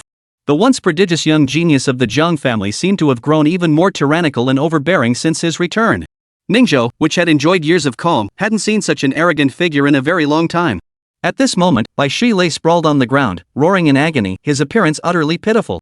Jiang Bei stood holding a blood-dripping blade, a faint smile on his face, as if the entire scene meant nothing to him. The hundreds gathered around him not only failed to exert any oppressive aura, but instead found themselves suffocating under the overwhelming pressure radiating from Jiang Bei. "You're asking for death." Bai Zhugen roared, his robes billowing without wind. As Bai Shui's own uncle, Bai Zhugen had once been formidable. After years of seclusion, many believed him dead from old age. Yet today, for Jiang Bei's sake, Bai Zhugen had chosen to emerge from his seclusion. His emergence undoubtedly deprived the Bai family of a secret weapon, but Bai Zhugen cared not. Years ago, when Bai Shoujiang was crippled, Bai Zhugen had been traveling abroad. He only learned of it upon his return. He had sought revenge against Jiang Bei, but by then, he was nowhere to be found. The gaunt old man suddenly clenched his fist, unleashing a powerful blast of energy that exploded from his palm. Watching the rapidly surging aura emanating from Bai Zhugen, Zhang Kaiga's expression shifted in the distance. He immediately shouted, "Move quickly! Stop him!" He wasn't referring to Jiang Bei, he meant Bai Zhugen. Though Jiang Bei is an outcast of our Jiang family, we absolutely cannot let others mock our family, Zhang Kaiga declared with grave solemnity. His words had barely left his mouth when several figures soared into the air behind him, streaking forward at breakneck speed. A distance of over 100 meters was nothing to these source energy warriors, a mere blink of an eye. Yet, barely halfway there, they heard Bai Zhugen roar, "Jiang Bei, you're dead today." Immediately, an even more ferocious aura erupted from his body. The roar echoed throughout the entire arena. Yet, a scene unfolded that left the Jiang family's elite fighters utterly stunned. After Bai Zhugen's roar, he did not charge forward. Instead, an even more explosive blast erupted from the center of the arena. The blast was so intense it sent a sharp pain through everyone's eardrums. Bai Zhugen's body abruptly froze. For that blast had erupted from his own body. Immediately afterward, a massive cloud of blood mist erupted from Bai Zhugen's body. His clothes were instantly drenched in crimson. Blood covered his entire head and face. These droplets seemed to seep out from every pore of his body. Good heavens, what happened to him? The same thought flashed through many minds. The scene was truly shocking. Just moments ago, Bai Zhugen had been brimming with fierce energy. How had he suddenly transformed into a blood-soaked figure? The stench of blood emanating from him was instantly carried far away by the night wind. How could this be? Bai Zhugen managed to speak. Yet his voice was hoarse and barely audible. Every time he opened his mouth, blood gushed out uncontrollably. Worse still, fragments of his internal organs mingled with the blood. At that moment, gasps erupted throughout the scene. As the blood mist dispersed in the wind, everyone saw a long sword now protruding from Bai Zhugen's chest. This sword bore no resemblance to the traditional blades of the Dragon Nation. It was a knight's longsword from the continent of Hilren. The night breeze blew softly, each wisp carrying a hint of blood. Jiang Bei stood rooted to the spot, knife in hand, seemingly unmoving. It was clearly not him who had just struck. Li Qiushui witnessed this scene, surprise flickering in his eyes. Just now, it was this knight's sword that shot toward Bai Zhugen at a speed faster than retinal imaging could register, piercing straight through him. The instant the blade pierced his chest, an overwhelming surge of source energy exploded within Bai Zhugen's body. That was the origin of the explosive sound and the blood mist. Instant kill. Yet, what kind of sword technique was this, capable of making blood spurt from every pore of Bai Zhugen's body? Judging by the overwhelming aura Bai Zhugen had just unleashed, it had absolutely surpassed the peak of Earth grade, even crossing the threshold into Heaven grade. Such a master, considered top tier in the mortal world, was instantly killed? Unbelievable. Countless onlookers froze in place. They watched the scene unfold before their eyes, witnessed Bai Zhugen's blood-soaked body slowly kneel to the ground, their hearts churning with shock and disbelief. Jiang Bei stepped forward and drew the knight's sword. With a thud, Bai Zhugen's lifeless body collapsed to the ground. Jiang Bei looked down at the sword, his eyes flickering with a flash of memory. When he turned and looked in the direction the sword had been aimed, a tall figure standing atop the highest point of the clubhouse had already slowly faded into the night. Only a deep voice echoed beneath the night sky. "Killing people in Longwei is inconvenient for you. I did it for you. No need to thank me." Chapter 91, Get Some Rest. Half a minute later, the voice that had lingered in the night finally faded away. Jiang Bei shook his head and muttered, "Damn it, ruined my chance to show off."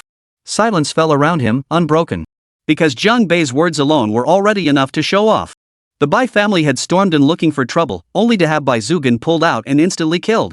Though Jiang Bei hadn't struck the blow himself, that knight's sword, plunging down as if from the heavens, had not only pierced Bai Zhugen's chest but also etched itself deep into the minds of every witness present.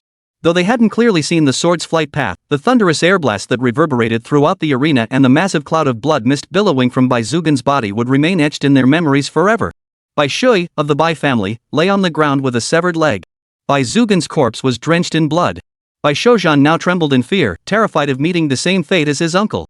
As for the rest of the Bai family, they stood frozen in place, legs trembling. Not a single one possessed the will to fight. Bai Shanning had arrived, pushing his way through the crowd only to witness Bai Zhugen's bloody collapse.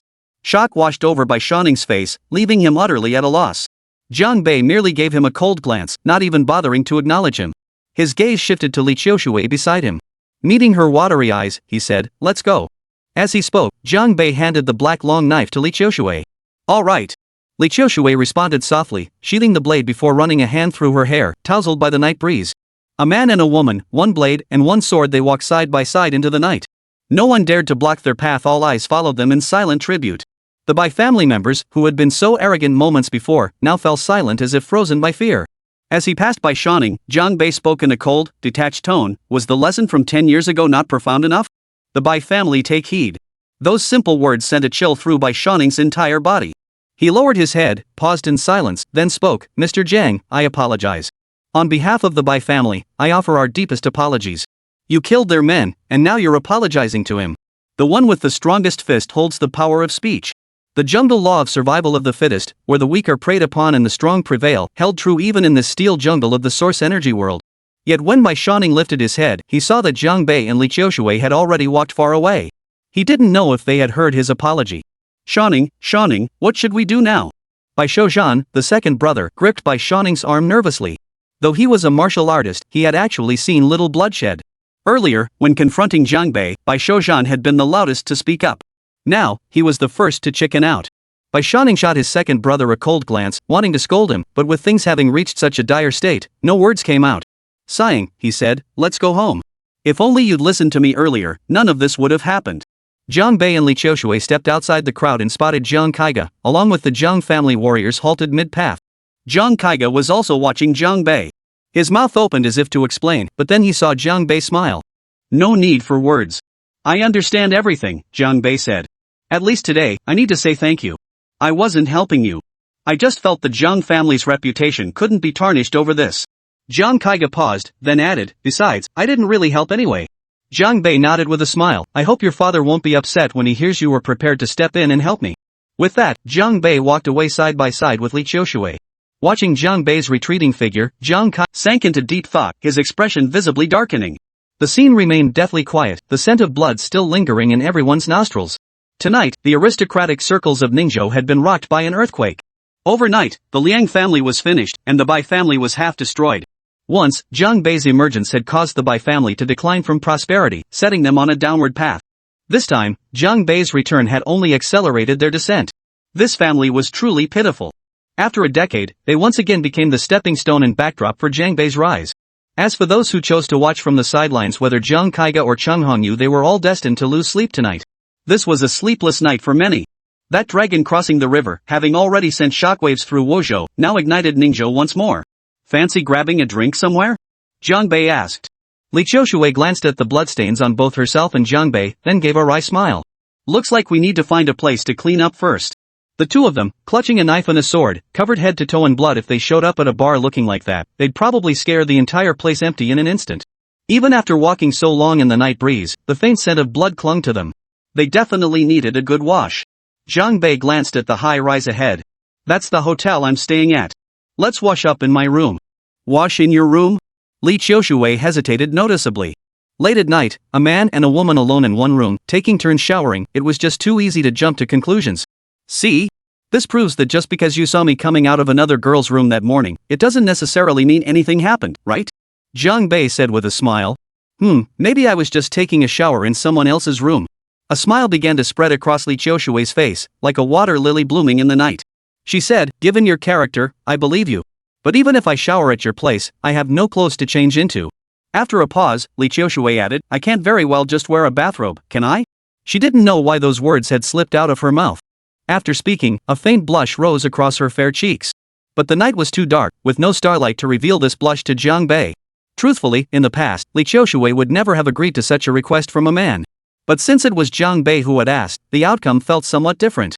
At the very least, Li Qiushui didn't reject him outright. Instead, she found herself seriously considering the feasibility of the idea. Yet, after only half a minute of internal struggle, she realized many things were beyond her control. For several vehicles had rapidly approached from the distance and now halted before the pair. Several men clad in black trench coats emerged, forming a line. They first bowed respectfully to Jiang Bei, saying, "Good day, sir." Then, with exaggerated formality, they bowed 90 degrees to Li Qiushui, their voices even louder than before. "Good day, madam." Li Qiushui's expression froze momentarily. Jiang Bei shot a disapproving glance at his deliberately provocative subordinates. "Very well," he declared. "From now on, whenever you see me, you'll bow this deeply. Anyone who doesn't do it gets a kick in the ass." These fellows were clearly doing this on purpose. Even after Jiang Bei's warning, they showed no fear, grinning and exchanging knowing glances. Though Li Qiushui had many suitors, she usually rejected them decisively. She'd never encountered such a scene before. Her face flushed slightly. "I'm not your sister-in-law." Before Li Qiushui could finish explaining, a man piped up, "Sis-in-law, we just smashed open a few nearby malls. We bought some clothes, let's see if they fit." As they spoke, they hauled 2 large suitcases from the car. Opening them revealed an overflowing array of garments. Li Qiushui was momentarily at a loss. They'd gone to such lengths, would refusing now dampen these young men's enthusiasm? So Principal Li Qiushui could only whisper, "This is really putting you all through too much trouble." Jiang Bei's face darkened. He clearly realized these kids were dead set on keeping Li Qiushui over at Jiang Bei's place to bathe. No wonder they hadn't shown up here after severely crippling the Liang family's top brass. They'd gone shopping for clothes instead. These guys. Can't they prioritize properly? Jiang Bei shook his head. It suddenly dawned on him these kids were doing this on purpose. Had they arrived earlier to help hold the fort, Li Qiushui wouldn't have had the chance to get covered in blood. Without blood splattered on her, what excuse would she have to take a bath? As Jiang Bei analyzed this, he wasn't sure whether to praise these kids for being so considerate or not. His face darkened as he demanded, "You wrecked the place, took all those clothes, did you pay for them?" "Heh, sir, rest assured. We transferred the money on the spot, paid triple the price." One of the brown-haired guys grinned sheepishly. "Ever since I started following you, I stopped doing that kind of blatant robbery." Jiang Bei shot him a disapproving glare before turning to Li Qiushui. Clearing his throat, he said, "Qiushui, what do you think of this?" Li Qiushui's face flushed slightly as she murmured softly, "I think it's quite good." Everyone meant well. At that moment, she had no energy to unravel the mystery behind the "sir" these youths kept mentioning. Her usually clear mind felt tangled like a ball of knotted thread, leaving her utterly confused. Hearing Li Qiushui's words, the group immediately stamped their feet, snapped to attention, and shouted in unison, "Your satisfaction, madam, is our greatest motivation." Their voices were so loud they nearly shook the clouds from the night sky. Jiang Bei wished he could dig a hole and kick them all underground. How utterly embarrassing. "Shut up, all of you. Take this back with you." Jiang Bei's face darkened as he tossed the knight's sword in his hand toward them. Li Qiushui's face flushed instantly. But she knew arguing now was pointless. All she could say was, "Everyone, you've worked hard. Go back now and get some rest." Whether Li Qiushui felt she couldn't explain herself or simply didn't want to, she seemed to find this misunderstanding rather pleasant. The group stood tall once more and shouted in unison, "Thank you for your concern, madam. Big brother and madam, get some rest too." With that, the men hauled their swords onto the truck, slammed the doors shut, and roared the engine to life as if terrified Jiang Bei might come looking for trouble. As the engines roared to life, Jiang Bei suddenly remembered something and bellowed outside, "Where the hell is Wei Qingkong? Tell him to get his ass over here." The cars sped off in a flash, not a single one stopping to answer Jiang Bei's question. Jiang Bei stood rooted to the spot, glaring at the 2 large boxes of clothes before him. "Not a single one of those good-for-nothing brats is serious," he muttered irritably. Li Qiushui's lips curved upward slightly, unconsciously tracing an exquisitely charming arc. Her gaze lowered as she murmured, "They're quite adorable." Chapter 92, I didn't see anything. However, even though Jiang Bei's underlings had delivered a perfect assist, whether the atmosphere could be properly set afterwards still depended on whether this hopelessly clueless guy was willing to take the initiative. Having enlisted young and fought across the chaotic continent after a severe injury, Jiang Bei had spent most of his formative years immersed in bloodshed. His experience in this particular realm was rather limited. Though he occasionally teased Li Qiushui with playful banter, when it came to certain real-world experiences, he and the beautiful principal were pretty much on equal footing.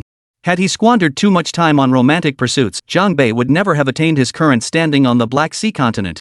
Now that he was back in the Dragon Nation, he could finally relax properly. Though certain missions remained unfinished, he no longer had to dwell daily on matters of slaughter and bloodshed. At least now, listening to the sound of water flowing from the bathroom, Jiang Bei felt at ease. In fact, if he listened closely, he could roughly discern the contours and curves traced by the water droplets as they splashed against different surfaces within the bathroom. Perhaps because Jiang Bei was too relaxed, listening to the water sounds and imagining the curves in the mist didn't make him more excited. Instead, he fell asleep. That scumbag. He was the one who suggested going for a drink with the young lady earlier. When Li Qiushui emerged from the bathroom and saw Jiang Bei asleep against the headboard, her eyes shimmered like starlight reflecting on a lake, sending gentle ripples spreading outward in concentric circles. She didn't wake Jiang Bei. Instead, she watched the young man for a moment before walking to the other side of the large bed and settling down to sleep right next to him. A distance of over a meter still separated them. Recalling the events of the evening, Li Qiushui still felt a sense of daze and unreality. She had imagined countless times what it would be like to fight side by side with the young General Zhang. Only this time, the battlefield wasn't on the frontier, but within the city, a place filled with steel, concrete, and the constant flow of traffic. And this was the true dimension of martial arts. As a member of the Academy faction, Li Qiushui had now truly experienced the order and rules of another dimension of this world. After the battle ended, that young General Jiang slept right beside her. Not only had he not perished all those years ago, but now he lay within arm's reach. So close she could clearly hear his breathing. Li Qiushui couldn't find words to describe her emotions. A lump formed in her throat, and her eyes stung uncontrollably. Suddenly, she felt an overwhelming urge to cry. Though Sister Qiushui was as gentle as water, she never shed tears easily. Holding a high position at Ningda University, she certainly didn't appear to be an emotional woman on the surface. Yet now, her eyes quietly filled with tears. Yet these tears did not signify sorrow. Instead, they carried an unprecedented sense of fulfillment. That sense of fulfillment enveloped Li Qiushui, making her feel as if a pair of warm, strong, invisible arms were holding her tightly. This emotion relaxed Li Qiushui's mind and body like never before, quickly lulling her into a deep sleep. When she awoke, the sun was already high in the sky. When Jiang Bei opened his eyes, he saw Li Qiushui sleeping beside the bed. She wore a bathrobe, lying sideways facing Jiang Bei.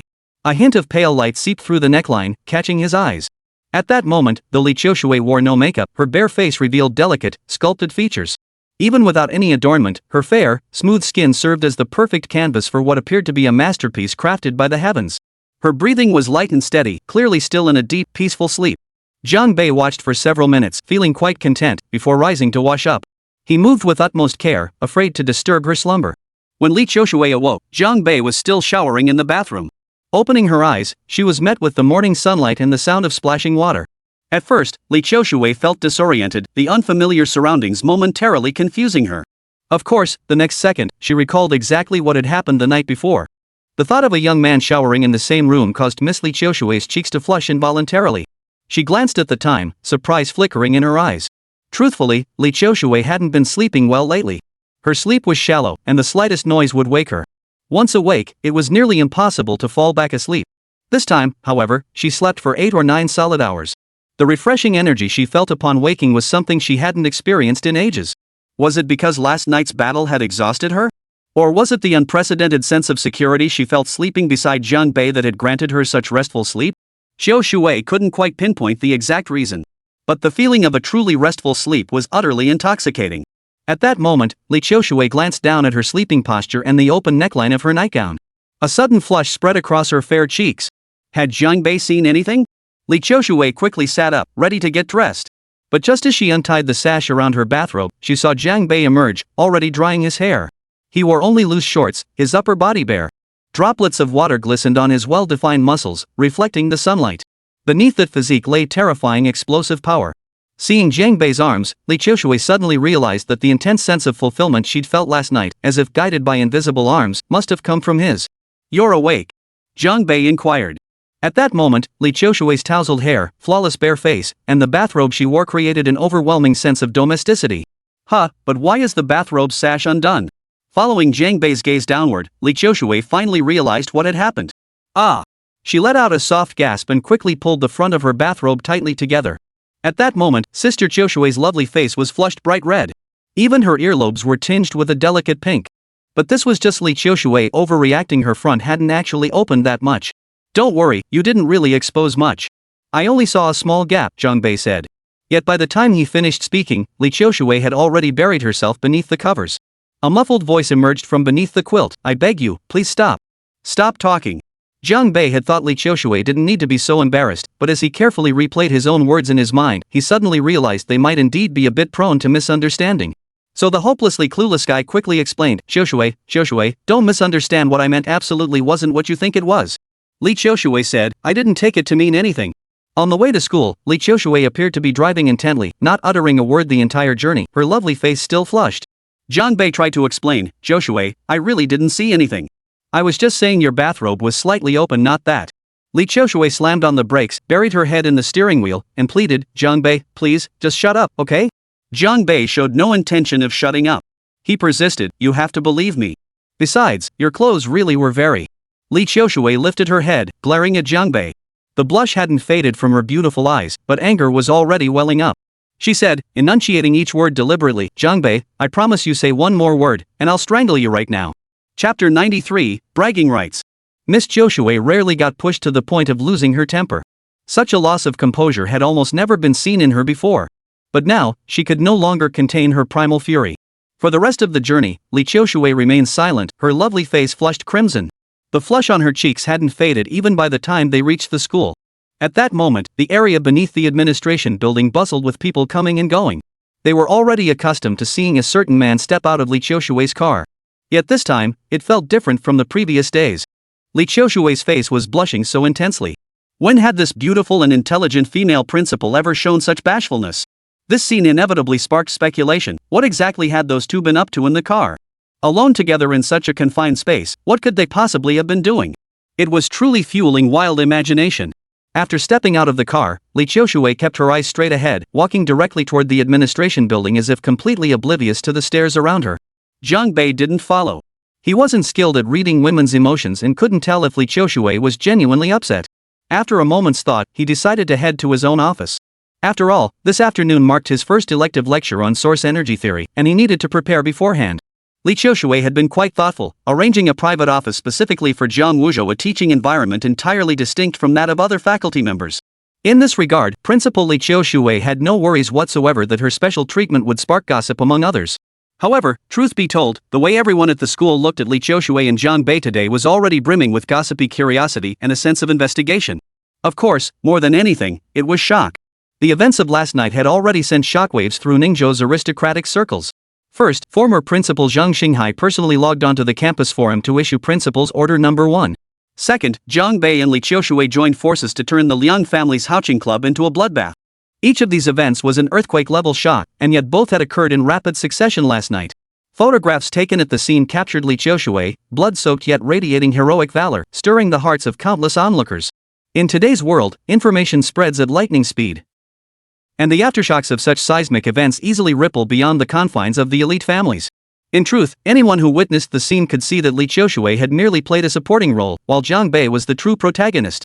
Otherwise, why had Zhang Xinghai taken no action while Liang Fenglong had been at the academy for so long? Yet, mere days after Zhang Bei's arrival, the principal's first order was issued? Of course, rumors also circulated that the Liang family's martial artists had all been killed or injured by Lee Joshua. Even the final knight's long sword had been defeated by a superpowered individual who appeared to protect Lee Joshua. Rumors swirled, with countless interpretations circulating. Though she seemed to walk steadily back to her office, Lee Joshua leaned heavily against the door the moment she closed it softly. The composure and detachment she had displayed earlier had vanished completely. One hand pressed against her still burning cheek, the other clutched her chest. As her heart pounded violently, her mind uncontrollably replayed the events of that morning. Truthfully, the interactions between Lee Joshua and Zhang Bei hadn't even reached the level of ambiguity.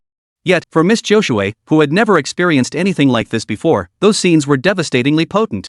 Does this guy even know how to speak? If he doesn't, he'd better keep his mouth shut from now on. Lee Joshua appeared to be scolding Zhang Bei, but as she spoke, she recalled his slip of the tongue and couldn't help but smile again. Like a bashful water lily suddenly unfurling. The room was filled with her subtle fragrance. Last night, the Liang family's Houching Club had been practically blood-cleansed by Zhang Bei and Lee Joshua's combined efforts, effectively reshuffling Ningzhou's entire underground power structure. Having lost so many martial artists and bodyguards, the Liang family's grip on certain businesses had visibly weakened. At this juncture, it would be unnatural for rival factions not to pounce and carve up the spoils. Thus, for the Liang family, last night was merely the painful beginning. Today and tomorrow would be even more agonizing. If the Liang family couldn't withstand the pressure over these 2 days, this clan would never have a chance to recover. Upon returning last night, Zhang Kaiga immediately issued orders to seize all source crystal liquid distribution channels previously controlled by the Liang family. After all, in the shadows beyond the reach of sunlight, Liang Xingyuan had cultivated numerous channels beyond the Zhang family's control. These channels might seem insignificant, existing only in nightclubs and remote locations, but their annual sales volume added up to a staggering sum. Chang Hongyu of the Cheng family made a similar decision, preparing to take over the Liang family's assets. Yet, for reasons unknown, upon learning Cheng Hongyu also sought to seize these channels, Zhang Kaiga unexpectedly chose to step back entirely. He chose not to fight. In the past, such a scenario would have been unthinkable. In the realm of source energy sales, the Zhang family had absolutely no reason to kowtow to the Chengs. Yet this time, Zhang Kaiga's decision left many baffled. It certainly appeared somewhat weak. Seated in his study, Zhang Kaiga smiled faintly as he addressed his secretary. Within the family, are many people criticizing me for being weak? Accusing me of even fearing Cheng Hongyu? The secretary hesitated. Young master, those people are short-sighted. They don't understand your deep considerations. Seems there are quite a few such voices. Zhang Kaiga shook his head. Do these people truly believe the Liang family was conquered by them? After a pause, he added, that was conquered by Jiang Bei. It's his spoils of war. Why should I try to take it? The secretary looked deeply at his boss. In his eyes, perhaps his boss's vision was far greater than it appeared on the surface. After another pause, Zhang Kaiga seemed to recall something and asked, oh, right. The Bai family is holding a funeral, isn't it? Did my father go? The Bai family was now shrouded in gloom. Bai Zugan was dead, Bai Shi had lost a leg, and the entire clan had been severely weakened. It would likely take many years just to recover somewhat. The secretary replied, upon hearing the news today, the master personally sent a wreath. Zhang Kaiga shook his head. He shouldn't have gone. The secretary offered no comment, nor could he. Zhang Kaiga stood up, fixing his gaze on the secretary's eyes. Tell me, he demanded, can I stand by and watch my father stray further and further down the wrong path? The moment those words left his mouth, the temperature in the room plummeted to freezing. The secretary knew he had heard a momentous declaration, his body trembling violently. After last night's events, Jiang Bei's popularity at Ningzhou University had soared to new heights. In fact, many students had begun pairing him with Vice President Li Qiushui as a holy couple on campus forums. I'm going all in on this Xianpi pairing. Please let them get married and have kids soon. I used to wonder what kind of man could possibly match Vice President Li Qiushui's excellence. Now it seems Professor Jiang Bei has given us the answer. They're absolutely perfect together, a match made in heaven. Oh my god, our school actually produced such a divine power couple. Let's get them married right here and now. Zhou Ping scrolled through the campus forum on her phone, swiping the screen while rapidly performing some operation with her finger blocking accounts. Yep, every single account supporting the Zhangqiu divine couple had been added to Zhou Ping's blacklist. Zhou Ping, you can't do this. Now that brother Jiang Bei and Principal Qiushui are practically our school's official power couple, you can't possibly block the entire student body. Lan Yusin chimed in with a smirk, adding fuel to the fire. They really are a perfect match. That said, the forum homepage she just exited still displayed over 100 blocked accounts. Zhou Ping snorted, they've only known each other a few days and already reached this level. Give it another month or so, and my sister's position as the main wife will be in jeopardy. Lan Yusin pinched Zhou Ping, you're way too observant for a little sister-in-law. Calling your sister the main wife, are you trying to claim a spot yourself? Zhou Ping flushed crimson and denied it, lunging to tickle Lan Yusin's sides. But she was easily countered, pinned down on the bed for a proper spanking. After all, Lan Yusin was a yellow rank. Mo Qingqiu had finished gathering her textbooks by then. I'm heading to class, she announced. Brother Bei's elective starts in half an hour. If I'm late, I won't get a seat. Lan Yusin's sharp smacking sounds and Zhou Ping's struggling abruptly ceased. Xian Bei was already standing at the doorway, his small backpack slung over his shoulder. I'm going for the front row anyway. Lan Yusin leapt off the bed. Anbei, are you sitting in the front row just so brother Jiang Bei can see your lipstick shade? Xian Bei's face flushed instantly. You little minx, if you noticed, you noticed. Could you at least not say it so bluntly? Zhou Ping chimed in, oh my, Anbei, so you're wearing lipstick today? I thought you never used any makeup before. Lan Yusin grinned, staring at Xian Bei's lips. Anbei, this lipstick is pretty nice, even fancier than her chest. The three girls soon tumbled into another playful scuffle. Mo Qingqiu never joined in such playfulness. She stood smiling quietly to the side. Only, the three girls didn't notice that this serene Jiangnan girl wore a very pretty purple hair clip today. Chapter 94, Change. Mingyihan was drafting a report on the recent series of events in her office when Li Qiushui walked in. Principal Li Mingyihan stood up immediately. The young secretary looked at the radiant Li Qiushui before her and sensed something different about her demeanor compared to before, though she couldn't quite pinpoint what it was. But her appearance hasn't changed, her demeanor hasn't changed, so what exactly is different? Could it be that she's been pampered? Mingyihan wasn't very knowledgeable about these matters between men and women, so she assumed her guess was spot on. Who knew such things could have such a miraculous effect? Mingyihan thought to herself, unconsciously slipping her hand into her pocket and clutching something. Inside her pocket lay a small, slender blue glass vial. Is teacher Jiang Bei about to start his first class? Where is it being held? Li Qiushui asked as soon as she entered. In 1 hour, in room 302 of the Xiandong teaching building, Mingyihan replied. She didn't even need to check the school schedule, she simply gave the answer. In truth, Mingyihan herself planned to attend Jiang Bei's first lecture. Li Qiushui smiled, too small. Change it. Hearing this, Mingyihan initially thought Li Qiushui was referring to the glass bottle she held in her hand. Her lovely face flushed instantly. Professor Jiang Bei is incredibly popular now, we've assigned him the largest lecture hall. Li Qiushui's smile seemed to brighten the entire room as she explained, it's too small, it won't hold everyone. Alright, I'll arrange it immediately. Mingyihan murmured softly, her face still flushed. Li Qiushui didn't understand why Mingyihan had blushed. She added, also, you'll come with me to listen to it later. With that, Li Qiushui walked out. Mingyihan froze again. In her memory, Principal Qiushui had almost never personally attended any teacher's lecture. Most of the time, she was in the lab building, discussing applications of source energy with a research team that practically lived there. After all, given Li Qiushui's level of understanding of source energy, attending any lecturer's class would be a waste of her time. Jiang Bei's first class was about to begin. In truth, calling it an elective course was less accurate than labeling it a lecture.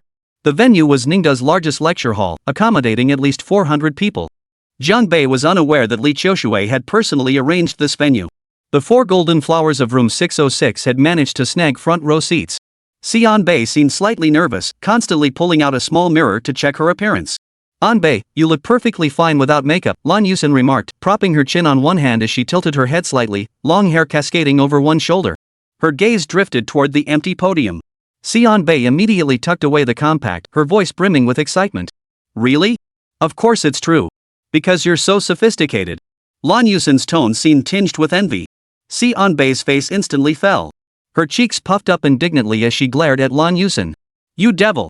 You're mocking me again. Zhou Ping turned to look at the now completely packed classroom, a smile playing on her pretty face. Your sister's husband is quite popular, isn't he?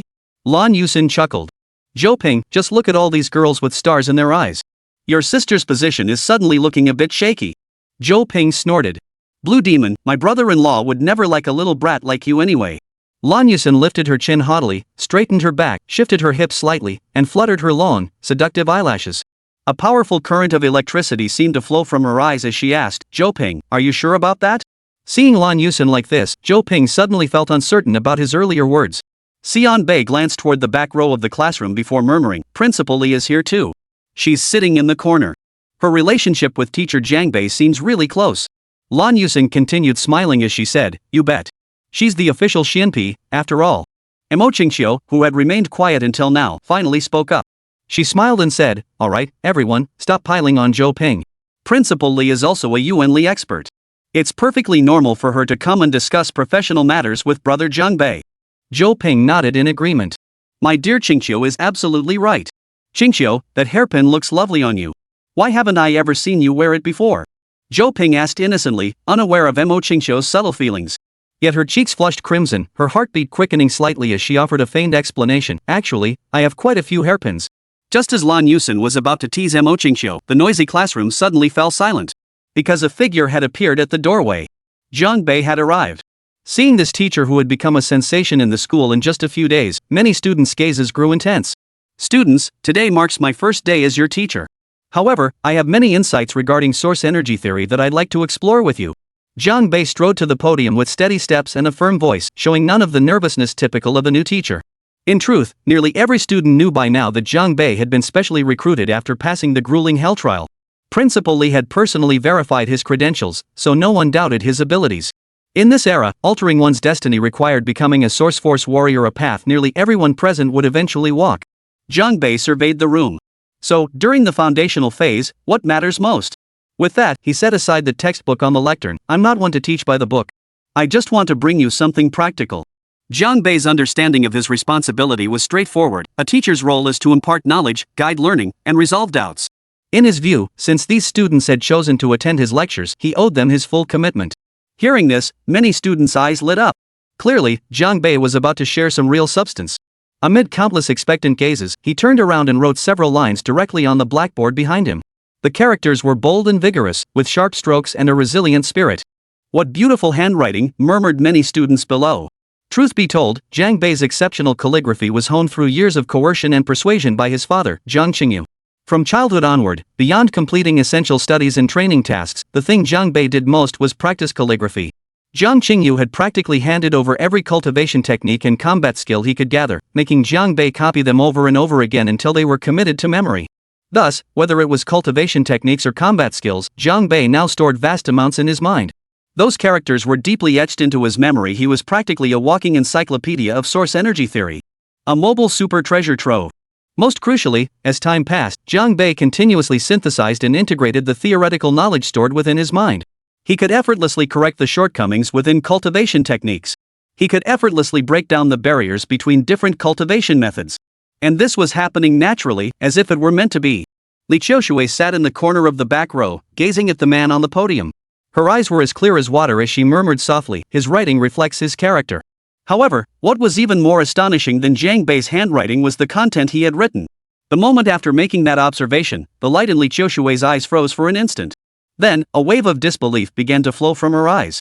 For what Jiang Bei had written was, in fact, an introductory cultivation method. In truth, every major academy's source energy textbook contained introductory cultivation methods. Yet, as the saying goes, the uninitiated see the spectacle, while the initiated see the essence. Li Qiushui instantly recognized that Jiang Bei's few simple-looking mantras were, in reality, immeasurably more profound than anything found in the textbooks. Had Jining Yu been present, she might have been even more astonished. The source energy cultivation method Jiang Bei was imparting to these students now placed even greater emphasis on fundamentals than the one he had given Xiaowan, making it far more suitable for non-martial artists with no prior foundation whatsoever. While Xiaowan wasn't a source energy martial artist either, her method of absorbing source energy was highly unique, involving an exceptionally prolonged absorption process. Therefore, the cultivation mantra Jiang Bei gave her was specifically tailored to address this particular aspect. Truthfully, people now understood that a truly effective source energy cultivation method might be impossible to buy even with money. Such techniques were treasured secrets, guarded closely by the great clans. After all, possessing a superior cultivation method can make the absorption of source energy twice as effective with half the effort. It also significantly reduces the waste ratio of source crystal essence. Li Qiushui's eyes clearly showed her deep admiration. She understood all too well just how precious Jiang Bei's seemingly simple cultivation method truly was. And yet he had so generously shared it with all his classmates. Such a gesture was truly moving. What defines a true teacher? This is it. Jiang Bei had embodied the very essence of a teacher through his actions. As Jiang Bei finished writing those few lines and tapped the chalk heavily on the blackboard to signal the end, the classroom instantly fell silent. Everyone seemed to hold their breath involuntarily. In that vast lecture hall, you could hear a pin drop. Eyes fixed on the words on the blackboard, shock flowed uncontrollably from their pupils. 1 second, 2 seconds, the silence stretched on for 2 full minutes. Finally, someone snapped out of their reverie and clapped their hands. Clap! It felt like a mirror reflecting time and emotion had suddenly shattered. Then, more claps followed in rapid succession. Like a silver bottle bursting, water gushing forth. Soon, everyone snapped out of it, and the applause roared like an avalanche and a tidal wave, threatening to tear the classroom roof off. Chapter 95, worth more than a decade of study. Every student who attended this class felt it was worth every minute. They all knew that if the few lines of text on the blackboard appeared at an auction, their value could likely buy a large house in Ningzhou. And now, teacher Jiang Bei had shared this entire cultivation technique without reservation. Was he treating money like dirt, or had he suddenly embraced all his students as his own? While filled with admiration, many students were deeply moved in emotion mirroring Principal Li's own state of mind at that moment. In truth, even so, these students underestimated the value of this cultivation technique. If it were ever publicly sold, it would likely be worth far more than just 1 or 2 villas. In this world, geniuses in the field of source energy theory are truly scarce. This is my gift to all of you, Jiang Bei declared. Applause erupted once more. Every clap came from the heart. As they gazed at the figure on the podium, their eyes brimmed with genuine admiration. Li Qiushui sat in the corner of the back row, watching the scene unfold. Her eyes brimmed with satisfaction and contentment. You might all think I'm someone who enjoys breaking the rules. Jiang Bei said, after all, I've heard that because of me, Ningda's campus forum crashed 3 times due to surging traffic overwhelming the servers. The students laughed, but their laughter wasn't mocking, it was filled with goodwill and friendliness. Whether it was the incident involving Liang Jiaming, the vice president of the student union, or the matter with Professor Gao Bozi, neither should have occurred within this university. Jiang Bei's expression grew slightly more serious, and the smile on his face completely vanished, but I hope that next time, if something similar happens again, I won't be the only one stepping forward. The students present fell into deep thought, some already showing signs of shame. After all, when Jiang Bei took action that day, there were more than just a handful of students who chose to stand by and watch. I'm not teaching you to be reckless fighters, Jiang Bei declared. Because this is the heart of a martial artist. The emphasis in his voice sent a jolt through the crowd. It wasn't just the volume that shook them, it was the meaning behind the words. The heart of a warrior. What is the warrior's heart? To fear neither power nor hardship. To act when witnessing injustice. To possess chivalrous courage and soaring ambition. Even if unseen rules bind you, you must dare to draw your blade, dare to wield your sword. Jiang Bei needed no further explanation, his previous actions had already proven this point. Within just 10 minutes of class, Jiang Bei had already stunned these students, who had only recently stepped onto the university campus, multiple times. Some influences were subtle and gradual. Today, Jiang Bei planted seeds in the hearts of these students. In the future, these seeds might sprout, grow strong, and blossom into vast forests. Teeming with life. lush and verdant. Next, Zhang Bei shifted the topic back and began explaining the cultivation technique word by word. As a practitioner with deep combat experience, he masterfully integrated theory with practical application. For nearly every term in the technique, he could cite relevant examples.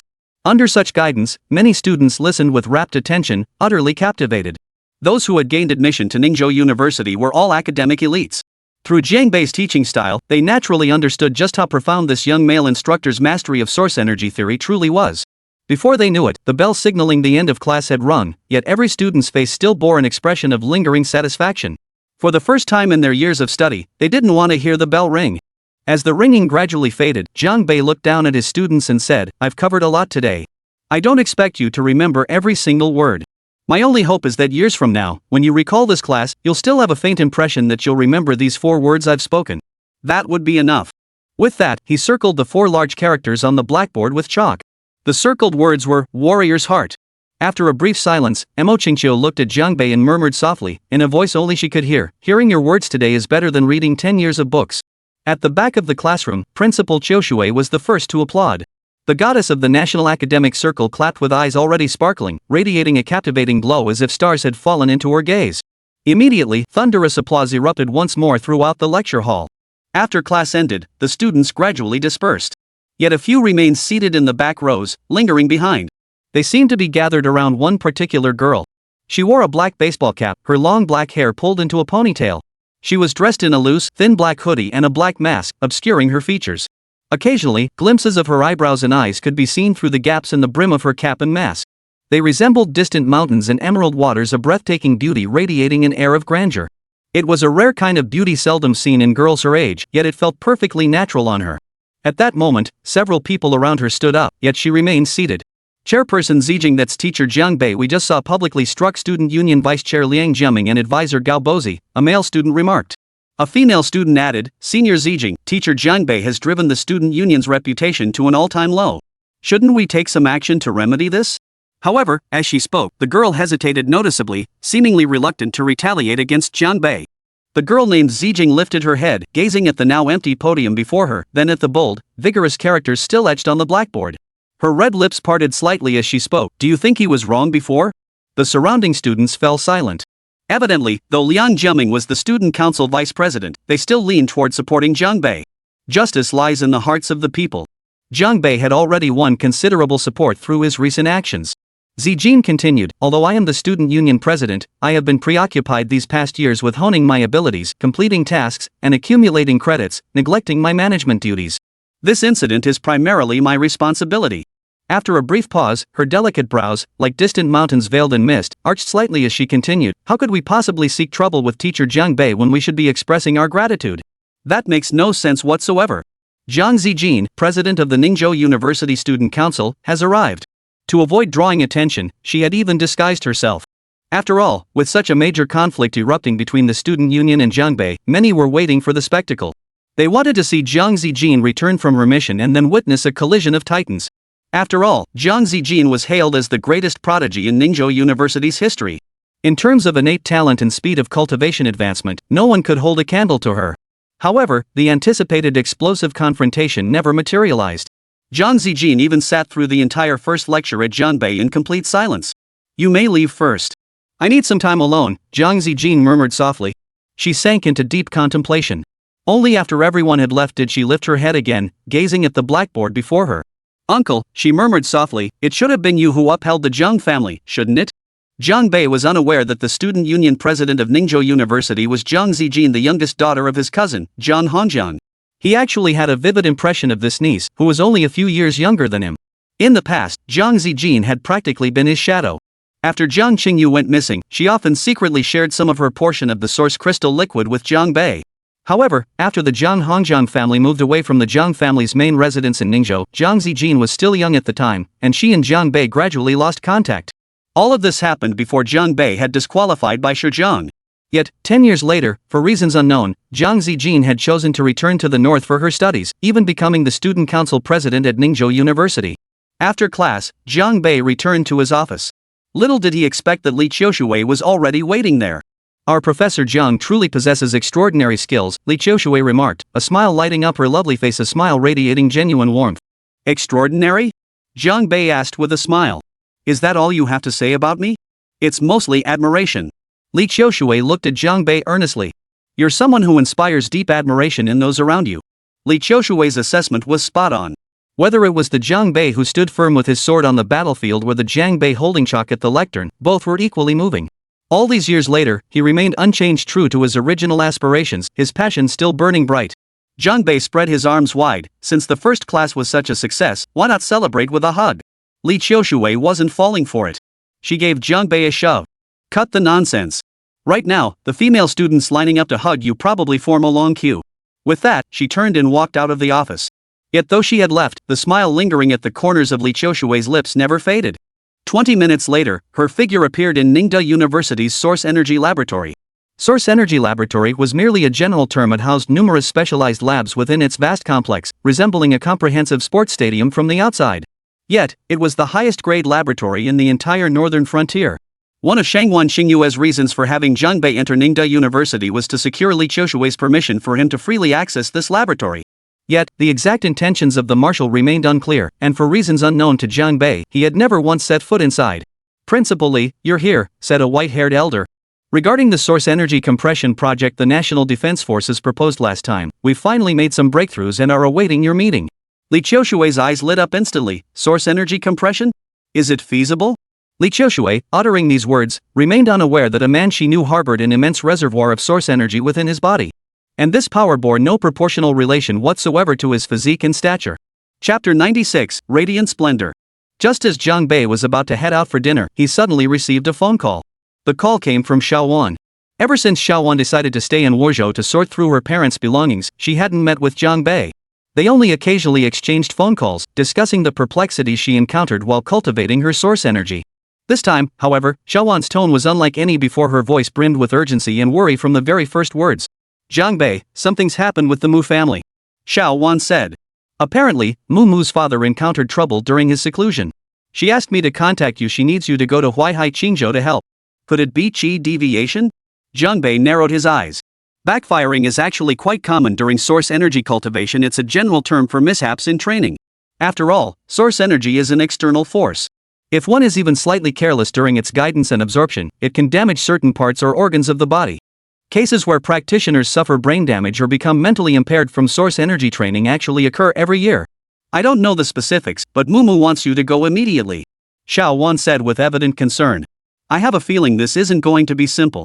If you go, you must be careful. Got it, don't worry. Jiang Bei's eyes flashed with determination as he replied firmly, I'm heading to Qingzhou to find her right now. Oh, one more thing. Jiang Bei suddenly grasped a crucial detail and asked, Mu has my contact info. Why didn't she reach out to me directly? Perhaps because my number is the first entry in her call log. We've been in frequent contact these past few days, Xiaowan explained. Also, Mu hung up before finishing her sentence.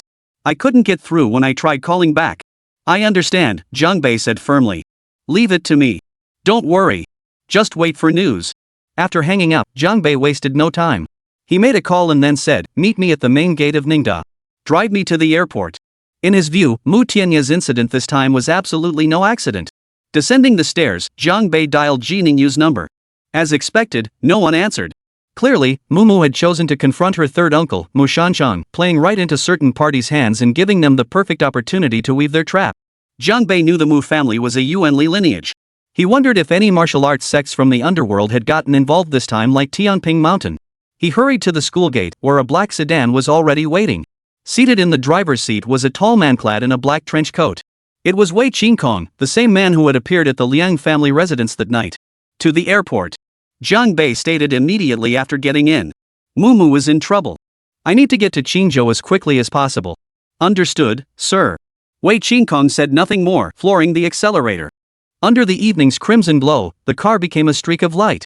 Jiang Bei closed his eyes, seemingly deep in thought, showing no concern that Wei Qingkong's breakneck speed might cause an accident. However, if this scene were witnessed on the Black Sea continent, it would likely shock many. The Qing King, one of the four heavenly kings of the formidable Carmen prison, actually serving as a driver for a man younger than himself? Why don't we just wipe out the forces targeting the Mu family? Wei Qingkong said after a long silence. His driving skills were truly exceptional. Weaving through traffic with precision, Jiang Bei felt remarkably steady despite the chaos. It's not that we can't wipe them out, Jiang Bei opened his eyes and said, but I don't yet know if other factions are pulling the strings behind this. After all, I'd much rather resolve this issue once and for all. Wei Qingkong nodded, then added with a hint of reluctance, we swept through the Black Sea continent without resistance. Arriving in the Dragon Nation, we find ourselves hamstrung. This feeling is truly unsettling. Indeed, even after Wei Qingkong had beaten the Liang family's high-ranking members to that state that night, she still hadn't completely destroyed the entire Liang family. Dragon Nation has its own rules, Zhang Bei said solemnly. You can't always solve problems the way we did in the Black Sea. You've been away too long. You'll have to adjust gradually. Sir, how much longer must we remain in the Dragon Kingdom? Wei Qingkong inquired.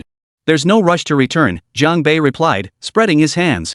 A strand of condensed black source energy slowly seeped from his palm, then came to a halt, emanating an almost docile aura. Clearly, by now, this strand of dark attributed source energy had been completely subdued and assimilated by Zhang Bei. Wei Qingkong, despite the high-speed journey, managed to glance at the rearview mirror. Seeing this, a look of gravity flashed in his eyes as he remarked, this strand of source energy. It said this strand of source energy originally came from the Dragon Nation. Zhang Bei's eyes held a deep gravity, there's a conspiracy behind this. If we're not careful, it could be a major scandal. Wei Qingkong chuckled, our Cayman prison is starting to resemble the official oversight bureau of the Black Sea continent more and more. Indeed, in the past, Carmen Prison was solely responsible for incarcerating prisoners. But since Jiang Bei took over as warden, the entire prison's functions had gradually begun to shift. With Black Sea's stability at stake, I must proceed with utmost caution, Zhang Bei stated before shifting gears. Has the flight been arranged? Before Wei Qingkong could answer, Zhang Bei's phone rang. Zhang Bei answered immediately. He recognized this caller. Major General Jiang, this is Tian Shichen, former staff officer of the National Defense Army and current director of the Martial Artists Management Office in Liajiang Province, Tian Shichen stated. The flight to Qingzhou and Huaihai has been arranged. You may depart immediately upon arrival. Could he be any more considerate? Zhang Bei's expression faltered slightly, as if taken aback. He hadn't expected the National Defense Army to have someone closely monitoring his every move. Even when something happened with Mumu, Tian Shichen knew about it. Thank you, Staff Officer Tian Director Tian, Zhang Bei said, though his surprise was evident. But what exactly is the Martial Arts Management Office? He had never heard of such a term before. The Martial Artist Management Office only oversees all source power practitioners. It holds no authority over non-martial artists. It was recently established under the Defense Forces Initiative, Tian Shichen explained. Moving forward, I will be stationed permanently in Ningzhou. Should you require any assistance, Major General Jiang, please do not hesitate to contact me. In truth, Tian Shichen understood her role perfectly. While ostensibly assigned to the northern border as a powerful director, her true purpose arranged by Shangguan Xingyue was to support Zhang Bei. And at this moment, Tian Shichen had clearly delivered a flawless performance. Alright, let's stay in touch. Zhang Bei replied, thank you. After hanging up, Wei Qingkong remarked, that female director is quite thoughtful. However, while the Martial Artist Management Office appears to be a newly established department, its future power could become terrifyingly vast. Exactly. While the Martial Artists Management Office currently oversees only martial artists, as source power becomes increasingly widespread, the number of martial artists will inevitably surge. At that point, this department's authority will likely become boundless. Zhang Bei shook his head, his eyes reflecting an indescribable emotion. That's Shangguan Xingyue's style. She's less a martial artist and more a politician. Wei Qingkong instantly grasped the subtext of Zhang Bei's words, so Shangguan Xingyue intends to use this move to strip some authority from other departments and transfer it to the defense force? Zhang Bei replied calmly, it's not about seizing power from other departments. Shangguan is aiming her spear directly at the presidential palace. Aiming her spear at the presidential office? Wei Qingkong nodded in agreement. Indeed, the defense force grows ever larger, and the presidential office is nearly silenced. In today's Dragon Nation, many don't know the current president's name, yet Shangguan Xingyue is known to all. Zhang Bei said nothing more. In truth, this was precisely why he felt less than close to Shangguan Xingyue. In Zhang Bei's view, martial artists must be pure in purpose, yet Shangguan's ambitions were too complex and her desires too numerous. The establishment of the Martial Artist Management Office was undoubtedly another major step in the National Defense Army's expansion of its power. Oh, and you won't be coming with me. Zhang Bei glanced at Wei Qingkong and said, you rarely return to Longhua. You should go see someone. At Zhang Bei's words, Wei Qingkong's eyes flashed with a sharp tremor. When Zhang Bei arrived at the airport, a jet radiating black light already waited amidst the pale pink evening glow. Tian Shichen, dressed in military uniform, stood quietly beside the aircraft, bathed in the same pink glow. Only this time, the rank of lieutenant colonel now adorned her shoulders. Major General Jiang, I am Tian. Tian Shichen stepped forward and saluted Zhang Bei. Before she could finish her greeting, Zhang Bei interrupted, we're friends now. Just call me Zhang Bei. Is this the Defense Forces Falcon dual capability fighter? Yes, it's the Falcon fighter that just rolled off the production line this year. But this particular unit has been modified into a transport aircraft with a focus on personnel transport. Tian Shichen replied, the pilot is ready and can take off at any time. Though designated a transport, this Falcon still boasts formidable offensive firepower. It's even said to rival the Black Eagle Federation's prized Vulture fighter in speed. Tian Shichen knew Zhang Bei was pressed for time, so he arranged the fastest aircraft in the defense force. All right. Zhang Bei said little, turning to board the aircraft. Yet, just as the cabin door was closing, he leaned out and addressed Tian Shichen, Director Tian, thank you. The other party had handled everything with such meticulous care and complete silence. Zhang Bei's gratitude was genuinely heartfelt.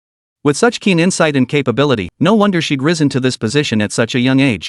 And Shangguan Xingyue had kept her close all this time probably because she was genuinely indispensable. Just call me Shichen. Tian Shichen removed his military cap and waved it in the sunset glow. I wish you smooth sailing on your journey to Qingzhou. Her silhouette stretched long in the evening light. Short hair tousled by the evening breeze, a few playful strands clung to her remarkably fair and attractive face. Paired with the military uniform that flattered her figure, it added a touch of charm. Amidst the deepening pink hues of the sunset and the increasingly gentle evening breeze, the Hunter Eagle twin-engine fighter suddenly emanated a fierce, warlike aura.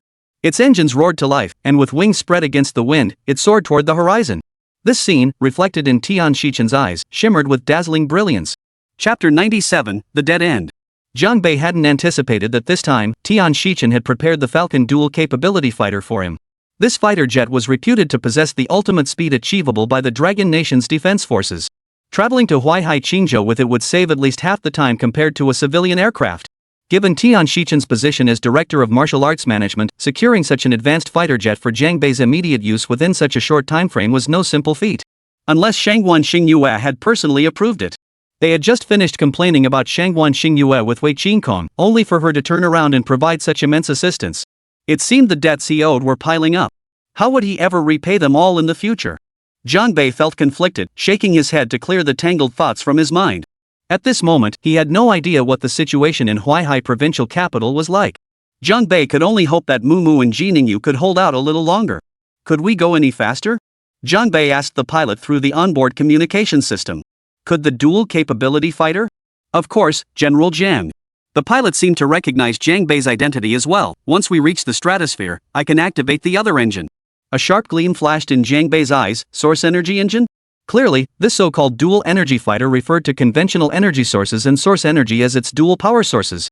Driven by the Dragon Nation's defense force, source-powered fighter jets had become a reality. Then, Zhang Bei recalled the paper on source energy firearms he had seen in Li Qiushui's office. A crucial insight suddenly dawned on him, visibly stirring his excitement. He promptly asked, could we abandon conventional fuel entirely and power the fighter solely with source energy? If Zhang Bei's question became reality, the application prospects of source energy in weaponry would open up a vast blue ocean. The Dragon Nation's defense force would sweep across neighboring countries, making border conflicts a thing of the past. Currently, we cannot rely solely on source energy to power fighter jets. Hybrid propulsion remains essential, the pilot stated. However, the pilot's answer did not come as a complete surprise to Zhang Bei. Zhang Bei nodded and sighed softly. We still lack the technology to fully convert source energy into kinetic energy. All these years, we still haven't cracked this problem. After a moment of deep thought, Zhang Bei suddenly recalled Tian Shichen mentioning over the phone that Shangguan Xingyue had personally gone to the Black Sea. And the author of that paper on source energy firearms seemed to reside in the Black Sea region. Could Shangguan Xingyue personally track down this individual? Zhang Bei felt it necessary to have Tian Shichen convey his thoughts to Shangguan Xingyue. Though he had left the defense forces years ago, Zhang Bei still instinctively worried about such matters. However, this Falcon fighter is equipped with the defense force's most advanced lethal weaponry. Once we reach Qingzhou, you can test it out, the pilot added. All right. Zhang Bei nodded in agreement, saying nothing more, his thoughts seemingly drifting far away. After several minutes of silence, Zhang Bei dialed Mumu and Jiningyu's numbers again, still no answer. Qingzhou, Mu family estate. At this moment, the Mu family estate was ablaze with lights. Yet these lights carried no warmth or harmony, instead, they radiated an oppressive, grim atmosphere. Outside the Mu family compound, hundreds of people were gathered. Mumu, clad in a fiery red dress, stood in the courtyard, a knife in her hand. Drops of blood trickled down its blade. Before her lay several bodies, each sprawled in pools of their own blood. Mumu's dress was also stained with crimson blood droplets. These were disciples of Tianping Mountain who had attempted to subdue Mumu, only to be cut down by her instead. Stop struggling, Mumu. You're only at the Xian level. There are plenty here who can overpower you. Standing on the front steps of the courtyard was a man in his 30s. Dressed in a navy blue robe, he held a sword in his hand, his left arm crossed behind his back. Observing the scene before him, he sneered, "The Mu family failed to raise their child properly. I'll take it upon myself to discipline him." And this was Huang Yunpeng, the eldest senior disciple of Tianping Mountain. This man had actually come to the Mu residence himself to force a marriage. Mumu stared coldly at Huang Yunpeng, her eyes devoid of the softness and gentleness she usually showed towards Jiang Bei. She said, "Huang Yunpeng, you've certainly gone to great lengths to deal with me. You've really spared no effort." "Of course. From driving your father mad with obsession to having Ji Ningyu diverted, didn't he every move demand meticulous planning?" A faint smug smile touched Huang Yunpeng's lips. "Mumu, you must understand the price one pays for cuckolding me." Mumu stared at him coldly, her voice even icier than her expression. "What utter nonsense! There was never any real relationship between us. How could you possibly be wearing the horns? And why go to such enormous lengths?" Mumu appeared calm and composed, yet deep within her expression lay hidden worry. Because at this moment, she stood utterly alone. Her father, Mu Tianai, lay unconscious in the secret chamber of the back courtyard, his heartbeat slow. No one could say how much longer his vital signs would hold. Meanwhile, her master, Ji Ningyu, had been lured away by enemies to an unknown location, her fate equally uncertain.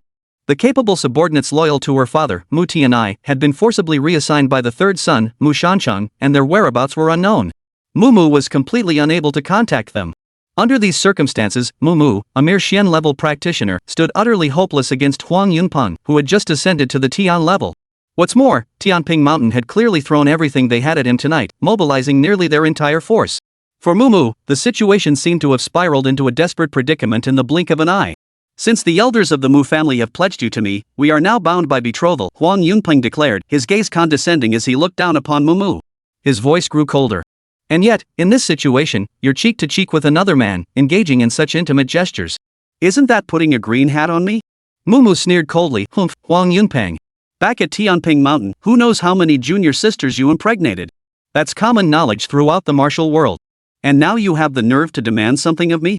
Do you even have the right?" Huang Yunpeng's expression darkened further.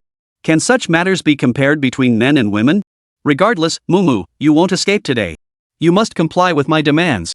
Mumu stared at the phone split clean in two on the ground, shook her head, and sighed softly.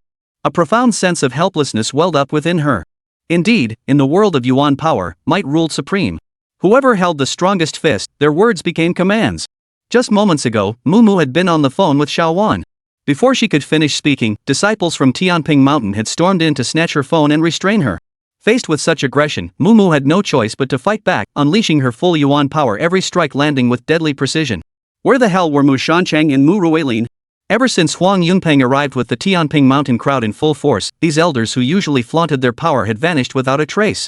Worst of all, they'd taken away the entire clan's defensive forces and all the revered masters. What kind of international joke was this? Were they deliberately setting a trap for her? The fiery-tempered Mumu was practically itching to chop those uncles and elders to pieces. She now had ample reason to suspect that her third and fourth uncles bore the most direct responsibility for her father's descent into madness. Clearly, they had colluded with Huang Yunpeng long ago, working together from the inside and outside to orchestrate this entire scheme. They were waiting for tonight to act, luring the wolf into the house. This would not only severely cripple Mu Tianai but also deliver Mumu to Huang Yunpeng, thereby currying favor with Tianping Mountain. Damn it! The Mu family was also a Yuanli lineage. Why were they groveling so lowly before a mere martial sect? Mumu couldn't fathom the actions of certain elders within her clan. At that moment, a figure flashed through Mumu's mind. If he were here now, what might the outcome be? This figure ignited a glimmer of hope within Mumu, trapped in this desperate predicament. Pretty hopeless, right? Huang Yunpeng watched Mumu's shifting expressions and seemed to feel slightly better. He said, "Don't count on anyone coming to save you. Even if your little boyfriend got the news, he'd only be able to fret helplessly. To get from the north to Huaihai, even if he took the first flight tomorrow morning, he'd probably only arrive around noon." By now, the sunset had nearly vanished below the horizon, leaving only a faint afterglow. As night gradually enveloped the surroundings, the brightly lit Mu family compound now felt strangely unfamiliar to Mumu. Facing overwhelming pressure, Mumu bit her lip and remained silent. She knew Huang Yunpeng was speaking the truth. The attack on Tianping Mountain had been too sudden, with no warning whatsoever.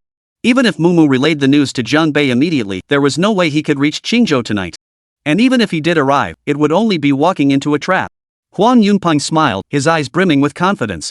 "Tonight, I've cast a very large net. It can catch many people, not just the Mu family." Ha! What was Huang Yunpeng up to? Mumu's expression instantly turned grave. What exactly are you scheming? Mumu demanded coldly. Indeed, Mumu realized that if it were only for her sake, Tianping Mountain wouldn't have gone to such great lengths. Your Mu family made a wise choice in partnering with me, Huang Yunpeng said with a faint smile. In the future, I won't shortchange you. The Mu family will undoubtedly retain its place in the martial world. Mumu bit her lip until it nearly bled. The short-sighted members of the Mu family are all courting disaster. Playing with fire? Huang Yunpeng countered. Actually, since things have come to this, I might as well tell you something. To Huang Yunpeng, Mumu was as good as trapped today. He had all the time in the world to toy with her.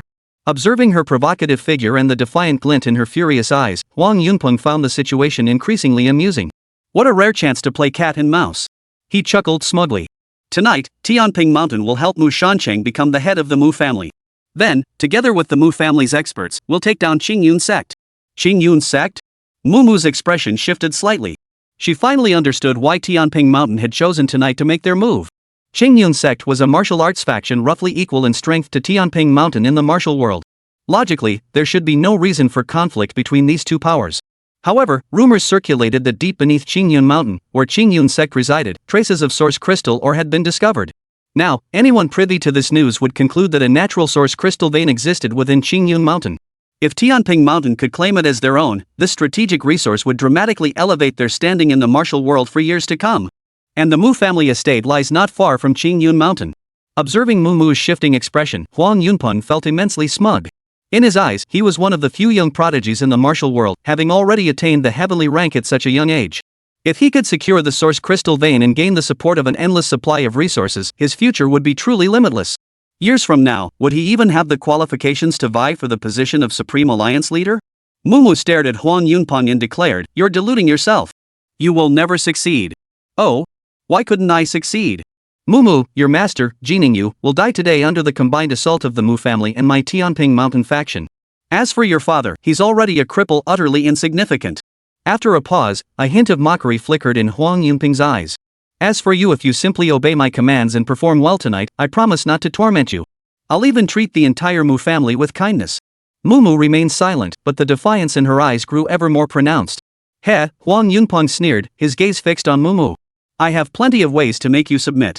If you refuse once, I'll kill one member of the Mu family. Refuse twice, and I'll kill two. Let's see just how heartless you, Miss Mu, truly are, how long you can stand by and watch as I slaughter everyone close to you, one by one." Chapter 98, Sister is Heaven. Every word of Huang Yunpeng's threat dripped with ruthless cruelty. If Mumu refuses to comply, he'll slaughter every last member of the Mu family. This bastard even claimed he'd protect the Mu family before. "You're not human." Mumu stared at Huang Yunpeng and said. A flash of fearless resolve flickered in her eyes. "That's not necessarily a bad thing." Huang Yunpeng smiled faintly. "Sometimes, when you stop seeing yourself as human, you can actually let go more freely in many matters. You'll find your life becomes much less shackled and constrained." A cold, sharp light flashed in Mumu's eyes as she said icily, "Rest assured, I won't let you have your way."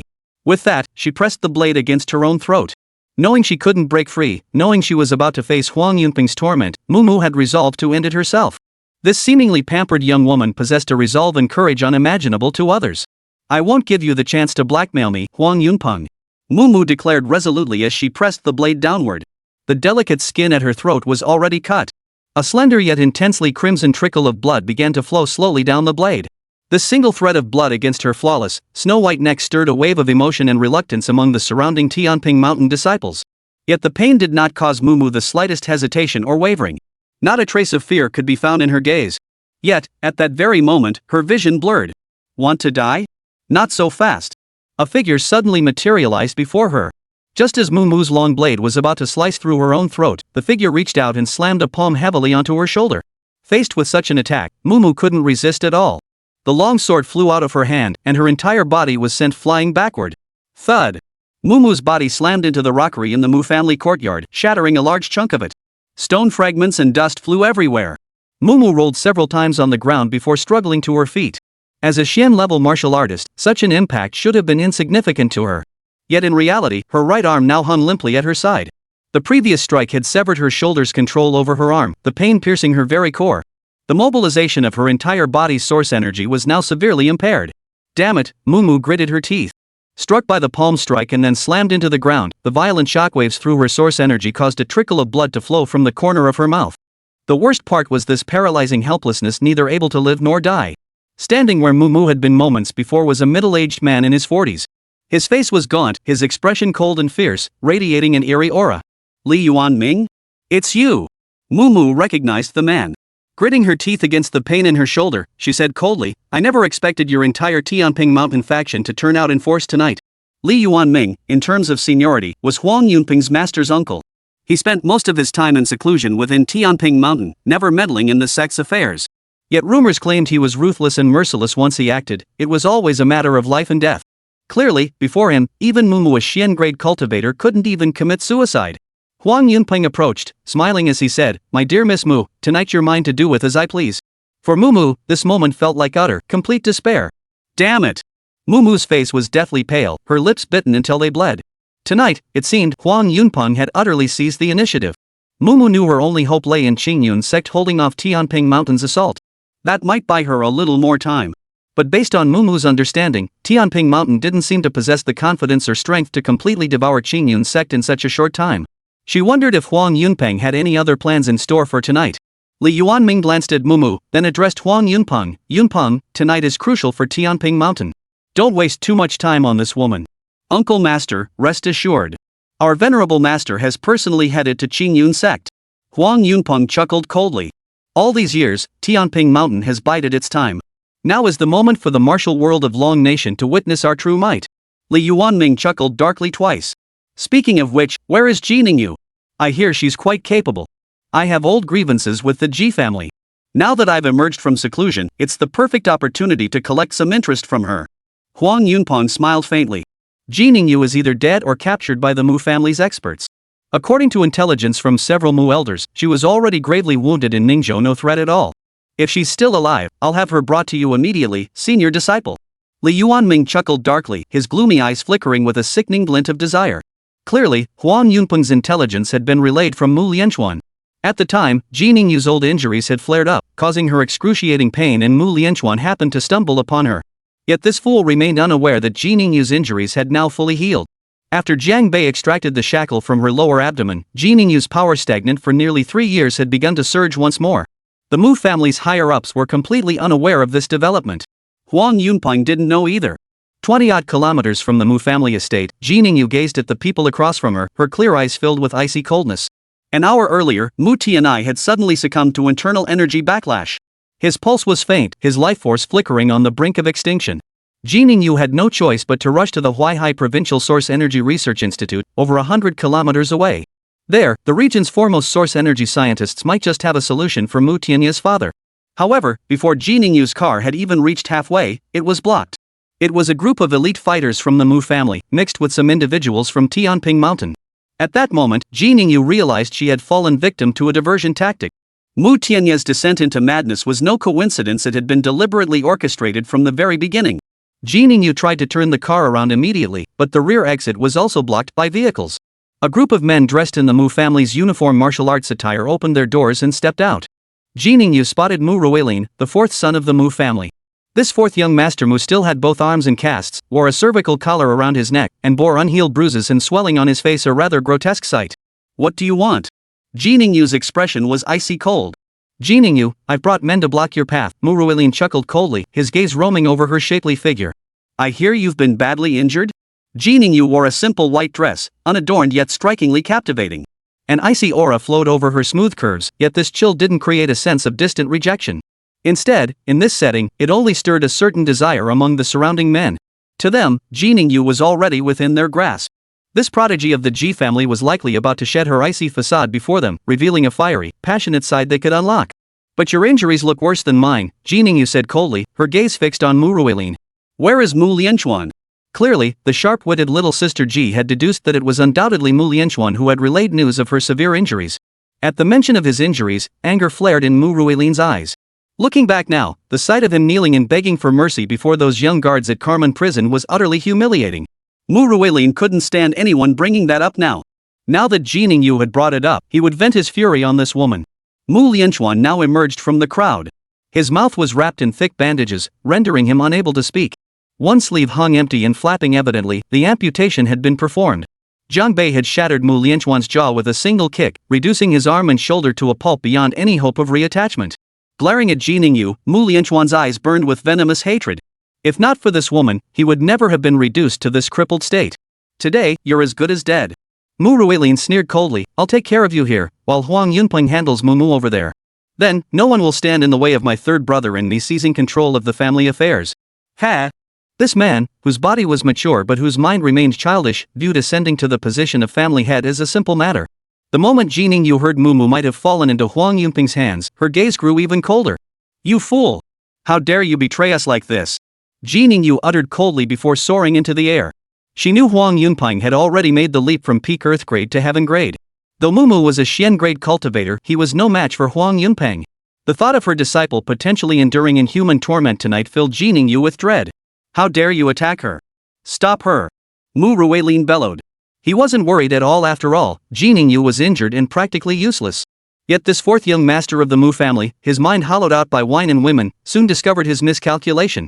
For Ji Ningyu, her mind consumed by fury, radiated an intense, bone-chilling aura. It seemed to freeze the very air around them. Mu Ruilin distinctly felt the very air he inhaled turn bitterly cold. Ji Ningyu soared into the air, raising her hand in a single swift motion. The icy power surged outward. A surge of white mist erupted from between her palms, slamming violently into a Mu family expert who had leaped up to block her. This expert was at the mid-earth realm level, just a step away from becoming a family-sponsored cultivator. Yet, the moment Ji Ningyu unleashed that white mist, terror filled his eyes. For this was the mark of heaven-tier power. Ji Ningyu still possessed heaven-grade strength. Chapter 99, The Fairy Descends. Faced with Ji Ningyu's source energy attack, the earth-grade expert had no chance to resist. His protective barrier shattered instantly, sending his body flying over 10 meters. As his body slammed into the ground, a large mouthful of blood gushed from his lips. The next instant, Ji Ningyu's figure materialized beside Mu Lianchuan. The former Mu family expert, now crippled after losing an arm, stared at Ji Ningyu's sudden appearance with terror filling his eyes. Smack! Ji Ningyu's right hand shot up, landing a resounding slap across Mu Lianchuan's face. His jaw had undergone reconstructive surgery, and it would take another 2 or 3 months to fully heal. Ji Ningyu's slap shattered the newly reconstructed jaw, which had cost a fortune to repair. Ji Ningyu had clearly channeled her source power into the strike. The blow was devastatingly powerful, shattering not only Mu Lianchuan's jaw but also causing countless fractures across half his facial bones. After that single blow, Mu Lianchuan was sent tumbling to the ground, his vision darkening in waves. Ji Ningyu didn't pause for a second. She flew forward and delivered a kick straight to Mu Lianchuan's groin. This was a kick infused with source power. That area is notoriously vulnerable in men, unable to withstand blows, let alone a vicious strike from a heaven-tier powerhouse like Little Sister Ji. Ah! Mu Lianchuan let out a piercing scream. The fabric below his waist instantly turned crimson with blood. A cloud of blood mist even burst through the fabric's fabric and shot into the air. This was a proper ass-kicking. Several Mu family experts had been preparing to attack Ji Ningyu from behind. Yet at that moment, they instinctively halted their advance. Their lower abdomens clenched uncontrollably. A chill ran through them. Any man witnessing this scene would feel a pang of sympathy. Ji Ningyu turned around, and Mu Ruilin, the fourth son of the Mu family, stood beside her, his legs visibly trembling. You weren't seriously injured? Mu Ruilin stammered, his voice trembling so badly it sounded comical. Ji Ningyu shot him a cold glance. As an elder of the family, you sought to harm your own kin. Such a person truly deserves to be executed. With that, her white dress billowed as she leapt into the air. Her graceful form spun mid-flight, and her long, supple leg lashed out, striking Mu Ruilin squarely across the neck. At that moment, Mu Ruilin still wore a cervical collar. The impact shattered the brace instantly, and a bone-chilling crack echoed from the fractured vertebrae. The crackling sound was enough to make one's scalp crawl. Under Ji Ningyu's kick, Mu Ruilin's cervical vertebrae snapped one by one. The fourth young master of the Mu family instantly lost control of his bowels, a foul, pungent stench wafting from his trousers. His head slumped to one side, eyes wide and vacant, before his body went rigid and collapsed to the ground. Under Ji Ningyu's single kick, Mu Lianchuan met his end. The scene fell deathly silent. You could hear a pin drop. Ji Ningyu swept her gaze around the room, her eyes cold and ruthless. Anyone else wish to come and die? Feel free to try. Otherwise, don't be foolish enough to stand in my way. Mu Ruilin had his neck snapped by Ji Ningyu's kick, and Mu Lianchuan's fate was so gruesome it sent chills down spines. For a moment, the Mu family's elite fighters hesitated. Ji Ningyu, you've killed fourth master Mu. This places you in direct opposition to the Mu family. One expert mustered his courage to speak. The Mu family will never let you off. You will surely. But before he could finish, Ji Ningyu struck out with a palm. Boom!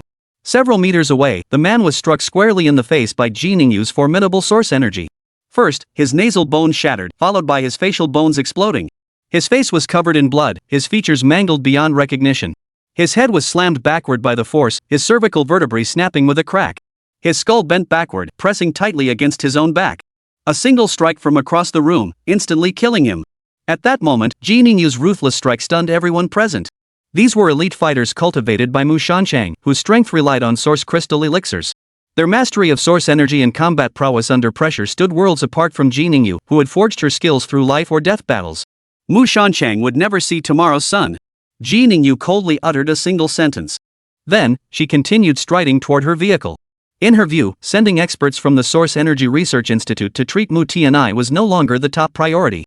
She must return to the Mu Manor immediately to save her disciple. Otherwise, Mu would likely fall victim to Huang Yunping's treacherous hands. Along Ji Ningyu's path, the Mu family's elite fighters made way for her. Mu Ruilin's intelligence had been gravely flawed. He himself was already dead. It seemed Mu Shanchang might not even make it to tomorrow. Given that, why risk a life or death confrontation with Ji Ningyu? Yet, the instant Ji Ningyu pulled open the carriage door, the air violently convulsed. A colossal force struck the car head-on from across the distance. Boom! The car's engine compartment exploded into shards, billowing smoke and dust everywhere. Now, if Ji Ningyu wanted to return, she'd have to rely solely on her own 2 feet.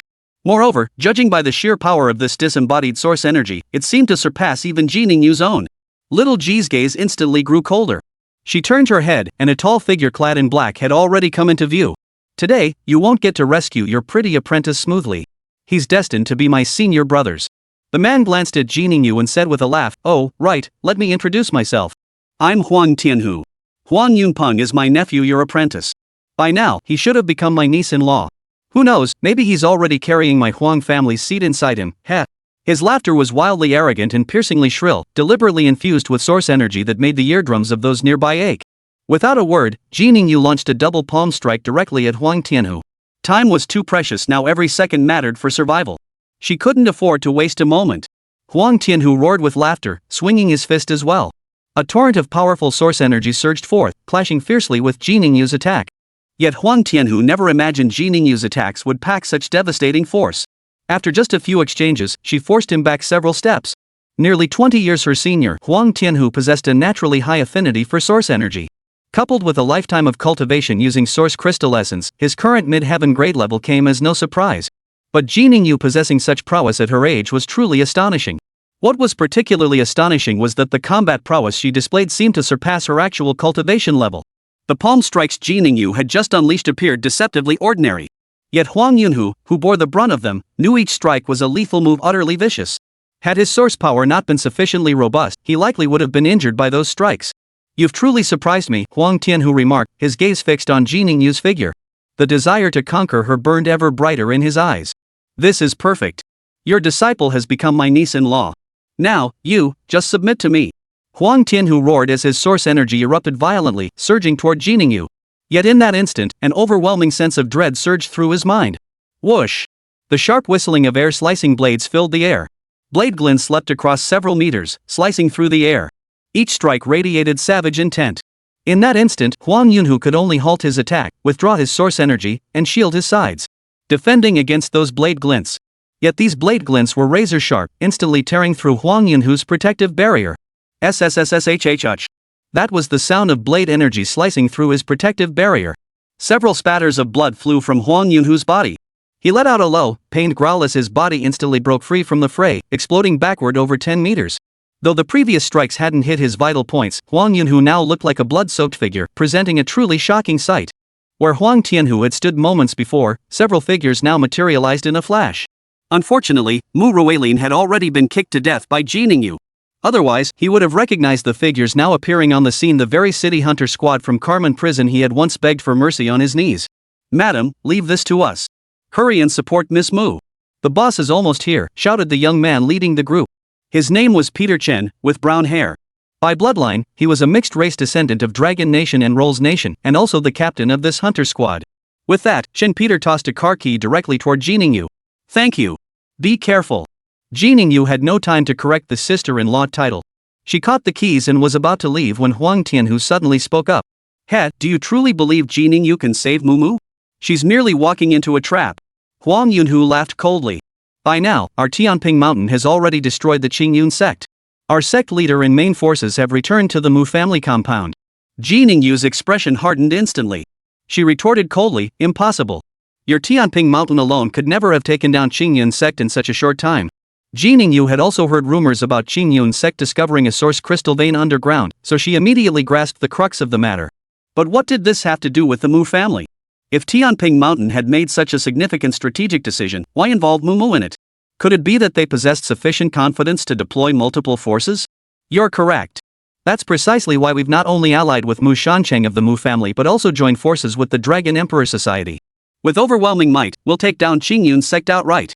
Huang Tianhu's body was stained with blood, yet his face still wore a ruthless smile. Otherwise, why do you think I'd have the energy to deal with you? The Dragon Emperor Society?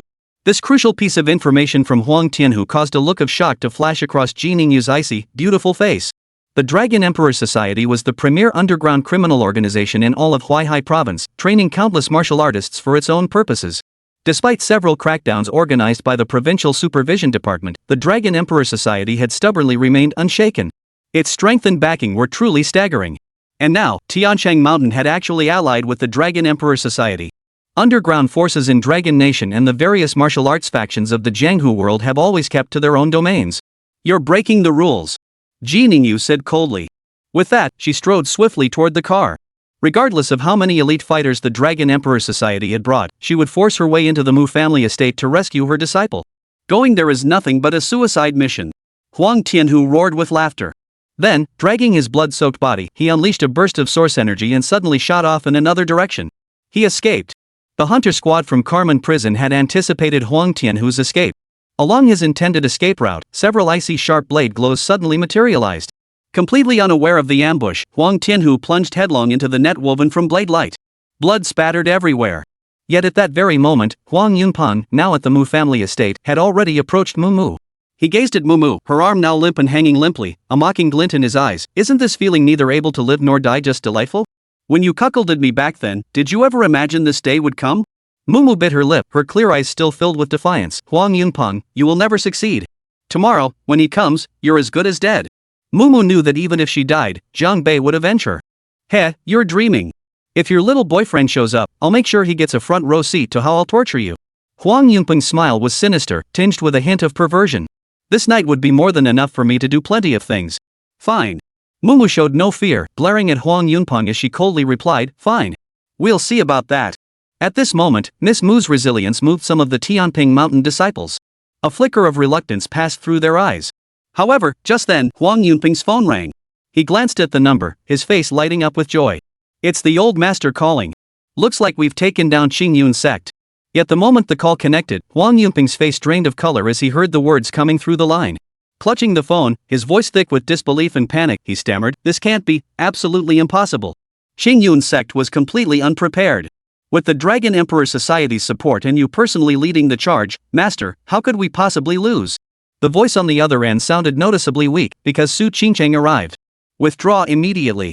Before the sentence could finish, the call abruptly cut off.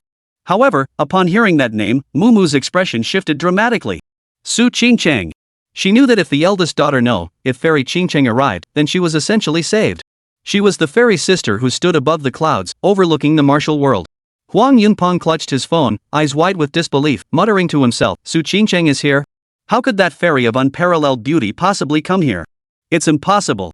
He still couldn't accept this reality. And he wasn't alone. The numerous Tianping Mountain disciples gathered nearby found it utterly unacceptable too. An operation meticulously planned for so long, all for naught because of a woman? Yet, at that moment, a crisp, clear voice rang out in everyone's ears. Yes, it's me, Su Qingcheng. I'm here. Chapter 100, she was waiting for me. Qingcheng. The fairy Qingcheng. The young man who had glared at Zhang Bei moments before now trembled with excitement, his voice shaking uncontrollably. Though separated by over 100 meters, they all felt Su Qingcheng's gaze was directed their way. Her gaze was like ethereal mist though indistinct, it shone brighter and more captivating than the very light of day. I can hardly breathe. The young man clutched his chest with both hands, his face flushed crimson with excitement. The girls accompanying him couldn't tear their eyes away either. My goodness, this is simply too beautiful. Indeed, even without ever seeing the peerless beauty. I'm a failure, barely noticing whether the sun shines brightly or not because I have no time. My parents couldn't support me, my education was limited, and I was alone in the city searching for my future. I applied for many jobs but never got hired. Maybe no one likes someone who isn't good at talking, doesn't like to socialize, and doesn't show enough ability. For 3 whole days, I survived on just 2 loaves of bread. Hunger kept me awake at night. Fortunately, I'd paid a month's rent in advance, so I could stay in that dark basement and avoid the bitterly cold winter winds outside. Finally, I found work, night watchman at the hospital, guarding the morgue. The hospital nights were colder than I'd imagined. The wall lamps in the corridors weren't lit, and everything was dim. Only the faint glow seeping out from the rooms helped me see my way. The smell there was unbearable. Every so often, a deceased person would be brought in, stuffed into a body bag, and we'd work together to carry them into the morgue.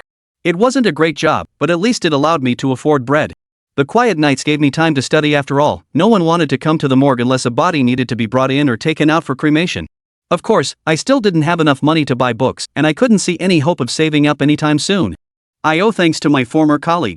Had he not suddenly quit, I might not even have landed this job. I dream of rotating to the day shift. Currently, I sleep when the sun rises and wake when night falls, leaving my body somewhat weak and my head occasionally throbbing. One day, the undertaker brought in a new body. I heard it was my former colleague who had abruptly quit. Curious about him, I quietly opened the body bag after everyone left. He was an old man, his face pale and wrinkled, looking terrifying under the dim light. His hair was sparse and mostly white. All his clothes had been stripped off, leaving him completely naked. I noticed a peculiar mark on his chest, a dark bluish-black pattern I couldn't quite describe, the light being far too dim. I reached out and touched the mark, but it felt ordinary. Looking at this former colleague, I wondered if I kept living this way, would I end up like him when I grew old? I told him I'd accompany him to the crematorium tomorrow and personally take his ashes to the nearest free public cemetery. That way, the people handling these matters wouldn't find it bothersome and just dump them in some river or wasteland. This would sacrifice a morning's sleep, but thankfully Sunday was coming soon, and I could make up for it then. After saying that, I finished preparing the body bag and stuffed it back into the cabinet. The light in the room seemed to dim further. After that day, every time I slept, I would dream of a thick fog. I sensed something was about to happen soon, that sooner or later, something or someone, if you could even call it that, would come for me. But no one believed me. They thought working in that environment had driven me mad, that I needed to see a doctor. A male customer sitting at the bar looked up at the storyteller, who had suddenly stopped, and then. This male customer was in his 30s, wearing a brown tweed jacket and light yellow trousers. His hair was slicked back, and beside him lay a simple dark bowler hat. He looked ordinary, like most people in the tavern, black hair, light blue eyes, neither handsome nor ugly, lacking any striking features. Yet in his eyes, the storyteller was an 18 or 19-year-old youth, tall and straight-backed, with long limbs. He too had short black hair and light blue eyes, but his features were sharply defined, striking enough to catch one's attention. The young man gazed at the empty glass before him and sighed. Then I quit my job and returned to the countryside to come here and brag to you. As he spoke, a smile spread across his face, tinged with a hint of mischief. The male customer froze. You mean all that was just bragging? Ha ha. Laughter erupted around the bar. As the laughter subsided, a lean middle-aged man looked at the slightly embarrassed customer and said, "Stranger, you actually believe Lumian's story? He tells a different tale every day. Yesterday he was some poor schmuck whose fiancée broke off their engagement because he was penniless, and today he's suddenly a corpse keeper." Yeah, 30 years east of the Sorrento, 30 years west of the Sorrento, nothing but nonsense, chimed in another tavern regular. They were farmers from the large village of Cordu, clad in short jackets of black, gray, or brown. The dark-haired young man called Lumian braced himself against the bar with both hands, slowly rising to his feet. He smiled broadly.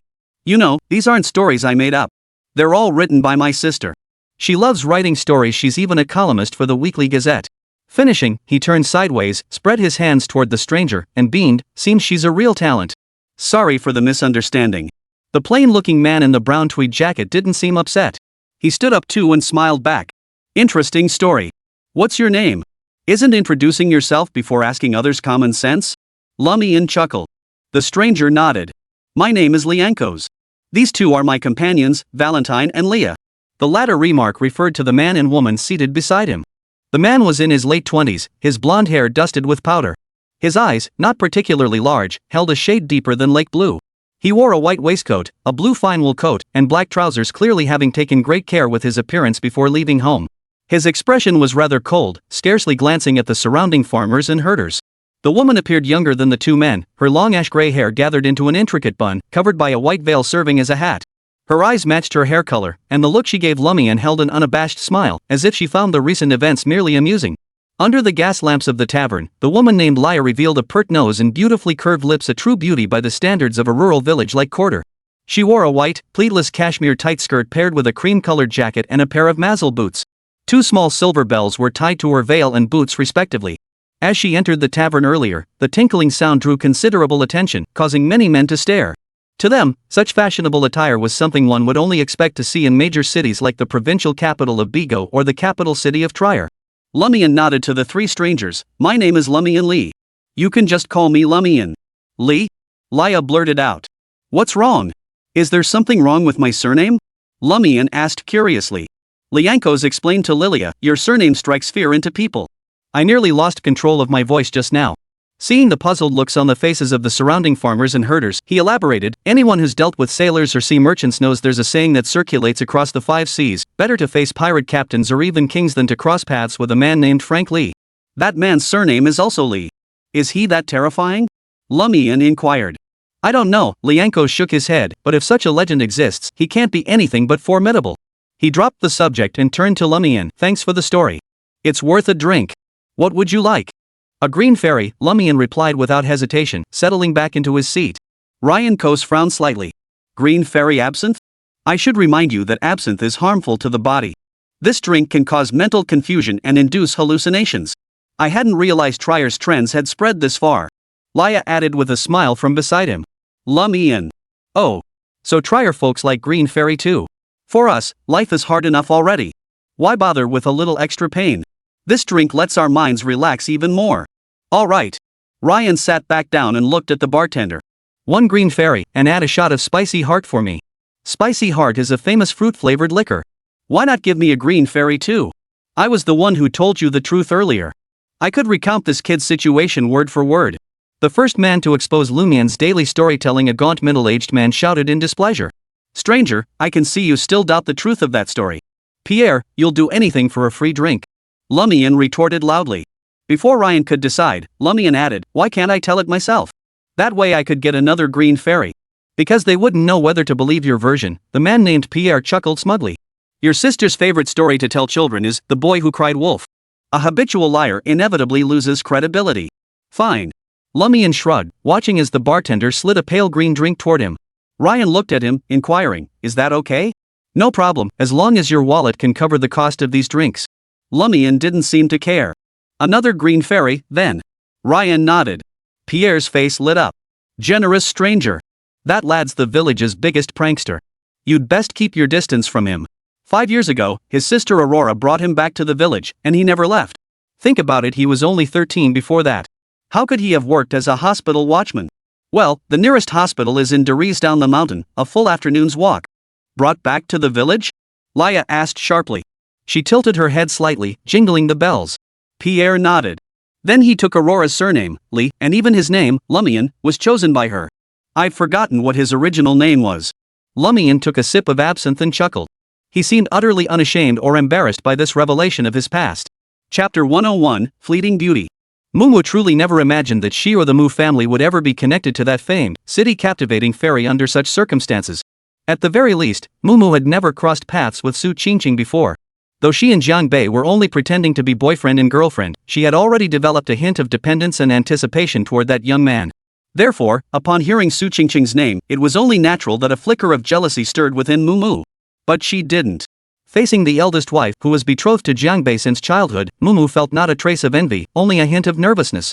It felt like a younger sister brought into the family later was about to meet the eldest sister who held the household's authority. Not only did she not feel jealous, but deep down, she even harbored a desire to earn the other's approval. Of course, this was merely Mumu's subconscious. She herself hadn't even noticed that such thoughts had quietly taken root within her. But at the Mu family estate, there were plenty of people far more nervous than Mumu. Su Qingqing's whereabouts were unknown, yet her voice rang out clearly in everyone's ears. The voice wasn't loud, nor did it fill the entire space, yet it reached every ear with perfect clarity. It was as if Su Qingqing were speaking right beside them. This was clearly a source power technique involving sound. Upon hearing the voice, Huang Yunping immediately stumbled backward several steps. The unease and dread in his eyes amplified exponentially in an instant. That single utterance alone demonstrated Su Qingqing's mastery of source energy, which had absolutely surpassed Huang Yunping's wildest imaginings. The senior disciple of Tianping Mountain wiped the cold sweat from his forehead and bellowed, "Su Qingqing? Where are you? I advise you not to meddle in this. Meanwhile, his master's younger brother, Li Yuanming, scanned the area with a grim expression, seemingly searching for Su Qingqing's presence. Since the sound had carried this far, Su Qingqing herself must be very close by. Fairy Qingqing, your reputation precedes you. Since you've come, cease your tricks and reveal yourself, Li Yuanming said in a cold, icy tone. The reason the title Fairy of Unparalleled Beauty caused such tension among the Tianping Mountain crowd was entirely because this young lady was no ethereal, otherworldly being. Instead, she frequently intervened to help those in need during her travels through the martial world. Her source power cultivation was immense, yet she possessed a heart burning with righteousness. Su Qingqing, mind your own business. Huang Yunpeng growled. What good will it do your Twin Mountains Island to antagonize all the martial arts sects? Your island may be powerful, but you can never dominate every sect in the world. His voice carried far on the power of his source energy, yet it paled in comparison to Su Qingqing's mastery of vocal control. Su Qingqing's sect was Xuangshan Island. Located at the mouth of the Xiao River in southern Long Nation, Xuangshan Island is hailed as the Immortal Isle of the South Sea. Rising from this island are two towering peaks. Their height is rare in the south, shrouded in mist and clouds day and night, earning them the name Twin Immortal Mountains of the Sea. Is that so? Su Qingqing's voice was calm. I never intended to outshine other martial arts sections. But seeing the mighty Tianping Mountain bully a young woman like this, I simply couldn't stand by and watch. I couldn't stand by and watch. At that moment, a wave of profound emotion surged within Muumu's heart. Su Qingqing had witnessed everything. And she'd spoken up directly to defend her. Is big sister really this protective? Su Qingqing, stop playing tricks. Come out here now.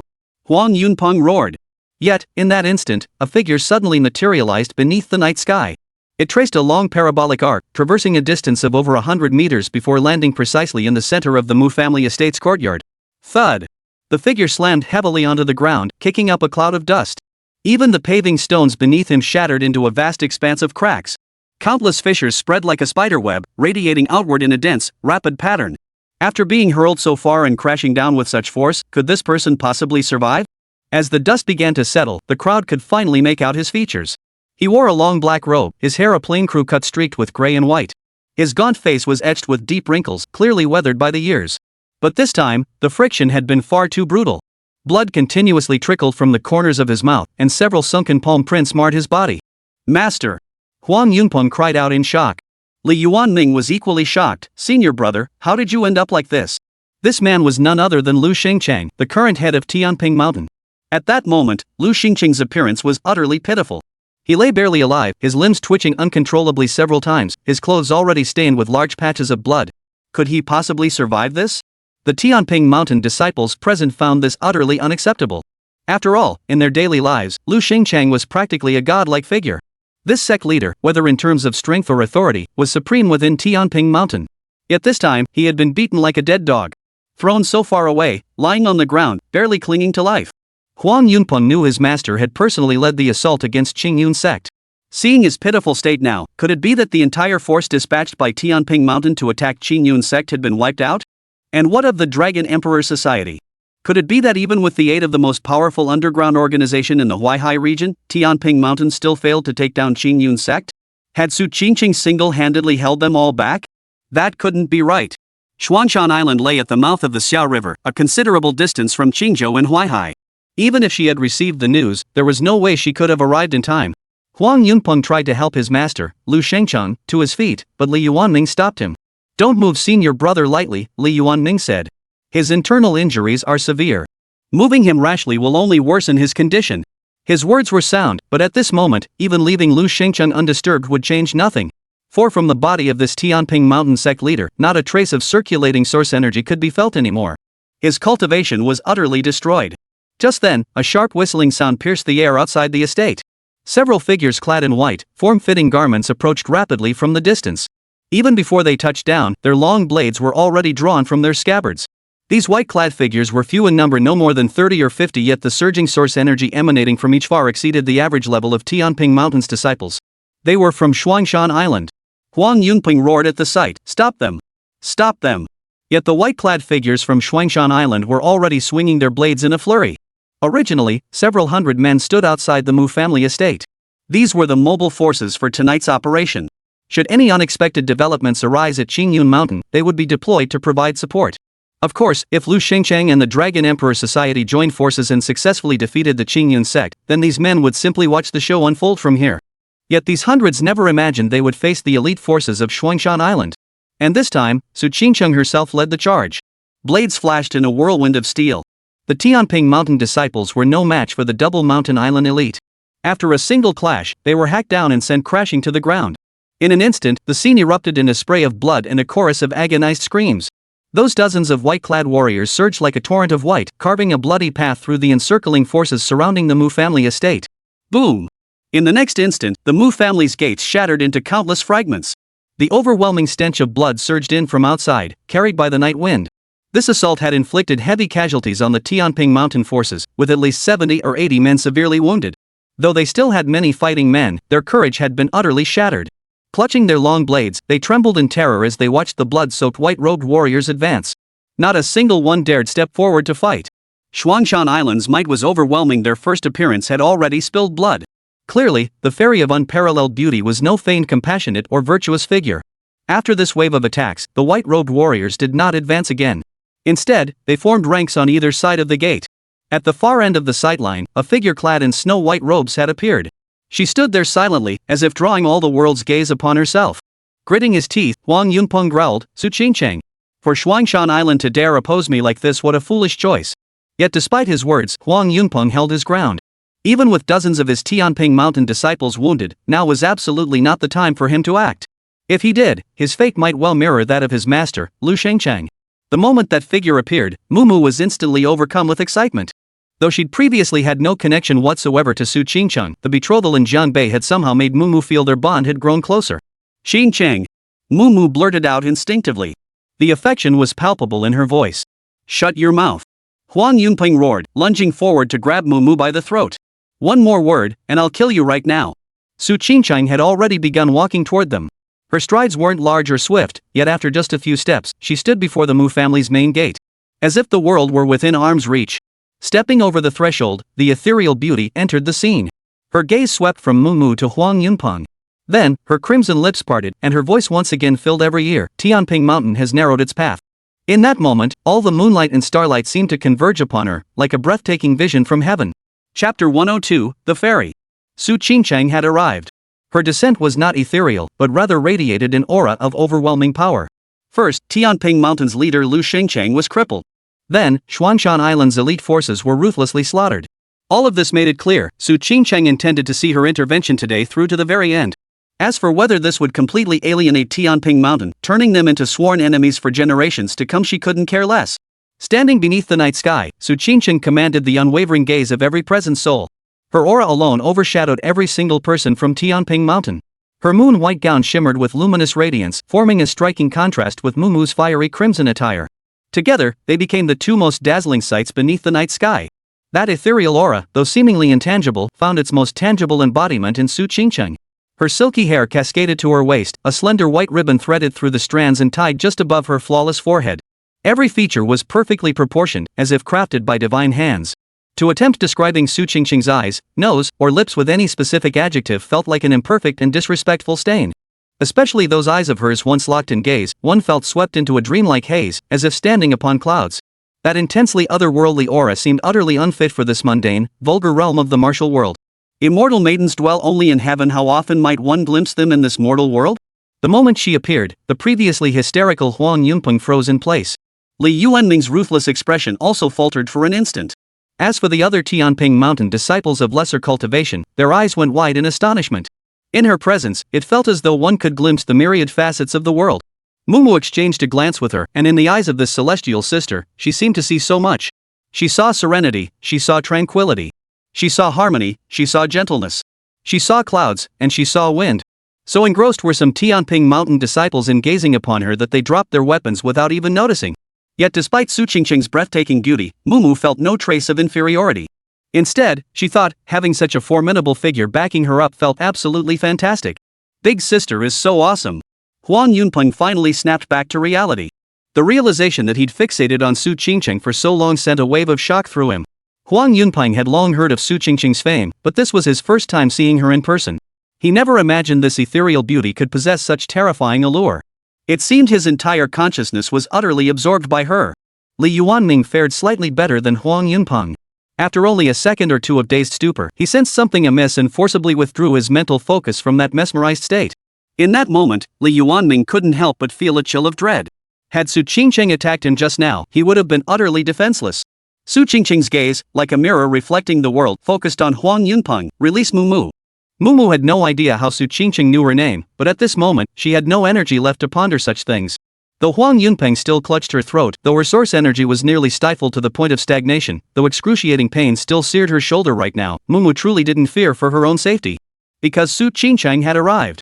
Even standing there, doing nothing, she radiated an aura that made the world seem as though it should revolve around her. Su Qingcheng. This matter has nothing to do with you. Xuanshan Island forcibly meddles in Tianping Mountain's internal affairs, even injuring my master to this extent. Did you not consider the consequences? Huang Yunpeng roared, though his voice was clearly laced with tension. Li Yuanming stated, Su Qingcheng, the relationship between your Xuanshan Island and our Tianping Mountain has always been fairly good. Your actions today have undoubtedly shattered the goodwill we've built over the years, irreparably so. Is that so? Su Qingcheng gave him a cool glance. Well, that's rather good. Very well then. Li Yuanming was so enraged he couldn't speak. But with senior brother Lu Shengcheng already wounded so severely, he dared not rashly confront Su Qingcheng. Su Qingcheng. If you persist in this course, then I believe the entire martial world will make you regret it. Huang Yunpeng was clearly tense the entire time. After all, those dozens of elite warriors from Xuanshan Island were too fierce. In this situation, although the Tianping Mountain faction held the numerical advantage, converting that advantage into an actual winning position was nearly impossible. Because Su Qingcheng was here. She alone could hold back an army. I said, release Mumu. It seems none of you heard my words just now. Su Qingcheng's voice was exceptionally melodious, her tone pure as crystal, seemingly devoid of even the slightest impurity. You'd best not make any rash moves. Li Yuanming fixed his gaze on Su Qingcheng. Mumu is still in our hands. If you dare lay a finger on Tianping Mountain again, we'll snap her neck. Su Qingcheng glanced at Li Yuanming and replied in a calm tone, so many men picking on one girl? Is that the best Tianping Mountain can do? With that, she stepped forward, her form soaring into the air. The hem of her moon-white gown billowed as she glided toward them. Moonlight and starlight fell upon Su Qingcheng, while her figure was etched into Mumu's eyes. The visual impact of Su Qingcheng's attack was utterly breathtaking, like a celestial maiden descending from the heavens to the mortal world. The Tianping Mountain disciples were once again left speechless. Yet Li Yuanming, bearing the brunt of the attack, was filled with nothing but alertness and tension. Yunpeng, restrain Mumu. I'll handle this, Su Qingcheng. Li Yuanming roared. Then, his figure shot skyward, charging toward Su Qingcheng. But at that very moment, the white figure in the air had already appeared before Li Yuanming in an instant. A slender hand pressed firmly against Li Yuanming's shoulder. The palm strike appeared ordinary, causing no air disturbance. Yet upon impact, a tremendous air blast erupted from nowhere. Like thunder from a clear blue sky. Boom! The violent air blast, accompanied by a powerful shockwave, radiated outward from Li Yuanming as its epicenter. He had barely risen a meter into the air when Su Qingcheng's palm sent him crashing back down with spectacular force. Li Yuanming slammed heavily onto the ground, sending countless fragments of brick and dust flying in all directions. Through the dust, everyone's gaze fell upon the spot where Li Yuanming had landed. There now gaped a startlingly large crater. At this moment, if you were looking from ground level, Li Yuanming's figure was nowhere to be seen. He was completely buried within the massive pit. Su Qingcheng's palm strike had proven terrifying to such an extent. Li Yuanming struggled desperately several times but couldn't pull himself up. Lying in the pit, one arm had gone completely numb and half his body felt almost lifeless. In this state, channeling his source energy was nearly impossible. His combat effectiveness had plummeted to less than a tenth of his original power. Earlier, Li Yuanming had severely injured Mumu's shoulder with a single strike. Now, Su Qingcheng had returned the favor, using his own tactics against him. Su Qingcheng's strike to the shoulder was absolutely deliberate, no coincidence. Mumu felt even more moved. She wasn't stupid, she could clearly see Su Qingcheng's intent. Though Huang Yunpeng had previously boasted that if Su Qingcheng dared to act, he would snap Mumu's neck, at this moment, under Su Qingcheng's near-crushing palm strike, he didn't dare move at all. The senior disciple of Tianping Mountain was utterly cowed by the aura of the junior sister from Xuanshan Island. Truth be told, when Mumu had attacked earlier, Huang Yunpeng never had the chance to snap her neck. For two middle-aged men clad in white robes had already positioned themselves behind him, their long swords drawn and gleaming with a fierce, piercing light. Had Huang Yunpeng dared to harm Mumu, they would have struck first. Release Mumu. Su Qingcheng gazed at Huang Yunpeng and spoke in a calm tone. Even though her palm strike had sent fragments of rock and dust flying moments ago, not a single speck had touched her robes. Su Qingcheng stood there, her white garments as pure as snow, ethereal and graceful as a celestial being. This stood in stark contrast to the disheveled and terrified Huang Yunpeng. Su Qingcheng, Huang Yunpeng glared intently at Su Qingcheng. Stop this immediately, and the Tianping Mountain Group will leave at once. Otherwise. Su Qingcheng glanced at him and shook her head, her voice as calm as still water. You have no right to negotiate with me. With that, she lifted her right foot and lightly stamped the ground. This seemingly simple action caused the ground beneath her feet to ripple like waves. The undulations extended directly to Huang Yunpeng's feet. This was a different level of source energy projection. Mumu also sensed the ground's undulation, yet it caused her no discomfort whatsoever. However, the situation was entirely different for Huang Yunpeng standing behind her. The newly ascended Heaven-tier Master Senior Brother of Tianping Mountain suddenly felt a force of immense destructive power erupting from beneath his feet, piercing through his soles and surging directly into his body. Boom! This force surged rapidly up his legs, triggering intense explosive crackling sounds throughout Huang Yunpeng's body. Ah! Huang Yunpeng felt his qi and blood surge violently throughout his body. Unable to control himself, he opened his mouth and let out a pained roar. Wherever this force passed, meridians, bones, and muscle tissue were all shattered explosively. At that moment, Huang Yunpeng's legs were already drenched in blood. His legs could no longer bear his own weight. Yet that force showed no sign of dissipating, surging through his legs and now reaching his abdomen. Boom! A muffled thunderclap erupted from within Huang Yunpeng's body. The sound seemed distant, yet Huang Yunpeng alone heard it most clearly. The source energy he had painstakingly cultivated over years had accumulated in his lower abdomen, forming a reservoir. At this moment, the source energy unleashed by Su Qingcheng directly shattered that reservoir. The two forces collided explosively within Huang Yunpeng's abdomen. A vast, tearing agony nearly sent the senior disciple of Tianping Mountain reeling into unconsciousness. In that instant, Mumu reacted with lightning speed. Twisting his body, he drove his knee hard into Huang Yunpeng's chest. With his defenses completely shattered, Huang Yunpeng was sent flying over 10 meters by Mumu's force, crashing heavily to the ground. After expending all her strength on that knee strike, Mumu lost her balance, stumbling several steps and teetering on the brink of collapse. But just then, a slender hand reached out, catching Mumu as she teetered on the brink of collapse. It was Su Qingcheng. Seeing that ethereal, dreamlike face appear before her eyes, Mumu suddenly felt a pang in her nose, and her eyes instantly reddened. Seeing the young lady's state, Su Qingcheng smiled gently. Don't worry, it's all right now. Her voice seemed to possess a magical quality, as if it could silence the entire world. After regaining her footing, Mumu sniffed back her tears. Her eyes still red, she looked at Su Qingcheng and said, It's not that I was worried. It's just, having someone at home who can stand up for me, it feels so incredibly good. Someone at home standing up for you? Su Qingcheng didn't quite grasp the meaning at first, thinking Mumu might have been too emotional and misused her words. I was passing through Huaihai when I happened upon the Tianping Mountain faction attempting to secretly capture Qingyun sect with the support of the Dragon Alliance. That's why I intervened, Su Qingcheng explained. Later, upon learning Huang Yunpeng's true target was you, I rushed straight here. Her voice was soft, yet not ethereal like drifting clouds. Instead, it was incredibly soothing to the ear, as if it could envelop one entirely in the vibrant vitality of spring. Mumu nodded vigorously and smiled. Sis is the best. Way more reliable than any guy. Su Qingcheng chuckled too, though she found herself struggling to keep up with Mumu's train of thought. Which man made you think they weren't reliable? He's actually pretty dependable. Only then did Mumu realize she'd spoken without thinking, suddenly at a loss for words. Let me examine your injuries. Su Qingcheng gently took Mumu's shoulder, her voice soft. Her eyes were as clear as a lake, and the concern hidden beneath her calm gaze was impossible to refuse. But just then, the distant sky erupted with the piercing roar of fighter jets.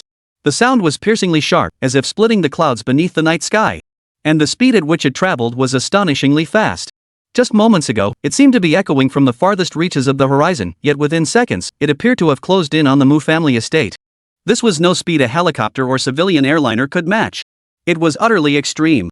Then, the roar abruptly intensified. Even those standing on the ground could feel the invisible air pressure drop noticeably.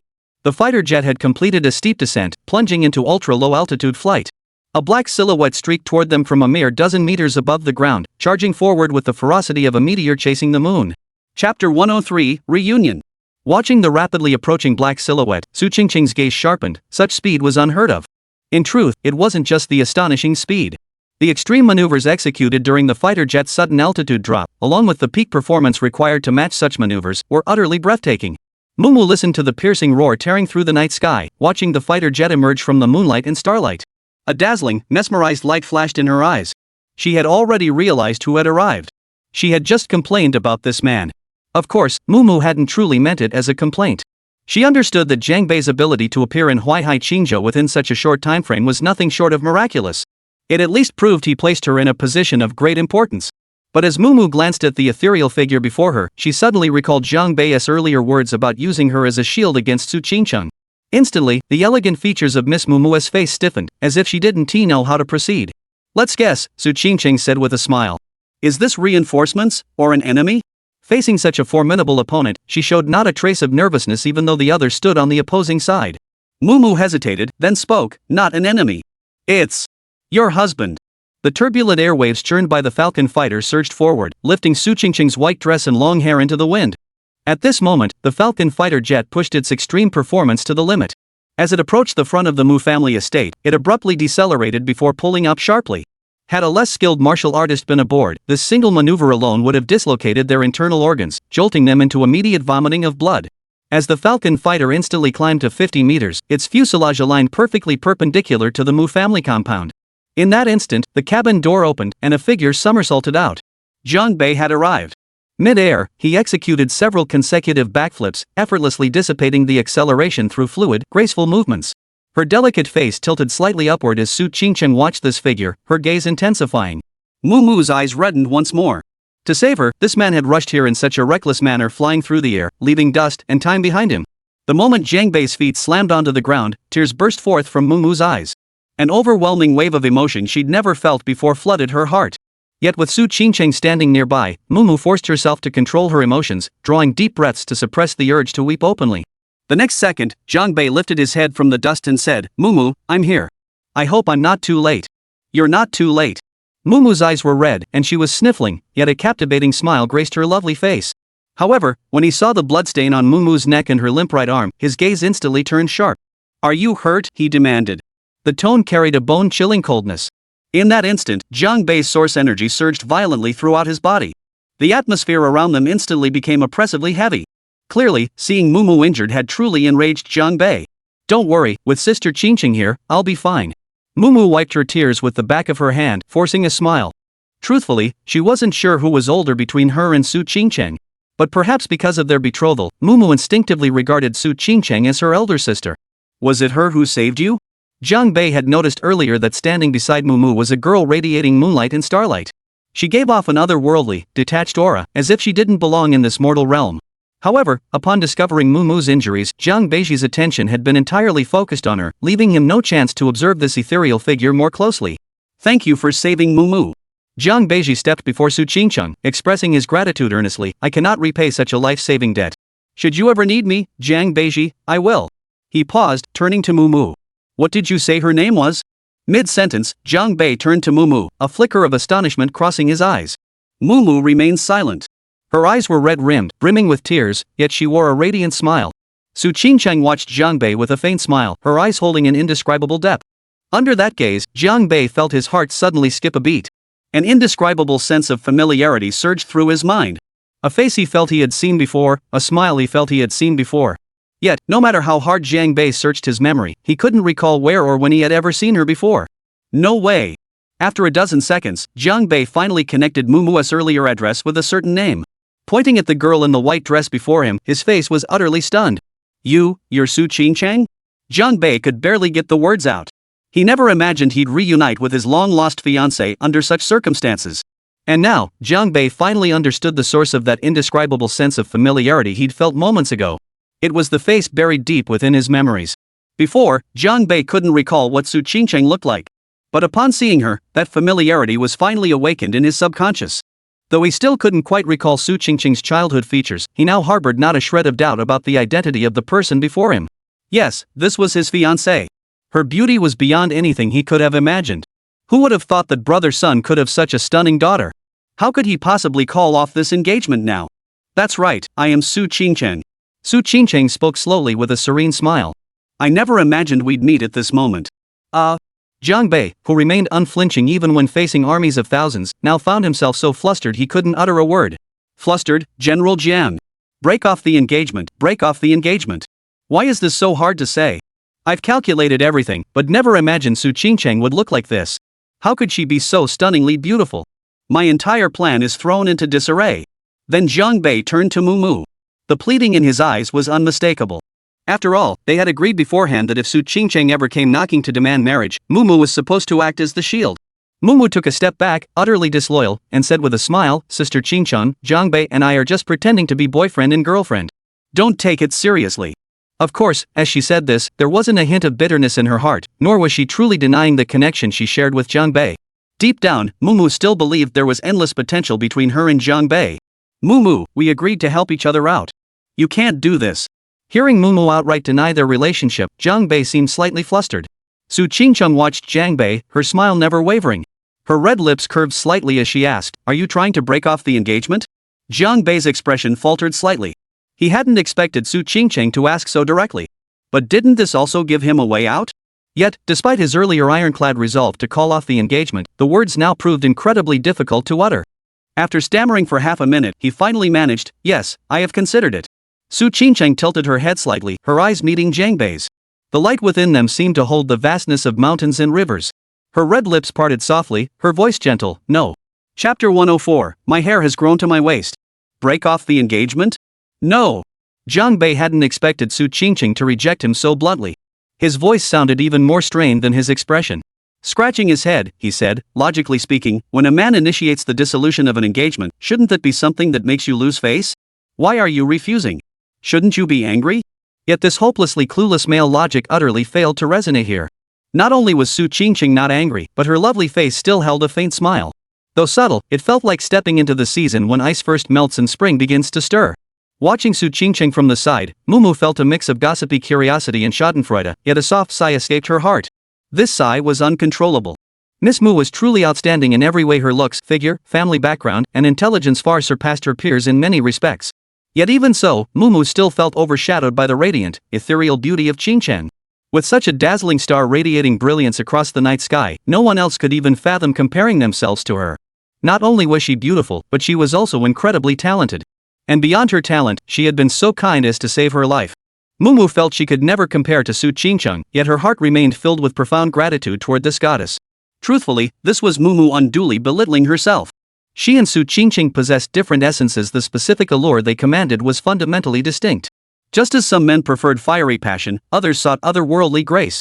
As for Zhangbei, he was already an adult. Only children make such choices. Only a girl like this was worthy of being Zhangbei's primary wife, Mumu thought to herself.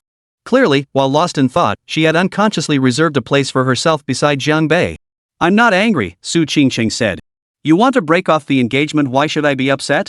Her gaze made it impossible to discern her true emotions, yet for some reason, Zhangbei sensed that this ethereal young woman seemed to be in an exceptionally good mood. Zhangbei slapped his left hand against his right palm. That's exactly right. We're both still young, no need to be shackled by marriage so early. Any man who says that is a scumbag. Su Qingcheng smiled faintly. She glanced at Mumu and said, let my senior sister treat your injuries first. That arm of yours will take at least 2 months to recover. Mumu had hoped to stay and watch the drama unfold. She was genuinely curious to see what sparks would fly between this man and woman. As if reading Mumu's thoughts, Su Qingcheng tilted her head and smiled. Don't worry, I won't hit him. I won't hit him? This statement left Zhangbei utterly dumbfounded. Was she planning domestic violence? Standing opposite Su Qingcheng, Zhangbei couldn't gauge the depth of the girl before him. He'd have to test her in combat to know. Damn it, he didn't know her true strength. So if she really did attack, with his injuries still healing and his stamina limited, could he even stand a chance? At that moment, a certain young prison warden desperately wanted to ask, if a domestic violence incident occurred in the martial arts world of Dragon Country, could one report it to the supervisory team? Senior sister. Su Qingcheng called out, turning her head. A mature, elegant figure approached from behind. She gently supported Mumu and said, Sis, let's step aside. Let me examine your injuries first. Mumu had no choice but to comply, especially as the pain from her injuries was impossible to ignore. As she guided Mumu away, the senior sister, whose entire being radiated an aura of maturity, cast a deep, unreadable glance at Zhangbei. Zhangbei met her gaze, yet couldn't decipher her true meaning. He sensed a hint of expectation in her look. As Mumu walked away, she gave Zhangbei a wink and pumped her fist in encouragement. Zhangbei felt a few black lines appear on his forehead. But just then, Mumu suddenly remembered something crucial. Oh no! Mumu exclaimed in panic. I completely forgot about my dad. He's still lying in front of the secret room in the backyard. Oh my gosh. That scatterbrained girl. Oh dear, how unfilial of me getting a boyfriend and forgetting my dad. Mumu sighed, clutching her forehead. What do you mean, got a boyfriend and forgot her dad? It's more like got one dad and forgot the other dad. After speaking, Mumu started to dash toward the backyard, but was pulled back by the senior sister. Don't worry, the senior sister said with a smile. Qingcheng has already made arrangements. Your father's vital signs are stable now, and he's on his way to the Qingzhou Source Energy Research Center. She felt no resentment or rejection toward this rival for her junior sister's affections.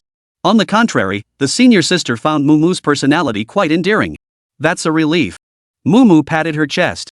Good thing I can keep up with Jiang Bei's gossip for a little longer. See? The new daddy is still the most important. Are you really that eager to call off the engagement?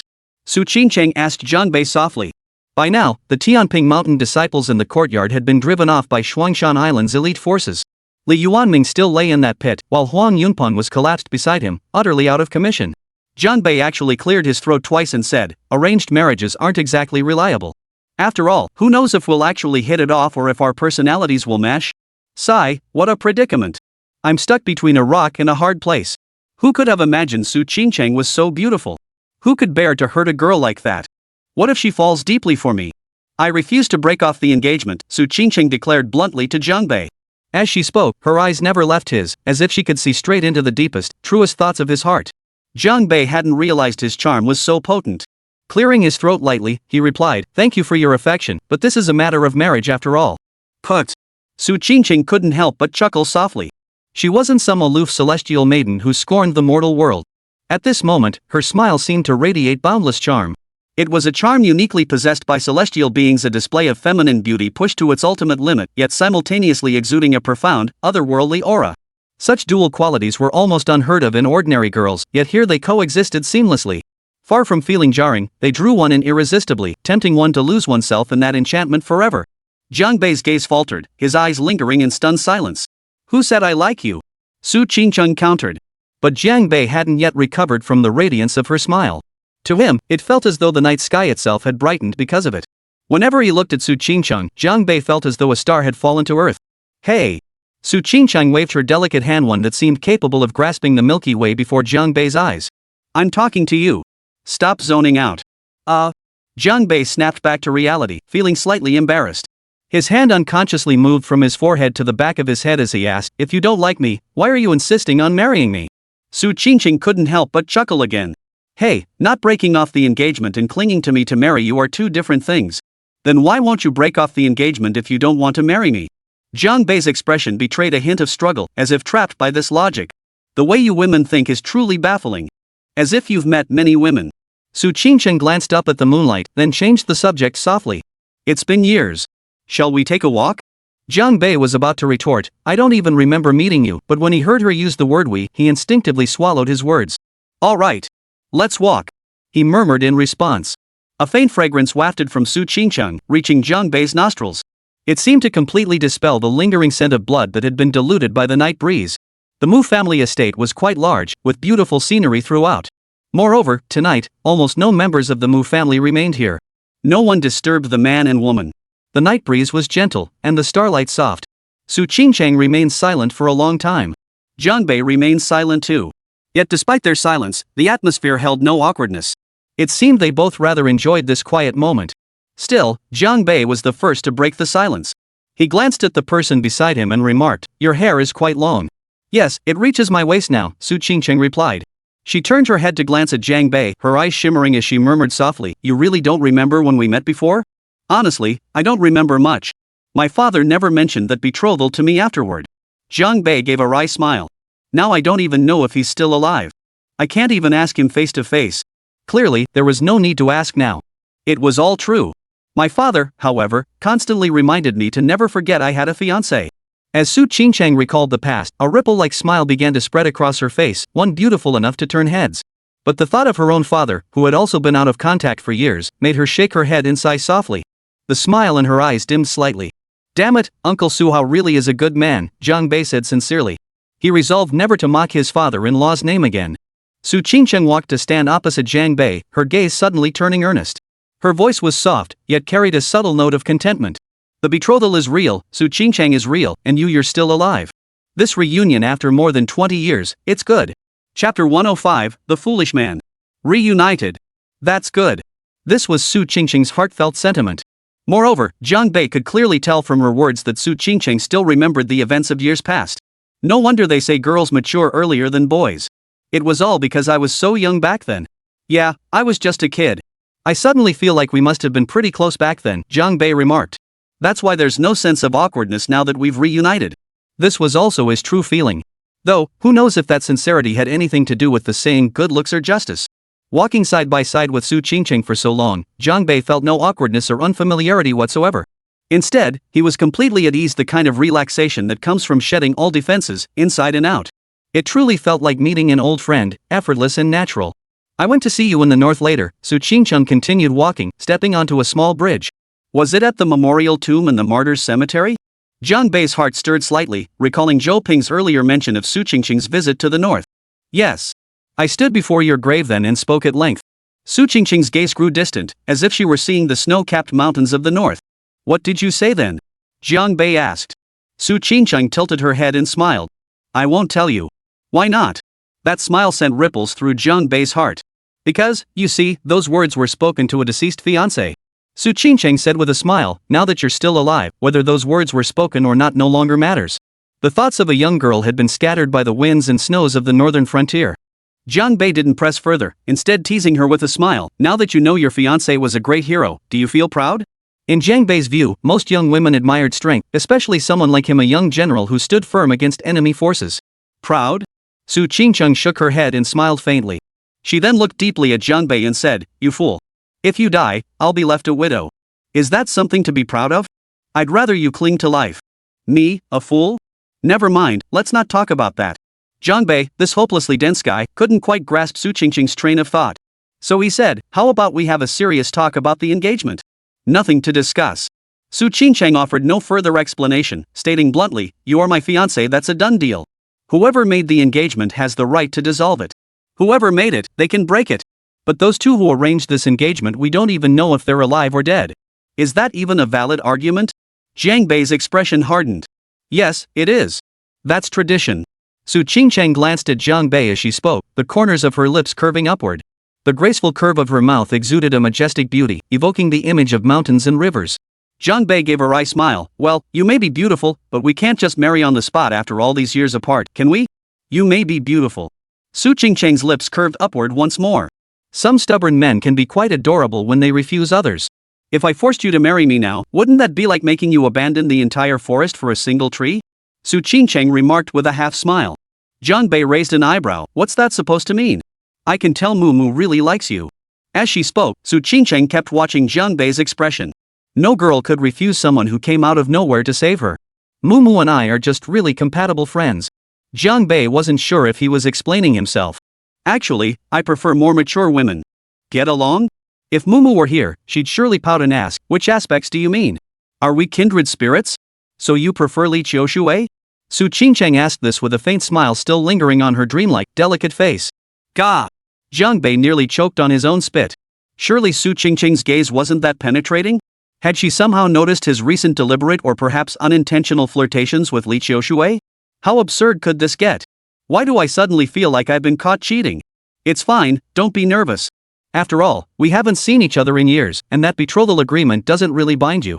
Su Qingqing continued, but Shangguan Xingyue said that as long as you're willing to enter Ningzhou University, I'll have to postpone reminding you about the marriage for 2 more months. Why would you listen to that woman? Though, 2 more months wouldn't be so bad. Jiang Bei cleared his throat twice. How did you even cross paths with that woman? Su Qingqing's graceful steps shifted slightly as her gaze flickered. What's that? You sound rather displeased with her. Different paths. Jiang Bei shook his head. Shangguan and I, we're not the same kind of people.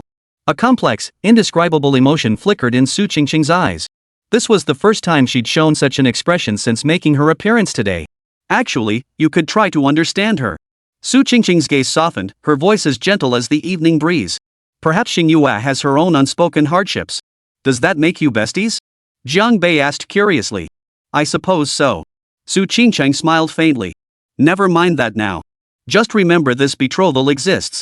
If any rivals come looking for trouble, make sure to give them a good beating. Jiang Bei's expression instantly turned grim. So that's the real agenda, huh? The hopelessly clueless guy said bitterly. You wouldn't let me break off the engagement just so I could be your shield? This sounded suspiciously similar to Mumu's earlier demands. Except, those pursuing Su Qingqing might be far more formidable than the likes of Huang Yunpeng. That's how it is for now. Su Qingqing reached out her slender hand and patted Jiang Bei's arm. You block these people for me so I can focus on improving my strength. Fine then. Jiang Bei shrugged. For the sake of your beauty, no. For the sake of those two elders, I'll reluctantly agree. Hearing this, Su Qingqing's face lit up with a smile, as if the night around them came alive. She glanced at the moon hanging in the night sky, then at Jiang Bei. Her voice was soft. It's getting late. I should be going. I'll walk you out, Jiang Bei offered. No need. Su Qingqing slowly walked toward the courtyard exit.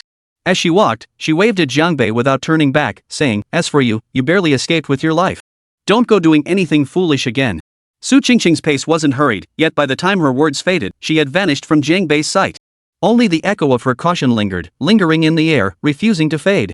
Jiang Bei stood rooted to the spot, staring at the direction Su Qingqing had vanished. A profound sense of unreality still lingered within him. Su Qingqing was the first to leave. After her senior sister finished bandaging Mumu's wounds, she too departed. Before departing, however, the mature woman gave Jiang Bei a thumbs up. Sis, what's this about? Jiang Bei was baffled. That senior sister had given him a single glance earlier, and the look in her eyes had struck him as complex and hard to decipher. I'm counting on you. Treat our Qingqiang well. The senior sister smiled at Jiang Bei before adding, Qingqiang mentioned you're injured too. I'm the best healer on Shuangshan Island. If you have time, come visit. Let me take a look at your wounds. Her tone was genuinely friendly. Thank you, sister. I'll be sure to visit you in the future. Jiang Bei could sense her goodwill, yet he felt there was something indefinable in her gaze. You're such a sweet talker. The senior sister said with a mischievous smile, my name is Sophie. Remember to come find me for treatment. Jiang Bei smiled and agreed. However, he didn't hold out much hope for it. After lying in the Defense Forces Corps laboratory for so long without his issues being resolved, he didn't believe anyone on Shuangshan Island could fix his problems. Mumu, how are you feeling? Jiang Bei inquired. By now, Miss Mu's shoulder and arm were already bandaged, and a thin strip of gauze was wrapped around her neck. Sophie said it was a heart injury, a bone fracture. No surgery was needed. With sufficient rest and the aid of source crystal elixir, she would make a full recovery. Mumu looked at Jiang Bei, her gaze carrying a hint of complexity. Let me examine you. Jiang Bei clearly remained uneasy. As he spoke, he pressed his palm against Mumu's. This palm-to-palm contact seemed to make Mumu blush even more than when Jiang Bei had embraced her waist. Soon after, Miss Mu felt a gentle, warm energy being channeled into her body. This energy traveled through her wrist, forearm, and elbow, then flowed all the way to the shoulder Li Yuanming had injured. That bastard really hit her hard. Jiang Bei's expression turned cold. But Mumu's heart warmed.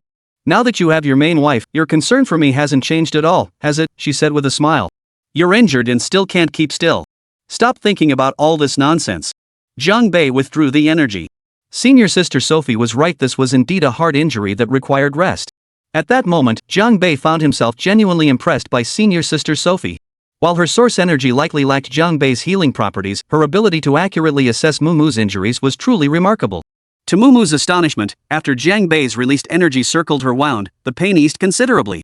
Even the swelling had already subsided by half. Jiang Bei, you're just too amazing. Mumu pouted. I'm going to stick to you like glue from now on. I don't mind you clinging to me, Jiang Bei chuckled. But the next second, his gaze turned cold. Because dozens of figures appeared at the doorway. At the head of them stood none other than Mu Shanchang. Chapter 106, Unflinching Courage. For the third son of the Mu family, tonight was undoubtedly a crushing defeat. Originally, by uniting Tianping Mountain and the Imperial Dragon Society, he had planned to not only seize the position of Mu family head but also reap immense profits from the mining of the Qingyun Mountain source crystal deposits. However, Su Qingqing's appearance had completely altered everything. Why couldn't this fairy from Shuangshan Island simply remain quietly in the distance, gazing down upon the mortal world? Why did she have to meddle in these struggles? At this moment, Mu Shanchang looked thoroughly disheveled, bearing 2 deep sword wounds. Nearly every one of his men was drenched in blood. This third young master of the Mu family had previously used some excuse to transfer all of his second brother Mu Tianya's trusted men away from the family estate, then ambushed them. Yet, the third young master hadn't anticipated that his brother's men would prove so tenacious, refusing to surrender even in the face of death. Subduing them had truly cost him a great deal of effort. In the end, over half of Mu Shancheng's men were lost, leaving the entire Mu family severely weakened. Before he could celebrate his victory, news reached Mu Shancheng that the peerless beauty had utterly crushed the Imperial Dragon Society. Before this peerlessly beautiful young woman, it seemed no one could stand a single blow against her. Perhaps only Jiang Bei, in his current state, possessed the potential to engage her in a proper, protracted battle. Mu Shancheng was both shocked and furious. The Mu family estate lay not far from Qingyun Mountain. If Su Qingcheng, after quelling the rebellion there, rushed straight to the Mu residence to rescue Mumu, then Mu Shanchang would lose his final trump card. He wouldn't even be able to hold her hostage. Yet even before stepping through the door, Mu Shanchang was met with a sea of blood. Scattered haphazardly near the entrance lay numerous severed limbs, the remains of Tianping Mountain disciples hacked down by Shuangshan Island's elite forces. At this sight, Mu Shancheng's eyelid twitched violently. He knew he had arrived too late. It seemed all was already lost. The next second, the figures of a man and a woman came into view. Zhang Bei was supporting Mumu, whose arm was heavily bandaged, clearly indicating a serious injury. Huang Yunpeng was nowhere to be seen. Su Qingcheng was absent, seemingly having departed with Shuangshan Island's elite forces, leaving the entire Mu family compound deserted. "It's you!" Mu Shanchang instantly recognized Zhang Bei as the very man who had infuriated him during their earlier video call. Overcome by rage, Mu Shanchang failed to notice the massive shadow looming before the estate's entrance hall, nearly blending into the night. "Uncle San, you're here." Mumu smiled, greeting him with apparent warmth. Yet, not a single trace of warmth flickered in her crescent-shaped eyes. It was because of this so-called uncle that Mumu nearly lost her father tonight, and she herself had almost fallen victim to Huang Yunpeng's cruelty. "Quick! Restrain Mumu! Kill that man!" Mu Shanchang roared urgently. In his mind, as long as he could control Mumu, he would still hold leverage over Mu Tianai. But before his men could carry out his orders, a hand suddenly emerged from a large pit in the center of the courtyard. A figure surfaced, then struggled to support his body with his only functioning arm, finally clawing his way out of the pit. Mu Shanchang was utterly stunned. His eyes were filled with utter disbelief. "Brother Yuan Ming? How did you end up like this?" This was none other than Li Yuan Ming, the very man Su Qingcheng had sent crashing into the pit with a single palm strike. "It was all Su Qingcheng's doing," Li Yuanming replied weakly. He never imagined Su Qingcheng's single strike could be so terrifying. Not only was he utterly powerless to fight back, but he'd been severely injured. Yet Li Yuanming failed to notice Zhang Bei standing at the edge of the pit. He had essentially crawled right to Zhang Bei's feet. "He's the one who injured me," Mu stated. "Him?" Zhang Bei gave a slight nod, a sharp gleam flashing in his eyes. The next second, that senior disciple from Tianping Mountain felt the temperature around him plummet. Li Yuanming couldn't even suppress a shiver. This chill emanated entirely from Zhang Bei's aura. "Then send him to hell," Zhang Bei uttered coldly, then launched a flying kick. His instep struck Li Yuanming squarely on the back of the head. Thud. A dull thud. It felt like a thunderclap exploding inside Li Yuanming's skull. His body stiffened violently. His eyes widened to their limit. The next second, Li Yuanming's white eyeballs were already drenched in blood. Soon, his eye sockets overflowed with blood, which kept rising and streaming down his cheeks. Equally, copious amounts of blood poured from Li Yuanming's nostrils, ear canals, and mouth. The scene was utterly gruesome. Zhang Bei's single kick had ended Li Yuanming's life. After several seconds of rigidity, Li Yuanming's body went limp. He collapsed onto the ground, his eyes forever closed.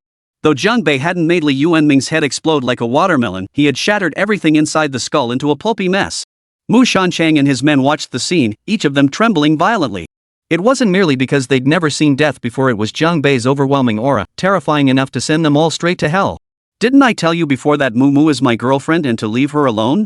Zhang Bei fixed his gaze on Mu Shanchang, his voice cold as ice. Mu Shanchang's teeth chattered uncontrollably, unable to form a response. Indeed, when the hunter squad had made their appearance at Carmen prison and wounded Mu Ruilin, he should have woken up to the danger. Had he shown any awareness back then, he wouldn't have driven himself into this dead end today.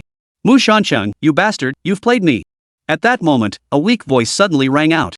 It came from Huang Yunpeng. This guy had previously had his source energy pool shattered by Su Qingcheng's force, with his internal organs severely damaged. Yet, unexpectedly, the vitality of this senior disciple from Tianping Mountain proved remarkably tenacious. He hadn't died yet. In truth, Huang Yunpeng had been near unconsciousness, having fainted for quite some time. When he groggily regained awareness, he happened to see Mu Shanchang and was so enraged he began cursing furiously. Mu Shanchang didn't recognize Huang Yunpeng at first glance. After scrutinizing him closely, the heart of this third uncle of the Mu family began to pound violently.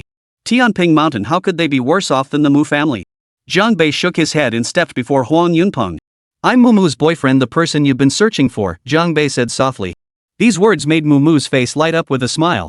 With the eldest branch absent, she could now freely play the role of Zhang Bei's girlfriend without reservation. The way Zhang Bei stepped forward to protect her warmed Miss Mu's heart immensely. Huan, I'm sorry," the thought suddenly flashed through Mu's mind. Zhang Bei's words instantly turned Huang Yunpeng's gaze venomous. "So it was you.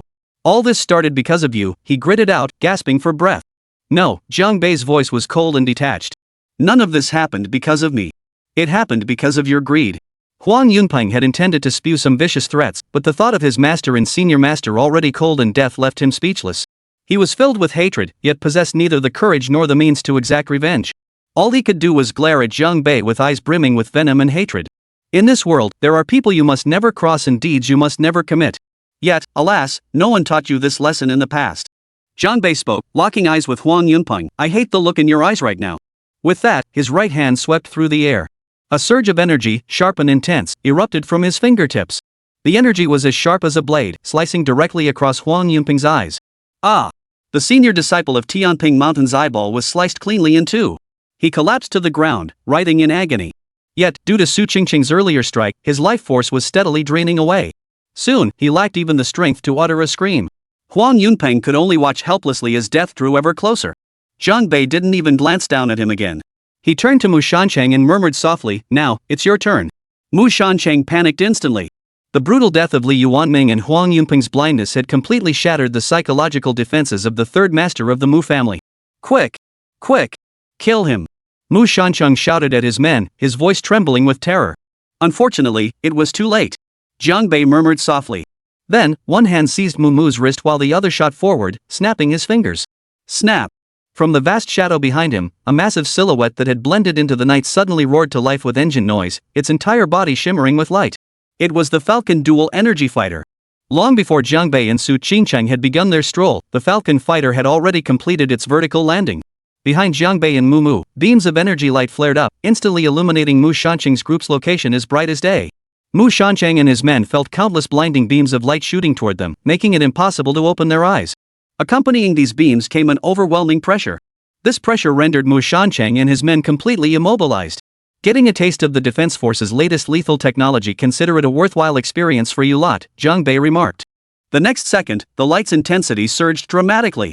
To Mu Shancheng's perception, these beams possessed unparalleled penetrating power, instantly piercing through his body. The same fate befell the Mu family's men, their bodies riddled with countless bloody holes by the source energy beams. Countless fragments of flesh and blood instantly exploded within the blinding white light. Yet before these fragments could even disperse widely, they were once again pierced and pulverized by countless source energy beams. In mere seconds, a large group vanished without a trace within the vast white light. The only evidence of their presence left behind was scattered fragments of flesh and blood on the ground. And these fragments bore no resemblance whatsoever to the sheer size of the group that had just been there. Mu's crimson lips parted slightly. She felt no sorrow over Mu Shancheng's death, but she was profoundly shaken by this mass casualty technology. This was terrifying. It seemed no matter how powerful one was, they couldn't escape the lethal damage of this light. Zhang Bei lifted his head slightly, glanced at the pilot, and asked, "Does this new type of attack have a name?" "Yes, and it was personally named by Marshal Shangguan." The pilot's voice came through the onboard broadcast system. Hearing it was named by Shangguan Xingyue herself, Zhang Bei wasn't surprised. He shook his head and asked, "What is it called?" The pilot replied solemnly, fearless and unflinching. Zhang Bei furrowed his brow. "Why that name?" The pilot paused briefly before answering. The marshal said this name commemorates the three greatest super geniuses the National Defense Army ever had. Chapter 107, The Green Robe. Qingzhou Yuanli Research Institute. Mu sat beside the hospital bed. Leaning against the bed was a middle-aged man in his 50s. He carried an air of authority, though his face bore obvious signs of exhaustion. This was the second master of the Mu family, Mu Tianai. He had only just regained consciousness. "Dad, third uncle, and fourth uncle are dead," Mu said. Mu Tianya's expression shifted slightly. He sighed first, then shook his head. Glancing at his daughter's shoulder and arm wrapped in bandages, he said, "Third and fourth, they brought this upon themselves. They deserved it. You've suffered for this, my child." Mu smiled faintly. "Dad, just focus on getting better. Oh, and the specialists here confirmed that you were poisoned, not possessed by demonic energy." At that moment, Mu suddenly remembered how she'd been so preoccupied with watching the other father's commotion that she'd neglected her own father's well-being. She couldn't help but stick out her tongue. "Third and fourth, they've truly gone too far." Mu Tianai sighed once more. The Mu family had suffered a severe blow, and rebuilding everything from scratch was a monumental task. Under these circumstances, his burden was incredibly heavy. "Your grandfather has been recuperating in the South Sea. Has he been informed of this?" Mu Tianai inquired. "He does," Mu replied. Grandfather had long recognized Uncle 3 and Uncle 4's unscrupulous nature and never intended to pass the family leadership to them. Yet he never imagined they would stoop to such ruthless and vicious acts. "It's a pity your eldest uncle passed away so young. Otherwise, the Mu family wouldn't have fallen into this turmoil." Mu Tianai shook his head, as if recalling something, then said earnestly, by the way, once our injuries heal, we should visit Shuangshan Island together. We must personally thank the peerless immortal maiden for saving our lives. Indeed, we should go. Mumu's eyes flickered slightly as she spoke. But whenever she thought of this elder sister from the main branch, Mumu felt a sense of unease about how to face her. Despite her usual carefree demeanor, she had no experience whatsoever in handling such matters.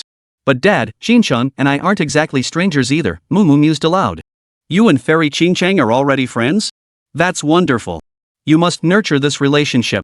Mu Tianai clearly missed the subtext in his daughter's words. No, the bond between me and Sister Qinchang needs a man to maintain it. Mumu thought this silently, not daring to voice it aloud. I still need to make a trip to Ningzhou and Liaojing to thank my son-in-law. Mu Tianai gave his daughter a deep look and let a faint smile touch his lips. Still, as a father who had raised his daughter single-handedly, he couldn't help but feel a twinge of bittersweetness now that she had someone special in her life. Regardless, he needed to meet him face to face before he could feel at ease. A rare blush touched Miss Mu's cheeks. Oh, Dad, don't say that. Zhang Bei and I are just ordinary friends. He. Hearing his daughter's words, Mu Tianai merely chuckled. In matters of the heart, he was no stranger himself. Oh, Dad, last night, the peak of Tianping Mountain was shaved down by 1 meter, Mumu added. Even the worldly wise Mu Tianai couldn't help but show surprise at that moment. Lowered by 1 meter? How could that be possible? Mu Tianai found it utterly unbelievable.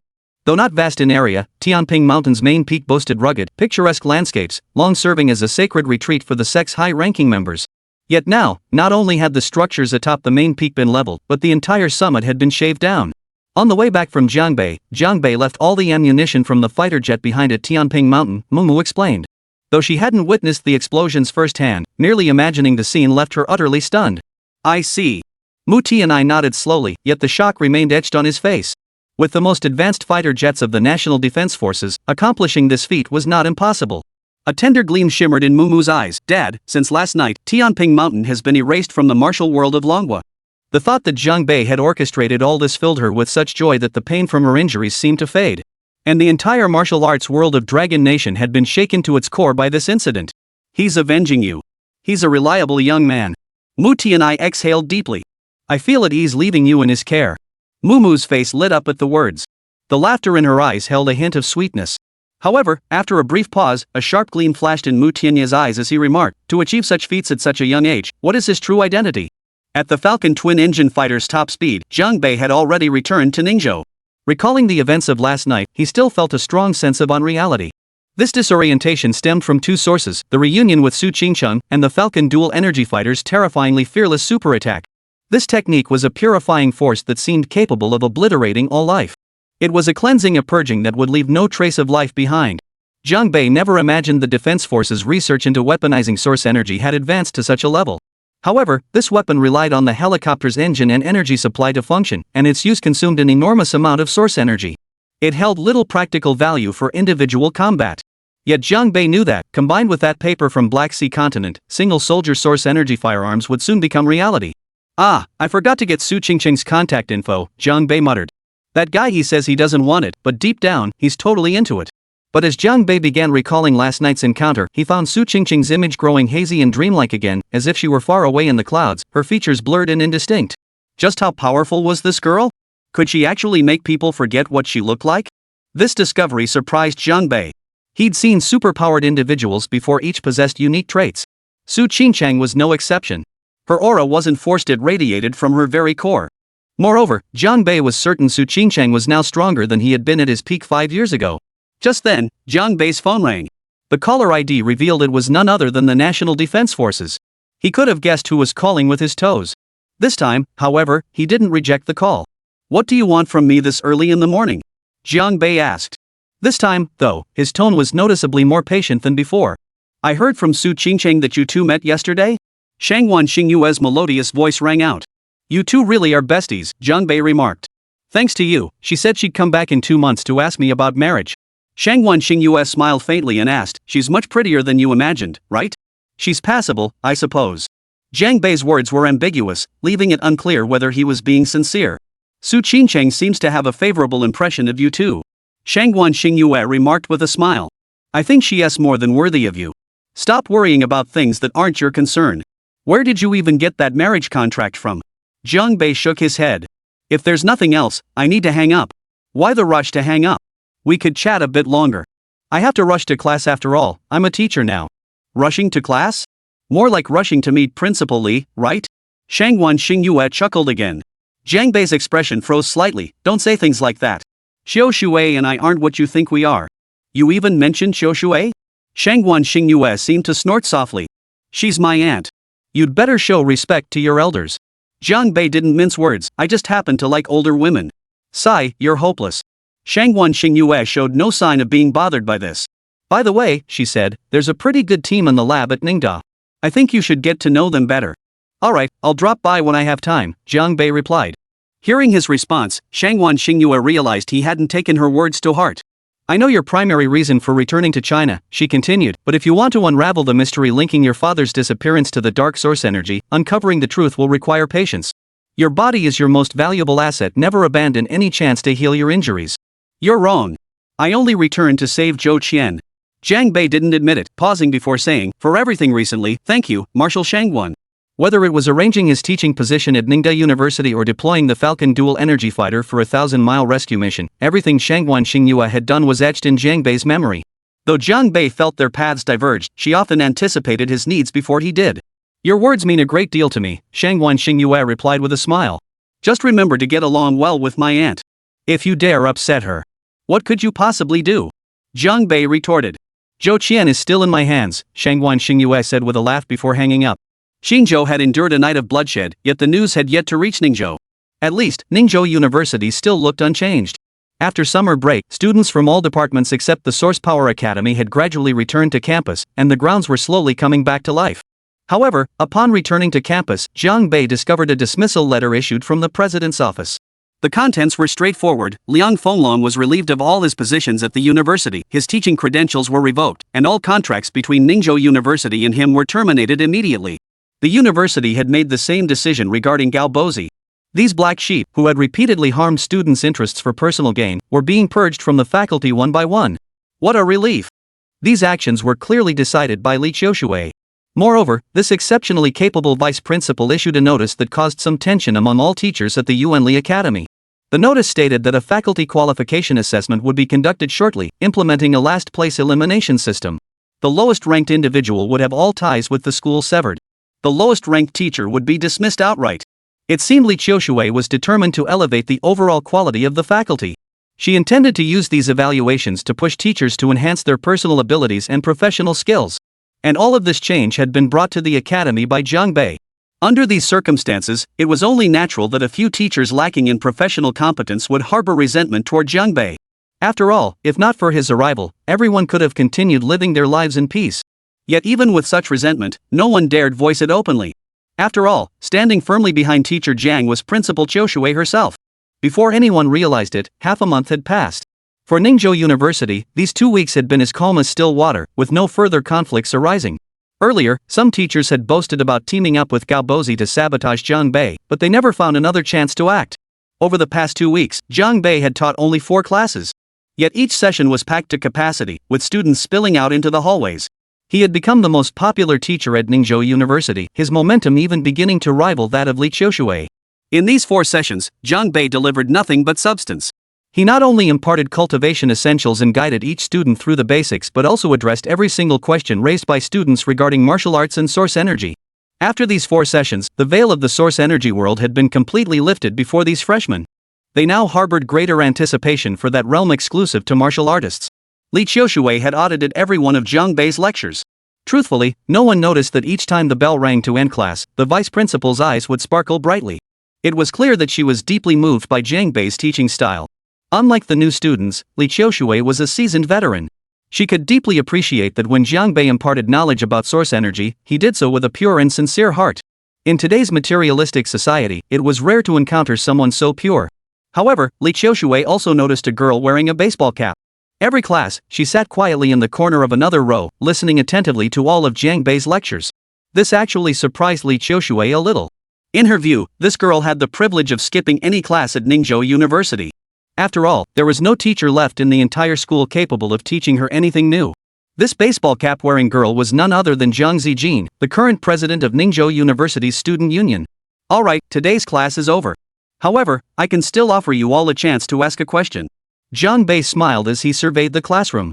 Just one question, so be sure to think carefully before asking. A male student immediately stood up, raising his hand with a gossipy expression. Professor Jiang, are you and President Li a couple? The classroom erupted in laughter, yet every pair of eyes held a hint of anticipation. Li Qiushui didn't seem annoyed. A faint smile touched her lips as she murmured, "How ridiculous." Mingyihan, seated beside her, glanced at Li Qiushui and smiled too. She whispered into her direct supervisor's ear, "Principal Li, honestly, you two really are a perfect match." "You're getting silly too?" Li Qiushui looked at her young assistant. "Keep this up, and believe me, I'll start pairing you with Teacher Jiang right now." Mingyihan's pretty face flushed instantly. Unconsciously, she slipped her hand into her pocket and clutched the small bottle. Just then, Jiang Bei, standing at the lectern, declared, "Clearly, the relationship between Principal Li and me is entirely platonic. She's so beautiful I don't feel worthy of her." A chorus of boos erupted from the audience. Li Qiushui smiled but said nothing. Zhou Ping pouted, "This student is so boring, asking such pointless questions." "Alright, that question doesn't count. Anyone else may ask another." Jiang Bei added, "Or you may make a request of me. If it's within my capabilities, I'll do my utmost to fulfill it." Jiang Bei's sincerity earned a round of applause. But then, the girl in the baseball cap stood up. "Teacher Jiang, I have a question, or rather, a request," she said. As she spoke, she removed her baseball cap. Her cascading, waterfall-like hair spilled down. In that instant, the bustling lecture hall fell utterly silent, so quiet you could hear a pin drop. Because the one who stood up was Jiang Zijin. Chapter 108, The Question. As Jiang Zijin rose, many upperclassmen held their breath, sweating bullets for Jiang Bei. The freshman had only heard her name but didn't recognize her. Yet, in the minds of the upperclassmen, Jiang Zijin was a godlike figure. At Ningzhou University, she was unparalleled. "She's so beautiful," Zhou Ping murmured softly, unable to contain herself. The moment Jiang Zijin removed her baseball cap, the vast lecture hall seemed to come alive. "Student, what is your question?" Jiang Bei asked first. But the next second, his expression froze slightly, filled with hesitation. A wave of familiarity, like something seen before, began to surge from the depths of his heart. Though many scenes from over a decade ago had faded from memory, those who had once been so close to him remained forever etched in the softest corners of his heart. Girls change a lot as they grow up. As a child, Jiang Zijin had always followed Jiang Bei around like a shadow, a proper tomboy in shadow. Back then, she and Jiang Bei were extremely close. When she was 2 or 3 years old, she insisted that Uncle Jiang Bei wipe her bottom even after using the bathroom. Well, children are like that, they tend to entrust such matters to whoever they feel closest to. Yet the Jiang Zijin standing before him now possessed cascading black hair, breathtaking beauty, and an air of fierce elegance, a world apart from that little girl of yesteryear. So different that Jiang Bei almost didn't recognize her. Yet, no matter how her appearance had changed, Jiang Zijin's eyes remained unchanged, still as clear and pure as ever. And those exquisitely beautiful almond-shaped eyes remained just as they were in childhood. Jiang Bei possessed exceptional eyesight. Under these circumstances, he could clearly see the ripples spreading from the center of her gaze, like waves radiating outward from a lake. None of the surrounding classmates noticed this quality in her gaze. Those familiar with Jiang Zijin knew that the strongest genius at Ningzhou University never displayed such fluctuations in her gaze under normal circumstances.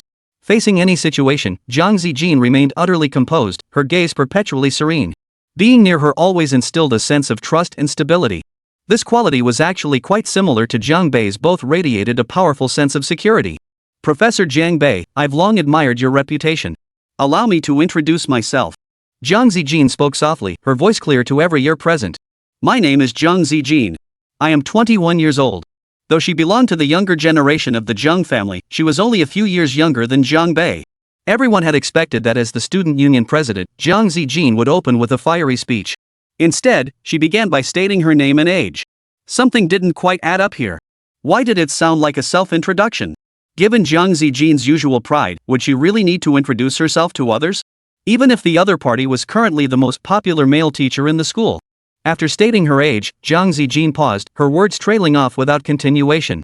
Her gaze swept across the entire classroom, settling on Jiang Bei. He was looking at her too, as if they'd returned to that summer long ago when they climbed trees together to catch cicadas. Everything seemed unchanged. After a brief pause, Jiang Bei smiled and spoke up. "If you have any questions, Jiang Zijin, feel free to ask. I am the current student union president of Ningzhou University." This was Jiang Zijin's second sentence. Hearing this, the atmosphere in the classroom suddenly grew tense. Could it be that Jiang Zijin was here to cause trouble for Jiang Bei? After all, not long ago, Liang Jiaming and 2 student union officers had been soundly beaten by Jiang Bei, causing the student union's reputation to plummet to an all-time low. Under these circumstances, Jiang Zijin must be utterly humiliated. Some students even believed Jiang Zijin might actively challenge Jiang Bei. After all, Ningzhou University had a rule allowing outstanding students to challenge their teachers, a policy established back when Li Qiushui served as vice dean of the Yuanli Academy. In Li Qiushui's view, teachers should possess skills that earn students respect. If they couldn't, they should push themselves harder to stay sharp. However, Longwei remained a society where personal relationships mattered. Teachers feared losing face if they couldn't win, while students worried about retaliation if they actually defeated their instructors. Despite being established years ago, Li Qiushui's challenge rules had never been invoked even once. Recently, there seems to have been some friction between me and the student union. Jiang Bei chuckled. He certainly didn't sense any unfriendly attitude from Jiang Zijin. This little niece was eager to catch up with him. Why would she confront him the moment they met? Contrary to most classmates' expectations, the atmosphere didn't turn tense after Jiang Ziji's words. Jiang Zijin stated, "I feel deeply sorry and remorseful about the recent events within the student union. This stems largely from my own self-centered focus. Tomorrow, I will voluntarily resign from my position as student union president." Resigning in disgrace. The classroom erupted in an uproar. The outstanding and formidable Jiang Zijin not only refrained from confronting Jiang Bei, but instead initiated a self-critique. She even volunteered to resign. Although Jiang Zijin had advanced to her senior year this year, her term as president was supposed to last until next semester. The monthly supply of source crystal elixir she received as president was something other student council members could only dream of. Even if she couldn't use up all that source crystal elixir herself, converting it to cash would still be a staggering sum that would make anyone's eyes light up. Yet, under these circumstances, Jiang Zijin still chose to resign voluntarily. Was this a sign of bowing to Jiang Bei? It shouldn't be. This seemed out of character for Chairperson Ziji. Indeed, hadn't Chairperson Ziji always prided herself on siding with family over reason? She seemed particularly protective of her own. Could it be that Jiang Zijin had always harbored a deep dislike for Liang Zheming, waiting for an opportunity to strike? This time, teacher Jiang Bei had done the job for her, saving her a lot of trouble? Second and third year students who had come to audit the class speculated among themselves. But none of them had hit the nail on the head. While Jiang Zijin was protective of her own, she was far from unreasonable. On the contrary, had she encountered such an incident during the student council recruitment herself, her response would likely have been even more direct and ruthless than Jiang Bei's. Besides, with the Jiang family's resources, would Jiang Zijin even care about the money that monthly supply of source crystal liquid could buy her? Li Qiushui watched Jiang Zijin. Upon hearing her resignation, there was no trace of surprise in her eyes, as if she had anticipated this outcome all along. This was precisely the kind of action Jiang Zijin's character would take. Hearing this, even Zhou Ping felt that senior Jiang Zijin was remarkably magnanimous and extraordinary. If she herself faced such a situation, she wasn't sure she could handle it with such grace and decisiveness. "Jiang Zijin, I admire your approach," Jiang Bei said, meeting her gaze directly. "Indeed, life is short. One should pursue their own path rather than let other matters drain their energy. Professor Jiang, I've attended all your recent lectures. They've left a profound impression on me, which is why I'm standing to ask this question. My question is..." At this point, Jiang Zijin deliberately paused for several seconds. Just as the anticipation of the hundreds present reached its peak, Jiang Zijin suddenly broke into a smile. A faint smile touched her lips as she said, "My question is, esteemed teacher Jiang, would you accept my invitation to dinner?" Chapter 109, The Challenge. "Professor Jiang, may I treat you to a meal?" Boom! The moment those words left her lips, it felt like a boulder had crashed into the heart of every person present. Ripples spread out in countless directions. Many students were utterly stunned, unable to believe their ears. They had expected Jiang Zijin to ask highly specialized questions, to discuss the perplexities of the path to strength with Jiang Bei. Some even thought she might issue a challenge to him. Yet none of that happened. Instead, Jiang Zijin was inviting Jiang Bei to dinner. Good heavens! Was this an open defiance of Principal Li Qiushui? Senior Zijing was being far too high profile. Rumors about our teacher Jiang and Principal Li have been swirling lately. Is Senior Ziji trying to poach him outright? But if it were anyone else, they probably wouldn't stand a chance. Senior Ziji, though? She's just too outstanding in every way. The crucial thing is, Principal Li is right there. Is this really a good idea? Senior Zijing just wanted to have a meal with teacher Jiang and casually discuss source energy matters. Don't read too much into it. Many students began whispering among themselves. Jiang Bei's expression flickered with surprise before settling into a wry smile. This issue doesn't really pertain to our field of study, does it? After all these years apart, we've just reunited, and now this little niece is putting me on the spot. Jiang Zijin smiled, tucking her long hair behind her ear. Since you haven't denied it, Professor Jiang, I'll take that as a yes. With that, she picked up her notebook and turned to leave the classroom. Jiang Bei stood at the lectern, still utterly bewildered. What kind of logic was going on in Jiang Zijin's head? How did not denying something equate to agreeing? He hadn't agreed at all. What the hell is this girl playing at? Countless curious eyes were already fixed on them from below the podium. Li Qiushui's lips curved into a faint smile. She found the whole situation increasingly intriguing. With everyone watching, Zhang Bei couldn't very well chase after Zhang Zijin to demand an explanation. He shook his head helplessly and said, "Class dismissed." With that, Zhang Bei walked out. Yet not a single student left their seats.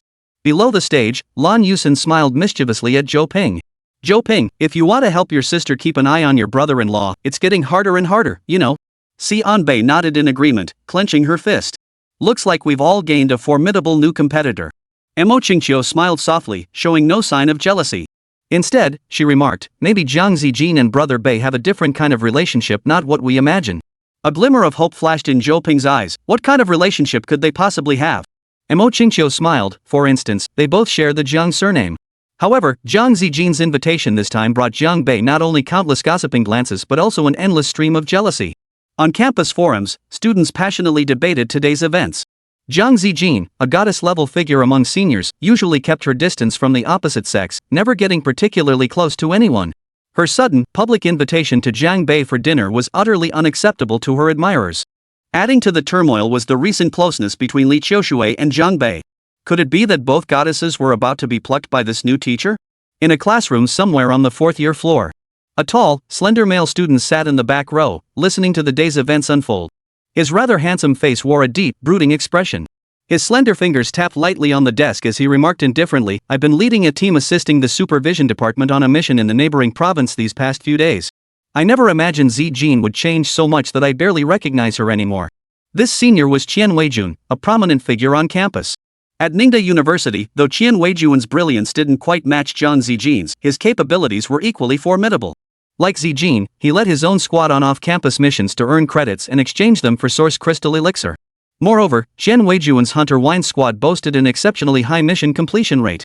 On the university's overall squad ranking board, they consistently held the second position, maintaining a significant lead over the third-place squad. Of course, the undisputed leader of the overall team rankings was the Ace Squad, Blazing Starry Sky, led by the super genius Zhang Zijin. Students participating in squad missions could exchange the credits earned for additional resources, allowing them to enhance their abilities more rapidly. Students who had joined elite squads like Blazing Star were practically snapped up by government agencies and major conglomerates the moment they stepped off Ningzhou University's campus. Some were even specially recruited into the military, leaving them with absolutely no worries about their future. Like Zhang Zijin, Qian Weijun had already secured early admission to Ningzhou University's graduate program. "Captain, Zhang Zijin is showing you no respect at all," a burly male student beside him fumed indignantly. "You've been so good to her, liked her for so long, and now she's openly inviting another guy to dinner." This guy looked like a wild bull, radiating powerful source energy fluctuations all over his body. He seemed highly skilled in violent attacks. His name was Niu Huangming, currently a junior. He'd been following Qian Weijun on missions with the Windhunter squad, and his strength placed him among the top students in his year. "Niu Huangming, go probe that teacher's background. If you can publicly humiliate him and make Zhang Zijin form a terrible impression of him, that would be ideal." Qian Weijun paused thoughtfully before speaking. His expression darkened as he continued, "After dragging this out so long, it's time Zhang Zijin understood my stance." "Got it. I'll go right now." Niu Huangming chuckled, his bulging muscles twitching. "Isn't there that rule where students can challenge teachers? This time, it'll come in handy." Just as Zhang Bei was about to reach the office building, several student-looking figures suddenly blocked his path.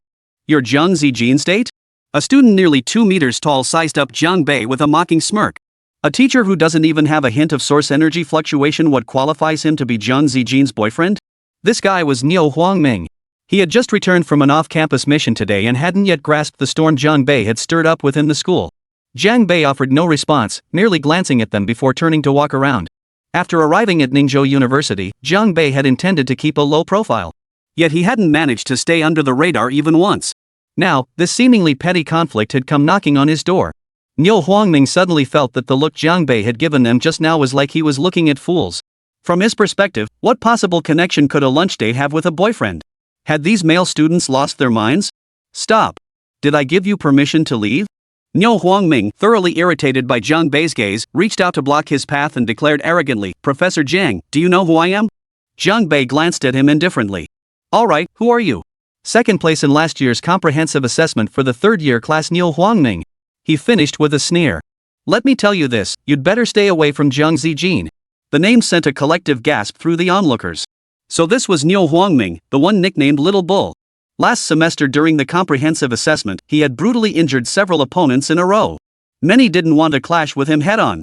However, he had been on extended leave, training off campus or accompanying senior students on missions, rarely appearing on campus. Jiang Bei glanced at him, his expression unreadable. Sorry, never heard of that name. With that, he turned and walked away. Seeing Jiang Bei completely disregard him, Niu Huangming, who had been itching to flex his muscles, was enraged beyond measure. School regulations allowed students to challenge teachers. Pointing at Jiang Bei's retreating figure, Niu Huangming declared, "Teacher Jiang, watch your back. I'll send you straight to the hospital." Jiang Bei halted, turned to glance at him, and replied with a faint, mocking smile, "Fine. When's the challenge?" Flies and mosquitoes swarm everywhere, buzzing incessantly, utterly infuriating. A single swat would kill them all, saving me the trouble. I'll submit the application to the school immediately. Once the entire process is approved, the earliest we can fight should be tomorrow night. Niu Huangming clenched his fist, a crackling sound of pent-up rage erupting from it. All right. Jiang Bei responded indifferently before turning to leave. Niu Huangming sneered coldly, a sinister gleam flashing in his eyes as he addressed the surrounding students. When that time comes, I'll make sure teacher Jiang Bei loses all face. And I'll show Jiang Zijin exactly what kind of useless fool the man she set her sights on really is. However, at that moment, a voice suddenly rang out from behind the crowd. A prestigious institution like Ningzhou University is a cornerstone of the nation. I believe gifted students should aspire to greater heights rather than fixate on petty rivalries. Such narrow-mindedness ultimately limits one's vision. The speaker was none other than Li Qiushui. She wore a purple dress today, her graceful curves showcasing the most authentic beauty of a woman. Combined with her tall stature, she truly stood out in the crowd. The criticism in Li Qiushui's words was unmistakable, leaving Niu Huangming thoroughly embarrassed. The atmosphere in the room grew palpably tense. Staring at Li Qiushui, Niu Huangming spoke expressionlessly, "Principal Qiushui, are you implying I lack foresight?" Li Qiushui shook her head and smiled, tilting her face slightly upward to meet the gaze of Niu Huangming, who towered over her by a full head. What do you think? Although Niu Huangming had already attained the strength of an Earth-level martial artist, the road ahead remained long. She hoped he would tread it with greater steadiness. Earth-tier martial artist. Hearing Li Qiushui's words, the surrounding students immediately gasped in astonishment. Niu Huangming was so young, yet he had already reached Earth-tier martial artist. If given another 10 or 8 years, wouldn't he become a legendary heaven tier? A trace of mockery flickered across Niu Huangming's face. "Principal Qiushui, I'm already a ground-tier source energy warrior. With the resources of the Niu family backing me, I believe my future path will be smooth sailing. There's no need for Principal Qiushui to worry about that, heh. Besides, shouldn't Principal Qiushui be more concerned about her rumored boyfriend being stolen away by Jiang Zijin?" Niu Huangming's face was plastered with a smile, but his eyes fixed on Li Qiushui were brimming with pure provocation. The students nearby felt Niu Huangming was crossing the line, but given his formidable strength, few dared to speak up and stop him. Li Qiushui showed no sign of anger. Instead, she smiled and said, "I hear you want to challenge teacher Jiang Bei?" "That's right," Niu Huangming declared. "I'll fill out the challenge application as soon as I return." "What's the matter? Principal Qiushui doesn't want to approve it? Afraid I'll hurt your boyfriend?" "No." Li Qiushui's lips curved slightly. "Skip the formalities. I approve it now. Meet on the sparring platform at the playground in 2 hours. Skip the process and grant special approval now?" Niu Huangming paused for a moment, then smiled. "All right, thank you for your concern, Principal Qiushui. I won't let you down." "Niu, we're looking forward to your performance," Li Qiushui said with a smile. "You Hunt Win squad, show us what you're made of." Chapter 110, You still have much to learn. "Do you blame me for taking the liberty of accepting the challenge on your behalf?"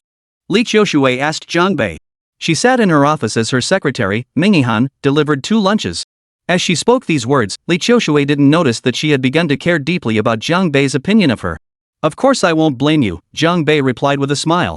"In fact, I've been looking for an opportunity to teach them a lesson. Some students at Ningda University really have no idea how high the sky is or how deep the earth is. By the way, is Jiang Zijin your sister?"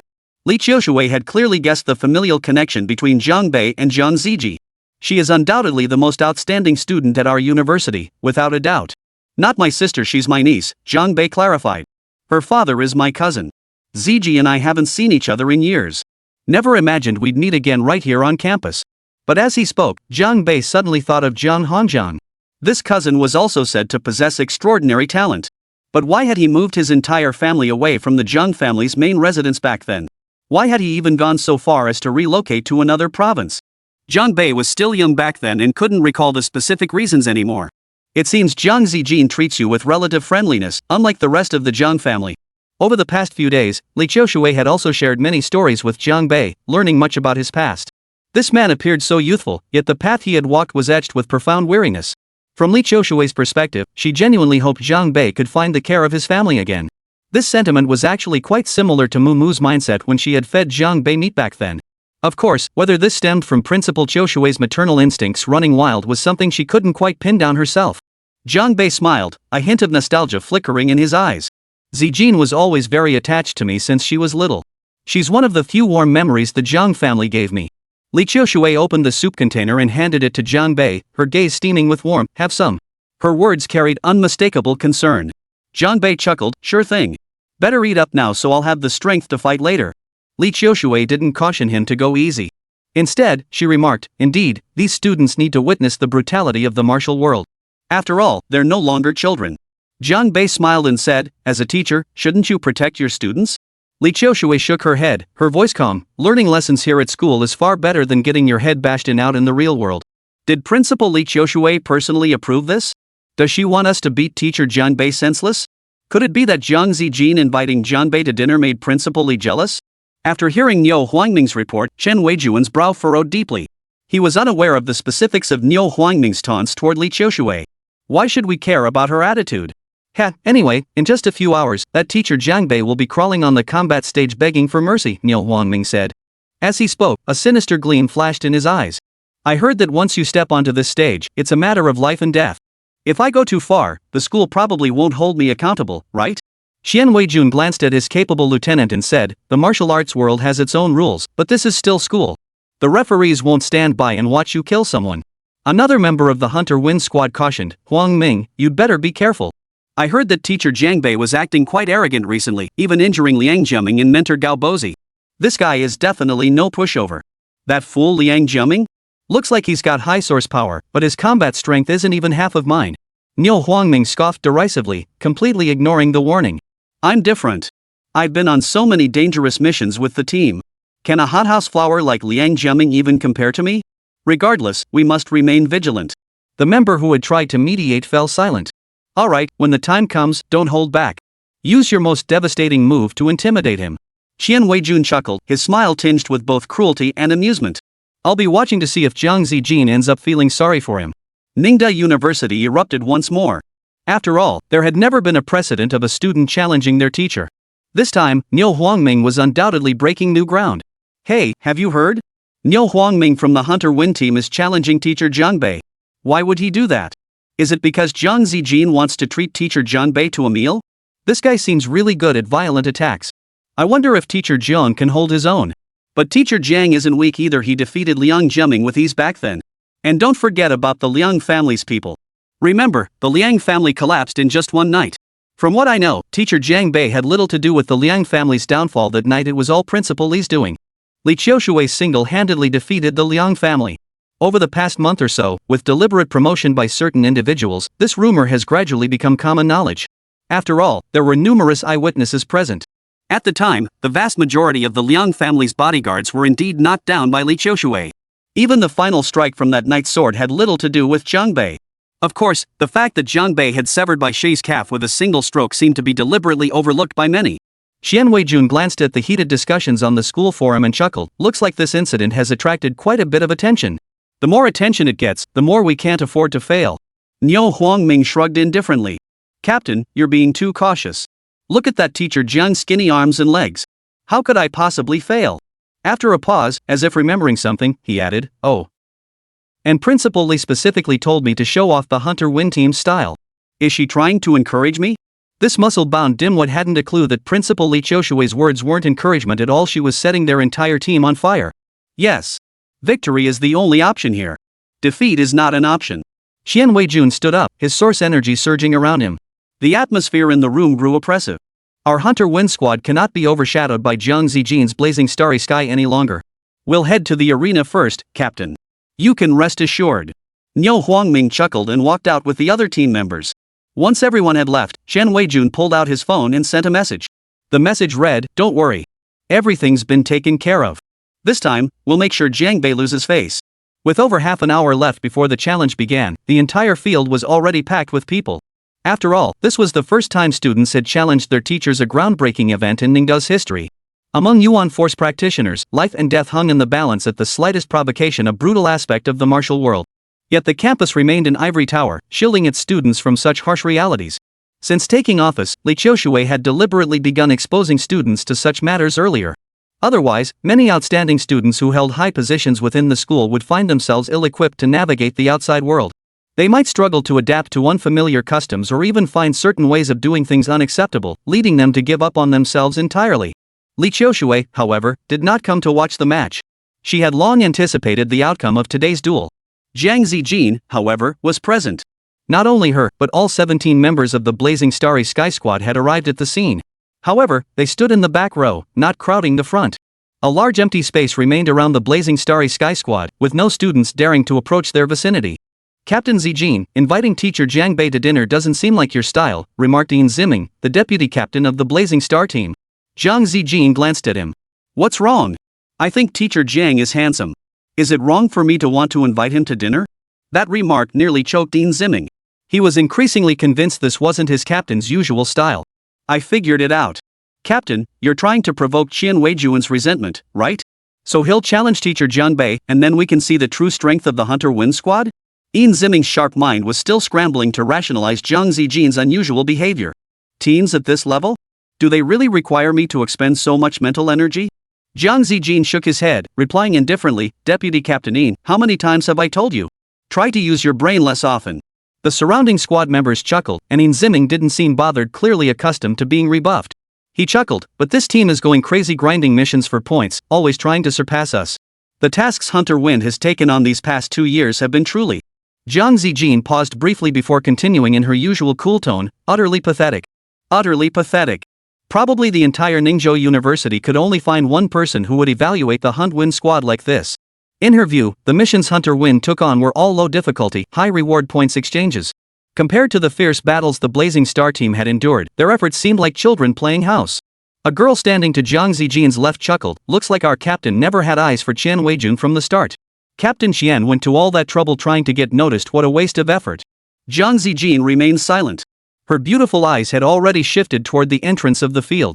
There, the crowd parted like a tide. The Hunter Wind Squadron was marching down the path. All 20 members of the squad were present, with Qian Weijun leading the way and Niu Huangming by his side. Now, everyone understood, Niu Huangming's challenge to Jiang Bei wasn't a personal act, but the collective decision of the entire Hunter Wind squad. These guys had planned this all along. Reaching the stage, Niu Huangming chuckled. His eyes brimmed with scorn as he surveyed the empty platform. What do you think? Will teacher Jiang play the coward and not show up? As his words fell, the entire Hunter Wind squad erupted in laughter. Don't underestimate them, Qian Weijun cautioned. Yet despite his words, Qian Weijun's face was also lit with a smile, as if victory were already assured. Then, he glanced in Jiang Zijin's direction, and the amusement vanished from his eyes. At that moment, Niu Huangming seemed to sense several less than friendly gazes fixed on him. He turned his head to look beside him. At that moment, the world seemed to brighten for this guy. For standing beside the stage were the 4 blossoms of room 606. Are all of you freshmen? Niu Huangming smiled as he asked Zhou Ping. Each of these 4 girls had their own unique charms, but Zhou Ping, in particular, hit every mark on Niu Huangming's aesthetic preferences. Zhou Ping gave him a cold stare, offering no reply. Seems so. Niu Huangming smirked, patting his bulging, rock-hard chest. Little girl, looks like you're a big fan of your teacher Jiang Bei, huh? Don't worry, I'll have him begging for mercy on his knees in no time. Beat the teacher until he begs for mercy? This Niu Huangming really reeks of street smarts. After a pause, Niu Huangming's gaze swept up and down Zhou Ping, his eyes brimming with satisfaction. Kid, he said, after I'm done with him, I'll treat you to coffee. Remember to say yes. Otherwise. Zhou Ping replied coldly, our teacher Jiang will definitely knock your teeth out. How amusing. The duel hasn't even begun, and I wonder where your confidence comes from.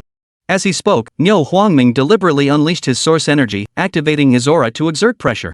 A full-fledged earth-tier genius, resorting to source energy to bully Zhou Ping, who wasn't even a martial artist, over a mere disagreement. Yet in this situation, Zhou Ping didn't retreat a single step. Instead, her fists clenched tightly, her beautiful brows furrowed as if deliberately resisting the pressure. Niu Huangming smirked. You're quite something, little girl.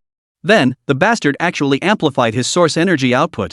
It seemed he intended to deliberately crush Zhou Ping through this method. At that moment, Zhou Ping felt an overwhelming urge to vomit blood. It felt as though the qi and blood within her very organs were churning violently. Her fair, delicate face had turned crimson. Damn it! Seeing this, the other three girls stepped forward in unison, shielding Zhou Ping behind them. All three were source energy martial artists, especially Mo Qingxiu, who had already reached the Xian realm. Though she couldn't yet compare to Niu Huangming, who had just stepped into the Earth grade realm, among the first-year students, she was undoubtedly an outstanding figure who could look down on her peers. Now, a gentle aura began radiating from Mo Qingxiu, dissipating the oppressive energy emanating from Niu Huangming. This maneuver appeared simple, but those in the know understood that for a Xian tier practitioner to neutralize the pressure of a D tier opponent was no easy feat. And Mo Qingxiu executed it with such composure. Gazing at the group of 3rd and 4th year seniors, a rare chill entered Mo Qingxiu's voice. "You've gone too far." At that moment, Xian Weijun stepped forward. His gaze swept over the 4 golden-haired beauties' charming faces before he chuckled. "This is the world of source power. Little sisters, you still have much to learn." Earlier, when his subordinate Niu Huangming unleashed the source energy suppression, Xian Weijun, as the team captain, showed no intention of stopping it. Instead, he had been leisurely enjoying the spectacle. Then, a voice boomed from the stage. "Yes, you have much to learn, and that's precisely what I wish to tell your Hunter Win squad." Chapter 111, Rules Can Be Changed. Zhang Bei had arrived. Compared to the Hunter Win team's flashy entrance, his arrival couldn't have been more low-key. He simply pushed his way through the crowd alone, stepping onto the arena without a single flashy move. At that moment, everyone's attention was focused on the 4 golden flowers. Hardly anyone even noticed when Zhang Bei had appeared on the stage. Hearing Zhang Bei's voice now, a wave of relief instantly washed over Zhou Ping's heart. Zhang Bei nodded to them, then gave a thumbs up. Truthfully, though Zhang Bei had arrived a bit late, he could have easily played the overprotective boyfriend. If he'd wanted to help Zhou Ping dispel that oppressive source energy, it would have been the simplest thing in the world even with a crowd between them. But Zhang Bei chose not to intervene prematurely. That was the way of the martial world Zhou Ping needed to grow. Now it seemed the girl had held her ground without retreating, demonstrating remarkable resilience. The sisters of Team 606 also remained fairly united. Still, though Zhang Bei claimed he wanted Zhou Ping to grow on her own, Niu Huangming and the Hunter Win squad had bullied his sister. Growth was one thing, revenge was another. These were two entirely separate matters. Moreover, was it right for Niu Huangming, a proud Earth-tier martial artist, to bully a girl who hadn't even crossed the threshold of a novice martial artist? Was that the act of a man? Xian Weijun turned his gaze toward the arena, meeting Zhang Bei's eyes. He gave a slight smile and nodded to Zhang Bei. Yet, that smile was brimming with provocation and scorn. Niu Huangming looked up and remarked, "Teacher Zhang Bei sure is brave. Not bad, not bad. This makes me look at you with new respect."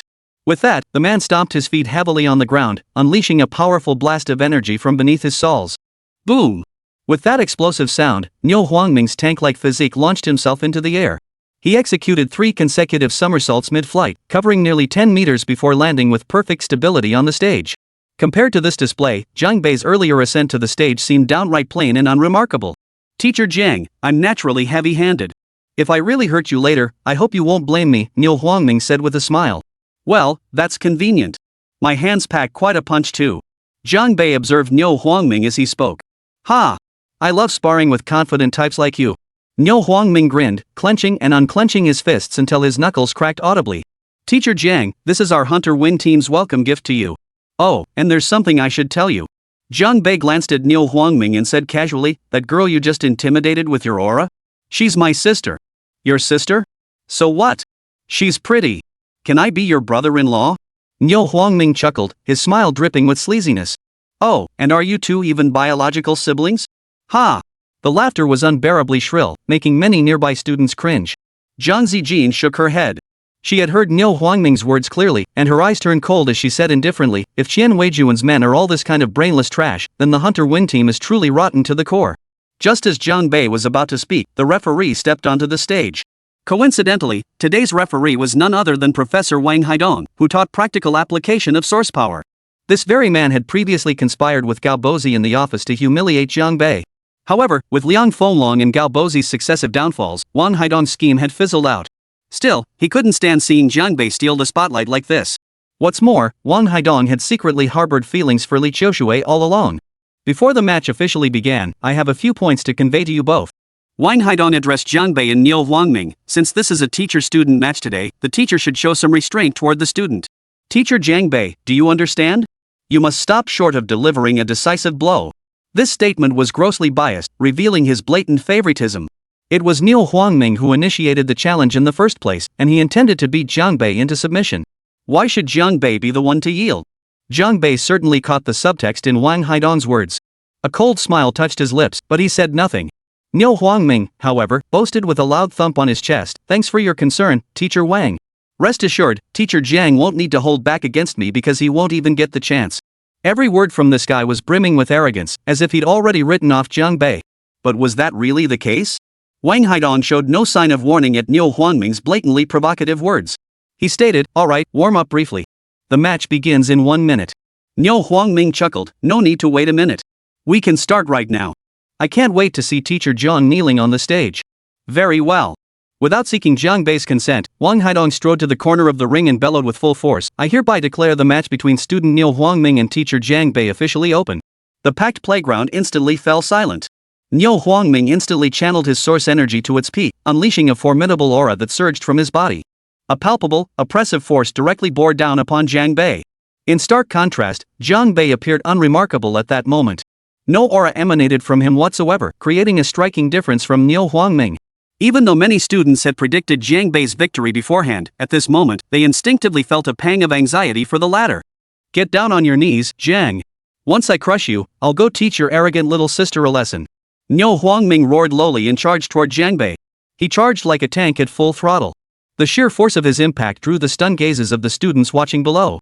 Worry filled the eyes of some. This was clearly Niu Huangming's finishing move.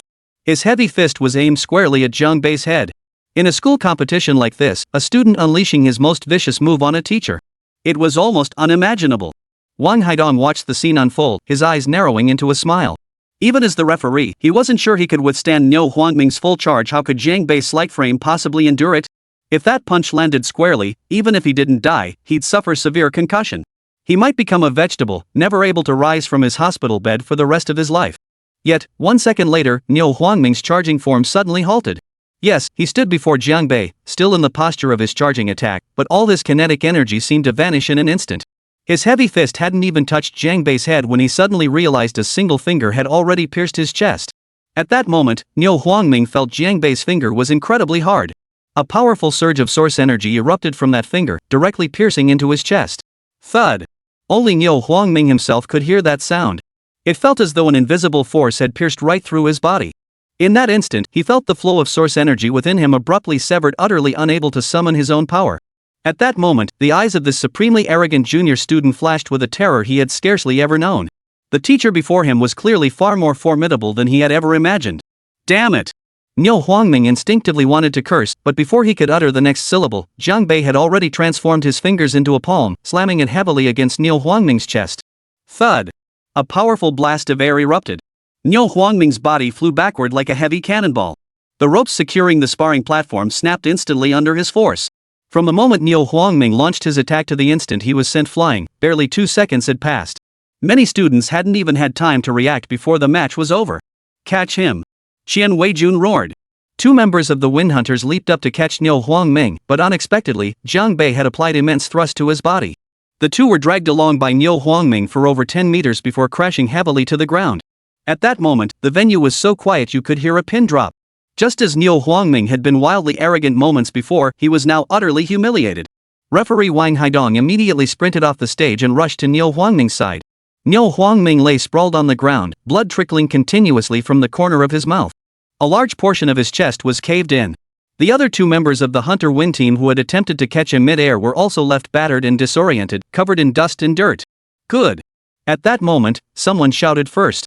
Immediately, applause and cheers erupted like a tidal wave, roaring across the entire field. Jiang Bei remained expressionless. Defeating an opponent like Niu Huangming brought him no sense of accomplishment. Ziming, the deputy captain of the Blazing Star team, couldn't help but clap, saying sincerely, "Teacher Jiang is truly formidable." Jiang Zijin pressed her lips together slightly, saying nothing, but her beautiful eyes clearly radiated brilliance. The straightforward Ziming clenched his fists, his eyes igniting with fighting spirit. "I really want to spar with Teacher Jiang right now." The light in Jiang Zijin's eyes instantly dimmed. "Deputy Captain I advise you not to do something so foolish." Ziming, that stubborn straight man, completely missed Jiang Zijin's meaning. He retorted, "Captain, isn't it our flaming starry skies creed to bravely challenge the strong?" Jiang Zijin's voice was icy. "If you dare challenge him, I'll beat you into a state where you can't even take care of yourself." The surrounding team members all burst into laughter. Ian Zimming, who had been eager to fight moments ago, now wore a bitter expression. But at that moment, Wang Haidong sprinted back to the arena. His expression was grim. The referee hadn't declared a winner. Instead, he fixed his gaze on Jiang Bei and said coldly, "Jiang Bei, I told you to stop at the right moment. Yet you dealt such a brutal blow to a student. You truly are unworthy of being a teacher." The venue fell silent once more. Everyone present was an adult and could clearly see that Wang Haidong was now blatantly applying double standards. He was deliberately favoring Niu Huangming. "Is that so?"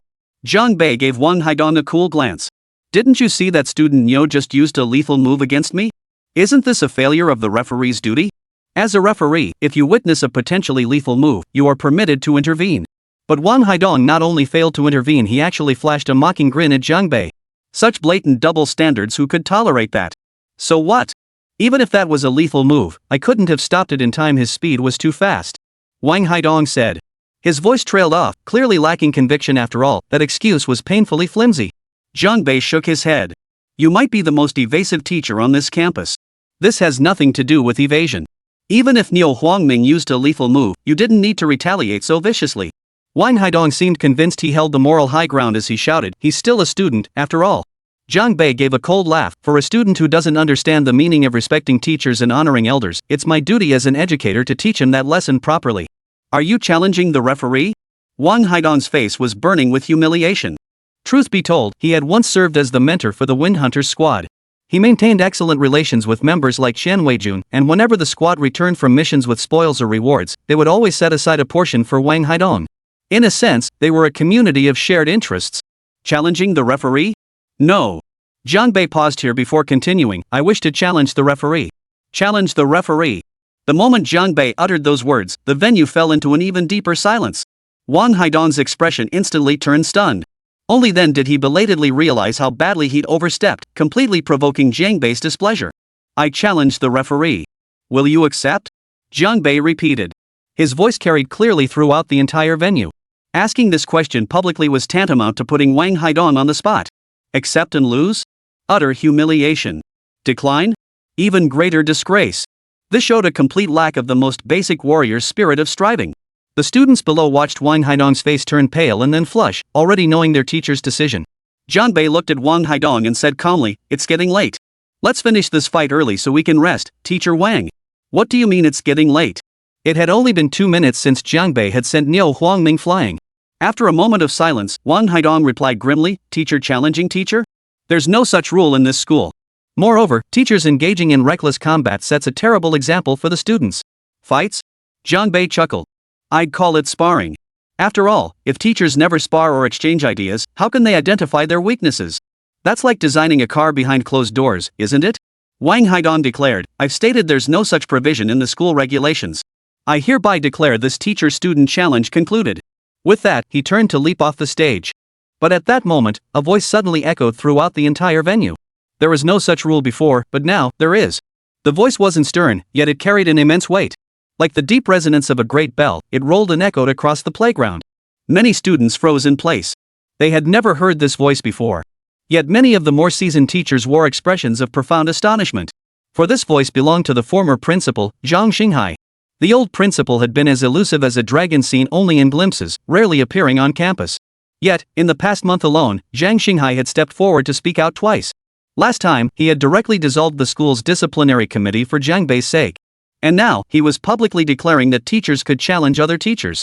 Realizing Zhang Xinghai's gaze was fixed upon them, many of the surrounding teachers tensed up, instinctively standing straighter.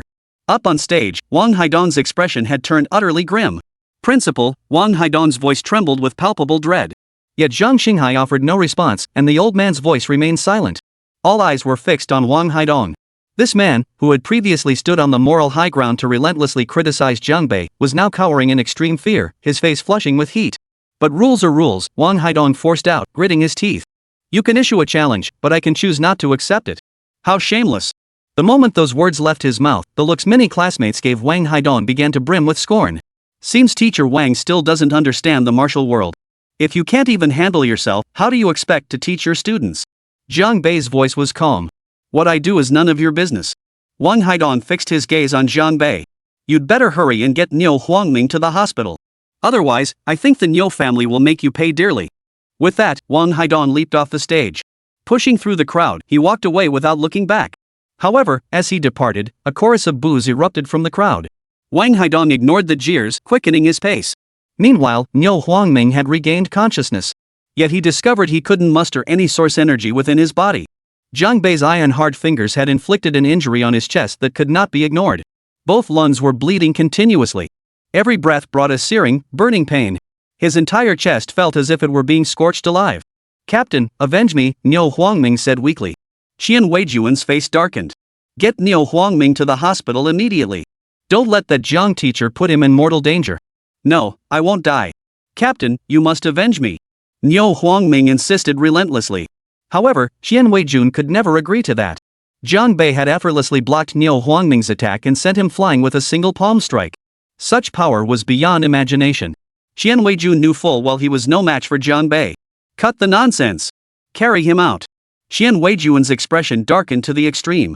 The Wind Hunters rose as one, preparing to leave this disgraceful place. But at that moment, a voice boomed once more from the arena. "Did I give you permission to leave?" Chapter 112, Crushing. After witnessing Niu Huangming's personal sacrifice, every member of the Hunter Wind Squad now realized that teacher Jiang Bei was no pushover. He possessed genuine skill, unlike what they had imagined. That was why Qian Weijun had decided to swallow his pride for now and devise a plan later. Yet, unexpectedly, Jiang Bei called them back. In full view of everyone, he clearly had no intention of sparing them any face. Qian Weijun halted, turning his gaze toward the stage. "Teacher Jiang Bei, do you have further instructions?" His face was etched with coldness and disdain. Looking at the group, Jiang Bei said, "Didn't I mention before that Zhou Ping is my sister?" "Yes, we all heard that," Qian Weijun replied. "And were you the ones who just unleashed source force suppression on my sister?" Jiang Bei pressed. His voice had grown icy. It felt as though the surrounding temperature had dropped several degrees. Hearing this, Zhou Ping felt a wave of warmth wash over her heart. The one who initiated the source power suppression on your sister was Niu Huangming. And now, he's been severely injured by you, teacher Jiang Bei. Qian Weijun narrowed his eyes, a dangerous gleam flashing within them. However, upon hearing his words, many students present shot him contemptuous glances.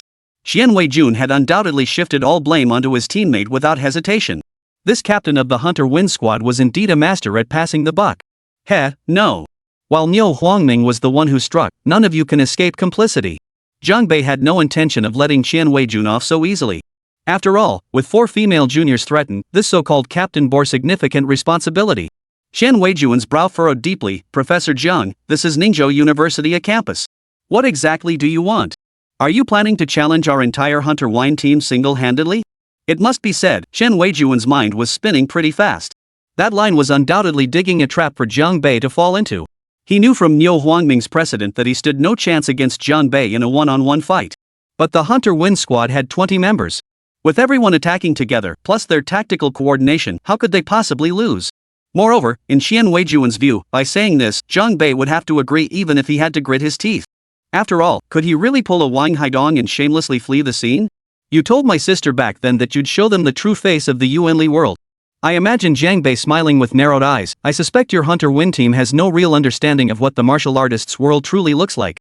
Yet as he smiled, a dangerous gleam flashed in his eyes. This guy was a total sister-protecting maniac.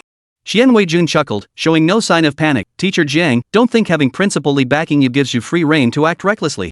You think defeating my Hunter Wind Squad single-handedly will be easy? Think again." He was still digging a trap for Jiang Bei with his words. Still using reverse psychology.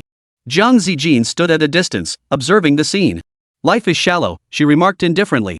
After hearing Qian Weijun's taunts, Jiang Bei smiled. The underclassman's little schemes couldn't escape his notice. "Very well, as you wish."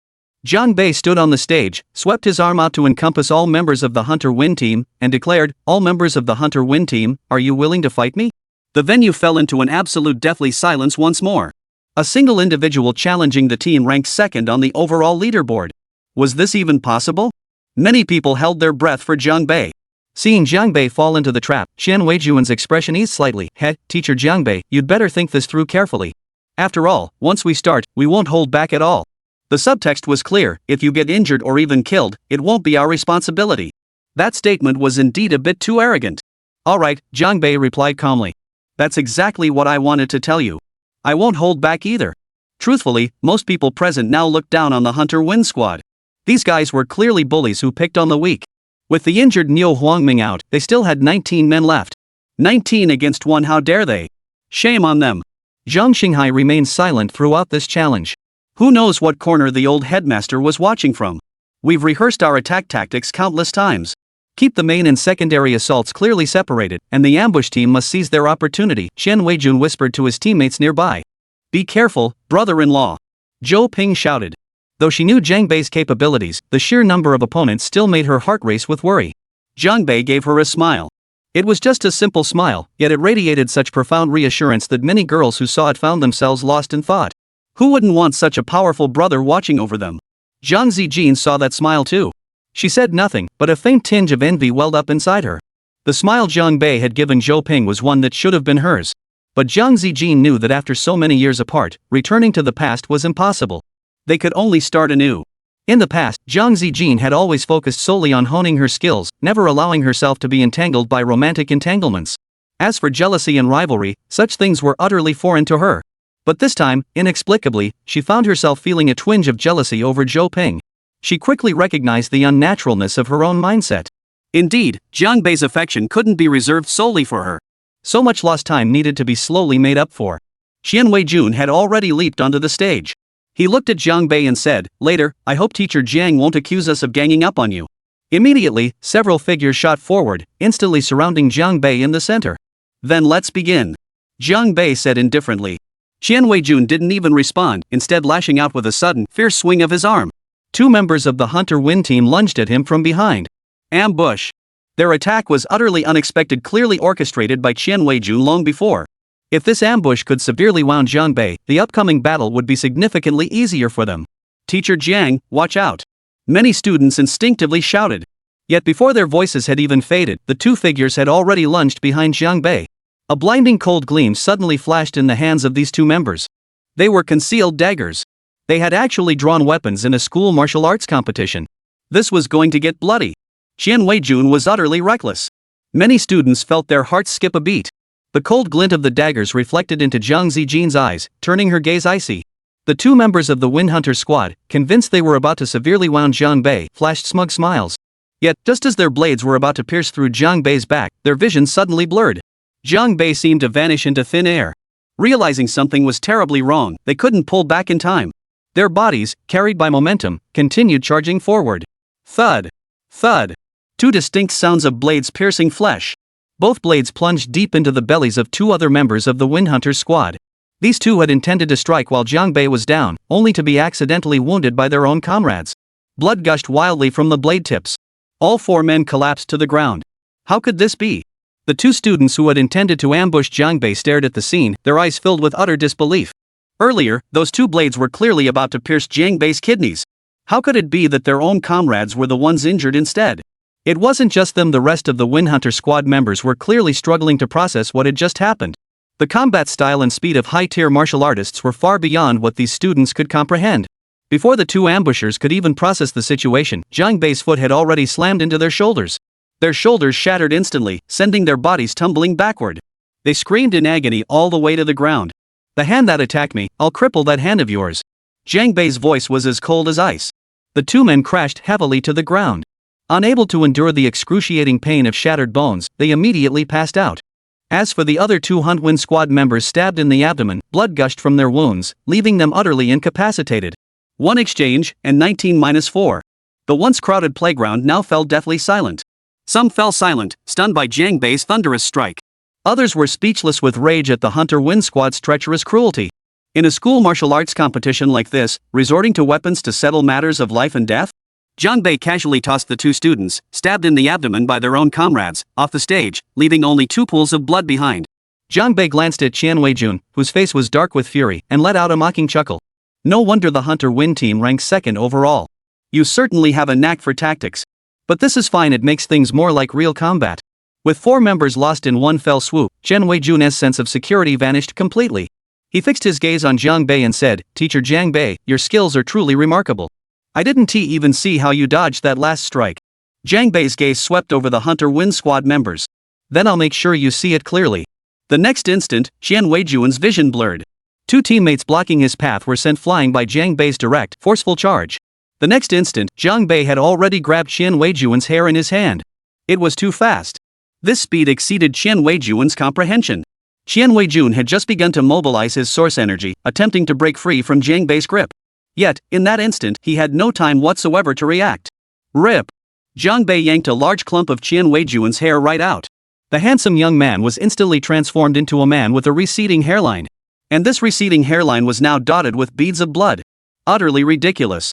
Before Qian Weijun could even cry out in pain, a sharp crack echoed across his left cheek. What appeared to be a simple slap shattered both rows of his left molars clean off at the roots. His eardrum ruptured instantly. His left cheek was instantly flushed crimson as if drenched in blood. After that first slap, Jiang Bei showed no sign of stopping, delivering several more slaps with both hands. The entire crowd heard the sharp smacks. In that moment, Qian Weijun felt the world spinning wildly. His body was whipped into a spinning whirlwind, like a spinning top. The force of the spin made him feel as if the joints in his cervical and lumbar vertebrae were about to dislocate. The captain of the esteemed Hunter Wind Squadron had been knocked flying by Jiang Bei's slaps. Could there be a more humiliating move than this? It seemed that since returning to Ningzhou, Jiang Bei had developed a particular fondness for slapping people in the face. The moment Qian Weijun hit the ground, he was already unconscious. Jiang Bei's slaps had inflicted multiple injuries on his body. His brain was undoubtedly suffering from severe concussion. Qian Weijun wouldn't be able to get out of bed for at least 10 days to 2 weeks. Worst of all, being knocked off the stage like this meant Qian Weijun would never have the face to show up at school again. He would become the laughingstock of his classmates after dinner conversations. At this moment, the Hunter Wind team had only 15 members left. Yet after Qian Weijun was beaten into a bloody mess, the remaining squad members had lost every ounce of fighting spirit. Standing on the stage, each of them wore expressions of sheer terror. Suddenly, one member reacted with lightning speed. "Captain," he shouted. After shouting, he sprinted a few steps toward Qian Weijun, attempting to leap off the stage. He was looking for an excuse to flee.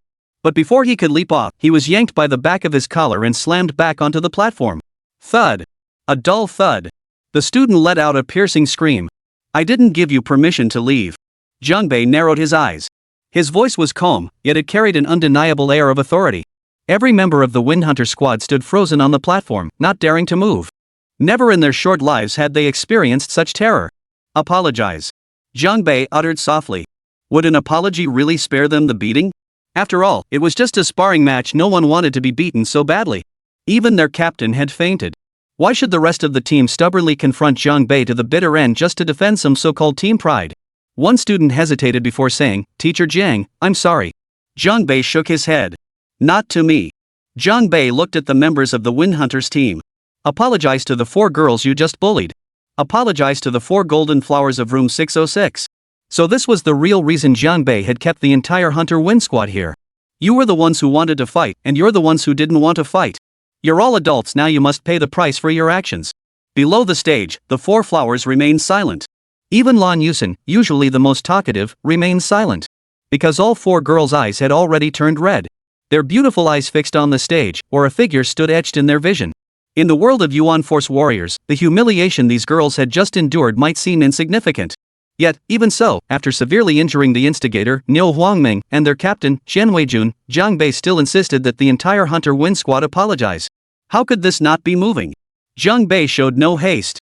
He simply stood on the stage, observing the members of the Wind Hunter squad. Of course, Jiang Bei wasn't projecting his aura of pressure at that moment. Yet even so, the dozen or so students facing him still felt the weight of his gaze, as heavy as 1,000 pounds. At that moment, the Hunter Wind team finally buckled under the pressure. Several members bowed successively before the 4 flowers. "We're sorry. We're sorry." Apologies rang out in rapid succession. Within the team, a few stubborn individuals still held their heads high, refusing to apologize. But seeing their comrades already bowing their heads, they realized that if they were the first to speak up, the consequences might be even worse. So, they too apologized one after another. In the distance, a faint smile spread across Zhang Zijin's lovely face. "You haven't changed at all." Her eyes brimmed with nostalgia as she murmured silently to herself, "Back when others bullied me, you'd do the same, pinning their heads down until they cried and apologized." All 10 members of the Windhunters apologized, yet remained frozen on the stage, none daring to move. Jiang Bei's display today had been overwhelmingly forceful. It was likely that for years to come, these members of the Windhunter squad would be unable to shake the psychological shadow cast by Jiang Bei. Consider yourselves lucky this happened at school. Otherwise, you might have been wiped out entirely. Jiang Bei narrowed his eyes. When that time comes, you won't even get the chance to apologize. Understand? Hearing Jiang Bei's words, the dozen members of the Hunter Wind Squad shuddered visibly. For as he spoke, Jiang Bei had already unleashed his killing intent with crystal clarity. This killing intent landed with pinpoint accuracy on those dozen or so individuals, completely imperceptible to the other students watching nearby. At that moment, every member of the Hunter Wind Squad realized Jiang Bei hadn't been exaggerating. Every word he'd spoken held the potential to become reality. Moreover, if mere words could generate such overwhelming killing intent and pressure, how many lives had this man before them taken? Upon grasping this possibility, the members of the Hunter Wind Squad began trembling uncontrollably. "Thank you for your guidance, Teacher Jiang." The Hunter Wind Squad's deputy captain spoke first. His words sounded sincere. As he spoke, the deputy captain bowed deeply. Taking a deep breath, he declared, "I hereby resign from my position as deputy captain and withdraw from the Hunter Wind Squad effective immediately." With that, he leaped off the stage. After a brief silence, the venue erupted in uproar. The Hunter Wind Squadron's crushing defeat had left everyone's pride shattered by Jiang Bei. This incident had become the biggest news on Ningzhou University campus for days. Most crucially, Zhang Xinghai has come to support Jiang Bei for the second time. This alone speaks volumes. Of course, the only one who managed to salvage a shred of dignity was the deputy captain of the Hunter Wind team, who had a last-minute change of heart and chose to withdraw immediately. His name was Lu Kueixing, also a senior student. After he set the precedent, 6 more students gradually announced their withdrawal from the Hunt Wind team. This team, once ranked second on the overall leaderboard, was now practically falling apart like monkeys scattering from a fallen tree. Their former pride had become a burden, and it seemed no one dared admit they were still part of the Hunt Wind team. Meanwhile, Chen Weijun remained far from fully recovered. Lying in his hospital bed, he endured intense, overwhelming dizziness every day. Clearly, Jiang Bei had delivered a severe concussion, and the residual force of the slap had also damaged his cervical and lumbar vertebrae. What Chen Weijun didn't realize at the time was that Jiang Bei had held back. Otherwise, his skull would have been shattered clean off. Upon learning of Chen Weijun's injuries, his family had dispatched representatives from neighboring Begu province to attend to him. 5 days after the teacher-student challenge match, Jiang Bei returned to his hotel room just as he was about to sleep when the doorbell rang. Peering through the peephole, he was stunned to see Li Qiushui. She wore a bathrobe, clutching a bottle of liquor. Raising it, she gestured toward the peephole. A bottle of wine? Late at night? A man and a woman alone? Jiang Bei had already switched his room to the same hotel as Li Qiushui. With a man and a woman staying on the same floor, dropping by each other's rooms late at night was incredibly convenient. "What's up?" Jiang Bei opened the door and smiled. "It's past 10 at night. A man and a woman alone together, drinking together might lead to trouble, don't you think?" Utterly clueless, Li Qiushui curled her lip, turned, and began striding away. "Then I'll leave?" Jiang Bei grabbed her arm. "You're already here, might as well stay." Li Qiushui's pretty face flushed slightly as she replied, "Now that's more like it." With that, she stepped into Jiang Bei's room. The beautiful vice principal appeared to have just finished bathing. Her hair fell smoothly down her back, still slightly damp, gleaming with a dark, lustrous sheen. As she entered, a faint fragrance seemed to fill the entire room. Such a scent, such a scene, made one's mind wander involuntarily. Li Qiushui picked up a pair of stemmed glasses from the small bar counter and poured 2 glasses of wine. "In Zali's Lang's wine." Jiang Bei glanced at the bottle and chuckled, "Qiushui, you're really splurging. This wine's price has skyrocketed this year. It's nearly 2 months' worth of my salary now." Li Qiushui turned sideways, lifting her glass. Her hair cascaded over one shoulder, revealing a snow-white profile and neck. Her skin, smooth as silk without a single blemish, looked exceptionally captivating. "A friend gave it to me. Seems you know quite a bit about this wine." Li Qiushui gave Jiang Bei a deep look. Rumor has it the vineyard producing this Lang's wine was bought out outright by a Black Sea faction. They're hoarding it, driving up the market price. Jiang Bei smiled naturally. Seems that faction has a keen business sense. Taking a sip, he let the wine roll across his palate before making a soft smacking sound. A wine this exceptional shouldn't be cheap. The higher the price, the more people will chase after it. But honestly, while it's profitable, this tactic is downright unscrupulous. "You know your business," Li Qiushui remarked with a smile. "By the way, do you know which group made that massive buyout of Lang's wine?" Jiang Bei raised an eyebrow and pursed his lips. "Not really sure about that." Li Qiushui's clear eyes fixed on Jiang Bei, her gaze carrying a hint of amusement. "I believe it's called Carmen Prison?" Chapter 113, Star Moon's Sorrow. Jiang Bei remained non-committal to Li Qiushui's question. He shrugged and said, "I don't really know much about Carmen Prison. I hear their warden is a hands-off manager who never interferes with daily operations." "That's not what I meant. I don't care about the true price of this wine." Li Qiushui looked at Jiang Bei, her gaze growing deep. "The defense forces of every nation are searching for the author of that paper on source-powered firearms. But after all their searching, they discovered this person has already been captured by Carmen Prison. The wine in Jiang Bei's mouth nearly shot out his nostrils. In Carmen prison? That can't be right. He quickly pulled out a tissue to wipe his mouth. What's Carmen prison doing treating prisoners so well? Providing internet access to publish papers? So I need to ask you to look into it, Li Qiushui said with a smile. But what connection do I have with Carmen prison? Jiang Bei seemed somewhat helpless. This was the same ruthless man who had just called him unethical. On the night the Liang family's high-ranking members suffered heavy losses, it was said that Qing Wang, one of the 4 heavenly kings of Carmen prison, personally appeared in Ningzhou. This was no secret among the aristocratic circles. Li Qiushui fixed her gaze on Jiang Bei, her eyes already holding the answer. Others might not connect the dots to the true reason behind the prison's high-ranking presence, but as someone directly involved, if I couldn't even figure this out, then all our fighting side by side would have been for nothing. Jiang Bei knew he could hide nothing from the astute Li Qiushui. All right, he conceded, I'll look into it. Thank you. Li Qiushui smiled radiantly and drained her cup in one gulp. After speaking, she poured another cup. This drink, I offer to you. Because of Carmen prison? Jiang Bei raised an eyebrow. No, Li Qiushui replied, gazing deeply at Jiang Bei with genuine warmth in her eyes and voice. Because you've brought so much change to Ningzhou University. Jiang Bei, perhaps you don't even realize it yourself, but you're a born teacher. You belong on campus. As she spoke, Li Qiushui's eyes seemed to sparkle with a crystalline light. She appeared somewhat moved. Of course, this emotion was solely directed at the fact that Jiang Bei was a natural teacher. It certainly wasn't directed at Jiang Bei himself. After speaking, Li Qiushui drained the entire glass of wine in one gulp. Drinking too hastily, a trickle of crimson liquid spilled from the corner of her mouth down her neck. Just as it threatened to reach the collar of her bathrobe, Li Qiushui noticed it and swiftly wiped it away. A flicker of regret instinctively surfaced in Jiang Bei's heart. The scene that had once unfolded with Mumu did not repeat itself with Li Qiushui. Jiang Bei downed his own glass of wine and then said, "Someone once told me I was born to be a warrior, destined to remain on the battlefield forever." After a pause, he looked at Li Qiushui with a faint, ambiguous smile. "By the way, the one who said that was the marshal who calls you auntie. Different stances, I suppose." Li Qiushui shook her head slightly. "You're a good teacher, but that doesn't stop you from being a good warrior." "I suddenly recall a question," Jiang Bei asked. "Have you ever seen what your niece looks like?" At this question, a fleeting, almost imperceptible shadow passed over Li Qiushui's eyes. "It's been a very long time," she said. After a pause, she added softly, "It really has been a long time." "Why?"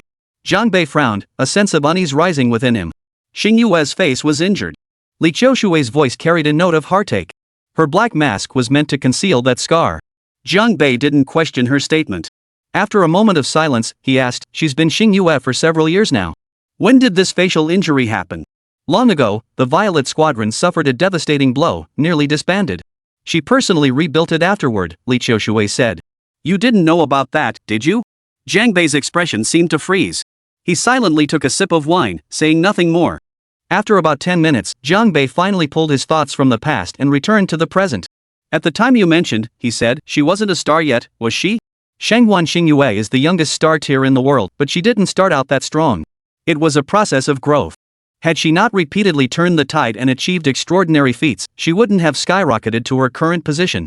Though Jiang Bei often disapproved of Shangguan Xing Yue's methods, he had to admit that right now, no one seemed more suited for the marshal's position than her. "Did you come here tonight just to have me track down that thesis author?" Jiang Bei pressed. Li Qiushui glanced at Jiang Bei hesitantly, her red lips parting several times before she ultimately remained silent. Jiang Bei saw through her thoughts and said, "We're so close." "Just say what's on your mind. Are we really that close? How did we become so close?" Before Li Qiushui could finish her sentence, her lovely face flushed slightly. Then she stood up, shook her head, and said, "I'm fine.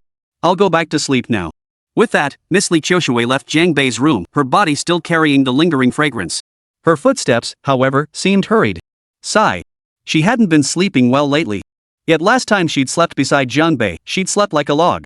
Back in her own room, Li Qiushui tossed and turned on her bed, utterly unable to sleep. She muttered to herself, "I really should have been thick-skinned enough to stay and sleep just now." No longer in her youth, Principal Li carried heavy burdens daily. With so many responsibilities weighing on her mind, her sleep quality steadily declined.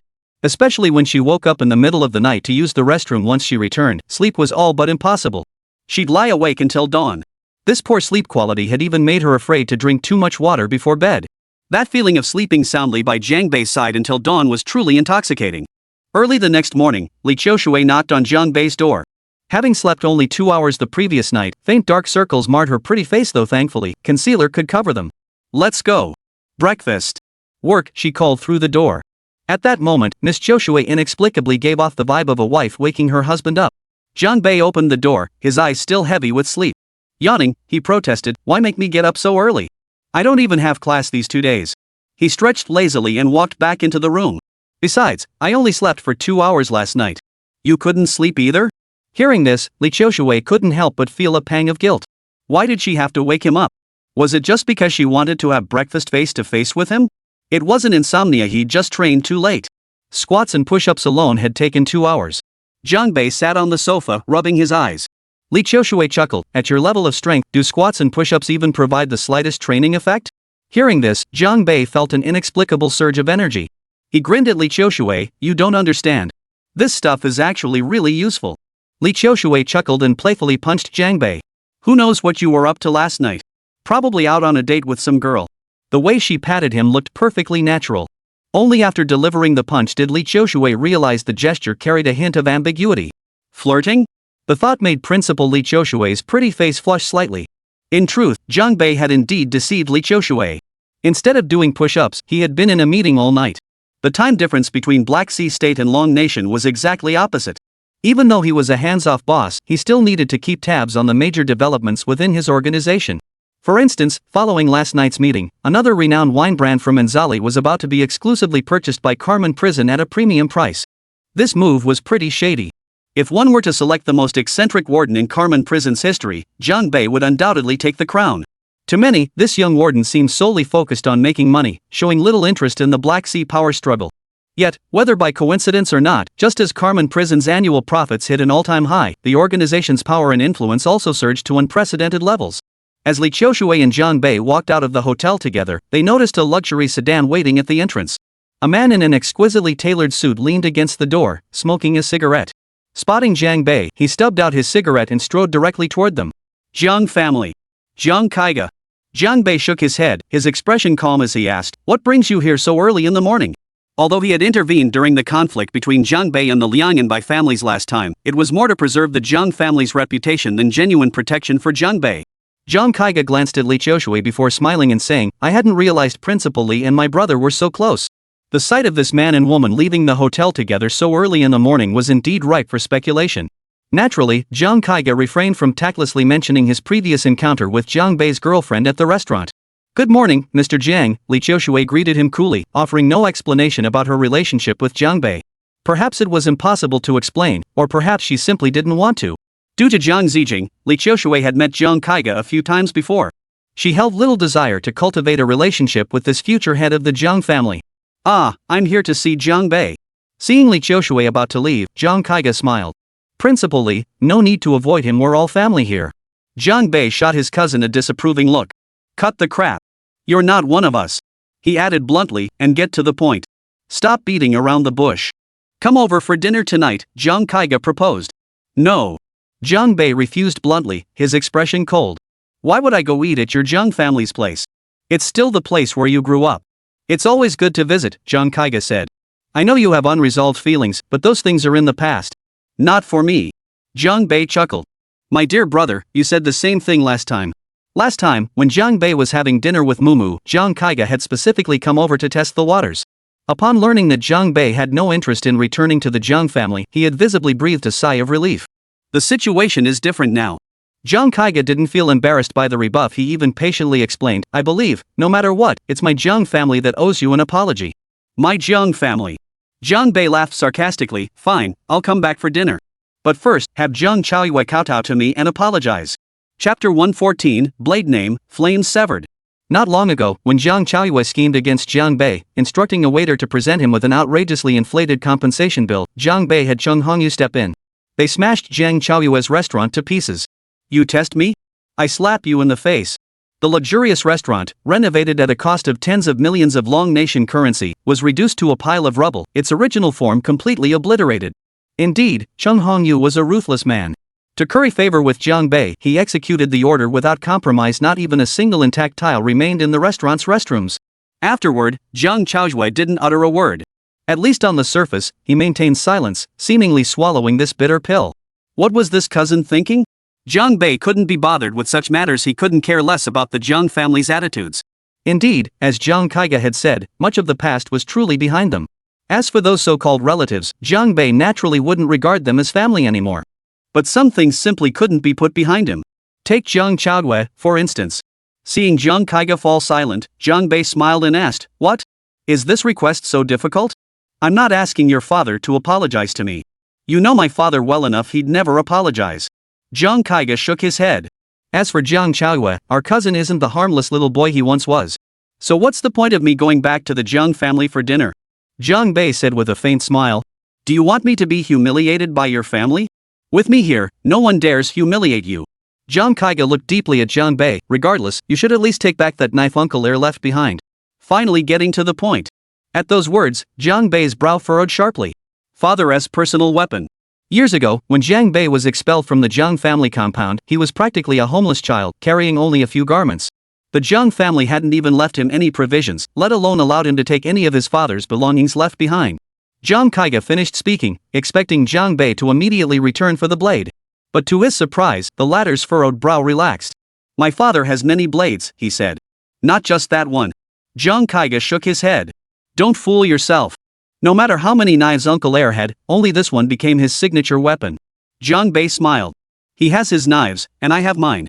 Do you understand, Jiang Kaiga? With that, he took Li Qiushui's hand and got into the car. Jiang Kaiga stood behind Jiang Bei, smiling.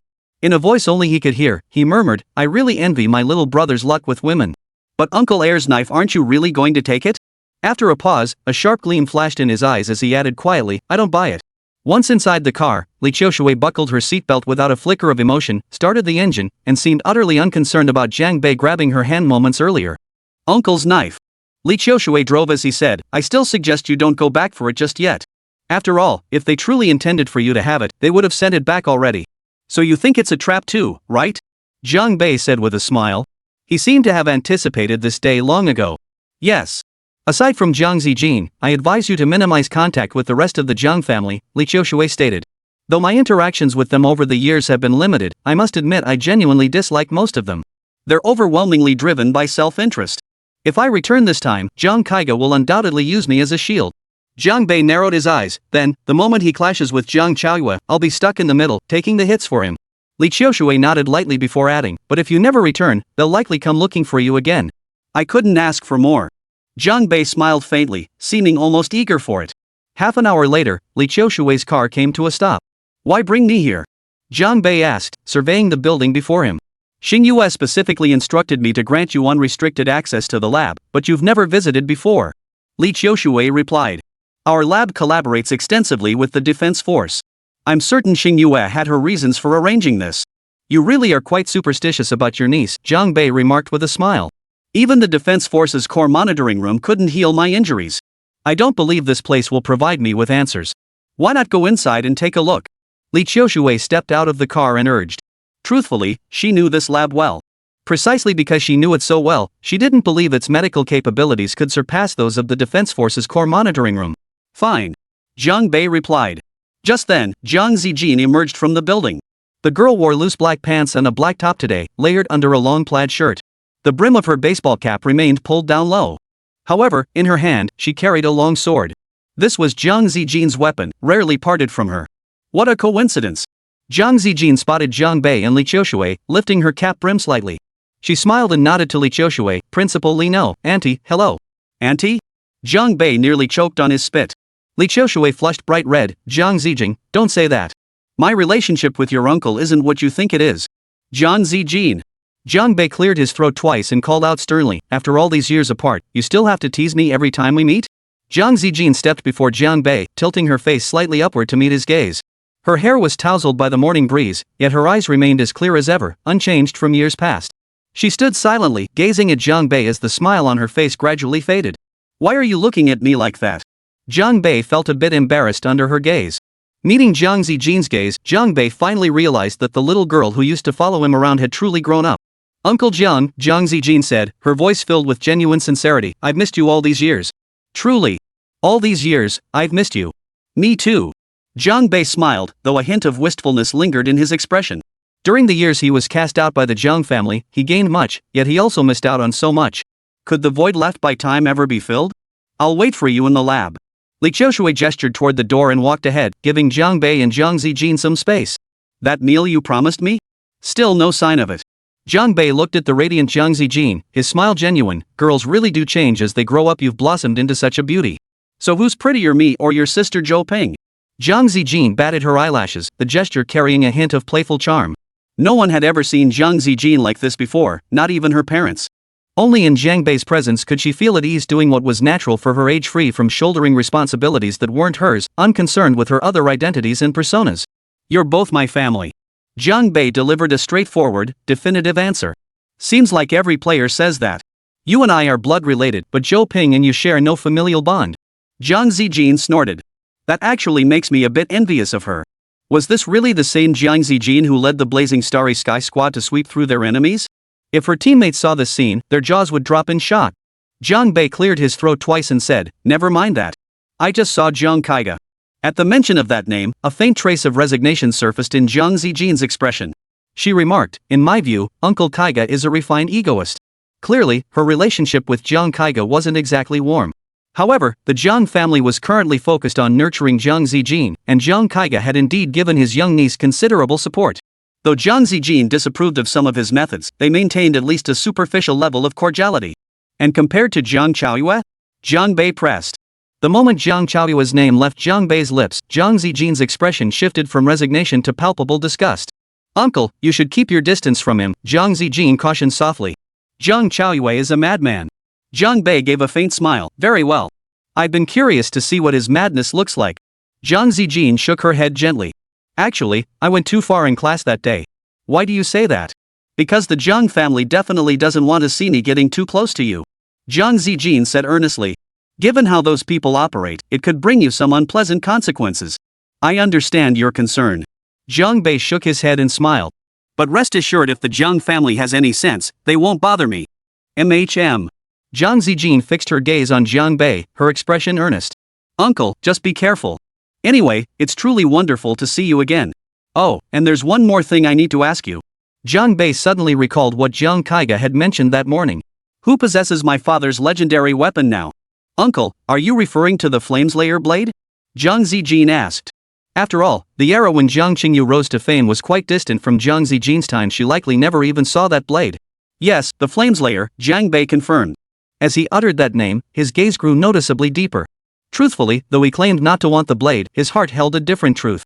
Having finally returned home, Jiang Bei intended to reclaim many things connected to his father, if only to keep them as mementos. Seeing the look in Jiang Bei's eyes, Jiang Zijin immediately understood her uncle's thoughts. "Uncle, if it were possible, I would have retrieved that blade for you long ago," Jiang Zijin said. "But that sword has always been in Jiang Qingsong's possession." It seemed Jiang Zijin addressed everyone in the Jiang family by their first names. Her emotional attachment to this family didn't seem particularly deep. Jiang Qingsong and Jiang Zijin's father were cousins, both from the same large family. Yet according to generational hierarchy, Jiang Zijin should address Jiang Qingsong as grandfather. Yet, not a trace of respect could be heard in her words. "In Jiang Qingsong's hands?" Hearing this, Jiang Bei's eyes instantly narrowed. He said coldly, "Is this Jiang Kaiga deliberately provoking me into a direct confrontation with his father? What does he stand to gain from this?" Chapter 115, Don't Treat Him Like a Human Being.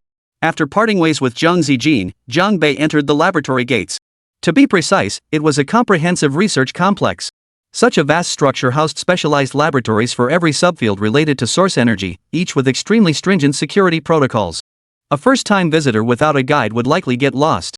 Pushing the Jiang family matters from his mind, Jiang Bei spread his mental energy outward, carefully sensing the structure.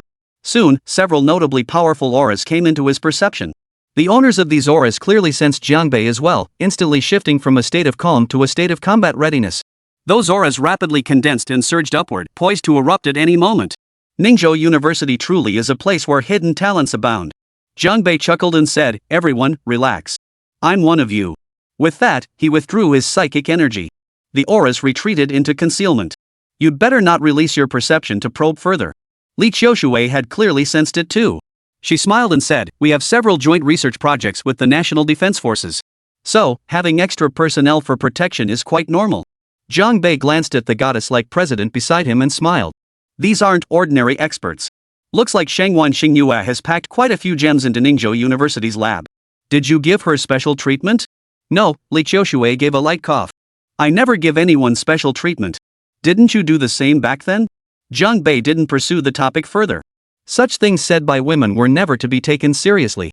When Li Qiushui finally came to her senses, she'd likely discover the truth of the "it's actually great" principle. So I have full access to every lab here now? Jiang Bei inquired. Yes. Only 4 people in all of Ningde University have such privileges, Li Qiushui replied. Besides you, there's former President Zhang Xinghai, myself, and the chief scientist here. Chief scientist? Jiang Bei raised an eyebrow. Ningda's lab staffing is a bit beyond my expectations. Li Qiushui explained, yes. The chief scientist was transferred from Army headquarters 2 years ago. Their primary responsibility is the development and application of source energy weapons. As she spoke, she led Jiang Bei to her private changing room. This room was exclusively for Li Qiushui's personal use. The moment he entered, Jiang Bei detected a faint fragrance wafting through the air, a stark contrast to the chemical odors that had permeated certain labs he'd visited before. It seemed to relax his entire body and mind. Li Qiushui had already retrieved a neatly folded white lab coat and anti-static shoes, handing them to Jiang Bei. Put these on. I prepared them for you ages ago, but you never showed up. As she spoke, she slipped off her coat, revealing the shapely curves accentuated by her shirt. But within seconds, those curves were concealed beneath the loose-fitting lab coat.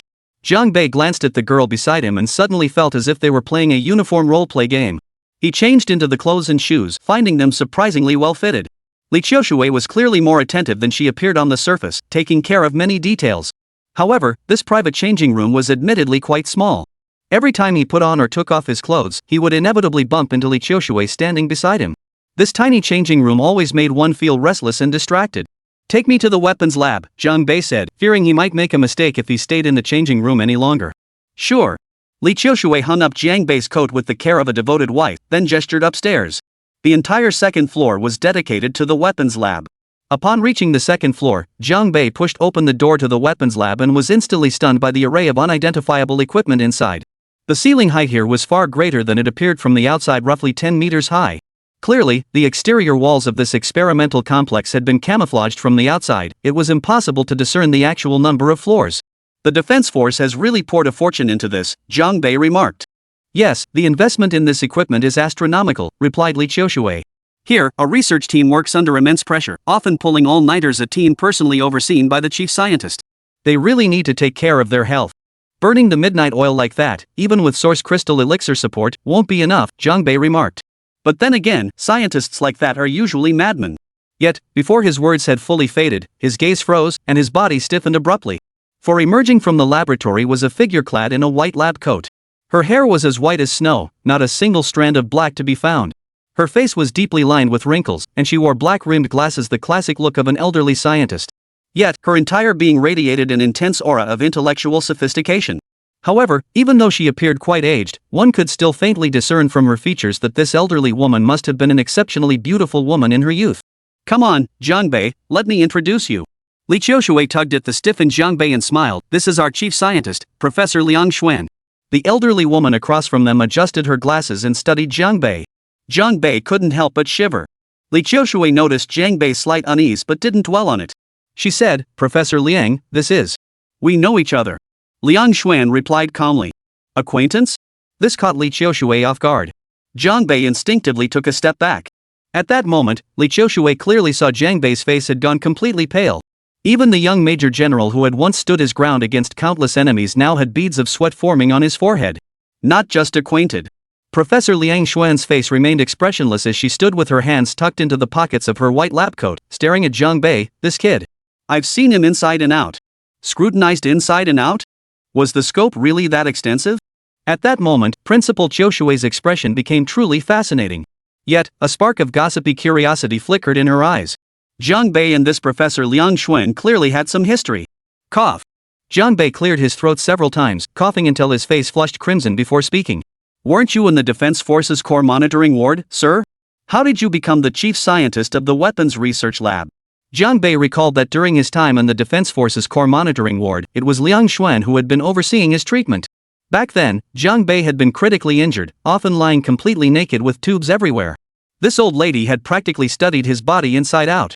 Back then, Jiang Bei only knew that Liang Xuan possessed extraordinary medical skills and a profound understanding of source energy theory. But treating human bodies and researching weapons, aren't those two entirely different fields? Li Qiushui interjected. To clarify, Professor Liang isn't just the head of the Weapons Research Lab, she oversees every single lab here. Seeing Jiang Bei's puzzled expression, Liang Xuan explained, actually, source energy weapons and the human body share fundamental similarities. Our new direction is to treat weapons as human bodies. Does treating weapons as human bodies solve the problem of weapons being unable to store source energy? Jiang Bei wasn't deeply familiar with this field, but he had to admit it was a genuinely eye-opening concept. But translating this concept into reality would require overcoming countless obstacles. Liang Xuan looked at Jiang Bei, the gaze behind her black-rimmed glasses seeming to grow more earnest. You're here just in time. I have a new idea I want to test on you and give you a physical checkup while I'm at it. Test the source energy weapon concept on Jiang Bei?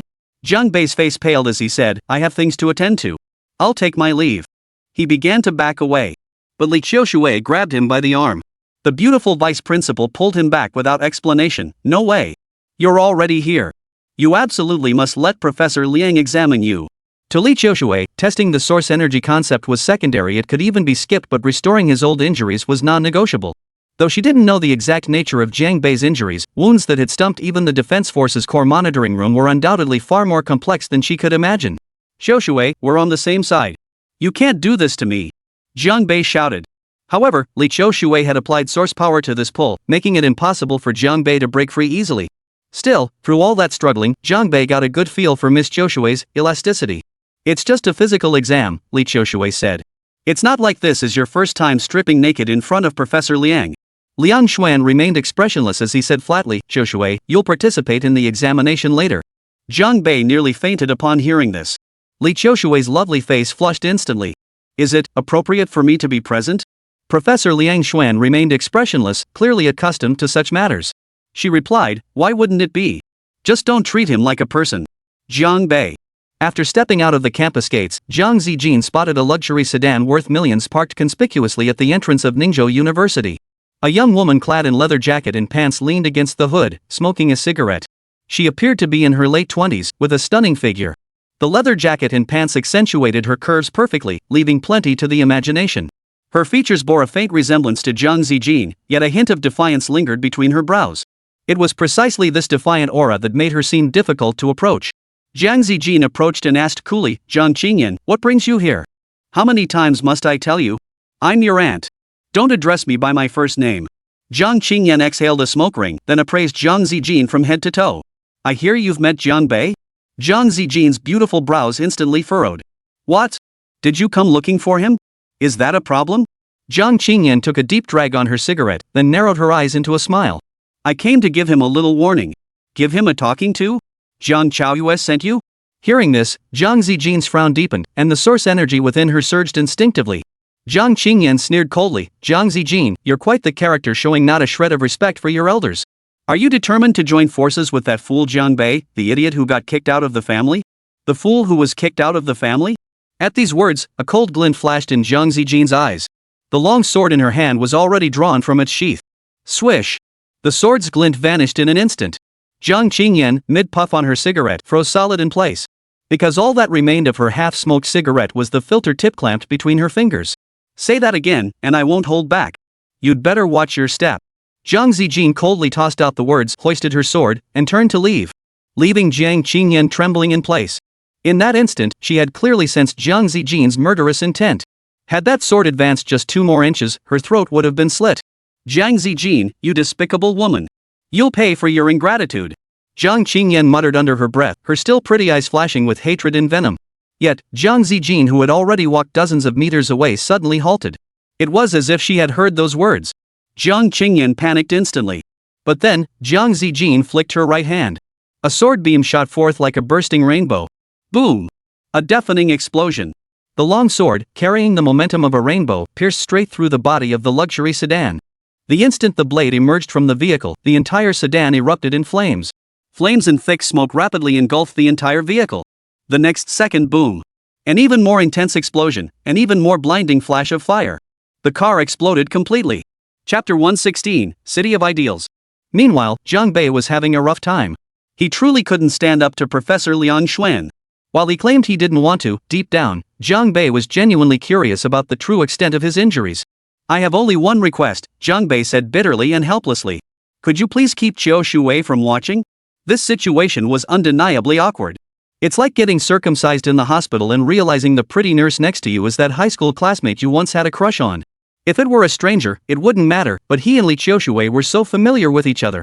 Qiushui is technically my student now, Professor Liang Xuan remarked, glancing at Zhang Bei. So many people have seen you already, what's there to be embarrassed about? Don't you think the nurses in the National Defense Forces know exactly what you look like? That single sentence nearly killed Zhang Bei socially. After all, when Professor Liang Xuan mentioned what you look like, she certainly wasn't referring to Zhang Bei's face. Professor Liang, I still feel it's inappropriate. Li Qiushui's pretty face flushed slightly, a faint unease stirring within her. Yet even she couldn't quite discern whether that unease held a hint of anticipation. What's inappropriate? I've already said it, don't treat him like a person. Just treat him as an emotionless test subject. Zhang Bei's forehead was covered in black lines. However, this test subject deprived of humanity was granted a last shred of dignity by the benevolent Professor Liang Xuan, who spared him a pair of briefs. Zhang Bei lay on the cold examination table, his body covered from head to toe with dozens of sensor patches. The connecting wires were densely packed, and a flood of data synchronized across the dozen or so screens surrounding him. Liang Xuan's examination method was markedly different from Zhang Bei's physical checkup of Jiningyu, relying much more heavily on technology. Every detail of Zhang Bei's internal condition was clearly displayed on the screen. A colorful humanoid image slowly rotated on the screen. The image was incredibly lifelike and three-dimensional, revealing even the areas hidden beneath Zhang Bei's modesty cloth with startling clarity. Zhang Bei himself couldn't see the screen images, otherwise, he'd go mad. Liang Xuan glanced at the screen, zoomed in on a specific area, and then remarked, been holding it in for quite a while, huh? What do you mean, held it in for quite a while? Li Qiushui didn't immediately grasp the professor's meaning, but when she saw the area he was examining, her pretty face flushed red. Seems Zhang Bei doesn't have much of a private life. What's been bottled up? Zhang Bei was confused and asked back. But Liang Xuan didn't need his answer. The professor's gaze had already shifted to Zhang Bei's abdominal scan. Why is there an extra dark aura? Liang Xuan frowned and asked. Is this source energy? It's source energy with a dark attribute. I absorbed it into my body while healing someone else, Zhang Bei explained. Professor Liang, have you encountered this type of source energy before? Liang Xuan remained non-committal, replying coolly, be wary of backlash from dark attributes. It already backfired once, Zhang Bei continued. It plunged me into a state of dementia and nearly. Zhang Bei paused mid-sentence, cleared his throat twice, then continued, however, this source energy seems harmless now. I can harness it. Liang Xuan carefully examined Zhang Bei's internal state for a moment before saying, from what I can see, aside from this strand of source energy, your physical condition hasn't changed much. It probably isn't very stable yet, right? Not very long-lasting? Sis. Could you please finish your sentences properly? That's so easy to misinterpret, you know. Li Qiushui's pretty face flushed instantly. Clearly, she'd overthought it. The beautiful vice principal even instinctively glanced at Zhang Bei's lower abdomen. Professor Liang was referring to my inability to sustain high-intensity source energy output. Zhang Bei cleared his throat twice and explained earnestly, Qiushui, please don't misunderstand. Li Qiushui feigned no misunderstanding, I understand. No need to explain that to me. Seeing her expression, Zhang Bei nearly roared inside. What do you understand? You don't understand anything. It's nothing like what you're thinking. Boom. At that very moment, Zhang Bei felt a thunderous rumble erupt from within his body. It felt as though a colossal force had been ripped from his body. This was Liang Xuan's device helping Zhang Bei simulate source energy output. After that force left his body, Zhang Bei was overcome by an intense wave of weakness. His legs felt like jelly, his muscles twitching slightly. His mind went completely blank, as if he'd entered a state of profound emptiness. Liang Xuan shook her head, studying the stream of data flowing across the screen. Your source energy circulation remains unchanged from before a sudden burst followed by an inability to sustain it. Yet, within your body, vast reserves of source energy still lie stored. Li Qiushui stared at the readings, astonished. Good heavens! How can a normal human body store such immense power? If all that power were unleashed at once, what kind of terrifying destructive force would it unleash? The very thought sends chills down one's spine. The higher the martial artist's rank, the more they could grasp just how terrifying Zhang Bei's potential truly was. To Li Qiushui, it wasn't a pool of source energy anymore, it was a miniature reactor. Yet, Zhang Bei couldn't access the energy within this miniature reactor on his own. He was sitting on a gold mine. I'll try one more time. Liang Xuan declared. Simultaneously, she reached out and pressed a certain activation switch. No! Zhang Bei's eyes instantly filled with terror. Clearly, this wasn't his first time experiencing such a situation. Yet, with no choice but to submit, Zhang Bei could only let Professor Liang Xuan manipulate him as she pleased. All the sensors attached to his body simultaneously emitted a blinding blue light. It seemed as though an extremely powerful current was being discharged. Zhang Bei's lower abdomen thrust forward uncontrollably, his body convulsing violently several times. He instinctively let out a pained roar before his eyes rolled back, his head lolled to the side, and he passed out instantly. Even Li Qiushui, who had witnessed countless bloody battlefields, couldn't help but feel a chill run down her spine at this sight. If it could instantly incapacitate a powerhouse like Zhang Bei, just how devastating must the switch Professor Liang had just activated be? Professor Liang, is this safe? Li Qiushui couldn't help but ask. After the initial shock, her eyes were filled with concern. Liang Xuan stared at the rapidly scrolling data on the screen, replying without turning his head, "Look at him. Does he look dangerous?" Li Qiushui's gaze swept over Zhang Bei's entire body. Ah! Her lovely face flushed involuntarily. Zhang Bei was indeed unconscious, but a certain part of him seemed to have been stimulated intensely, as if it were struggling to break free and pierce the heavens. This little guy's developing quite nicely. Liang Xuan still didn't look up. Was she referring to Zhang Bei? Or maybe not. Li Qiushui, who had zero experience in this matter, had no idea how to respond. However, Liang Xuan continued, the situation seems slightly improved compared to last time. I wonder if it's due to the influence of that dark attribute source power. It appears that to completely cure it, the one who tied the bell must untie it. Li Qiushui couldn't help but ask, Professor Liang, who tied the bell? I don't know. Liang Xuan replied curtly, shutting down all the equipment. She slipped her hands into the pockets of her white lab coat and walked away at a leisurely pace. As she walked, she added, he's yours now. You can start dressing him. Liang Xuan returned to her restroom, pulling her hands out of her lab coat pockets. In truth, if one observed closely, Professor Liang's hands showed remarkably few wrinkles, a stark contrast to her face and neck. Such skin seemed uncharacteristic for someone of her age. Gazing at the aged face and snow-white hair reflected in the mirror, Liang Xuan let out a soft sigh. She remained silent for a moment before murmuring to herself, who tied the bell? After speaking, Liang Xuan looked at her palm, then gently clenched her fist before opening her hand again. A surge of black source energy, seemingly materializing out of thin air, began to flow between her palms. This dark energy grew increasingly dense and concentrated, its quality and purity far surpassing the dark attributed energy Zhang Bei had extracted from Jiningyu. When Zhang Bei awoke, he discovered his clothes were only half on. By half, he meant his shirt had been put on by Li Qiushui, while his pants were only pulled up to mid-thigh, above the knees. Zhang Bei was puzzled. Glancing at Li Qiushui, who sat beside him with a flushed face, he asked, You dressed me? MHM. Li Qiushui nodded, then turned to gaze out the window. Professor Liang asked me to look after you.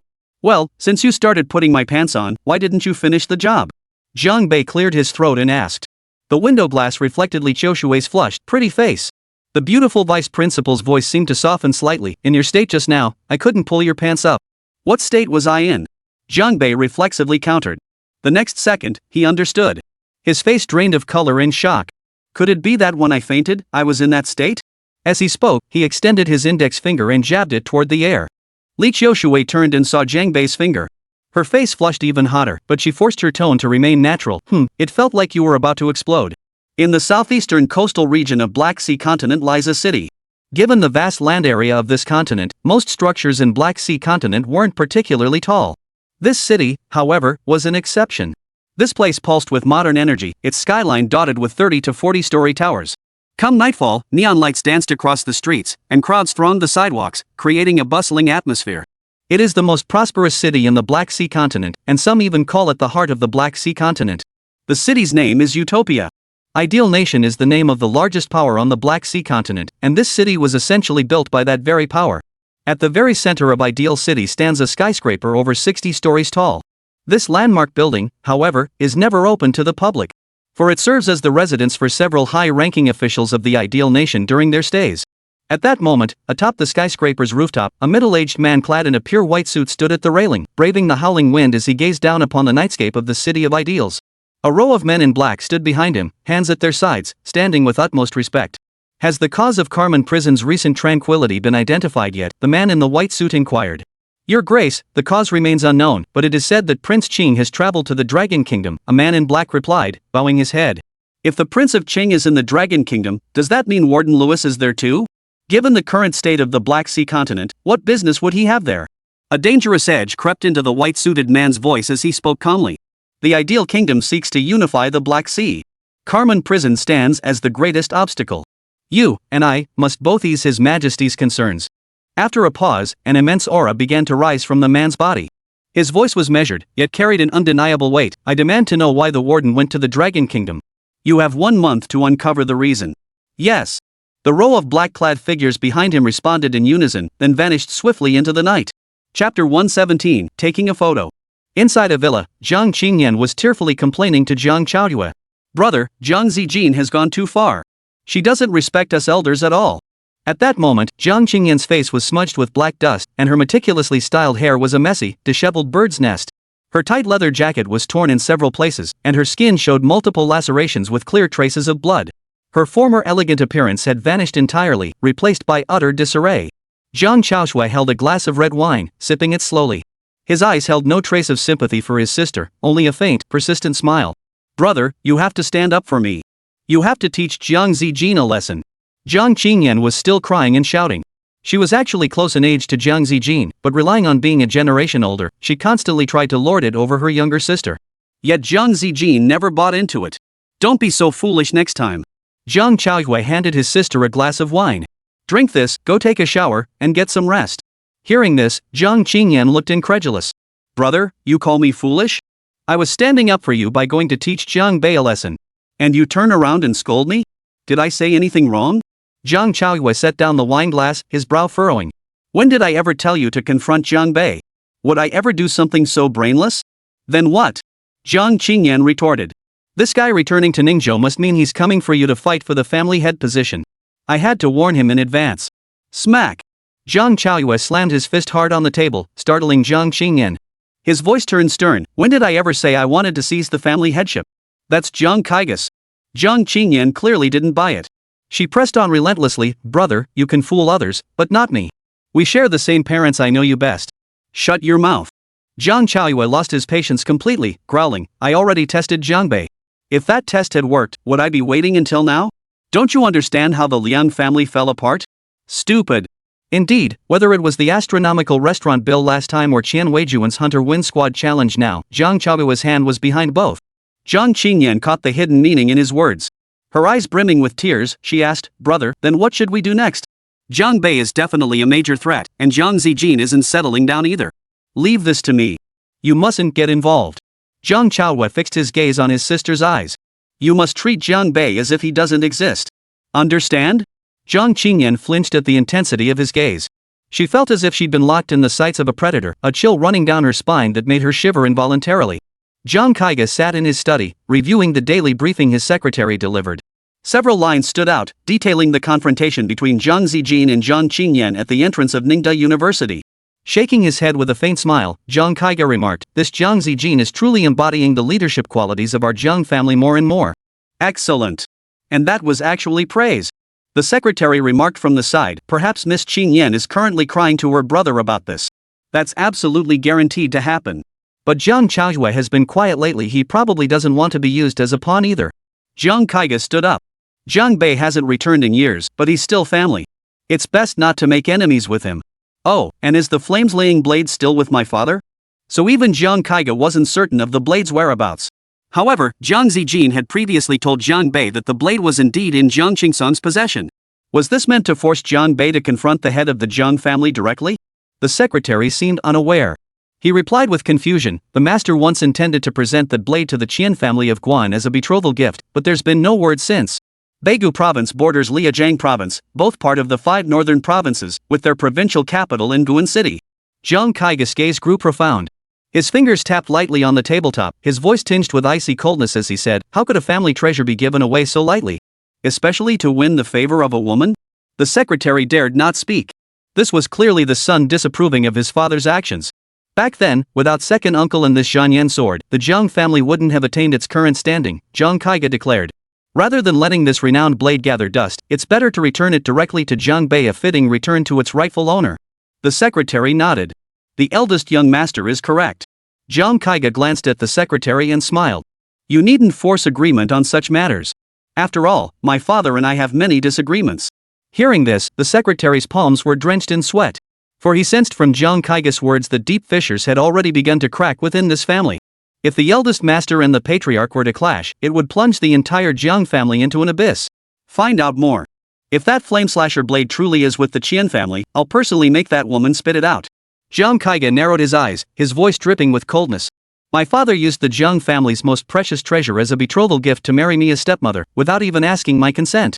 Oof. Yet, 2 hours later, Jiang Kaiga received a call from his secretary. Young master, the blade has indeed been prepared as a betrothal gift. It was presented to Miss Qian Juchi at the engagement banquet, the secretary reported. Word is the Qian family patriarch has approved the match. Several high-ranking Qian family members have arrived in Ningzhou. The joint engagement ceremony is scheduled within 3 days. After listening, Zhang Kaiga remained silent for a full minute before speaking. The disparity in status between our families is considerable. Even without the Flameslayer, the Qian family would have no choice but to agree to this marriage. But why was I kept in the dark about such crucial news? Jiang Qingsong deliberately kept this matter from his son. The secretary on the other end of the line couldn't help but shiver. He sensed a storm brewing. My father is becoming increasingly senile. Zhang Kaiga shook his head. I need to meet Qian Juchi. Arrange it. I know she must be in Ningzhou. After hanging up, Zhang Kaiga sent a text to Zhang Bei. The message read, my father intends to marry Qian Juchi of the Qian family in Guan. The flaming blade has already been designated as the betrothal gift and will be presented to the Qian family at the engagement banquet. I will go and discuss this with the Qian family first. If we cannot reach an agreement, you decide what to do. Truthfully, when he sent this message, Zhang Kaiga didn't expect Zhang Bei to respond at all. After all, in his view, it was only natural that Zhang Bei would be wary of the family after the treatment he had received from the Zhang family. 10 minutes later, Zhang Kaiga received Zhang Bei's reply. The message was simple, containing only 2 words. Thanks. The following evening, Zhang Kaiga arrived punctually at a private dining room in a restaurant. Dressed in a blue suit, he looked sharp and well-groomed, yet his expression remained somewhat displeased, his face dark and sullen. Nearly an hour after the agreed time had passed, just as Zhang Kaiga's patience was nearly exhausted, the door to the private room finally opened. A woman in a white dress walked in. She appeared to be only around 30, exuding an alluring, sensual aura. Her fiery red lips were strikingly eye-catching, and her slender figure held a devastating appeal for certain middle-aged men. This was Qian Juchi, the woman Zhang Qingsong was determined to marry, even if it meant sacrificing the Flameslasher blade. Of course, perhaps for Zhang Qingsong, his younger brother's Flameslasher wasn't all that important. Kaiga, your father and I will soon be holding our engagement banquet, Qian Juchi said after sitting down. She fiddled with the expensive watch on her left wrist. What's the meaning of inviting me to dinner at this time? Still holding on to lingering feelings? At this point, Qian Juchi flashed a radiant smile, radiating an almost overwhelming beauty. Unfinished business? That simple phrase carried an overwhelming weight of meaning. Zhang Kaiga shot Qian Juchi a cold glance. Let's not revisit the past. You and I were never meant to be. I told you, I would marry into your family. Qian Juchi laughed with unusual glee. Now, I didn't marry you, I married your father. Doesn't that count as fulfilling my promise? Why don't you call me mom right now? Let me hear it. Zhang Kaiga's face flushed crimson with rage. Qian Juchi, you're doing this on purpose. Feeling a bit jealous? Qian Juchi chuckled. But I wonder if I told Zhang Qingsong that I gave my virginity to you, wouldn't your entire Zhang family be in an uproar? Qian Juchi, you just won't let it go, will you? How many men have you slept with since then? You think I don't know?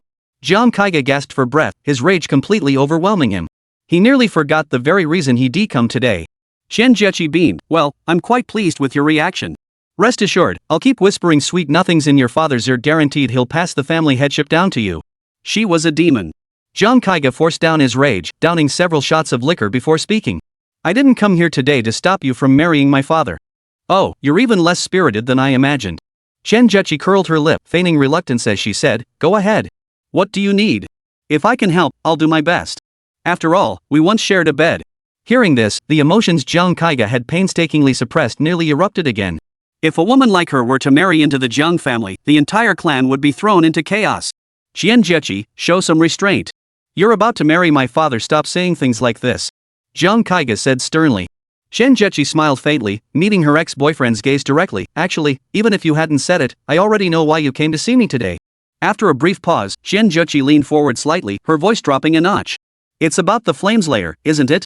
Zhang Kaiga's expression froze abruptly. He hadn't expected this woman who he'd always considered big and dumb to be so sharp, accurately guessing his purpose. That blade is beyond your Qian family's ability to control. It's best you don't pursue it. Otherwise, it will surely bring you deadly peril. Zhang Kaiga's face was grave, his words heavy with warning. Legend says the flames-laying blade holds the secrets of the war god. It's crucial to our Qian family. Qian Juchi smiled. Zhang Kaiga, don't try to scare me. No one in the northern noble circles got where they are by being easily intimidated. Since Zhang Qingsong intends to give it to me at the engagement banquet, you won't be taking it back. I advise you not to do something foolish. At the mention of war god secrets, a fierce glint flashed in Zhang Kaiga's eyes. He declared, "That blade belonged to my second uncle. Now that his son has returned, the entire Jiang family dares not make a move against him. What kind of waves could your Qian family possibly stir up?" Jiang Kaiga's words were not meant to sow discord, they were his genuine thoughts from the depths of his heart. He truly found Jiang Bei increasingly unfathomable. If he had initially been wary of Jiang Bei, now he was downright apprehensive. Especially that night sword that had sliced through the night sky, it had imbued Jiang Bei with an aura of profound mystery. What if I refused to give it? Shen Zheqi's pretty face still wore a smile. Now, the elders of my Qian family have all arrived in Ningzhou, waiting to attend the engagement banquet. If your Jiang family dares to go back on your word, this marriage will never happen. Jiang Kaiga sighed softly, rose to his feet, and said, "Since you've made your position clear, you'll have to decide for yourself." With that, he left the table and slammed the private room door shut. Shen Zheqi sat in her seat, her mocking smile lingering. The esteemed Qian family of Guan, do we truly need to fear a bastard child cast out of the Jiang household over a decade ago? Chapter 118, Stealing the Knife. As Jiang Kaiga and Shen Zheqi concluded their unpleasant meeting, Jiang Bei was summoned once more to the experimental complex by Liang Xuan. Nothing special, he was simply dragged by the old professor, stripped naked, plastered with sensors, and subjected to another brutal round of force-fed source energy. After leaving the lab complex, Jiang Bei's legs felt like jelly, his gait unsteady as if he were shivering. He'd been resting here for several hours, yet showed little sign of improvement. Every encounter with Professor Liang Xuan left him utterly drained. It was practically giving Jiang Bei a phobia. Seeing Jiang Bei like this, Li Qiushui instinctively supported him, showing little concern for maintaining professional boundaries. "That Liang Xuan is a madwoman," Jiang Bei sighed helplessly. "Can we please avoid seeing her again?" Truthfully, though, while Jiang Bei said this, his body told a different story. He knew full well that if there was one person in the entire Dragon Kingdom most likely to heal his injuries, it was Liang Xuan. There was simply no other candidate. Li Qiushui smiled softly. "All right," Professor Liang said, "she'd try to provoke you a few more times. Maybe that'll help your condition improve. Maybe she's not even sure herself, she's basically treating me like a lab rat." Jiang Bei retorted irritably. This time, Liang Xuan clearly went harder on him, leaving Jiang Bei feeling hollow and empty in his lower abdomen. "Professor Liang said you should try to come here every day from now on." Li Qiushui chuckled, then helped Jiang Bei into the passenger seat, even leaning over to fasten his seatbelt for him. Miss Qiushui was indeed incredibly considerate. In her eyes, the exhausted Jiang Bei probably looked like a useless wreck right now. As she fastened the seatbelt, Li Qiushui's hair brushed against Jiang Bei's face, and a faint fragrance drifted into his nostrils. This instantly dispelled most of Jiang Bei's earlier exhaustion, making him feel like he could fight another 300 rounds. This time, with Li Qiushui's unintentional assistance, Jiang Bei's cooldown period proved shorter than yesterday's. "Let's go back to the hotel." After settling Jiang Bei, Li Qiushui returned to the driver's seat and fastened her own seatbelt. "What are you looking at?" Li Qiushui started the car, glancing at Jiang Bei out of the corner of her eye.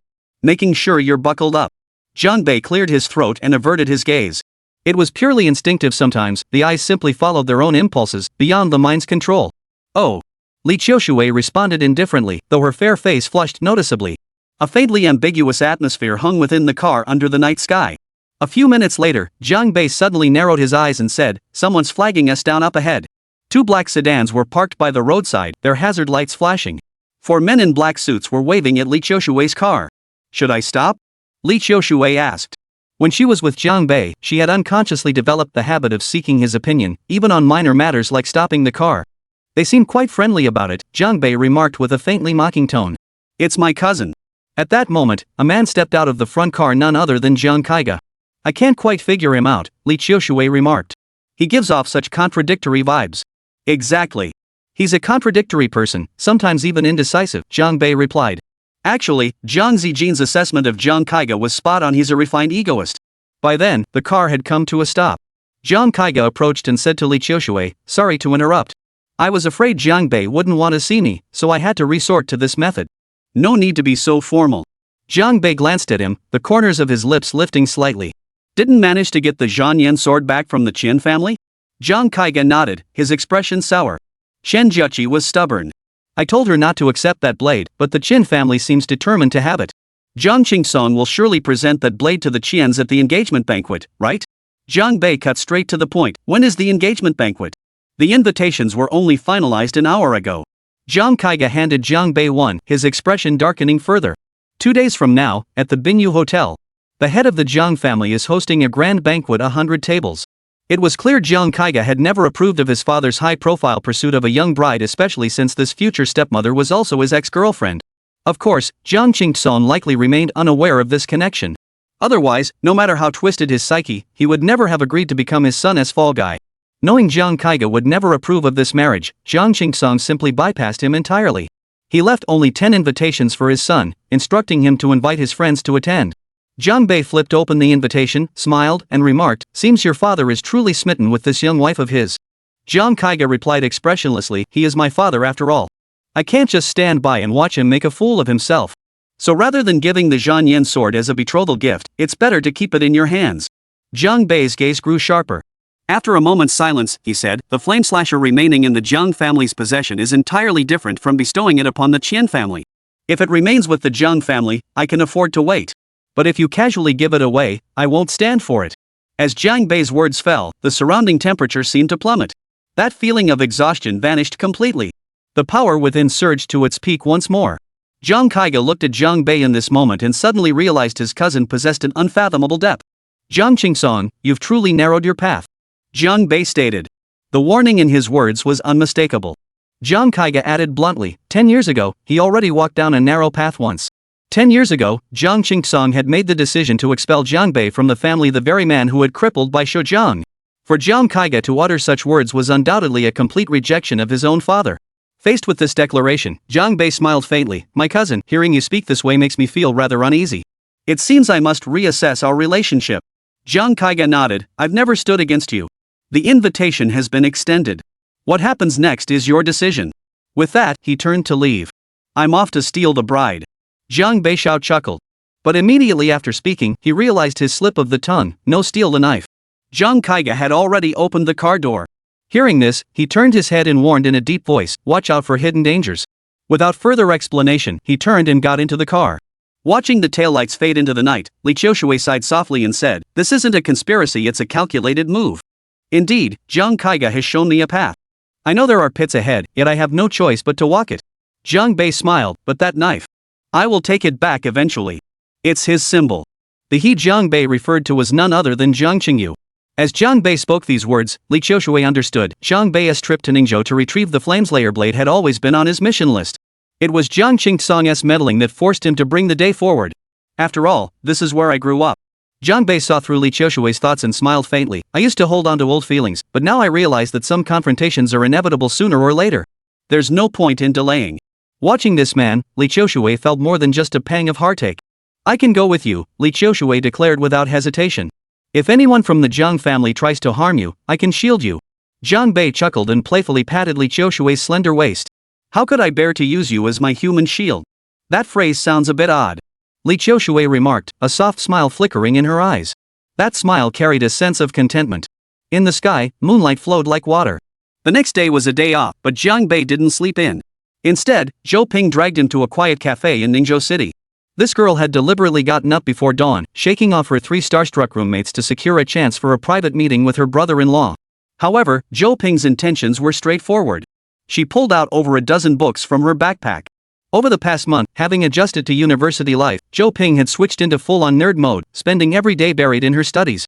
Moreover, this girl truly possessed remarkable talent in source energy theory. In just a few short weeks, she had already finished all the specialized textbooks for the semester. But self-study was one thing. Zhou Ping was still not a source force warrior. She hadn't experienced any practical combat with source force yet, and there was still a long road ahead to bridge the gap between theory and practice. No sooner had Jiang Bei sat down than Zhou Ping opened a thick notebook and laid it before him. These were Zhou Ping's notes. The first half contained key knowledge points and personal insights, while the latter half was filled entirely with her doubts and questions. Flipping through the notebook, Jiang Bei felt a surge of emotion. The densely packed handwriting spoke volumes about the immense effort Zhou Ping had poured into her studies over the past month. Indeed, after realizing her affinity for source energy was incomparable to her roommates, Zhou Ping had placed immense pressure on herself. To keep pace with her sister and brother-in-law, she had to carve out her own path in the theory of source energy. Outwardly, this girl seemed carefree and lighthearted, but deep down, she possessed a maturity that was heartbreakingly poignant. Jiang Bei flipped through the latter half of the notebook and found Zhou Ping's questions were remarkably profound, utterly unlike those of a girl who'd only recently begun studying source energy theory. "Brother-in-law, there are 47 questions in total. You have to help me solve them all today, okay?" Zhou Ping pouted, cradling her coffee, her eyes flashing with a rare, endearing innocence. "You little minx, trying to wear me out." Jiang Bei grumbled, but his eyes betrayed a clear sense of satisfaction. Adolescence could be lived in many ways, but if you didn't want to regret it later, the most reliable and wise path was to spend your days striving and sweating. Zhang Bei began explaining things to Zhou Ping with great earnestness. When it came to applying source energy, Zhang Bei was truly the most suitable teacher. With his wealth of experience, he could often think outside the box on a single problem, categorizing many of Zhou Ping's questions and solving them all at once. After over 2 hours of explaining complex concepts in simple terms, Zhang Bei was parched and hoarse. Fortunately, most of the problems had been resolved. Most crucially, Zhang Bei's explanations encompassed a vast breadth of knowledge, requiring profound understanding of both the human body and source energy. Yet Zhou Ping managed to digest and absorb it all perfectly. After Zhang Bei finished his explanation, Zhou Ping's mind continued racing at high speed. Following a brief period of deep thought, he began writing, meticulously recording his entirely new understanding. Zhang Bei didn't disturb Zhou Ping. Instead, he walked over to the side and stretched lazily. Just then, a pleasant female voice suddenly sounded beside him. "Sir, I just listened to your explanation and found it truly fascinating. There's a question that's been troubling me for quite some time. Would you mind helping me resolve it?" Chapter 119, Benefactor Above. Zhang Bei turned his head and saw a tall, slender young woman. She wore a baseball cap and a mask, revealing only her eyes. Yet those eyes were clear and bright, radiating sincerity. "Allow me to introduce myself. I'm Xia Chui, a faculty member in the Source Energy Department at Xiaojing University. I'm here in Ningzhou to attend a symposium." The woman named Xia Chui handed Zhang Bei a business card. It bore her name and contact information. It was indeed a Xiaojing University business card. Zhang Bei examined the anti-counterfeiting mark on the card and nodded. Xiaojing University, located in the capital of Manhwa, was the nation's most prestigious institution of higher learning. Ranked first in comprehensive strength, it clearly surpassed Ningzhou University in every aspect. Becoming a faculty member at Xiaojing University was no easy feat. One's academic credentials and professional qualifications had to be exceptionally strong. "Professor Xia, if you have any questions, please ask," Zhang Bei said. "It's like this," Xia Chui began. "I just heard that you have deep knowledge in applying source energy to the human body. So, I'd like to know, if a martial artist possesses strong source energy affinity and has already reached the high-tier martial artist level, but their cultivation technique encounters problems in the later stages, becoming insufficient to support further advancement, what should be done then? Will their strength forever remain unable to match the level their source energy affinity could potentially reach?" "Simple," Zhang Bei replied. "Find a better cultivation technique." "That's it," Xia Chu hesitated before adding, "at least, in Manhwa, we can't find one. And starting over would mean huge sunk costs." This time, she used we. Clearly, the matter Xia Chui had just asked Zhang Bei about had troubled her for quite some time. The only unknown was who the central figure in that story was. "If it's convenient, you could write down your cultivation technique for me to review. I might be able to see if I can improve it." Cultivation techniques were highly confidential, yet Xia Chui hesitated only briefly before replying, "All right, I'm truly sorry to trouble you." Witnessing this, Zhang Bei couldn't help but feel a touch of admiration. This professor from Xiaojing University was certainly not stingy. After all, from her description, Zhang Bei could sense that although the cultivation technique had flaws, it was undoubtedly top tier. Xia Chui took out her notebook and wrote down the key points of the cultivation technique. Truthfully, she didn't harbor much hope. After all, her family had scoured the entire Dragon Nation without finding a way to refine it. Xia Chui had only approached Zhang Bei because of his profound understanding of source energy, hoping against hope that he might offer a solution. Of course, this carried risks. If Zhang Bei took the opportunity to memorize the core principles, then the family's treasure-level secret would be compromised. However, after she had written down all their cultivation techniques, Zhang Bei immediately remarked, "This is undoubtedly one of the top cultivation methods in the entire Dragon Nation." Xia Chui's expression remained unchanged, but her fingers paused slightly. This young man possessed an exceptionally sharp eye, his mastery of source energy completely mismatched with his appearance. Xia Chui understood the profound intricacies of her family's cultivation techniques. At first glance, each line of text appeared ordinary and unremarkable. Yet, when combined, they could accelerate cultivation progress to terrifying levels. Yet, such heaven-defying techniques often carried a flaw. Any attempt at refinement became nearly impossible. Yet, Zhang Bei's next words took Xia Chui completely by surprise. "The flaw in this cultivation technique is glaringly obvious. By relentlessly pursuing speed, practitioners reach the late stages only to realize their foundational groundwork is unstable. By then, it's too late to make any changes." With a single simple sentence, he had exposed the fatal flaw of this top-tier cultivation technique. In truth, within Xia Chui's family, no one could discern this flaw at a glance. Only the supreme master of her household, upon reaching the pinnacle of cultivation and seeking further advancement, had this flaw finally come to light. The technique was flawed, but those capable of detecting it were few and far between. It was certainly not as obvious as Zhang Bei claimed. However, as Jiang Bei stated, the master's entire cultivation base and combat techniques were built upon this technique. His cultivation path had become completely fixed. Forcing a change would allow him to retain his cultivation level, avoiding a complete restart, but his combat effectiveness would plummet by at least half. Upon hearing Jiang Bei's assessment, Xia Chuyi's eyes lit up. Her eyes, as clear as a lake, now held an unmistakable glimmer of hope. Xia Chuyi believed that in the Dragon Nation, the number of people who could instantly discern the flaws in this cultivation technique was absolutely less than 1 in 10 million. Jiang Bei's current display made it seem as though he had authored the cultivation technique himself. Had she not known this technique was her family's closely guarded secret, never to be revealed, Xia Chuyi would have suspected Jiang Bei had previously encountered it. "Sir, could you possibly resolve this?" Xia Chuyi asked, her voice tinged with earnest urgency. "Wait a moment." Jiang Bei closed his eyes after uttering those words. A faint ripple of source energy began emanating from his body. Xia Chuyi held her breath, fell silent, and stepped back slightly. She could tell Jiang Bei was attempting to simulate the source energy circulation of his clan's martial arts. But could he truly succeed? This was his very first attempt. Xia Chuyi recalled that when she first encountered this supreme technique, it took her a full 3 months to achieve a complete cycle of source energy circulation within her body. Without completing this grand cycle, modifying the technique was absolutely impossible. But could this young man accomplish it? Zhou Ping had also set down her brush, watching Jiang Bei's state with a hint of concern. At that moment, Jiang Bei's face alternated between flushing red and turning pale, the changes occurring with alarming frequency. Finally, after a full hour, Jiang Bei opened his eyes. His eyes were exceptionally bright, as if 2 streams of brilliant divine light were radiating from within them. Earlier, after helping Ji Ningyu refine her cultivation technique, Jiang Bei had been utterly exhausted, nearly allowing the dark attribute source energy to exploit his vulnerability. Yet this time, his condition was surprisingly excellent. He was full of energy.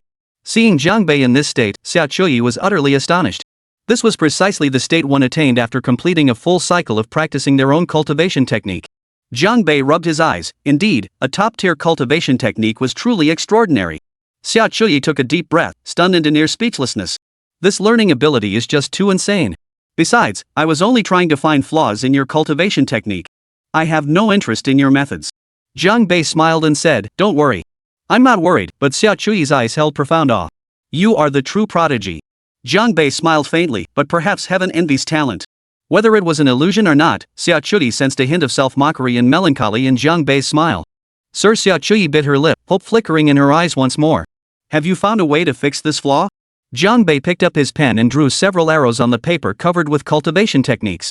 He added a few more sentences before saying, "Rearrange these 3 sentences. Also, I've written a simple breathing technique. After each practice session, use this method to adjust your entire body's source energy state." After a brief pause, Jiang Bei continued, "Following my method, you should see results within a week. After 100 days, this flaw should be completely repaired." Xia Chu glanced at it. With her understanding of this cultivation technique, she was immediately stunned once more. Just 100 days. Although Jiang Bei had merely rearranged the order of a few sentences, it gave a completely fresh and revitalized feeling. Xia Chuyi couldn't immediately articulate what this change to the technique would ultimately achieve, but she knew she had encountered a true master.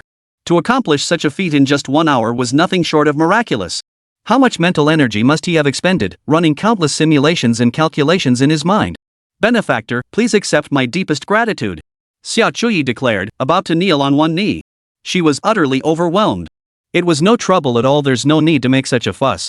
Jiang Bei caught Xia Chuyi's hand, preventing her from kneeling. Sparkling light still shone in Xia Chuyi's eyes. "Sir, might I ask your name? I wish to choose a day to repay you properly." "It's unnecessary," Jiang Bei waved his hand dismissively. "Meeting you was fate. Let's part ways here." Turning to Zhou Ping, whose eyes were sparkling with admiration, he added, "Zhou Ping, let's go." "Leaving already?" Truthfully, given the cultivation technique Jiang Bei had just modified for her, Xia Chuyi could never thank him enough. Yet he dismissed it so casually, refusing even to leave contact information. In today's world, could there really be someone so indifferent to fame and fortune? Xia Chuyi stood rooted to the spot, watching Jiang Bei and Zhou Ping's retreating figures. The excitement in his eyes lingered long after they were gone. That girl's name was Zhou Ping. After a long while, Xia Chuyi finally snapped back to reality. He recalled the girl's name Jiang Bei had just mentioned, and then thought of the first-year source energy textbook placed on Zhou Ping's desk earlier. She immediately pulled out her phone and made a call. "Check for me, is there a girl named Zhou Ping enrolled in any freshman class at universities in Ningzhou? Focus especially on Ningzhou University." Clearly, in Xia Chuyi's view, a student as outstanding as Zhou Ping would undoubtedly be studying at Ningzhou's most prestigious university. Xia Chuyi didn't leave the cafe immediately. Instead, she snapped a photo of the paper Jiang Bei had just altered and sent it to an elder at home. 1 hour later. From a sprawling, ancient courtyard deep within the capital of Manhwa, a thunderous howl erupted.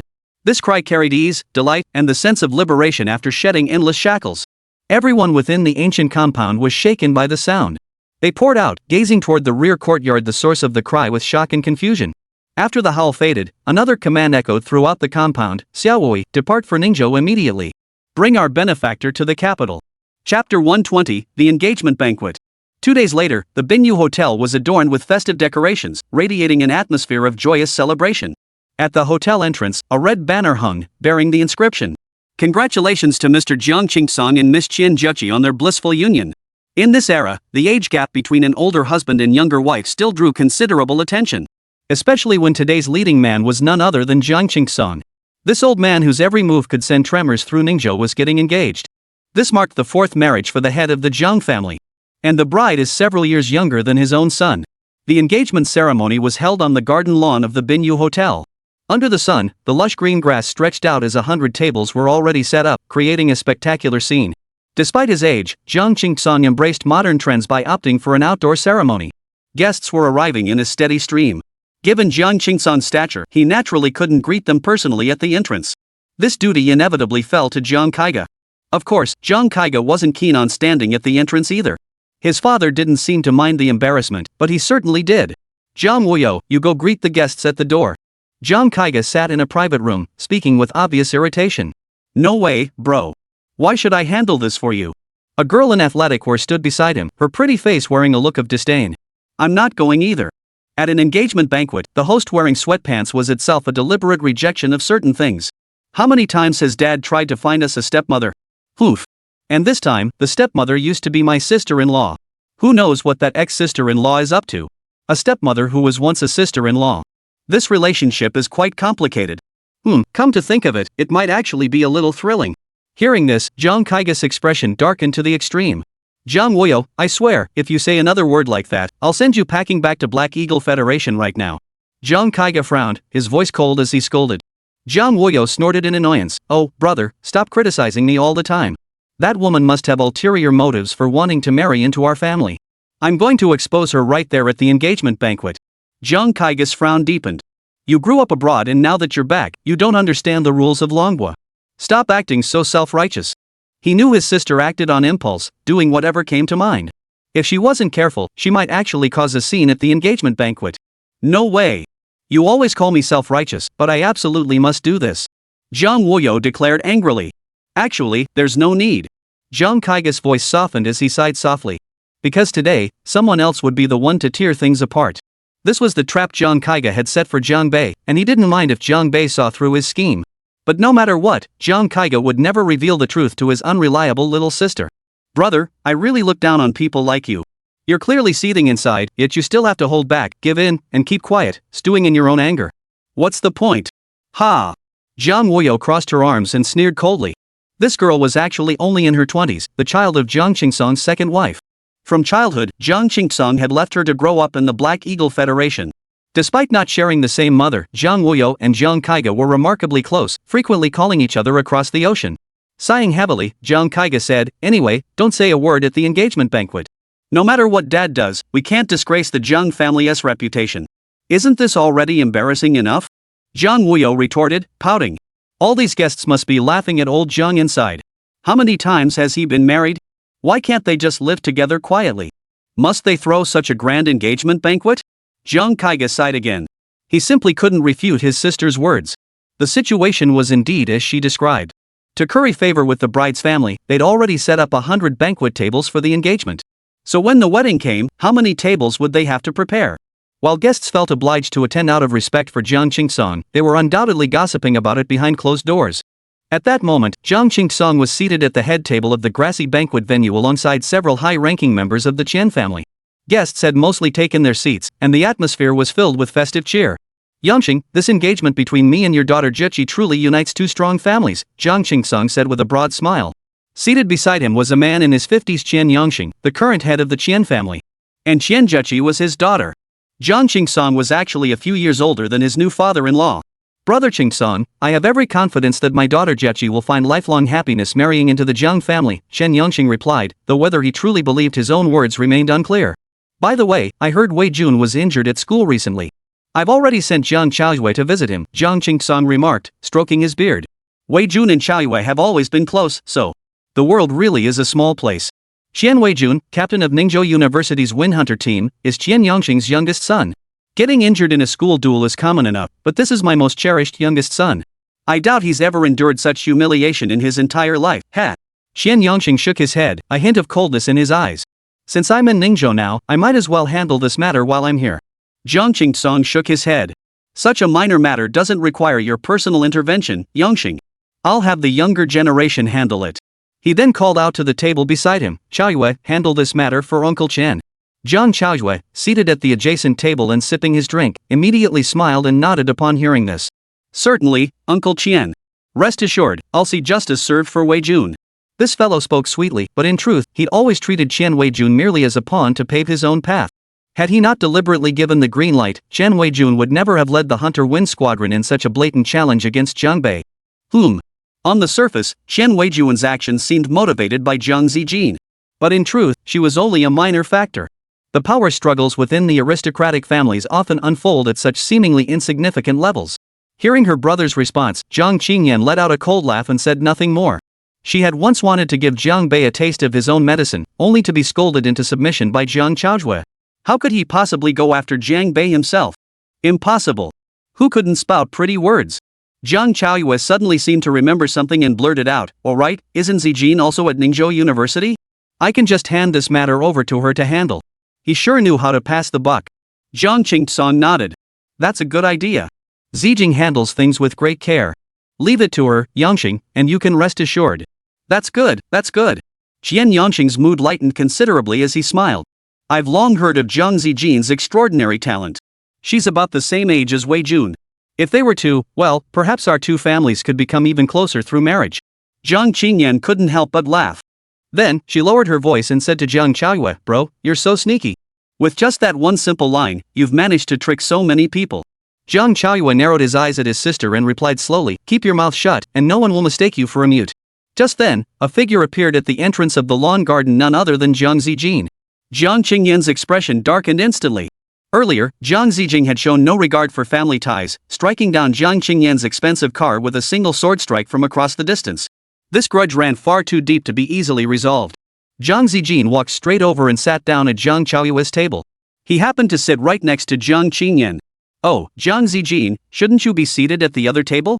Jiang Qingyan couldn't resist the snide remark. "Aren't you supposed to be with the grandchildren's table?" Indeed, though only a few years younger than Jiang Qingyan, Jiang Zijin was genuinely a generation below in family hierarchy. Jiang Zijin remained silent, leaning her long sword against the edge of the table. Attending a banquet while carrying a sword. The sight of that blade made Jiang Qingyan's expression darken even further. Her eyes clouded over with stormy fury. Because, just moments before, Jiang Zijin had used this very sword to blow up her car. Jiang Qingyan sneered coldly twice. To the uninformed, one might think you came here to kidnap the bride. Jiang Zijing, unusually, responded, "I won't kidnap the bride, but I might just take something else." Jiang Chaoyue heard this and stared at the tabletop, his gaze suddenly sharpening. How coincidental. We were just talking about Zijin, and here he comes. Seconds later, Jiang Chaoyue had already reined in the sharp glint in his eyes. He then smiled and said, "We were just talking about Qian Weijun's injury. Zijing, you and Wei Jun both study at Ningzhou University. Classmates should help each other out. Regarding his injury, you should help Wei Jun seek an explanation." Jiang Zijin glanced at Jiang Chaoyue, her expression unreadable. "Sure, Uncle Chaoyue." Yet, a trace of mockery lingered deep in her eyes. Seeing Jiang Zijin agree so readily, Jiang Chaoyue was momentarily stunned, almost doubting his own ears. He'd hoped she'd retort to make the engagement banquet awkward, but it seemed his plans had backfired. Qian Yongqing beamed at Jiang Zijin, thoroughly pleased with her appearance and competence. She was indeed the perfect choice for his son's bride. Qian Weijun had repeatedly suggested to him that his father should formally propose to the Jiang family. This naturally suited old Qian's intentions perfectly. After all, compared to the Qian family, the Jiang family's overall strength was significantly greater. Jiang Qing-song intended to formally introduce Jiang Zijing to his future father-in-law, but just then, his secretary approached and whispered in his ear, "Sir, Ningzhou's chief executive Li Shuiyang is about to arrive." Jiang Qing-song replied indifferently, "Very well. Please have Governor Li seated at the main table." He did not go out to greet him. After all, this was merely the chief administrator of a single city in Ningzhou. Jiang Qingsong didn't place much importance on the visit, considering himself on equal footing with the other party. However, had the chief administrator of the entire Liaojiang province arrived, Jiang Qingsong would certainly have gone out to greet him personally. By then, Administrator Li Shuiyang had already approached. He smiled as he took his seat and said, "Mr. Jiang, congratulations." Jiang Qingsong chuckled, "Come, Governor Li, allow me to introduce my in-laws." After introducing everyone from the Qian family, he inquired, "By the way, we also sent an invitation to Chief Administrator Xiaopingjie. Will he be attending?" The chief administrator he referred to was none other than Xiaopingjie, the current chief administrator of the entire Liaojiang province. Li Shuiyang replied cheerfully, "The chief administrator's secretary mentioned that he has important guests who arrived from the capital yesterday, so he might not be able to make it today." An important guest from the capital? Jiang Qingsong's eyes flickered slightly. He knew this was definitely not an excuse for Xiaopingjie's absence from the engagement banquet. In fact, as the provincial governor, he certainly needed to maintain good relations with the local powerful families, otherwise, many tasks would be difficult to advance. And the Jiang family was undoubtedly one of the most influential clans in the entire Liaojiang province. Although the family's peak martial prowess had declined somewhat after Jiang Qingyu's mysterious disappearance, their influence in other areas remained largely undiminished. Take commerce and trade, or the source crystal mining industry in these spheres, the Jiang family still wielded immense influence. "Yes, but I'm not entirely sure who the specific guest is." Li Shuiyang lowered his voice slightly. "But a guest worthy of Director Xia dedicating so much time to accompany them must be quite extraordinary." He didn't state it explicitly, but the attendees were all seasoned veterans. They couldn't possibly miss Li Shuiyang's implied meaning. "Alright, in that case, let's proceed directly with the engagement ceremony," Jiang Qingsong said, rising to his feet. Dressed impeccably in a suit, he radiated energy. As he rose, thunderous applause erupted throughout the venue. In truth, the Jiang family had also sent invitations to the Chang and Bai families. Yet, only Chang Hongyu attended from the Changs, while not a single representative from the Beis showed up. Not even Bai Shaoning, who is usually quite diplomatic, had shown up. It couldn't be helped.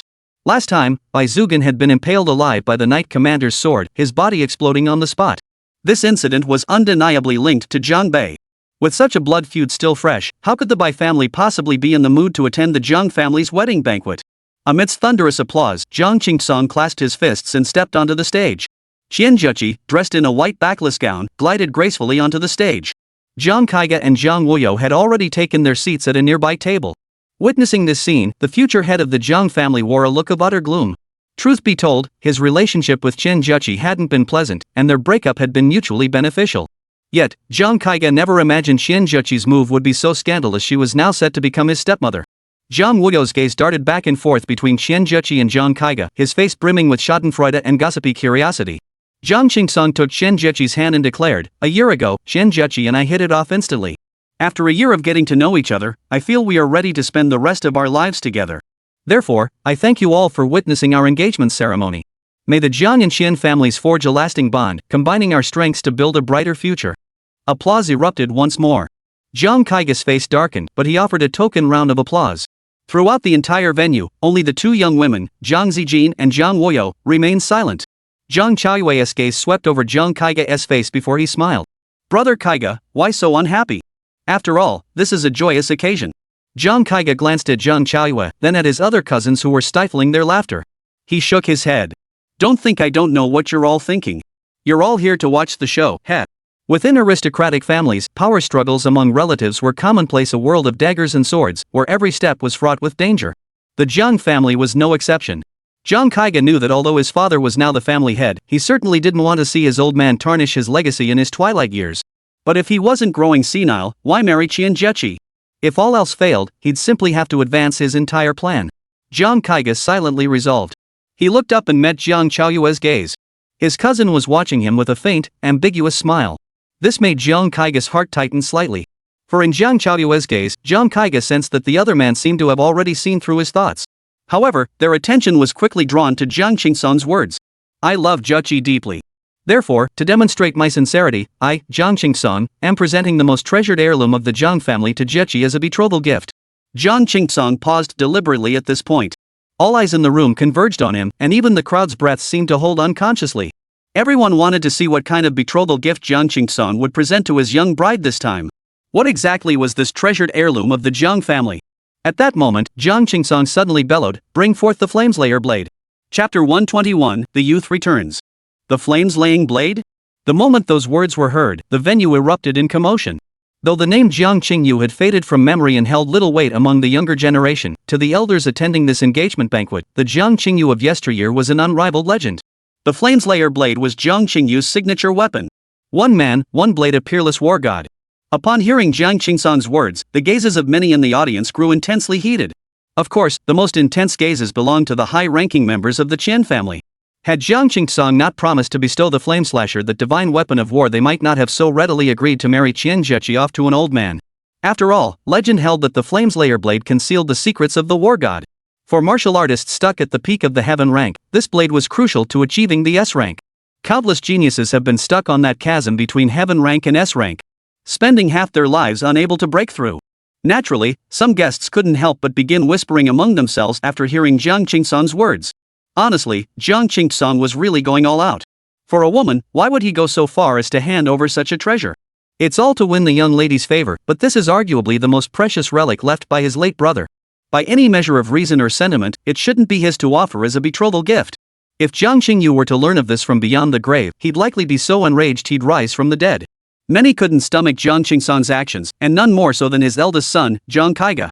Watching Qian Zheqi's beaming expression, Jiang Kaiga's face darkened to the extreme. "Uncle sure is being generous," Jiang Chaoyue remarked with a faint smile. "How many martial artists dream of possessing this flameslasher blade? Qian Zheqi is truly enviable, isn't she, brother Kaiga?" This guy was clearly stirring trouble, deliberately using a double entendre to ask Kaiga if he was envious. Did he think Cage's face wasn't red enough already? "This is my father's decision. I have no right to interfere, nor do I wish to," Jiang Kaiga said coldly. Yet his displeasure was written all over his face. And few among the other Jiang family members could manage a smile either. After all, Jiang Qingsang's actions today had indeed gone too far. That was the Jiang family's most treasured heirloom. Even if most Jiang family members rarely came into contact with the blade, none of them wished to see it fall into the Qian family's hands. Jiang Zijin's pretty face remained expressionless as she gripped her personal long sword, her source energy already beginning to surge within her. Jiang Wuyo, however, showed her father no mercy whatsoever. With a cold sneer, she declared in a voice loud enough for the entire table to hear, "What an utter embarrassment. You've completely lost all dignity. How could I have a father like you?" On the stage, Jiang Qingsong couldn't care less. His gaze followed two approaching subordinates, his eyes brimming with amusement. The older this head of the Jiang family grew, the more he relished the admiring glances of others. The two henchmen carefully carried a long box up the steps, each step taken with utmost caution. The box itself gleamed with jewels, its surface encrusted with precious stones of the highest value. No need to guess this must hold the flameslayer blade. At that moment, Jiang Zijin spoke coldly, "Using such an ostentatious box to hold the flameslayer is nothing short of an insult to the blade." Indeed, who could disagree? At least, that was the unanimous thought among the Jiang family members present. The box was opened, revealing a long sword with a simple, ancient design before everyone's eyes.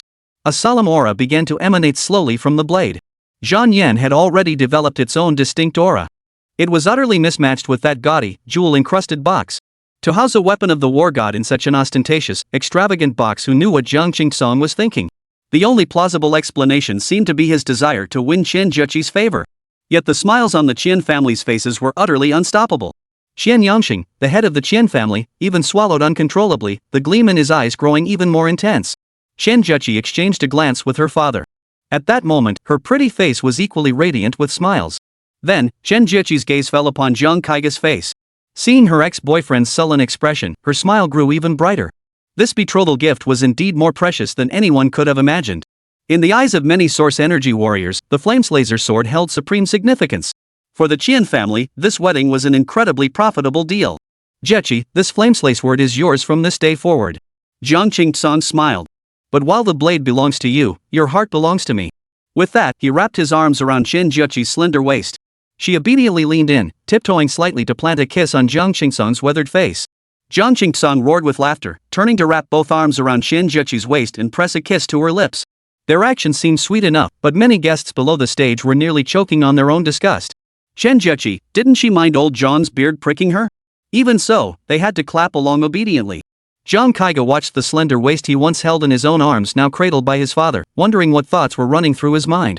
"Here, my dear, this blade is yours." Jiang Qingsong picked up the Zhanyan blade and handed it to Qian Zheqi. "Thank you, husband." Clutching the Zhanyan blade with both hands, Qian Zheqi beamed like a blooming flower. She planted another kiss on Jiang Qingsong's cheek. He roared with laughter, his right hand casually slapping her behind. Many guests joined in the laughter. Watching this scene, Jiang Kaiga bit her lip until it bled. Jiang Wuyo, however, showed no sympathy for her brother. Instead, she wore a smug, gloating smile. "My dear brother, I wonder how much longer you can hold out. Stubborn pride leads to suffering, you deserve it." Jiang Kaiga ignored her, glancing at his watch instead. His brow furrowed slightly, a hint of anxiety already visible in his eyes. Jiang Bei, why hasn't he arrived yet? Could it be that his judgment was wrong? Jiang Kaiga refused to stand by and watch the flameslasher fall into the Qian family's hands. Such an outcome would be a tremendous humiliation for the entire Jiang clan. Yet he couldn't speak up himself. Only Jiang Bei was the right person to step forward. Yet the flames-laying blade had already been presented to Qian Zheqi. Where on earth was Jiang Bei? Jiang Kaiga thought to himself, "Jiang Bei, you couldn't possibly be uninterested in the flames-laying blade, right?" Jiang Zijin watched Qian Zheqi holding the precious blade, her eyes filled with coldness. She knew Jiang Bei wanted the blade back. Therefore, even if it meant tearing apart her relationship with Jiang Qingsong today, Jiang Zijin would seize the flames-laying blade and present it to her uncle. A lively engagement banquet concealed countless hidden agendas. Jiang Zijin gripped her sword, poised to rise, but then, a voice suddenly echoed from the garden entrance. "Jiang Qingsong, you hold no authority over the ownership of this blade." The tone was unemotional, yet it rang out clearly throughout the entire hall. All laughter abruptly ceased. Every expression froze in place. Who would dare to crash the party on such a joyous occasion? Jiang Qingsong's gaze sharpened instantly. Clearly, this turn of events had surpassed even his expectations. To ensure the smooth running of his engagement banquet, Jiang Qingsong had specifically arranged multiple layers of security around the Binyu Hotel. Without an invitation, it was impossible to enter the hotel's back garden. So what was going on now? In Ningzhou territory, who dared be so blind as to provoke Jiang Qingsong? That would be the height of foolishness. Qian Zheqi's brows also furrowed as she looked toward the source of the voice. There, a figure had appeared unnoticed, standing silently. Still possessing that youthful chivalry, still burning with undimmed passion. 10 years had passed. The boy who had once been cast out of his home had returned. Chapter 122, The Jiang Family's Prodigal Son. Jiang Bei had arrived. He had been in Ningzhou for over a month, yet this was his first direct confrontation with the Jiang family, just as Jiang Qingsong prepared to hand his father's legendary battle blade to another woman. Truth be told, the guests present were no strangers to this man who had recently shaken the entire Ningzhou. The near-total annihilation of the Liang family and the mysterious slaying of Bai Zugan all were inextricably linked to this young man. Many found him utterly inscrutable. But now, Jiang Bei had come alone, intent on forcibly reclaiming the flames-laying blade from the Jiang family, surrounded by masters. Could he succeed? Almost impossible. That was the prevailing sentiment among the vast majority of guests. After all, the martial prowess of the Jiang family was far beyond what the Liang family could muster. Yet those present still admired Jiang Bei.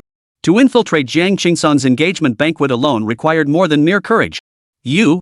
Jiang Qingsong's brow furrowed deeply as he recognized Jiang Bei.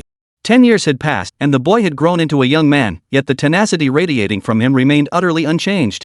You came to stir trouble? Jiang Qingsong's voice instantly turned as cold as ice, a stark contrast to his earlier boisterous laughter. Jiang Qingsong, if you weren't giving away the flame slasher today, I wouldn't have come. Jiang Bei shook his head, his voice utterly detached. But now, I intend to take this blade back. I intend to take it back. At that moment, all the guests understood. After returning to Ningzhou, this young man hadn't immediately gone back to the Jiang family. Only now, when Jiang Qingsong intended to give the flameslasher sword to Qian Zheqi as a betrothal gift, had Jiang Bei reached his limit. After all, in a sense, this blade was also Jiang Qingyu's memento. The second young master of the Jiang family had been missing for so many years, no trace of life or death. It was highly probable he had passed away. Yet Jiang Qingsong, in his eagerness to win the young lady's favor, had given away his brother's memento, a blade symbolizing the Jiang family's peerless martial prowess, to another. This was truly despicable. Jiang Kaiga pressed his lips together, narrowing his eyes, saying nothing. However, he visibly exhaled in relief. Jiang Chaozue watched Jiang Bei approach. His facial muscles stiffened momentarily before breaking into a grin. Ah, looks like the Qian family won't be taking the flames-laying blade away today. Jiang Wuyo, ever outspoken, swept a glance at her cousin seated at the same table and chuckled coldly. Forgive my bluntness, but Jiang Bei is far more manly than any of you. Though this girl had never met Jiang Bei before, she'd heard plenty about his exploits. After hearing Jiang Wuyo's words, Jiang Chaoyue rolled her eyes, shook her head, and remained silent. This time, Jiang Kaiga didn't order his sister to shut up. Jiang Zijin, however, remained seated. This girl possessed a quietness unbecoming of her age. She did not loosen her grip on the long sword. Jiang Zijin was certain, if Jiang Bei was willing to turn his blade against the family, she too would let everyone here witness the gleam of her sword. Shen Zheqi looked at Jiang Bei, her smile briefly fading before she pouted at Jiang Qingsong, her tone dripping with petulance. "Husband, is this man here to snatch the sword you gave me?" Jiang Qingsong remained utterly unruffled, his right arm still wrapped around Shen Zheqi's slender waist. He gave a cold laugh. "My darling, rest assured. This sword I decide who it goes to. No one can interfere with my choice." Turning to Jiang Bei, he added, Jiang Bei. 10 years ago, I expelled you from the Jiang family. Now you return not at any other time, but specifically on the day of my wedding to Zheqi to cause trouble. Your timing is truly impeccable." So the head of the Jiang family believed Jiang Bei had deliberately chosen this moment to cause trouble. All this talk about retrieving the flameslaser was just an excuse. Jiang Bei looked at his former uncle and shook his head. "Jiang Qingsong, after all these years, you haven't changed a bit. Not only are you still stubborn and self-righteous, but you've also grown increasingly deluded." Many present found themselves in complete agreement with Jiang Bei's assessment. Jiang Qingsong sneered coldly, "Out of respect for your Jiang lineage, I'll spare you one last shred of dignity. Get the hell out of here immediately, and I'll let bygones be bygones. Otherwise, tearing ties will only hurt you." With that, he flicked his wrist. Swish! Dozens of figures materialized instantly, surrounding the banquet hall. They were all martial artists of the Jiang family, numbering at least 100. Their source energy surged to full power, their auras rising menacingly. The atmosphere instantly thickened to a stifling tension, transforming the banquet hall into a powder keg ready to explode at any moment. After landing, they swiftly surged toward Jiang Bei's location. Some onlookers watched with morbid curiosity, while many others gripped their seats in nervous anticipation for Jiang Bei. Could he, alone, cut through so many Jiang family martial artists? Jiang Bei's gaze swept across their faces as he spoke. "I recognize some of you. After 10 years apart, I don't wish to draw my blade against you." His tone was calm, yet it carried an overwhelming pressure. Not a single warrior moved after hearing Jiang Bei's words. Yet, if one observed their eyes closely, hesitation had begun to surface in some of them. Indeed, a small portion of the fighters who recognized Jiang Bei had no desire to attack him. Jiang Qingsong remained oblivious to the thoughts of these fighters under his command. Of course, given his temperament, even if he had noticed, he wouldn't have cared. The head of the Jiang family declared, "Jiang Bei, every skilled fighter of the Jiang family is present here today. You are destined to fail." After a pause, his voice rose slightly. 10 years ago, I showed you mercy. Despite the grave error you committed back then, I merely expelled you from the family. Yet, you've harbored resentment for a decade. Such a narrow-minded outlook, you're destined to achieve nothing great in the future. What a load of nonsense. To actually claim Jiang Bei came seeking trouble out of 10 years of resentment, this Jiang Qingsong is a master at pinning false accusations on others. So, should I thank you for your mercy? Jiang Bei retorted. "Jiang Qingsong, have you ever considered what my father would think if he returned one day only to discover you'd used his Zhanyan sword as a betrothal gift?" Jiang Bei's words echoed the thoughts of many present. If Jiang Qingyu truly had any chance of returning, how would he view his elder brother's actions? Never mind that Qingyu won't be returning. Even if he did, he wouldn't have the authority to decide who this blade should go to. Jiang Qingsong said coldly, "This is the Jiang family's blade. It doesn't belong to Qingyu alone. This is the Jiang family's blade. It does not belong to Jiang Qingyu." Hearing these words, countless people present cursed Jiang Qingsong silently for his shamelessness. Countless members of the Jiang family felt a chill in their hearts. Without Jiang Qingyu's peerless martial prowess holding the fort back then, how could the Jiang family have reached its current standing? Yet, due to Jiang Qingsong's overwhelming authority within the Jiang family, few dared to voice dissent despite the harshness of his words. The Qin family, who had suddenly appeared in Jiang Bei, felt somewhat taken aback. Yet upon hearing Jiang Qingsong's words, they were reassured as if given a tranquilizer, immediately breaking into smiles. Jiang Zijin, seething with anger, gripped her sword hilt and rose to her feet. But at that moment, a hand suddenly pressed down on hers. It was Jiang Kaiga. "Zijin," he whispered urgently. "Under no circumstances should you stand up now." But Jiang Kaiga clearly couldn't hold his niece back any longer. After all, Jiang Qingsong's words had left many members of the Jiang family feeling bitterly disappointed. Jiang Zijin brushed Jiang Kaiga's hand aside without hesitation, gripped her sword, and rose to her feet, radiating a murderous aura. Yet this action led Jiang Qingsong to a misunderstanding. He assumed she was rising to confront Jiang Bei. Just as he was about to speak, a voice suddenly rang out from the central table. The Cheng family also disagrees with the Jiang family head's decision. It was Cheng Hongyu's voice. The eldest son of the Cheng family had risen to his feet. All eyes were drawn to him. This was a public declaration of allegiance. After speaking, he proactively made his way toward Jiang Bei, weaving through the Jiang family warriors to stand beside him. Cheng Hongyu's actions unmistakably declared his stance and allegiance to all the Ningzhou clans. Many were stunned. Didn't the Chang family fear retaliation from the Jiang family? But hadn't it been rumored that not long ago, the Chang family had developed deep animosity with Jiang Bei? How could the Chang family's eldest son now be openly showing favor to Jiang Bei? Chung Hongyu, you upstart, since when do you have the right to speak like this? Jiang Qingsong sneered coldly. Does he really think he's the head of the Chang family now? Head of the Jiang family, let me be perfectly clear, my stance now represents the stance of the entire Chang family. Chung Hongyu declared in a cold, clear voice. With that, Chung Hongyu waved his hand. Suddenly, numerous figures leapt into the air, soaring over the hotel walls and charging into the garden. Judging by the numbers, there were easily dozens of them. Clearly, Chung Hongyu had prepared for this long ago. He seemed to have anticipated this very scenario. With all the Jiang family warriors concentrated in front of Jiang Bei, the hotel's defenses were virtually non-existent. For Chung Hongyu's men to break through at this moment was indeed a piece of cake. Tensions flared to breaking point. Jiang Chaoyue shot Chung Hongyu a piercing look, saying nothing, but his gaze darkened considerably. After all, it was Chung Hongyu who had orchestrated the destruction of his restaurant that time. Jiang Qingsong's expression darkened to the extreme. His voice was heavy as he declared, Chung Hongyu, you will regret your choice today. If you bow your head and admit your mistake now, I can pretend nothing ever happened. But what if I don't do as you say? Chung Hongyu retorted with a cold laugh, showing Jiang Qingsong no respect whatsoever. Jiang Qingsong's aura surged to its limit. Suppressing the rage in his chest, he declared, otherwise, not a single martial artist from the Chang family present here will walk out alive, including you. Indeed, having his engagement banquet disrupted like this had pushed Jiang Qingsong to the brink of fury. He wanted to wring the necks of every troublemaker. Utterly clueless. Completely reckless. Jiang Qingsong, I've come for the Flameslayer blade. Jiang Bei stepped forward. Don't force me to draw my blade against the Jiang family. Don't force me to draw my blade. Jiang Bei's words rang out with such force they stung everyone's eardrums. Jiang Qingsong sneered coldly, Jiang Bei, last time, if not for a hidden master's aid, you might have perished at Bai Zugan's hands. But how could the Liang family compare to my Jiang clan? You've been absent for 10 years. Under my control, the Jiang family has grown far mightier than before. Finishing, he bellowed like a thunderous bell, strike now. Eliminate this scourge of the Jiang family. But at that moment, a resonant voice boomed from afar. Haha, today is Brother Qingsong's joyous occasion. Why such fury? Upon hearing this voice, Jiang Qingsong's expression darkened instantly. For it was the voice of Xiaopingjie, the administrative chief of Liajiang province. Chapter 123, The Chen Family No More. Xiaopingjie, the administrative chief of Liajiang province, had arrived. Before this, Jiang Qingsong had been hoping Xiaopingjie would attend the event. After all, as the highest official representative of Liajiang province, his presence would bring honor to the entire Jiang family. But Jiang Qingsong absolutely did not want Xiaopingjie to appear at this moment. Jiang Bei, the governor has arrived. Mind your own business and don't disgrace the Jiang family.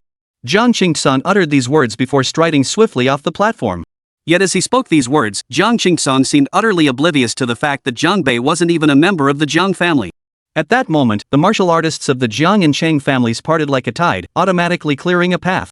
For at the garden entrance, several figures had materialized. One was Xiaopingjie, accompanied by his chief secretary and the deputy chief administrator of Liajiang province.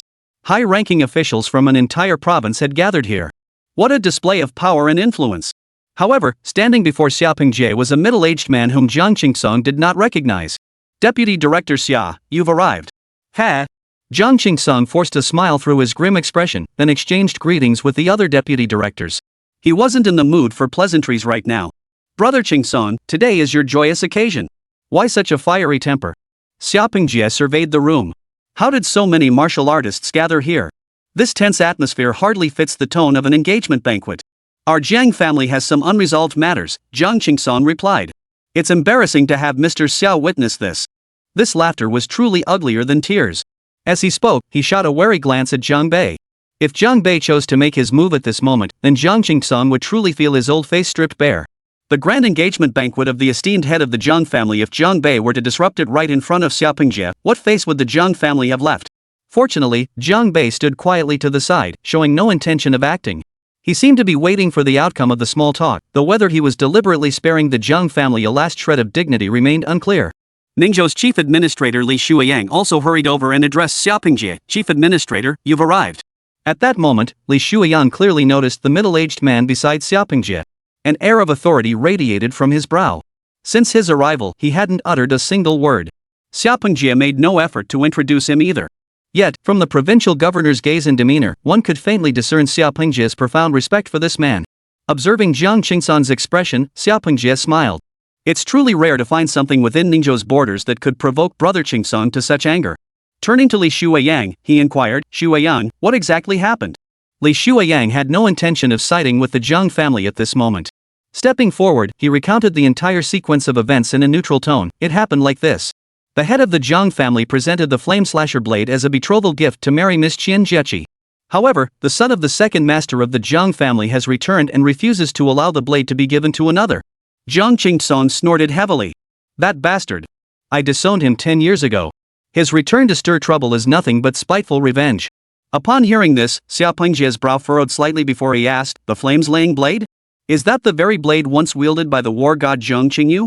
Li Shuiyang caught the frown on his face and confirmed, yes, Director General. That very blade of the war god. Jiang Qingsan remained oblivious to the unease in Xiaopingjie's demeanor. He continued, Chief Xia, grant me a moment. I'll deal with that bastard in Jiangbei, then we'll resume the engagement banquet. However, upon hearing Jiang Qingsan use the word bastard, the expression of the middle-aged man beside Xiaopingjie darkened noticeably. Chief Minister Xiaopingjie clearly saw the change in the middle-aged man's expression and immediately interjected, Brother Qingsan, presenting the god of war's weapon as a betrothal gift, isn't that a bit inappropriate? His tone seemed rather heavy. Jiang Qingsan's expression froze instantly. He hadn't expected that this time, Chief Xiaopingjie wouldn't stand by his side.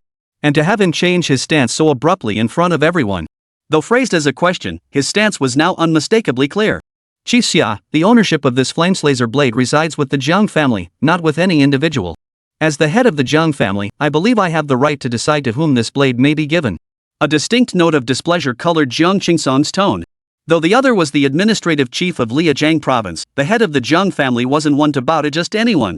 With so many eyes upon him, backing down now would be utterly humiliating. At that moment, Chen Yangxing of the Qian family approached. He stated, this is a wedding between the Jiang and Chen families. I don't believe Liajiang's administrative department has any authority over who this sword should be given to, do you? Being from a neighboring province, he naturally felt no obligation to heed Liajiang's chief administrator. Xiaopingjie, however, gave a cold chuckle. What if I insist on deciding the ownership of this flames-laying blade myself? Decide the sword's ownership? Jiang Qingsan's frown deepened. Qian Jieqi's expression also changed. The smile vanished from her face entirely, and she could only clasp the flameslasher sword tightly to her chest. If the chief administrator truly intended to forcibly decide the blade's ownership today, could the Jiang family possibly resist? By now, it was abundantly clear, Xiaopingjie had come for this sword. He hadn't come to congratulate them on their marriage at all. Chief Xia, Jiang Qingsan's expression darkened further as he spoke, our Jiang family has always maintained good relations with the provincial administrative office. If you insist on proceeding this way today. At that moment, the middle-aged man standing beside Xiaopingjie finally spoke up, for Mr. Zheng's sake, I believe what I'm doing is entirely appropriate. Very appropriate. His declaration rang out with conviction. A look of confusion flashed in Jiang Qingsan's eyes. Mr. Jiang? Which Mr. Jiang? There are countless people surnamed Jiang here. Of course, Mr. Jiang Beiji. Xiaopingjie suddenly raised his voice, adding the clarification for the middle-aged man. This was a stark contrast to his usual composed demeanor. The deputy chiefs of administration had never seen Xiaopingjie like this before. Yet they weren't overly surprised, for the identity of the middle-aged man beside him was reason enough for Xiaopingjie's actions. Mr. Jiang Bei? Jiang Qingsan's expression instantly froze on his face. Why would the other party show such profound respect, even reverence toward Jiang Bei? He seemed utterly unable to accept this reality. The middle-aged man spoke again. The so-called head of the Jiang family is nothing more than a frog at the bottom of a well, seeing only the sky through a hole. Jiang Qingsan clenched his fist, his source energy surging as his aura radiated outward. He glared at the unfamiliar face. And who might you be? The affairs of my Jiang family are none of your business, outsider. The man merely shot Jiang Qingsan a contemptuous glance, saying nothing more, then strode directly toward Jiang Bei's location. What was this man's true identity? Why did Provincial Chief Xiaopingjie bow to him so obediently? How could he remain so arrogant, knowing full well he was the head of a great clan? Jiang Qingsan's disdain began to fade, replaced by an unprecedented gravity in his eyes. Jiang Qingsan, you'd better watch your step. Xiaopingjie stepped beside Jiang Qingsan and said, in this world, there are many people you simply cannot afford to provoke. Jiang Qingsan's gaze faltered momentarily before he replied, Chief Minister Xia, today's events are somewhat baffling to me. Xiaopingjie's tone held no trace of politeness as he jabbed a finger into Jiang Qingsan's chest. You still don't get it? That only proves how short-sighted you are. This remark infuriated Jiang Qingsan. As the head of the Jiang family, having ruled with an iron fist for so many years, to now be lectured while being pointed at was utterly humiliating. Jiang Bei stood watching the scene unfold, his expression unreadable. Truthfully, he didn't understand why Chief Administrator Xiao Pingjie was sticking up for him. Yet, when he saw that middle-aged man, an inexplicable sense of familiarity stirred within him. The man's eyes and brows seemed to bear a faint resemblance to a certain masked woman. Mr. Jiang. The middle-aged man approached Jiang Bei, his expression brimming with profound respect. My name is Xiao Wui. I'm from the capital. Shu Yi mentioned you to me. Xiao Wui. Upon hearing that name, Jiang Qingsong felt a vague sense of familiarity, as if he had encountered it somewhere before. Hearing this, Jiang Bei finally understood the whole story. So it was Xia Chuyi. It was no trouble at all. Jiang Bei smiled. I merely assisted Xia Chuyi within my capabilities. No, that's not it. Mr. Jiang has done my Xia family a tremendous favor. Xia Wui shook his head. In truth, if one looked closely, one could see clear shock and excitement in his eyes. Shocked because Jiang Bei was so incredibly young. What he called a simple favor had effectively saved the entire Xia family's future. Such a prodigiously gifted genius, instead of seeking to win him over, Jiang Qingsong had cast him out of the family. What else could this be but short-sightedness? It was sheer stupidity.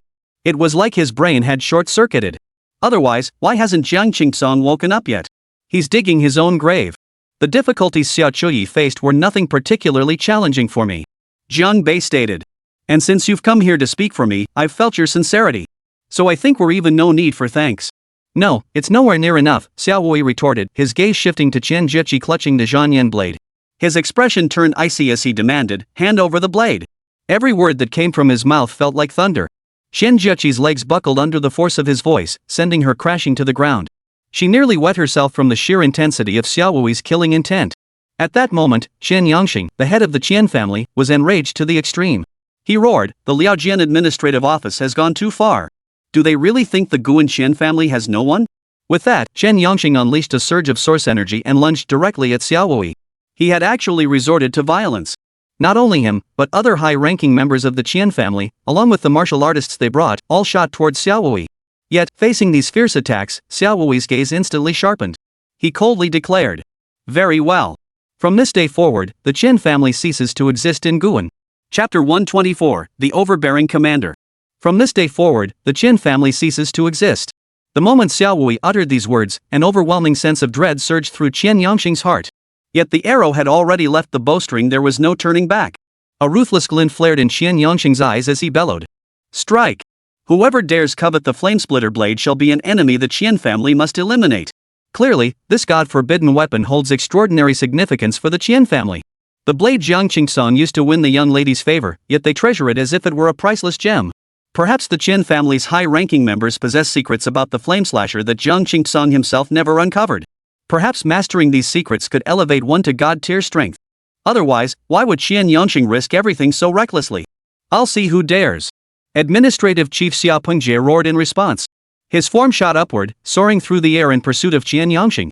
Only then did people realize that Xiao Pingjie was actually a martial artist of formidable strength. A provincial chief, juggling government affairs, had managed to cultivate his source energy to such an astonishing level. As Xiao Pingjie made his move, multiple airbursts suddenly echoed outside the hotel walls. Numerous figures clad in deep blue uniforms had already leaped into the air, streaking over the wall and pouncing toward the Chen family executives who had initiated the attack. These were the provincial administrative office's security guards, normally responsible for protecting major administrative officials. Many had assumed these guards were mere ceremonial figures. Their ceremonial role far outweighed their combat capabilities, and they rarely had occasion to demonstrate their fighting prowess. Yet now, it was clear that was not the case at all. When inactive, they stood as rigid as sentinels. Yet once engaged, their killing intent surged boundlessly, their momentum as swift as thunder. These guards moved with blinding speed, each becoming a streak of blue light, instantly closing the distance between themselves and the Qian family warriors. Their bodies were still mid-air when the long blades at their waists were already drawn from their sheaths. The blades traced blinding streaks of cold light through the air, catching up to the Qian family warriors in an instant. Swish!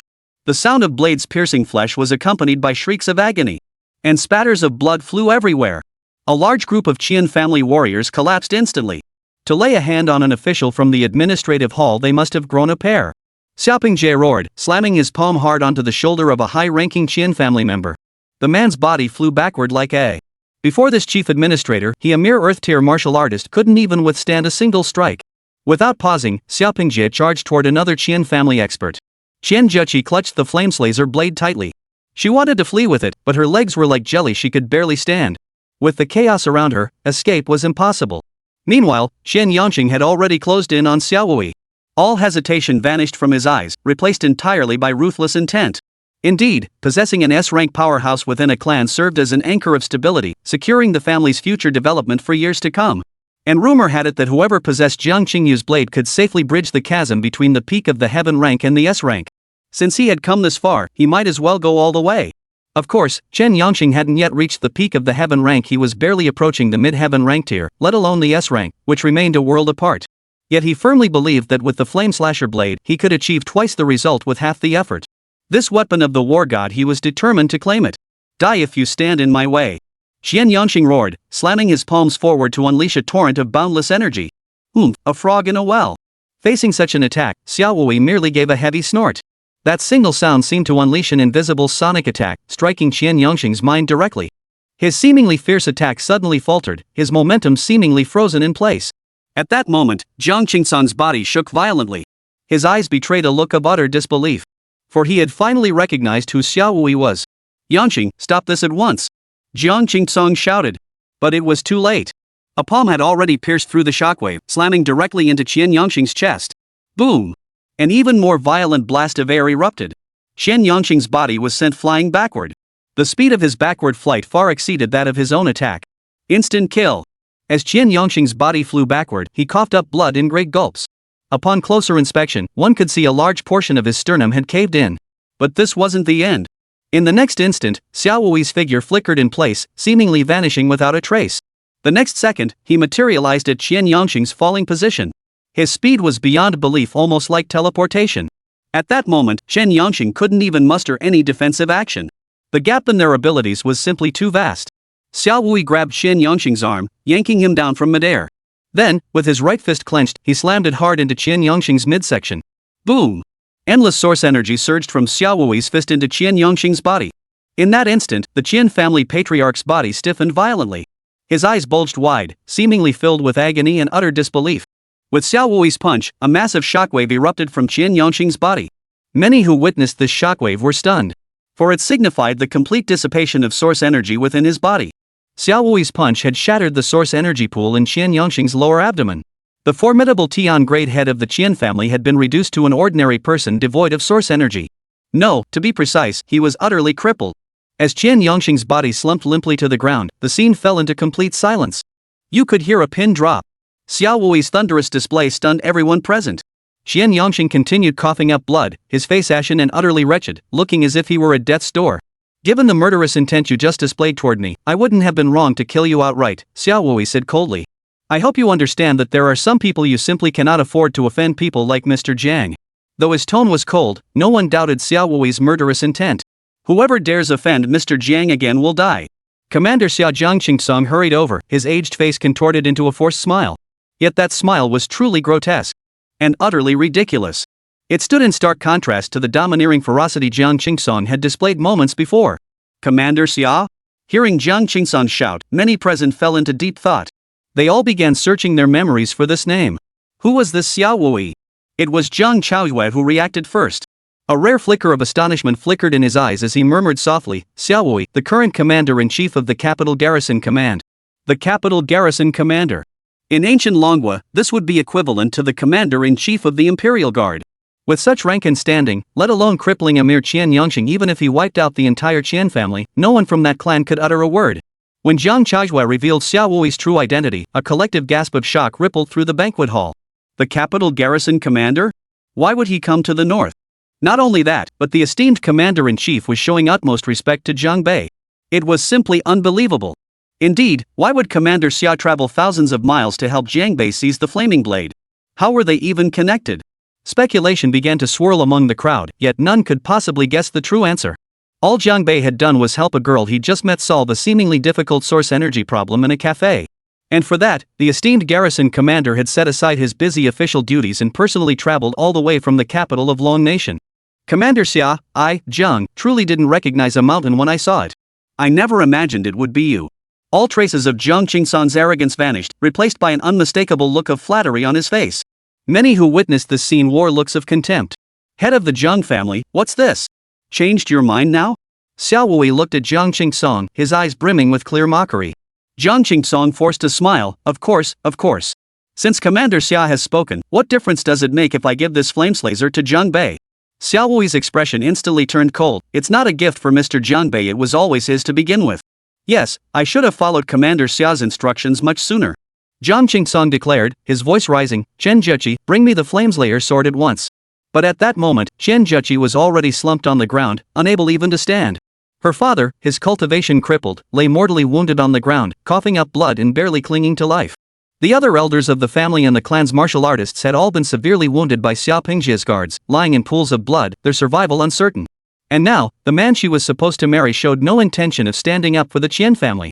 Instead, he was smiling obsequiously, fawning over the very warrior who had nearly killed her father.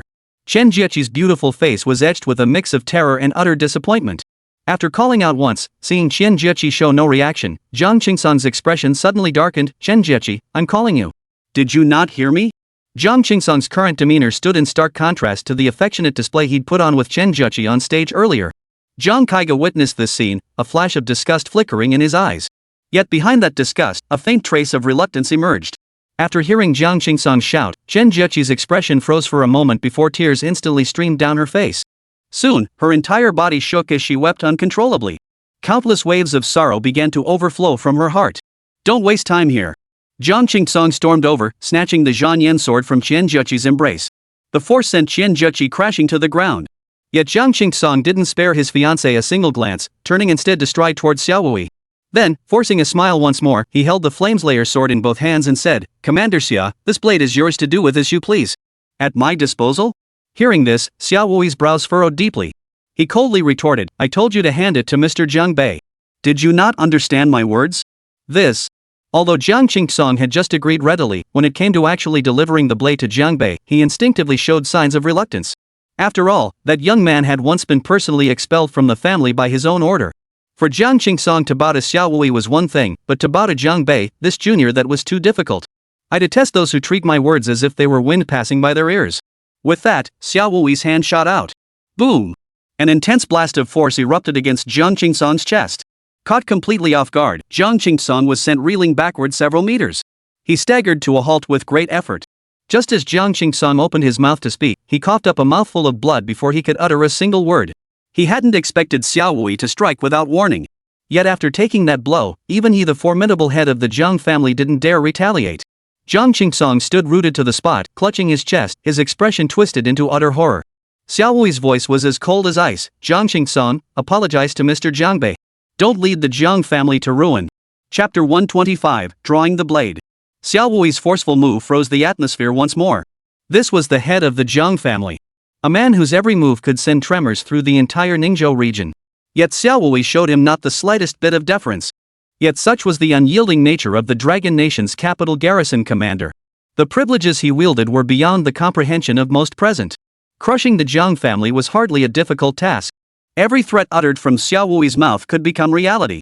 At this moment, Jiang Qingsong could only grit his teeth and swallow his anger. Yes, Commander Xia. Jiang Qingsong wiped the blood from the corner of his mouth with the back of his hand, forcing down the rage in his heart as he replied. Jiang Bei said little, remaining quietly in place. His eyes held little joy or relief, and he certainly wasn't so excited as to lose his composure. However, Xiao Wui's appearance at this moment did indeed spare him a great deal of trouble. Jiang Qingsong glanced at Jiang Bei, his eyes filled with complexity. Who could have imagined that the youth he had cast out from his home a decade ago would return in such a commanding manner, forcing him to bow his head? Having occupied high positions and wielded immense power for so many years, when had Jiang Qingsong ever grown accustomed to this feeling of yielding and backing down to another? A look of humiliation began to surface uncontrollably on his face. Administrative Chief Xia Pengjie shook his head. Head of the Jiang family, you'd better follow Commander Xia's orders promptly. Otherwise, this time you're bowing your head, but next time, you might be on your knees. He spoke casually, yet no one doubted the truth behind his words. The Jiang family might be formidable in Ningzhou, but what about in the southern provinces? What about compared to the aristocratic families in the capital? They wouldn't even be worth mentioning. Hearing Xia Pengjie's words, beads of sweat formed on Jiang Qingsong's forehead. His back was soaked through. Jiang Qingsong knew that from the moment Xiao Wui struck him with that palm, the garrison commander had already resolved to kill him. If Xiao Wui weren't a ruthless and decisive man, how could he have ascended to such a pivotal position? Step by step, Jiang Qingsong trudged toward Jiang Bei, feeling as though his feet weighed 1,000 pounds. His posture had even begun to slump. Such is the way of the world. There will always be those more powerful than you, those who can crush you. At this moment, many members of the Jiang family felt a heavy weight on their hearts. After all, when the family head was pushed to such a position, it truly brought shame upon the entire clan.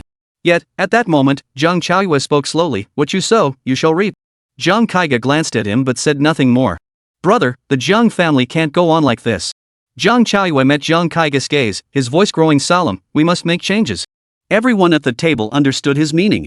Clearly, after this incident, the trust in patriarch Jiang Qingsong within the Jiang family would likely plummet to an all-time low.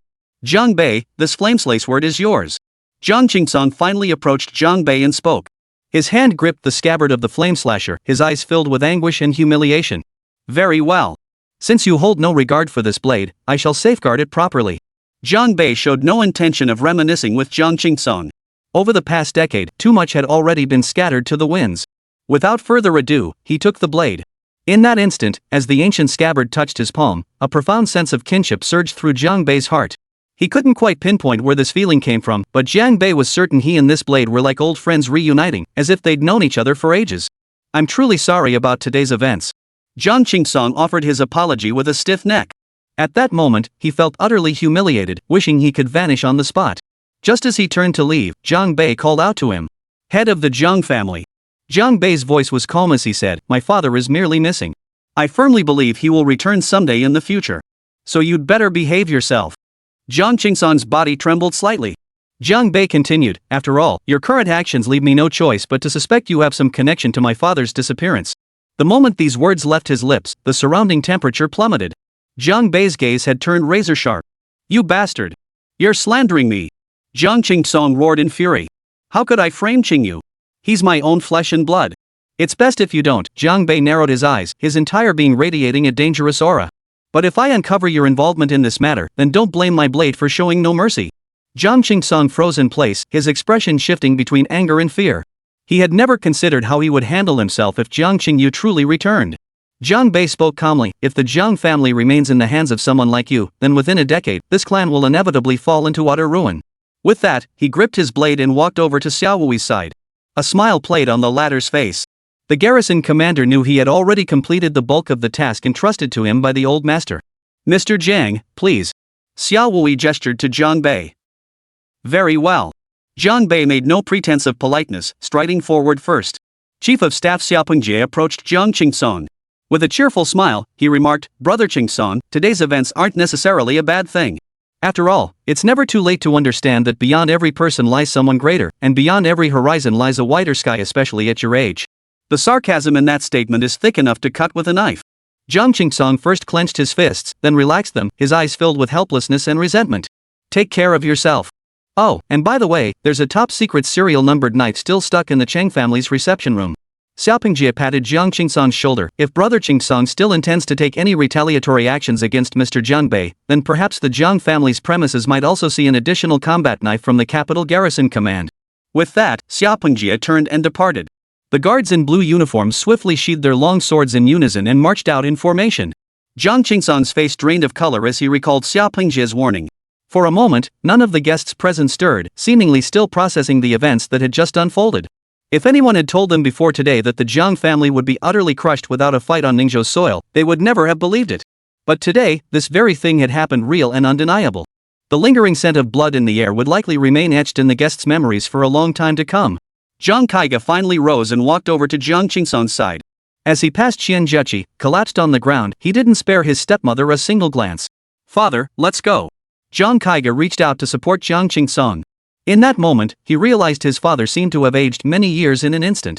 No matter how much he had disagreed with his father's actions before, seeing this situation unfold now undoubtedly weighed heavily on Jiang Kaiga's heart. "Get away from me!" Jiang Qingsong shoved his son away, then turned toward the banquet hall and bellowed at the guests, "I know you're all laughing at me. Get out! All of you, get out!" Clearly, he had completely lost his composure. The guests, witnessing this, shook their heads and departed one after another. Meanwhile, the Qin family members remained lying in pools of blood, ignored and unattended. Though Xiao Wui hadn't wiped out the Qin family outright as he'd boasted, the clan was now crippled beyond recovery. It would take decades for them to regain their footing. Half an hour later, Jiang Bei arrived at the reception room of the administrative hall. Xiao Wui sat directly across from Jiang Bei, while the provincial governor, Xiao Pingjie, courteously brewed him a cup of tea. Pingjie is my cousin, Mr. Jiang. Should you encounter any difficulties in Liujian in the future, and if you prefer not to handle matters personally, simply have Pingjie resolve them for you, Xiao Wui said with a smile. This garrison commander now appeared remarkably affable, all traces of his former authority gone a stark contrast to the man who had struck Jiang Qingsong. Indeed, Xiao Pingjie replied with a smile. I know you're now a professor at Ningzhou University. Since Ningzhou isn't far from where I live, feel free to drop by any time for tea. Xiao Pingjie's tone was polite, yet those familiar with him knew this chief of staff was notoriously iron-fisted in his dealings, commanding immense authority and treating subordinates with extreme rigor. He would never normally speak to a young man in such a manner. All right, Jiang Bei replied with a smile. Whether he would actually visit was another matter entirely. Today, I came here without seeking your permission, Mr. Jiang. I know that even without my intervention, you could have easily retrieved that knife yourself, Xiao Wui stated. However, Jiang Bei waved his hand dismissively. Commander Xia, there's no need for such formality. Regardless, I accept the friendship extended by the Xia family. This statement made Xiao Wui exhale deeply. Though he still didn't know Jiang Bei's other identities beyond being a teacher, Xiao's sharp eye could clearly see a latent aura of a major player about this young man.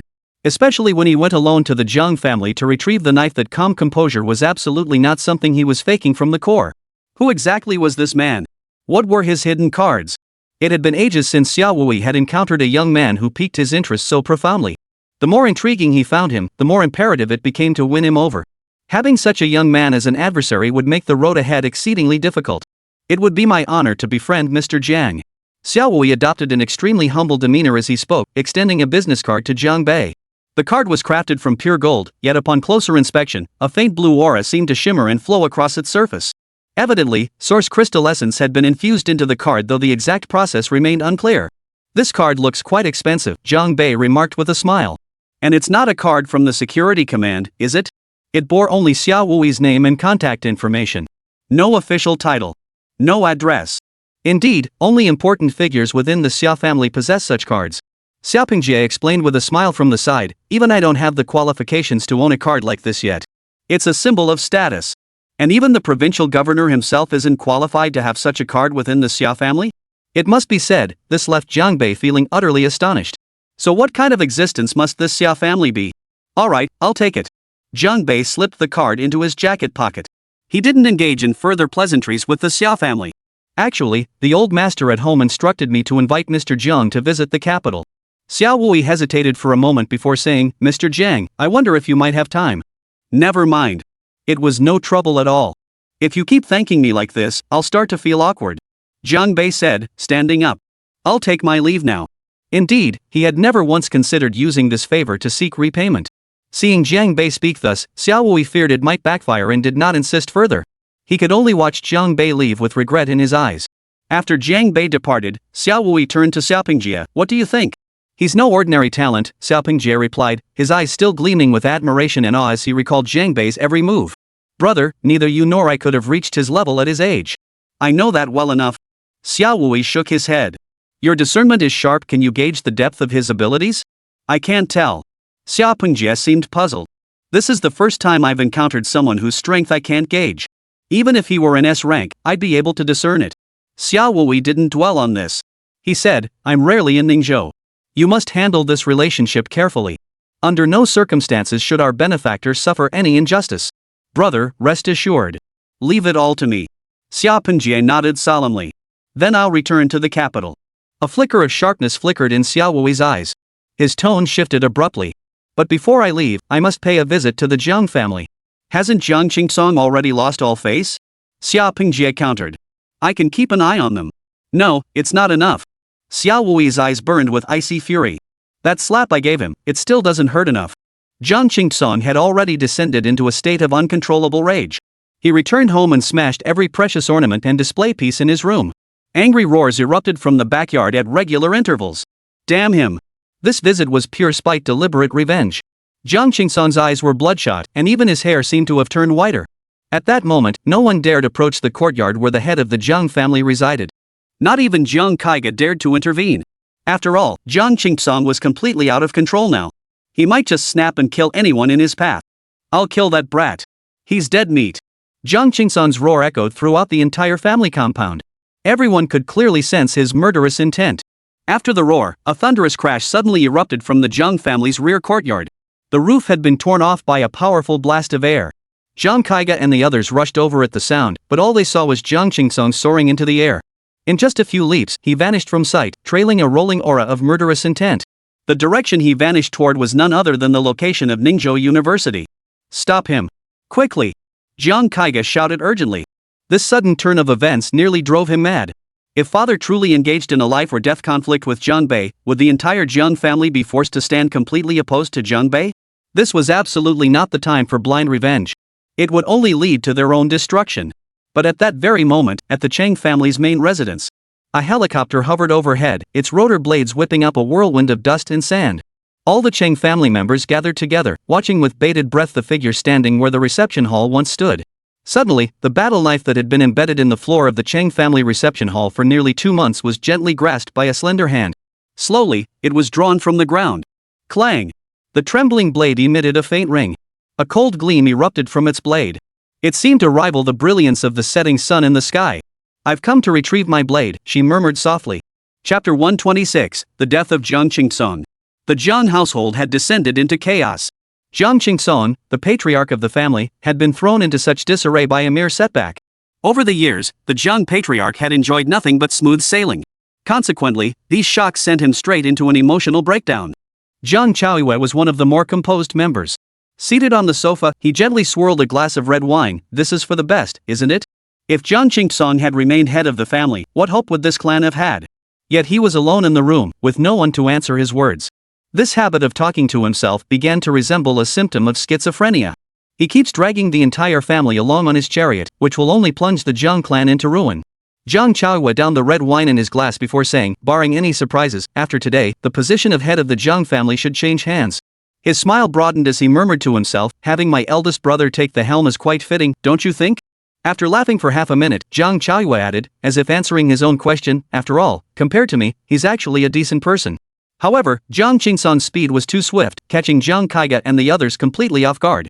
At this moment, no one could possibly catch up to him. Even the Jiang family experts who gave chase couldn't catch a glimpse of Jiang Qingsong. They had no idea where the family head, whose mind had been utterly consumed by murderous intent, had gone. Jiang Kaiga was frantic with worry. He personally drove the car, racing madly toward Ningzhou University. Though he increasingly disapproved of his father's recent erratic behavior, if his father died at Jiang Bei's hands today, what would become of the Jiang family? Would the Jiang family seek revenge against Jiang Bei? If they did, would the entire clan end up slaughtered by Jiang Bei's blade? Jiang Kaiga was torn by conflicting emotions. But just then, a petite figure suddenly appeared ahead of his car. To Jiang Kaiga, this figure was all too familiar. She wore a long plaid shirt, a baseball cap, and held a long sword. As Jiang Kaiga's car approached, the girl removed her cap and tossed it aside casually, her long hair immediately dancing in the wind. It was none other than Jiang Zijin. What nonsense! Jiang Kaiga was furious, but he slammed on the brakes. But at that very moment, Jiang Zijin drew her long sword. The icy glint on the blade stung Jiang Kaiga's eyes. "What are you doing?" Jiang Kaiga shouted from inside the car. But even if Jiang Zijin heard him, she couldn't possibly stop. Her sword had already left her hand and flown out. A flash of icy light streaked past, plunging directly into the car's hood. Boom! A deafening explosion erupted, and thick white smoke began billowing from the engine compartment. Jiang Kaiga had just brought the car to a complete stop. Furious, he slammed his fist hard on the steering wheel, jumped out, and kicked the door repeatedly. He roared angrily, "Jiang Zijin, what the hell are you doing? You wrecked my car and now you want to kill me too?" Jiang Zijin approached expressionless, pulling the long sword from the engine compartment. She spoke calmly, "I came to stop you." "Why stop me?" Jiang Kaiga gasped. "Do you have any idea? My father is about to fight Jiang Bei to the death." Jiang Zijin remained silent, merely holding the sword with its tip pointing at the ground. She showed no intention of moving aside. "Are you still a member of the Jiang family?" Jiang Kaiga roared. "Get out of my way. Precisely because I am a member of the Jiang family that I must stand here to block your path." Jiang Zijin's fair face showed little change in expression, her eyes utterly still, her voice calm as water. "This is the best choice for the entire Jiang family, is it not? Letting Jiang Qingsong die is the best choice for the family." The words sounded cruel, but Jiang Zijin was utterly lucid. Indeed, without Jiang Qingsong, the Jiang family would thrive. Yet, hearing these words so cold and ruthless come from Jiang Zijin's mouth still sent a wave of profound disbelief crashing through Jiang Kaiga's heart. "Jiang Zijin, do you even know what you're doing?" Jiang Kaiga roared, ripping open his collar buttons. He slammed his fist against the car door several times before panting heavily, his face a mask of utter despair. Of course I know. Jiang Zijin's pretty face bore a rare, detached expression. Ever since I learned as a child that Jiang Qingsong had expelled my uncle from the family, I began to hate him. Jiang Kaiga's expression froze, clearly taken aback. Never underestimate a young girl's hatred, especially when it has been nurtured for a decade. Jiang Zijin narrowed her eyes, her beautiful gaze flashing with sharp intensity. Uncle Kaiga, if you can defeat me, then you may go save Jiang Qingsong. Otherwise, don't waste your effort. Hearing this, Jiang Kaiga's eyes filled with resentment and unwillingness. Jiang Zijin, by both reason and emotion, you are family. You should consider matters from the perspective of the Jiang family. Jiang Kaiga declared. If my father dies today, then in a sense, you too are my father's killer.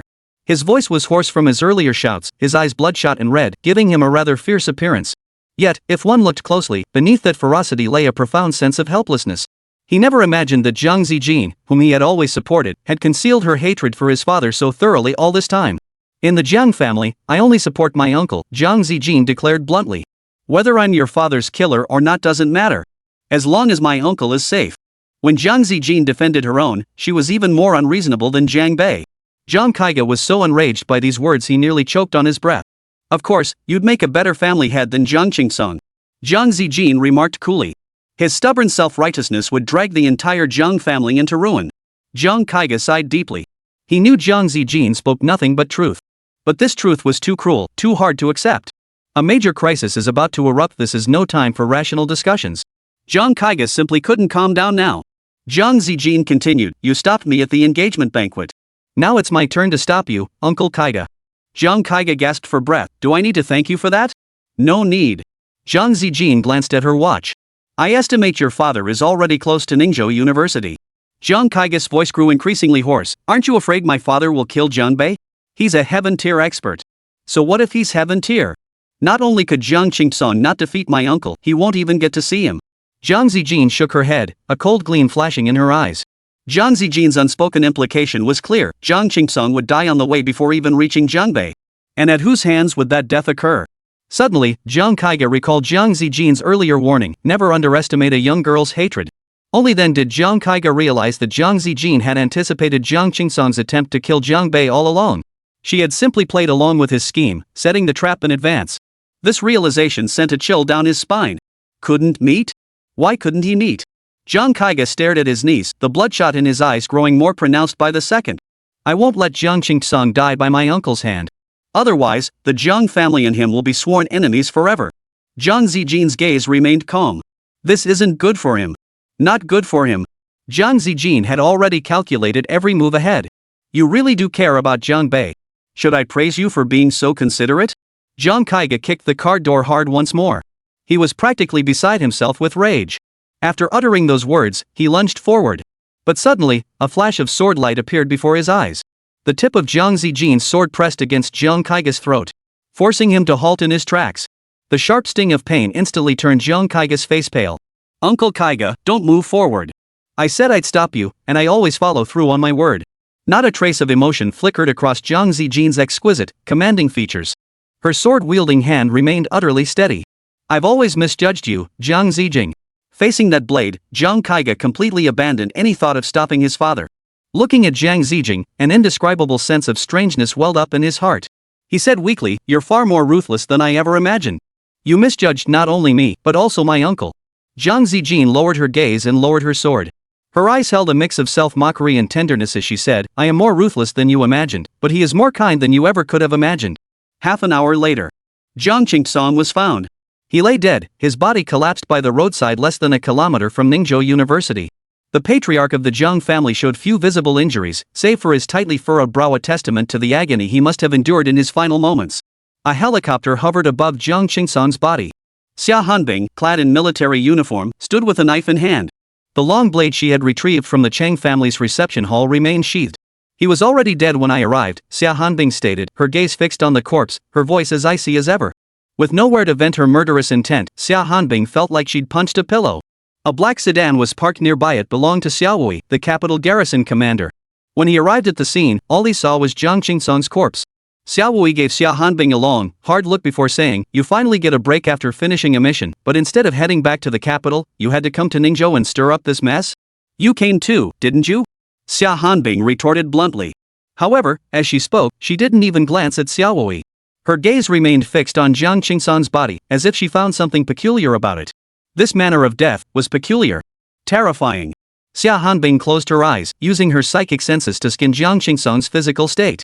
When she opened them again, her gaze had sharpened, laced with threads of piercing intensity.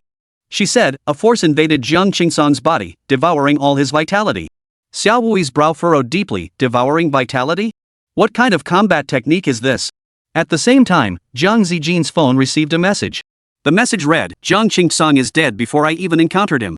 Chapter 127, Establishing Authority and Intimidation. Apart from these two factions, the remaining dozens of high-ranking members of the War Tiger sect wore complex expressions. It was clear they wanted to follow Tiger Lord's will and acknowledge Chenin as the new sect leader. Yet they feared Chenin might lack the capability to command respect, leaving them torn internally. Amidst their collective deliberation, Chenin's calm voice cut through the air. Ready? I'm about to make my move. Hearing this, Wei Tianqing shifted his weight slightly, one hand extended forward while the other crossed his chest. With utter disdain, he retorted, bring it on. As the two prepared to clash, the crowd snapped out of their reverie, eyes fixated on the arena. Though most had already formed opinions about the outcome, they were equally eager to witness the acting sect leader's true strength. But the instant all eyes turned, something bizarre happened. Chenin, who had been standing before Wei Tianqing, vanished completely. What the hell? The crowd was utterly shocked. After all, nearly everyone present was a master at the Xuanji realm or above the elite within the War Tiger sect. Yet not a single one of them could comprehend what had transpired. Even Wei Tianqing, the strongest fighter on the field, looked utterly bewildered. He couldn't fathom where Chenin had gone. He was baffled how the hell could a living person just vanish into thin air? Among the crowd, only Ghost Mask showed little surprise. He knew Chenin's tricks were endless, vanishing like that was easy. Shadowless leg. Just as everyone was searching for Chenin's figure, a faint voice suddenly rang out. Before they could even look in the direction of the sound, Wei Tianqing, who had been standing in a formidable stance, suddenly let out a startled cry. His entire body lunged forward involuntarily, thudding straight into the ground for zero-distance contact. He took a faceplant. Holy! This scene made everyone's eyes widen in shock, their jaws nearly hitting the floor. They immediately turned to look behind Wei Tianqing, only to see Chenin standing there with his hands behind his back, coldly watching Wei Tianqing sprawled on the ground, his expression as calm as a cloudless sky. Holy crap! Was that just? Everyone was utterly stunned, unable to believe their eyes. Wei Tianqing had actually lost. And so completely. In just one move. The fight had barely begun before it ended. It felt like a dream. It wasn't just them. Even Ghost Mask was utterly baffled. He'd considered the possibility of Chenin pulling off a miracle, but defeating Wei Tianqing in a single move? That's ridiculous. After more than 10 seconds of stunned silence, everyone turned their gaze back to Chenin. Not a trace of disrespect remained in their eyes. Those who had remained neutral earlier were now filled with relief. Thank goodness they hadn't stepped forward to question Chenin otherwise. At this thought, pitying glances swept over Jin Bao and his crew. Compared to the others, Jin Bao and his crew now looked absolutely ashen.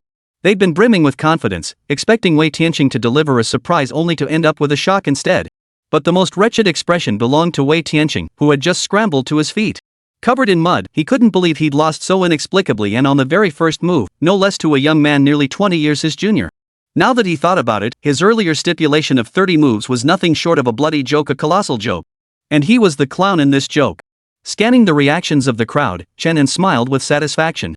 He then turned his gaze to Wei Tianqing. Do you admit defeat? Me.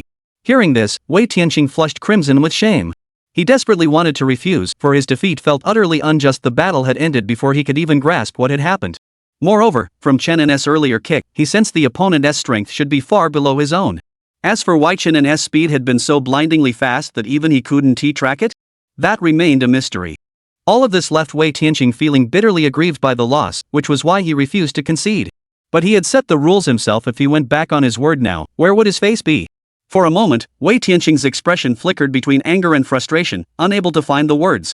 Seeing this guy still refusing to back down, Chenin hadn't even done anything yet, but Along couldn't take it anymore. He roared angrily, Wei Tianqing, what are you all standing around for? Hurry up and pay your respects to the sect leader. But no matter how fiercely Along barked, Wei Tianqing remained silent. Witnessing this, Jin Bao could no longer hold back. After all, he didn't know what Wei Tianqing was thinking. In his eyes, Chenin had soundly defeated Wei Tianqing with a single move.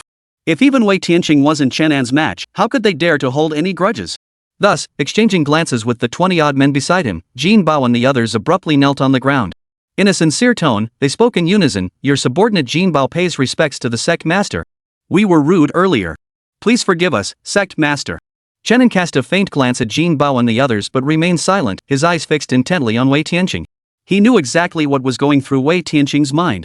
Truth be told, Chen An's ability to put Wei Tianqing at a disadvantage with a single move stemmed not only from his use of the teleportation trump card, but also from the unexpected challenge posed by the second tier of the shadowless leg technique.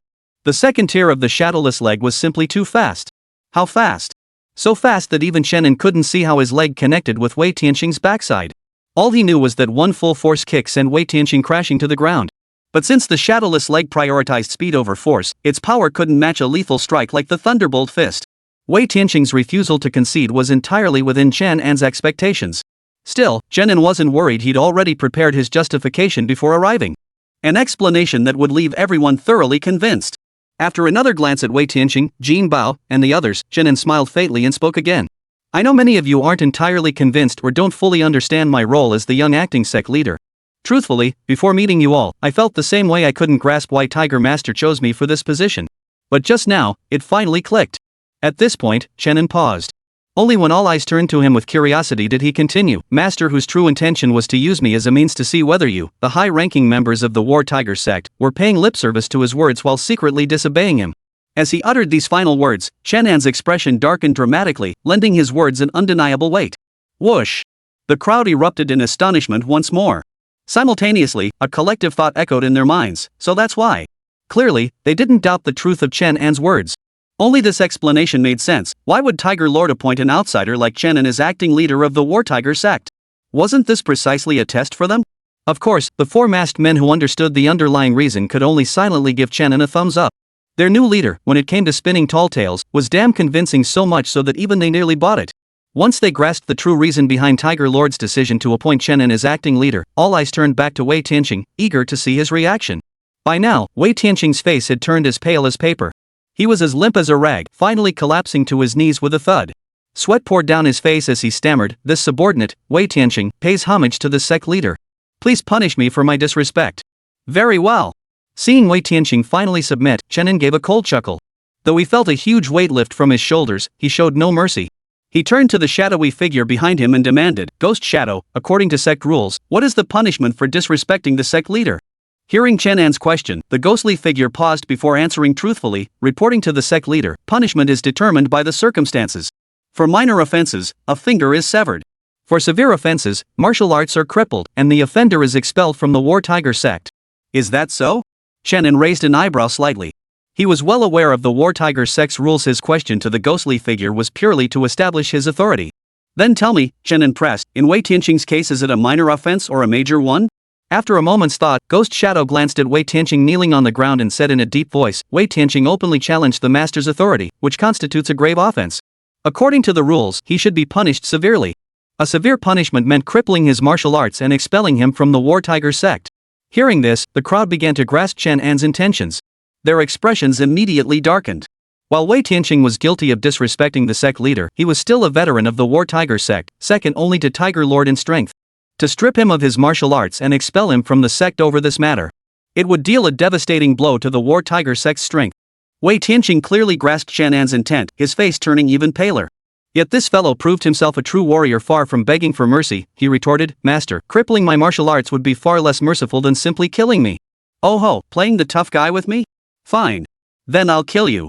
Hearing this, Chen An adopted a as-you-wish posture before waving his hand. "Guards! Drag Wei Tianqing out and execute him by firing squad." Execute? The words fell like a thunderclap, silencing the entire room. Eyes turned to Chen An, each gaze filled with disbelief.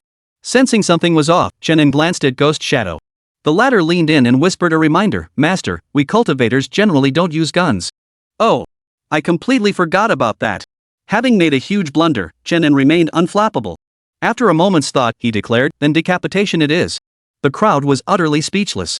They wondered, did this new sect leader even understand the rules of the martial world? If you want to kill someone, just strike the crown of their head. Why bother with a sword? Chen An, of course, remained oblivious to their thoughts and frankly, couldn't he care less. Seeing no response, his face fell. "What? Don't tell me you don't even have a sword." The crowd exchanged glances. Knives? Of course they had knives. The reason no one moved was simple, they didn't want Chen An to kill Wei Tianqing. Seeing this, Jinan couldn't be bothered to order them. He pointed at a bodyguard nearby and commanded in a deep voice, "Go get a knife." Yes. The bodyguard dared not disobey Chen En's command and scurried off to fetch a knife. Chapter 128, The New Head of the Family. Jiang Qingsong is dead. The killer remains unknown. The news spread like wildfire. Even if Jiang Kaiga tried to cover it up, it was utterly impossible to conceal. Naturally, many relished the prospect of the Jiang family leaderless, eager to witness internal factions clashing fiercely over the headship. This was a major powerhouse in Liaojing province. With Jiang Qingsong's death, countless chains of influence would be up for grabs.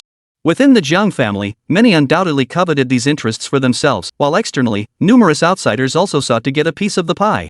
Jiang Kaiga convened a meeting with several clan uncles immediately. It is said that heated arguments erupted during this closed-door meeting, but they were quickly quelled. Following the meeting, the clan elders swiftly announced that Jiang Kaiga would succeed to the position of family head. Not a single voice raised in opposition. And so, the new head of the Jiang family was born. What conditions Jiang Kaiga had to offer and what compromises he had to make to wrest the position of family head from these elders at this high-level closed-door meeting remained unknown. After the meeting dispersed, the uncles unanimously refrained from discussing any details of the proceedings, each wearing a grim expression. The first task for the new head of the family was to oversee the funeral arrangements for Jiang Qingsong. Numerous prominent figures from Ningzhou attended the memorial service. Of course, had Jiang Qingsong known what was happening, he would have disapproved of this spectacle. He would have felt that a memorial service of this scale was nothing but another humiliation after his death. After the collective moment of silence, Jiang Chaozhua stepped out of the funeral hall and lit a cigarette outside. His sister, Jiang Qingyan, stood beside him, her pretty face seemingly etched with resentment. "Don't make that face. At the very least, you should look a little more grief-stricken, a little more sorrowful," Jiang Chaozhua said, pulling out a tissue to wipe his reddened eyes. Truthfully, he had genuinely wept during the moment of silence. "Brother, I'm not as good at acting as you." "I never felt anything for Jiang Qingsong," Jiang Qingyan replied. "But I don't understand, why didn't you step forward to take his place as head of the family? If you really wanted it, Jiang Kaiga wouldn't have been much of a match for you. This isn't acting. I genuinely feel a bit sad. After all, Uncle Jiang wielded immense power in Ningzhou for so many years, yet he met his end over what seems like a minor, slightly embarrassing incident. It's unbelievable." Jiang Chaozhui took a deep drag on his cigarette. Jiang Qingyan retorted impatiently, "You're beating around the bush. Don't dodge my question. What's so great about being head of the family? If even our father didn't vie for it, why should I?" Jiang Chaozhui flicked his cigarette butt onto the ground and crushed it underfoot. "But how glamorous is the position of head of the Jiang family? How much power does it hold?" "Ha, young and naive," Jiang Chaozhui retorted, offering his sister a rather unflattering assessment. "Why would you say that about me? That's so mean." Jiang Qingyan retorted indignantly. "I'm trying to help you, and you don't even recognize a good deed. The more glamorous it looks, the less secure it is." After uttering these words, Jiang Chaozhui offered no further explanation and fell silent. Seeing her brother like this, Jiang Qingyan knew he was weighed down by heavy burdens. She wisely kept quiet. Over an hour later, all the guests attending the memorial service had departed. Jiang Kaiga stood alone in the funeral hall, gazing at his father's body. He shook his head and sighed softly. "Just yesterday we held the engagement banquet, and today we bid farewell to his body. Dad, if you hadn't arranged this engagement, would none of this have happened?" Jiang Qingsong lay in the crystal coffin, unable to offer any answer. His life had ended abruptly at the very moment his power and influence had reached their zenith. At that moment, a petite figure entered and stood beside Jiang Kaiga. "The killer remains unidentified." Jiang Zijin's voice was calm, devoid of sorrow.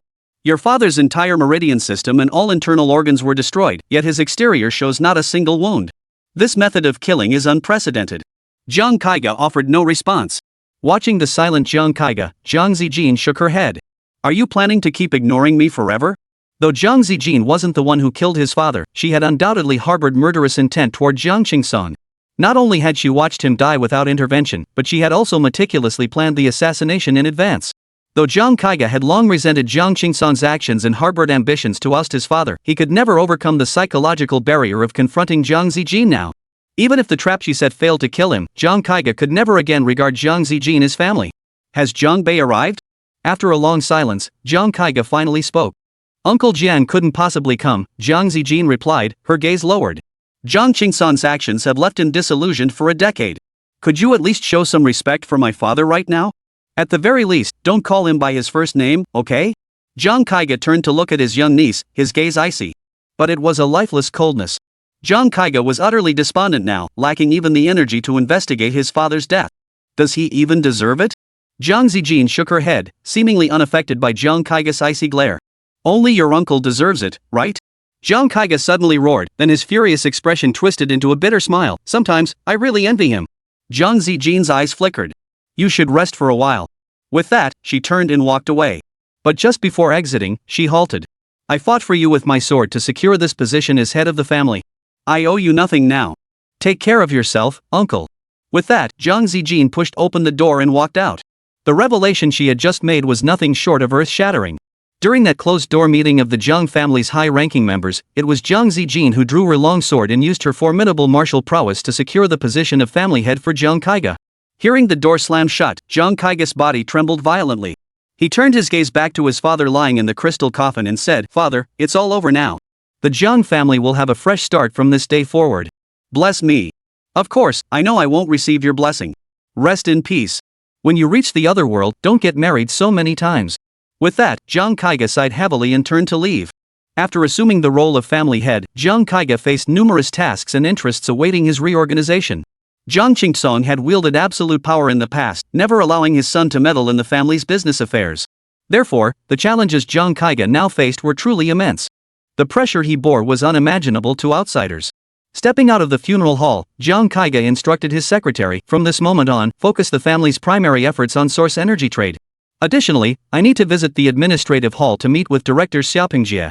After that, the secretary pulled out a notebook and swiftly recorded Jiang Kaiga's instructions. But as he spoke, he fell silent.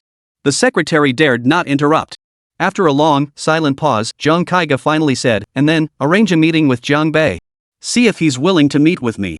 The secretary hesitated. Young master, might meeting Jiang Bei at this time be a bit sensitive? Whether my father's death was caused by Jiang Bei remains an unresolved matter, do you understand? Jiang Kaiga narrowed his eyes, his tone growing stern. If I ever hear anyone within the family refer to Jiang Bei as my father's murderer again, they will be dealt with according to the Jiang family's disciplinary code, no mercy. The secretary trembled at these words, then bowed deeply and replied, understood. Jiang Bei did not attend Jiang Qingsong's funeral. To him, that man had brought his own downfall upon himself. Still, in Jiang Bei's view, there were many peculiarities surrounding this incident. After all, Jiang Qingsong had occupied the position of family head for so many years. Though narrow-minded by nature, he surely wouldn't have lost his composure and sought to kill me over a mere loss of face? Could there be details he was unaware of? Jiang Bei's intuition screamed that this was far more complex than it appeared on the surface. Yet he had no evidence to back up his suspicions. Moreover, a more crucial question remained: who was the murderer? To destroy Jiang Qingsong's internal organs to that extent while preserving the corpse's outward appearance intact, how meticulous must the control of source energy be to achieve that? And could ordinary source power truly achieve such a feat? Did this power possess some unique, special attributes? However, Jiang Bei felt he could achieve the same result. He had previously infused source energy into Jining to heal her injuries, and he could have just as easily destroyed all her meridians in the process. But that was only possible when little Ji was completely docile and compliant. And it required a certain amount of time. But Jiang Qingsong, under attack, would never passively wait for someone to destroy all his life force in such a manner. The final burst of power and resistance from a heaven-tier cultivator on the brink of death would be utterly terrifying. After pondering for a long time, Jiang Bei still had no clue. In fact, he couldn't even determine whether the person who killed Jiang Qingsong was friend or foe. Similarly, after 2 days of frantic work, Ningzhou's inspection department found no leads to solve the case. Just then, the call from Jiang Kaiga's secretary came through. After considering the request for a meeting, Jiang Bei paused before replying, forget it. Let's wait a while. If someone sees us meeting, it won't be good for him. Although Jiang Kaiga sometimes acted too self-serving and had used Jiang Bei as a pawn in the Zhanyan Dao affair, truth be told, Jiang Bei didn't think Jiang Kaiga was a bad person. Of course, he had no intention of getting too close to this cousin of his. After hanging up, Jiang Bei immediately contacted Zhou Ping. Zhou Ping, be extra careful when you go out lately. Try not to leave campus unless I'm with you, he said as soon as the call connected. Got it, brother-in-law. I understand. Zhou Ping sensed the gravity in Jiang Bei's tone and took his words to heart. I was just about to call you myself. Jiang Bei pressed, what's wrong? Did something happen? Zhou Ping explained, brother-in-law, An Bei said her dad's old comrade in arms is visiting Ningzhou and wants to take her to the Binyuat Hotel for dinner. She wants you to accompany her. This time, Zhou Ping was quite generous, not reluctantly pushing his brother-in-law into the situation. The girl was often very loyal. An Bei's voice chimed in from the side, Jiang Bei, can you come with me? This man is an old friend of my dad's. He's been trying to set me up with his son, and it wouldn't be right to not meet him. My dad would be upset. Turns out this high-class girl wanted Janbei to help her save face. Alright, I'll go pick up Anbei right away. Janbei said, adding as an afterthought, Zhou Ping, remind Yusin and Qingqiu they absolutely must stay on campus. After all, Zhang Qingsong's cause of death remains unconfirmed. The killer could be friend or foe. If they set their sights on the flowers of room 606, it would spell trouble. With Zhou Ping's pathetic skills, getting targeted would be like handing over a head on a platter. Zhang Bei knew the Binyu Hotel like the back of his hand. Just 2 days ago, he'd ruined Zhang Qingsong's engagement banquet here and snatched the Flameslayer blade. Today, Xian Bei wore a simple, sharp denim outfit. Beneath the denim jacket was a white long-sleeved t-shirt. The t-shirt's neckline wasn't particularly high, exposing her snow-white collarbone and slender neck, radiating youthful vitality from head to toe. What drew attention most about Xian Bei wasn't her ample bust, but rather that rare, spirited aura seldom seen in ordinary girls, perhaps largely shaped by her upbringing. Sitting in the passenger seat beside Zhang Bei, Xian Bei kept her legs pressed tightly together, appearing quite well behaved. If Lan Yusin were here, she'd surely tease her about it. After all, this short-haired girl was usually so carefree, often lounging around the dorm bare-chested with her legs crossed like a guy. No, she wasn't actually shirtless, but if she had been, it probably wouldn't have looked much different. Zhang Bei chuckled. That meal at Binyu Hotel wasn't cheap. Your dad's old friend seems to be quite well off. This Uncle Lu Fengjian was my dad's comrade in arms back in the day. After demobilization, he was assigned a government post in the supervision department, but he turned it down. Instead, he went into business and made a fortune. Xian Bei puckered her lips as she spoke, blowing on her bangs. This uncle keeps trying to set me up with his son, Lu Zihao. Honestly. So, you asked me to accompany you today to use me as your shield? Zhang Bei shook his head and smiled, instantly seeing through the young girl's thoughts. Not exactly, Xian Bei admitted, it's just a rare chance to have dinner with brother Zhang Bei alone, without those 3 girls tagging along. How often does that happen? She accidentally voiced her true feelings and stuck out her little tongue. Zhang Bei smiled but said nothing. Last weekend, Zhou Ping had also gotten up early, deliberately ditching her other roommates. Moreover, Zhang Bei understood that Xian Bei was deliberately avoiding calling him teacher Zhang Bei and instead using brother. But this little ploy was far too obvious, anyone could see right through it. Thinking about it, Zhang Bei realized these girls were still wet behind the ears compared to his level of experience. Oh, right, brother Zhang Bei, if Lu Zihao tries to say something like he's pursuing me later, you've gotta step in for me, okay? Xian Bei wrinkled her nose, the gesture utterly adorable. Of course I will. Zhang Bei chuckled, determined to sabotage this matchmaking attempt. Little C, standing nearby, immediately giggled. The way her lips curved upward was as sweet as candy. 10 minutes later, Zhang Bei and Xian Bei arrived at the door of a private room at the Binyu Hotel. When they pushed open the door, the people inside visibly froze. Seated at the table were 2 men. They appeared to be father and son, likely Lu Fengjiang and Lu Zihao, whom Xian Bei had mentioned. Behind them stood 2 bodyguards dressed in black suits. Hello, Uncle Lu. Hello, brother Zihao. Xian Bei entered and greeted them politely. Lu Fengjiang appeared quite steady and composed. However, years of navigating the business world and endless social engagements had left him with a rather impressive beer belly. Ah, Anbei. Long time no see. You've grown even more beautiful. Lu Fengjiang rose with a cheerful smile, pulling out a chair for Xian Bei with apparent warmth. Sit down, sit down. Lu Zihao, however, turned his gaze toward Zhang Bei, his eyes carrying a hint of less than welcoming meaning. Anbei, you haven't introduced him yet. Who is this? My brother. Xian Bei's smile was radiant. Lu Zihao's expression darkened instantly. I never heard you had a brother before. Aren't you an only child? We only became siblings after I started college. Xian Bei, clearly relishing the provocation, continued her cheerful explanation. We're not blood-related siblings, you know. Chapter 129, The Circle I Can't Break Into? Non-blood-related siblings. Is there such a thing as a proper sibling relationship like that? At those words, dark clouds instantly gathered in Lu Zihao's eyes. He genuinely didn't know if Xian Bei was deliberately using this phrase to provoke him. Yet, the playful glint in the young couple's eyes spoke volumes. They were clearly very familiar with each other. This was definitely not a temporary facade. Lu Fengjiang chuckled, giving Zhang Bei a few extra appraising glances before remarking, Young man, you're quite the handsome fellow full of energy. Uncle Lu, this is Zhang Bei, Xian Bei introduced, glancing back at Zhang Bei. The amusement in his eyes was impossible to hide. He really was quite handsome, wasn't he? Lu Zihao said nothing, silently downing a glass of water. Lu Fengjiang grinned as he handed Zhang Bei a business card. I have some connections here in Ningzhou. Brother Zhang Bei, if you ever need any help, feel free to call me directly. Thank you, Zhang Bei replied with a smile, accepting the card. He glanced at it before tucking it into his jacket pocket. The title printed on the card read, Chairman of Fengjiang Group. After returning to China, Jiang Bei had indeed heard of Fengjiang Group had held considerable fame across the 5 northern provinces. The group had started in foreign trade before expanding into mineral product processing and manufacturing. However, in recent years, Fengjiang Group's focus had shifted toward real estate. After all, that industry generated money incredibly fast. During booms, it was practically like a money printing machine. Of course, even at its peak, Fengjiang Group's real estate ventures couldn't rival the Source Crystal liquid trade channels controlled by the Jiang family. Liu Zihao finally spoke up. Looking at Jiang Bei's face, which was undeniably more handsome than his own, left him feeling thoroughly annoyed. He couldn't help but say, "Anbei, you're just a freshman. Don't let anyone fool you." These days. Si Anbei raised an eyebrow. "Brother Zihao, are you implying my brother is a con artist?" With the 3 girls absent from the dorm, Si Anbei could finally indulge in calling him brother. In Si Anbei's eyes, Jiang Bei belonged solely to her today. Jiang Bei smiled without comment, while Feng Lujiang shot his son a stern look. "Their guests, Zihao. Mind your words. Oh, and later, a few local friends of mine will be joining us. I'll introduce them to Anbei and Jiang Bei as well," Feng Lufeng added. Such a powerful boss, yet he carried himself with such humility, showing no trace of arrogance. Compared to Lu Fengjiang, his son Liu Zihao seemed rather shallow, struggling to control his emotions. Around Jiang Bei's age, he now served as executive vice president at his father's conglomerate headquarters.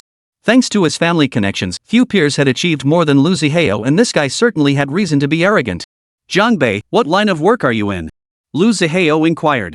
The question carried a pointed edge. Jiang Bei began, "I'm at Ningzhou University." "Still studying? A student?" Before Jiang Bei could finish, Liu Zihao cut him off.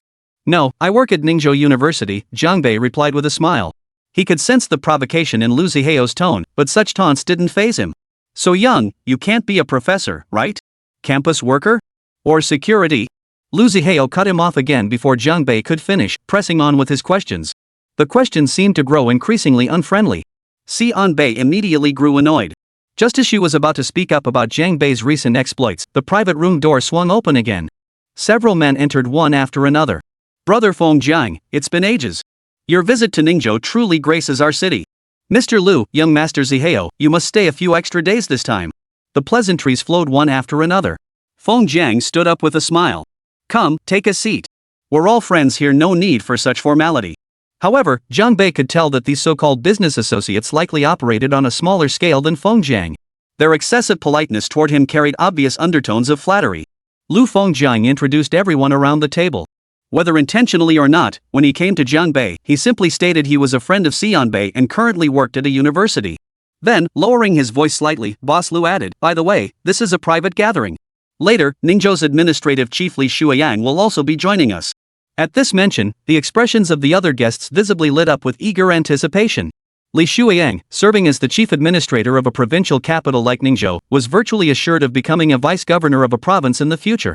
Building connections with an official of this caliber would make future endeavors significantly smoother. Moreover, since taking office in Ningzhou, Li Shuiyang had rarely given any business figures the courtesy of his presence, seldom participating in such private gatherings. He was a man who guarded his reputation fiercely. His attendance at Jiang Qingsong's engagement banquet earlier had been primarily due to advance authorization from Governor Xiaoping Jie, who had instructed him to represent him. As expected of Chief Liu, what a wide network. Since Governor Li Shuiyang took office in Ningzhou, we've tried several times to invite him to dinner, but he's turned us down every time. Back when Shuiyang served as deputy governor in Huaihai Qingzhou, I had some dealings with him. Fengjiang said with a smile, mainly because we both have military backgrounds, so we share some common ground. At that moment, he glanced at a message on his phone and said, "Shuiyang says he has official business to attend to and will arrive later. He asked us to start without him. Should we wait? Wouldn't it be awkward to start eating without him?" a middle-aged man suggested. His name was Hu Shuwen, a major player in Ningzhou's restaurant industry. Several particularly renowned chain restaurants here were under his ownership. Lu Fengjiang waved dismissively. "No worries. Shuiyang won't mind. We'll eat while we wait for him." That said, Feng Lujiang himself didn't pick up his chopsticks either. Seeing so many people arrive, Si Anbei felt a bit awkward, worried Jiang Bei might feel uncomfortable. She whispered in his ear, "Brother, I didn't expect so many people either. If you feel uncomfortable, we can head back early." However, her words were overheard by Liu Zihao. Already feeling a twinge of jealousy, the sight of Si Anbei so attentively considering Jiang Bei's feelings sent his jealousy boiling over. "Anbei, you're being way too protective of your big brother here. We're all adults, what's there to be shy about when we go out for drinks?" Liu Zihao said bluntly, his voice loud enough for everyone at the table to hear. Those with keen eyes could tell the relationship between young Master Lu and Jiang Bei had soured. Facing Lu Zihao's irritable words, Jiang Bei showed no sign of offense. Instead, he smiled and said, "This is my first time meeting young Master Lu. We'll have to share a few extra cups later." Lu Zihao gave a faint smile. "That suits me perfectly.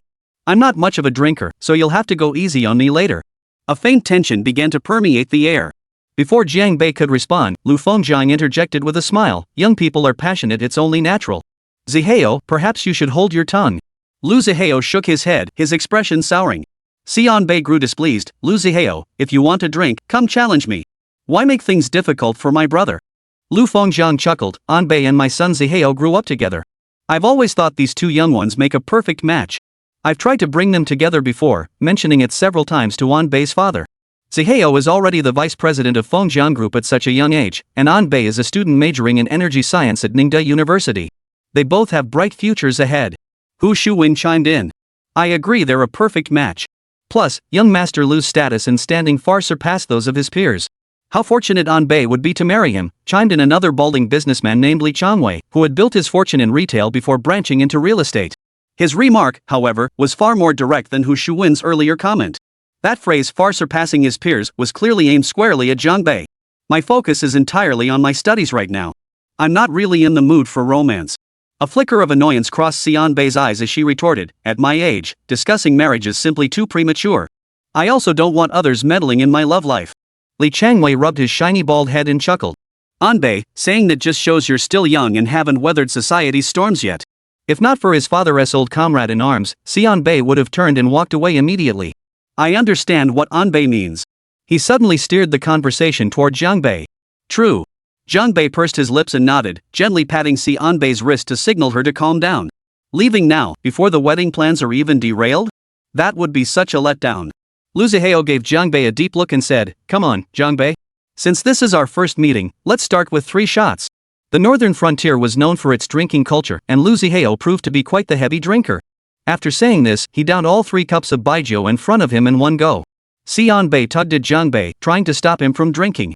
But Jiang Bei merely smiled and followed suit, downing all 3 cups, leaving not a drop behind. Seeing this, a shadow passed over Lu Zihao's eyes as he said, "Good. Let's have another round." With that, he picked up the bottle, ready to pour himself another round. Lu Fengjian watched the scene with a smile, seemingly uninterested in stopping him. "Let me handle it," Li Changwei said cheerfully as he took the bottle from Lu Zihao's hand. "Since this is my first meeting with young Jiang Bei, let's deepen our bond with 3 cups first." "Very well," Jiang Bei replied with a smile. "Mr. Li, you honor me." With that, he downed 3 cups in quick succession. Xian Bei tugged at Jiang Bei's arm, her pretty face filled with genuine concern. "Brother, you should drink a little less. There's no need to drink so much. They're clearly trying to." "I'm fine, don't worry," Jiang Bei said with a smile. Then, glancing at the 3 untouched cups before Li Changwei, he added, "Mr. Li, I'm done." "Your turn." Li Changwei smiled, picked up the first cup, took a small sip, and set it down. That sip didn't even fill a third of the glass. At most, it barely moistened his lips. Jiang Bei's expression didn't waver. His smile didn't even falter, as if this had all been expected. "Mr. Li, what exactly are you trying to do?" "These 3 cups are full, but I'll only take a sip." Li Changwei smiled back at Jiang Bei as he spoke. Lu Zihao glanced at Li Changwei and instantly understood his intent. His gaze then shifted to Jiang Bei, his expression thick with mockery. "Oh? Why?" Jiang Bei inquired. "Because taking this sip is already me giving you face," Li Changwei said, his eyes fixed on Jiang Bei. "In the entire Ningzhou business circle, there are few people who can make me lift my cup and take this sip." Despite being looked down upon like this, Jiang Bei showed no sign of anger. "It seems I should feel honored that Mr. Li would raise his glass for me." "No," Li Changwei corrected, "I'm drinking this sip not for you, but out of respect for you being young Master Lu's friend." Li Changwei's lips curled slightly in a smile. Then, propping his elbows on the tabletop and leaning forward, his expression grew serious as he said, "I must tell you some circles aren't so easy to break into." Chapter 130, You're teaching me how to work. Some circles, you can't force your way into. The moment those words left his mouth, the entire dinner atmosphere plunged into awkward silence. After all, everyone present was an adult. When speaking, one naturally considered preserving each other's dignity. Direct criticism and lecturing like Li Changwei's was indeed quite rare. Jiang Bei heard it, smiled faintly, and said nothing, seemingly unfazed. To Lu Zihao, however, Jiang Bei's composure felt forced. He thought to himself, "Ha, thick-skinned indeed. I'll see how long you can keep this up." The scene at the table grew awkward for a moment. Lu Fengzhang chuckled, tapped the table twice with his fingers, and said, "Hey, Changwei, that was a bit out of line.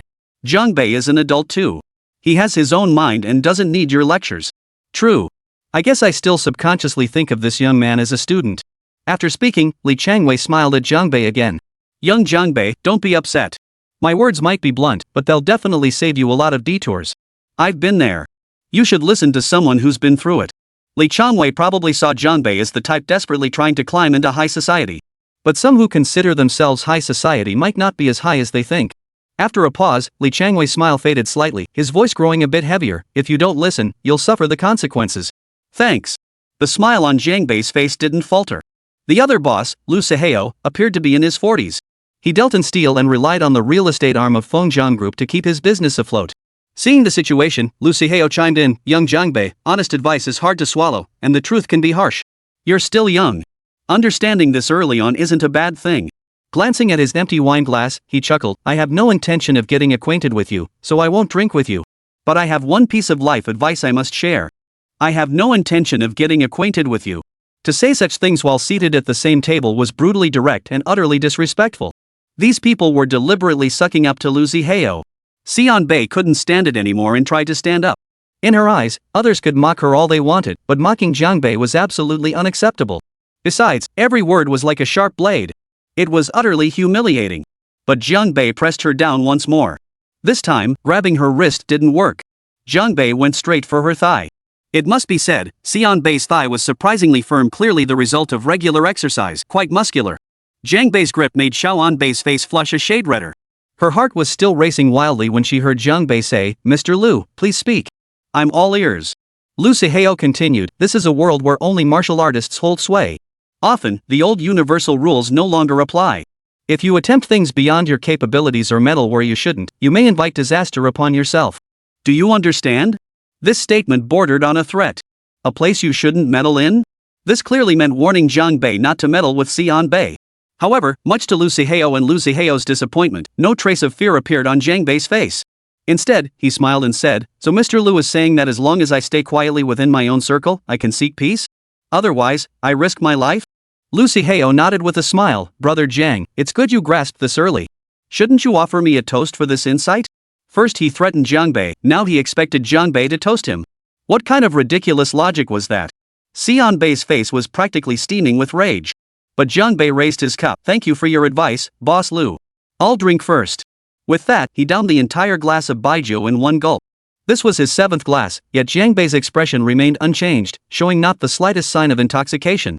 Seeing Zhang Bei finish his drink without any intention of leaving the table, Lu Siheo still didn't raise his cup. He dropped his smile and remarked, "Young man, you're being a bit tactless." Li Changwei nodded in agreement beside him. That's true." Lu Ziheo's grin grew wider.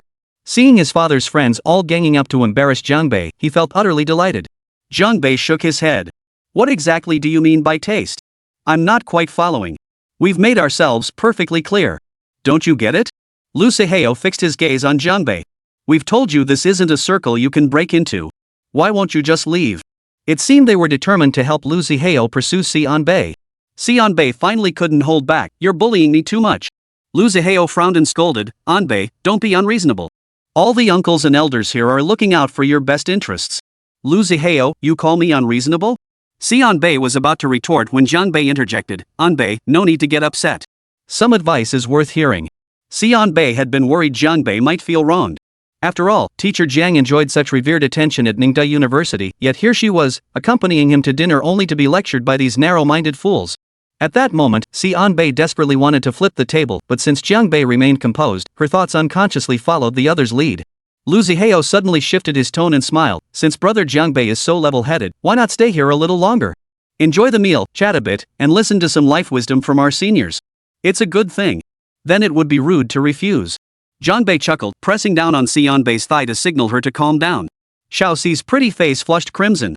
She thought to herself, if brother Zhang Bei kept pressing her thigh like this every now and then, she might just have to stay seated a little longer. "Let's eat and chat, keep the atmosphere friendly," Feng Lujio said with a chuckle. But to Xian Bei, his demeanor seemed utterly insincere. "By the way, I just arrived in Ningzhou and heard that the head of the Zhang family, Zhang Qingsong, has passed away. Do you know what happened?" Feng Lujiang changed the subject. "I've heard several versions, each more bizarre than the last. Hu Shuwen said, rumor has it that during Jiang Qingsong's engagement banquet, an outcast son of the Jiang family barged in to seize the betrothal gifts meant for the bride's family. Jiang Qingsong flew into a rage, suffered a sudden heart attack, and died that very night. Lu Fengjiang asked curiously, what kind of betrothal gifts could cause such an uproar within the Jiang family? Hu Shuwen shook his head. I don't know the details either. The guests who attended the day are all tight-lipped about it. Hardly anyone is willing to bring it up again. Of course they don't want to talk about it. With Jiang Qingsong dying in such a bizarre manner, who would dare discuss it?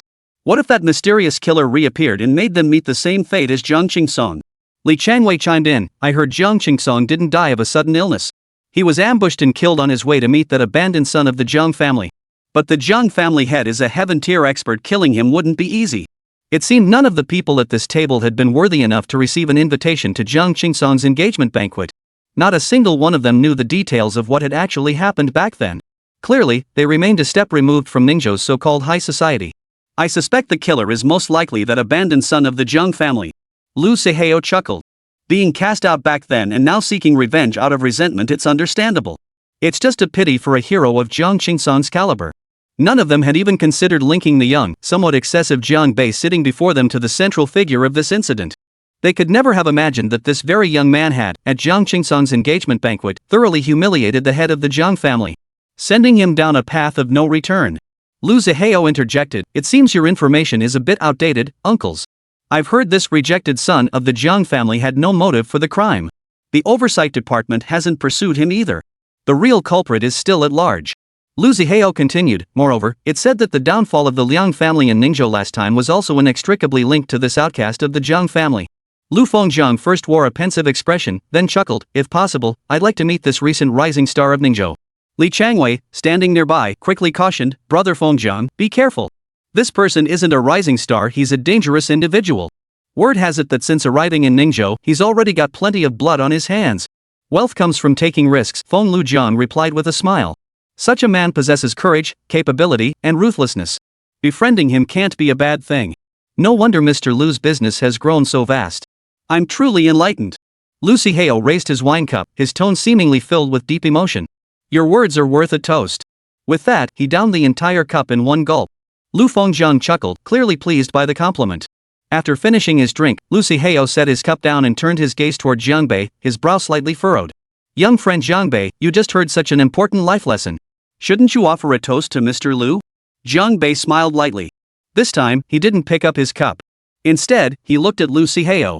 Mr. Lu, if you wish to curry favor with Mr. Lu, by all means do so. However, while doing so, dragging others down to elevate yourself is hardly an ethical thing to do, Jiang Bei said with a smile. What nonsense are you spouting? Lu Siheo's expression instantly turned icy. I suppose you chose to ignore my earlier warning? Jiang Bei shook his head with a smile. Not at all. I remember every word. Not a single one. The sight of Jiang Bei's smile infuriated Lu Siheo. He snapped, Mr. Lu and young Master Lu are magnanimous enough to let you stay for dinner. But if you continue to show such ingratitude, don't blame me for throwing you out. Jiang Bei pressed his lips together, still saying little. Lu Siheo pressed on relentlessly, kid, Ningzhou is a strange place. Once you're thrown out, you might get hit by a car just crossing the street. Or maybe you'll slip and fall into the river, only to be fished out the next day. See Anbei's expression darkened, she was ready to flip the table. But Feng Lujiang kept smiling, showing no intention of stopping her. The girl made up her mind, once she got back, she'd decall her father no matter what and make him cut ties with this Fengjiang. Jiang Bei heard this, yet his eyes showed no trace of fear. He chuckled, Mr. Lu, with such extensive experience in this field, it seems you've done your fair share of similar things in the past. Perhaps the inspection team will uncover some interesting stories about you. You bastard. Lu Siheo seemed struck at his weak spot, slamming his hand on the table. Kid, you have no idea how high the sky is. Who's talking about not knowing their place? A hearty laugh echoed from outside the door. The next second, the private room door swung open. A middle-aged man stepped inside, none other than Ningzhou's chief administrator, Li Shuiyang. Chapter 131, I take every word you say seriously. Jiang Bei certainly didn't have any twisted desire to be constantly trampled on. His original plan was to help Xian Bei completely sever ties with the Lu family father and son. However, things turned out unexpectedly simple. Before Jiang Bei had even exerted much effort, Lu Fengjiang and Lu Ziheo had already revealed their true colors. In this society, fawning over the powerful and trampling the weak was a common occurrence. Yet, the blatant and unabashed manner in which the people at this table carried themselves was still a rare sight. Even as Li Changwei and the others began making verbal threats against Jiang Bei's life, Lu Fengjiang remained all smiles. While he offered a token word or two of advice on the surface, his greater desire was to see Jiang Bei humiliated in front of Xian Bei. This man was definitely no saint. Of course, judging by Xian Bei's father's attitude, he likely also wanted to match Lu Zihao with his own daughter. However, Jiang Bei had likely already deduced that Xian Bei's father probably still didn't know what kind of character his old comrade in arms truly possessed. When Li Shuoyang pushed open the door, Feng Jiang immediately pulled his son to his feet. Smiling, he stepped forward and shook Li Shuoyang's hand warmly. Administrator Li, it's been ages. Calling him Shuoyang behind his back, but addressing him by his official title in person, it seemed their relationship wasn't as close as Feng Jiang claimed. As for Li Changwei, Lu Zihao, and the others, they wore broad smiles and stood with utmost respect. With Chief Executive Li here, allow me to introduce a few friends, Feng Jiang said. He proceeded to introduce Li Changwei and the others one by one, but made no mention of Jiang Bei. Jiang Bei remained seated where he was, his back to the group, showing no intention of standing. Seeing Jiang Bei like this, Xian Bei naturally chose to remain seated as well. When Lu Fengjiang noticed Xian Bei hadn't risen, his brow subtly furrowed, a flicker of displeasure crossing his eyes. Yet he said nothing more. This is my son, Lu Zihao. Lu Fengjiang smiled as he pulled Lu Zihao forward. In the future, I will gradually have him take over Fengjiang Group's operations in Ningzhou. I kindly ask for your continued support, chiefly. Li Shuoyang remained non-committal, appraising Lu Zihao with a few glances before smiling and remarking, the young man is quite handsome. However, the remark carried a hint of perfunctory politeness. Lu Zihao's appearance was, at best, average. Moreover, he looked rather pale and slightly hollow-eyed, as if he might be suffering from overexertion in some area. At that moment, Lu Fengjiang patted his son on the shoulder. Lu Zihao quickly interjected, Administrator Li, please take a seat. Tonight, we won't leave until we're thoroughly drunk. Li Shuoyang chuckled in response but didn't pick up the thread. Instead, he said, as you all know, since taking office in Ningzhou, I've rarely attended any banquets. This time, Mr. Lu had my former commander call me. Come, sit down. Everyone, take your seats. Though Li Shuoyang didn't finish his sentence, the implication was crystal clear. He was clearly displeased that Lu Fengjiang had gone so far as to involve his former superior.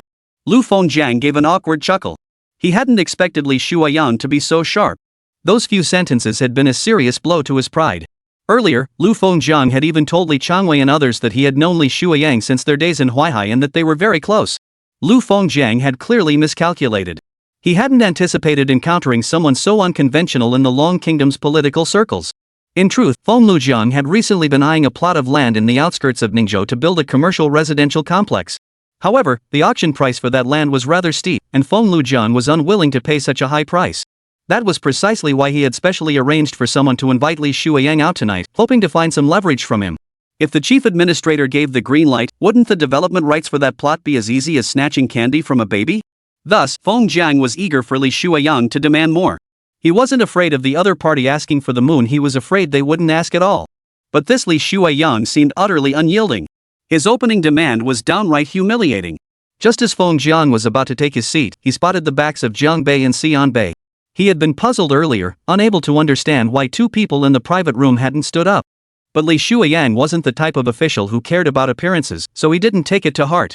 Yet, when he saw Jiang Bei's back, an inexplicable sense of familiarity surged within him. Instead of sitting down, Li Shuoyang turned sideways, staring intently at Jiang Bei's profile. Seeing this, Feng Lujiang's brows furrowed deeply. He assumed Li Shuoyang was angry because he noticed two people hadn't stood up. Jiang Bei. An Bei. Quickly stand up and greet Governor Li. Feng Jiang unconsciously raised his voice. Lu Zihao glared at Jiang Bei, his eyes brimming with displeasure, adding, how inconsiderate. An Bei, you shouldn't have brought this Jiang Bei to such a high-end dinner. Lu Zihao probably still didn't grasp that certain words weren't meant to be used to flatter oneself like high-end. Shut up. At that moment, Li Shuoyang spoke.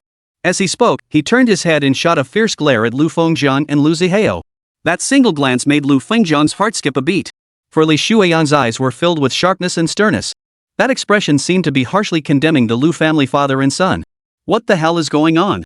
Lu Fengjiang's heart screamed in alarm. Lu Zihao, however, remained completely oblivious to what had transpired. He was utterly bewildered by Li Shuoyang's glare. The other executives were equally perplexed.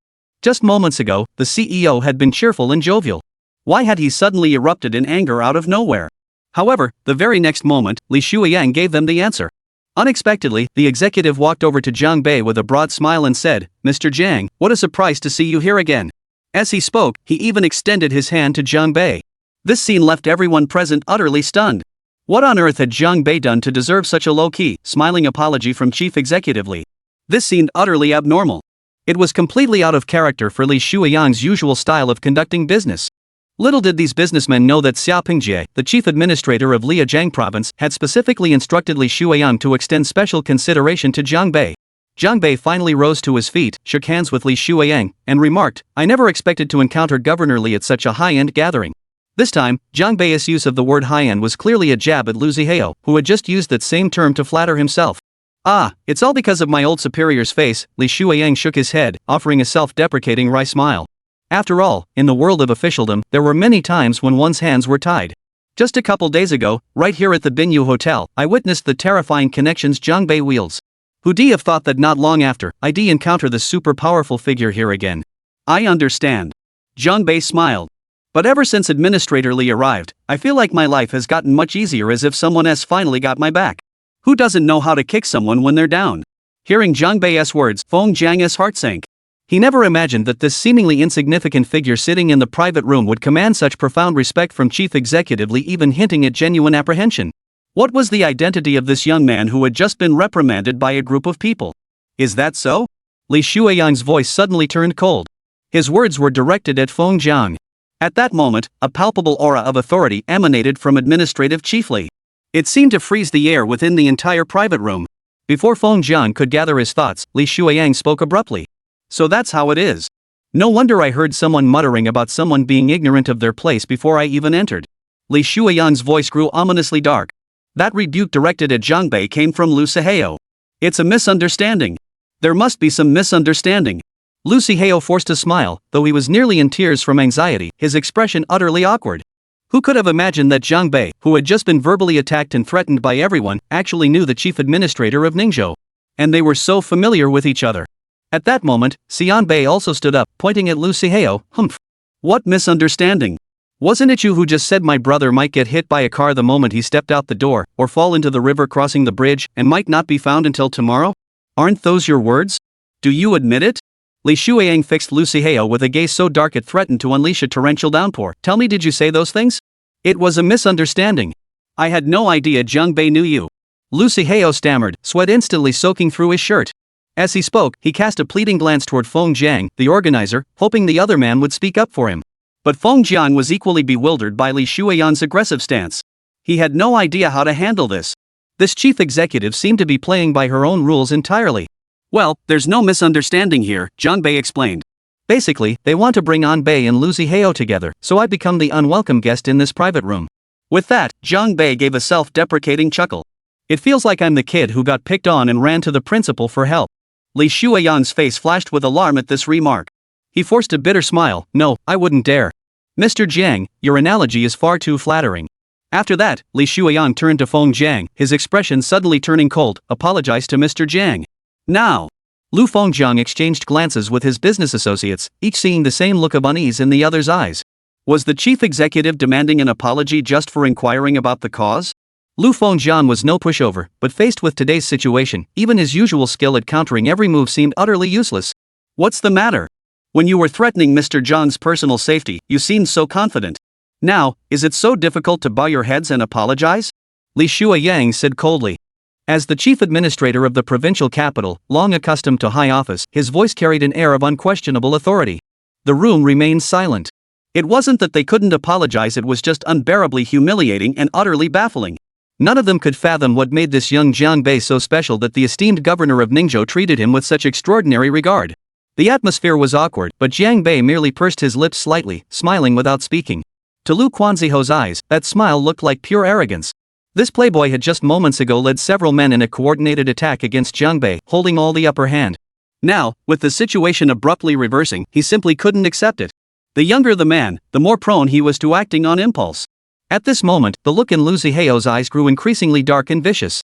Clearly, he was now so overcome by impulse that he couldn't control himself. "Jiang Bei, what kind of person do you think you are? Do you really believe that just because you have the chief executive backing you, I can't touch you?" Lu Zihao's voice carried a venomous edge. "Believe it or not, the moment you step outside Ningzhou's borders, I'll make sure you vanish from this world." Hearing this, Li Shuiyang's expression instantly grew even colder. Lu Fengjiang reacted almost instantly. He roared, "You bastard! The chief administrator is right here. What nonsense are you spouting? Shut your mouth. I won't shut up. Why should he get to lord it over me here? Why should I apologize? Once we're out of Ningzhou, I'll make sure this bastard pays. Lu Zihao yelled. What's so special about a mere city administrator? If he pushes me too far, I'll just walk away from every business deal in Ningzhou. Lu Fengjiang heard this and felt a wave of frustration wash over him. He deeply regretted bringing this good-for-nothing son along. Li Shuiyang's expression darkened as he asked firmly, Lu Zihao, if I heard correctly, were you just threatening Mr. Zhang's personal safety? No, Chief Executively, my son is simply immature. He's still a child and doesn't understand the weight of his words. Feng Jiang was nearly driven mad by his son and immediately apologized. Chief Executively, he truly wasn't threatening Jiang Bei. Please be magnanimous, But his words were cut off again by Lu Zihao. It wasn't a threat. I'll kill him. Lu Zihao was furious today, his face flushed red as he shouted, I've never been bullied like this in my entire life. Now, the boy had completely lost control of his emotions. Fine. I'll take every word you say seriously. Li Shuiyang said expressionlessly, then coldly ordered his secretary behind him, called a special armed police detachment. Arrest someone. Chapter 132, The Call from the Capital. Li Shuiyang had summoned the special armed police unit directly. This chief administrator's approach was incredibly forceful. It was completely different from his humble demeanor when he was in front of Chief Administrator Xiaopeng Jie earlier. Before arriving here, Feng Jiang never imagined that this chief administrator, whom he had been so eager to please, would now, at the slightest disagreement, order the arrest of his own son. This was simply unbelievable. Was such a massive mobilization really necessary? Lu Fengjiang was utterly flustered, forced to plaster on an apologetic smile. Administratorly, surely this minor matter doesn't warrant mobilizing the special armed police detachment? Crucially, the special armed police detachment operated under entirely different protocols than ordinary inspection teams. If he were actually dragged into their interrogation room, getting out would be no easy feat. In Feng Lufeng's view, Li Shuiyang's actions were overkill. An abuse of power. Yet the very next moment, Feng Lujiang saw Li Shuiyang's expression turn utterly grave. This trivial matter? Li Shuiyang's brow furrowed deeply. His entire aura instantly grew sharper and more menacing. You repeatedly threatened Mr. Zhang's life. Tell me, is that a minor matter? Do you accuse me of abusing my authority for personal gain? Li Shuiyang's voice was icy cold. Meanwhile, the secretary had already called to notify the special armed police brigade to come. My son was just talking big, he was just talking big. Chiefly, please don't take it seriously. Lu Fengjiang pleaded repeatedly, ready to swear this was the most humiliating day of his life. Such a powerful boss, and today he was trampled into the dust by the chief executive. Li Shuiyang fixed Lu Fengjiang with a piercing stare, his words sharp as ice, angering Mr. Jiang leaves no room for compromise in my eyes. None of the people present understood what could possibly make the esteemed provincial capital's chief executive care so deeply about the feelings of a young man. This was absolutely not Li Shuiyang's usual style. Seeing this, Feng Jiang knew he'd hit a brick wall. He could only kick his own son hard. You good for nothing. Apologize to Mr. Jiang right now. Lu Zihao staggered from the kick, nearly tumbling to the ground, his face twisted with fury. This young Master Lu was stubborn as a mule. I won't apologize. What kind of person is this chief administrator anyway? He even mobilized the special armed police brigade to arrest me? Isn't he out of his mind? This young master keeps his word. I'm giving up all my business in Ningzhou. The young master emphasized his stance once more, nearly driving Feng Jiang to the brink of fury. Very well, as you wish. Li Shuiyang's gaze fixed on Lu Zihao, but his words were directed at the secretary behind him. Thoroughly investigate every single person here, especially all Feng Jiang Group operations in Ningzhou. Look for any illegal activities or tax evasion. If found, show no mercy. Punish them severely. At these words, Lu Zihao and the others turned deathly pale. Which one of them hadn't engaged in some form of irregular operation? Which hadn't greased a few palms? If Li Shuiyang truly found evidence and subjected them to a rigorous investigation, then their entire second half of life would likely be spent behind bars. Damn it! Where did this colossus of a figure suddenly appear from? Why did they have to run into him of all people? I apologize. I apologize, Mr. Jiang. I'm so sorry. Lu Zihao bowed frantically in terror. I apologize too. I was wrong. Please forgive me, Mr. Jiang. Please overlook my petty transgressions. Li Chanwei followed suit with his apology. He was now filled with bitter regret. Lu Fengjiang quickly bowed his head. Please forgive us, Mr. Jiang. It was all a misunderstanding, just a misunderstanding.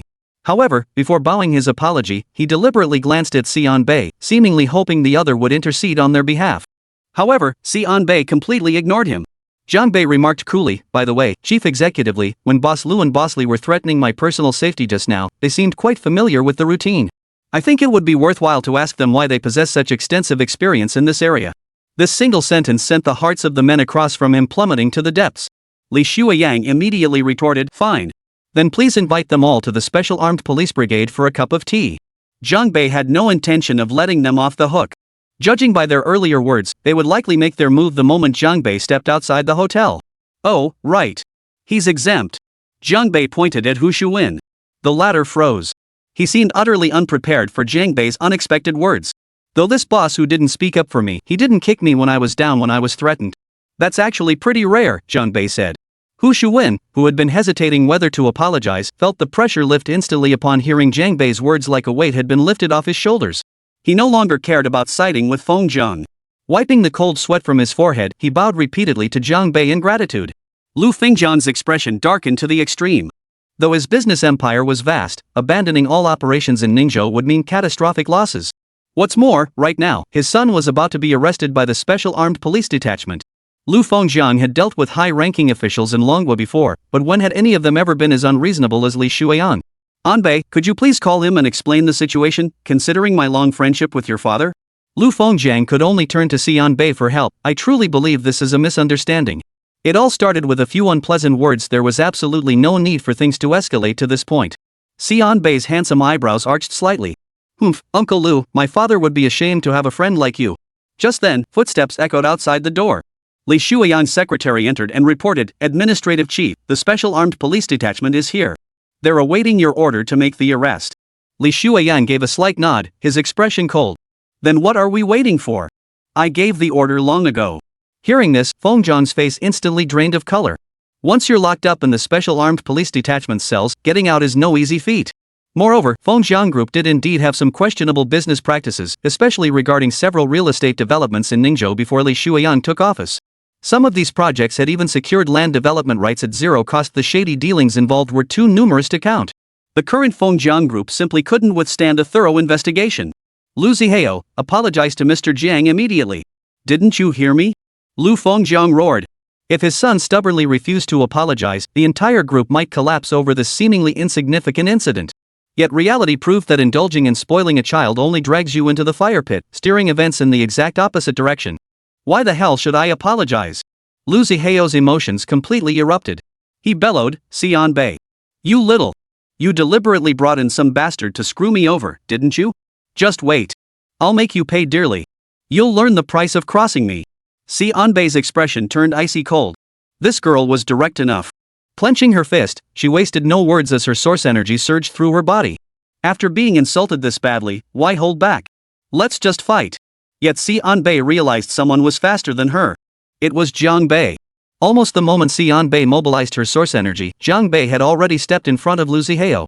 Before Lu Zihao could even react, Zhang Bei had already grabbed him by the hair. "What are you doing?" Terror instantly filled Lu Zihao's eyes. The next second, Zhang Bei slammed his head hard against the tabletop. Thud. A dull thud. The tabletop cracked, the base snapped apart instantly, and the entire table crashed to the floor.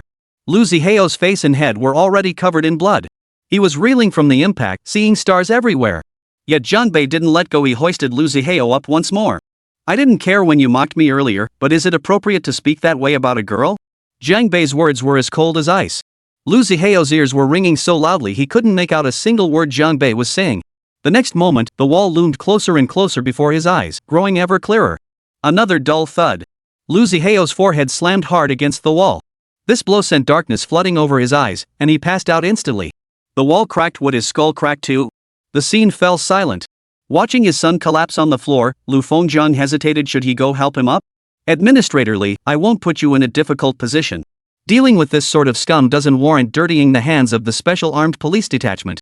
Zhang Bei narrowed his eyes slightly and said, "I hope my earlier blow knocked some sense into young Master Lu." Li Shuiyang nodded deeply. "Very well. We'll proceed as Mr. Zhang suggests." Lu Fengjiang nearly wept with relief, bowing repeatedly. "Thank you, Mr. Zhang. Thank you for showing mercy." He knew his son being thrown in jail was far better than ending up in the interrogation room of the Special Armed Police Detachment. What is power? What is suppression? It's having your son beaten bloody, yet you're still forced to thank them with tears of gratitude. Zhang Bei ignored Feng Jiang and addressed Li Shuiyang instead. "Administratorly, thank you for today's assistance." "Mr. Jiang, I dare not accept such praise. It was simply my duty," Li Shuiyang replied with a smile. Earlier, Chief Xia specifically instructed me to handle all your matters with utmost dedication. Hearing this, the other individuals present felt their hearts skip a beat once more. This young Mr. Jiang was someone the chief administrator of Liajiang province had specifically ordered to be given special attention? Had they known his background ran so deep, why would they have provoked him? In their rush to cozy up to the Lu family, they'd overlooked a far more powerful ally. What a terrible bargain. But now, it was too late for regrets. The people in the private room could only hope that Li Shuiyang would show mercy and not investigate their businesses to the fullest extent. Otherwise, they'd all be heading straight to jail. Anbei, let's go. Jiang Bei said. This meal didn't fill us up. Looks like we'll need to find another place to eat. Right, brother. Let's go. Xian Bei responded, then turned to face Lu Fengjiang. Her beautiful face grew cold as she declared, Mr. Lu, I believe you can stop mentioning the marriage between me and your son from now on. After Jiang Bei and Xian Bei exited, Lu Fengjiang bowed slightly to Li Shuiyang and inquired, Administrator Li, who exactly is this Mr. Jian? I'm still utterly baffled. Since things have come to this, let us die with clarity. Li Shuiyang fixed a cold stare on Lu Fengjiang. Mr. Lu, he said, you dared provoke someone even Jiang Qingsong of the Jiang family couldn't afford to cross? Poof. With that, he too turned and walked out of the private room, leaving Feng Lu Jiang no chance to plead his case. The subsequent economic investigations into these companies would inevitably unfold on a massive scale. The outcome was already sealed. Someone even Jiang Qingsong dares not provoke? Lu Fengjiang chewed on those words. After a few seconds, it finally clicked. Could it be, he was that abandoned son of the Jiang family? With that belated realization, Feng Lujiang collapsed onto the floor. Just moments ago, they'd been discussing over dinner how they should befriend this formidable newcomer. Little did they know he was right before their eyes. Such a powerful connection right before their eyes, and they'd failed to seize it. At that moment, every person in the private room regretted their actions. Everyone, I'll take my leave. Let's gather again when we have the chance. Hu Shuwen spoke, then led the way out. Before departing, he avoided eye contact with his so-called old friends. The others remained frozen in place. From this moment onward, their paths with Hu Shuwen would diverge like two parallel lines that never intersect. It took a long while before Feng Jiang realized his son, bloodied and battered, lay sprawled on the floor. Just as he was about to call for an ambulance, the door to the private room swung open once more. A man in a black suit walked in. He surveyed the room's chaos without a flicker of surprise, his expression calm as he stated, Allow me to introduce myself. I am Li Qinfei, general manager of the Binyu Hotel. Of course, my name is irrelevant. What matters is that unless you pay a price, you may not leave our hotel. Pay a price. Lu Fengjiang's brow furrowed deeply. Has the Binyu Hotel become this brazen? I've spent untold sums at your establishment. Now you dare to come trample on me? As he spoke, a dangerous glint began to flash in Feng Lufeng's eyes. I can't afford to cross Li Shuiyang, but for a mere hotel manager like you to act this way? That's just too arrogant. Mr. Lu, you've misunderstood. That was not my intention. The manager paused briefly, his tone carrying a clear sense of neither servility nor arrogance. He continued, This is a special instruction our chairman just called in from the capital. When he emphasized the words special instructions, manager Li Qinfei's voice grew noticeably heavier, and his aura surged dramatically. The air in the entire private room instantly grew thick and heavy. Li Qinfei was actually a formidable source energy warrior. His strength was at least at the earth rank level. Only then did Feng Jiang realize he had underestimated the Binyu Hotel. The hotel had been operating in Ningzhou for years, yet its chairman had never made a public appearance. Rumor had it he was a tycoon from some financial conglomerate, permanently stationed in the capital and rarely visiting Ningzhou. Over time, people had simply forgotten about such a figure. Just how vast were Jiang Bei's connections? It was truly unbelievable. What do you want? Feng Jiang asked coldly. I demand to speak directly with your chairman. The two bodyguards behind him finally stepped forward. Yet even as they pushed their source energy to its absolute limit, their aura paled in comparison to Li Qinfei's. If it came to blows, defeat was certain. You have no standing to speak with our chairman. Li Qinfei's aura continued to surge. As he spoke, several more hotel security guards in black suits entered from outside. Judging by their presence, they were all martial artists. With such an overwhelming disparity in strength, it seemed they were about to beat the living daylights out of Feng Lujiang and his crew. Lu Fengjiang and the other two turned deathly pale once more. Was there truly no room for negotiation? Feng Lujiang asked, We're all business people. Terms can be discussed, right? Negotiate? The manager's eyes darkened. Years ago in Ningzhou, Mr. Jiang saved our chairman. Do you really think this can be negotiated? Life-saving benefactor? The moment Feng Lujiang heard this, his heart plummeted to the depths. Just then, Li Qinfei's phone buzzed. A text message. He pulled out his phone, glanced at it, then smiled and said, Mr. Lu, our chairman has one more message to pass on to you. What message? Seeing the smile on the other man's face, Lu Fengjiang could barely stand. Li Chenfei stared intently at Feng Jiang, enunciating each word deliberately. Starting tomorrow, Feng Jiang Group will vanish completely from the business world of Manhwa. Chapter 133, Visitors from the Black Sea. 10 minutes later, Li Chenfei stopped his actions. Every single person in that private room had their limbs broken. Their elbows, knees, wrists, and ankles were all bent backward at unnatural angles, a sight that made one's scalp crawl. Lu Fengjiang, Lu Sihao, and the others had long since passed out from the unbearable agony. Perhaps in a year or two, their physical injuries might heal to a large extent. But the psychological trauma this ordeal had inflicted upon them far surpassed any bodily pain. Li Chenfei shook his head coldly. Those who do wrong will meet their own downfall. With that, he pulled out his phone and called the chairman. Chairman, as per your instructions, everything is taken care of. As Li Chenfei spoke, the earlier coldness and arrogance vanished completely, replaced by utmost respect. A voice answered from the other end, Chenfei, you've done well. Report to the conglomerate headquarters next month to assume your new position. The conglomerate headquarters? Thank you, boss. Hearing this, Li Chenfei's face instantly flushed with intense excitement. He never imagined that handling a seemingly insignificant task for his boss would earn him a direct promotion from the Northern Territory to the capital's headquarters. This was something countless peers at his level could only dream of. Utterly unexpected. This clearly demonstrated that Mr. Jiangbei held an importance in the chairman's heart that was beyond imagination. Of course, Li Chenfei was well aware that while the chairman had always paid attention to Ningzhou, his focus had intensified significantly in recent days. Especially after reporting the incident at Zhang Qingsong's engagement banquet, Li Chenfei could clearly sense that the consortium's enigmatic leader was beginning to lose his composure. Do your best. The chairman seemed lost in thought, murmuring, Ningzhou. I haven't been back in over a decade. Back then, if it weren't for him. Before he could finish, the call had already been disconnected, leaving Li Chenfei unable to glean any further information. But Li Chenfei was already satisfied. By helping Jiangbei tonight, he had skyrocketed within the conglomerate. Just then, a hotel security guard inquired, Mr. Li, these men's limbs are all broken. If the administrative office asks about it. Li Chenfei smiled briefly, then his expression grew serious. Tell them we did it. Cleaning up society's trash is every citizen's duty. They don't need to thank us. Jiangbei had already pulled Xianbei out of the hotel and was unaware of the aftermath. Her eyes sparkled with admiration. Jiangbei, you were so cool today. You just handled my lifelong matter for me. Jiangbei shook his head and chuckled. You little rascal, that sounds kinda weird coming from you. No, it doesn't. Beneath the night sky, Xianbei's face flushed slightly as she suddenly fell silent. The young girl had reached the age of budding romance. She wasn't short at all, standing nearly 5 feet 7 inches. While her upper body possessed a sophisticated beauty, her waist-to-leg ratio was impeccable, and those long, slender legs were incredibly eye-catching. No wonder Lu Zihao was so infatuated with Xianbei. Setting aside her status and family background, her personal attributes alone were enough to captivate the opposite sex. Add to that the youthful vitality radiating from every pore of Xianbei, and the lethal appeal to middle-aged men was practically measured in tons. Just then, Xianbei's phone rang. She glanced at the caller ID, gave a soft huff, and said, It's my dad. I'll have to give him a piece of my mind. What kind of boyfriend is he trying to set me up with? Oof. Jiangbei chuckled, I doubt your father truly knows Lu Fengjiang's real nature. After all, his position makes him an easy target for those with ulterior motives seeking to get close. Don't be fooled by the fact that Xianbei's father and Feng Lujiang were comrades in arms. Their bond was pure during their military days. But after all these years navigating the cutthroat business world, Feng Lujiang's mindset has likely changed completely.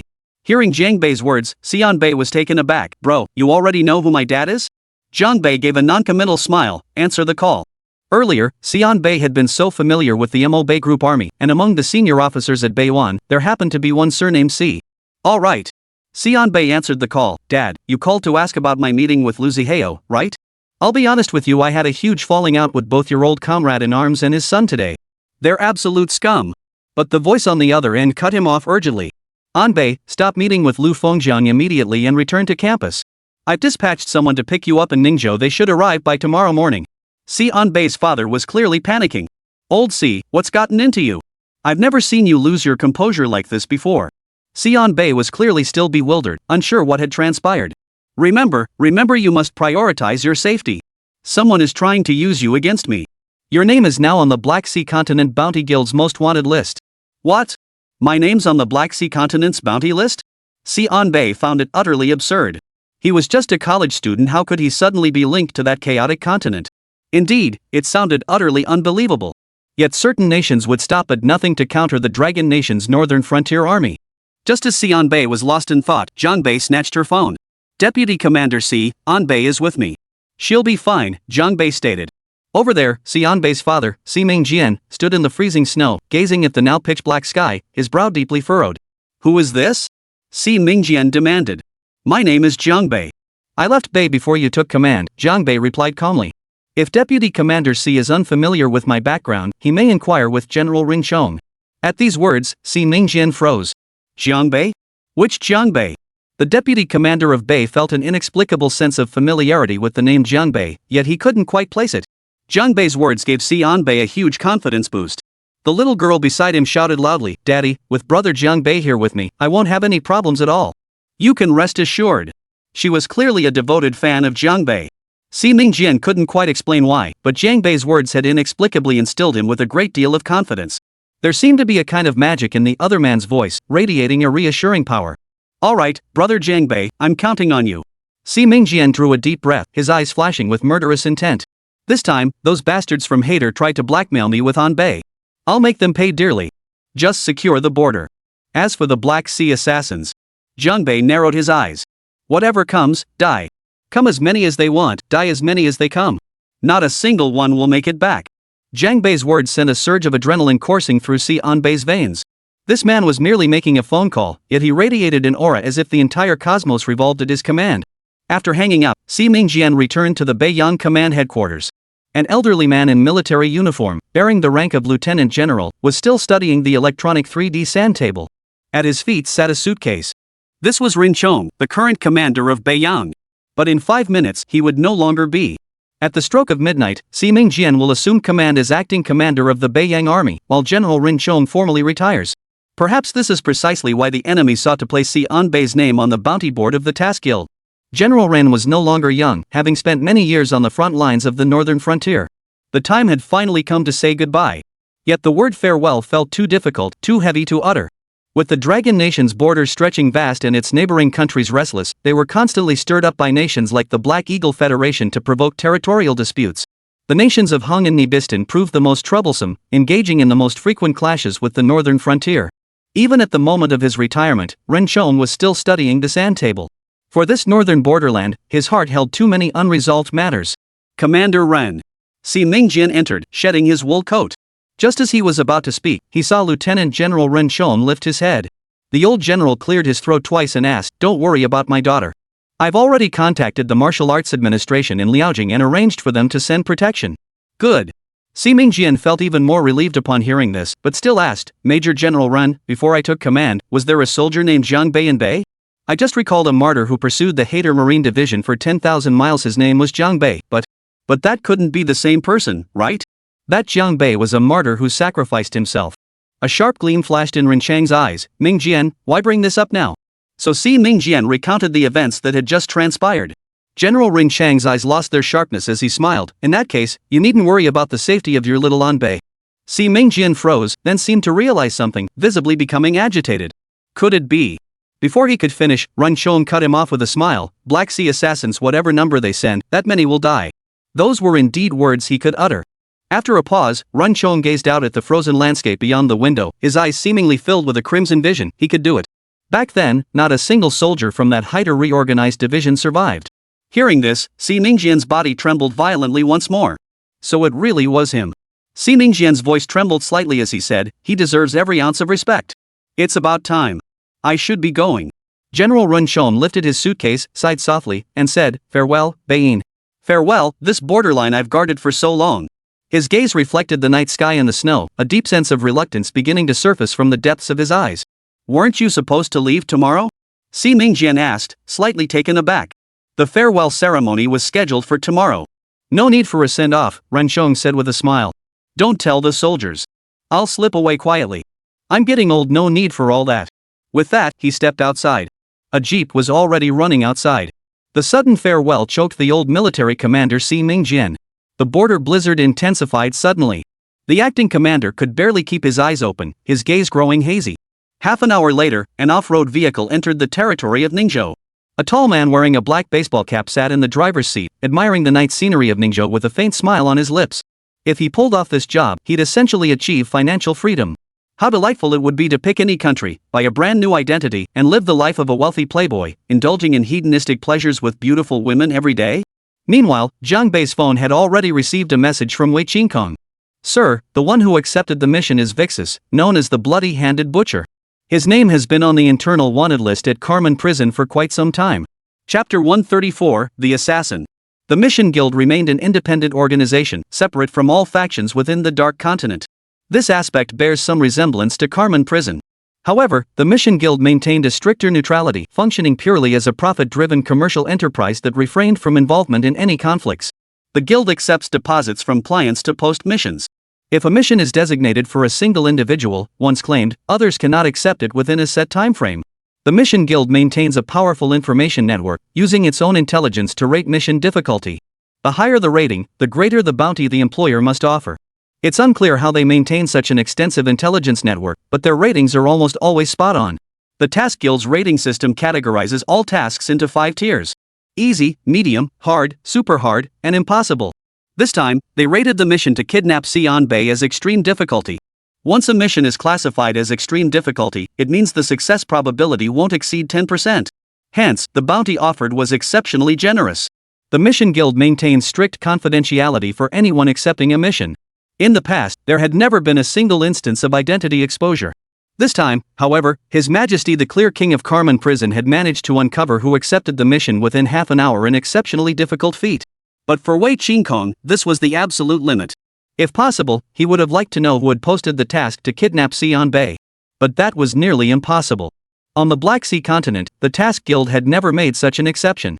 There was no precedent. Blood-handed butcher, Vixus. This name had been on Carmen Prison's wanted list for half a year. Before Jiang Bei took office, Carmen Prison operated on a simple principle: pay to play. As long as the price was right, they could lock up anyone you wanted inside Carmen Prison. With timely payment, they could keep them incarcerated until the person died of old age. But after that young warden arrived at Carmen, the organization's methods began to shift dramatically. They began aggressively developing their economy, driving the organization's annual profits to an all-time high. Most crucially, Carmen Prison developed its own set of values. Certain individuals were acceptable for detention. Yet, for others, no matter how lavish the payment, their hunter squads would refuse to make an arrest. Was there some glitch with the guild's mission ratings this time? It was merely kidnapping a young girl. Why classify it as an ultra-difficult mission? Vixus found it quite baffling. But that didn't matter. What mattered was that a hefty bounty was about to land in his account. A sneer curled at the corners of Vixus's mouth, as if he couldn't care less about the guild's rating system. He pulled over, checked his navigation: less than 2 kilometers to Ningzhou University. Vixus pulled out a photograph, studied it closely, then muttered to himself, "Quite a pretty girl, actually. Not bad." His gaze then drifted to Xian Bei's chest, and his smile broadened.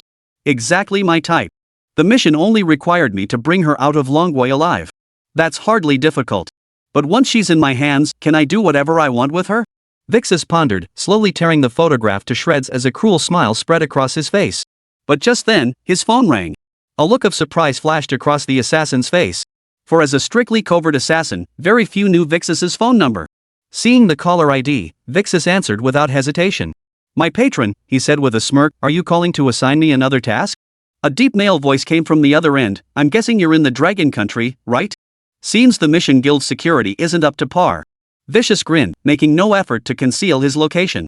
"I'm here to retrieve a young girl, apparently the daughter of a military commander. Better be careful," came the warning from the other end. "Even though you're ranked among the top 10 assassins on the Black Sea continent, Dragon Nation is a place where many have gone and never returned." Vixus smiled faintly. "Don't worry. You're the only one who guessed I'm here. I've been roaming this city all day. The people here have almost no sense of vigilance. I hear that dreaded warden from Carmen Prison is also in the northern borderlands of Dragon Nation. Don't run into him." The voice on the other end still sounded uneasy. "Thanks, I'll be careful. The northern frontier of the Dragon Nation is vast. It's unlikely we'd cross paths. Even if that warden is formidable, hasn't he failed to capture me all this time?" Vixus seemed unconcerned, speaking with confidence. "You know, I've survived this long precisely because I've never been a mindless assassin. Good luck. Oh, and if you happen to cross paths with that warden, remember to ask him why he came to the Dragon Kingdom. If you make it back alive, tell me the answer." With that, the line went dead without even giving Vixus a chance to respond. What the hell is that guy playing at? He seems off today, maybe overly cautious? Vixus shook his head, dismissing the thought. The caller was his former patron, who often bypassed the mission guild to assign him tasks. Each time, the patron was exceptionally generous. Vixis didn't know the patron's true identity, but he could tell the person wielded considerable influence across the Black Sea continent. Vixis abandoned his car by the roadside and opted to walk. Upon reaching the perimeter wall of Ningzhou University, he unlocked his phone and reviewed Xi'an Bei's details once more, a grim smile spreading across his face. Dorm 606. He murmured softly, a cruel gleam flashing in his eyes. Meanwhile, the Liaojiang Province Supervision Department was in complete chaos. The head of the department was at his wits' end. They too had received intelligence from higher-ups. A top-tier assassin from the Black Sea continent had entered Ningzhou territory. The enemy was in the dark, while they were in the light. The Liaojiang Supervision Department lacked extensive experience in dealing with Black Sea continent's elite operatives. The Special Armed Police Detachment immediately assembled and rushed to Ningzhou University. Protect the target. Search all intersections. Immediately intercept any suspicious vehicles. Question all individuals without Eastern Asian features. Exercise extreme caution during the mission. The incoming individual may be a top-tier assassin from the Black Sea continent. Ensure the target is relocated before their arrival. Orders began pouring out from the Liaojiang Provincial Supervision Department. The Special Armed Police Detachment, fully armed, rushed to Ningzhou University. A grim atmosphere began to settle over every member of the inspection team. Yet, the very moment the Special Armed Police Brigade's vehicles started their engines, Vixis's hand was already resting on the wall of Ningzhou University. For an assassin of this caliber, scaling the wall posed no challenge. With a single hand brace, he vanished inside the compound. His feet touched down without a sound. His landing spot was right in the middle of a bamboo grove. Bamboo leaves swayed in the night breeze, casting shadowy flickers, yet Vixis's figure never reappeared from the bamboo grove. On the sports field, numerous students jogged through the night, occasionally passing by this bamboo grove. Yet none noticed anything amiss. Another 10 minutes passed. The bamboo grove continued to sway gently in the breeze, while the figure of this elite assassin had already arrived beneath the girls' dormitory building. Standing below, he could clearly see the balcony of room 606 from this vantage point. At the same moment, a figure clad in black night attire had also appeared on the rooftop terrace of the girls' dormitory building. The two figures seemed to exchange a glance across the distance. Vyas said nothing more. He gave a slight nod, withdrew his gaze, and turned to leave. He didn't ascend the stairs, nor did he even glance back. Meanwhile, the figure swiftly slid down the exterior wall of the dormitory building. With a light, agile somersault, they flipped directly onto the balcony of room 606. It turned out that this so-called assassin, Vixis, had never been alone. And this was the greatest secret behind Vixius's extraordinary success rate, which had propelled him into the top 10 of the Black Sea continent's assassin rankings. With his back to the dormitory building, Vixis walked step by step, taking a moment to savor the youthful vibrancy of the campus. Female university students in the Dragon Nation possessed a pure innocence rarely seen in the West. This time around, he intended to savor the experience thoroughly. Ha! Lost in his reverie, Vicious suddenly heard a muffled groan emanate from the miniature communicator attached to his ear. The muffled groan carried a distinct note of agony. The hairs on Vixis's back instantly stood on end. He never imagined such a thing could happen. A mission that seemed like a sure thing could still throw up unexpected complications. What's happening? Tell me now.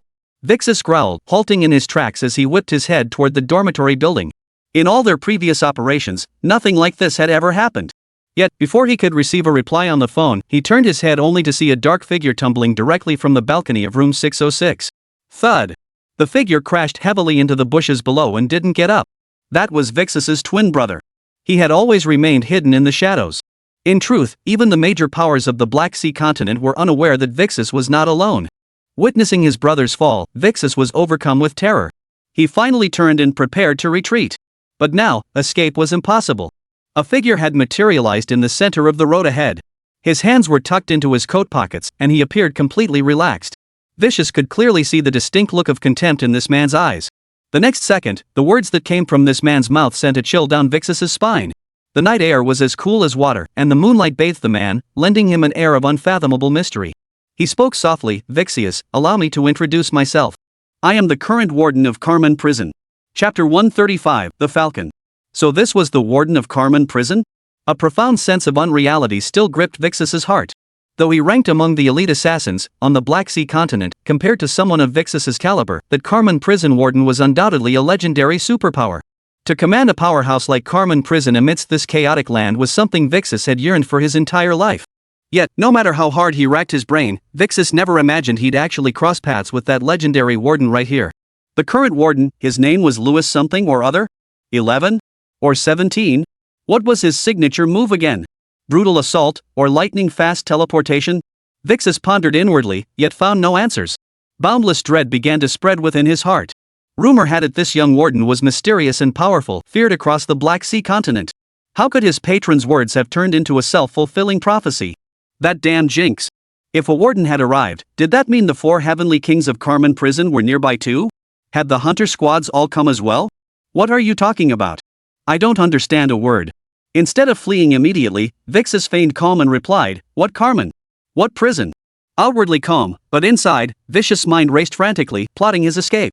I never imagined the famed assassin Vixus would be more than one person, a whole assassin team. Jiang Bei smiled faintly and said, "And you're quite the expert at playing dumb." Vias feigned innocence, "I'm an exchange student at this school. I have no idea what you're talking about." "Then you don't need to understand." Jiang Bei's aura slowly surged upward. "Don't do this. Don't attack me. I'm just an ordinary student." As Vixus spoke, powerful source energy erupted from his soles, propelling his entire body in the opposite direction of Jiang Bei. He's escaping. As one of the top 10 elite assassins, Vixus clearly possessed unique techniques. As he charged forward, his form transformed into a streak of light, blending seamlessly with the night sky. It seemed as though he had vanished entirely into the darkness. Without careful observation, it would be impossible to detect a figure streaking across the night sky. His concealment was too perfect. Yet, after charging a mere 100 meters, Vixus abruptly halted. For before him, another figure had materialized out of nowhere. He stood there motionless, as if deliberately waiting for him. It was the warden. "Stop running. It's useless," Jiang Bei said. "Holy crap, that was way too fast." Vixus felt utterly horrified. That kind of speed, what's the difference between that and teleportation?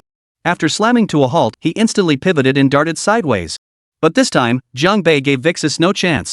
The latter felt an overwhelming force suddenly slam into his back with brutal force. Put!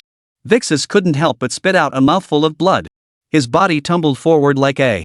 Yet, the distance of his tumble was clearly extended by design. Vixus intended to harness the momentum from Jiang Bei's strike to accelerate his escape even at the cost of injury. Yet, he still couldn't get very far. Jiang Bei saw right through this petty trick. As Vixus accelerated, a sudden, overwhelming sense of danger surged through him. Then, a heavy fist, accompanied by a tremendous blast of air, slammed viciously into Vixus's back. With a thunderous boom, the top half of the elite assassin's clothing was torn to shreds. Jiang Bei's punch sent him crashing face first into the ground. In that moment, Vixus felt the world spinning wildly, his mouth filled with the warm, metallic taste of blood. After hitting the ground, he immediately tried to rise, but found himself utterly unable to do so. Jiang Bei's punch had shattered most of his vertebrae. His internal organs were also severely damaged. Put! Vixus couldn't help but spit out another mouthful of blood, finally giving up the struggle. Jiang Bei grabbed Vixus by the back of the neck and yanked him upright. "Your name has been on Carmen Prison's internal wanted list for far too long. It's time you served your sentence." Jiang Bei tossed the elite assassin aside with a casual flick of his wrist. Thud! Vixus's body slammed onto the floor. He twitched a few times but couldn't even crawl up. Several figures emerged from the shadows, cuffing the man. They merely saluted Jiang Bei with a nod before retreating silently. This was the city hunter squad of Carmen Prison. As for the man who had fallen from the 6th floor onto the lawn earlier, he too had been dragged away. In truth, though Jiang Bei's actions appeared brutally violent, the entire incident had unfolded swiftly from start to finish, barely drawing the attention of Ning University's students. At that moment, a tall, dark-clad figure approached Jiang Bei from behind. He said, "Sir, it's been a long time since I've seen you personally arrest someone." It was Wei Qingkong. "After all, this is the Dragon Nation. We cannot let these people break the rules." Jiang Bei's expression turned icy. "This place will always be a forbidden zone for Black Sea assassins. Understand?" "Understood." Wei Qingkong drew a deep breath. He knew Jiang Bei's words carried unwavering resolve. Ever since Jiang Bei took office, Carmen Prison had permanently stationed 2 city hunter teams in Dragon Nation to ensure Black Sea operatives remained as scarce as possible on its soil. The Dragon Nation's government remained unaware of these operations, and Jiang Bei had never voluntarily disclosed them. This was likely the pure-hearted devotion of a true Dragon Nation citizen. "This Vixus is scum. Make sure to lock him up in the scum section of the prison," Jiang Bei ordered. In truth, no employer had paid for Carmen Prison to capture Vixus. Jiang Bei issued the internal warrant solely because Vixus himself was such a scumbag, no better than trash. Since Jiang Bei took office as warden, Carmen Prison has begun playing the role of Black Sea Continent's enforcer of order beyond just making money. For those who commit heinous crimes against humanity, Carmen's hunter squad would actively pursue them, no bounty needed. And that, my friend, is the core value of Carmen Prison. Once, while carrying out a bounty mission, Vicious casually abducted 3 innocent girls and imprisoned them for a full year, subjecting them to dark, hellish torment. Clearly, even after their rescue, these girls' lives were utterly ruined. It was precisely for this reason that Jiang Bei made the direct decision to send Vicious to serve his sentence in Carmen prison. Barring any unforeseen circumstances, he might never walk free again in his lifetime. In that prison, a concentration camp for scum, Vicious would have memories that would haunt him for the rest of his life. At that moment, the 4 golden flowers of Unit 606 were gathered in Li Qiushui's office. In truth, to avoid alerting the assassin, Jiang Bei had not evacuated the girls' dormitory building in advance today. This decision carried a slight element of uncontrollable risk. No one knew if the results had come in yet. Zhou Ping stood by the window, gazing anxiously toward the dormitory building, but all she could see was the vast expanse of night. Occasionally, the sounds of students laughing and playing drifted in on the night breeze, as if nothing had happened. But these girls knew this was no ordinary night. "I'd love to watch a battle like that," Xianbei said, clenching her fist. Lan Yusen smiled and glanced at Xianbei's chest. "Forget it. Even though the area you'd be exposed to is smaller than ours, it's still not safe enough. The residual energy spilling over from a heaven-tier battle alone is something we couldn't withstand." Little C was momentarily confused by Lan Yusen's meaning. "Why would my exposed area be smaller than yours?" Thankfully, Brother Bei was here. Mo Qingqiu's gaze softened, his source energy constantly surging. After all, he was a top-tier assassin from the Black Sea continent. Had Jiang Bei not been present, tonight's consequences would have been unimaginable. Besides Xian Bei, the other 3 blossoms of Room 606 might well have been claimed as Vixus's spoils of war. At that moment, Li Qiushui spoke up. "Next month, I'll be leading several elite teams from the senior year to the northern frontier battlefield. Your dorm strength is impressive. I think all of you could come along to observe." Except for Zhou Ping. After a month of consuming source crystal elixir, Zhou Ping had gained 2 centimeters in height and bust size. Yet she still hadn't become a true martial artist, not even with Jiang Bei's custom-tailored mantra. Her talent proved even more lacking than Jiang Bei had anticipated. Just then, Li Qiushui's phone rang. It was Jiang Bei calling. "Looks like everything's under control," Li Qiushui said as she answered the call. "The assassin's taken care of," Jiang Bei's voice came through. "I need to head to Heidel now." "What are you going to do in Heidel?" Li Qiushui's heart hadn't even had time to relax before it leapt back into her throat. "To kill." Jiang Bei's tone was calm, yet it carried a distinct, icy edge, a clear warning. "To make an example." This mission was clearly issued by the people of Heidel. Upon hearing this, Li Qiushui declared, "I'm coming with you." Jiang Bei paused, not immediately refusing. He actually thought it wasn't impossible for Li Qiushui to accompany him. After all, this goddess vice principal was also a heaven-tier cultivator, possessing formidable combat prowess. At that moment, a faint voice sounded from the doorway. "Aunt Qiushui, you protect the others. I'll handle the hater side with my uncle." It was Jiang Zijin's voice. Unbeknownst to them, a petite figure had already appeared at the doorway. Jiang Zijin's exceptional strength naturally granted her hearing that was sharp to the point of being almost supernatural. Hearing the conversation on the other end of the phone from a few meters away was no problem at all. She wore a form-fitting black outfit that smoothly accentuated her curves. At her chest, ribs, and shoulders, she sported metallic armor that shimmered with black light. Even the black combat boots she wore shimmered with metallic light. Li Qiushui flushed at Jiang Zijin's use of anti. Just as she was about to explain, Jiang Zijin suddenly smiled brightly, then it settled. With that, she grabbed her long sword, turned, and walked out the door. Inside the office, Zhou Ping frowned. "Why do I feel like Jiang Zijin only came to inform us, not to seek our opinion?" Lan Yusen puffed out her white cheeks. It felt like she was staking her claim. "So annoying." Xianbei remarked. That final smile of hers was probably meant to save face for Principal Qiushui, but it still rubbed me the wrong way. Li Qiushui, however, didn't read much into it. Knowing the relationship between Jiang Zijin and Jiang Bei, she wasn't bothered. "Stop overthinking," she said. "Jiang Zijin's capabilities are no less than mine. Having her assist Jiang Bei should be just fine." Lan Yusen walked over, hooked her arm through Li Qiushui's, and pouted. "Principal Qiushui, we're just worried you're too kind-hearted. You might not even realize when Jiang Zijin takes advantage of you. Sometimes, a woman's intuition can be a rather peculiar thing." Bang! The next second, the door to Li Qiushui's office burst open.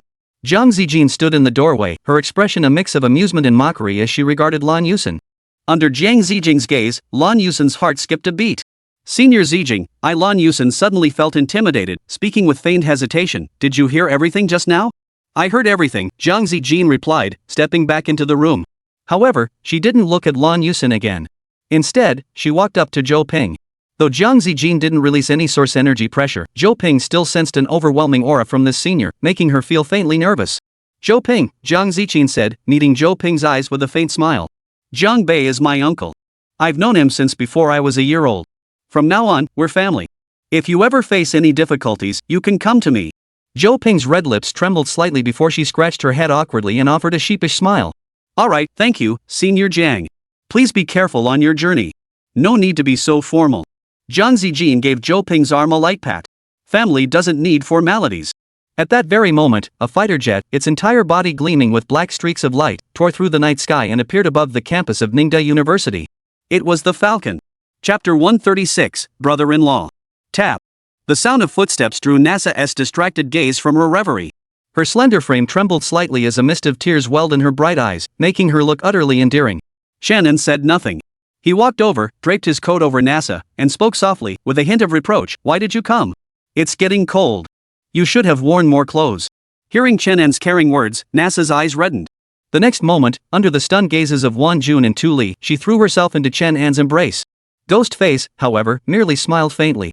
He patted Wan Jun and Tu Li, who were frozen in place, and exchanged a knowing glance with them. The three then walked around in a wide arc, deliberately avoiding Shannon and Nasa's location, heading toward their own rooms. As the three unwelcome guests departed, Shannon held Nasa tightly, inhaling the intoxicating fragrance emanating from her body. His mind drifted away. Suddenly, Nasa murmured softly, "I missed you, so I came to see you. Besides, isn't your birthday the day after tomorrow? I wanted to give you a surprise." As she finished, Nasa gently pulled away from his embrace, meeting his eyes with earnestness. She smiled and asked, "Do you like this birthday present?" "I love it." Shannon nodded emphatically, his heart brimming with unspeakable emotion. Yet amidst his gratitude, a flicker of fear surfaced. He quickly added, "You, though. Next time something like this happens, tell me ahead of time. A girl wandering around late at night, what if you ran into trouble?" "Got it." Nasa flashed a captivating smile before glancing around Shannon's room and remarking, "So this is where you live?" "I rent this place." Shannon nodded. "Oh." Nasa pouted cutely. Truthfully, she found it hard to believe someone like Shannon would live in such a working-class neighborhood. It was utterly baffling. But Nasa quickly came up with a plausible explanation. Her eyes lit up as she looked at Shannon and exclaimed excitedly, "I know. You're here to escape the noise, right?" In her mind, someone like Shannon, who was doing big things, must have a lot on his plate. Living here was probably to better focus on his thoughts. It was the only reasonable explanation she could come up with. "Well, sort of." Shannon replied uncertainly. To be precise, he had moved here to evade his enemies, though he certainly couldn't tell Nasa that. Besides, Blood Soul Kill had already discovered this place. Lately, Shannon had been thinking it was high time to find a new hideout. "Let's go inside. It's chilly out here." After a moment's thought, Shannon took Nasa's hand and, under her slightly bashful gaze, walked toward the room. Upon entering the room, Shannon glanced toward the bed. He'd expected Nyo to be sleeping there at this hour, but the bed was empty. Where could Nyo be? Furrowing his brow slightly, Shannon immediately used his geomancy to scan the rooms of Su Miao and Huang Fu Jing. He then exhaled softly in relief. The little one was fast asleep on Su Miao's bed. "You rascal, you didn't even call me all this time. Do you have any idea how much I missed you?" At the same moment, Nasa embraced Shannon from behind, her eyes brimming with infinite tenderness. Turning around, Shannon met Nasa's gaze. As he looked at her breathtakingly beautiful face and her full, luscious lips, his eyes gradually grew intense. "Nasa, I missed you too. You're my little apple." Just as Shannon was about to make his move, his phone rang at the most inconvenient moment. Damn it! Shannon was furious inside. Amid Nasa's giggles, he pulled out his phone and was stunned to see it was Simon, his brother-in-law, calling. Why was Simon calling at this hour? Filled with confusion, Shannon answered the call. Before he could speak, Simon urgently asked from the other end. "Shannon, has my sister arrived at your place yet? She promised to call me when she got there. By now, she should have arrived, but she hasn't called me yet." Hearing this, Shannon realized Nasa hadn't called Simon after all. He shot her a wry smile. Though Shannon hadn't put the call on speaker, Simon's voice was loud. In the quiet night, his words naturally reached Nasa's ears. The girl gave an embarrassed smile and motioned for Shannon to relay a message to Simon. Nodding slightly, Shannon immediately spoke up. "Simon, don't worry.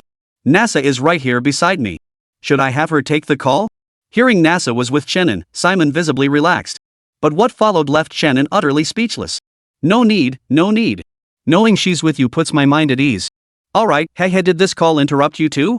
"Never mind, carry on. I won't keep you." The moment those words left his mouth, Shannon felt like he'd been struck by lightning. How the hell could he still enjoy a pleasant conversation after that? This brother-in-law was way too damn relaxed. As he pondered this, Shannon shot an awkward glance at Nasa. The girl was already flushed crimson, her head bowed, avoiding his gaze entirely. Ahem. After a few awkward coughs, before Simon hung up, Jinan quickly spoke up. Simon. Ha? Is there something else? Simon asked, puzzled. After a moment's thought, Jinan asked Simon, how much jadeite rough stone do you have on hand right now? I just checked the accounts today. There's about 110,000 pieces left. Why? 11,000 yuan? Hearing this, Chenen's face lit up. Business at Anying Jade Shop was booming like never before, so he planned to buy another large batch of rough stones from Simon. He'd been worried Simon might not have enough stock, but now it seemed that concern was unnecessary. Then please have Simon send me another 100,000 pieces, Chenin said immediately. What? 100,000 yuan? The words flew out of Simon's mouth in a startled cry. Clearly, Chenan's request had taken him completely by surprise. It wasn't just Simon, even Nasa, standing behind Chenin, looked astonished. She remembered clearly that Chenin had just taken 500,000 yuan worth of jadeite rough stones from her brother not long ago. Good heavens! Have you already sold all those rough stones? Didn't you just buy 50,000 worth not long ago? You can't have sold it all already? Simon asked, his voice filled with panic. Hearing this, Chenin scratched his nose and replied with a touch of arrogance, what can you do? Sometimes business is just too good. Business too good? Simon was utterly speechless. From what he knew, the global jade industry was rapidly shrinking. Yet here was Chenin complaining about business being too good, running out of rough stones to sell. Where the hell could he even begin to make sense of this? After a long silence, Simon replied with a mix of laughter and exasperation, alright, it's too late tonight. I'll send some from the mine tomorrow. Sigh. At the rate you're selling, looks like I'll have to hire more workers. Chenin remained non-committal to Simon's half-joking remark. Truth be told, he previously considered suggesting Simon hire more workers, fearing that as sales at an Ing Jade shop surged, Simon's mining pace might fall behind. But with so much on his plate lately, he hadn't gotten around to it. Now that Simon had recognized the issue himself, Chenin was naturally delighted. After exchanging a few more words, Simon suddenly said, oh, right, I just remembered Dean Ed came looking for me earlier. Dean Ed? He sought you out? Chenin froze slightly, genuinely puzzled why Dean Ed would seek Simon out. But Simon's explanation cleared it up. Dean Ed hadn't come for Simon at all, he'd come for Chenin. Nothing major. He just asked when you'd be coming back to Burma. Apparently, he studied the medicine you gave him last time quite thoroughly and seems to have developed several new formulas. He wants to thank you in person and also consult you about some medical matters. I see. Chenin gave a wry smile. When he had given Ed the longevity powder earlier, he had anticipated the other man would study it, and now it seemed his guess had been spot on. Glancing at Nasa, Chenin told Simon, I've got a lot on my plate right now, so I definitely won't have time to visit. When things settle down, Nasa and I will come back together. If he contacts you again, please tell him I'll pay him a personal visit at his place in the near future. Simon naturally had no objections. He immediately replied, alright, I'll pass on the message. Anything else? If not, spend more time with my sister. That girl hasn't stopped talking about you all day. It's getting late, I should turn in now. With that, he abruptly hung up. Completely flabbergasted by his overly eager brother-in-law, Chenin could only sigh in exasperation. He tucked his phone away and turned to look at Nasa, who was now staring intently at him with her beautiful eyes. Truth be told, ever since she'd laid eyes on Chenin, her gaze hadn't left him for a single moment. When Chenan's gaze met hers, Nasa's lovely face flushed crimson once more. Mesmerized, he couldn't resist stepping closer, gently caressing her porcelain cheek with his right hand. You've been staring at me for ages, he murmured with a smile. Keep looking, and I might just eat you up. Hearing Chenan's words, Nasa suddenly grew bolder, her tone brimming with defiance. I'm not afraid. Damn it! Witnessing this scene, Chenin felt a raging fire surge in his lower abdomen. Amidst Nasa's soft gasps, he swept her into his arms. At this point, if he, a grown man, didn't make a move, he'd lose respect for himself. Outside, the evening breeze caressed the air inside, the flames burned fiercely. Chapter 137, The True Purpose. At this moment, the Black Sea continent was already in turmoil. Because the mission to kidnap Xian Bei had been unlocked and re-released by the Mission Guild. When posting a mission in the guild, one could choose either solo mode or multiplayer mode. The rules for solo mode stipulated that once a task was accepted by an individual or team, others could no longer claim it. Only if the first claimant failed would the task be released for others to accept. And now, the mission to assassinate Xian Bei had successfully been released. The Mission Guild has a convention: when a mission fails, the identity of the person who accepted it is no longer kept confidential. Everyone knows who they are. Vias. This is a hitman ranked among the top 10 on the Black Sea continent. Though his reputation isn't stellar, no one doubts Vixus's assassination skills. But why would even a high-level assassin like him fail in Manhwa? Wasn't this just the assassination of an ordinary female college student? Indeed, it seemed hard to fathom. Consequently, many began speculating about the reasons behind Vixus's failure. Yet only a handful could truly grasp the reason behind his downfall. Among them was the financier who had called him. Looks like he ran into the warden. A man in a pure white suit stood atop a high rise, surveying the city below. In a country as vast as Longwa, to meet in Ningzhou, this is quite good. Behind him, a figure cloaked entirely in black stood silently within the shadows of the night. Without careful observation, one might not even notice another person was there. At that moment, the shadowy figure spoke. "Sir, should our utopia accept this mission? Why take it? Failure would expose our name." The man replied, "Cayman Prison's foundations run too deep. Now is not the time for utopia to openly clash with them." After a pause, he addressed the figure behind him. "Notify our scattered operatives. They are to fully cooperate with Bishop Vika. Using covert methods, ensure that prison warden whose sense of duty knows no bounds remains permanently confined within the Dragon Nation." The black-robed Bishop Vika? Hearing this, the expression of the black-clad figure behind him grew solemn. That the Duke would utter such words signaled the ideal kingdom was serious this time. The ideal kingdom had always been a theocracy. In the eyes of its mysterious and powerful sovereign, unifying the continent required first unifying the minds of its people. The very name Ideal Kingdom carried theological significance. The Black Bishop within the Ideal Kingdom's ecclesiastical hierarchy, this was the office responsible for maintaining order. Of course, this maintaining order was practically indistinguishable from outright slaughter. Bishop Vika's methods were ruthless. No one who opposed the ideal nation was spared. Dispatching this black bishop to target the prison warden directly signals an imminent full-scale conflict between the ideal nation and Carmen prison. For the entire Black Sea continent, this would be an earthquake. According to His Grace the Duke, he intends for Bishop Vika to attack the warden while concealing her identity. But could Bishop Vika's identity as a black bishop truly remain hidden from that all-powerful warden? Seeming to read his subordinate's doubts, the Duke continued, "As far as I know, that warden is a staunch atheist. So let Bishop Vika use the holy power of our idealist sect to thoroughly purify Mr. Warden." After a brief pause, the Duke added, "Tell them to act as swiftly as possible." "Yes." A sharp gleam flashed in the black-clad figure's eyes. After a brief acknowledgement, his form vanished silently from the rooftop. However, the people of the Ideal Kingdom were unaware that Zhang Bei had already taken the initiative to go to Hader to send a warning shot across the bow. At the same time, on the campus of Ningda University, the Falcon fighter jet had already soared into the sky. Zhang Bei sat inside the cockpit, without carrying the flame slasher.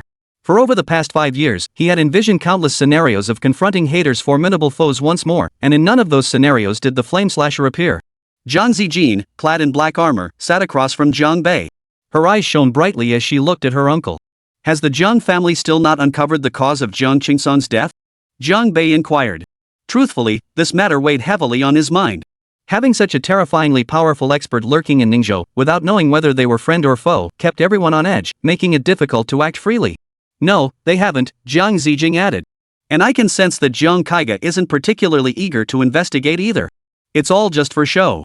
Zhang Kaiga doesn't want to find the real killer of his father?" Hearing this, Zhang Beiluo's expression flickered with slight astonishment. "Actually, it's quite understandable, uncle. Zhang Kaiga is a consummate practitioner of refined self-interest. With Zhang Qingshan already dead, he naturally has no reason to antagonize such a mysterious master." Zhang Zijin continued, "Uncle Kaiga is now the family head. He has plenty of responsibilities to attend to. It's not worth stirring up trouble over this matter." "Quite right. This approach maximizes Kaiga's interests." Zhang Bei added, "Otherwise, he might just end up following in Zhang Qingshan's footsteps." Zhang Zijin nodded, falling into a brief silence. She didn't tell Zhang Bei about how she had stopped Zhang Kaiga, forcing him to watch helplessly as his own father was sent to his death. Nor would she mention that she had already set a trap for Zhang Qingshan beforehand, one that ultimately went unused. "By the way, the Qian family of Guan is completely finished," Zhang Zijin stated. Although Xiao Wui hadn't exterminated them entirely later on, nearly all their high-ranking members had been severely injured at the engagement banquet. On their way back to Beigo province, they were ambushed by enemies and wiped out. As she spoke, Zhang Zijin's expression remained serene, her eyes devoid of even the slightest ripple, as if recounting a matter entirely unrelated to her. Those enemies were truly ruthless. Zhang Bei lowered his gaze slightly. So many lives lost for the Sword of Flames. If those Qian family members knew what happened, they'd surely regret it in their graves. All treasures of the world are like this.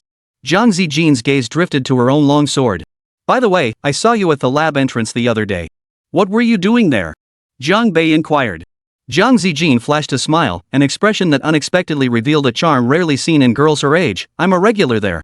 I often visit Professor Liang Xuan and her team to discuss problems." "I see. You really should interact with them more. Professor Liang is quite knowledgeable." As Jiang Bei said this, he suddenly noticed something peculiar in Jiang Zijin's expression and quickly added, "I'm talking about her brain." Jiang Zijin shrugged. "Don't explain. I know you weren't referring to her body." At that moment, the pilot announced, "Another half hour to the border. We just received word that the Heidel Air Force has launched a surprise attack on the Dragon Nation's garrison. Our fighter jets are already airborne to intercept them." Jiang Bei was taken aback. "Those bastards never give us a moment's peace. What are they up to now?" A deep chill now flickered in his eyes. Border clashes were common, but in recent years, Heidel had indeed become less daring than before. Though skirmishes persisted, incidents like the previous one where they directly deployed an entire Marine division across the border had almost ceased entirely. Therefore, the enemy's direct deployment of air forces this time was highly unusual. Could it be that the battle axe planted in the plaza before the Haider presidential palace had lost its deterrent effect? Fonseca City, a key border stronghold of Haider, bordering the Dragon Nation. Currently, the Fonseca City Hall had been converted into a temporary military command center. Lieutenant General Rudel, commander of Heidel's 7th Army Group, had been stationed at the border for years, a veritable evergreen of Heidel's ground forces. Once, the Blood Wolf Special Forces Regiment, the very unit that had been thoroughly routed by Jiang Bei, was one of the forces under his command. A colonel staff officer entered and reported, "General, our Army Aviation Corps' 30 fighter jets launched a surprise attack on the Dragon Nation's border fortress. They have now entered Dragon Nation airspace and are engaged in combat with their military aircraft." No emotion stirred across Rutar's dark face, only profound stillness. Additionally, the hijacking mission posted by the Task Guild has failed. The officer glanced at Rutar's expression and continued, "Seeming Jian's daughter is likely under heavy protection by Dragon Nation's elite defense forces. Whether the kidnapping succeeds or fails is irrelevant now. Continue harassing them with fighter jets. Even if our entire fleet is destroyed, they must never discern our true objective." A dangerous gleam flashed in Rudel's eyes as he declared, "Since this is a feint, we must perform it convincingly. We must persistently mislead the Dragon Nation's Northern Desert Group army, creating confusion for our—" He swallowed the latter half of his sentence, leaving it unsaid. So kidnapping Xian Bei and sending 30 military aircraft into Longwa airspace were both feints. Even at the cost of 30 fighter jets, we must conceal this true objective. Understood. I'll immediately notify the Army Aviation Corps to ensure they hold their positions at all costs. This plan was personally devised by Miss Alia. We must cooperate fully and execute it flawlessly. Rutar glanced at his watch, stood up, and walked toward the city hall exit. "General, where are you going?" his secretary asked. "To greet Miss Alia." Rutar replied solemnly without turning back. "Miss Alia is coming to Fonseca City herself?" The secretary shuddered and hurried out after him. "She is the president's eldest daughter. Usually extremely secretive, never appearing in public. That Alia would personally come to the front lines to command operations clearly demonstrated the importance of this matter to the entire Haider region." At that moment, a thunderous roar echoed through the night sky. Thousands of Haider soldiers gazed upward, watching the massive silhouette grow ever closer. That was Miss Alia's private jet. Chapter 138, Return with a Vengeance. Due to Heidel's multi-ethnic composition, physical appearances varied significantly among its peoples. The wealthiest ethnic group within the nation was the Taisai. Since the ruling class was predominantly of Taisai descent, infants born into this group were virtually destined for high society from the moment they entered the world. Moreover, by universal standards of beauty, the Taisai possess striking features, handsome men and beautiful women. Among them, Miss Alia, the eldest daughter of the president, was renowned as a great beauty. This young lady rarely appeared in public, but during her adolescence, her true appearance was accidentally captured by Haider's media. For a time, many were stunned by her breathtaking beauty. After reaching adulthood, however, Alia withdrew from public life. Public photographs of her became scarce, and even online, it was nearly impossible to find that original image that had stunned the nation. The so-called Heidel super beauty gradually became the stuff of legend. Of course, the primary reason Alia avoids the public eye is her position of extreme secrecy. She commands Heidel's National Security Agency. In other words, Miss Alia is the nation's intelligence chief, the ultimate commander of all operatives. Naturally, Miss Alia's longevity in such a critical role is inseparable from the support of that iron-fisted president. Yet her capabilities are undeniably formidable. Over the years, Alia has silenced all dissenters, consolidating the entire National Security Agency into a seamless unit. Whenever the agency undertakes major operations, the Hungarian Defense Forces must fully comply with Alia's orders. In this era, the vast majority of fighter jets are capable of vertical takeoff and landing, and Alia's private jet is no exception. The massive fuselage descended slowly, seemingly carrying an immense weight. General Rudel stood respectfully to the side. After the aircraft touched down, the cabin door opened, and several agents dressed in Heidel Security Bureau uniforms emerged. The on-site garrison fixed their gaze on the cabin entrance, their expressions brimming with anticipation. The legendary national treasure-level beauty, Alia, was about to appear before them. The possibility of catching a glimpse of her true form was enough to make anyone's heart race. Then, a figure clad in a deep blue uniform and draped in a black woolen cloak came into view. Her face was concealed by the traditional black veil often worn by women of Heidel, leaving only a pair of eyes, deep as the night, exposed. Yet even so, Alia's eyes remained hidden in the shadow cast by her hat brim. The night was so deep that her gaze was utterly indistinguishable. With light steps, Alia descended from the aircraft. Though clad in a security bureau uniform and combat boots, her stride carried less of a martial edge than a distinct feminine grace. Though most of her figure was concealed beneath the woolen cloak, one still got the immediate impression that this woman was made of water. As if a mere pinch of her skin would release a flood of liquid. The most authentic and primal beauty of womanhood found its ultimate expression in Alia's presence. "Salute!" Rutar shouted. All the soldiers raised their right hands. Alia offered no response, stepping down from the cabin and striding directly into City Hall. Rutar immediately followed her inside. In truth, that attack by the Blood Wolf Special Forces on the Dragon Nation transport convoy had not been Rudel's idea. That order had come directly from Alia. Now, 5 years later, Director Alia was making her comeback. What exactly was she after? Upon entering City Hall, Alia casually shed her black cloak, which her secretary promptly and discreetly caught with both hands. Without the cloak's concealment, her nearly perfect waistline and curves became exposed. "Miss Alia, the Army Aviation Corps has now lost 13 aircraft. The remaining 17 can likely engage the Dragon Nation's fighters for another hour," General Rudel reported. Alia's voice came from behind her veil. "Very well. Concentrate our superior forces and commence the ground assault," Alia declared. "We must breach the Dragon Nation's northern defenses." Rutar reported, "The battle has commenced. I've concentrated all firepower from the 1st Border Division. Within half an hour, we will definitely tear open a breach." At that point, before he could finish, Alia cut him off. "Good. The fiercer the better," Alia said expressionlessly. "That will create space for my agents." After a pause, Alia turned to Rutar, her expression icy. "Your old rival must not return alive to the Dragon Nation Army headquarters." "Yes. After opposing me for so many years, Renchong must die." A sharp gleam ignited in Rutar's eyes. "Killing Renchong is merely a last resort," Alia stated. "Our objective is to capture him and whoever comes to retrieve him." Her tone sharpened as she uttered the words, "the person coming to retrieve him." It seemed the identity of the incoming party was no less significant than General Renchang's. After that, she calmly uttered a sentence that made Rutar's scalp tingle. "This time, I will lead the team personally." As she spoke, Alia found herself inexplicably recalling the battle blade now planted in the plaza before the presidential palace. Even battle-hardened Rutar was rendered speechless by the sheer shock of it. "Miss Alia, isn't this too dangerous?" Alia glanced at Rudel, her expression unreadable. "I'll go and return swiftly." "What danger is there?" "Quickly?" Rudel clearly didn't quite grasp her meaning. He knew she intended to infiltrate Dragon Nation during the peak of the feint attack, but this was still far too risky. He protested, "Dragon Nation's airspace defenses are extremely stringent. Miss Alia, the risks you'd face are too great." Alia shook her head. "Earlier this year, I visited the Black Eagle Federation to procure some supplies for the Hyder Air Force." With that, she offered no further explanation, rising to her feet and heading toward the exit. At that very moment, several streaks of black light sliced through the night sky, rapidly closing the distance. In the blink of an eye, they soared above the city hall. Watching the streaks of light, a smile flickered in Alia's eyes. Rutar, however, looked up in disbelief. "So fast? Are those vulture fighters?" "The vultures." Behind her veil, Alia's face softened into a captivating smile. "The fastest fighters in the world." General Rudel finally understood why Alia had been so confident. With the Vulture fighters' assistance, they could indeed move freely within Dragon Nation's airspace. The Dragon Nation Defense Forces fighters simply couldn't keep up. Rutar chuckled, "This is no different from taking a dog for a walk. I look forward to Miss Alia's triumphant return." Meanwhile, the dark silhouette in the night sky had already begun its slow descent. As the hatch opened, Alia stepped onto the Vulture fighter. In that moment, Rudel sensed a subtle shift in the president's daughter's demeanor. The exquisitely alluring aura she had radiated seemed to vanish entirely, replaced by an air of ordinary, unassuming normality. Beneath this ordinary exterior, however, lay a hint of sharpness. Could a person's aura truly undergo such a transformation? Gazing at the unfathomable Miss Alia, Rudel's heart was filled with awe.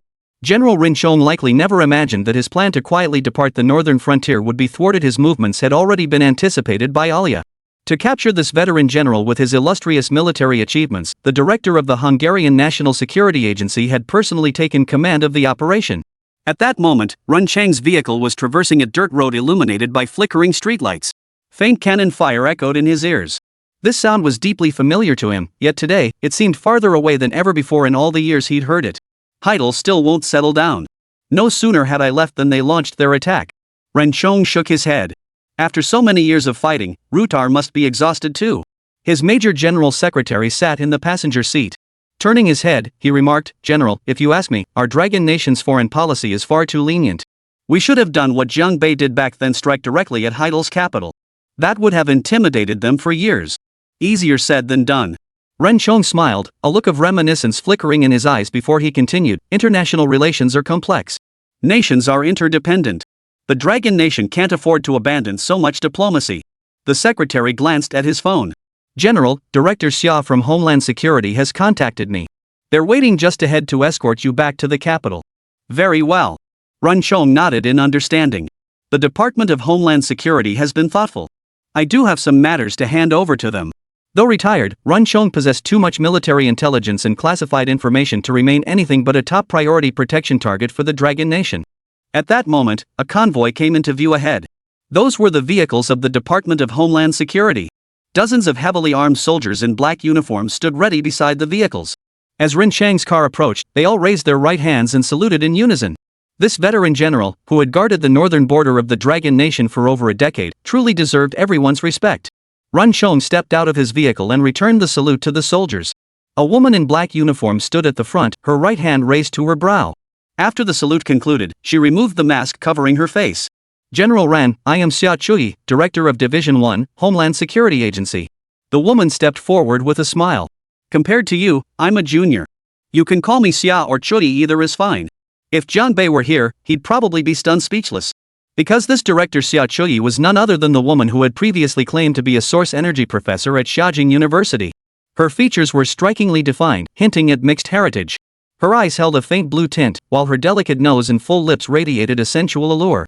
Yet this was a sensuality imbued with noble grace, distinct from Mumu's fiery, provocative allure. Ren Chong smiled and nodded. He appraised Xia Chui and remarked, "Indeed, the Xia family truly produces outstanding talents." But just then, Xia Chui's communicator suddenly rang. The voice on the other end sounded frantic, urgent notice from the Dragon Nation Air Defense Force. "Enemy aircraft have breached our airspace. Enemy aircraft have breached our airspace." Chapter 139, Blood and Flesh Scattered. In truth, half an hour earlier, Heidel had already launched its airstrike. 30 fighter jets from the Army Aviation Corps had breached Longgua's airspace, bombing the defensive positions in Beiying. Border defense fighters scrambled to intercept, and both sides were already locked in fierce aerial combat. Clearly, this emergency alert did not refer to the engagement involving those 30 aircraft. More enemy aircraft had invaded. The enemy aircraft were too fast for our fighters to intercept. They had already breached the anti-aircraft fire line and were heading toward Wuzhou. 10 minutes earlier, Si Mingjian had been commanding the border defense operation. Yet now, several black fighter jets streaked across the moonlit horizon like meteors racing the moon. The deafening roar far exceeded that of ordinary fighters. What is that? How can they be so fast? Si Mingjian also saw that black streak of light moving at an extreme speed and couldn't help but startle. As the border defense commander, though not part of the Air Force system, Si Mingjian knew every type of aircraft in the Dragon Nation military like the back of his hand. That speed was too fast. Our planes couldn't possibly catch up. Si Mingjian's pupils suddenly contracted. His cultivation was profound, and his eyesight exceptionally keen. The flight altitude of those black streaks wasn't particularly high, and their general outlines had already registered in his vision. The moment he identified the fighter model, Si Mingjian's expression changed abruptly. He bellowed, "Vultures! Vultures! Notify the Border Air Force Command immediately! Now!" These vulture fighters swept through the border air defense lines as if unopposed, even shaking off the pursuing missiles in their wake. Seated by the porthole, Miss Alia gazed down at the nightscape and mountainous terrain below, her eyes ignited by a surging flame of ambition. "All the lands we just flew over belonged to Hyder 1,000 years ago," Alia murmured. "Miss Alia, these lands will eventually be reclaimed for Heidel."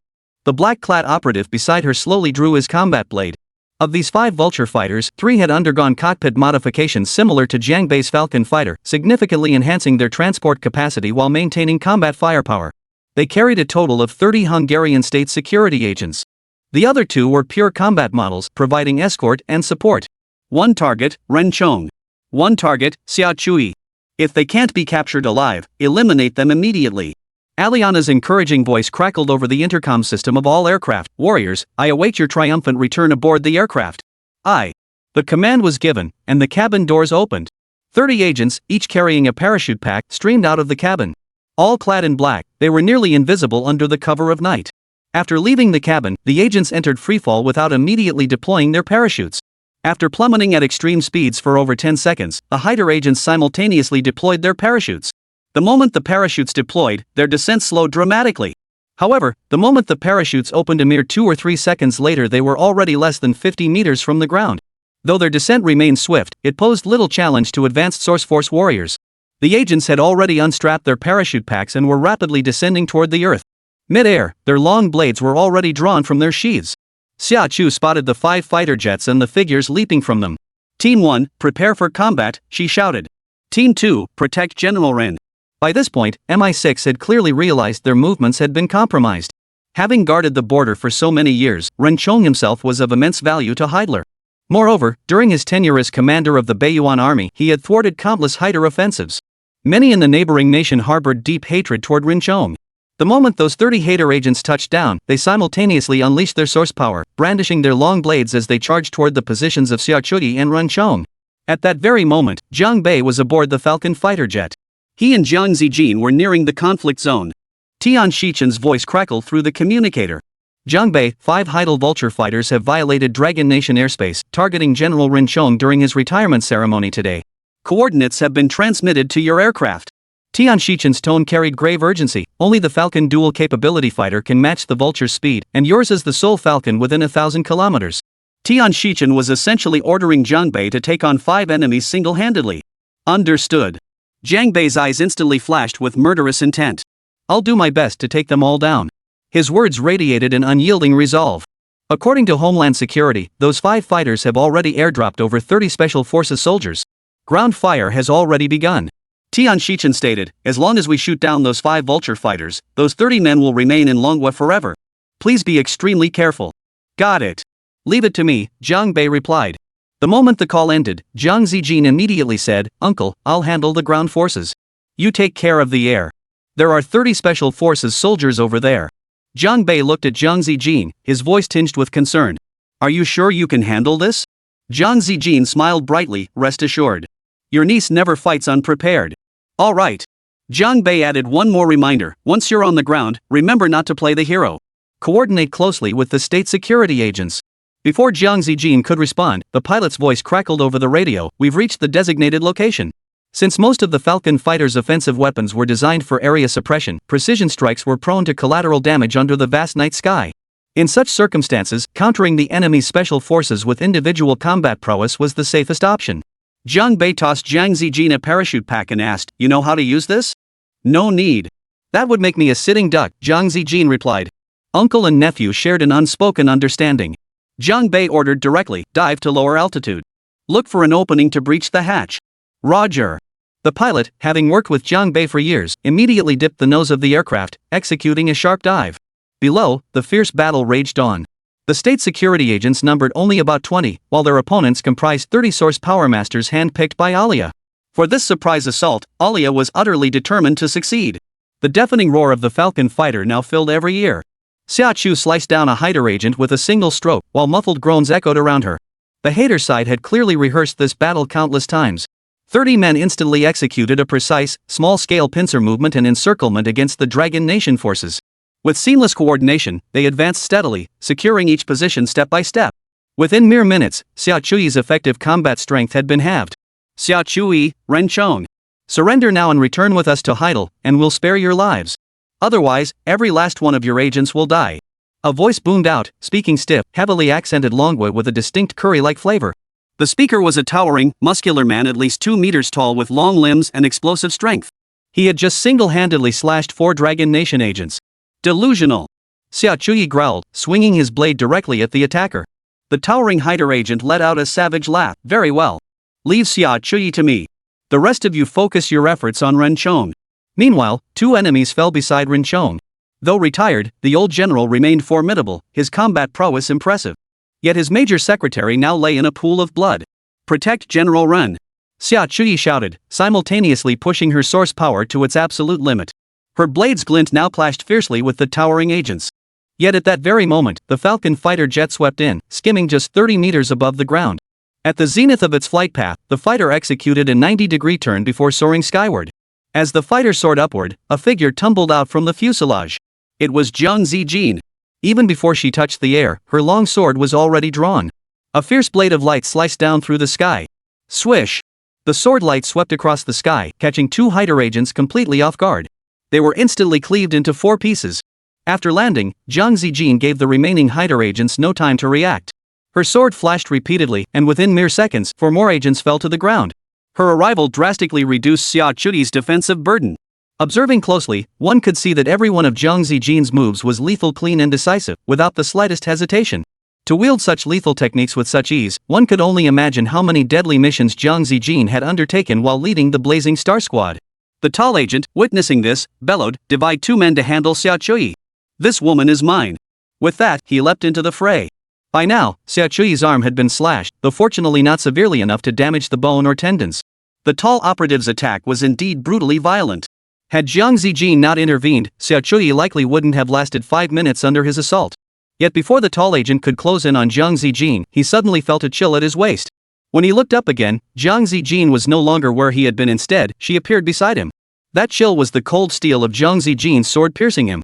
The tall operative immediately retreated. Yet before he could fully escape the sword's reach, a surge of source power flowed along the blade's edge, seeping into his wound. Thud! A muffled thud. A thick cloud of blood suddenly erupted from the wound on the agent's waist. Flesh and blood scattered wildly. The muscles in his ribs were completely shattered by Jiang Zijin's source energy.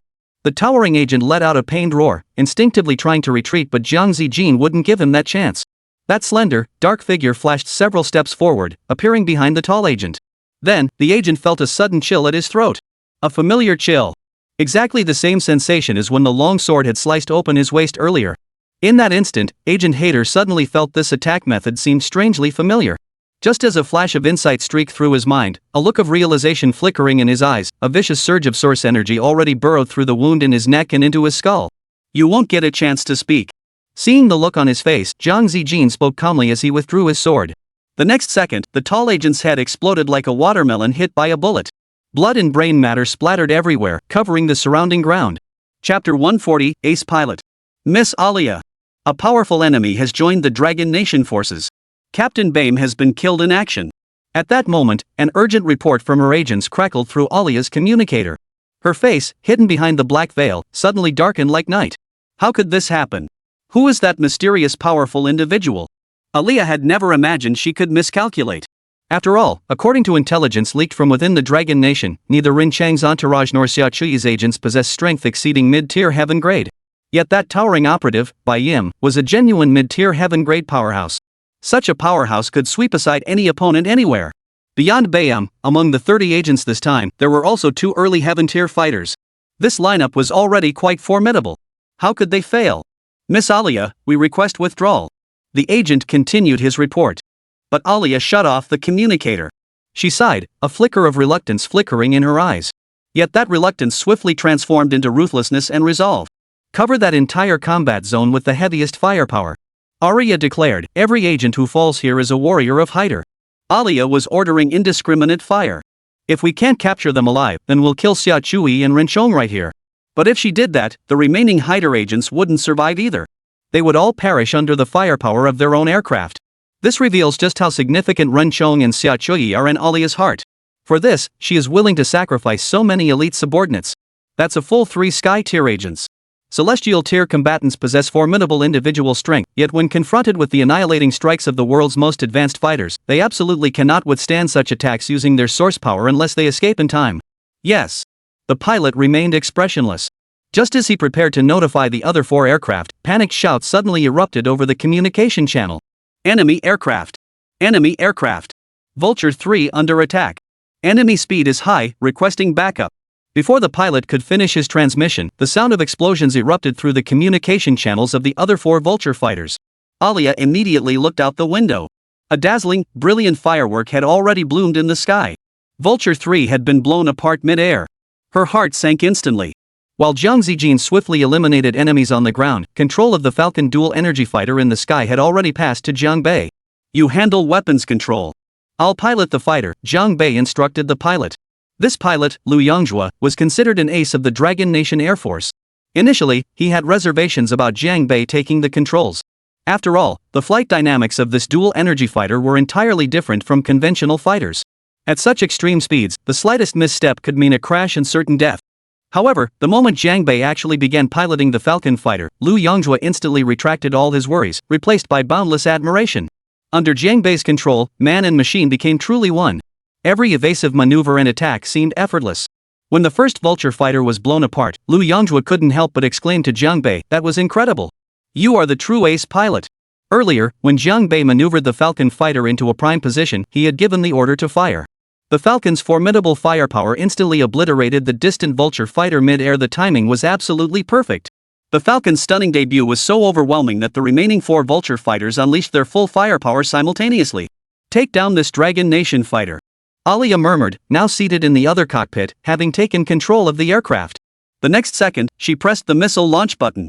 Yet, confronting such a dense barrage of fire, the Dragon Nation fighter suddenly accelerated and shot straight through the hail of missiles.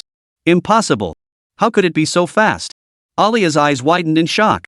In that instant, she realized the Dragon Nation fighter's speed had doubled. It evaded with effortless ease. The pilot's control skills and the fighter's inherent performance were terrifyingly exceptional. But just as the Dragon Nation fighter broke free from the barrage, its nose abruptly pitched upward, instantly climbing thousands of meters. It executed a seemingly impossible kite turn maneuver. It accelerated once more. It was preparing to counterattack. To execute such a maneuver, the pilot inside must possess extraordinary physical fortitude, otherwise, their internal organs would have been jostled out of place. Units 4 and 5, clear the ground battlefield. Vulture 2, stay here and support me, Alia commanded. Her eyes were filled with gravity. Even a fool could see it. This time, Heidel's heavily invested Vulture fighter had encountered the Dragon King's ace pilot in its very first engagement. Yet, just as Vulture 4 prepared to pivot, a streak of light suddenly pierced through the fighter's midsection. Boom! Vulture 4 exploded instantly, engulfed in a blinding burst of sparks. The 5-fighter formation now numbered only 3. Alia's heart clenched. Her eyes instantly filled with bloodshot veins. At any cost, we must take down that Dragon Nation fighter. Alia's voice rose sharply. But that Dragon Nation fighter's dogfighting skills were too exceptional. Even with all their firepower concentrated, they couldn't hit it. Instead, under the relentless assault, thick smoke began billowing from the wing of Vulture 5. The pilot's anxious voice crackled over the comms, "I've been hit by friendly fire. Engine damaged, all weapon systems down. Forced landing required." With that, the Vulture fighter disengaged from the battlefield, trailing thick smoke as it angled away into the distance. Alia heard the report and tapped the screen repeatedly. All weapon systems on her Vulture 1 instantly locked onto the damaged Vulture 5. At this moment, if Alia pressed the fire button, Vulture 5, now utterly defenseless, would be blown to smithereens mid-air. From Alia's perspective, this action was understandable to prevent the pilot from divulging secrets if captured. After all, pilots of Vulture fighters like this were cultivated by Hyder at great resource cost, possessing numerous classified intelligence assets. Sighing, Alia released the weapon launch button. In the end, she chose not to shoot down her own comrades. By now, Jiang Bei had already led her fighter far away, leaving her completely unable to see the situation on the ground. But that no longer mattered. The absence of any reports essentially meant the entire force had been wiped out. "Miss Alia, we must retreat. A large formation of Dragon Nation fighters is closing in," the pilot of Vulture 2 urged over the channel. Alia remained silent, still searching for an opportunity to attack Jiang Bei. "Miss Alia, retreat now. I'll cover you and tie up that Dragon Nation fighter." The pilot of Vulture 2 continued to shout. Listening to the near-silent communications channel of the ground agent team, Alia sighed heavily and finally said, "Retreat." This operation was a complete failure, losing both the battle and the agent. 5 years later, Director Alia, once unstoppable, suffered defeat once more at the Dragon Nation border. And both defeats were inflicted by the same person. At that moment, the last Hyder agent was struck by Zhang Zijin's slashing blow. From shoulder to ribcage, he was cleaved clean in two. Blood spurted out, and internal organs spilled across the ground. One survivor remains, the rest of the Hydra agents are dead. "Uncle, how's your situation over there?" Zhang Zijin's voice transmitted through the communicator to Jiang Bei's ears. At that moment, her long sword pointed diagonally toward the ground. The black, form-fitting battle armor accentuated her nearly perfect physique. Combined with the faint scent of blood emanating from her, it created a striking beauty, a conflicted allure rarely seen in ordinary women.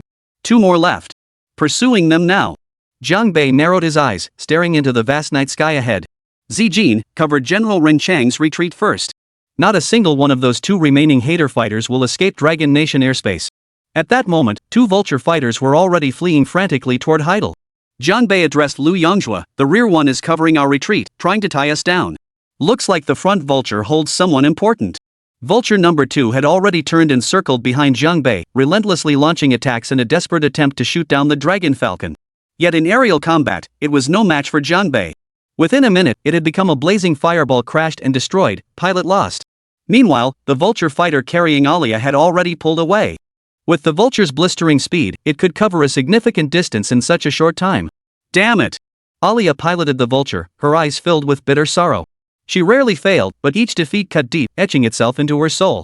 30 elite operatives, 4 vulture fighters, and several ace pilots. All of them had been lost forever on the soil of the Dragon Nation. The thought alone brought moisture to Alia's eyes. She was a leader of unwavering resolve. Normally, she wouldn't grieve over the death of even an outstanding warrior. In fact, just minutes ago, to eliminate Rinchong, she had willingly sacrificed the Hyder agents locked in fierce combat with Jiang Zijin. Yet now, in the vast night sky of a foreign land, as a vulture fighter desperately sought escape at breakneck speed, an overwhelming sense of endless loneliness and helplessness engulfed Alia completely. Having personally led the campaign with such fanfare, now reduced to a single fighter jet, Alia reflected on everything she had endured and felt utterly ridiculous. At that moment, General Rudel's voice crackled over Alia's communication channel. Miss Alia, at the border between Dragon Nation and Heidel, a large number of Dragon Nation fighters have already taken off. They are waiting for you, attempting to intercept. I understand, Alia replied in a low voice. Half an hour ago, such news would have been dismissed with contempt. After all, with the vulture fighter's extreme speed, breaking through the Dragon Nation's blockade wouldn't have been too difficult. But now, the situation was entirely different. Alia couldn't be certain whether among the Dragon Nation fighters waiting at the border were any of those new aircraft capable of matching the vulture's extreme speed. Miss Alia, what should we do? The pilot beside her asked.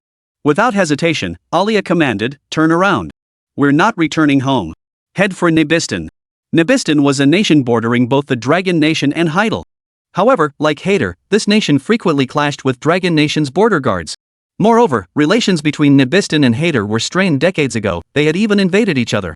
Oh no, the pilot beside her exclaimed, staring at the fighter's display. That Dragon Nation fighter is catching up again. It's too fast. The distance between the two fighters continued to shrink. The Long Kingdom fighter won't cross the border. As long as it enters Nibistan's airspace, we'll be safe. Alia's voice grew heavier.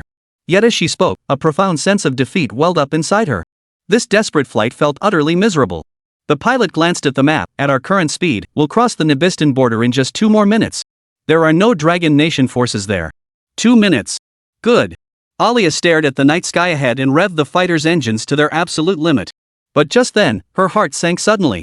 A sudden, deeply ominous feeling surged through him. For ahead of the Dragon Nation fighter jet in the rear, a beam of white light suddenly shot forth. The moment this white light appeared, its illumination spread instantly, soon engulfing the entire sky. Chapter 141, The Final Words. Barimo. He was the renowned S-class expert from Heidel. It was he who, after annihilating the Marine Division in Jianbei, dealt them a crushing blow. Yet after Miss Alia vanished, Barimo parachuted straight to the border. The president has sent me to find Miss Alia. Barimo declared in a deep voice, you bunch of useless fools. If Miss Alia doesn't return alive, your heads will roll. An overwhelming aura radiated from him, crushing the surrounding soldiers until they could barely breathe. In the martial-minded, military-civilian integrated realm of Hader, S-rank warriors held supreme status. A long-established powerhouse like Barimo could even directly rebuke a veteran general like Rudel. Hearing this, Rudel's eyes flashed with alarm. Rest assured, Lord Barimo. I and all my warriors will cooperate fully with you. Barimo's voice was grave. Even if we fight until the heavens shatter and the earth splits open here, it won't bring Miss Alia back. Mobilize troops immediately, head for the Nibistan border. Nibistan, though bordering the northern frontier of the Dragon Kingdom, featured mountainous terrain at a higher elevation. Yet it remained free of year-round snow cover. However, despite the lack of wind and snow due to the terrain, the temperature here was still quite low, barely reaching 5 degrees Celsius at most. Jianbei had landed here yesterday, deep into the night. He searched relentlessly until noon the next day before finally spotting the wreckage of that vulture fighter beneath a mountain cliff. Already reduced to half its original fuselage by the relentless assault, the vulture fighter then slammed into the cliff at extreme velocity. Even its resilient airframe shattered instantly upon impact. Now, it could scarcely be called wreckage. The ground was littered with fragments of the vulture. Even the pilot's arms and legs were scattered in pieces. Jianbei carefully examined the scene, counting the scattered limbs. He was certain that at the moment of the vulture's crash, there was only one person aboard. Judging by the clothing on the torso, this person was likely a pilot.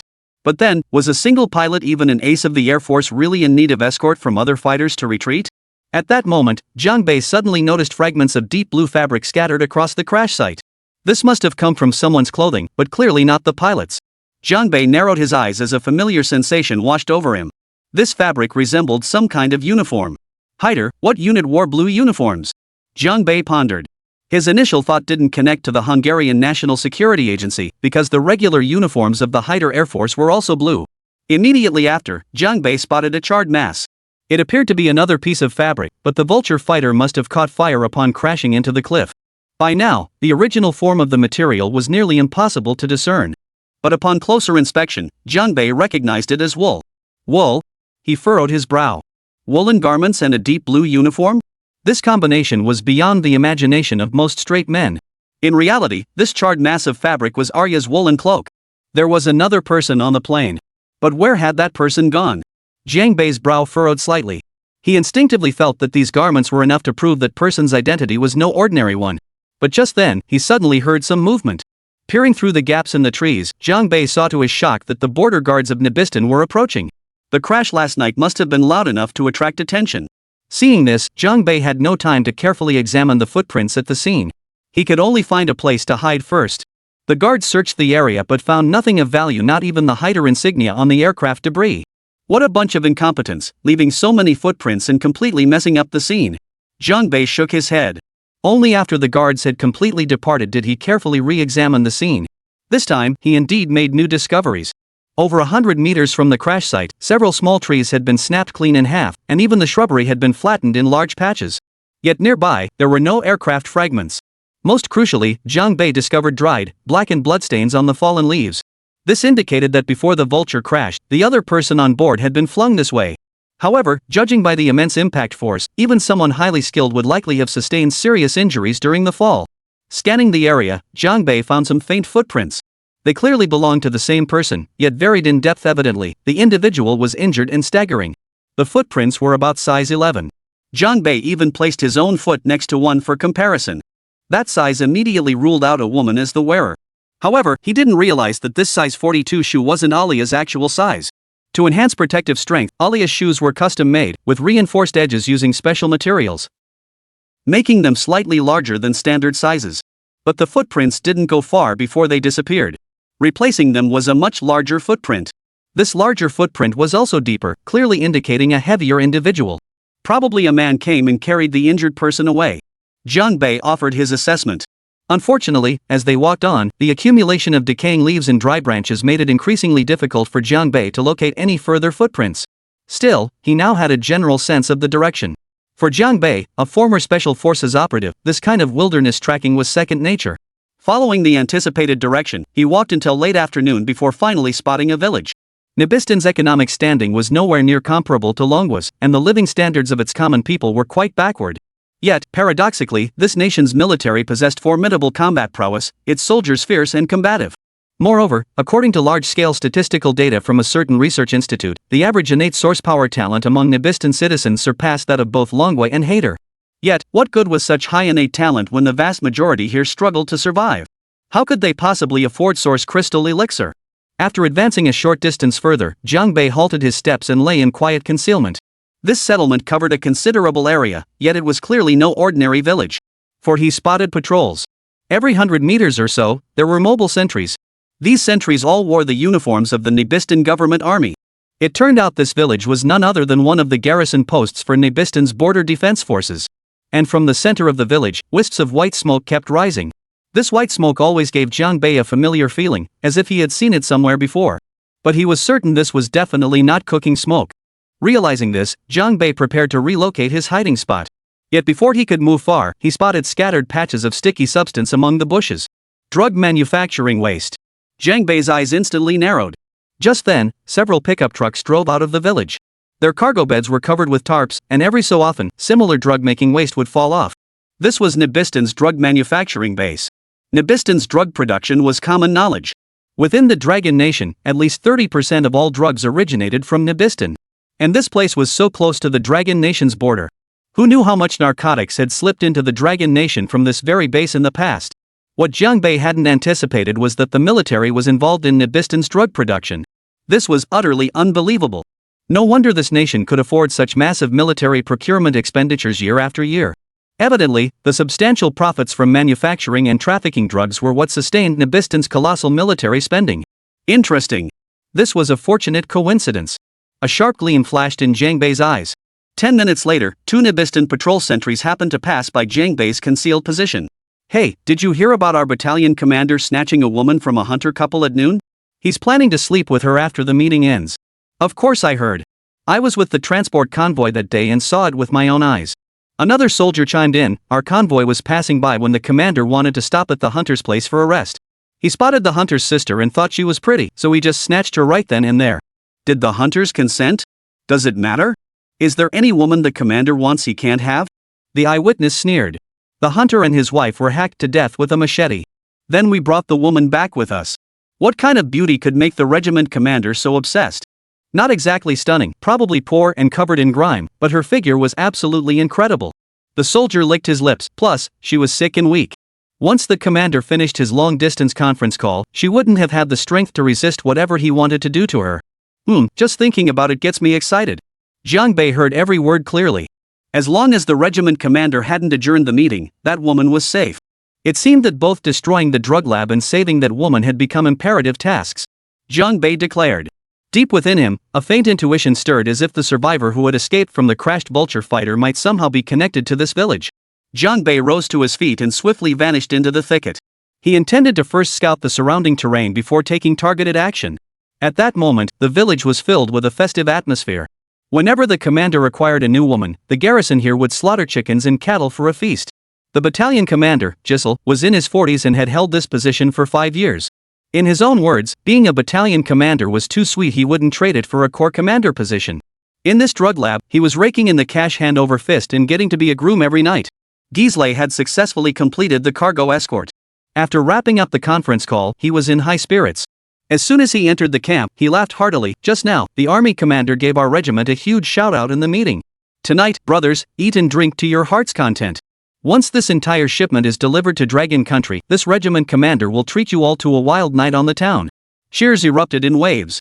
Clearly, this regiment stood apart among Nabiston's border garrisons. No other unit was more profitable than they were. "Tonight, except for the patrol sentries who can't join the celebration, the rest of you eat and drink to your heart's content," Giselle shouted with a laugh. Giselle himself did not join the festivities. His entire focus was on the woman in the room. Even with the camp bustling tonight, Giselle's courtyard was guarded by extremely strict sentries. Sneaking in was nearly impossible. "How is the woman now?" Giselle asked his adjutant. "She's still bound. We're waiting for the commander to return from the gathering to take her." "Excellent." An uncontrollable fire of desire flared in Giselle's eyes. "I've never seen a figure so deadly to a man." With that, Giles strode eagerly into the room. Meanwhile, a woman clad in gray lay bound on the bed, her limbs shackled, utterly immobilized. Chapter 142, Rescuing Alia Part 1. Stepping into the room with its warming stove, the heat mingled with the woman's scent hit him like a wave.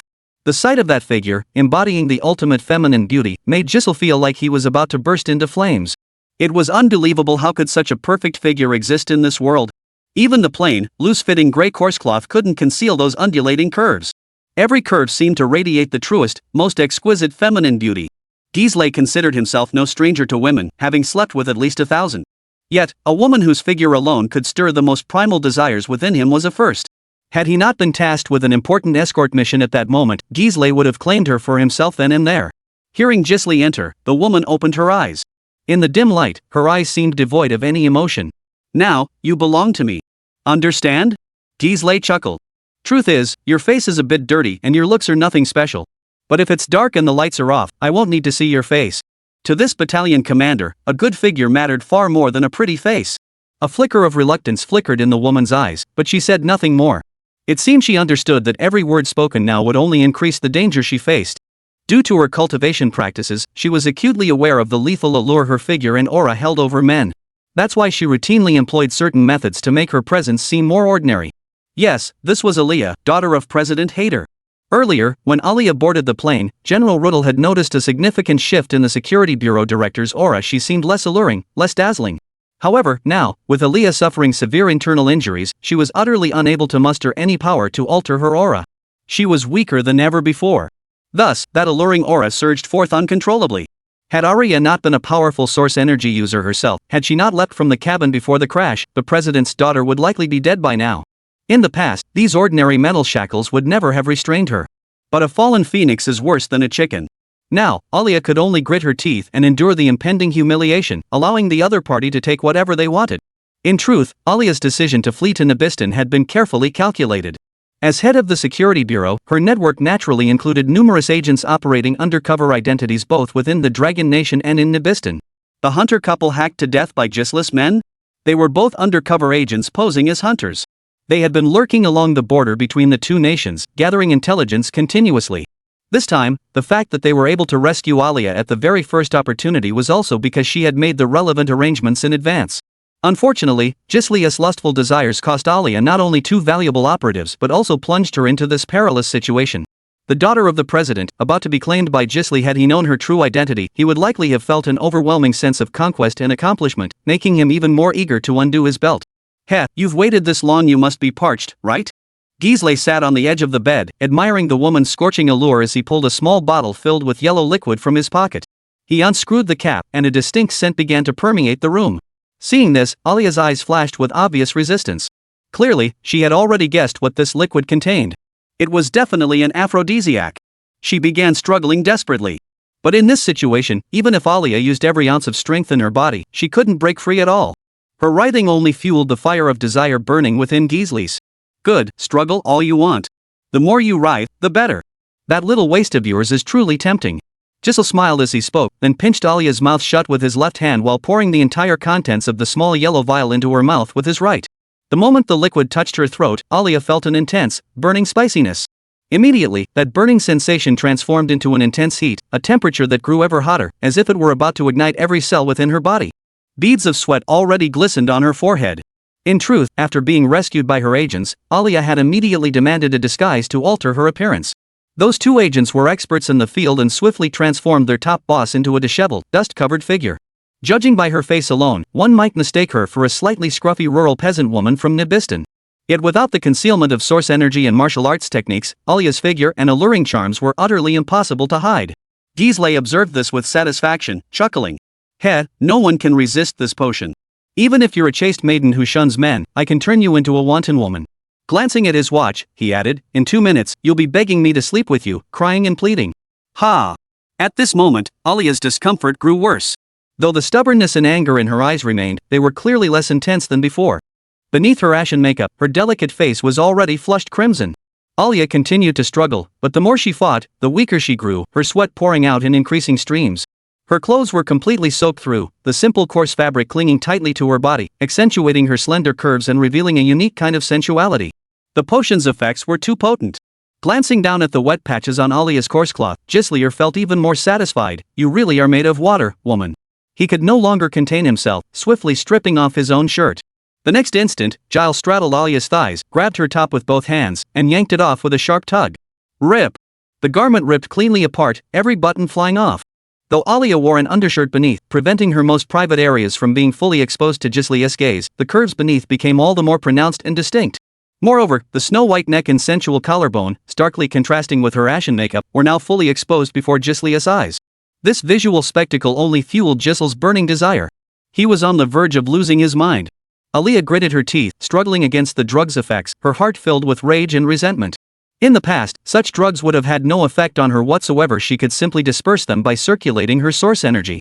But what had once been effortless was now utterly beyond the injured Alia's reach.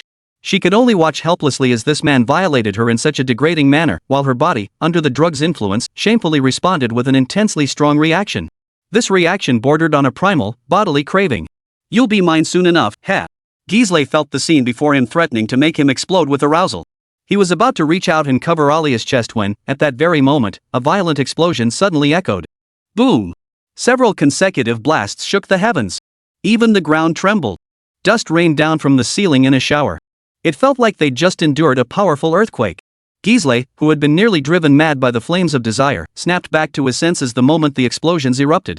But Alia's situation was clearly much worse. The successive explosions momentarily restored clarity to her gaze, yet this lucid lucidity lasted not even a second before being supplanted once more by a crimson glow brimming with desire. Her eyes were filled with confusion and passion. Uncontrollable. What was happening? Gisli didn't even bother to put on his clothes, he rushed out the door. With him gone, Alia was left alone on the bed, writhing in agony. And this writhing was no longer struggle. It had transformed from a fight for survival into a plea for passion. Outside, the air thick with the acrid smoke of battle; inside, the room suffused with sensuality. Yet the moment Gisli ran outside, he froze in shock. All his drug processing sites and raw material warehouses had been blown to smithereens. The village was now engulfed in thick, choking smoke. The acrid stench was carried everywhere by the wind. The scene descended into utter chaos. Originally, those Nibistan soldiers had been drinking and reveling, completely without any sense of vigilance. But then the explosion happened in the blink of an eye; at least dozens were blown to bits. Who did this? Who did this? Witnessing this scene, Gisli was on the verge of losing his mind. His legs were trembling so violently he could barely stand. The losses were devastating. Moreover, one of the finished product storage points had been blown to smithereens. This meant that even if Gisli caught the culprit, his superiors would execute him on the spot. Catch them! Catch them now! Gisli roared. But at that very moment, he suddenly saw a flash of blade light erupt from the chaotic crowd. Accompanying that flash of steel was a shower of severed limbs and flesh. The killer is right there. Gisli pointed at his screaming subordinates, utterly hysterical. But his shout had already given away his position. The next instant, a long blade streaked through the air, trailing a cold, silvery glint. Ah! Gisli let out a blood-curdling scream. The blade pierced his chest, pinning him to the rear courtyard wall. Jiangbei leapt directly from the crowd and charged into the room. There, he saw Alia, bound to the bed. Her top had already been torn open by Gisli. Shades reminiscent of snow-capped mountains now reflected in Jiangbei's pupils. Chapter 143, Saving Alia Part 2. At this moment, Alia could barely cling to her last shred of sanity. Yet, due to the overwhelming potency of a certain drug, her last shred of sanity was visibly on the verge of being drowned by the boundless crimson and desire. Due to the cultivation techniques she practiced, Alia possessed an inherently alluring aura. At this moment, her instinctive swaying of her waist and hips exerted an overwhelmingly potent effect on the opposite sex. Jiangbei merely glanced at Alia and instantly recognized something was terribly wrong with this woman. Holding another blade in his hand, he delivered a series of sharp, decisive strikes. The shackles binding Alia's wrists and ankles were severed cleanly. Not a single cut grazed her wrists or ankles. At that moment, Alia was at her most desperate. Having regained her freedom, she saw a man appear and, disregarding her internal injuries, threw herself at him, clinging tightly. Her legs wrapped tightly around Jiangbei's waist, her hips grinding against him relentlessly. The overwhelming softness pressed against him even through layers of clothing left Jiangbei utterly aware of its presence. He had intended to rescue this woman, but now, Alia's lips were already frantically searching for his. Get a grip. Why complicate things now? Jiangbei delivered 2 sharp slaps to Alia's face. The blows stunned her momentarily, halting her advances. Seizing the moment, Jiangbei flipped Alia onto his back. I'll carry you. Hold on tight. I'll get you out of here. Jiangbei declared. Even without his prompting, Alia would have clung to him tightly. It was instinct. The drug's effects were still kicking in, and the drenched Alia clearly couldn't do anything now. Just then, the guards snapped out of their stupor. Bullets began pouring into the courtyard from outside. Jiangbei had no time for hesitation. With one hand supporting Alia's hips, he swung his long sword repeatedly with the other. The blade's glint seemed to transform into a shield, deflecting over a dozen bullets in rapid succession. Seizing the moment, Jiangbei leapt out the back window with Alia on his back. His speed was blindingly fast. In the blink of an eye, he had charged out of the village and vanished into the vast expanse of mountains and rivers. Jiangbei now channeled his full source power, moving at breakneck speed. He navigated flawlessly, dodging every obstacle in his path. Gunfire still echoed behind him, but the sound suggested the pursuers were being left farther and farther behind. Pressed tightly against Jiangbei's back, a howling wind roared in Alia's ears. The rush of air brought her back to her senses a little. Watching the man who carried her through this escape, Alia felt a sense of unreality. She had been on the verge of being claimed by that officer from Nibistan, yet now her freedom had been restored. To Alia, the man before her didn't seem to have any intention of taking advantage of the situation. Otherwise, why would he have slapped her twice? Those slaps were quite hard, even chipping away at some of her ashen makeup. A man with no regard for a woman's delicate nature. Alia thought to herself. However, this clarity was only fleeting. The potency of the drug Gisli had administered was clearly potent, its aftereffects lingering strongly. The fierce wind whipped up by Jiangbei's frantic sprint proved insufficient to fully sober Alia. She clung tightly to Jiangbei's neck, her mouth and nose pressed against his ear, her breath growing increasingly hot. In fact, Alia had already begun kissing Jiangbei's earlobe. The potent masculine aura radiating from Jiangbei ignited her desire once more. But when Alia sucked on his earlobe, Jiangbei stiffened, nearly losing his balance. That was a sensitive spot for anyone, male or female. Cut it out. Get a grip. Jang Bae snapped, delivering a sharp smack to Alia's backside. The crisp sound echoed far into the night between the mountains and rivers. Ah! Alia let out a soft cry from the impact. The blow brought tears to her eyes. It hurt so much. The daughter of the esteemed president of Heidel hadn't been spanked since she was 3 years old. Yet, despite the pain, Alia, now engulfed in flames ignited by the drug's effects, felt strangely intrigued by this slap. Her body went limp, nearly slipping off Jang Bae's back. That said, Jang Bae's slap did manage to snap Alia back to her senses a little. Her gaze toward Jang Bae couldn't help but carry a hint of resentment. No need to look, it was definitely swollen. A water pool lay just ahead. Without hesitation, Jang Bae leapt in, carrying Alicia on his back. Her body was suddenly enveloped by the icy water, sending an uncontrollable shiver through Alia. She flailed about in the water a few times before standing up and taking a deep breath. She nearly drowned and choked to death. A few more soaks should do the trick, Jang Bae said, reaching out to press Alia's head back down into the water. The beauty, who had just taken 2 breaths of fresh air, was now submerged once more. But Gisli's potion was indeed too potent. Jang Bae had to submerge Alia in the icy water dozens of times before finally suppressing the drug's effects. Now, Alia sat shivering by the poolside, her lips turning pale. She was too weak to speak. Her existing injuries had left her significantly weakened. Fortunately, Jang Bae had thoughtfully used his source energy to shake the moisture out of her clothes, sparing her from wearing wet, freezing garments. This guy clearly hadn't mastered the essential skills of a scumbag. He should have built a fire and taken off Alia's clothes to dry them. What source power? This isn't the right time to use source power. Her profile is quite pretty. Jang Bae glanced at Alia's face and smiled. In truth, night had already fallen, and the mountain valley was dimly lit. Alia's hair fell loosely around her face. From Jang Bae's perspective, he could only see that her complexion was quite pale. After soaking in the pool multiple times, the ashen makeup on Alia's face had nearly washed away. Hearing Jang Bae's words, a flicker of wariness crossed her eyes. However, that hint of wariness quickly dissipated. After all, everything Jang Bae had done up until now proved he was a good person.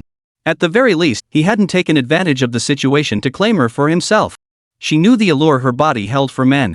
That he could resist temptation under these circumstances. How immense was his self-control? Alia felt immense admiration in her heart.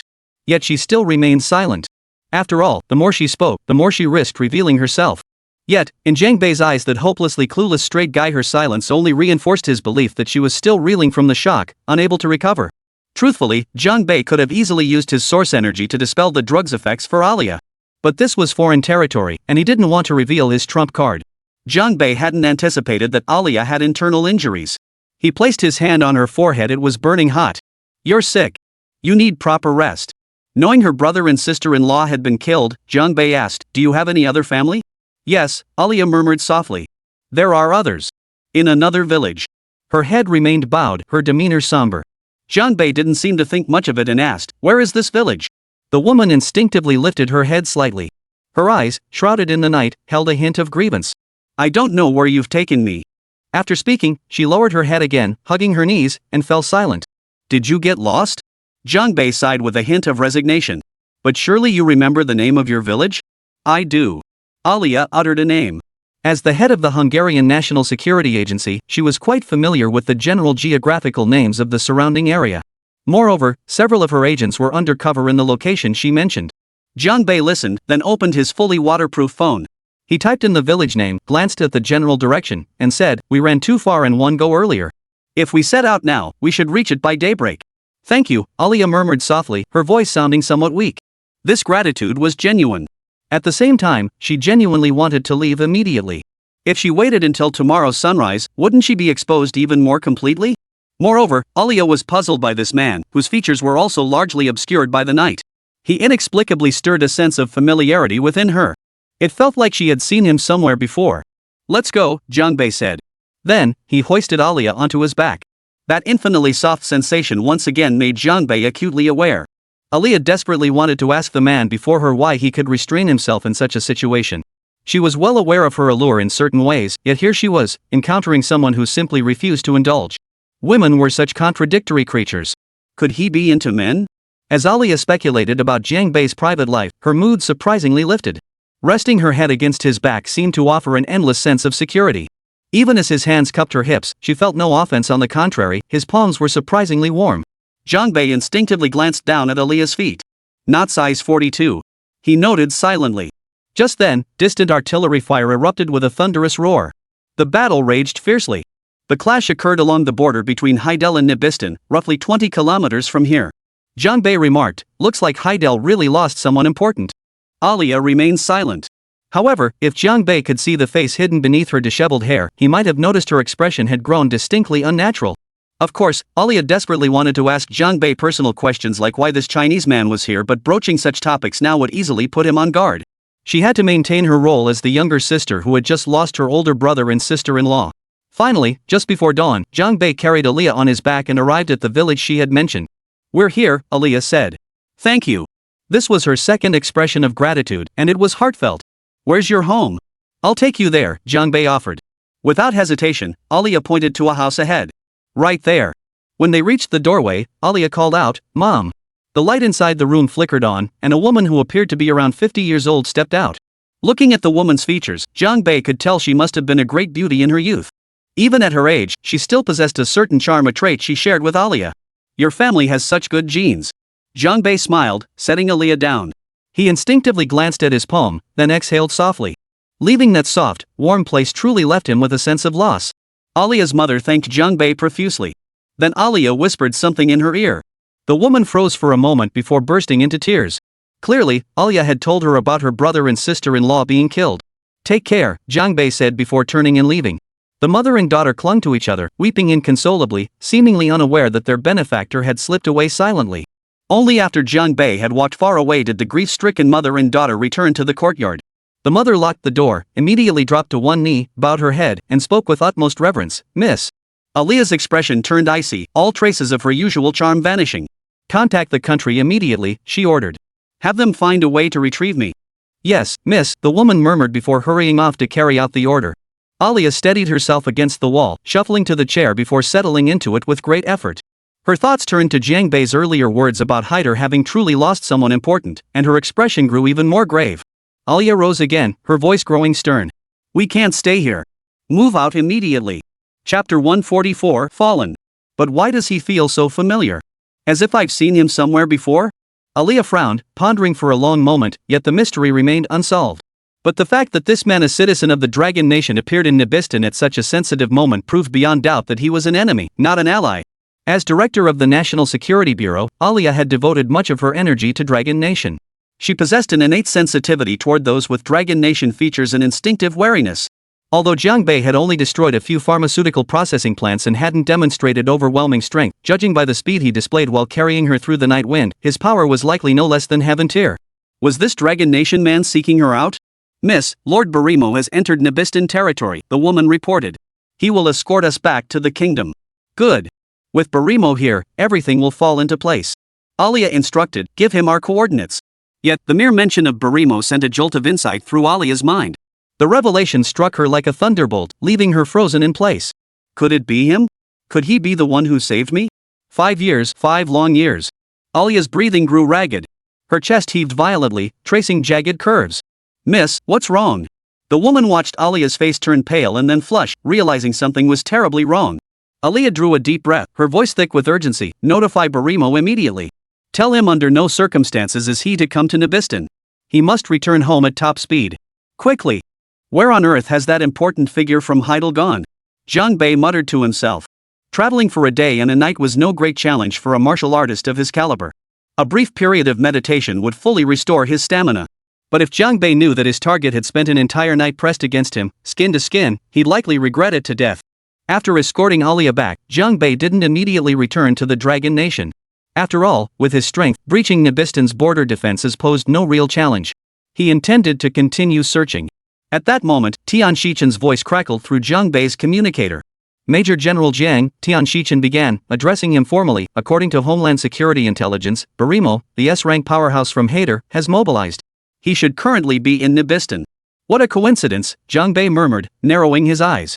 "Do you have any recent intelligence on Barimo?" "Barimo isn't dead. 5 years ago, he teamed up with Hoda to hunt down Jiang Bei, but he also suffered significant injuries at Jiang Bei's hands during that encounter." Tian Shichen paused before speaking. "We've comprehensively assessed the strength Barimo has demonstrated in his recent actions. We believe." "Shichen, speak your mind." "No need to hold back," Jiang Bei urged. However, by the time he uttered those words, he had already largely guessed what Tian Shichen was about to express. Tian Shichen gathered his thoughts. Compared to you, he's more enduring.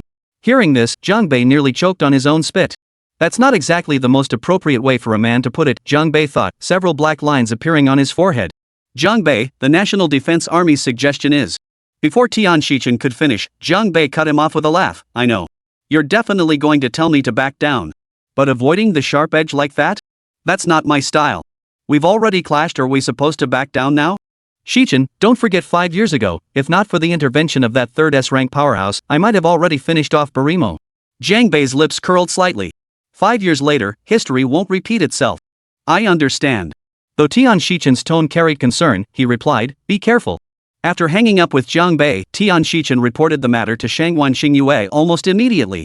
However, upon hearing the news, Shangwan Xingyue showed little concern for Zhang Bei's safety. She merely remarked, 5 years have passed. Even if Zhang Bei is injured, Barimo wouldn't stand a chance against him. Tian Shichen clearly didn't quite understand. Marshal, Zhang Bei's injuries have never fully healed, yet Barimo has only grown stronger. If he stumbled twice in the same filthy ditch, he wouldn't be Zhang Bei. Shangwan Xingyue said with a smile. Her words radiated an overwhelming confidence. Only a star-tier powerhouse like her had the right to compare Barimo to a filthy ditch. If Barimo, a formidable S-tier expert, had personally come to Nibistan, then who exactly was trapped here? Zhang Bei narrowed his eyes. Things were getting more and more interesting. It's no wonder men can be slower on the uptake than women at times. At this moment, Zhang Bei still hadn't placed his suspicions on the woman he had rescued. Those 42-yard footprints had seriously misled him. Zhang Bei's position was only 20 kilometers from the border. He roughly estimated the direction, found a spot, and began waiting for Barimo. Meanwhile, Barimo was racing toward Alia's location. His heart burned with urgency, and he had long since shaken off all his subordinates. He was deep in enemy territory, alone. Yet, in the midst of his frantic dash, he suddenly sensed something amiss and slammed on the brakes. Ahead, a figure stood silhouetted against the dawn's glow. I've been waiting for you. The figure turned, revealing his face. That face brought Barrymore an overwhelming sense of familiarity. Without needing to think deeply, he instantly recognized the owner of that figure from his memories. It's you! Long Guojian. Barrimo was well into his 40s. Throughout his entire life, only this man had ever made him grind his teeth in hatred even in his sleep. After achieving S rank, only a handful could still injure Barimo. Zhang Bei was one of them. In fact, the scar on Barimo's face was also inflicted by Zhang Bei. Yet now, Barimo's eyes were filled with utter disbelief. Weren't you already dead? Didn't the Dragon Nation hold a state funeral for you? Back from the dead? Impossible. Unless you never died in the first place. The young man's expression and tone were absolutely genuine, no pretense here. Before Zhang Bei could even answer, Barimo had already found his own answer. Damn it, we've all been deceived by the Dragon Nation. His voice brimmed with hatred and bitter resentment. 5 years ago, I failed to kill you. 5 years later, you will die without fail. Barimo roared. At that moment, his entire body surged with source energy, his aura exploding outward. The air around him seemed to freeze completely. 5 years, you seem even stronger now. Zhang Bei's expression remained calm as he spoke. For the past 5 years, I've wanted to kill you every single day. Barimo gritted his teeth. His younger brother was also a prodigy in source energy, having once reached the initial stage of heaven rank. He served as deputy division commander in that very Blood Wolf Special Forces regiment that Zhang Bei annihilated. And it was precisely Zhang Bei's decisive intervention that ended Barimo's brother's life abruptly. Truthfully, I've often pondered how to defeat you if we met again, Zhang Bei admitted. If not for you, my brother would have reached at least the peak of the heaven rank by now. His voice grew hoarse with overwhelming emotion. Our family could have had 2 S rankers. No, forgive my bluntness, but while your brother possessed talent, he would never have reached the peak of heaven rank in this lifetime. A mocking smile curled Zhang Bei's lips. It's your family's cultivation techniques. You focus too much on explosive power, yet this creates fundamental imbalance. How my family's cultivation methods function is none of your business. Now die. Barimo had no desire to waste words with Zhang Bei. Channeling his full source power, he unleashed a devastating punch, slamming it toward Zhang Bei. The sheer momentum of that punch alone was enough to snap every tree trunk in its path clean in half. Wood chips flew everywhere. The might of an S rank was terrifying indeed. This was Barimo's full power attack. Even a newly ascended S rank expert could be gravely wounded by it. This clearly demonstrated that Barimo had never ceased advancing. He grew stronger every single day. Yet, facing this terrifying blow, Zhang Bei raised his fist and met it head-on, without any flourish. His punch lacked Barimo's imposing force visually, it was nowhere near as awe-inspiring as his opponent's. Looking for death. In all these years, no one has dared to clash blows with me. Before the words had even faded, Barimo's fist collided violently with Jiang Bei's right fist. In that instant, time and space seemed to freeze. This was the full-force attack of two S-rank powerhouses. This was the pinnacle of martial prowess at the apex of the Source Energy Warrior Pyramid. After a brief freeze, a powerful shockwave erupted outward from their fists, radiating in all directions. Where they stood, the ground caved in, and withered branches and leaves were torn to shreds by the shockwave. Amidst the violent tremors and surging airwaves, numerous trees were uprooted entirely. After the punch, Jiang Bei stood firmly rooted in place. Of course, Barimo hadn't budged either. Both had channeled the force of their clash into the ground beneath their feet. Impossible. How can your power be this strong? Barimo growled. He was certain that 5 years ago, Jiang Bei's power output had never been this formidable. Within the S-class tier, Barimo's offensive power was already formidable. Very few could match his instantaneous force output. Yet Barimo was certain that just now, Jiang Bei's power output had absolutely matched his own. This realization only fueled Barimo's rage further. His fist swung forward once more. Yet, in that instant, an intense sense of danger surged through Barimo's mind. Boom! The next second, a violent air blast exploded between Barimo's ribs. His bull-like frame was sent flying over 10 meters by Jiang Bei's single kick. Barimo spat blood mid-air from the impact. 2 of his ribs snapped cleanly in the impact. This S-class expert, renowned for his brutal attacks, never imagined Jiang Bei could be even more savage than himself. Moreover, the opponent's attack frequency was clearly superior to his own. Your cooldown is a bit long, Jiang Bei remarked calmly.